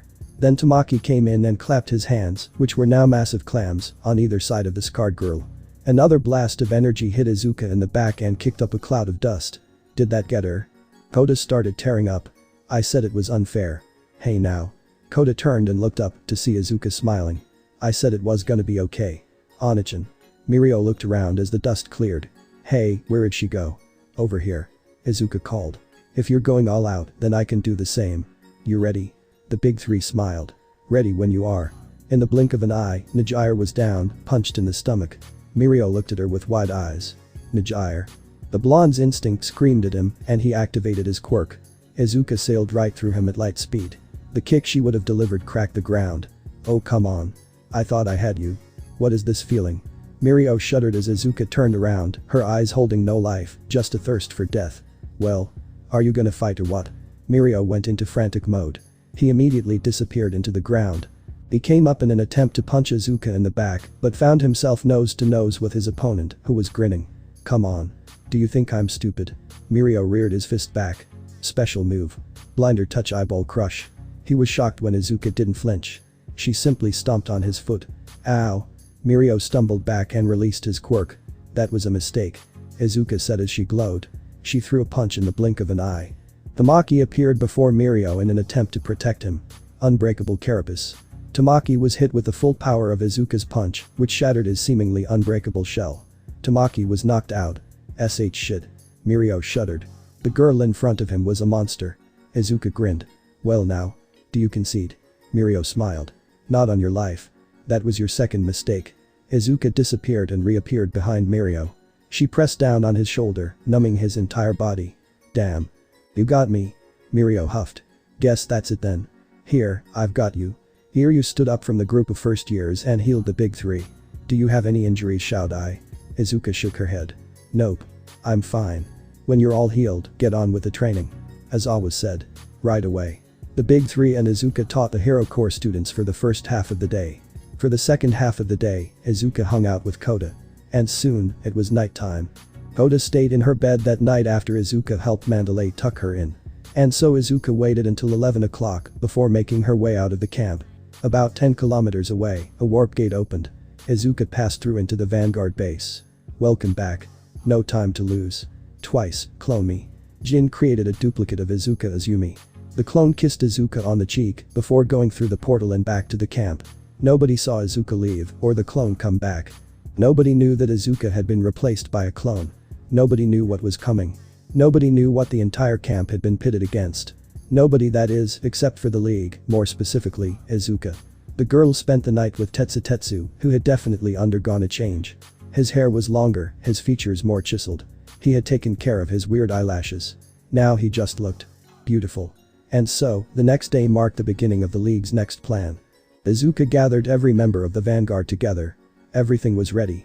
The Hero Corps students gathered in front of the teachers and hired heroes. Alright everybody. We'll be playing Capture the Flag tonight. Mandalay announced. Treat your opponents like you would in a villain fight. This is supposed to be a simulation of what mass villain attacks are like. The students nodded. Right. The classes split up and walked into the forest to their headquarters. Toga split off from the main group and went to scout on her own. Convenient. When she was sure she was alone, Toga pulled out a phone. Hey. Ready when you are. Izuka smiled and closed the phone. She turned around to stand with the entire Vanguard, minus Hatsune, Tamura, and Kurogiri. You ready to cause chaos? Tetsu breathed in. I can smell them. My classmates. Filthy. Dabi flexed his hands. Izuka. If you would like to go meet up with Toga, I can take point. That would be great. You and Twice go. Spinner smiled. I'll go with Stain. Of course you will. Stain smiled. Well. We wish to kill some false heroes tonight. Watch out for Mirko. Got it. Then that leaves me and Compress. Magni said with glee. Let's go, my little crumpet. Compress pulled Magni close. Alright everybody. See you on the other side. The Vanguard leapt down into the forest. Mineta walked into a small clearing to see his girlfriend, Shinama Yuko, smiling at him. Hey Minoru. What are you doing way out here? The classes are that way. The midget pointed east. I know, silly. This is where we can't be seen. The girl moved closer to Mineta and went to her knees. Mineta shuddered. It's finally happening. Minoru lay back against a tree. Toga smirked and moved in to kiss him. Minoru closed his eyes and puckered his lips. Just a little more. But the kiss never came. Minoru opened his eyes to see his girlfriend standing in the center of the clearing yet again. He looked down to see that he had been tied to the tree. What is this? Oh come on. Toga spat. Do you really think that any girl would be interested in you? Mineta's eyes went wide. Why you mean that? I've been playing you this entire time. Like the cheap kazoo you are. A rustling came from the grass. Izuka, in her Yumi disguise, walked into the clearing. Toga smiled. Hey. Mineta wept tears of joy. Yumi. Thank God. This girl is crazy. Izuka smirked. Oh, I know. She took off her wig. So am I. Oh. No no no. No. No no no no. Toga's disguise melted away, leaving her naked. Izuka handed her a bag with her clothes inside. Thanks babe. But I'll be using the disguise again. First, how about we deal with this guy? Mineta shivered as the two villains approached. The scream he let out was loud enough that everybody in the camp heard it plain as day. The camp raid had begun. Aizawa dashed out of the instructor's cabin to see half of the forest wreathed in flames. What in the TSK eraser. Letting your kids do something like this without supervision. Aizawa whirled around to see Dabi smiling at him. You? Ah yes. Me. And Stain. And Izuka. Oh yeah, and the rest of our vanguard. Tears what? 10 of us. 10. If they're as strong as him, this is bad. Vlad King rushed out of the cabin and punched Dabi. The villain's form rippled and he began dripping mud. Ah. Before I go you two. There's somebody who has some business here. A cloaked figure dashed out of the burning woods. Their punch hit Aizawa and knocked him back into the cabin. Ooh off. Vlad glared at the villain. And who might you be? Never mind, it doesn't matter. Vlad struck with a fist made of blood. The villain caught it with one hand. Tasty. Tetsu pulled down his hood. Vlad King went wide-eyed. Inside, he felt a bit of him die. But I was saved. Ironically, the villains are the heroes of this story. Tetsu's hair turned blood red. His body hardened into steel. So now hero. Face the monster that you've created. Vlad King took on a fighting stance. I will defeat you. I have a duty to protect my students. Tetsu growled. Is that so? Vlad shuddered as a menacing aura burst out of the boy. Where were you when I needed protection? Oh yeah. I forgot. Vlad barely blocked Tetsu as he rushed forward. You were the one I needed to be protected from. Mandalay saw the flames engulf the forest. Endeavor and Best Jeanist were at her side, along with Tiger and Pixie Bob. What in the? Hello heroes. Stain and Spinner rocketed out of the forest, katanas drawn. Ready to spill some blood. The heroes and villains rushed forward into a deadly dance. Pixie Bob shouted to Mandalay. Mandalay. Koda went into the woods an hour ago. Mandalay swore. I'll go find him. You fight these guys. The hero ran into the forest in search of her niece. Students screamed all around Katsuki as the forest went up in flames. A voice came from overhead. Ah. Hello little ones. Mr. Compress and Magni stood atop a large boulder. Magni held the unconscious form of Iryu in her arms. Bakugo lunged forward. No. I won't let you. Expand Compress threw a marble, which turned into a large boulder that Katsuki destroyed. The boulder exploded into a cloud of dust. When Bakugo regained his sense of sight, Compress, Magni, and Iryu were gone. Shit. Aizawa dodged an attack from Tetsu. What the hell happened to this kid? Vlad shuddered as he watched Tetsu fight Aizawa without slowing. What have I done? Tetsu locked fists with Vlad King. The blood hero grunted as the young villain began overpowering him. Eraser. Little help. Aizawa erased Tetsu's quirk. The boy smiled as a punch from Vlad actually did damage. Huh. You really do have cool quirks. Tetsu grinned. But a good fighter shouldn't rely on them too much. Aizawa ran forward with his capture tape and attempted to snag the boy. Tetsu ducked underneath the attack and hit Aizawa with an open palm. Aizawa gasped as everything seemed to slow down. Time regained its proper speed and Aizawa was sent flying back. What the hell was that? Tetsu slowly straightened out. Cool right? Like I said. A good fighter doesn't rely on their quirk. You made the mistake of thinking that I did. Vlad took a defensive stance. Aizawa got to his feet and dashed to Vlad's side. I think we need to make a tactical retreat Vlad. Are you sure? Aizawa nodded. That hit he landed broke one of my ribs. Whatever fighting style he's using is one I've never seen before. A ringing came from Tetsu's pocket. Hello? Is he taking a phone call in the middle of? Let's just get out of here. Tetsu smiled. Alright. Nice job you two. Did you get the angry Pomeranian as well? Aizawa stopped. They're after my students. Iryu. Vlad. Get to Mandalay. Tell her that the students are the target. Go. Vlad looked at Aizawa. But what about you? I'll be fine. Just go. Vlad nodded and ran into the forest. Aizawa ran into the forest. Tetsu grinned as the heroes escaped. Yeah. They heard. They're heading Izuka's way. Koda sat on a rocky outcropping, she saw the blue flames that were consuming the forest. What is going on? Koda. Koda turned around to see Izuka Midoriya. Wow. How do you know my name? Izuka shook her head. Sorry for scaring you. I know a killer like me would make anybody scared. Koda looked at Izuka, she seemed very familiar. Onichan. Why you're Izuka Midoriya. Izuka smiled and sat down next to the girl. Yeah. I am. Kota studied the villain's face for a while.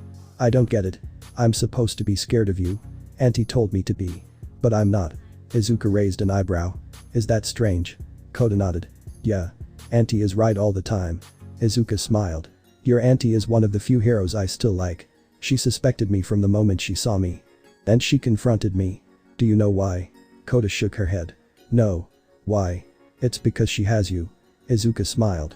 She knows that she can make it out of any battle because you'll be there when she gets back. She has to make it back. She wants to put you first, to protect you. Always. It was the same for your parents. The water hose heroes, right? They went into their final battle with the sole aim of protecting you. Kota began tearing up. They. Did that for me? Auntie too. Izuka nodded. Yes. She really loves you, you know. Kota wiped the tears from her eyes. Yeah. I know. Please. Don't hurt them, okay? Izuka nodded and ruffled the little girl's hair. Don't worry. As I said. They are heroes that I still respect. Now. Speaking of your auntie. Kota. That would be her. So I'll go now. Onichan. Izuka turned to Kota. Yes. Kota gave her a peck on the cheek. Be careful. I will. Izuka stood up and leapt into the forest. Kota. Kota took a deep breath. I'm up here, auntie. Mandalay leapt up onto the outcropping. Oh, Kota. Are you okay? Kota hugged Mandalay tightly. Yes. Is there anything I can help with, auntie? Mandalay shook her head. Unless you want to get water from the river to put the forest out. No. I can put the forest out. Mandalay looked at her. You really want to? I can use my quirk, auntie. I'll do it for mama and papa. Mandalay felt herself tearing up. Alright then, Kota. Let's go. The little girl climbed atop her aunt's shoulders. The two began making their way to the burning part of the forest. Aizawa dashed through the forest. I must protect them.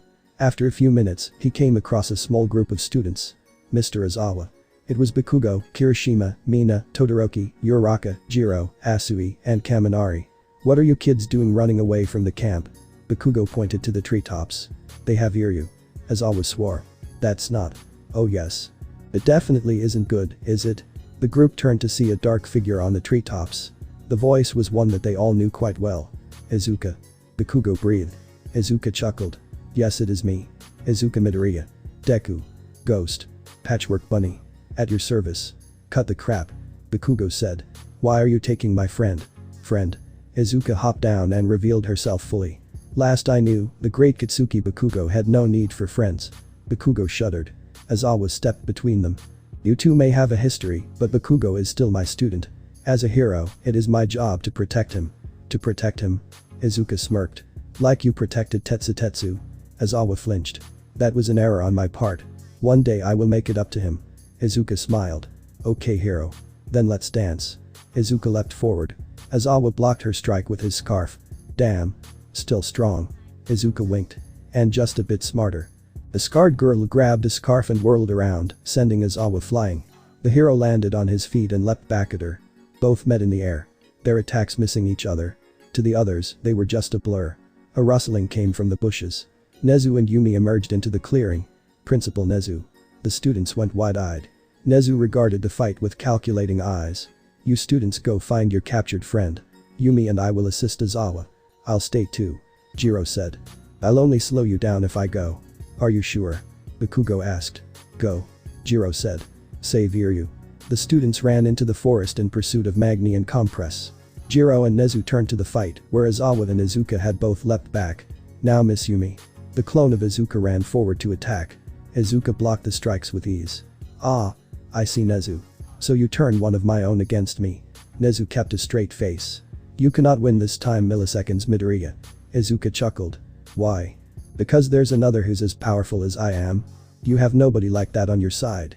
We have milliseconds Yumi, who seems to be doing quite fine. Izuka chuckled. Then you have miscalculated Nezu. The rodent smiled back. I assure you, I never miscalculate. Izuka punched Aizawa away from her and grabbed Yumi by the head. You see Nezu. You didn't think of one thing. Your mind saw me at the USJ while Yumi here was in UA, being recorded. Jiro screamed as Izuka channeled power into her hand and squeezed, crushing the clone's head in her hand. The clone turned into mud and fell on the ground. Aizawa's eyes widened. Oh, fuck. You see Nezu.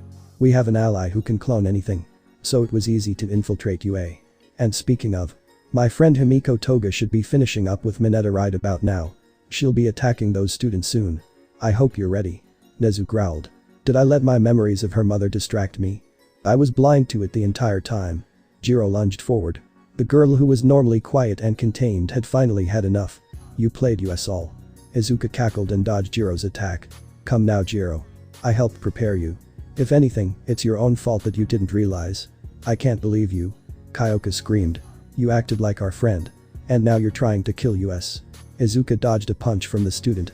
Her eyes narrowed. She's about to do it, isn't she? I just. Kyoka brought her hands forward. A sound wave blasted from her palms, resonating with the surrounding area perfectly. The blast blew Izuka off of her feet. The trees behind her became matchsticks. Izuka stood up and dusted herself off. Well. You've got another one, Nezu. Kyoka looked down at her hands. What is this? Aizawa limped up to her. Your quirk evolved. Come on. With this we might be able to beat her. Alright. Kyoka turned her attention back to Izuka. You're going down. Don't push it. That new power of yours is powerful, but you could break yourself if you weren't careful. Kyoka growled. If I break myself, then who cares? I spend most of my life looking like I don't care, now I just have to put that to practice. Kyoka outstretched a hand, sending a shockwave outwards. Izuka leapt back and avoided it, scribbling furiously in a notebook. I see. So from what I can tell, this new power works on frequencies. Its power comes from the ability to magnify the frequencies thousands of times over and make them resonate with the surrounding area. Kyoka grit her teeth. Mr. Aizawa, I'm gonna boost you. Got it. Kyoka blasted a shockwave towards Izuka. Aizawa jumped forward and rode the wave, gaining speed. He landed a punch to Izuka's face. The girl recoiled a bit but continued riding. You guys seriously are annoying. You can't wait for 1 minute. The scarred girl pocketed the book and leapt back into the fight. Bakugo and his friends dashed through the forest. Up ahead they could see the end of Compress's tailcoat flapping as he leapt through the treetops. We need to slow them down. Bakugo growled. Todoroki leapt forward and threw a fireball. It disrupted Compress just enough for them to see him clearly. Keep it up, Todoroki. I don't think so. Dabi leapt out of the forest, fire streaming from his hands. Long time no see, little heroes. Tuya. Shoto breathed. Fight me, Shoto. Dabi grinned. You guys go. I'll handle him. Bakugo nodded. Right.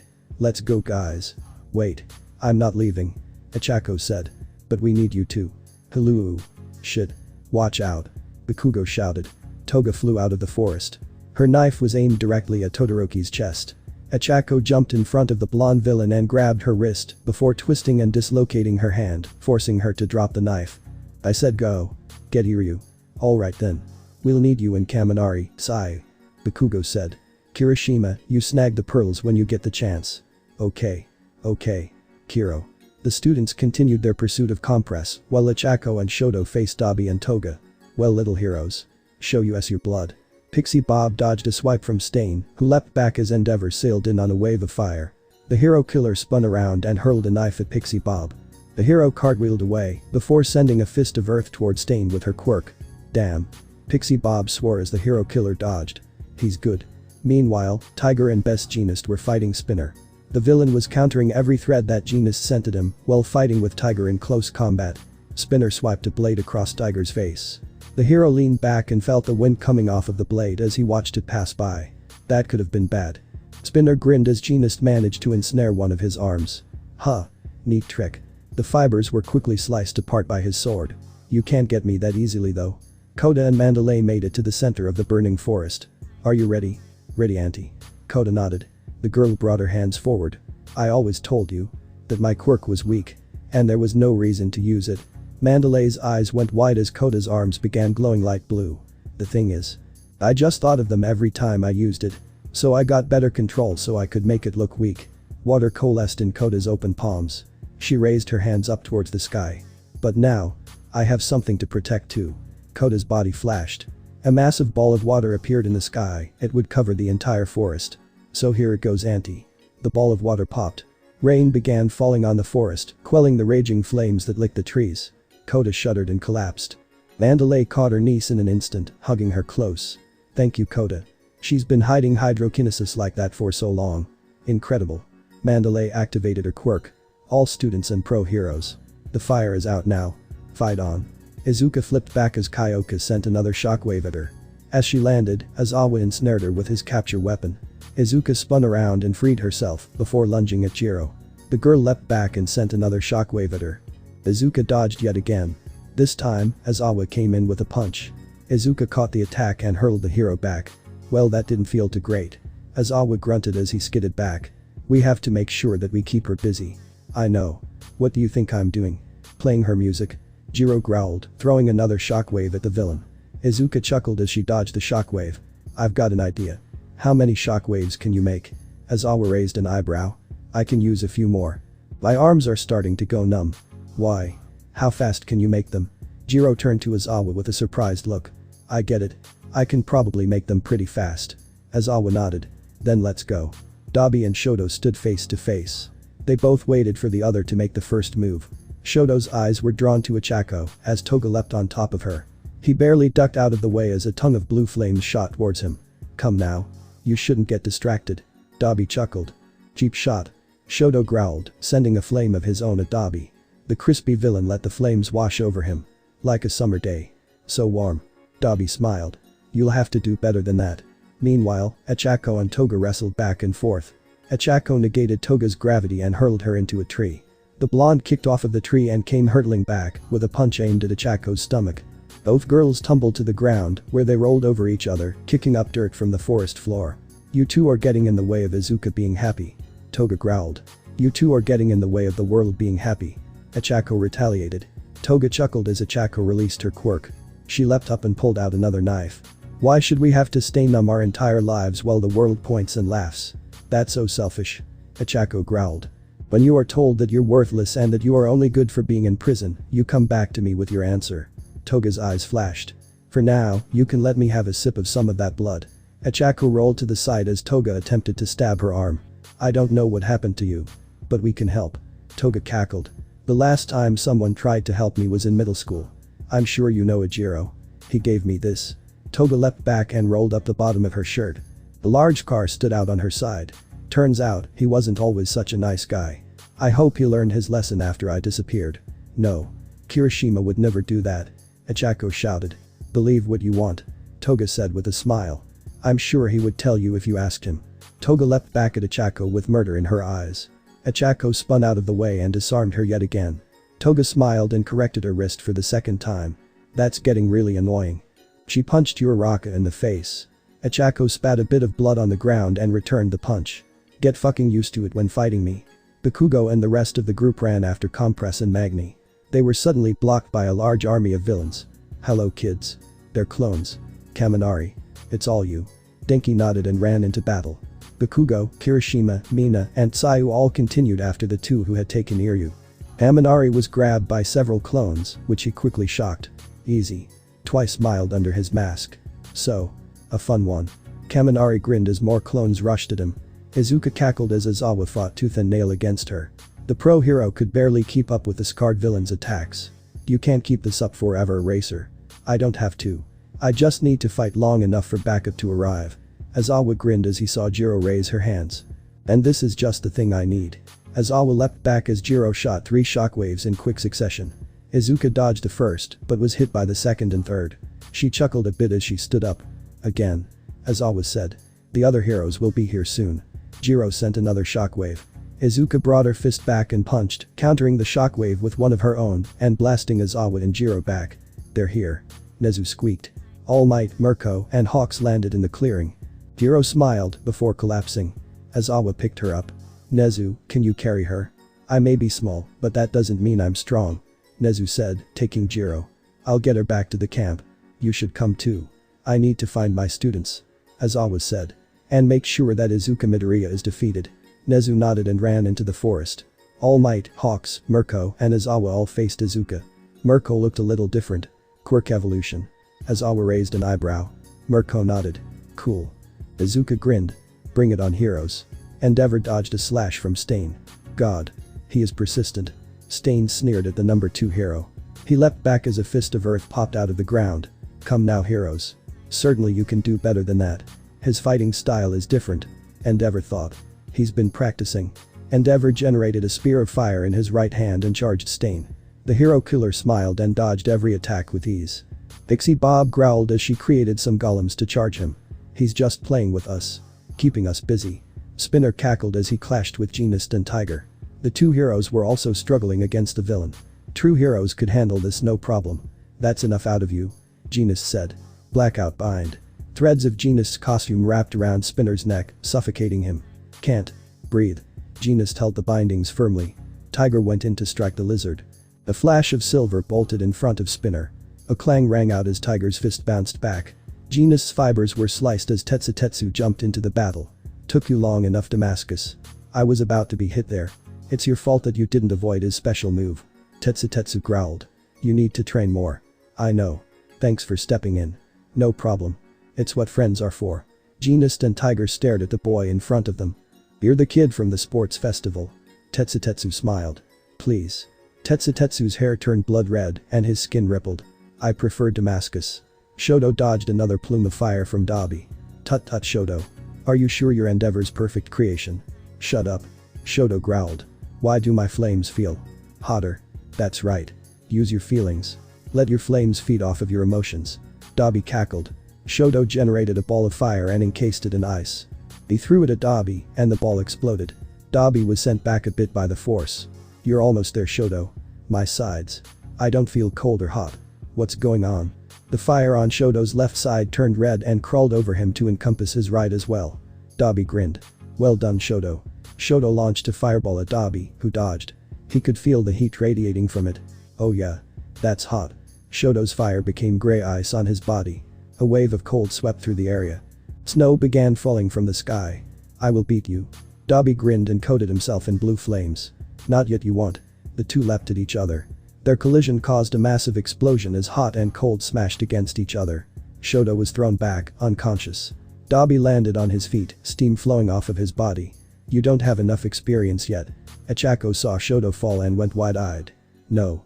Toga lunged towards her, but was immediately pushed down by the force of increasing gravity. She found she couldn't move. Did she evolve too? Everything within a 500-foot radius of Ichako was pulled to the ground. Dabi fell to his knees under the weight. Damn. Ichako grabbed Shoto as if the gravity didn't affect him. She immediately dashed into the forest. Bakugo dashed through the forest. Kiri. We have one chance. I need you to throw me. Kiroshima nodded and picked Bakugo up. Go get him. With a burst of strength, Kiroshima hurled Bakugo skyward. Bakugo channeled one for all into his hands, along with his own quirk, and sped towards Compress. Give her back. Bakugo shot Black Whip out of his arm. Magni deflected it before it could hit Compress. Thank you. No problem, handsome. Bakugo growled as he fell back to the ground. Kiroshima, Mina, and Asui caught up to him. Did you get her? No. We need to keep going. The group continued to follow Magni and Compress deeper into the forest. Kaminari felt his brain beginning to slip. I'm overdoing it like this. Two clones took the chance and punched him to the ground. Kaminari grunted as he tried to stand up, only for more clones to beat him into the ground. Kaminari felt a spike of pain as his ribs broke. A crack rang out as his leg was crushed by Twice's stomp. A clone picked Kaminari up by his hair and smashed him into the ground, breaking his nose. Kaminari saw spots as Twice let him lay in the dirt. Twice opened up a cell phone and dialed a number. Hey. Yeah, I'm on my way. Compress got the healer. He should be there soon. Kaminari grunted and got to his feet, fighting through the pain as he tried to find the power to attack. I can't let him get away. Kaminari blinked. His vision blurred. Twice hung up and turned to him. Oh. You still got some fight left.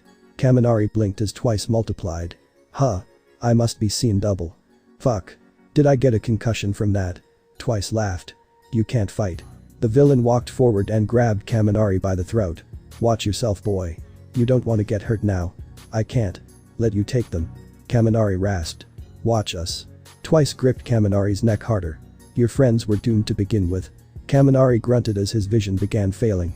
He felt rage spark inside him as through a hole in the trees, he saw a glade. And tied to a tree in that glade, the bloody form of Minoru Mineta. No. Mineta. You won't be able to save the GGGGK. Kaminari grabbed Twice by the throat. His eyes sparked with malice.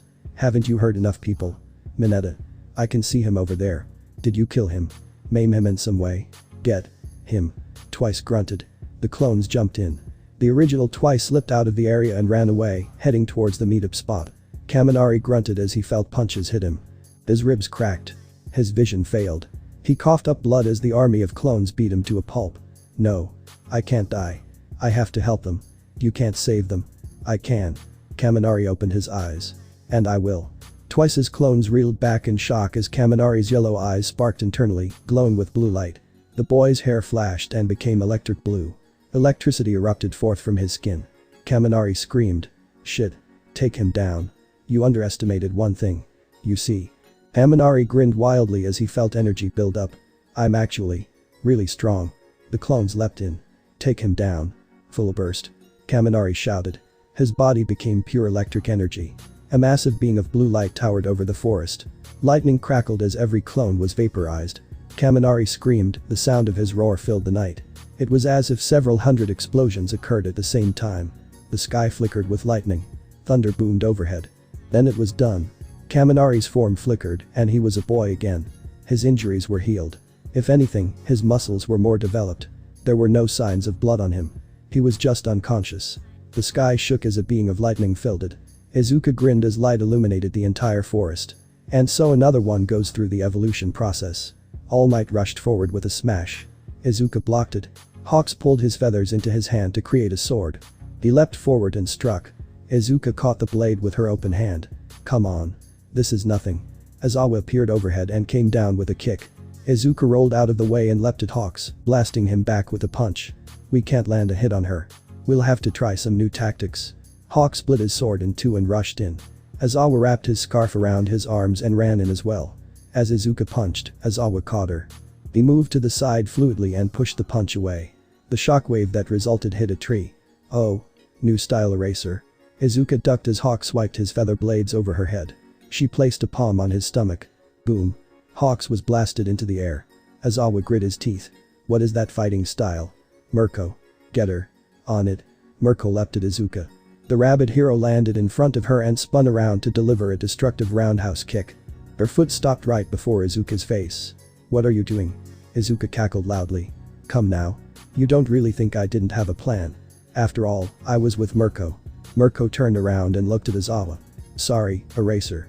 Izuka patted Mirko on the head. Good job, bunny. Hawk stood up. This can't be real. You're controlling her somehow. That collar. Mirko pointed to the collar. It's just leather. But it is a gift from my master. You can take it off and show them if you want. Izuka smiled. Mirko undid the clasp of the collar and held it up before kissing Izuka. She clipped it back on without hesitation. That's better. Bunny. Keep Hawks and Eraser busy please. Mirko grinned. Your wish is my command, Miss Izuka. The once hero charged at Hawks and Aizawa as Izuka turned to Toshinori. You see now? The mistakes you have made to make your dreams a reality. They have led to this, and now I will tear that reality apart. Toshinori grit his teeth. You may have corrupted one of our allies, but you will never win. Izuka smiled. I beg to differ. Let's go All Might. Show me what you've got. Ichako dashed through the forest, Todoroki in her arms. Don't worry. You'll be okay. The girl didn't notice that all around her, everything was being pulled to the ground. The gravity field wasn't even registering for her. She was only able to focus on Shoto. The son of Endeavor wasn't hurt badly, just knocked out. There were no burn marks on him. His skin was steaming a little, but that was just because of the sublimated ice. Shoto's eyes fluttered open. Ichako. Shoto. Don't worry. It's gonna be okay. Tears fell from Ichako's eyes. Ichako. Your quirk. That isn't important right now. Ichako made it back to the campground. She could see the heroes fighting Stain, Spinner, and Tetsutetsu. There was a small group of heroes stationed by the cabins. Over here. Ichako ran to the cabin with Shoto. We're here. What about the other students? I think you're the last ones other than that group with the Bakugo. Edshot said. We've got a team out looking for them. Why is it hard to stand? Suddenly, the sounds of battle stopped. Everybody turned to see Stain, Tetsutetsu, and Spinner running away. What happened? Edshot called to Endeavor. The number 2 hero shrugged. I don't know. There was this beeping and they just started running. Should we get them? We need to focus on the students. Endeavor. Your son is here. Shoto. Enji raced over to the cabins and stared at his son. Shoto. Shoto coughed and stood up. I'm fine, Dad. As soon as Endeavor got within range of Ichako, he was floored by gravity. The hell? Ichako. Your quirk. I can't turn it off. Ichako breathed. There's no switch. No way to turn it off. Ichako. Listen to me. Shoto grabbed his friend by the wrists. Calm down. Shoto. Aye. Shoto kissed Ichako and cut her off. "It's okay," he said, pulling away from the kiss. "We're safe now." I can't turn it off." Hey. Focus on me, okay? Focus on me," Shoto said. "Breathe in, breathe out. You sense that gravity field, right?" "Why, yeah. But I can't turn it off." "Can you make it bigger?" "Why would I?" "Trust me." Ichako looked at Shoto before nodding and closing her eyes. Endeavor felt the weight move off of his shoulders. He stood up slowly. "What the hell was that?" "Dad. I think it's time you met my girlfriend." Shoto motioned to Ichako. "This is Ichako Uraraka." Izuka cackled with glee as All Might failed to land a hit on her. "Come on, All Might. If you don't move fast, your students will be gone." All Might growled and finally landed a hit on the villainess. The blow sent Izuka spinning through the air. All Might didn't waste any time and zooming in front of her to punch her into the air. Izuka bounced around as All Might basically played pinball with her. Her body ragdolling after each hit. Meanwhile, Mirko was locked against Hawks. Azawa's quirk was useless against her and she had kicked him to the sidelines in an instant. "So you're a villain now? Got a problem?" Mirko smirked. "Yeah," Hawk said, pushing against the bunny. "As a matter of fact, I do."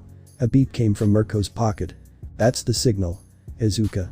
Mirko turned to see a horrifying sight. All Might had actually done damage to the scarred girl. She was standing in a crater, her outfit destroyed. Her left arm was bruised and blood was leaking from her mouth. "Been a while since. I felt pain." Izuka panted. "I let my guard down."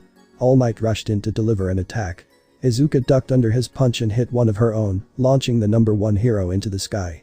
"Well now. That should buy us some time." "This Izuka." Mirko rushed to her master's side. "You're hurt." Izuka chuckled. "Nothing I can't deal with." "That was the signal, right? We gotta go." Izuka leapt off with Mirko. Hawks began to pursue them. "Wait." Azawa said. "You go make sure that the other kids are safe. I'll follow them." Hawks nodded and both heroes dashed into the forest. Bakugo saw a few motes of purple mist in the air. "No, you fucking don't." Him and his friends emerged in a large clearing.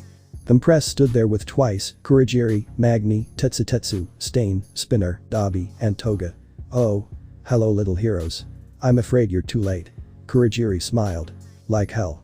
Bakugo blasted towards the portal user, who opened up a warp gate that sent him flying at his friends. "Come now, little ones, you're not experienced enough." Izuka and Mirko landed in the clearing. Toga rushed to Izuka's side. "Holy shit. Babe, are you okay?" "I'm fine. Do you have her?" Toga nodded. Izuka grabbed her and leapt forward as Bakugo shot forward. "You can take damage after all." Kiroshima was busy staring at Toga. "It really is you." The villains huddled together. "Izuka. We need to go now." Kurogiri said. "I'm with you." Izuka panted. "No." Bakugo leapt at Izuka as a portal opened. Izuka ducked, knocked the blonde out with a punch to the face, and slung him over her shoulder. "Well. You fell right into my hands after all." Toga glared at Kiroshima. "Ijiro Kiroshima. You remember me?" "How could I not?" Toga snapped back, causing Kiroshima to flinch. "I will not forgive you for what you did. Enjoy the time you have left." And with that, the League of Villains disappeared. The portal closed, leaving Kiroshima, Mina, and Tsuyu in silence.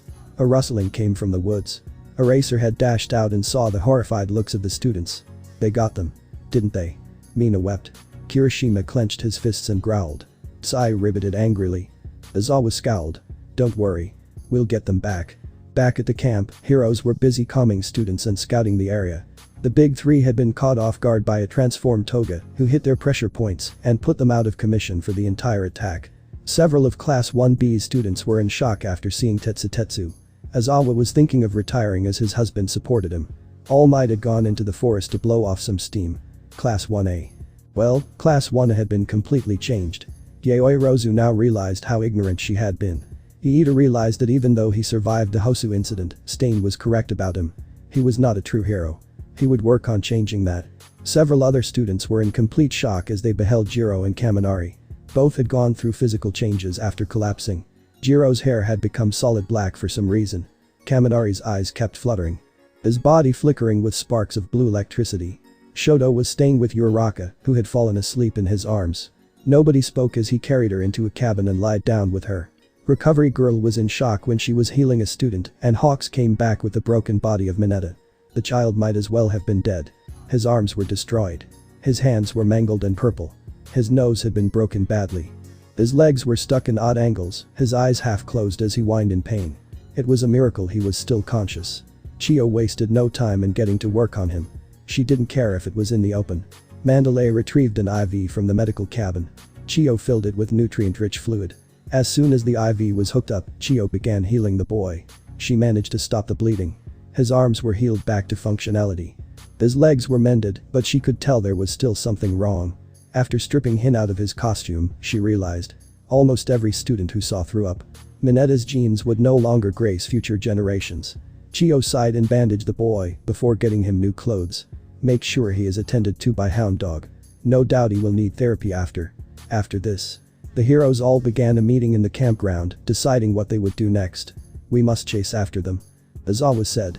Endeavor thought about the conversation he had with his son. Flashback. This is my girlfriend. Achako Uraraka. Endeavor was silent. The wind blew softly. Uraraka shuddered. Shoto put his hand over his heart. Now. I know that you might not. Shoto. Endeavor interrupted. I haven't been the best father. In fact, I've been worse than any villain. I think I will never be able to fully atone for what I have done. But I can still try. If this girl is who you love, then I will support you. Shoto was shocked. Why, you're okay with it? Endeavor nodded and turned to Uraraka. Miss Uraraka. I hope that you will make my Shoto happy. Now. I think we have something else to talk about. Shoto nodded.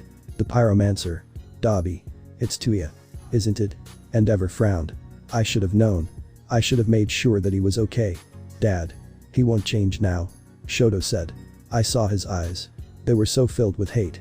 I don't think he'll turn back. Endeavor nodded. Then it's our duty to stop him. So you can become a hero. Shoto noticed how his father didn't specify the number 1 position. He nodded. Okay, Dad. Endeavor shuddered. He called me Dad. Shoto turned to Achako. I'll take care of Achako, she's still a little shaken up. You might become a decent person after all, Dad. Flashback end. Endeavor opened his eyes. We will track these villains down. When we do, I'll face off against the pyromancer. The heroes looked at him. That's great, but how do we find them? I think I have a solution. Nezu raised a paw. Izuka Midoriya's lab partner, Hatsume Mei, aided in constructing several support items alongside her. These include the suit that is now worn by Himiko Toga. How do we know that Hatsume isn't a villain as well? Edshot asked. We don't. But we do know that there is a tracking device on the suit. There is a chance that we could activate it without them knowing. Powerloader jogged up to the group. I just called Hatsume. She was very surprised to hear about her partner. She gave me all the schematics to every one of their creations, including Toga's suit. We can activate the tracker. Then let's not waste this chance. We must act quickly. Izuka panted as she dropped through a portal into her father's home. Iryu was beside her, knocked out. That could have gone better. Izuka. You're back.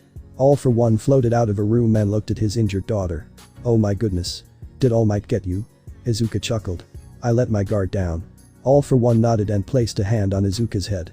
This will drain a bit of your stamina, but you'll at least be at full health. Izuka felt energy seep away as her injuries were healed. A sound came from the side of the room. Iryu had woken up. Where am I? All for One turned to the healer. Iryu Takanawa, correct? Iryu nodded. Yeah. Who are you? Your face is shadowed. All for One turned to Izuka. Can you speak to her? Izuka nodded and stepped towards Iryu. The girl shivered as she saw Izuka. And no. Not you. Iryu. I need to know about your quirk. Izuka said. I need to know about its drawbacks. I don't want you to get hurt. You? A villain. You don't want me to get hurt. Iryu was going mad. Don't make me laugh. She laughed. I assure you. I really don't want you to get hurt. In fact, I want you to help somebody. My father. Your father. Iryu blinked. It's that man. Isn't it? All for One floated forward, revealing his face. Iryu gasped. I assume that Recovery Girl told you about me. My evil quirk. My rivalry with All Might. The symbol of peace did this to me. He broke my daughter. So please. Heal him. Izuka untied Iryu. The girl walked up to All for One. I don't like this. But I can't turn down someone who is suffering. Even if they are a villain. I don't know if I can heal him all the way.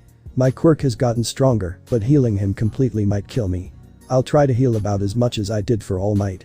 Iryu placed her hand on All for One's hand. Her eyes glowed. All for One began to heal. His face returned to how it had been when he was young. His eyes returned, beautiful empty gray orbs that regarded the world with delight. There was still some scarring on his face, but it looked a lot better than it had been previously. Iryu stopped her quirk and held her head. Woozy. All for One landed and caught her. He looked at his hand and flexed it. I feel better. Not at 100%, but it boosted the healing factors I have. I might recover fully in a week, on my own. The man placed a hand on Iryu's head and pressed. Her eyes shot open.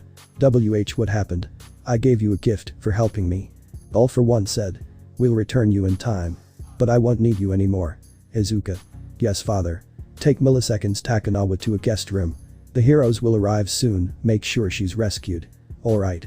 Izuka took Iryu and guided her through a portal into an empty room. Here. It's one of the nicer ones. Why are you treating me nicely? You're villains. Iryu said. Just because we're villains doesn't mean we're monsters.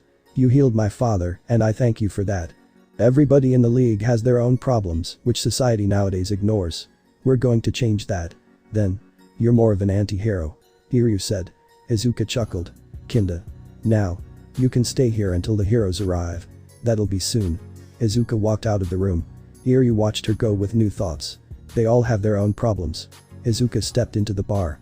Shigaraki looked at her. The blonde kid's over in there. He pointed to a door a few feet away. Izuka thanked him and walked in. Inside the room, Bakugo was strapped to a chair. His hair was in his face, he was breathing peacefully. Izuka smiled and walked forward. She sat down on his lap and wrapped her legs around his waist. Wake up, sleepyhead. Katsuki's eyes fluttered open. Izuka. What? He struggled against his bindings, causing Izuka to laugh. After a few minutes, he stopped. So you got me? Huh. That's right. Izuka smiled. Katsuki looked up at her face. His vision flickered, and for a moment, he saw Izuka as a child, smiling at him joyfully. Then he blinked, and he found Izuka's scarred face looking back at him. Well. Having a fun time remembering the past. How did you? Your eyes glazed over. Izuka chuckled. Bakugo gritted his teeth. What are you planning? What are you doing, Izuka? You want to know? Well. It isn't like you can stop us anyway. First, we're gonna kill All Might. Then, we will begin our revolution. Izuka pulled out a knife and pressed it to Katsuki's cheek. We will leave Japan for a while. And when you become the #1 hero, you will die like All Might. Bakugo shuddered as Izuka leaned in close to his ear. See? Then everybody gets what they want. You get to be the best. I get my revenge. It will be delightful. Bakugo growled. Izuka giggled. Oh. So scary, little Pomeranian. Don't worry. I'll make sure you die quickly. You MMMPH. Izuka smashed her lips into Bakugo's. Itsuki froze, caught off guard completely.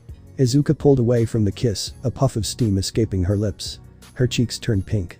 Well. A bit of caramel. Nothing ever changes. What? Come now, Kaken. Izuka touched the tip of her nose to Bakugo's. You didn't like it. Bakugo felt his heart quicken. Izuka was pushing her breasts against him, sitting in his lap. She was trying to make him vulnerable. Fuck off. Bakugo breathed. Izuka smiled, stood up, and began walking out. Why did you do it? Why did you jump? Izuka turned around. Her single eye glowed with hatred. Because. I was nobody, with nothing to my name except the title of failure. I suffered every day. So now, I'll make sure that your days are as filled with anxiety and depression as mine were. Izuka walked out of the room, leaving Bakugo alone. So. You say what you wanted? Shigaraki asked. He knows what I want him to know. And soon, everything will play out perfectly. The heroes gathered around the side of the bar and All for One's warehouse, where there was another tracker.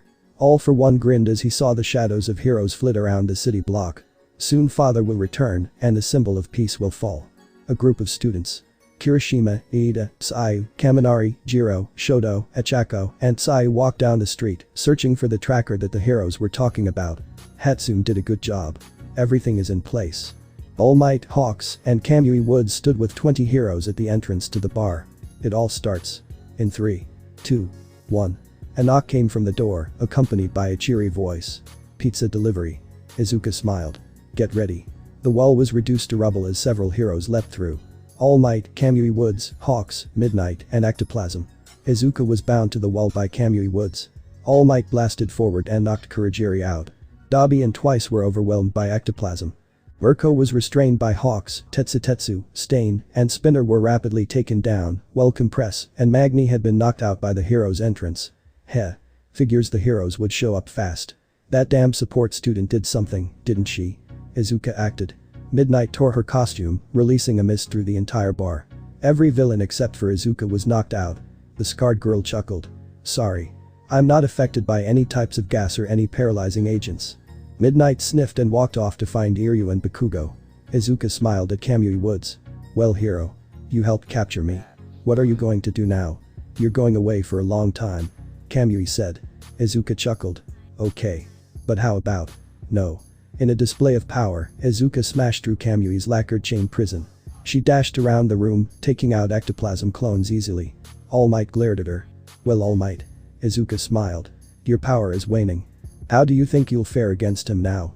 A grey liquid oozed around Izuka and the other villains. And then, they were gone. What the hell just happened? Kamui asked. We must get the children out of here. All Might said. He walked into the room where Bakugo was being held. Returning to the main room, he saw that Midnight had secured Iryu. A buzzing came from somewhere in the room, and a TV screen flickered to life. We're here at Kamino, where several pro heroes have just performed an incredible feat. The shutdown of one of the labs used by the League of Villains. The lab was specifically used to create and store the creatures that attacked many heroes in the Hosu incident. The Nomu factory is currently being searched by Pro Heroes Endeavor and Best Jeanist, who hope to find any extra information about the League. In the background, All Might saw a figure in jeans and a ripped hoodie. The figure turned and smiled at the camera. The number one hero turned wide as Izuka Midoriya laughed, silencing the reporter. Well All Might. Can you make it in time? A flicker of red lightning buzzed at the top of the warehouse on screen. A massive explosion shook the area. All Might could feel the ground rumble beneath his feet. Shit. All for One appeared in the air, looking as healthy as ever. His grey eyes regarded the world with glee. In one hand, he held the struggling form of Best Jeanist. I need to go. Before that, take this. Iryu placed a hand on All Might's shoulder. The hero instantly felt rejuvenated. Thank you young Iryu. All Might exited the building and took off. Bakugo slumped. Iryu walked over and healed him as well. I need to help him. Midnight tried to grab the blonde, but he crackled with lightning and was gone in an instant. Bloody insane. He'll be killed. Kamui, get Iryu back to UA. I'll go help in the fight. Midnight dashed out of the building. Iryu hopped onto Kamui's back and they both made their way to the school. All for One looked at the unconscious bodies of his associates. Izuka my dear. Please protect them. Izuka nodded and stood by the vanguard. Best Jeanist stood up from where All for One had thrown him. Endeavor leapt out of the building towards Izuka. Bring it on heroes. Endeavor and Jeanist clashed with Izuka. All for One fought against an army of heroes on the scene. After blasting them back, he turned and looked up at the sky. All Might approached at high speeds. Ah. So the guest of honor has arrived. Izuka smirked as she fought. She heard her father speak and knew All Might had arrived. The symbol of peace landed in front of All for One. He immediately threw a punch, which All for One dodged. All Might leapt forward with rage in his eyes. All for One chuckled. Come now All Might. That expression doesn't suit you. You don't get to talk. All Might growled. I'll defeat you here and now. All for One caught All Might's attack. You're weaker now. There's no way you can beat me like this. All Might leapt back as All for One shot a massive blast of air at him. The villain flipped his hand so his palms faced downward. He clenched his hands into fists and brought them up. The ground rumbled. You like this power? I stole it from a hero you fought alongside in America. I've been watching every move you make All Might. Toshinori grit his teeth and leapt at the villain once more. Detroit, smash. The punch hit All for One in the face, sending him back a little bit. The villain chuckled and ducked as All Might threw another punch. I always found it ironic that your power is so great. All of your attacks are super moves. I mean, half the battle is just you saying smash. All Might grit his teeth as he pushed against All for One. Shut up. All for One grabbed All Might's wrist and hurled him away, sending him through a building. Come now All Might. We have a lot to talk about. It's been what? 12 years. Toshinori walked back onto the battlefield. All for One smiled and held up his hand. Like I said. 12 years. I've spent 12 long years thinking of how to defeat you. I've finally come up with the perfect amalgamation of quirks to do so. All for One flexed his hand, a small orb of red light appeared on each of his fingertips. First, we have laser shot, counter, energy boost, air cannon, lightning bolt, and antimatter. The light coalesced into All for One's palm. His arm swelled up with air before a massive beam of destruction exploded from his open palm. All Might managed to avoid the blast, but a sizable chunk of the city was reduced to rubble. Jeanist and Endeavor stared at the destruction. The hell? A yellow blur raced past. Gran Torino had arrived on the scene. Stop fighting the girl. We need to evacuate the civilians and support All Might. Right. Both heroes ran into the wasteland that had once been a fifth of Kamino. As they picked up citizens and pulled bodies from rubble, they noticed that roughly 70 heroes were on the scene. Each one was helping out. Jeanist turned to Endeavor. I have no doubt that more will arrive. I must take that girl down. Endeavor nodded. Restrain her. If the others wake up, she will be allowed to attack. We cannot let that happen. Gina dashed towards Izuka, who smiled and prepared herself for battle yet again. Iryu had made it back to the school. Nezu greeted her and brought in her parents. Both were delighted to see her, but acknowledged that she still had work to do. The girl was brought to Recovery Girl, who was busy treating students left and right. When we're done healing them, we need to get to Kamino and heal the civilians. Chiyo said. Right. Iryu pulled on a nurse's uniform and got to work, healing students with burns, disinfecting wounds. Recovery Girl had treated about 10 of the students before getting Mineta. She had spent most of the time since then caring for the pervert. Iryu looked up at a screen displaying the battle at Kamino. Please make it out alive. Midnight saw the flickering orange lightning up ahead. She was in a car, following Katsuki closely. I need to make sure he doesn't get hurt. As she arrived on the scene of the battle, she spotted a group of very familiar looking teens. What the fuck are you doing here? Midnight raged at Kiroshima and his friends. Kiroshima looked at Midnight. We came to save them. Midnight sighed and shook her head. Okay. Just go now. If you're here, you could die, and we can't have that. Don't worry, Iryu is safe. What about Katsuki? Kiroshima asked without hesitation. I'll take care of him, now go. Midnight ran onto the side of the battle. Kiroshima and his friends watched her go. She's right. We need to get away from here. Izuka giggled joyfully as Genist failed to land a hit on her. As she fought, All for One and All Might clashed with intensity. Every time they met, the earth shook. It's funny, you know. Even now I dream of you charging at me with your entrails strewn across the ground. All for One laughed as he pushed All Might back. Izuka punched Best Genist away. She saw Bakugo dashing towards the fight and lunged at him. A whip cracked and wrapped around her wrist. Izuka smiled and turned to see Midnight, whip in hand. Mist flowing from her body to keep the League unconscious. Hello, Midnight. Izuka smiled, grabbing the whip and tearing it from her wrist. Izuka Midoriya. You will not harm anybody else. Izuka pulled Midnight towards her and grabbed her by the waist. She brought her lips to Kayama's and kissed her passionately. A number of citizens lined up with cameras to take pictures. Hey look. They love you being kissed by me. Izuka whispered in Midnight's ear. You know. It's so easy. You could just disappear and come with me. Midnight shook. No. I won't do that. Come on Midnight. We could have so much fun together. Midnight bit her tongue. I will never help a villain.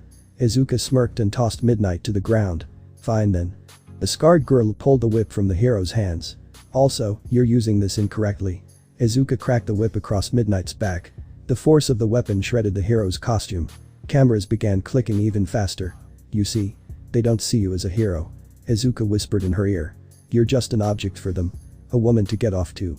Once you're gone, they won't even care. And no. They would end never. A tear rolled down Midnight's cheek as the civilians continued taking pictures. Stop. Can't you see? If you keep staying here, you'll die. They don't care. Izuka's voice crept into her ear. They only like your body. Izuka cracked the whip again, making Midnight scream. The hero watched as the photographers clicked their cameras rapidly. Izuka smiled as she saw more tears rolling down the hero's face. Sleep. Izuka cracked the whip yet again, this time, Midnight was knocked out. Izuka dropped the whip on top of her unconscious body and turned to the photographers. Having fun? You gonna get off to those later? Some of the photographers gulped. Izuka threw a punch. The shockwave she created sent the civilians flying. That's what I fucking thought. All for One grinned as he sent Toshinori flying yet again. He could tell by the way the number one hero was slowing that he was only using the final embers of One for All. My brother's power grows weaker within you, it seems. How long can you keep this up, All Might? Toshinori gritted his teeth and launched a shockwave at the villain. All for One chuckled and dodged easily. I've been looking forward to this day. The day I can destroy you and your hope. Just like you destroyed my family. All Might launched forward. All for One floated upwards and grinned. All Might's face twisted into one of sheer rage. You monster. You dare use her power. All for One cackled. Your face is glorious. Yes. I took this quirk from her that day. I've been waiting to use it. Just for you. All Might roared and launched himself at All for One. The villain grabbed him and threw him into the ground. There's so much that I could say to you. For instance, I could tell you the truth about Shida. The truth about my daughter. The truth about Tamura. What did you do to Shida? All for One laughed. Me? Why, I did nothing. She joined me and became my wife. My lab partner. We made so many breakthroughs by studying quirks. She was my love. The best woman in the universe. Oh, gag me. All Might muttered. What did you do to young Izuka? What did I do? All for One growled. All Might leapt to the side as the villain shot a blast of energy at him. I wasn't there for her. My own daughter. I wasn't there because you left me on the brink of death. All Might leapt at All For One yet again. And you killed Nana Shimura. You left her family without her. All For One laughed so hard he was hit by All Might's attack. His maniac cackle filled the air and reverberated for miles. All Might landed on his feet and looked up at the villain with confusion. What's so funny? I've done way more for that family than you heroes ever did. You want to know a little secret? My protege. My apprentice. My inheritor. The leader of the league next to my daughter's side. Tamura Shigaraki. What about him? All For One laughed so hard that the ground rumbled. Tamura Shigaraki is the last living relative of Nana Shimura. His real name is Tenko. Tenko Shimura. Her grandson. All Might froze. No. And that makes you think. Do you even understand the amount of hatred that boy has inside him? His mother abandoned him to defeat me. Because my brother told her to in her mind. Nothing is important to one who wields that stolen power. You're lying. Why would I lie? Take his new name. Shigaraki Tamura. Shimura. Don't you see? All Might growled. Then I will save him. All For One cackled before directing another blast of energy at the symbol of peace. You would save him. Knowing that he was Shimura's grandson. Would you have saved my daughter? Would you have given her hope knowing she was my daughter? Of course I would. I would help anybody in need. Well, you didn't. You didn't know. And you destroyed her. You led to her creation. You led to her quirklessness. You led to her terrible life. And in the end, just to rub it in her face, you gave that power of yours to her greatest bully after you drove her to suicide. All For One clenched his fist, shaking in rage. I am a villain, but I can still have a family. My family was destroyed by heroes. You are the villain of this story. All Might was thrown back through several buildings. All For One appeared in front of him and punched a hole in the number one hero's side. All Might coughed up a bit of blood and his muscle form disappeared in a puff of steam. That's right, Toshinori Yagi. Show the world how weak you really are. Several heroes gawked as the skeletal form of Toshinori Yagi was put on display to the entire world. Izuka cackled loudly. All For One grinned. So now, the world will fall to us. I hope you enjoy watching your dream crumble. All For One raised his fist, which glowed with power. Bakugo didn't know what he was doing. He had run to the battle to protect All Might, but he couldn't get close to the battle that raged in the center of a wasteland. The blonde decided to aid the other heroes in rescuing civilians. He had moved about 100 people when he heard a large boom. Bakugo looked up to see Toshinori Yagi in his emaciated form. All For One laughed as he raised his fist for a final blow. Bakugo's legs moved on their own. His entire body was charged with one for all as he leapt forward at 50%. Nothing broke. I have to save him. Izuka watched as Bakugo ran towards the fight, shadows curled from his arm. No. She mumbled. Dad's distracted. I've got to. No you don't. Best Jeanist leapt back into the fight. Endeavor and Hawks joined him. Izuka traded blows with all three. Hawks went flying, one of his wings broken. Endeavor's flames were blown out as Izuka delivered a full power punch to the hero's stomach. Endeavor fell back, unconscious. Wait. Where's Jeanist? Thread of hope. Izuka found herself wrapped in threads. Her arms were pulled back and covered, she couldn't move or break free. No. Jeanist clenched his hands tightly. Bakugo raced towards All For One. Izuka's father cackled as his fist came down. Toshinori dodged and gave one last punch. Weak. All For One cried. Goodbye all GRRK. Bakugo threw his fist forward and impaled All For One with Black Whip. The tendrils ripped through Izuka's father's torso. The villain fell to the ground. Izuka screamed. Toshinori felt his muscle form fail.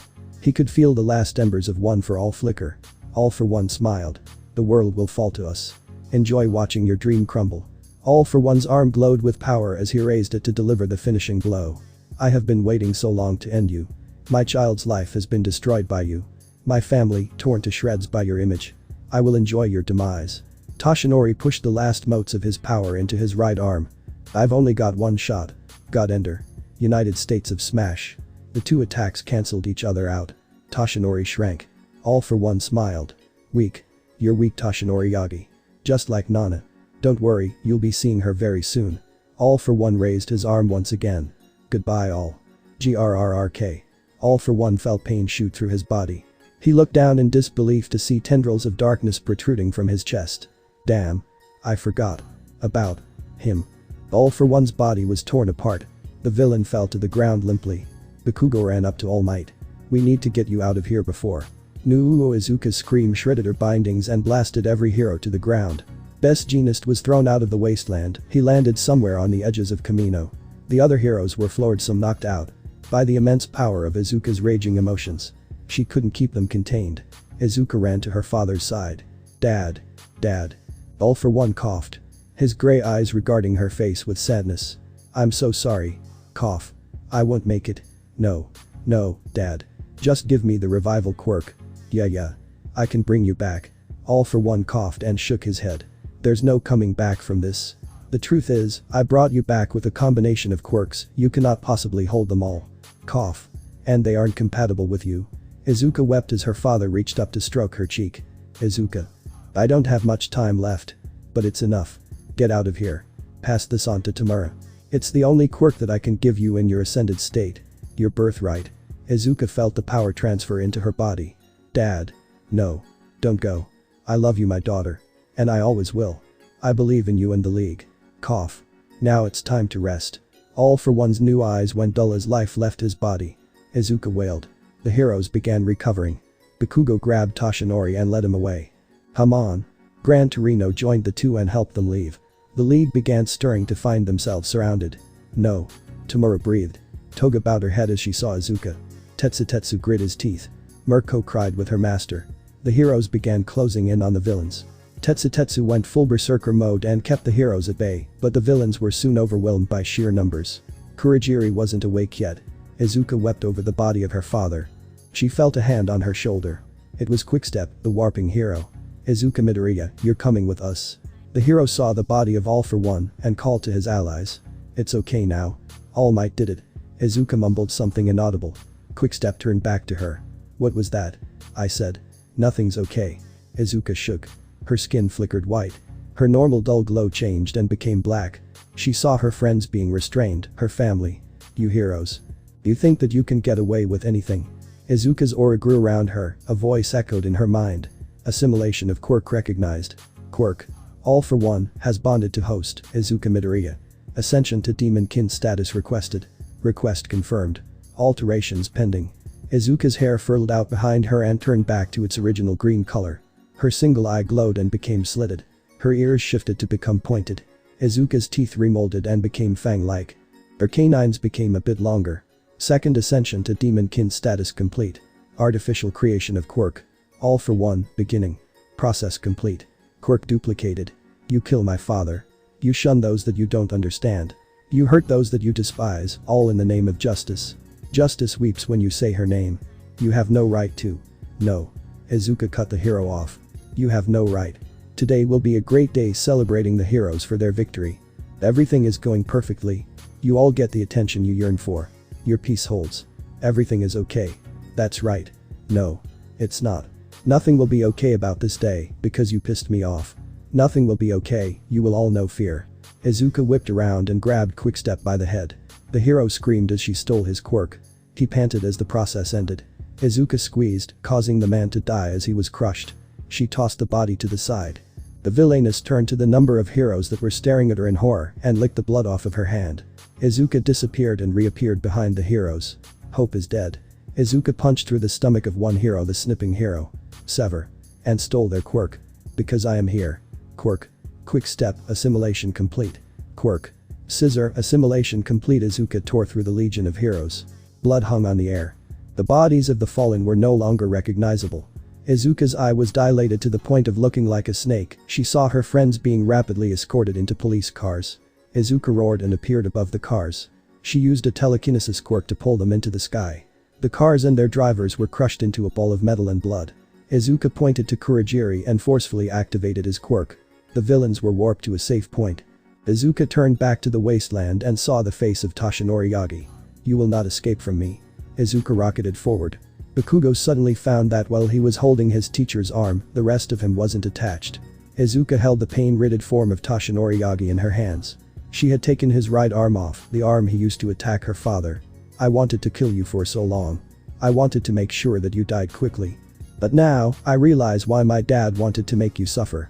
Izuka punched through Toshinori's back and severed his spine, shutting down his legs. You will never walk again. You will never be a hero again. All you will be able to do is watch as I burn your success to the ground. Izuka grabbed Toshinori's head and pressed. The man screamed as his injuries were fully healed. But first I will break you again and again. Over and over until you are nothing but an empty shell. People watched in horror as Izuka ripped All Might apart painfully before healing him and repeating the process. Heroes tried to aid the symbol of peace and get him out of the situation, but Izuka kept them away easily. One hero by the name of Quicksilver, whose quirk allowed him to create and manipulate a silver aura, used his quirk to boost his strength and leap at Izuka. The scarred girl backhanded him so hard that he exploded. Izuka continued to torture Toshinori endlessly for 5 hours, until finally, she grew tired and threw the demolished man to the ground. You've made a mistake, heroes. Soon, the world will fall. Izuka teleported away, leaving a destroyed Toshinori Yagi, a mentally scarred Katsuki Bakugo, and a world filled with terror. Izuka warped into the new base off the coast of Japan. She immediately walked up to Shigaraki. Tamura. He's gone. Tamura nodded silently. Here. He told me to give this to you. Izuka placed her hand on Tamura's head. The man shivered as All for One was passed on to him. Izuka then pushed all of the quirks she gathered into the man as well, who accepted them without pause. And finally, she passed on the copy of All for One. The man shuddered yet again and opened his eyes. Why give it all to me? Because. Izuka wrapped her arms around him. It's what he promised you. And I will make sure that every promise he made is fulfilled. Tamura noticed Izuka's voice shaking. He hugged her back. Thank you. Little sis. Izuka smiled. No problem. And Aichin. Izuka walked out of the room. The members of the league popped their heads out of a doorway. Is she okay? Tamura shook his head. The just. Destroyed her. Toga sat down next to the man. It obviously hurt you too. Do you want to talk about it? Tamura sniffed. He was. A good man, you know. He had great ambitions and the power to achieve them. He wanted to make an equal world. But those with power don't want equality. Toga rubbed Tamura's back. It's okay. He wasn't just her father or my sensei. He was our father. Toga hugged Tamura close. And now, it's up to us to make sure that his dreams are achieved. The blonde stood up. I'm going to go talk to her now. Hopefully she's cooled down a bit. Toga walked out of the room to look for Izuka. Do you think she'll be okay? Tetsu asked. Not for a while, she won't. Beside. The police and heroes had planned on giving Bakugo a stern talk, but the state of Toshinori kept them from that. The combined efforts of Iryu and Chiyu were enough to heal him to a point, but even Iryu's power couldn't fix everything. Toshinori could no longer walk. His right arm was missing. His once proud hair now hung down, shadowing his face. Azawa, Mick and Nezu were busy comforting the students. While everybody was focused on the number one hero and the state of the students, there was one person they forgot about. Midnight's eyes fluttered open. The first thing she noticed was that she was in a hospital bed. The second was that she had no clothes on. The hell? A doctor burst through the door. You're awake. What is the meaning of this? Midnight shouted. Where am I? Why am I naked? Miss Kayama, calm down. You're in the hospital. The reason that you have no clothes is. We're trying to assess the total damage done to you. So far, there are no signs of disease. No signs of pregnancy. Midnight sat up and attempted to stand. What do you ugh? Pain spiked through the hero's legs. Midnight looked down to see her skin bruised. What? The doctor bowed his head. I'm so sorry, Miss Kayama. But. Don't say it. I already understand. Midnight sniffed. Just. Can you bring me some clothes?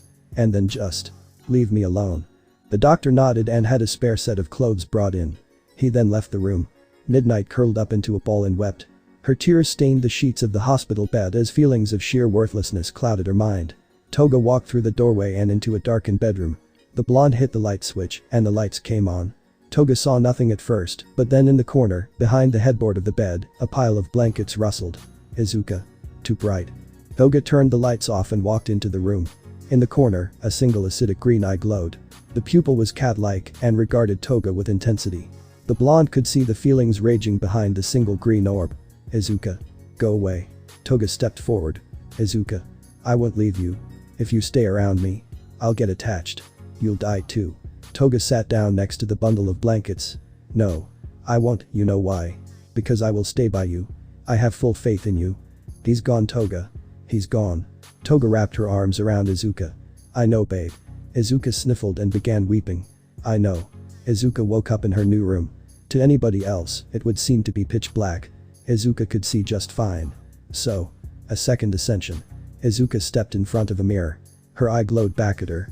What the hell happened to my body? Izuka took off her clothes and stared at a reflection. Her body had been covered by scars, but now, more minor scars were gone. The hand scars on her arms remained, but cuts and scratches had disappeared. Izuka's hair was a bit longer and had returned to its natural dark green color. Her ears were long and pointed. It's like I jumped out of a fairy tale. The girl looked at her reflection a bit more before returning to her bed and falling asleep. Several days later, Bakugo walked into his new home. UA had constructed several large buildings for student and parental housing. The classes were all to live together. Each building was roughly half the size of the main UA building. Each held an entire house for each family. All in all, they were huge. Bakugo sat in the large common area down on the first floor. Him and his parents lived on the fifth floor. Several of his friends had arrived on the campus as well. Kaminari, Kiroshima, Mina, Shoto, Achako, Jiro, and Sai were all living in the building. So Bakugo, you were there. What happened? Kaminari asked. Bakugo tensed. His back cracked. Tears welled in his eyes as he recalled the face of Izuka. The face of sheer rage. Sorry. I woke up after the whole thing. Kaminari scratched the back of his head. I don't know what happened after I went all out. And I haven't been paying much attention to the news. Katsuki kept silent. Kaminari noticed he was shaking. If you don't want to talk about it, that's okay. It's obviously bad if it put you in this state. I'm sorry, man. Kaminari patted Bakugo on the shoulder. If you ever need to talk, you can come speak to me. Meanwhile, in Uraraka's bedroom, Shoto was cuddled up to the gravity girl. Their housing units were next to each other. So the Uraraka got to meet all of the Todorokis. Endeavor pulled his wife out of the hospital and swore to protect her and his children with his life. His status had gone up and he was now the #1 hero. Bray was skeptical at first, but when she saw how Shoto was acting towards Endeavor, she decided to give him another chance. The Todorokis and the Urarakas met for dinner every day. They would alternate which housing space they used. It was just a feeling thing. The other kids had no trouble moving into dorms. Those who had been near Kamino were silent about the fight. All Might would never recover fully. Bakugo knew that it was his time to step up. He would soon be put in the position to stop Izuka and the League. Meanwhile, Toshinori had been outfitted with a prosthetic arm. He was completely broken from the fight, but decided that he still had to teach the next generation so they wouldn't make the mistakes he made. The blonde made his way from place to place with a wheelchair. He didn't cough up blood, but his body shook from time to time. His legs were completely paralyzed. Even though he was in pain, he managed to keep a smile on his face. Aizawa and Present Mick lived together in the one housing units. Midnight lived there as well, although she had never left her quarters. And so, school was back in session 2 weeks later. The students found themselves in their classrooms. Aizawa and Vlad addressed them, and they moved on to lessons. Now, first of your art history classes. You will have a new teacher. Kamui Woods has offered to step in. Are there any questions? Several students raised their hands. What happened to Ms. Midnight? Aizawa looked down. Midnight is taking some sick time. She was injured during the battle and, well, she just needs some time. The students nodded. Aizawa launched onto the schedule. This week, we're working on super moves. Each hero is known for using some special attacks. Take Endeavor for example. His Flashfire Fist attacks. They're used to change the tides of battle. The students nodded as Aizawa explained super moves. Finally, an hour later, they were on the training ground. Each student was given a separate place to develop moves. As they worked, Aizawa watched to see if there would be any more potential evolutions. Achako had made progress with her evolved quirk. The gravity field she generated couldn't be turned off, but she could manipulate it at will. If she condensed it, she could bring the force of gravity up by 500 times its normal strength. Of course, that was by making the gravity foot 1 foot wide. At that point, it was incredibly hard to control. Achako called down to Aizawa. I have an idea. But it's dangerous. Aizawa called to Cementus. Give everybody a wall. Achako concentrated on the gravity field and made it split. She brought the fields up and centered them on her hands before increasing the gravity and pulling. A small hole opened in the air. Achako breathed slowly and moved her hands in a circle before thrusting them forward. The black hole shot forward, blasting a hole in Achako's target before disappearing. Aizawa smirked. Good. That's the kind of creativity I want to see. Kaminari was busy experimenting with his quirk. Electrification's limit had been increased 100-fold. Kaminari was trying to learn more about his energy form. Imagine his surprise when he went to plug his phone in and got sucked into the power outlet. Huh. Well, this is cool. I can feel the entire gym through the wires. Kaminari's absence was not unnoticed. Aizawa had seen him get sucked into the outlet. Kaminari. Do you want to work on that? The building shook with Kaminari's approval. Huh. Probably shouldn't do that. Todoroki was focusing on ways to combine his attacks. He learned that his armor could be a viable super move. His fire and ice explosions could also be a super move. His power had many options. Kiroshima was working on improving his stamina. He wanted to be able to hold muscular enhancement for an entire hour before getting tired. So he had Sato pair with him to stress his quirk. All in all, the students were having a very productive day. It had been days since All for One's death. The league had kept out of sight of the public. Izuka had only come out of her room at night, and even then, she wrapped herself in blankets so nobody saw her. So came the night where Dabi decided to put on a movie. Izuka shuffled out of her room at 11:30. She wasn't expecting Dabi to be seated on a couch, watching TV. A plate of cheese and crackers was on the table, with a note. Izuka shuffled over to the table and read the note. "You want to talk a little bit?" Izuka turned around and looked at Dabi. She picked up the plate of food and shuffled over to the couch. "I was wondering if you were going to actually sit." Dabi smiled. Izuka said nothing, she just brought a cracker to her mouth and bit down. Dabi watched her with interest. "Is there a reason you won't show your face?" Izuka froze and then went back to eating.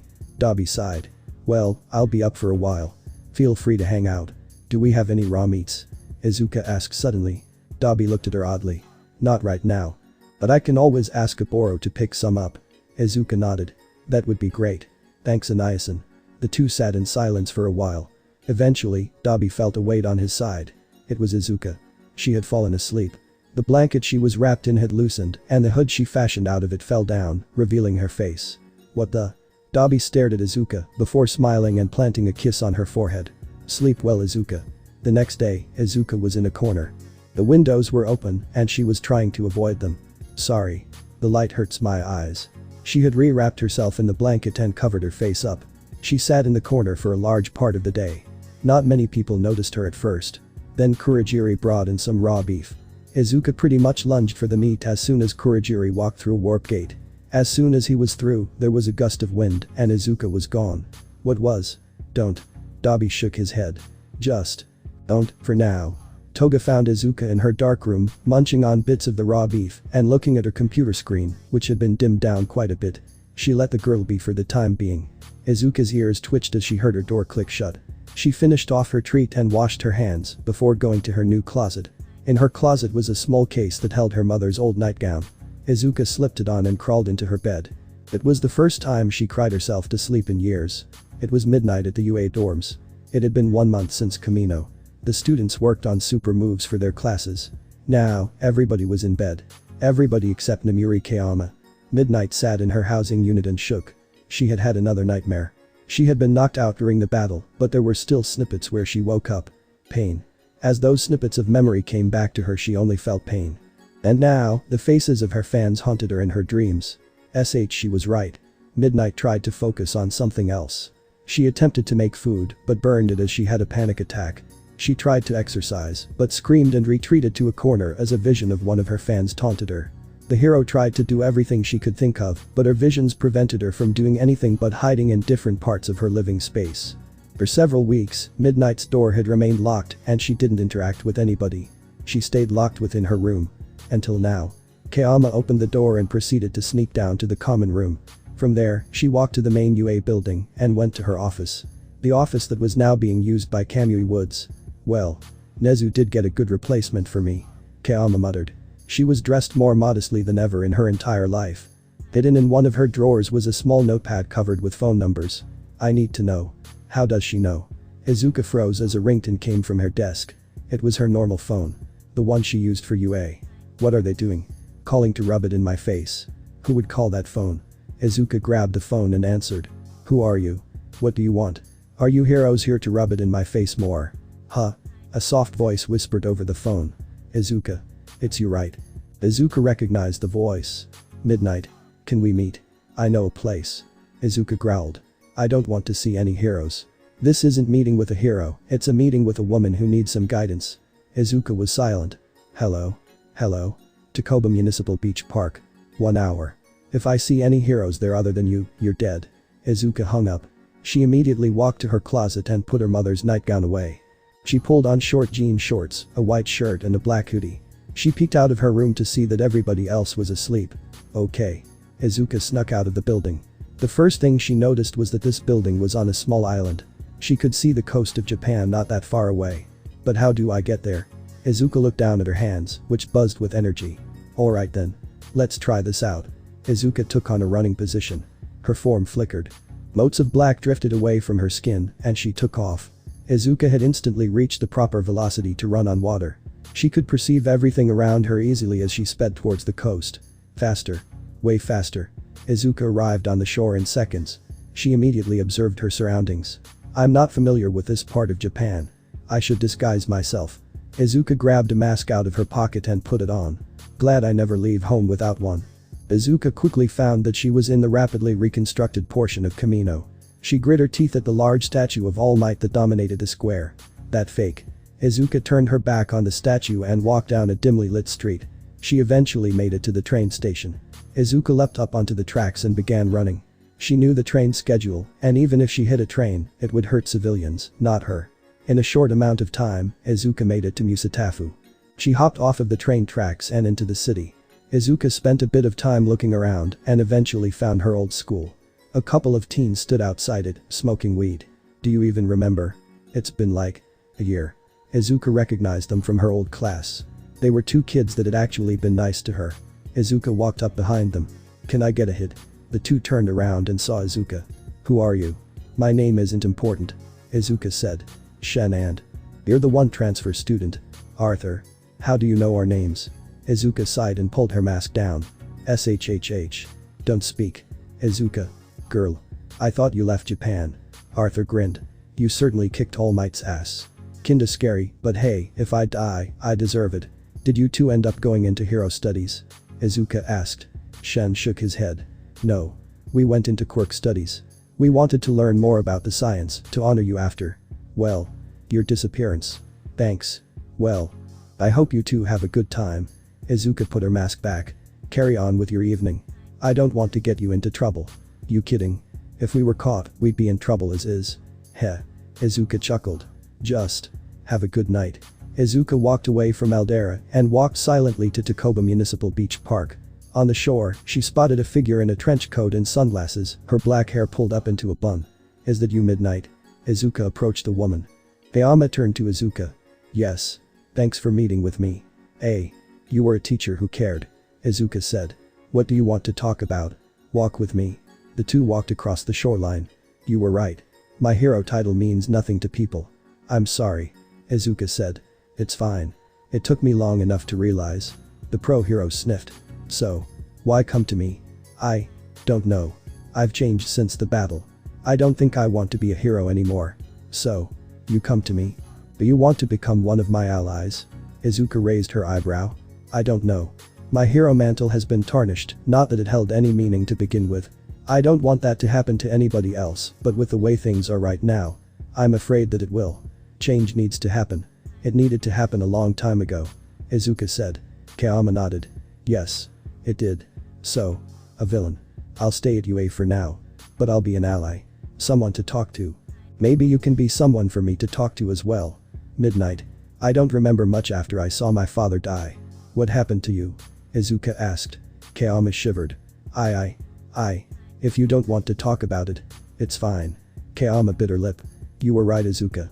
They were monsters. Izuka's face fell. They didn't. Kayama nodded before bursting into tears.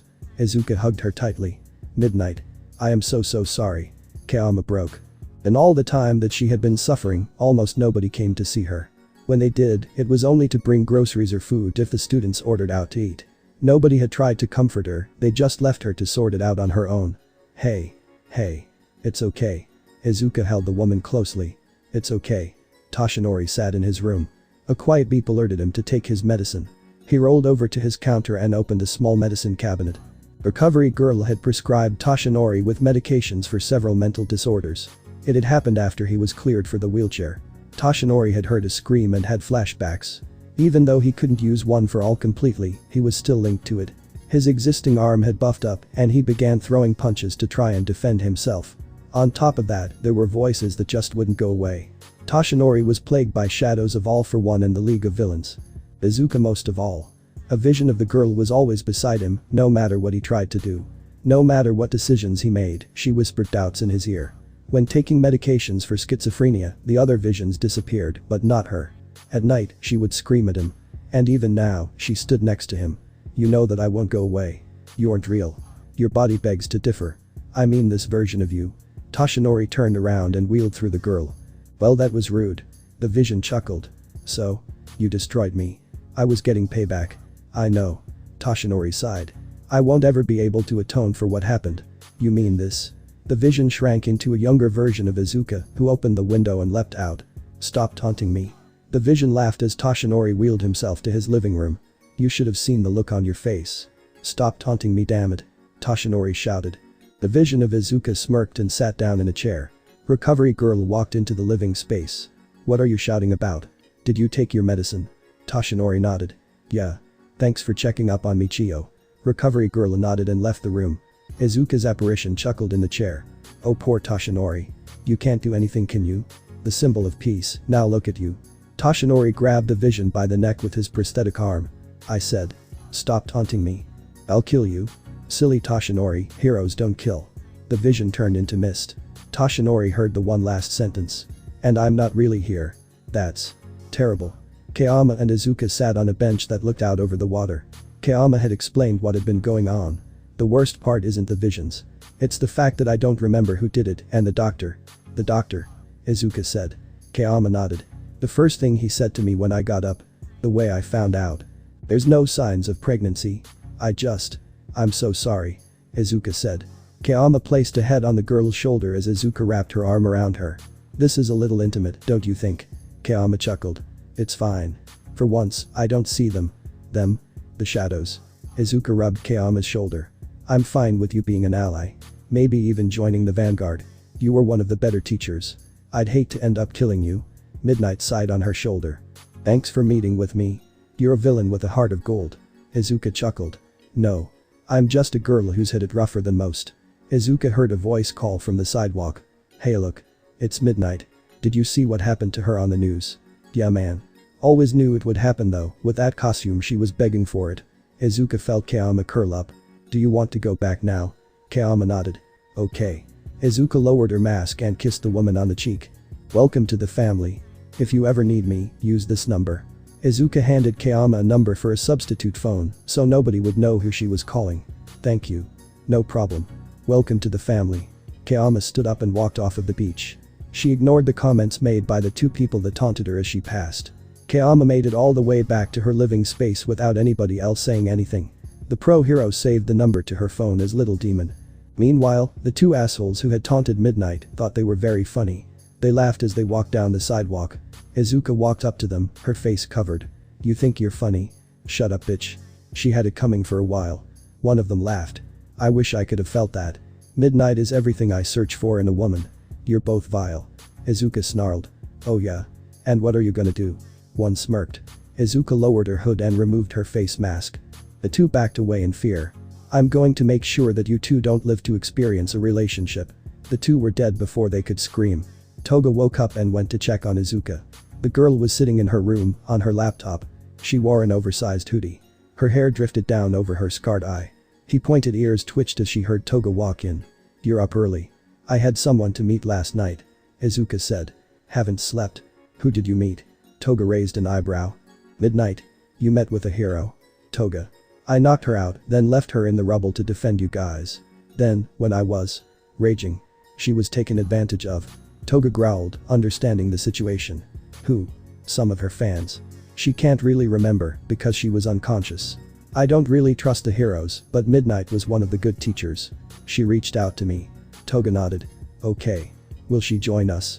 Eventually. Have we made a meeting time for overhaul? Toga shook her head. Not yet. Shigaraki wants you to be a part of it. Izuka nodded. I'll be out in a little bit. Make sure it's dark. My eyes aren't good in bright light. Toga planted a kiss on Izuka's cheek. I'll tell them. The blonde girl left the room. Izuka sighed and looked at the computer screen. Let's see. Where can we go? Luritsu Jigoku sat in the shadows of the alleyway. They were looking at his phone, which they had acquired by repairing one that somebody threw away. Displayed on their screen was a picture of Izuka Midoriya, tears streaming down her face as she ripped the symbol of peace apart. They were dressed in an oversized sweatshirt, which was rolled up so they could use their hands. The hood draped over their head, two bumps could be seen at the top. The child ducked as they heard footsteps. They had been adopted by a couple who appeared to be very nice, but when they got home, he realized how wicked they were. It turned out that the couple had been looking for kids with villainous quirks to turn into servants. They weren't into that. Their first thought was to go back to the orphanage, but then they realized that the orphanage was in Hosu. They were in Kamino. So, they ran away and began living on the streets. They kept an eye out for big sis Toga, but they never saw her. It had been roughly a month since they escaped. One of their captors was severely injured in the Kamino incident, so while the other went to check on them, Luritsu gathered up some belongings, stole some money, and left. The child had been on the street ever since. They had turned 6 3 days ago. Even though they were a child, they were highly intelligent. Luritsu peeked out of their hiding place to see a man with brown hair. His muscles were large. His eyes were red. All in all, he looked to be physically fit. A perfect snack. The child threw a knife at the man, intending for it to miss. The man watched the knife whiz by and turned. Their eyes fell on the child. "Hello there, small fry. Now I know you weren't trying to attack me." Luritsu threw another knife. The man charged at the child. Both tumbled into the alleyway. The small child leapt back, their maroon eyes glinted. "Nobody attacks me, least of all little street urchins." The man swung his fist at Luritsu, who flipped back. The child leapt forward from the wall of the alleyway, their clawed hands aimed at the man's throat. The man moved to the side, but was still cut on the arm. "Little demon. You drew some blood." Luritsu giggled. "Yes. Blood. What are you? Crazy?" The man shouted, rushing in again. "Yes. Demon." The child licked their fingers, tasting the man's blood. Their form rippled, and they caught the first attack. "The hell? What the hell are you?" Luritsu locked eyes with their prey. Their hood fell off, revealing white hair, black antlers, maroon eyes, and a fanged grin. "Demon." The man screamed in terror. Luritsu stabbed a hand through the man's chest, killing him instantly. Strong blood. The demon ripped into the body. After 10 minutes, the dead man was completely gone. "Guess I should leave." Izuka stepped out into the dimly lit room. She still kept herself covered. Only Tamura, Toga, and Dabi had seen her face since Kamino. "So, we need to talk about overhaul," Izuka said. Tamura nodded. "He wants to meet 1 week from now." "Where?" Izuka asked. "Outside of Hosu. A warehouse he owns." Izuka nodded. "Fine. When we meet, we must act as if we are weak. Let him believe we are incompetent, then, we'll take what he owns when he inevitably falls." "You don't want him?" Tamura raised an eyebrow. "There are rumors. A child with white hair. She's been sighted around Overhaul's base, and yes, I know where it is. He's been using her as a lab experiment." Tetsu grit his teeth. "That's monstrous. Even I have morals, that's plain evil." Toga said. Tamura nodded. "Then we will make certain that he falls." Izuka nodded. "Okay then. 1 week from now, we meet the 8 precepts of death. Be at your best, look unassuming. Make sure that we are on Overhaul's good side." Everybody nodded along with Izuka. "And then, we crush him." The buses pulled up to the location of the licensing exams. The students of Class 1 remained silent as other students got off of their respective buses. Shiketsu High, Ketsubutsu Academy, etc. Azawa went wide-eyed and ducked as a cheerful woman with mint green hair walked by. The class stayed silent and got off of the bus with steeled faces. Leading them was Bakugo, Kiroshima, Echako, Todoroki, Mina, Jiro, and Kaminari. Sayu and Iida were behind them, followed by the rest of the class. "Okay. I know that we've seen a lot and that I'm kind of a downer, but seriously. You guys are making me worry with those faces." Azawa scratched his head. "Sorry, we were just getting mentally prepared," Echako said, before smiling. "There. All good. Let's do this." Kiroshima grinned. "Fired up and ready to go." Shoto smirked. "They won't know what hit him." Mina said. "I'm charged up." Kaminari said. Every student gave some sort of witty comment before walking into the test building. As they walked in, heads turned and regarded them cautiously. "Yue-ha. They look tough. Don't let your guard down." Bakugo rolled his eyes and continued, the rest of the class followed. As they walked, nobody noticed that Mina herself was studying Bakugo. At the camp, Yumi was Izuka. "I knew those scars looked familiar, it's because he gave them to her. No wonder she has it out for him." "Hey look. It's Yue." A few students in black uniforms walked up to the class. They were led by a very large student with a permanent grin. "How are you?" Bakugo looked at them. "Shiketsu high, right? We're doing fine. How about you?" "Great." Kiroshima chuckled at the overexcited boy. "Hey man. What's your name?" "I'm Inasa Yurashi."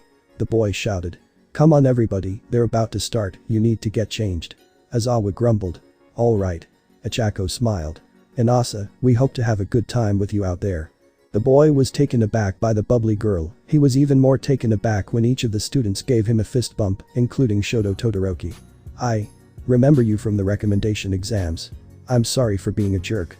Inasa held on to Todoroki's hand and studied his face carefully before wrapping him in a hug. Shoto Todoroki. I was wrong about you. Apology accepted. Shoto grinned. Right. Now let's do our best. And so, Class 1 changed into their hero outfits and went to the starting site. The overtired proctor explained the rules. All of Class 1 had the same thought. Is he related to Izawa? Alright, if you have your targets placed and you have your 2 captured devices, we'll begin in 2 minutes. You have that time to find a place to get situated. The walls of the room the students were in fell away, revealing a massive area filled with mountains, abandoned buildings, any type of environment one could think of. It was like the USJ, only bigger. Come on Katsuki, we should get going. Kiroshima said. Bakugo shook his head. It won't matter. Study the area around us, we'll wait for them. Why? You don't get it, do you? They know us the best. They saw our quirks in action. The sports festival. Jiro muttered. Of course. Bakugo nodded. We need any advantage we can get, so study the area around us, and we can prepare. Right. The class all scouted around, before quickly returning to the starting zone. We've got 10 seconds. Bakugo said. Get ready. Up in the spectators' seats, Izawa rolled his eyes. Ms. Joke laughed hysterically and sat down next to him. Finally found you. Hey Izawa. HMMMPH. Marry me? Izawa turned around. You know I'm already married. That joke sucks. Oh come on Izawa. Live a little. What are you doing here? Izawa grumbled. The hero sighed. Fine. You're no fun. I'm here with my class from Ketsubutsu. I didn't know you were a teacher. Recent development, but hey. I'm here. That's just great. So Racer, I noticed that your students began scouting the area. Did you tell them? Why would I? Izawa said. Ms. Joke chuckled. You must really hate them then. On the contrary, I respect them enough to think they don't need a warning. Ms. Joke raised her eyebrows. High praise Eraser.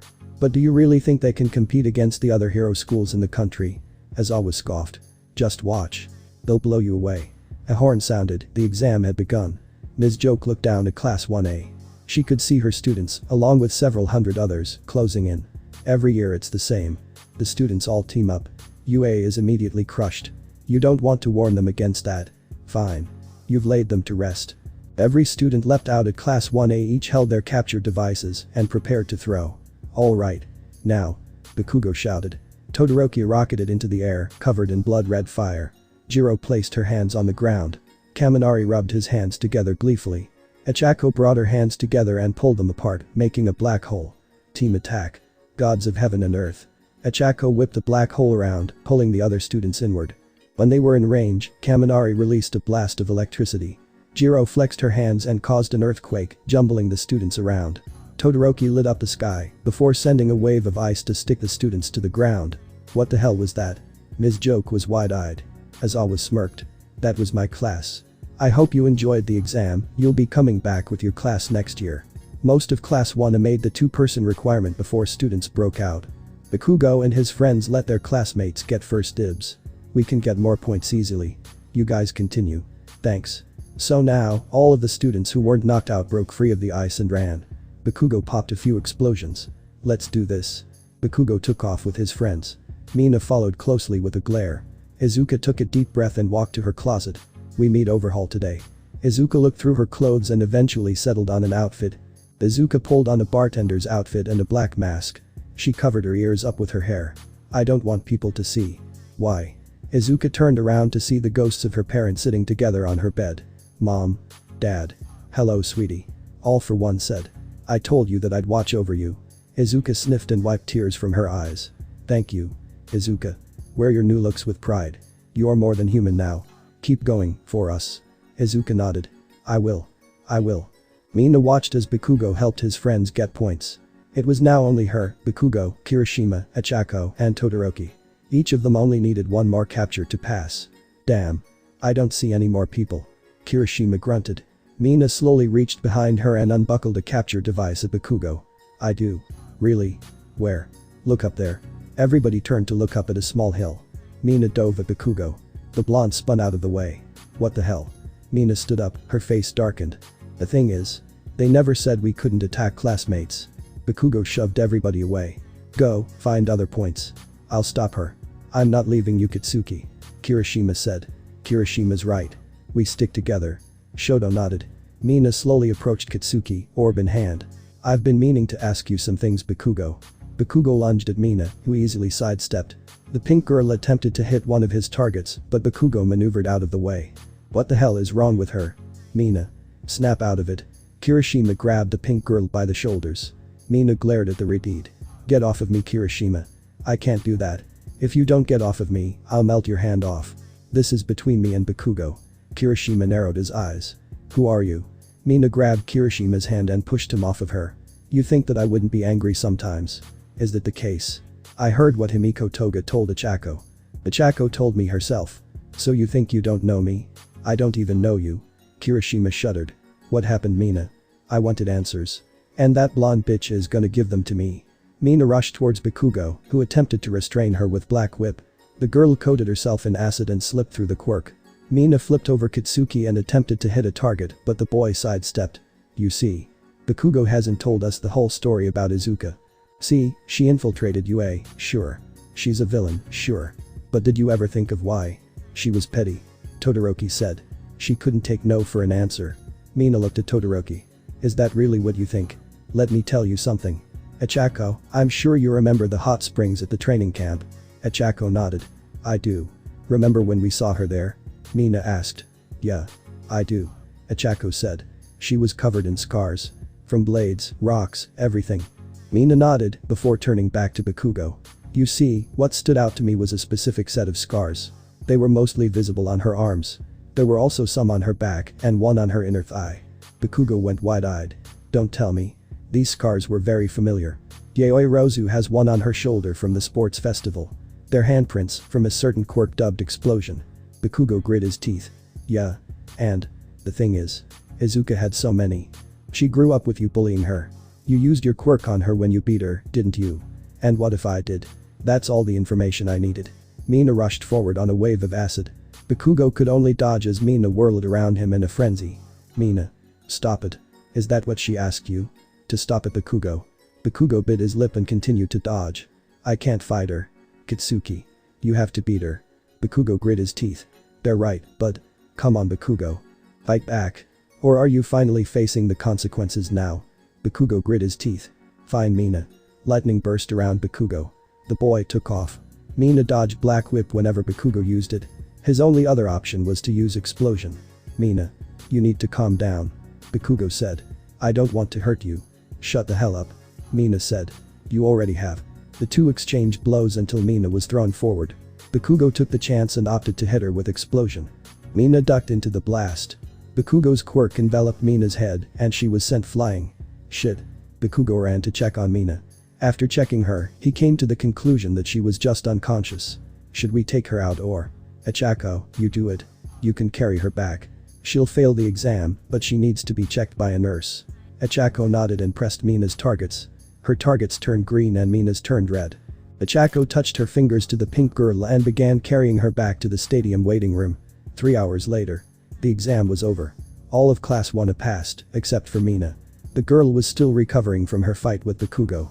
Aizawa had called a teacher to pick her up. Midnight ended up showing her face for the pink student. Aizawa glared at anyone he heard making a comment about her. As the students headed back on the bus, Mina was already back at the campus.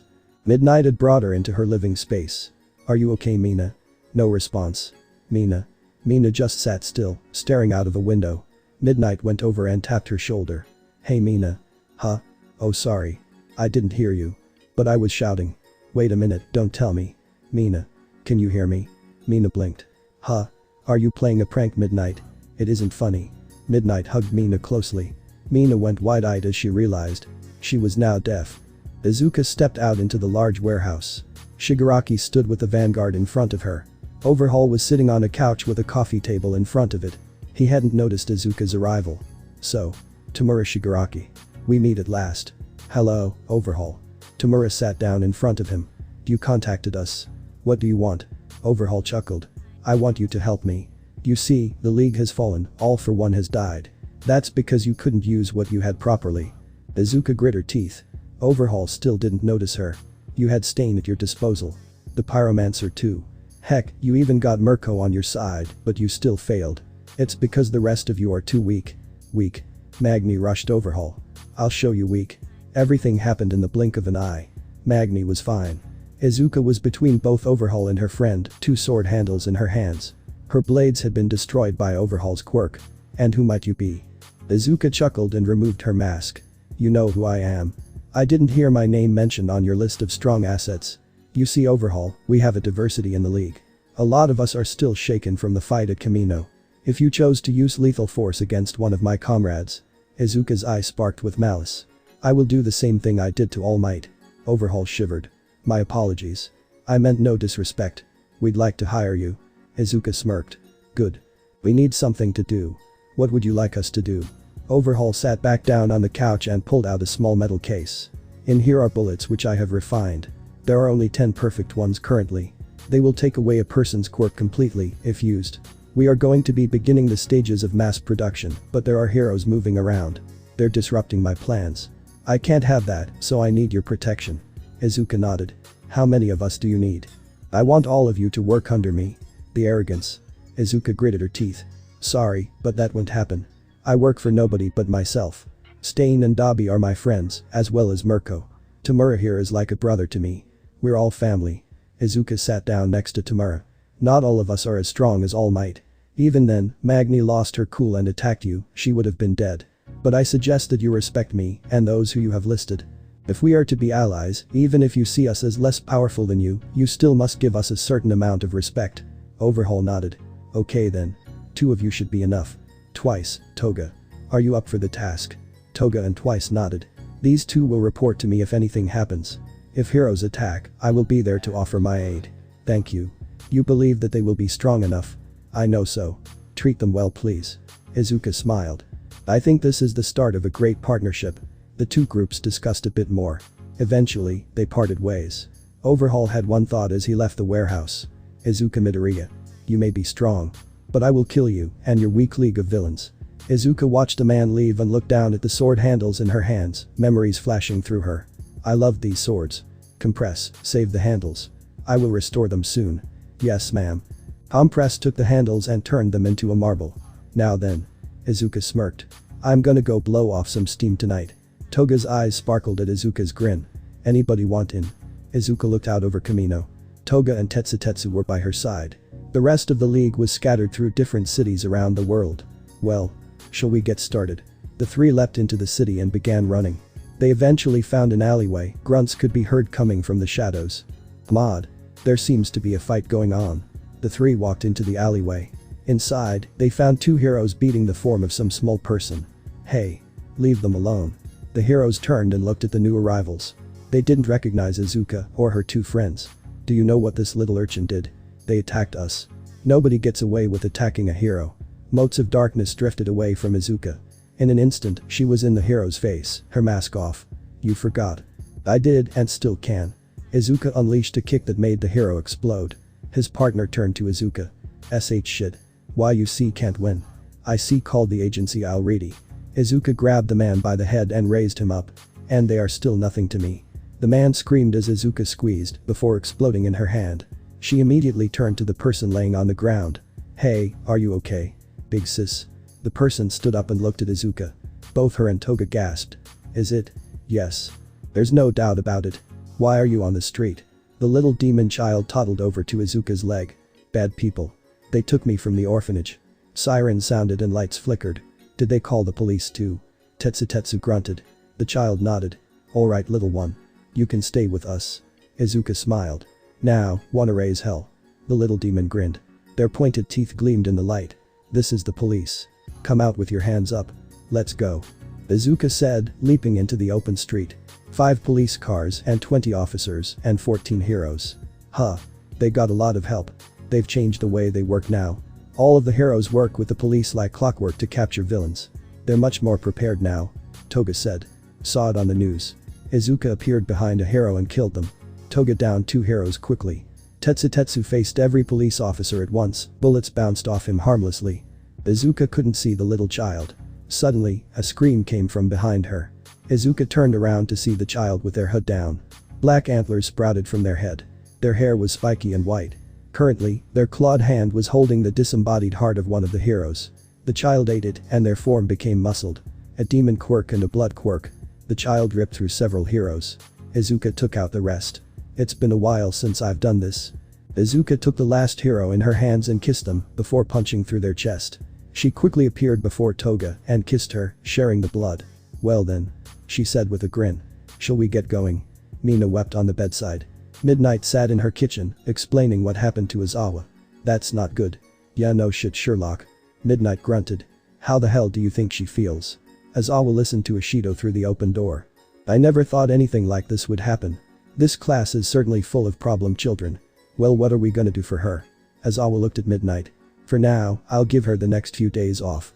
She should start learning sign language. I'll try to break the news to the rest of the class. Are you going to punish Bakugo? I could. But the thing is, he didn't mean to make her go deaf. As I've been told by everybody else, she actually attacked him. Midnight sighed. I'm not gonna change your mind anyway. Is something wrong with that? Izawa raised an eyebrow. Midnight shook her head, but didn't look at him. You're fine Shota, you're fine. Just go. Izawa left Midnight's home. The woman walked in to check on Mina. She brought with her a whiteboard and dry erase marker. Mina. Midnight tapped the girl on the shoulder. Mina looked up at Midnight, her eyes puffy from crying. Yes. Midnight erased the board and quickly scribbled over it again. Izawa is giving you the next few days off. I'd like to teach you sign language Mina sniffed. You'd do that? For me? Midnight nodded. I need to know. Why did you fight Bakugo?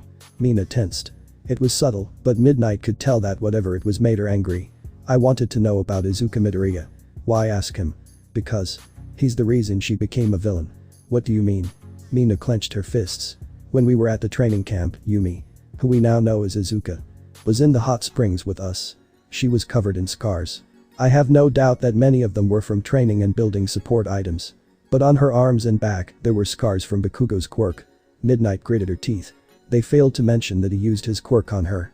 I knew that he told her to kill herself, but when I saw the scars and she revealed her true identity, it all clicked. Midnight scribbled across the whiteboard. Did you consider Izuka to be a friend? Mina nodded. I did. And still do. She was nice to everybody who was nice to her. And becoming a villain. It isn't her fault that the world is fucked up. Midnight nodded. Do you want to meet up with her? Mina shot a look at Midnight, who held a finger to her lips. Mina gave a questioning look. You know where she is? Midnight nodded. She is a person I trust. Why do you keep in contact with her? Midnight sighed and scribbled on the whiteboard. Did anybody tell you what happened to me? Mina shook her head. They just said that you were on sick leave. Midnight facepalmed. She scribbled across the board once more. Of course they didn't. Didn't help me either. Midnight. What happened? Midnight sighed. The Battle of Kamino.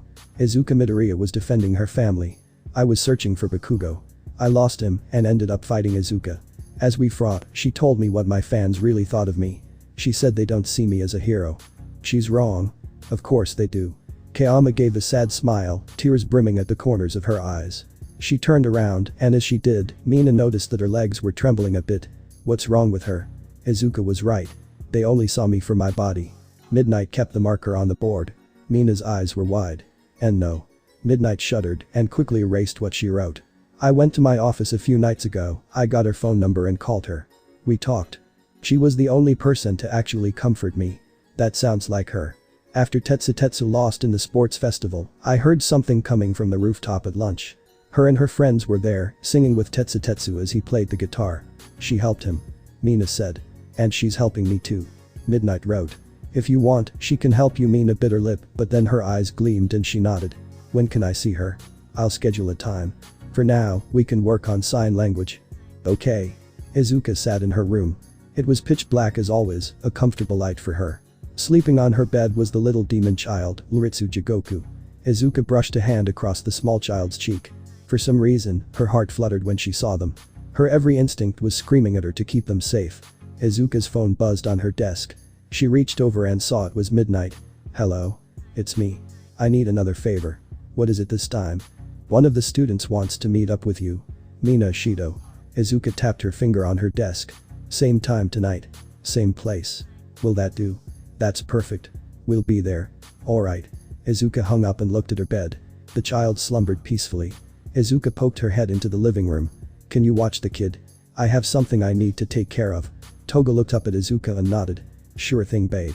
What are you up to? Got another call from you know who. She wants me to meet with Mina. I think something's wrong with her. Alright. Stay on guard though. I will. Nomuri stood next to Mina on the beach. It was getting close to midnight. Izuka would arrive soon. Are you sure she'll be here? Mina asked. Nomuri nodded. Suddenly, a faint shadow appeared in the distance. It got bigger and bigger. Until Izuka skidded to a stop on the beach. A wave crashed down on the shore behind her. Hey. The hell was that? Mina gawked. I trained harder. Izuka said. Mina didn't respond. Ahem. Nomuri cleared her throat. Izuka. She can't hear you. What do you mean she can't? Izuka stopped. Mina was still just looking at her dumbfounded. She couldn't hear. She's deaf. What the hell happened? Nomuri sighed. The provisional licensing exam. Mina attacked Bakugo and he hit her with an explosion. Can it be fixed? Recovery girl took a look at it. The damage is more than she can repair. Izuka sighed. What about Iryu?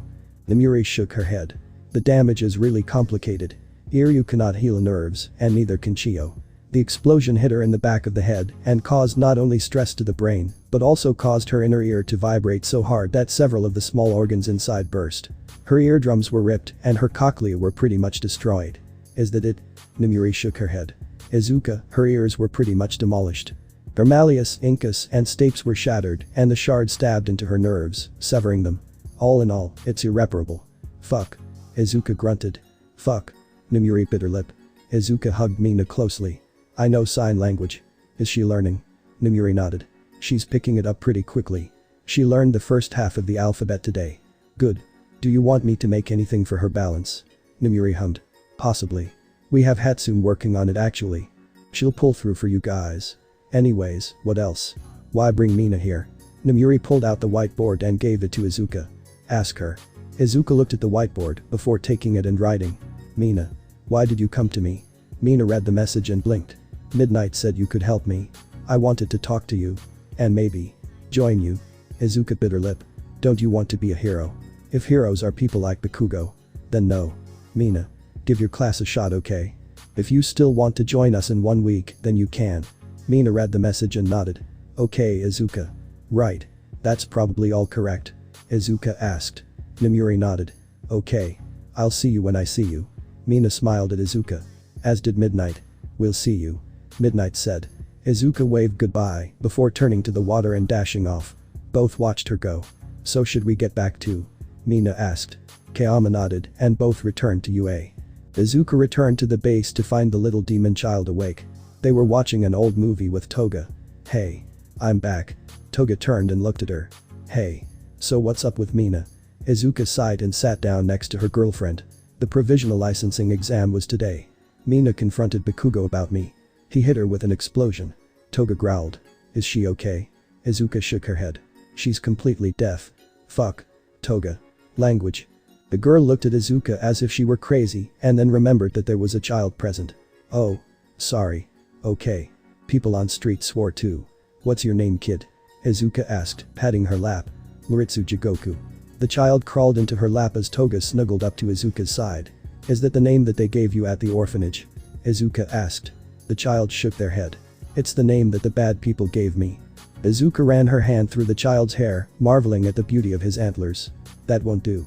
Toga. I'm going to make a decision right now. Oh? Toga looked at Izuka. I think. This one will be our child. There was a beat. Toga kissed Izuka deeply. Is that a yes? Toga nodded. Well then. We should give them a new name. Izuka smiled. What should we call you? The demon child looked up at Izuka with curious eyes. Durza. Izuka and Toga smiled. Okay then. We're your new moms, Durza. The child looked back and forth between Toga and Izuka before their eyes watered. Durza cried as they leapt and hugged their new parents. Izuka and Toga smiled. They had their first child. Mina woke up with a feeling of nervousness. Today was her first day back.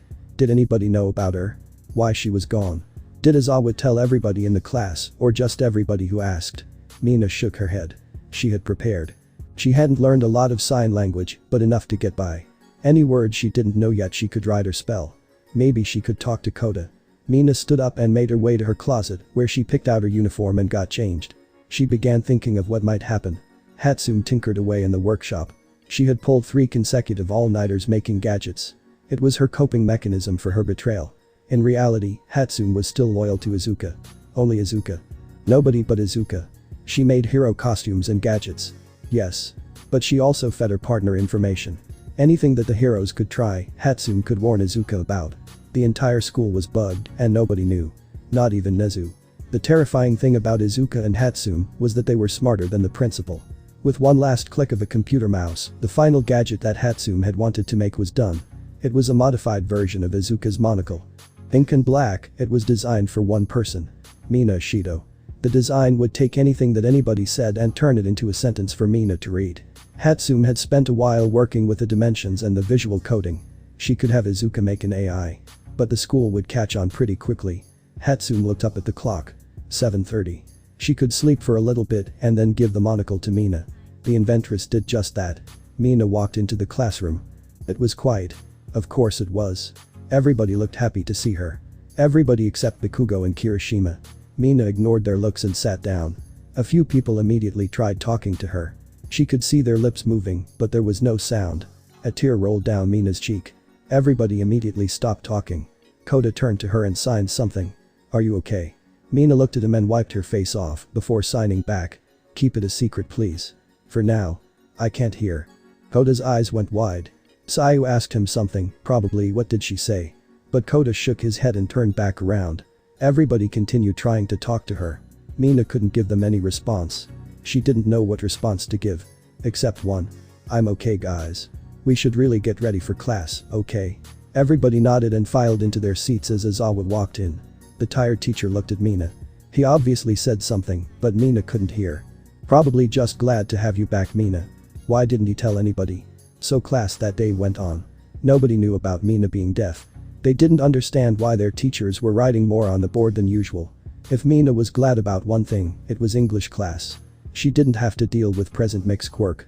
And so it came down to hero basic training. Azawa directed the class to go and change. Everybody stood up except Mina, who was still writing in her notebook. Hey Mina, come on.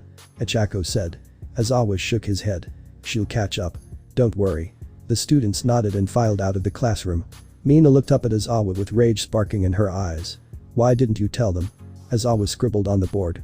I can't have a civil war break out in my class. Mina stood up and stormed out of the classroom. Fuck you. The Hero Corps stepped into Cementus's gym. The hero had created several benches and a raised fighting area. Today we're having 2-on-1 battles against the big three. The first group, Sayu Asui and Fumio Tokoyami. The battles began. Nijair, Mirio, and Tamaki destroyed every team easily. Then it was time for the last fight. Mina Ishido and Katsuki Bakugo. Cementus pointed at both students and then at the stage. Mina glared at Bakugo, but walked to the stage nonetheless. Bakugo knew of Mina's disability. Azawa had told him about it. I'll make sure to help her win. The two students stood on the stage. Mirio Tagada popped up in his hero costume. I'll be your opponent. Bakugo nodded. Mina crossed her arms. Ready? Cementus looked at the fighters. Begin. Mirio disappeared into the ground. Mina took on a wide stance. She could tell he was aimed at her. As Mirio appeared, Bakugo tackled Mina out of the way. What the hell? Bakugo jumped back and attacked Mirio. Mina was seething. The permeation user fought against All Might's successor joyfully. Any explosion passed right through him. Any punch didn't affect him. Bakugo attempted to hit Mirio with Black Whip, but the blonde third year was unaffected by that too. Come on. Fight me. Bakugo growled. If you insist. Blinder touch eyeball crush. Mirio threw his hand at Bakugo's face. The blonde bomber brought his hands up and shielded his eyes. Mirio passed through Bakugo with his right hand and delivered a crushing left hook to his stomach. Bakugo was sent flying out of the ring. Bakugo is unable to fight. Mina must continue without him. Cementus stated. Azawa tapped the man on the shoulder. Call the match. What? Call the match. She can't fight him alone. Cementus narrowed his eyes, but called the match. Mina stared at her teachers. That mother F. Why? Mina shouted at the teachers. You are unable to fight. Azawa said. What was that? Mina snarled. I can't hear you. Azawa frowned. Mina. No Mr. Azawa. I will continue. I'm the one who decides when I can and cannot fight. Cementus smiled at Mina for standing up for herself. Very well. Carry on. Cementus. The hero turned to Azawa. Let her fight Shota. She'll get hurt. She can't balance properly or hear with what Bakugo did to her ears. The class only got the gist of what he was saying. Mina had been deaf since the provisional licensing exams. They had no idea. And she was fighting one of the big three alone. Will she be okay? Momo wondered aloud. I don't understand. If she's deaf, why continue with the hero course? She'll only get hurt. She can do it. Echako said. Todoroki nodded. She'd be a liability. Shiro said. Mina could see them chittering. They didn't believe in her. Well then. Glad to know that my friends support me. Mirio gave an odd look, but readied himself anyways. Cementus brought his hand down, and the fight resumed. Mirio dove underground. Mina closed her eyes. I can't see him anyways. But I can sense him if I focus. Mirio began rising out of the ground behind her.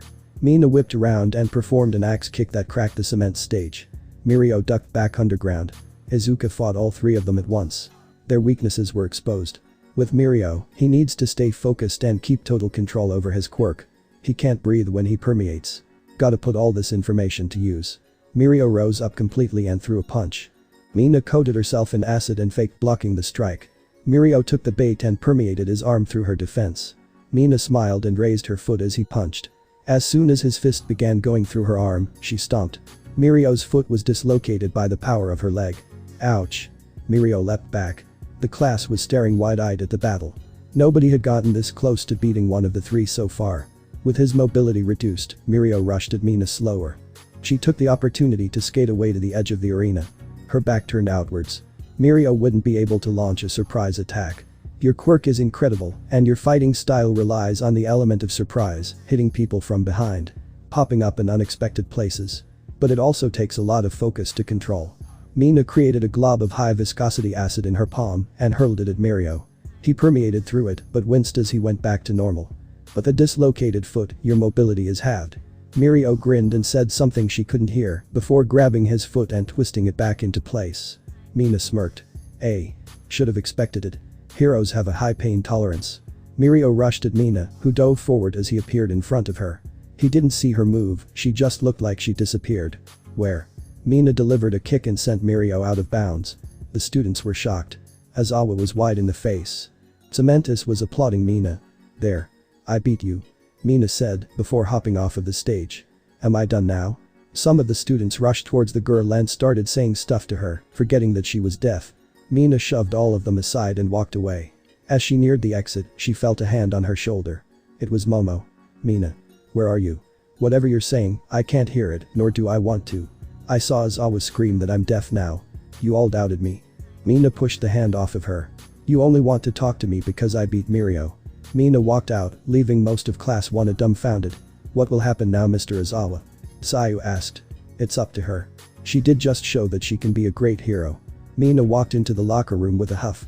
She quickly began changing out of her gym clothes. Halfway through, she sat down as she felt a spike of pain travel through her head. Grade. Headaches. Mina felt a blast of air as the door opened. The rest of the Wanna girls walked in and began changing.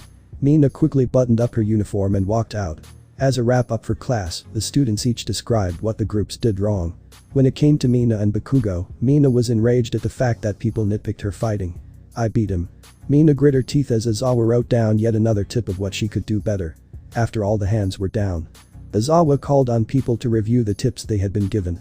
Finally, it was Mina's turn. She walked up to the front of the class. So. I'm supposed to review these pointers. They're all pointless and fuck all of you. The class frowned. Mina continued. Let's start with this one. I should have let Bakugo handle it. For one thing, I did, and he lost. Another, if I ever have the option to leave anything to Bakugo, I won't. Next. The class was getting a little upset with Mina at this point. She continued. Should try listening for Bakugo's calls. Haha, very funny. Whoever said this is an asshole. Next. Move fluidly around attacks, try not to focus too much on a single point. Mineta, I know that this is you. Considering that you were gunning for Najira's ass until she punted you out of bounds, you can shut up. Not like you'd be able to fuck her anyways. Mineta shouted something at Mina and leapt out of his seat at her chest. Mina caught him by the neck and brought him up to her face. Can't hear you, bitch. Choose what you do next carefully. Mineta's lips touched hers. Mina threw him at his desk so hard that it broke. She found herself wrapped in Aizawa's scarf. He was saying something to her. Probably calm down. Let me go. Aizawa tightened the scarf. Mina melted through it. I'm going back to the dorms. You're all a joke. Mina stormed out of the classroom. Aizawa shook his head as she left. Oh problem child. Mina stormed into Midnight's living space to find her shaking in a corner. Midnight. Are you okay? Mina walked up and saw that the woman was having a panic attack. She sat down and hugged her closely. Hey now. It's okay. Mina. Midnight looked at the pink girl. Mina smiled at her. Midnight got up quickly and stumbled around to find a whiteboard. Here. Mina grabbed Midnight's hand and gave her a glass of water. Drink. Midnight looked at the pink girl and nodded before taking a sip of water. Mina found the whiteboard and marker and gave it to the woman. Midnight began writing. Don't you still have class? Don't want to be there. Why not? Mina bit her lip. They're all assholes. You need to give them a chance. I did. I went into hero basic training. Aizawa paired me with Bakugo to fight Mirio. Once Bakugo was knocked out, he tried to call the match. Midnight froze. He did what? Cementus told him the match would continue. I beat Mirio alone. Also, it turns out Aizawa didn't tell the class until Cementus continued to fight. I could see them doubting me. Midnight said something. Mina waited for her to continue writing. What happened next? We reviewed the battles. Everybody nitpicked my fight when they lost theirs. There were comments like I should listen to what Bakugo says. A comment from Mineta telling me that I shouldn't focus on a single point when he was trying to slap Najair's ass the entire time. That kid is going to get expelled. I told him he could try all he wants, he couldn't fuck her if he wanted to. Midnight burst out laughing. Mina smiled at the woman. It had been a while since she had seen her actually laugh. What say you, we go get some ice cream? Mina smiled. That would be great. Kayama and Mina made their way off of the school grounds. Nezu gave them permission to go. Before they left, they ran into Hatsum, who gave Mina a small box. Inside was an eyepiece that would help Mina hear people. They rode the train to Kiyashi Ward. When they got there, they quickly went to the mall. So, does it work? Midnight asked. Letters rushed over Mina's eyepiece. She smiled. Yeah. It works. Midnight hugged Mina. The pink girl smiled and adjusted the device to fit her perfectly. I won't be able to rely on it all the time though. Well, of course not. It isn't built for fighting. We'll use it until you get the hang of sign language, okay? Midnight smiled.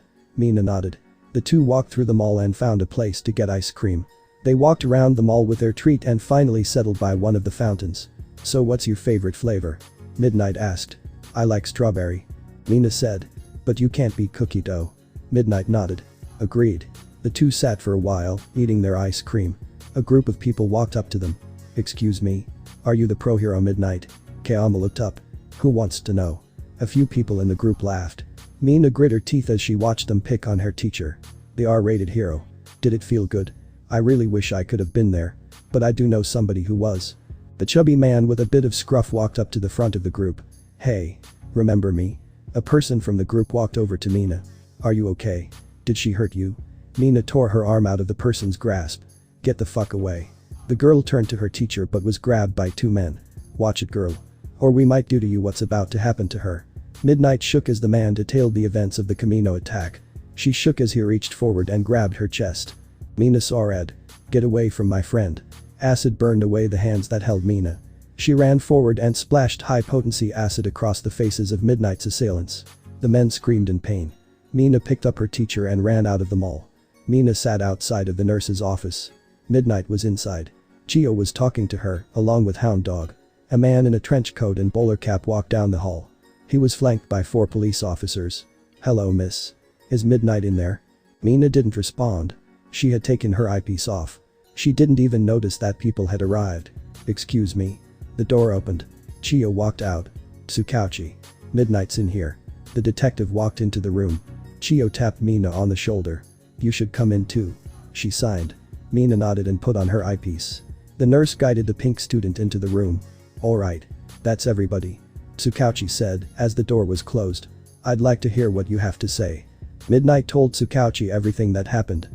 From Mina coming to her all the way to Mina running away with her. I see.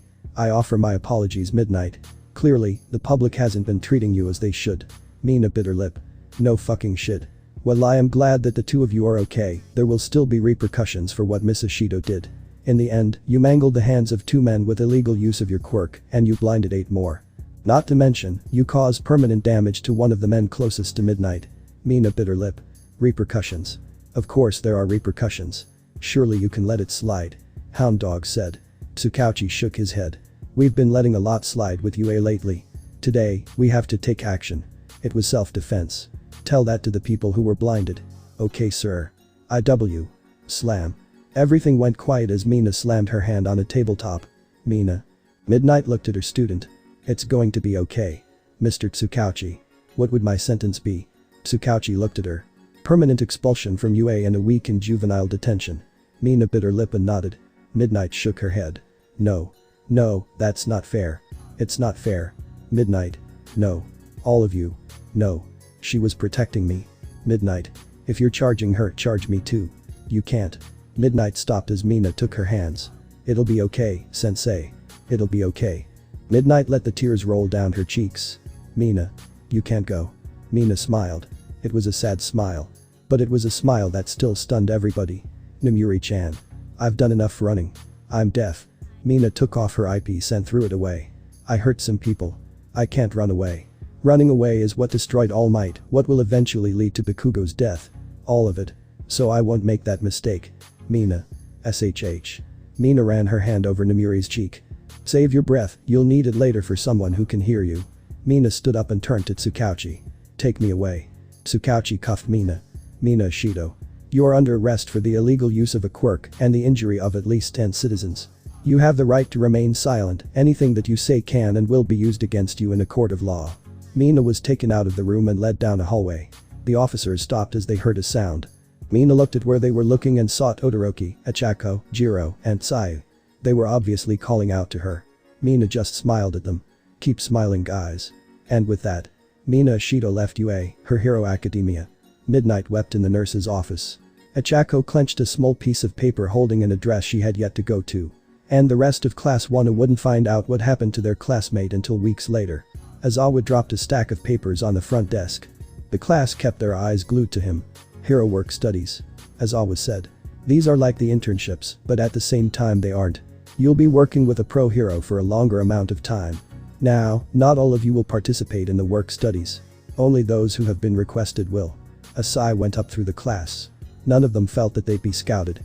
Be thankful if you aren't scouted. If you are, you still have to do all of the work you missed during class. So.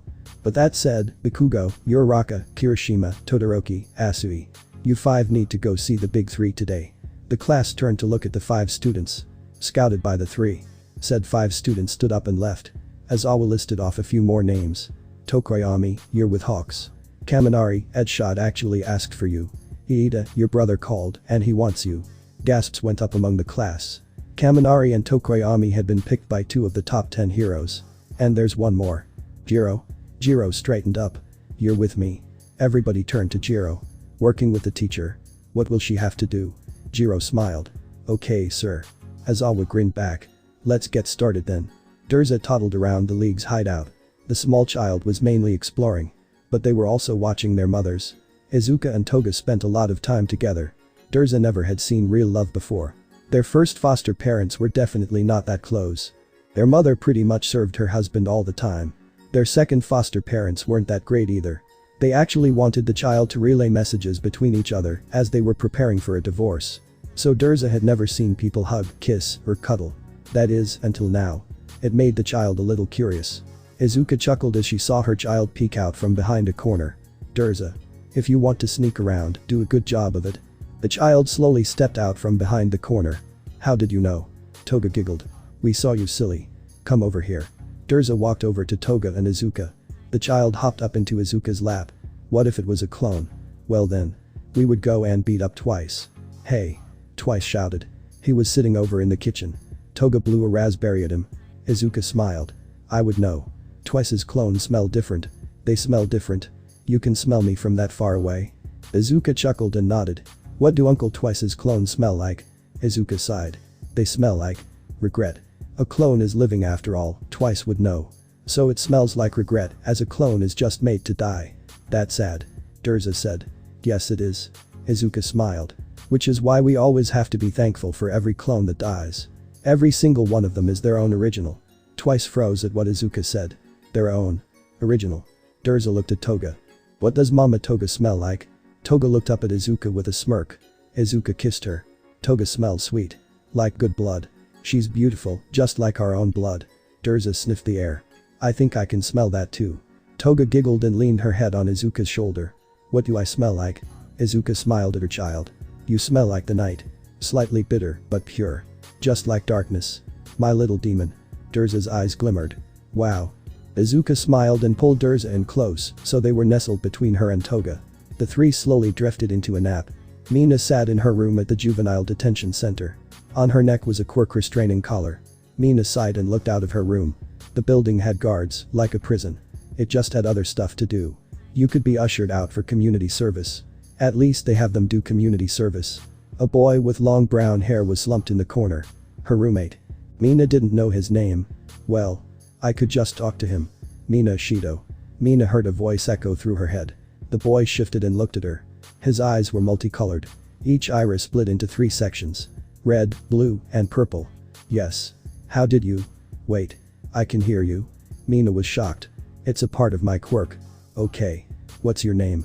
My name? I don't know. You don't know your own name? Mina asked. The boy shook his head. I know their names though. Sushui. Alaric. Sebastian. Who are they? Mina asked. They're my quirk. The voice is in my head. Sometimes, they tell me what's going to happen. It's like they decide it themselves. Uike. Is that why you're here? You should be in a mental facility. The boy shook his head. I'm here because Alaric made me vandalize several buildings. It's been a few months since then. I'm losing control. The boy blinked, his eyes turned completely red. Hello. Hi. You're one of the voices. Yes. I am Alaric. The boy's eyes turned blue. Alaric. We aren't supposed to take control. We're Sushui's window to this world. Mina was confused. The boy was having a discussion with himself. Wait. A window? The boy shuddered and his eyes turned completely purple.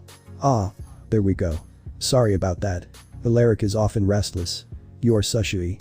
Mina asked. Correct. Before you ask anything else, I'll tell you what this boy is. The boy rolled his neck and cracked his knuckles. There we go. Okay.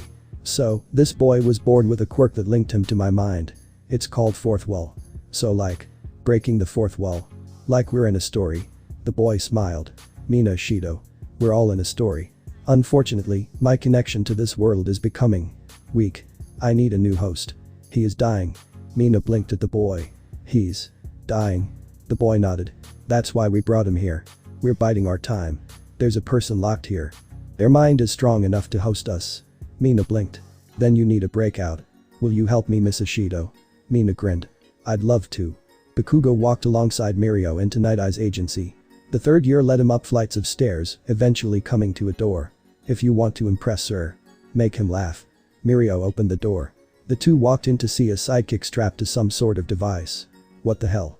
Katsuki Bakugo, I presume? Night Eye raised an eyebrow. Mirio, take Bubble Girl out of my office. Leave the two of us alone. Mirio unhooked Bubble Girl from the machine and helped her out of the room. Bakugo studied the hero in front of him. He knew that Night Eye was one of All Might sidekicks years back. The man clearly wasn't overserving the #1 hero, as All Might merch covered every square inch of the room. It seems Toshinori actually picked a good one. Night Eye studied Bakugo from every angle. Blonde. Muscular. A powerful quirk too. I should have had more faith in him.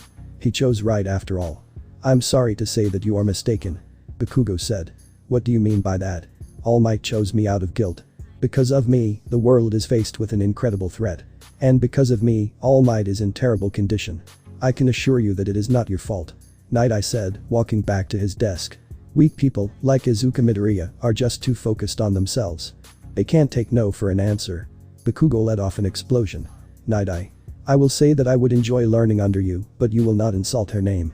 I did enough of that, and look where it got us. The hero pulled out a stamp and a document. He stamped the paper, then handed it to Bakugo. This is what you'll need to join me in a work study. Bring it to Nezu, he'll approve it. Katsuki Bakugo. You will learn to harness your power under my guidance. And you will learn that it is a power that nobody can come close to, not even Izuka Midoriya. Bakugo glared at Night Eye, but took the document. For all of our sakes, I hope that you're right. Mina looked out of her room. You done yet? Almost. Got it. With a click, the quirk restraining collar fell off of Mina's neck. The girl picked it up and nodded. Alright. This will help. You're planning to use it to restrain a guard. How did you know? Sushui told me. Mina blinked. Fourth wall. Maybe they can predict the future too. Let's go. The boy led the way out of the room. Up on the 5th floor, in 378C. We'll find a proper body. Alright. Let's go. The two snuck through the building. They ducked into hiding places whenever heroes walked by. Why are there so many heroes? It's a juvenile detention center. They keep an eye on all of us. Keep going. Mina and the boy walked up a few flights of stairs to the 5th floor, unhindered. There are heroes guarding her. Who is this person? Mina asked. Someone who can host us. Opening the door, Mina was greeted by a hero. It was one who she knew quite well, as they could nullify acid. They were in charge of her containment. Oh hello. Mina snapped the collar on him before spraying him down with acid and hurling his body down the stairs. That was violent. I was getting tired of heroes anyway. Let's get you a new body. Mina and the boy ran down the hallway towards 378C. Hey you. Left hall. They just yelled at us. Mina spun around as 3 heroes rushed to contain her. She quickly blasted them with acid before turning and running again. Your quirk will eat away at your hands. How long can you use it? The boy asked. Long enough. Mina killed 2 more heroes and continued. After a few minutes, the duo reached the room they were looking for. Why does it have a titanium door? It's actually triple-layered, acid-proof, titanium tungsten alloy. This is the security prison vault of Male. Male? You mean the vigilante that almost destroyed Tokyo? The one in the same. Quickly. The code is 78,452,376,541. Mina input the code. The door swung open.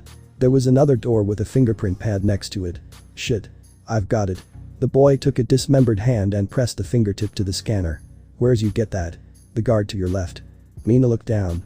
Sure enough, his left hand was gone. The door swung open. Inside, the room was almost completely pitch black, save for a glass tank where a girl floated in green liquid. She's in a sleeper state. This is perfect. The boy walked in and clicked a few buttons. The tank beeped and drained before opening. The boy walked up to the girl and put his hands on her temples. Get away from there. 10 heroes ran into the room. People just came in. Keep them off me. The boy said. Right. Mina dove at the first hero, who quickly retaliated. Sever the ties between mind, body, and spirit. Mina dodged a lightning bolt thrown by one of the heroes and quickly threw a glob of acid. Transfer my souls, my connections to this world and the next. Mina was grabbed by each arm, one of the heroes came up behind her. She twisted and flipped over, breaking free and kicking a hero in the jaw. And when I am ready, awaken my vessel. Mina put her hands together and generated incredibly viscous acid. She quickly pulled her hands apart, causing the acid to inflate into a bubble. She filled the bubble with hydrochloric acid and hurled it forward, burning 3 of the heroes. Let our minds become one, and let those who stand before us in opposition meet their end. Mina was grabbed by more heroes as reinforcements poured through the door. 2 heroes with eclectic quirks grabbed her and shocked her. Mina cried out in pain as the boy's body glowed. His voice began changing. For they have defied those who watch the world, the tribunal who governs the futures of dimensions. Get the boy. 20 heroes rushed the boy, but were blasted away as a shockwave tore through the room. Mina gagged as a hero grabbed her by the throat. What did you do? Let those who watch suffering with glee perish. Let the world be born again in the image of balance. So says Sushui. Stop them. Transfer. A blinding light flashed through the room. 3 orbs shot out of the boy and into Male. The boy's body turned to ash as Male opened her now multicolored eyes. Flames burst from her back, orange tongues of heat became fluffy white feathers. Born again. And thus it shall be. Get them. A hero rushed in, but was reduced to ashes as Male waved her hand. Mina was hurled to the floor. Protect me. That one can escape, but not their accomplice. Mina coughed up blood as she was picked up and slammed against a wall. You know what, girlie? I'm gonna give you a life sentence and make you mine. You're scum. How are you a hero? The hero holding her grinned as he tightened his grip on Mina's neck. I waited. And since I'm gonna die anyway, why not go out with a smile? Mina couldn't hear what he said. She just screamed as he reached towards her chest. You will not touch her. The hero was pulled into the air. He looked at Male, whose eyes sparked with rage. How many quirks do you have? God doesn't need quirks. Male clenched her hand and the man exploded. The girl waved her hand and Mina's clothes were mended. The wings disappeared from Male's back. Thank you. Mina said. No. Thank you. Male snapped her fingers and the two appeared on the streets of Kamino. You'll find Izuka Midoriya at night. The beachfront. Wait. Where will you go? Mina asked. I am not allowed to influence anymore. But I will keep watching. Male smiled. Goodbye, Mina. The girl snapped her fingers and shot up into the sky. Mina looked up and saw the girl become a faint prick of light. A star that shone any time of day. Mina looked around quietly. She studied her clothes. A black face mask covered the lower half of her face. A few pink curls of hair poked out of a black hoodie. She couldn't hear once again, but that didn't matter. The pink girl had one thought as she walked across the city. Well, that was different. Time to find Izuka. Tomorrow is the first day of our partnership with Overhaul. Izuka sat in the main room of the hideout. It was nighttime, the room was dim. Izuka sat with Toga by her side and Durza on her lap. She was dressed in black jeans, a grey shirt and a leather jacket. Everybody should get some rest. I also want to take Durza hunting tonight. You want to go alone? Toga asked. You need rest for tomorrow, babe. We'll be fine. Izuka smiled. Alright. If you say so. Okay. So tomorrow, Toga and Twice will be escorted to Overhaul's base with me and Shigaraki. We will talk for a while. Discuss plans and all that. Durza, are you okay with staying with Aunt Rumi? Durza looked at Mirko, who smiled sweetly. They nodded. Auntie, bun. Mirko blushed. Too cute. Alright. With that all said, Durza and I will go to Kamino now. You all get ready for tomorrow. We'll be back after we paint a new alleyway red. Izuka stood up and let Durza climb onto her back. Let's go. Okay. The two waved and headed out of the building. Toga smiled before yawning and going to bed. Jiro stood facing Izawa. The start of training would be devoted to hand-to-hand combat as well as how to use a capture scarf. Right now, they were on their 120th sparring match. Jiro had been improving quickly. Izawa beat her at everything. But she had gone from lasting 10 seconds against him to lasting 10 minutes. It was a small victory for her. Okay. Jiro. You haven't been using your quirk this entire time. You're starting to get the hang of fighting like this. Izawa said. After this match, we'll move on to the capture scarf. Right. Jiro nodded. Izawa darted forward. Jiro dodged an attack aimed for her shoulder. The girl retaliated with an attack of her own, aimed at Izawa's side. Izawa grabbed her fist with one hand and her upper arm with another. He turned around in an attempt to judo throw her into the floor, but Jiro landed on her feet. Good. Izawa smirked. Jiro smirked back and pulled her arm free. She quickly threw a punch and leapt back as Izawa countered. Are you just going to flit about with my moves? Try some of your own. Izawa called.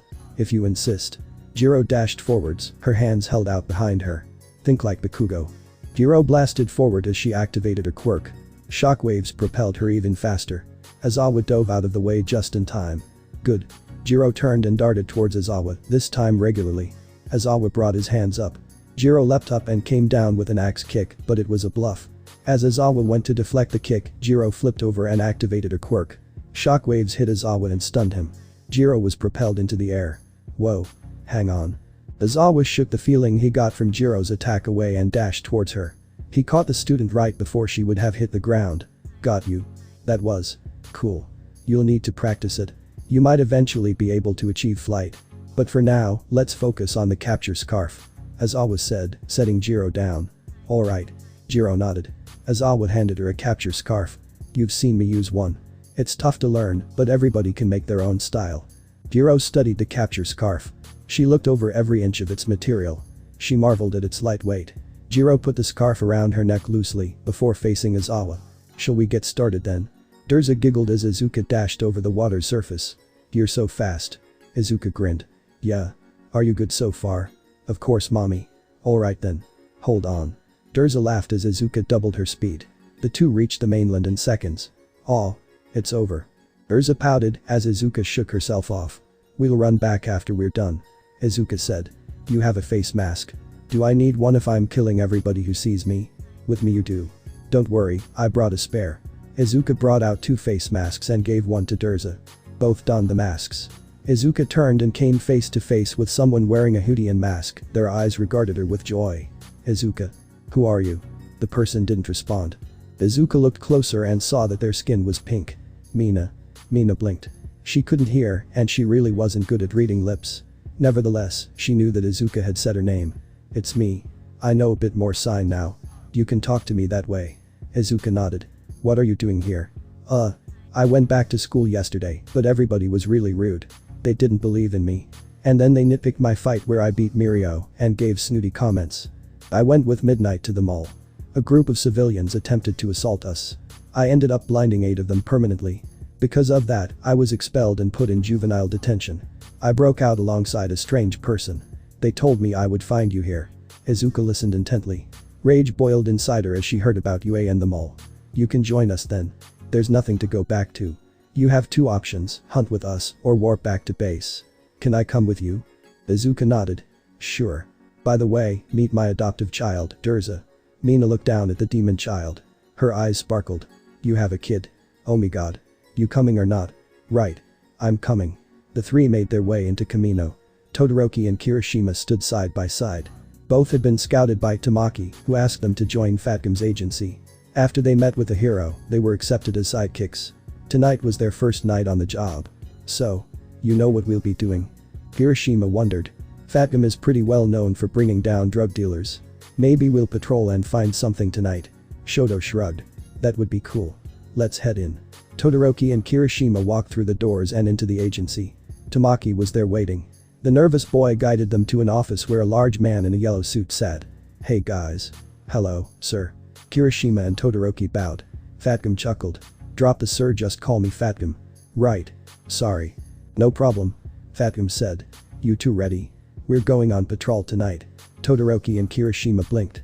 Really? I mean, we thought about patrols. But so soon? Yeah. You two are working with the agency. We go on patrols day and night.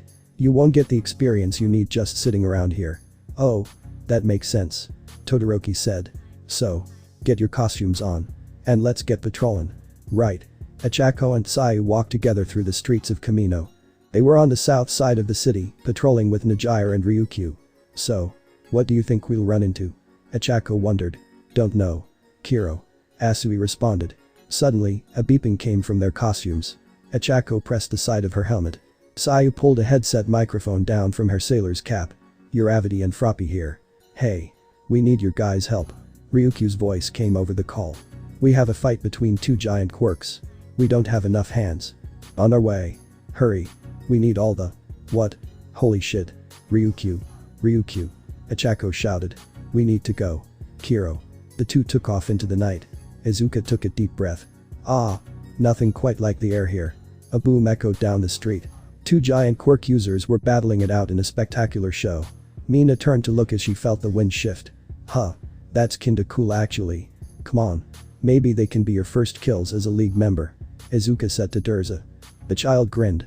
Both took off towards the fight. Mina followed closely, her hood pulled up and her mask donned.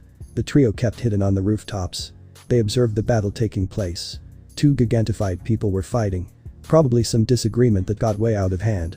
A girl with periwinkle hair flitted around, shooting blasts of energy to hold them back.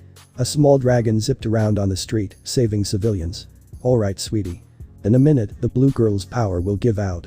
That's when you jump up and rip into one of the giants. I won't be able to jump that far. Drink this. Izuka pulled out a vial of blood from nowhere. I keep extras for your mom. Durza nodded and downed the vial. Their form rippled. Durza grinned, their teeth stained red. Thanks, mommy. Just like Izuka predicted. Najire's power began waning and she was forced to land. She began assisting in the rescue effort as the dragon began shouting into a headset. Go now. Show him what you can do. Durza nodded and leapt off of the top of the building. Their jump created a gust of wind that blew Izuka and Mina back. The dragon looked up to see Durza hurtling towards the first giant. Holy shit. Ryukyu attempted to leap upwards towards Durza, but was knocked away by a giant. Durza giggled as they landed on the shoulder of the first giant. Get off of my shoulder, little fly. Durza punched down on the giant's shoulder, breaking it. Buzz buzz. Gah. Durza slashed the giant with his clawed hands and drew blood. You are a giant. I won't be able to cut that deep with just my claws. But there are easier ways to kill a behemoth. Kill. What are you? The giant didn't have the time to react as Durza stabbed his hand into a specific point in his neck, severing an artery. The giant howled in pain. Durza drank from the pool of blood welling up. Their form rippled yet again. This time, they ingested enough blood to make their muscles push up against their clothes. Draw tore off their shirt, revealing a toned upper body. A black tail sprouted from just above their waistline. Durza's horn seemed bigger. A red aura surrounded them. More than one way to kill. Durza giggled. The demon child dashed down to the front of the giant's neck. With a roar, they punched the giant right in the Adam's apple, making the giant gag. The other giant spotted Durza. This is between him and me. The giant threw a punch. Durza dodged, and the punch broke the other giant's jaw. Durza chittered with glee as the giant began weakening from lack of blood flow to his brain. The demon was now covered in the giant's blood. As the other giant threw another punch, he leapt onto them. The punch struck across the dying giant's cheek. The force broke their neck, and they died instantly. Durza bolted up the remaining giant's arm. Gee, get off. Durza leapt up at the giant's face, but was forced to dodge as a boulder flew out of nowhere. Durza looked down to see Uraraka and Sayu throwing massive boulders up at them. Izuka called to him. Come back. Nice job. Durza nodded. But as he leapt towards Izuka, Ryukyu intercepted them. "Hello there, little one." Durza growled. "Let me go." "I can't do that. You just killed someone." Ryukyu chuckled. "If you don't let me go, you're next." Durza said. "Mommy will kill you." "Mommy? Who is?" Ryukyu was interrupted as a black shadow darted past. Durza was gone. Ryukyu looked up at a rooftop to see a woman with long green hair standing with the boy. "Who?" "Run, Ryukyu." Ichako screamed. Ryukyu didn't know what it was, but there was something in Ichako's voice that made her fear for her own life. It was clear that the woman standing with the child was not to be trifled with. "Rogue. You take the last one." "Rogue. There's no hero by that." A figure appeared on another rooftop. They extended their hands, creating a ball of some sort. With a shout, the person hurled the orb. It splattered across the giant's face. The giant screamed as high-potency acid ate through them. "What the hell?" Izuka smiled at Ryukyu's confusion. "We had fun today, heroes. Hope to see more of you in the future." The three villains darted away. Ryukyu watched them go with rage. Who were those villains? Today's news. Last, a mysterious force shook Japan. We have now connected that to the Midas Juvenile Detention Center. Kayama stopped pouring tea. Her eyes glued to the television set. That's where Mina went. The building was used as a prison to hold one of the most dangerous vigilantes in history, male. Every guard within the detention center was found dead. Either burned to death or eaten away by acid. Kayama dropped her teacup. Acid. Security cameras caught this footage 10 minutes before the event. A video played on screen. It showed three heroes running down a hallway as alarms blared. The two heroes collapsed as something hit them in the face. They screamed and writhed in pain. Two figures dashed by. Mina. One of the perpetrators has been identified as Mina Shido. She has not been seen or heard from since. Kayama shut off her television and grabbed a coat. She rooted around her closet for a minute before coming back with two things. A collapsible staff that Hatsum had provided and Mina's eyepiece. There's one person she'd go to. Izuka. Ryukyu landed on the sidewalk next to Ichako, Sayu, and Nijire. Okay now. Who the hell were those people? Ichako closed her eyes. The most dangerous villain in recent history and her associates. We're lucky that we aren't all dead. Nijire shivered. It was her. Who? Ryukyu demanded. Congratulations, boss. Kiro. You just survived an encounter with Izuka Midoriya. Ryukyu blinked. That was her. Get in the car. We need to get back to the agency as quickly as possible. What car? Ichako asked. A limo pulled up out of nowhere. Oh. As the three students got into the limo with Ryukyu, Ichako began thinking. Those two who killed the giants. One of them seemed familiar. Acid. Ichako clenched her fist. I guess there's no avoiding it. I need to pay the old Midoriya apartment a visit. Todoroki walked with Fatgum, Tamaki, and Kiroshima. Fatgum explained how they were working on a recent case where somebody was dealing out quirk enhancers. We don't see much of these cases. Ever since we teamed up with Selkie's agency to stop all on-land and off-land trade of trigger. Quirk enhancers haven't been much of a problem. The hero explained. According to the information we have now, these enhancers are giving villains a sort of limit-breaking capability. Almost like a taste of their quirk evolution. That's not good. Kiroshima said. Well, thanks to you two, we might be able to take them on. You guys have evolved your quirks right. They should be easy to take down. Todoroki nodded. Suddenly, the glint of something metal in a crowd of people caught his attention. It was the barrel of a gun. Four men stood with pistols aiming at Todoroki and his allies. Get down. Gunshots rang out in the night. Civilians screamed and scattered. Fatgum's eyes went wide as a bullet hit Todoroki in the shoulder. 5 minutes ago. Kamino. Mina watched Urza tear the giant apart. Izuka tapped her on the shoulder. I want you to take out the second giant. Mina blinked. Really? Izuka nodded. I'll give a signal. My hand on Durza's shoulder. The pink girl nodded. Okay then. Izuka stood up and called to Durza. The child looked over and leapt to her. He was intercepted by Ryukyu. Mina prepared her attack. Izuka waited for a moment before leaping in and saving Durza. Ryukyu blinked and conversed with Izuka.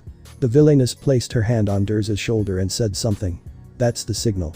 Mina stood up and generated a large bubble of acid in her hands before hurling it at the giant. The man's scream fell on deaf ears as the acid ate through him. Mina blinked. Izuka and Durza leapt over to her. The three dashed away from the crime scene. Mina felt her entire body buzz with excitement. Is this what it's like? Civilians screamed as Todoroki shouted. Fatgum ran to his injured sidekick's side. Are you alright, kid? Todoroki nodded. He reached into his wound and ripped the bullet out. The bullet was a normal one. The metal gleamed under the street light. Todoroki raised his hand and cauterized the room. Let's get him. Kiroshima and Tamaki had already taken off. As Todoroki joined the chase, Fatgum looked at the bullets Todoroki blocked. Several normal bullets had bounced off of the ice. There were 4 strange bullets lying on the ground. Fatgum picked one up and inspected it carefully. Well. Something new on the streets after all. Meanwhile, Tamaki and Kiroshima had caught up to the 4 restrained too and wrapped them in capture tape. One of the remaining thugs turned around and shot his gun. The bullet bounced off of Kiroshima and stuck to Tamaki. The boy plucked the bullet out of his skin. It was like a thumbtack with a small vial of something on it. Tamaki reached forward, but his quirk didn't activate. What? The thugs ran as a blazing figure appeared in the sky.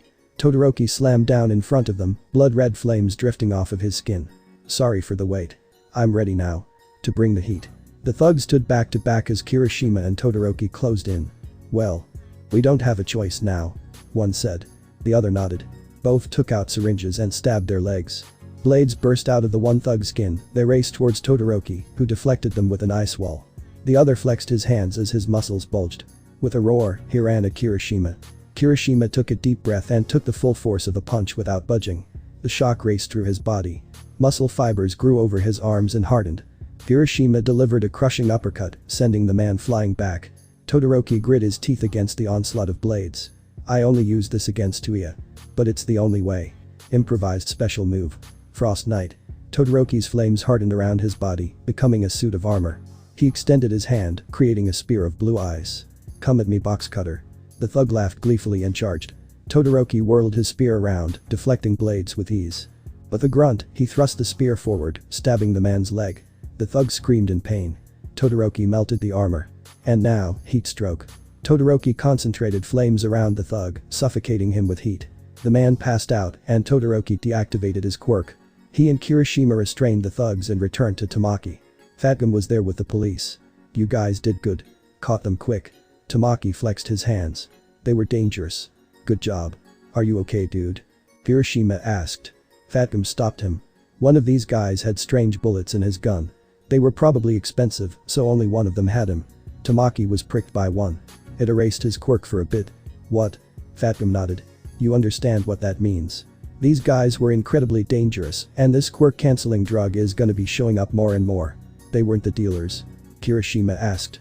You think thugs like these would have the tools to manufacture bullets like that? No way.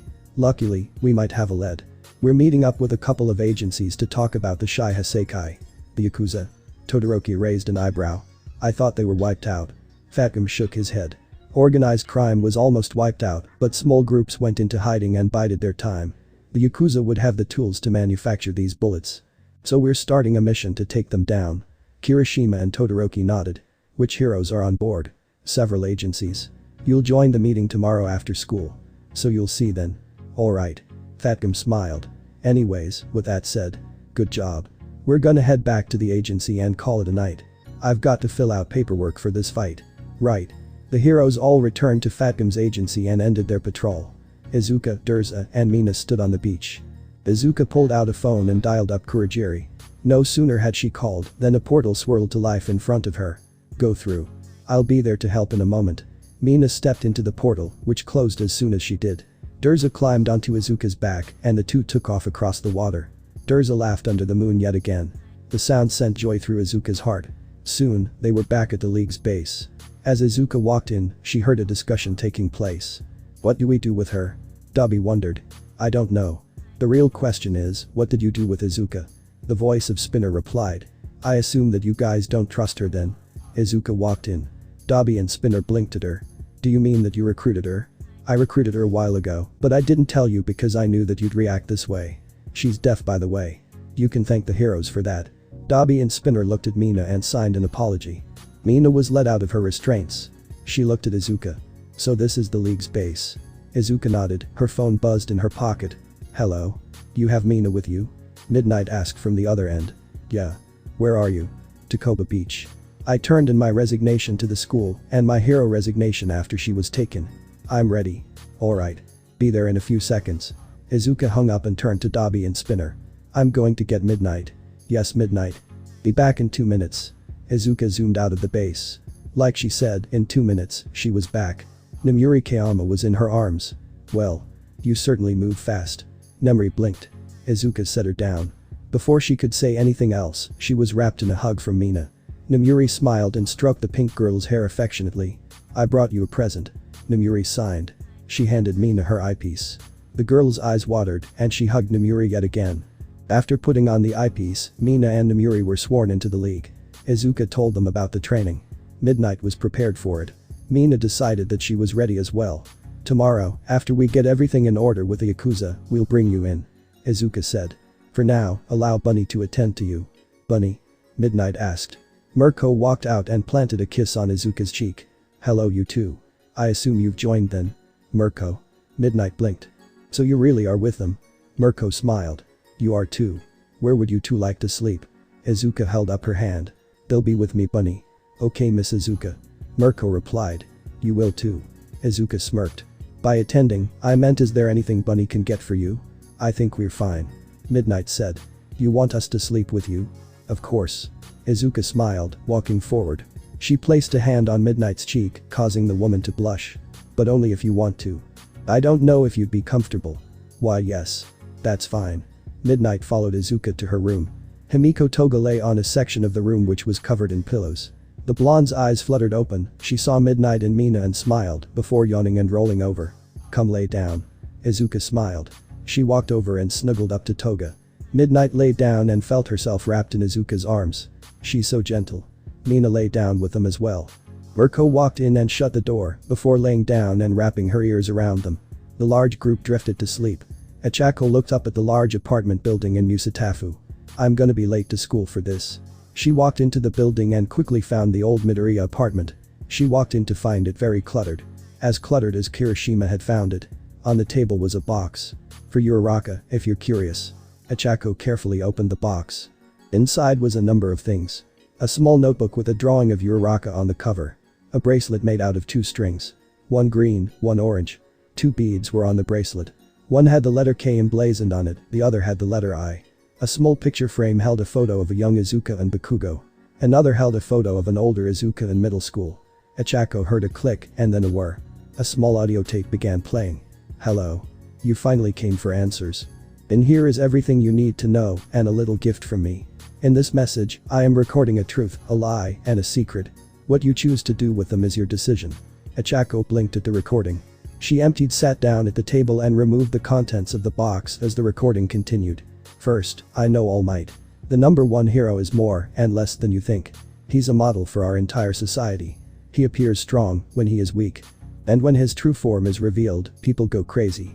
That man destroyed my family. He took everything from me. So he will be forced to watch as I take everything from him."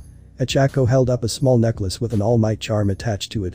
She blinked and set the necklace down before picking up the 2 photos. "Second. There is not a time where I considered Katsuki Bakugo to be a true friend. A friend perhaps, but there was always a side to him that kept us somewhat divided." Achako looked at the photos. The young Izuka and Bakugo both smiled. On their wrists were friendship bracelets. Each one the same. One of which was in the box that Achako held. So happy. In the second picture, Achako could see that Izuka was still smiling. She was unnaturally thin. There were small scars that peeked out of the ends of her shirt sleeves. She still wore the bracelet. "Before I say anything else, I should explain the notebook." Achako picked up the notebook. "I am rather smart when it comes to quirks. I was always able to analyze them instantly. I find them to be so amazing. I often write my own analysis of new quirks. My sweetheart told me that yours recently underwent an evolution. So I decided to fill you in on what I could. This is my gift to you. Please use it to become a true hero." Achako flipped through the notebook. It had everything. The science behind her quirk, a way to negate her quirk's backlash. Gadgets, suit upgrades. Everything. She had even thought of the black hole special move. Incredible. And finally. A secret. Probably the biggest secret I know. The reason I hate All Might. All Might can give his quirk to others. He was actually born quirkless. He knew that he could give his power to others, yet still told me that I could not be a hero. Achako felt as if she had been struck with an incredible weight. What? Who that power belongs to now? Well, I'm sure you can figure that out. After all, they aren't doing a very good job at hiding their multiple quirks. Now. That is all you'll hear from me. Become a great hero, Achako. Maybe I will spare you and your boyfriend in the future." The tape stopped playing. Achako stared at it before rewinding it and putting everything back into the box. "I'll figure this out. I'll become a hero that will make anybody proud. Izuka rose that morning to greet the sleeping forms of Nomuri and Mina. Both were snuggled together like a parent and child. "Wake up, sleepyheads." Izuka chuckled. Mina yawned and blinked before smiling. "So, it really happened then?" Izuka smiled at her. "Yup. Your training begins tonight. Make sure that you are mentally and physically prepared." Nomuri slowly got up, along with Mina. Both stretched before walking out of the room. Tamura was surprised to see them. He almost stole their quirks, but then remembered that Toga had told him about new recruits. "You got another hero? And another kid?" Izuka smiled. "Yup. Well. Are they going through the training then?" Izuka nodded. "After we visit the Yakuza. They have that time to prepare with Dabi and Stain." Tamura nodded. "Okay then. We're meeting Overhaul at his base in a 5. Are you prepared?" Izuka nodded. "Ready as I'll ever be." Nomuri, Mina. Have a good day. We'll be back later. A portal opened. Toga, twice, Izuka, and Tamura walked through. Mirko smiled as she held Urza. "So. What do you guys want to do?" Izuka and her friend stepped into Overhaul's compound. The man stood with 2 of his henchmen. "Hello. Now, shall we get straight to the point?" Izuka smiled. Tamura nodded. "We'd have it no other way." Bakugo sat next to Mirio at a large meeting table. Several pro-heroes had been assembled, including Ryukyu, Fatgum, and Izawa. Kiroshima, Todoroki, Sayu, Achako, and Jiro were there as well. "Let's start the meeting, shall we?" Night said. "As you all know, there has been recent activity concerning the Yakuza, more specifically the Shai Haseikai. In the past, we would leave this to other heroes, as it doesn't seem that crucial. However, new information has recently come to light concerning the organization." "Hi, yes, excuse me." The pro-hero Rocklock said. "But what are children doing here? If this is such an important mission, why are we being aided by inexperienced children?" Silence. As always said, his eyes flashing red. "All of these children are my students and handle themselves well. Unlike many heroes, they've survived encounters with terrifying figures, such as Izuka Midoriya." "Ah." Rocklock smirked. "Excuse me then, the little ones have survived against a quirkless. How distinguished." Night shrugged. "While I agree with you, Rocklock, in thinking that Izuka Midoriya isn't a threat, I must say that these students have proven themselves in different situations and have gained valuable information for this mission." Bakugo grit his teeth. Kiroshima scowled at Rocklock and Night. The other students kept their emotions locked away. "Now. First off, we have to talk about Kai Chisaki. Villain name, Overhaul. He's been seen in multiple places throughout Japan, talking with drug dealers, arms dealers, regular thugs. He's planning something. So he's talking to drug dealers. Big deal." Rocklock shrugged. Night snapped his fingers. "Bubble Girl, read off the information that we received last week." Bubble Girl stepped forward. "A week and a half ago, Overhaul and his subordinates met with a league of villains. While we do not see Izuka Midoriya as a threat, her allies are. If they are considering a partnership with the Yakuza, it could be catastrophic." Bubble Girl sat back down. "Thank you, Bubble Girl." Night nodded. "Not only that, but there were rumors of Overhaul keeping a hostage. A child. These rumors were confirmed to be true when my sidekicks, Lemillion and Ground Zero, encountered her trying to flee from her captor. What would Overhaul want with a child?" Ryukyu wondered aloud. "Whatever it was. It wasn't good. Her arms were wrapped in bandages, possibly from abuse." Bakugo growled. Kiroshima shuddered. "How old was she when you saw her?" Mirio piped up. "From what I could tell. No more than 6. The entire table was silent for a moment. Night spoke again. "Moreover. Last night, Fatgum and his sidekicks encountered something never before seen. I'll move over to them." Fatgum stood up. "Thank you. Last night, my associates and I went to track down a new drug that had hit the streets. It was rumored to be a drug similar to Trigger. We found much more than that." Fatgum rummaged around in his pockets and pulled out a small case. Inside were 4 bullets. They weren't normal bullets. They were reddish and had a needle at the tip. When we made it to the location that this drug had been dealt in, we were shot at by a group of thugs. Celsius defended us with an ice wall before joining Sun Eater and Red Riot in pursuit of our attackers. I discovered these lying on the ground. They were the bullets that had been shot at us." "What are they?" Rocklock inspected one. He was about to touch the tip of the bullet when. "Don't." Fatgum shouted. "After he restrained 2 of our attackers, Sun Eater was hit by one of those bullets. He couldn't use his quirk for a short time." Everybody stared at the bullet. "An erasure drug. That's not all," Fatgum said. "When we analyzed the bullets, we found that they contained human blood." "Then what does that mean?" Achako asked. Rocklock shook his head. "This guy Chisaki. He's turning his daughter into bullets." The students shook. Jiro flexed her hands calmly by Izawa's side. She kept her emotions well hidden. "Again. Why are they here?" Rocklock complained, seeing the students shake. Heroes have to deal with this stuff all the time. If they can't handle it, they shouldn't be. The room shook. Jiro had finally had enough. She peered over her scarf tiredly. Just like Izawa. The other students thought. Rocklock. You've been talking about how my classmates aren't this and my classmates aren't that. The thing is, they've actually gathered information. Are you just here to judge them? Or are you here to do your fucking job? Excuse me? The room shook yet again. Enough, Jiro. Izawa said. No. I want to hear what she has to say. Rocklock said. She's obviously calling me out for something, I want to hear why. If she can be rude, she can apologize herself. Izawa glared. Jiro closed her eyes. Mr. Izawa. Permission granted. In a flash, Jiro was behind Rocklock. He was restrained by her capture scarf. Jiro glared at him tiredly. You came into this meeting with no information, just the promise of a big mission. Jiro said. From what I know, you've been looking for a mission like this to boost your status. What a joke. You have no right to judge me, girl. Rocklock growled.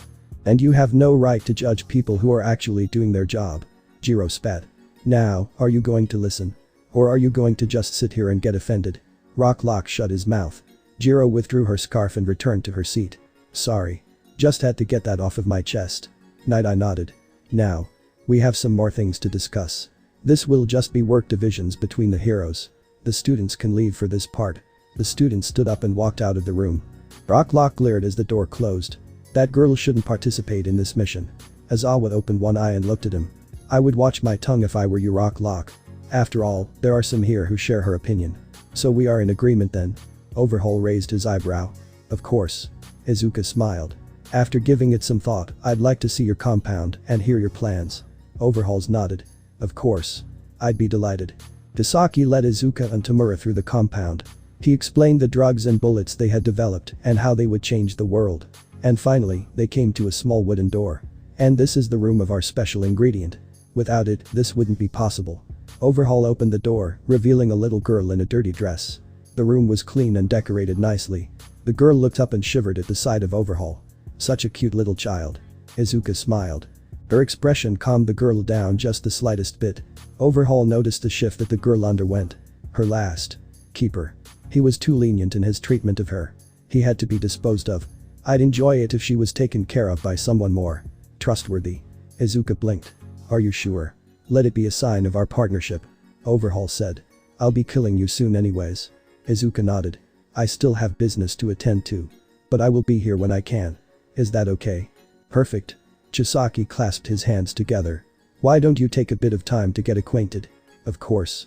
Izuka smiled. Overhaul left the room. Izuka walked over to the little girl. Hello there. The girl flinched, expecting to be hit. But instead, Izuka sat down beside her. What's your name? The girl blinked at Izuka. Her brilliant ruby eyes regarded Izuka with curiosity. Eri. Izuka smiled. Well, it's nice to meet you, Eri. My name is Izuka. The two sat and talked for a while.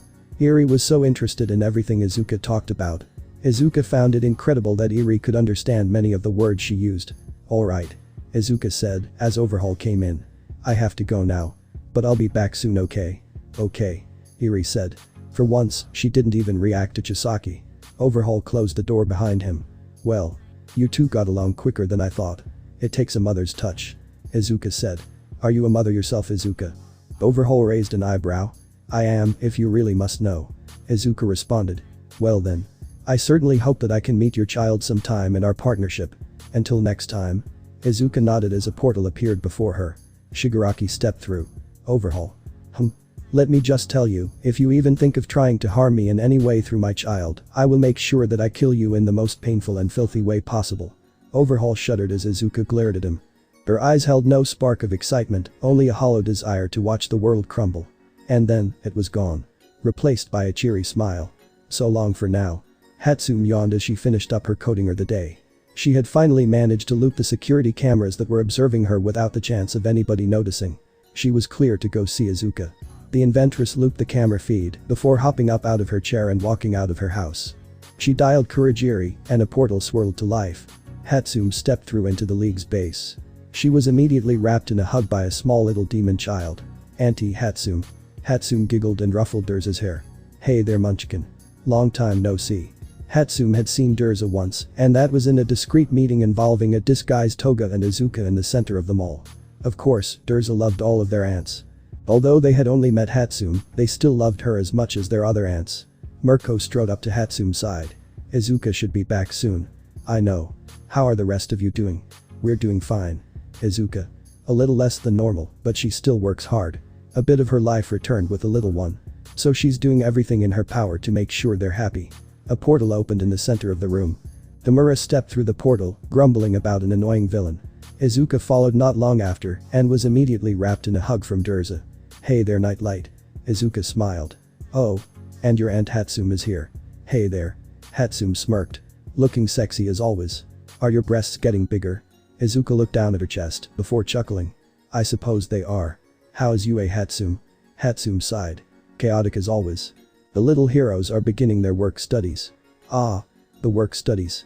They'll be tracking down our latest allies then. The Yakuza, I expect. Hatsum smirked.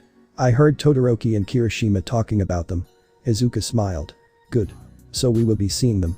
Hey Durza. The child walked over to their mother. Yes. How would you like a little sister? Bakugo and his friend sat outside the meeting room. Kiroshima sat beside him. Todoroki sat with Ichako. Sayu sat at the end of one of the tables. Jiro stood in the corner. So what are your guys' thoughts on this whole thing? Kiroshima asked. Todoroki sighed.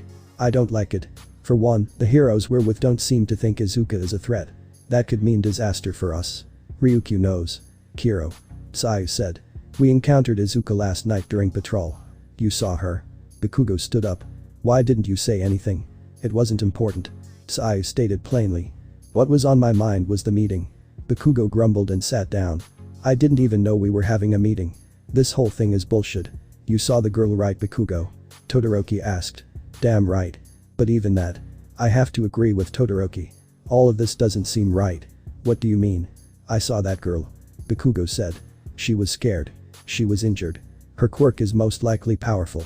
That's why it's being used in these bullets. And she was terrified when Overhaul revealed himself. What does that say about him? You're right. That does sound bad. Kiroshima clenched his fists. Not only that. But I think Night Eye's one of the biggest fake heroes of all. I heard him discussing the meeting plan before calling your heroes. With the bullets. He ruled out that the quirk is some sort of rewinding quirk. Okay. And? The bullets were developed to just block quirks. They could be made to tail them away. Not only that, but the original quirk might be something that rewinds time on objects. That's insane. Kiroshima said. No. What's more insane is what Night Eye wants to do with it. What does he want to do? He wants to heal All Might. Kyoka slammed her fist on the table. What? But isn't that good? Sayu wondered. Good. A girl who's probably been held captive for most of her life. No control over her quirk. It could kill hundreds, or kill the girl herself. Night Eye really wants to do that. Jiro growled. He has tunnel vision. He only wants to restore the symbol of peace. He doesn't care who gets hurt. Bakugo said. Ironic now that he's quirkless. Sayu croaked. The door to the meeting room opened. The heroes walked out. The meeting's adjourned. We'll all continue with our work tomorrow. For now, get some rest. Aizawa spoke. Right. Everybody replied.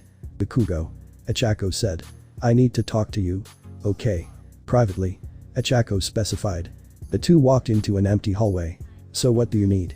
Ichako reached into her pocket. This morning. I went to the Midoriya apartment. I know. I shouldn't have. She had told me to. She left a box and a recording. Bakugo looked at the object in Ichako's hand, a small friendship bracelet. One he knew quite well. There's a lot more that she told me. She saw you as a true friend. Until you changed. Bakugo looked up at her in shock as she said 3 words. One for all. How do you know about? It was on the recording. You have it now. Don't you? Bakugo bit his lip. Yes. I'm All Might's successor. Ichako looked at the blonde. I won't shout at you. I'm a little disappointed. All Might.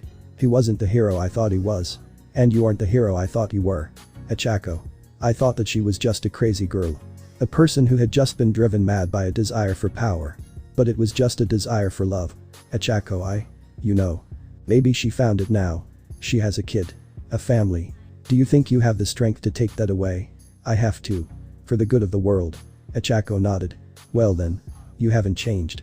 Ichako handed Bakugo 2 small slips of paper before walking away. Bakugo looked down. In his hands were 2 photographs. One of Izuka and Bakugo as children. The other, a picture of Izuka alone. On her wrist, the friendship bracelet. A tear rolled down Bakugo's face. I'm sorry. It had been 2 weeks since Izuka and Overhaul began their alliance. In those 2 weeks, Izuka had spent a lot of time with Eri. She talked about the outside world. She told Eri about quirks. She learned about the quirk that Eri believed was a curse. And she taught the girl. Unknown to Overhaul, Izuka had been teaching Eri about her quirk. It had taken a while, but Eri finally complied. Izuka had helped her to learn a little control. She could activate and deactivate her quirk if she tried. The radius of the quirk was restricted to her touch still. Izuka believed that she'd eventually be able to use it on things further away. Midnight and Mina had begun their mental training. They would be done within the next few days. Overhaul was plotting something even more confidential than his quirk erasing bullets. It was so secret, he wouldn't tell Izuka. She knew that whatever he had planned would be used against her. Nevertheless, Izuka's own plan would soon come to fruition, and Overhaul would be 6 feet under. Bakugo woke up to an alarm. It was 11 o'clock, midnight. They found it. The blonde leapt up out of his bed and donned his hero costume before meeting his classmates in the hallways. You guys ready? Jiro inched out of her room in a purple sleeping bag. We can't have 5 more minutes. Aizawa fell down the stairwell and rolled into the hallway before standing up normally. You didn't see anything. Come on, Jiro. Ugh. Fine. The heroes in training met with the big 3 on the edge of campus. Well, what are we waiting for? To the train station. Mirio chuckled at Kiroshima's declaration. We could use this handy gadget. Mirio brought out a small cube. Is that a teleportation device? It's linked to take us only to Night Eye's agency and back. So let's get going. After a few seconds, all of the heroes were assembled. After a thorough investigation and the assistance of other pro heroes, we have successfully located the main compound of the 8 precepts of death. Night Eye said. We make our move tonight. Keep on your toes. We have reviewed the quirks of the Shai Hasekai. Don't let them get the better of you. Right. Izuka sat in Yuri's room. They were to be left undisturbed for the next hour. Izuka had locked the door and covered up the security cameras like she always did before pulling out an apple and handing it to Eri. Eat. Eri looked at her before taking a bite of the apple. When she was done, she looked at Izuka curiously.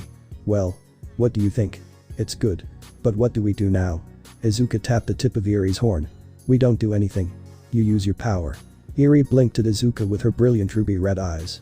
Will it work? Izuka smiled. Up until now, we've focused on making things disappear. Try making it go back to how it was before you ate it. Eri nodded. Okay. A golden light pulsed dully on Eri's horn. The girl focused on the apple core in her hands and attempted to turn it back into a whole apple. The fruit in Eri's hand flashed before becoming a small light pink flower. Oh. Did I do too much? Izuka blinked at the flower. Just a little. But look. You did it. You controlled your power. Eri's eyes sparkled at the flower in her hands. Izuka gently took the apple blossom and fixed it to her hair. A knock came from the door. Izuka opened it to find Overhaul looking at her through narrowed eyes. We need to talk. Bakugo crouched on a rooftop that overlooked the building that was a front disguising the Shai Hasekai's base. Really? You'd think it was bigger. Aizawa landed next to him and the other students. It may look small, but underground, it's an entire maze of hallways, secret passages, laboratories. Be on guard, no matter what. Bakugo and the other students nodded before leaping down and beginning the infiltration. You've been training her? Overhaul and Izuka walked through the compound. And what if I have? Overhaul chuckled. You're naive, Midoriya. Her quirk is uncontrollable right now. You'd be surprised. Izuka smirked. I have seen a quirk like that before. My own quirk. It was uncontrollable until I reached a specific age. My body had to be developed enough. The first time I used it, I almost destroyed myself. And why are you telling me this? Izuka asked. Overhaul's eyes crinkled. It's a warning, Izuka Midoriya. If you meddle with the unknown, you could wind up dead. A rumble shook the compound. What was that? Overhaul growled. Don't ask me. Izuka said. A few unnamed members of the Yakuza ran by. You. What happened? Overhaul roared. Master Overhaul. Heroes have infiltrated the compound. Overhaul's eyes narrowed. It must be Night Eye's agency. His eyes widened. We need to get to Eri. Bakugo dashed through the compound with Mirio. The walls suddenly began shifting. This is Mimic's quirk. Mirio, you go on ahead. Right. Mirio dove into the wall. Bakugo activated 25% of One for All and dashed down the hallway. Behind them, Rock Lock, Jiro, and Aizawa approached the shifting hallway. Rock Lock, you're up. Right. The hero placed his hand on the wall and froze it in place. I can't locate his exact position, but if we get him out of the wall, we can stop this. Jiro yawned. Guess it's my turn then. The girl walked up to the wall and plugged one of her jacks in. She could hear the voice of Mimic through the walls. What is this? Why can't I move? He's in the center, on the left. I'll go. With a blast of sound, Jiro was gone. A rumble followed by a scream echoed down the hallway. Jiro walked out holding the unconscious body of Mimic. Little creep. He tried to jump at my chest. Aizawa smirked at his student. Let's go. Meanwhile, Todoroki and Tamaki faced off against Yuhoho, Toyosatsuno, and Sorimitsu Tabe. Fatgum and Kiroshima had run ahead. You two think you can beat the three of us? Yu roared, covering himself in crystals. We don't think we can. Todoroki said, covering himself in ice and catching an attack aimed at him. We know we can. Shit. You're Celsius. Darn fucking right. Sun Eater. On it. Tamaki appeared next to the man covered in crystals and hacked one off with a talon before ingesting it. Got what I need. Gra. Sorimitsu Tabe leapt at Tamaki's arm, attempting to bite it off, but Tamaki covered himself in crystals. The Yakuza member bounced off of the crystals. What is this? Toyosatsuna growled. If it was just me, I would have been toast. But I have Celsius here too. Tamaki said. Now it's time to show you why I'm the strongest of the big three. Todoroki blinked at Tamaki. The strongest. But he's so meek. Crystal Kraken. Tamaki's legs multiplied into crystal-covered squid tentacles. His chest became covered in a crab's exoskeleton. Narius configuration. The three Yakuza members were only able to defend against the onslaught of tentacles. Celsius. It's all you. Right. Todoroki's armor turned to steam as flames erupted from his body. An incredible heat filled the room. What is this? This is one of my successors. Tamaki said. Shoto Todoroki, son of Endeavor, master of fire and ice. Freezer burn. Chaos gale. A storm of ice tore through the room. Tamaki covered himself from the attack. The ice broke through Hoho's crystals.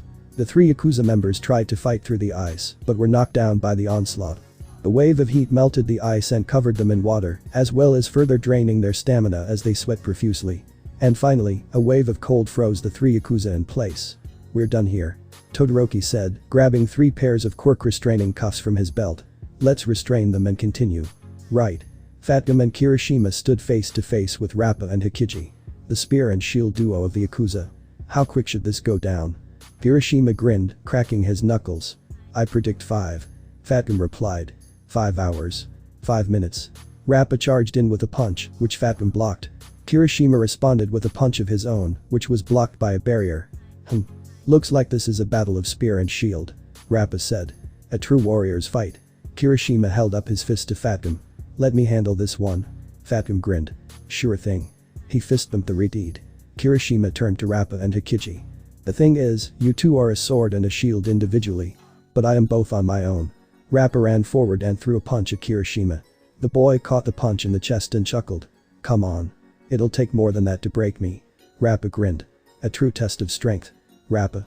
Don't do it. He can only defend. Just watch. His quirk will fail eventually. Rappa cackled, going to town on Kiroshima. You should listen to your partner. Kiroshima said, catching Rappa's fist. What? Kiroshima's form rippled. Muscle fibers burst from his skin and covered him, before hardening around him. You see. My quirk has undergone an evolution. You should think about things like this before you attack. Rappa. Get back. Hikiji put up a barrier. Riot barrage. Kiroshima threw a punch, breaking through the barrier. Hikiji stumbled back. Rappa brought up his arms to defend, but was sent flying by Kiroshima's strength. Your first mistake was becoming a villain. Kiroshima said, pummeling Rappa from all directions. And your last was challenging us.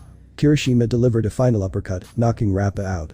Fatgum slapped quirk restraining cuffs on the Yakuza duo.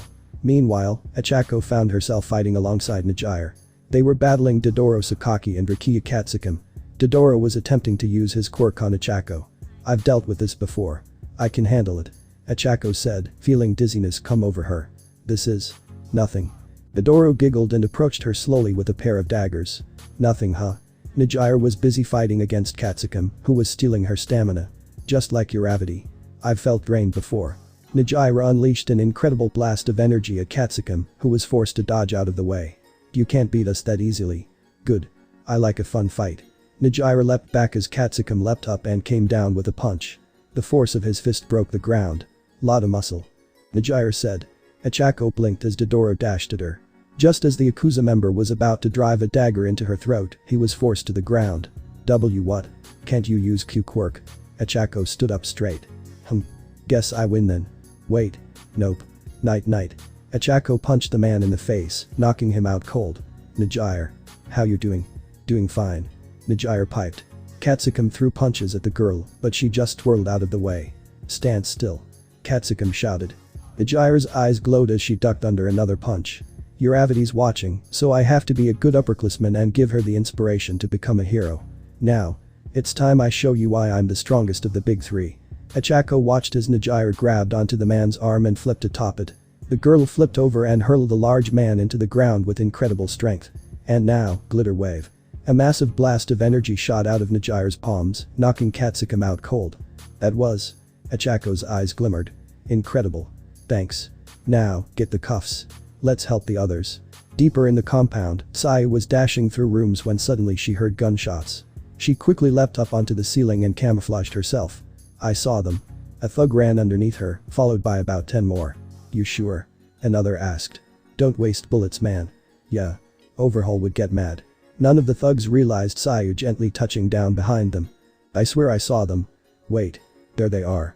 The thug pointed at Sayu, who cocked her head to one side. Ribbit. Yeah. The thugs charged. Sayu ducked and grabbed the first, hurling him into another and knocking both out. The frog girl leapt up as another charged her. She landed on his shoulders and spun, bringing him around with her before jumping off of him powerfully. The thug fell to the ground unconscious. Die, hero. Sayu rolled under a volley of bullets before launching her tongue out at the thug with the gun. A single hit knocked him out cold. Sayu ducked as a thug attempted to hit her in the back of the head and quickly spun around, taking his feet out from under him. She quickly defeated the remaining thugs without a problem. And stay down, Kiro. Mirio permeated out of the wall, emerging in a small room. A man with a plague mask stood with a girl with white hair. Izuka Midoriya stood beside both of them. Overhaul's eyes crinkled. Why hello Lemillion. Glad you could make it. Hello Lemillion, glad you could make it. The blonde-haired hero glared at Overhaul. Give it up Chisaki, hand over the girl. Overhaul chuckled. No can do hero. Chrono, keep him busy. The door swung open. Chrono strode through. Certainly sir. Make your escape now. Mirio leapt towards Overhaul but was stopped by Chrono. Now hero, keep your hands to yourself. Meanwhile, Bakugo was blasting through hallways, left and right. He finally saw Overhaul running away with Eri and Izuka. So they are working together. Izuka. The villainess turned and blinked at Bakugo. Run. She said to Overhaul. Give us the girl. Bakugo rushed forward. Izuka blocked all of his attacks easily. And why do that Katsuki? Bakugo growled. So she can have a normal life. Normal? I know what's going to happen to her. Izuka laughed. She'll be nothing more than a tool. Just an object to heal inexperienced children in colorful suits. And what's happening now is better. Izuka caught Bakugo's fists and leaned towards him. Her eyes sparked with glee. I plan to help her Katsuki. You should just let me handle it. I won't let a villain like you corrupt that girl. What will you do to her Katsuki? Izuka pushed him back. Tell her that she'll be happy if she just takes a swan dive off the roof. Bakugo bit his lip. That's dirty Izuka. Playing mental games. Oh believe me. I want to do far worse. But now isn't the time. Izuka smiled. The wall beside Izuka was smashed apart. Chrono collided with Izuka. What are you doing? Izuka shouted. Chrono grunted. Go. Help the master. Fine. Don't die Chrono, it would be a waste. Yes Miss Midoriya. I will do my best. And with that, Izuka sped down the hallway. Lemillion rolled his shoulders, cracking each of them. Good. Now I can show Bakugo why I'm the strongest of the big three. Chrono whipped out a pistol and fired once at Mirio. The blonde dove into the floor before resurfacing behind the villain and kicking him into the air. Chrono landed on his feet and fired at where Mirio had been standing. The blonde dodged once again. The Yakuza unloaded his entire magazine as Mirio leapt around. The gun gave an empty click and Mirio called checkmate. Skull Crusher. Mirio leapt to Chrono, but phased through him. He stopped just before phasing completely and deactivated his quirk on his free hand. He grabbed Chrono by the forehead and flipped him over into the ground headfirst. Chrono was out cold. Nice one. Bakugo said. Thanks bro. Now let's move. The two heroes began pursuing Overhaul and Izuka. Izuka and Overhaul emerged in a large room. Toga and Twice ran out of another hallway. What are you two doing here? Overhaul shouted. Dasaki, they are my associates. I don't want them to die or get captured just yet. Overhaul growled. They're leading all of the other heroes here. We can't face them all. Bullshit. Izuka said. We can. Just watch. Overhaul glared at Izuka before nodding. Okay, so what do we do? Wall off the entrances. That's the first step. Izuka said. Overhaul complied. Okay, we should be. Overhaul. Mirio leapt out of the wall. Shit, he beat Chrono that fast. Chisaki's eyes widened. Never underestimate US heroes. Mirio said, diving into the ground. He appeared right next to Eri. Hey there. Are you okay? Get away from her. Izuka said. Eri looked up at Mirio before trying to run back to Izuka. Keyword being trying. Mirio scooped her up into his arms. It's okay, we're here to help. Eri looked at Izuka. She had only known her for a week, but she saw her as her mother. She had made her feel wanted, like she actually belonged. She couldn't just leave her. Let go. Mirio frowned. But we're rescuing you. Gra. Spikes flew from the ground, all of them aimed at Mirio. He quickly moved out of the way. I guess there's no other option. I'll have to beat these villains to get you out. Eri ran over to Izuka. Just as she was about halfway to her mother figure, one of the walls exploded, revealing Ryukyu and her sidekicks. In a flash, Eri was under Ryukyu's wings. The Dragoness was guarding her.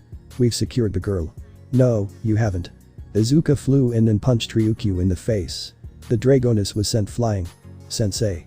Another wall exploded. This time, Aizawa, Jiro, and Rocklock stood behind it. Another fell, revealing Fatgum and Kiroshima. Then Tamaki and Todoroki. Sayu crept out from a vent. There's too many. Toga said. Twice. You're up. Izuka shouted. Right. Twice used his quirk and copied Izuka and Overhaul. The clones rushed into battle. Meanwhile, Overhaul was clashing with Mirio in a great display of quirk mastery. Overhaul bent the cement structure of his compound to his will. Mirio phased through every attack with ease. Yet another wall fell, revealing Night Eye. The hero grabbed Eri and turned to flee. No. Mommy. Eri screamed. Mommy. Overhaul turned to see Izuka wide-eyed. You. Mirio was left behind as Overhaul sped at Izuka. The scarred girl rolled out of the way quickly. You were planning on taking her, weren't you? Izuka grit her teeth. Guess the cat's out of the bag. Gra. Jagged spires of earth erupted from the ground. Izuka dodged all of them at a blinding speed. She punched Overhaul into a wall before grabbing Eri and returning to her ally's side. You good? Toga asked. I'm fine. Izuka responded. Are you okay, Eri? Eri's eyes were locked onto Overhaul, who pulled himself out of the crumbling remains of a wall and roared. Mommy. Are you gonna kill him? Yes, sweetie, I am. What Eri said next shocked her. How can I help? Izuka smiled at Eri. Come on, sweetie. I'll help you get revenge. Eri. Overhaul roared. You filthy demon. You will come back to me. Izuka rushed at the Yakuza boss, who burst apart and reshaped into a hulking brute with 6 arms. She's not yours, Shisaki. Die. Izuka rolled out of the way as a punch sailed by her. Spikes erupted into her path. She quickly broke them with a kick. Come back. Eri. Izuka rushed in with a full-on assault. Her body was a blur as she threw punches and kicks. Chisaki burst into his normal body. Now Eri. The girl leapt up onto Izuka's shoulders before leaping onto Overhaul and placing her hands on his face. The Yakuza boss screamed in rage and brought his hand up to her face. If I can't have you, no one will. Eri's horn flashed. No. You don't control me anymore. Chisaki began aging backwards. He screamed as he felt his age being reduced. His hand gripped the left side of Eri's face and he activated his quirk. Eri's flesh began peeling away slowly. Overhaul's quirk was being slowed by her own. Eri. You can't. Kill. Me. Eri's face was dripping with blood. The left side raw as Overhaul had torn it away. You can't hurt me. Not anymore. Chisaki screamed as Eri's horn erupted with white light. He rapidly shrunk into the form of a toddler. Eri slumped to the ground. He. Ha ha ha. Ha ha ha. She wasn't strong enough. Chisaki cackled. Eri. I'll kill you for this. The Yakuza boss placed both of his hands on Eri's body. No. Mirio leapt forward. He couldn't allow Eri to die. But instead, Chisaki's quirk backfired. His body exploded, never to recondense. Izuka slowly walked to Eri and picked her up. Night Eye blinked before applauding. Night Eye. What are you doing? Ryukyu asked. Don't you see? Night Eye smiled. His eyes wide and crazy. It's perfect. This girl can save us all. Izuka clutched Eri close. The white-haired girl began stirring. Aizawa. I need UA's cooperation in training her. She can restore All Might to full health. We can have our symbol of peace again. Toga and Twice both stared at Night Eye. This bitch crazy. Even for me. She can be the tool that we need. She can heal any injury. Reverse its effects with but a touch. Aizawa. She'll be going right to UA. You will not touch my daughter. Izuka said. Ah. Night Eye smiled widely, opening his arms in a showman-like pose. Izuka Midoriya. Thank you for defeating him. If you turn that one over, I can make sure that your prison sentence is reduced. Buzz off. Leave, now. Night Eye stepped forward. I think not. I will rip you limb from limb. Izuka snarled. Night Eye scoffed. Oh. Try me. Quirkless. The sarcasm that dripped from Night Eye's voice was so toxic that it could be seen. Izuka grit her teeth. What was that? Oh? You don't like being called quirkless? Is it because it reminds you of how useless you are? Fatgum grit his teeth. This isn't good. He's gone wild. Azawa held his head. What a pain. Little girl. Night Eye called. Eri opened her eyes and looked at him. Yes. You. Your power is so incredible, so beautiful. With it, you could be something. You could have a meaningful life. Mommy. What's the crazy man saying? Night Eye smiled. You can be of use to everyone. Stop talking like that to my daughter. Izuka said. I have seen every outcome of a fight between us. The only way you live is by surrendering. Night Eye said. I know it all. I can predict it. Izuka said. Eri on the ground. Predict this. In a moment, Izuka was behind Night Eye.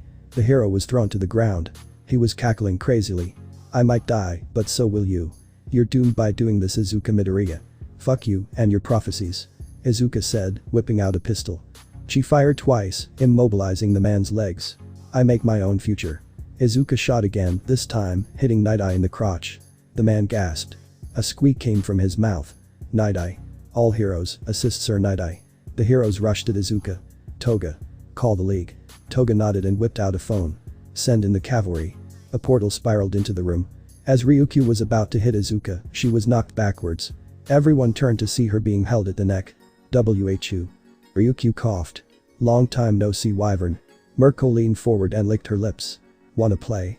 Rocklock turned back towards Izuka, only to feel pain erupt through his entire body. What? He. Hello, MR hero. Rocklock looked down to see Durza. Their hand buried in his side. Whu. Durza. The child twisted their arm, making Rocklock scream. The child pulled their arm out of the hero's side and licked it clean. Their muscles rippled. He. Let's play.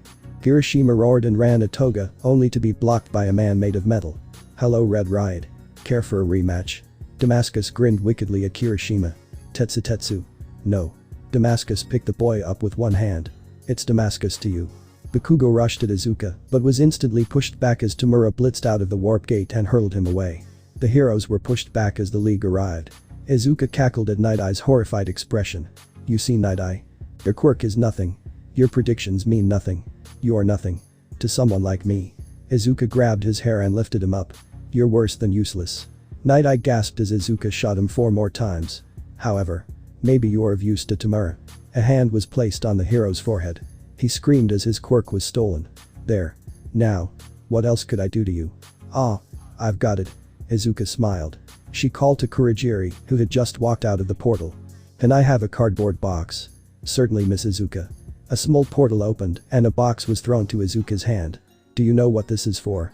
Izuka asked. Night Eye whimpered. This is where I'll put your head. I'll mail it to your crush. All Might. He should be happy to see you. Night Eye screamed as Izuka moved around him. He was cut silent as she snapped his neck. Warp that back to base. I'll deal with it later. Izuka said. She scooped Eri into her arms and whistled. The League fell back. It's been fun, heroes. We hope you had a good time as well. Mama. Can I take MR Rocklock as a snack? Izuka looked at the mutilated corpse of Rocklock. Certainly. He should be perfect for you whenever you want a light snack. The heroes watched in horror as the League disappeared. 2 of their allies dead. They had failed. All Might heard a thunk at his door. He wheeled over and opened it to find a package. I wonder what this could be. Ashinori opened the box with ease. He screamed and hurled it away from himself before wheeling back into his room at the speed of light. Outside, the disembodied heat of Sir Night Eye slowly rolled down the stairwell. The heroes stood outside of the Yakuza compound. Police officers escorted villains to armored cars. The heroes stood to the side and watched them get taken. The decapitated body of Night Eye was wheeled towards an ambulance. Bakugo grit his teeth. Detective Tsukauchi walked up. What the hell happened in there? The detective asked. Mirio looked at Night Eye's body. The other heroes narrowed their eyes at it as well. Sir went crazy. Mirio said. We severely underestimated our opponents and we didn't see the level of mental destruction Night Eye was in. You can't seriously defend him. Achako shouted. He wasn't in his right mind. Mirio said. Well, that's obvious. Todoroki scoffed. Stop it, both of you. Ryukyu said. It's not right to speak ill of the dead. Bakugo growled. I don't care. Neither do my classmates. Everybody turned to him. I know why he was like that. You should understand, Mirio. It's All Might. Mirio bit his lip and nodded. Night Eye was more than a fan or your ordinary sidekick. He was obsessed. He saw All Might's future and set about changing it. When he couldn't stop it, it drove him insane. Then he saw Eri. Bakugo chuckled. A girl who could rewind time on anything. A reset button for the symbol of peace. He could have his hero back. Even if he had to die. Everybody shuddered. Bakugo snapped back to glaring at Night Eye's body. But what happened today is inexcusable.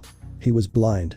He slandered Izuka Midoriya, he shouted craziness at a damaged toddler. In the end, she was saved. What do you mean? Tsukauchi asked. Bakugo turned to the heroes. If we succeeded, Eri would become nothing more than a tool. She's already damaged. Night Eye wouldn't stop until he could ensure that All Might would never die. He would pursue her forever. And that is horrific. What happened today? A tragedy, sure. But the girl is safe. Safe. Villains have her. Mirio shouted. Yes. Bakugo said. But you forget, villains are humans too. Thought Group takes care of their own. They were heartbroken when their master died. They won't abuse that girl. I mean, Izuka Midoriya had her kill her own tormentor. She'll learn to defend herself. I sometimes question your allegiances, Katsuki Bakugo. Mirio muttered. That might get you killed one day, Mirio. Bakugo replied. You underestimated her as well, and she had already defeated you and your classmates at the same time. You above all should know that Night Eye was a fool. I know. Mirio shrank. But he didn't deserve this.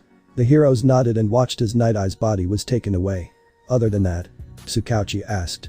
Did anything else happen? Nothing else. The heroes said. As they all prepared to go, Bakugo was stopped by Ichako. This experience has changed all of us, Bakugo. I think I know what Izuka meant when she told me to become a true hero. What are you talking about?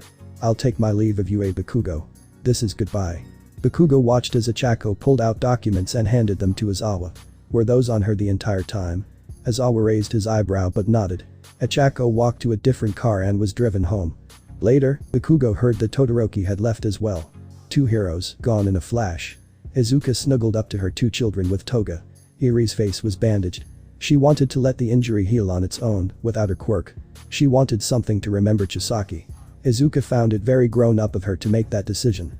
Toga and Izuka had decided that they would be leaving Japan in the next month. They wanted to keep Eri and Durza safe until they were old enough to fight. Until then, they would stay underground, far away from Japan. Eri hummed in her sleep and rolled over. Durza did the same. Izuka smiled at Toga, who smiled back. The blonde's eyes glittered with joy. We have kids. Izuka nodded. Behind her, the ghosts of her father and mother smiled in pride. She'll raise them right. Oh, no doubt about it. 2 weeks later. Bakugo sighed as he looked down upon the small grey gravestone of Sir Night Eye. I told you she's dangerous. You madman. The blonde scoffed before placing a bouquet of flowers in front of the stone.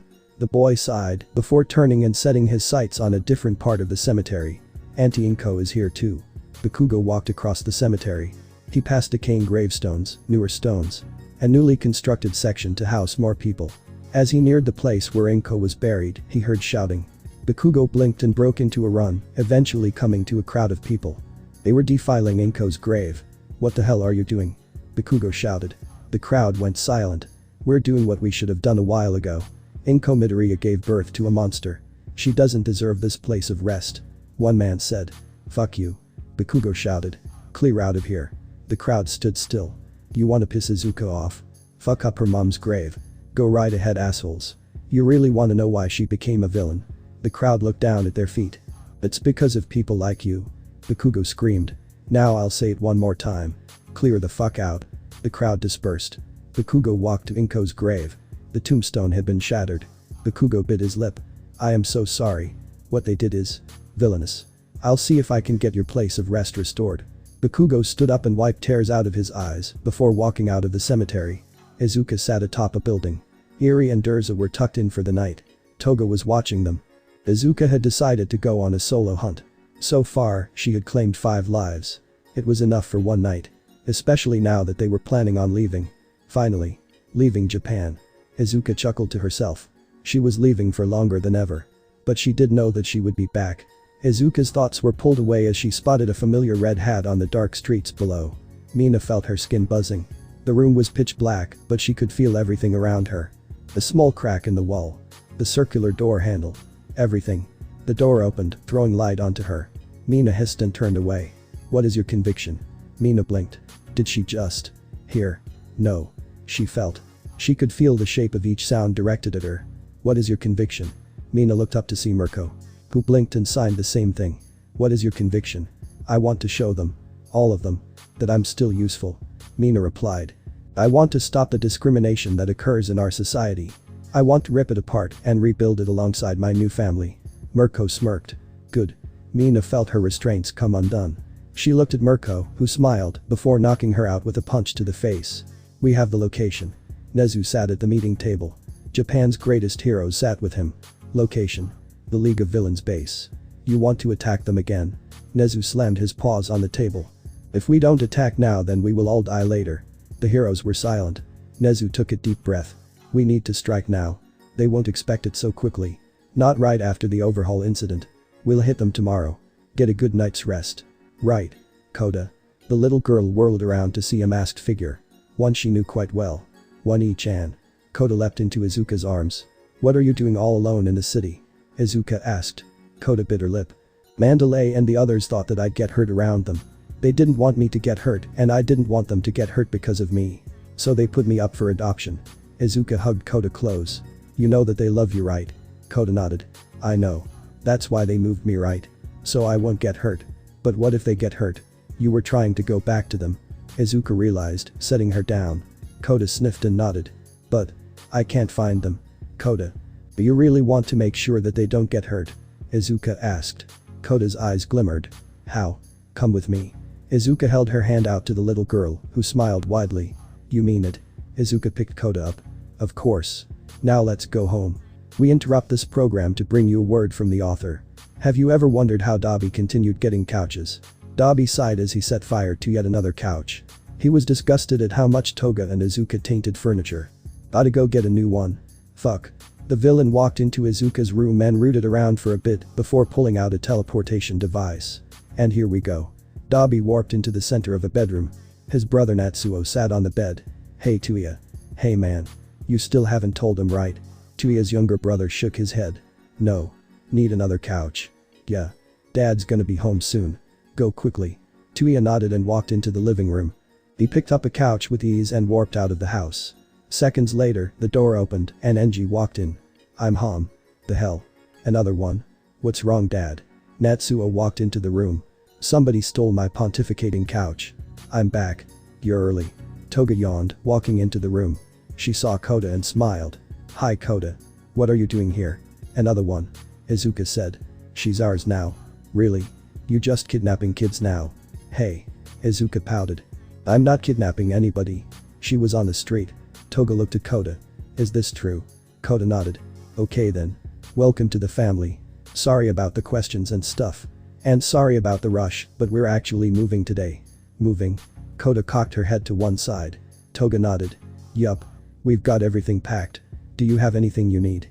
Koda shook her head. I have nothing. Okay then. We'll get you some stuff when we move in, okay?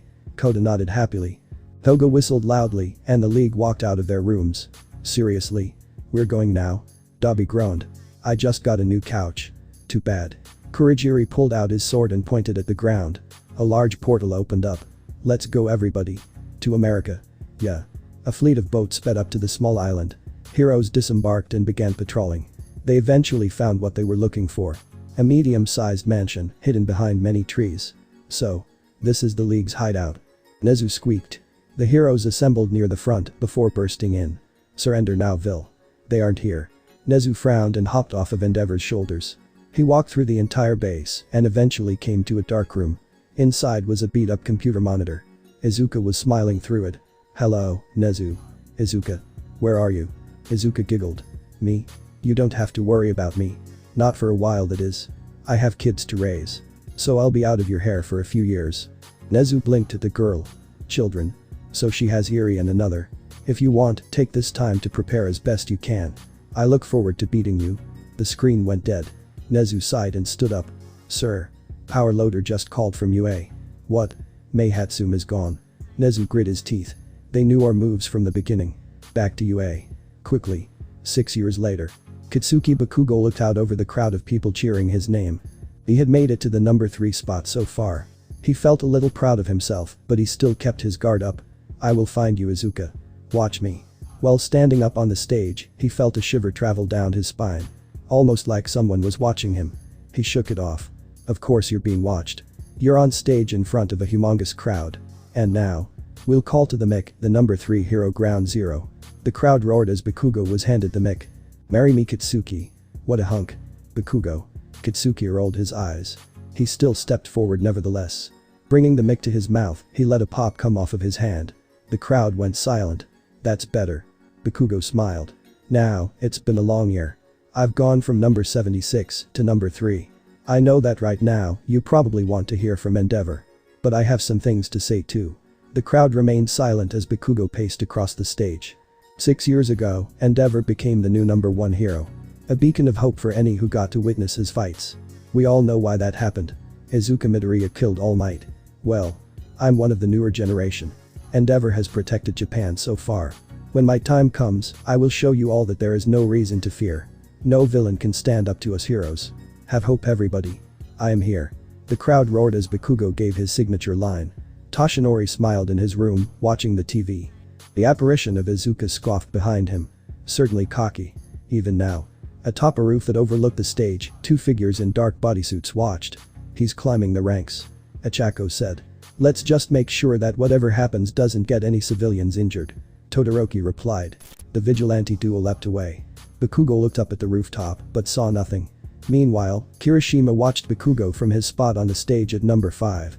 I know that you can do it. The crowd continued cheering him on. Finally, Hawks was called to the microphone. Heh. I don't know how to beat that speech. Damn. So I'm still in second, I guess. Let me make a promise to not let anything happen to Japan. Let's all work together to get to a brighter future. The crowd applauded. The microphone was handed off to Endeavor. The number 1 hero smiled brightly. After a few years, I have finally felt deserving of the title of number 1. My broken family pieced back together.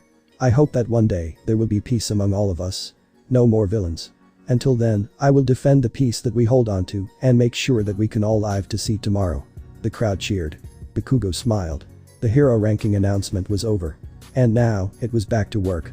A small speck of purple mist flickered to life atop a tall building. The mist expanded into a starry warp gate. Several figures leapt out. The first, a boy with black horns and a black tail. He was tall, about 6'4". His outfit kept his back exposed. On his head was a crown made of shadow. Purple gems glowed upon it. The second, a girl with 2-toned hair. One side white, the other black. Her ruby red eyes glinted in the night. The left side of her face was twisted and marred, making her appear monstrous, while the other side was gentle and angelic. She wore a full black bodysuit. A small bronze medallion hung around her neck. The third was a girl with brown hair. Her eyes regarded the world with excitement. She spotted a few puddles on the sidewalk below and reached towards them. The water cleaned itself before drifting into her palm and disappearing. The red bracelets on her wrists glowed. Next, a man in a top hat and mask walked through, with a woman holding onto a very large magnet. After them came a duo in blood-red uniforms. Both carrying katanas with a grin. The man with patchwork skin walked out with a woman with snow-white hair. Her breath hung on the air as her icy blue eyes saw Japan for the first time. 2 more joined the group, a man with long silver hair and sharp teeth, and a man in a black and gray suit. His mask off. A scar ran down the center of his face. 2 women, one with pink skin and black horns, the other with long black hair and a whip strode out together, before smiling. A woman with pink hair and a lab coat followed them. The woman with long rabbit ears stepped through, followed by a woman with blonde hair, tied into 2 large buns. Is she coming yet? Dobby grunted. Give them a minute. Toga responded. Tamura walked through, his face uncovered. He smiled at the sight of his country of origin. Ah. She really should have been first. They all turned to the portal. A tall woman with dark green hair walked forward. Her single eye glowed blood red. Her sharp teeth glinted in the light. A red aura dripped from her skin. Ah. Japan. Izuka chuckled. So nice to see you again. That's it, guys. Hopefully you guys enjoyed it. With that, take care.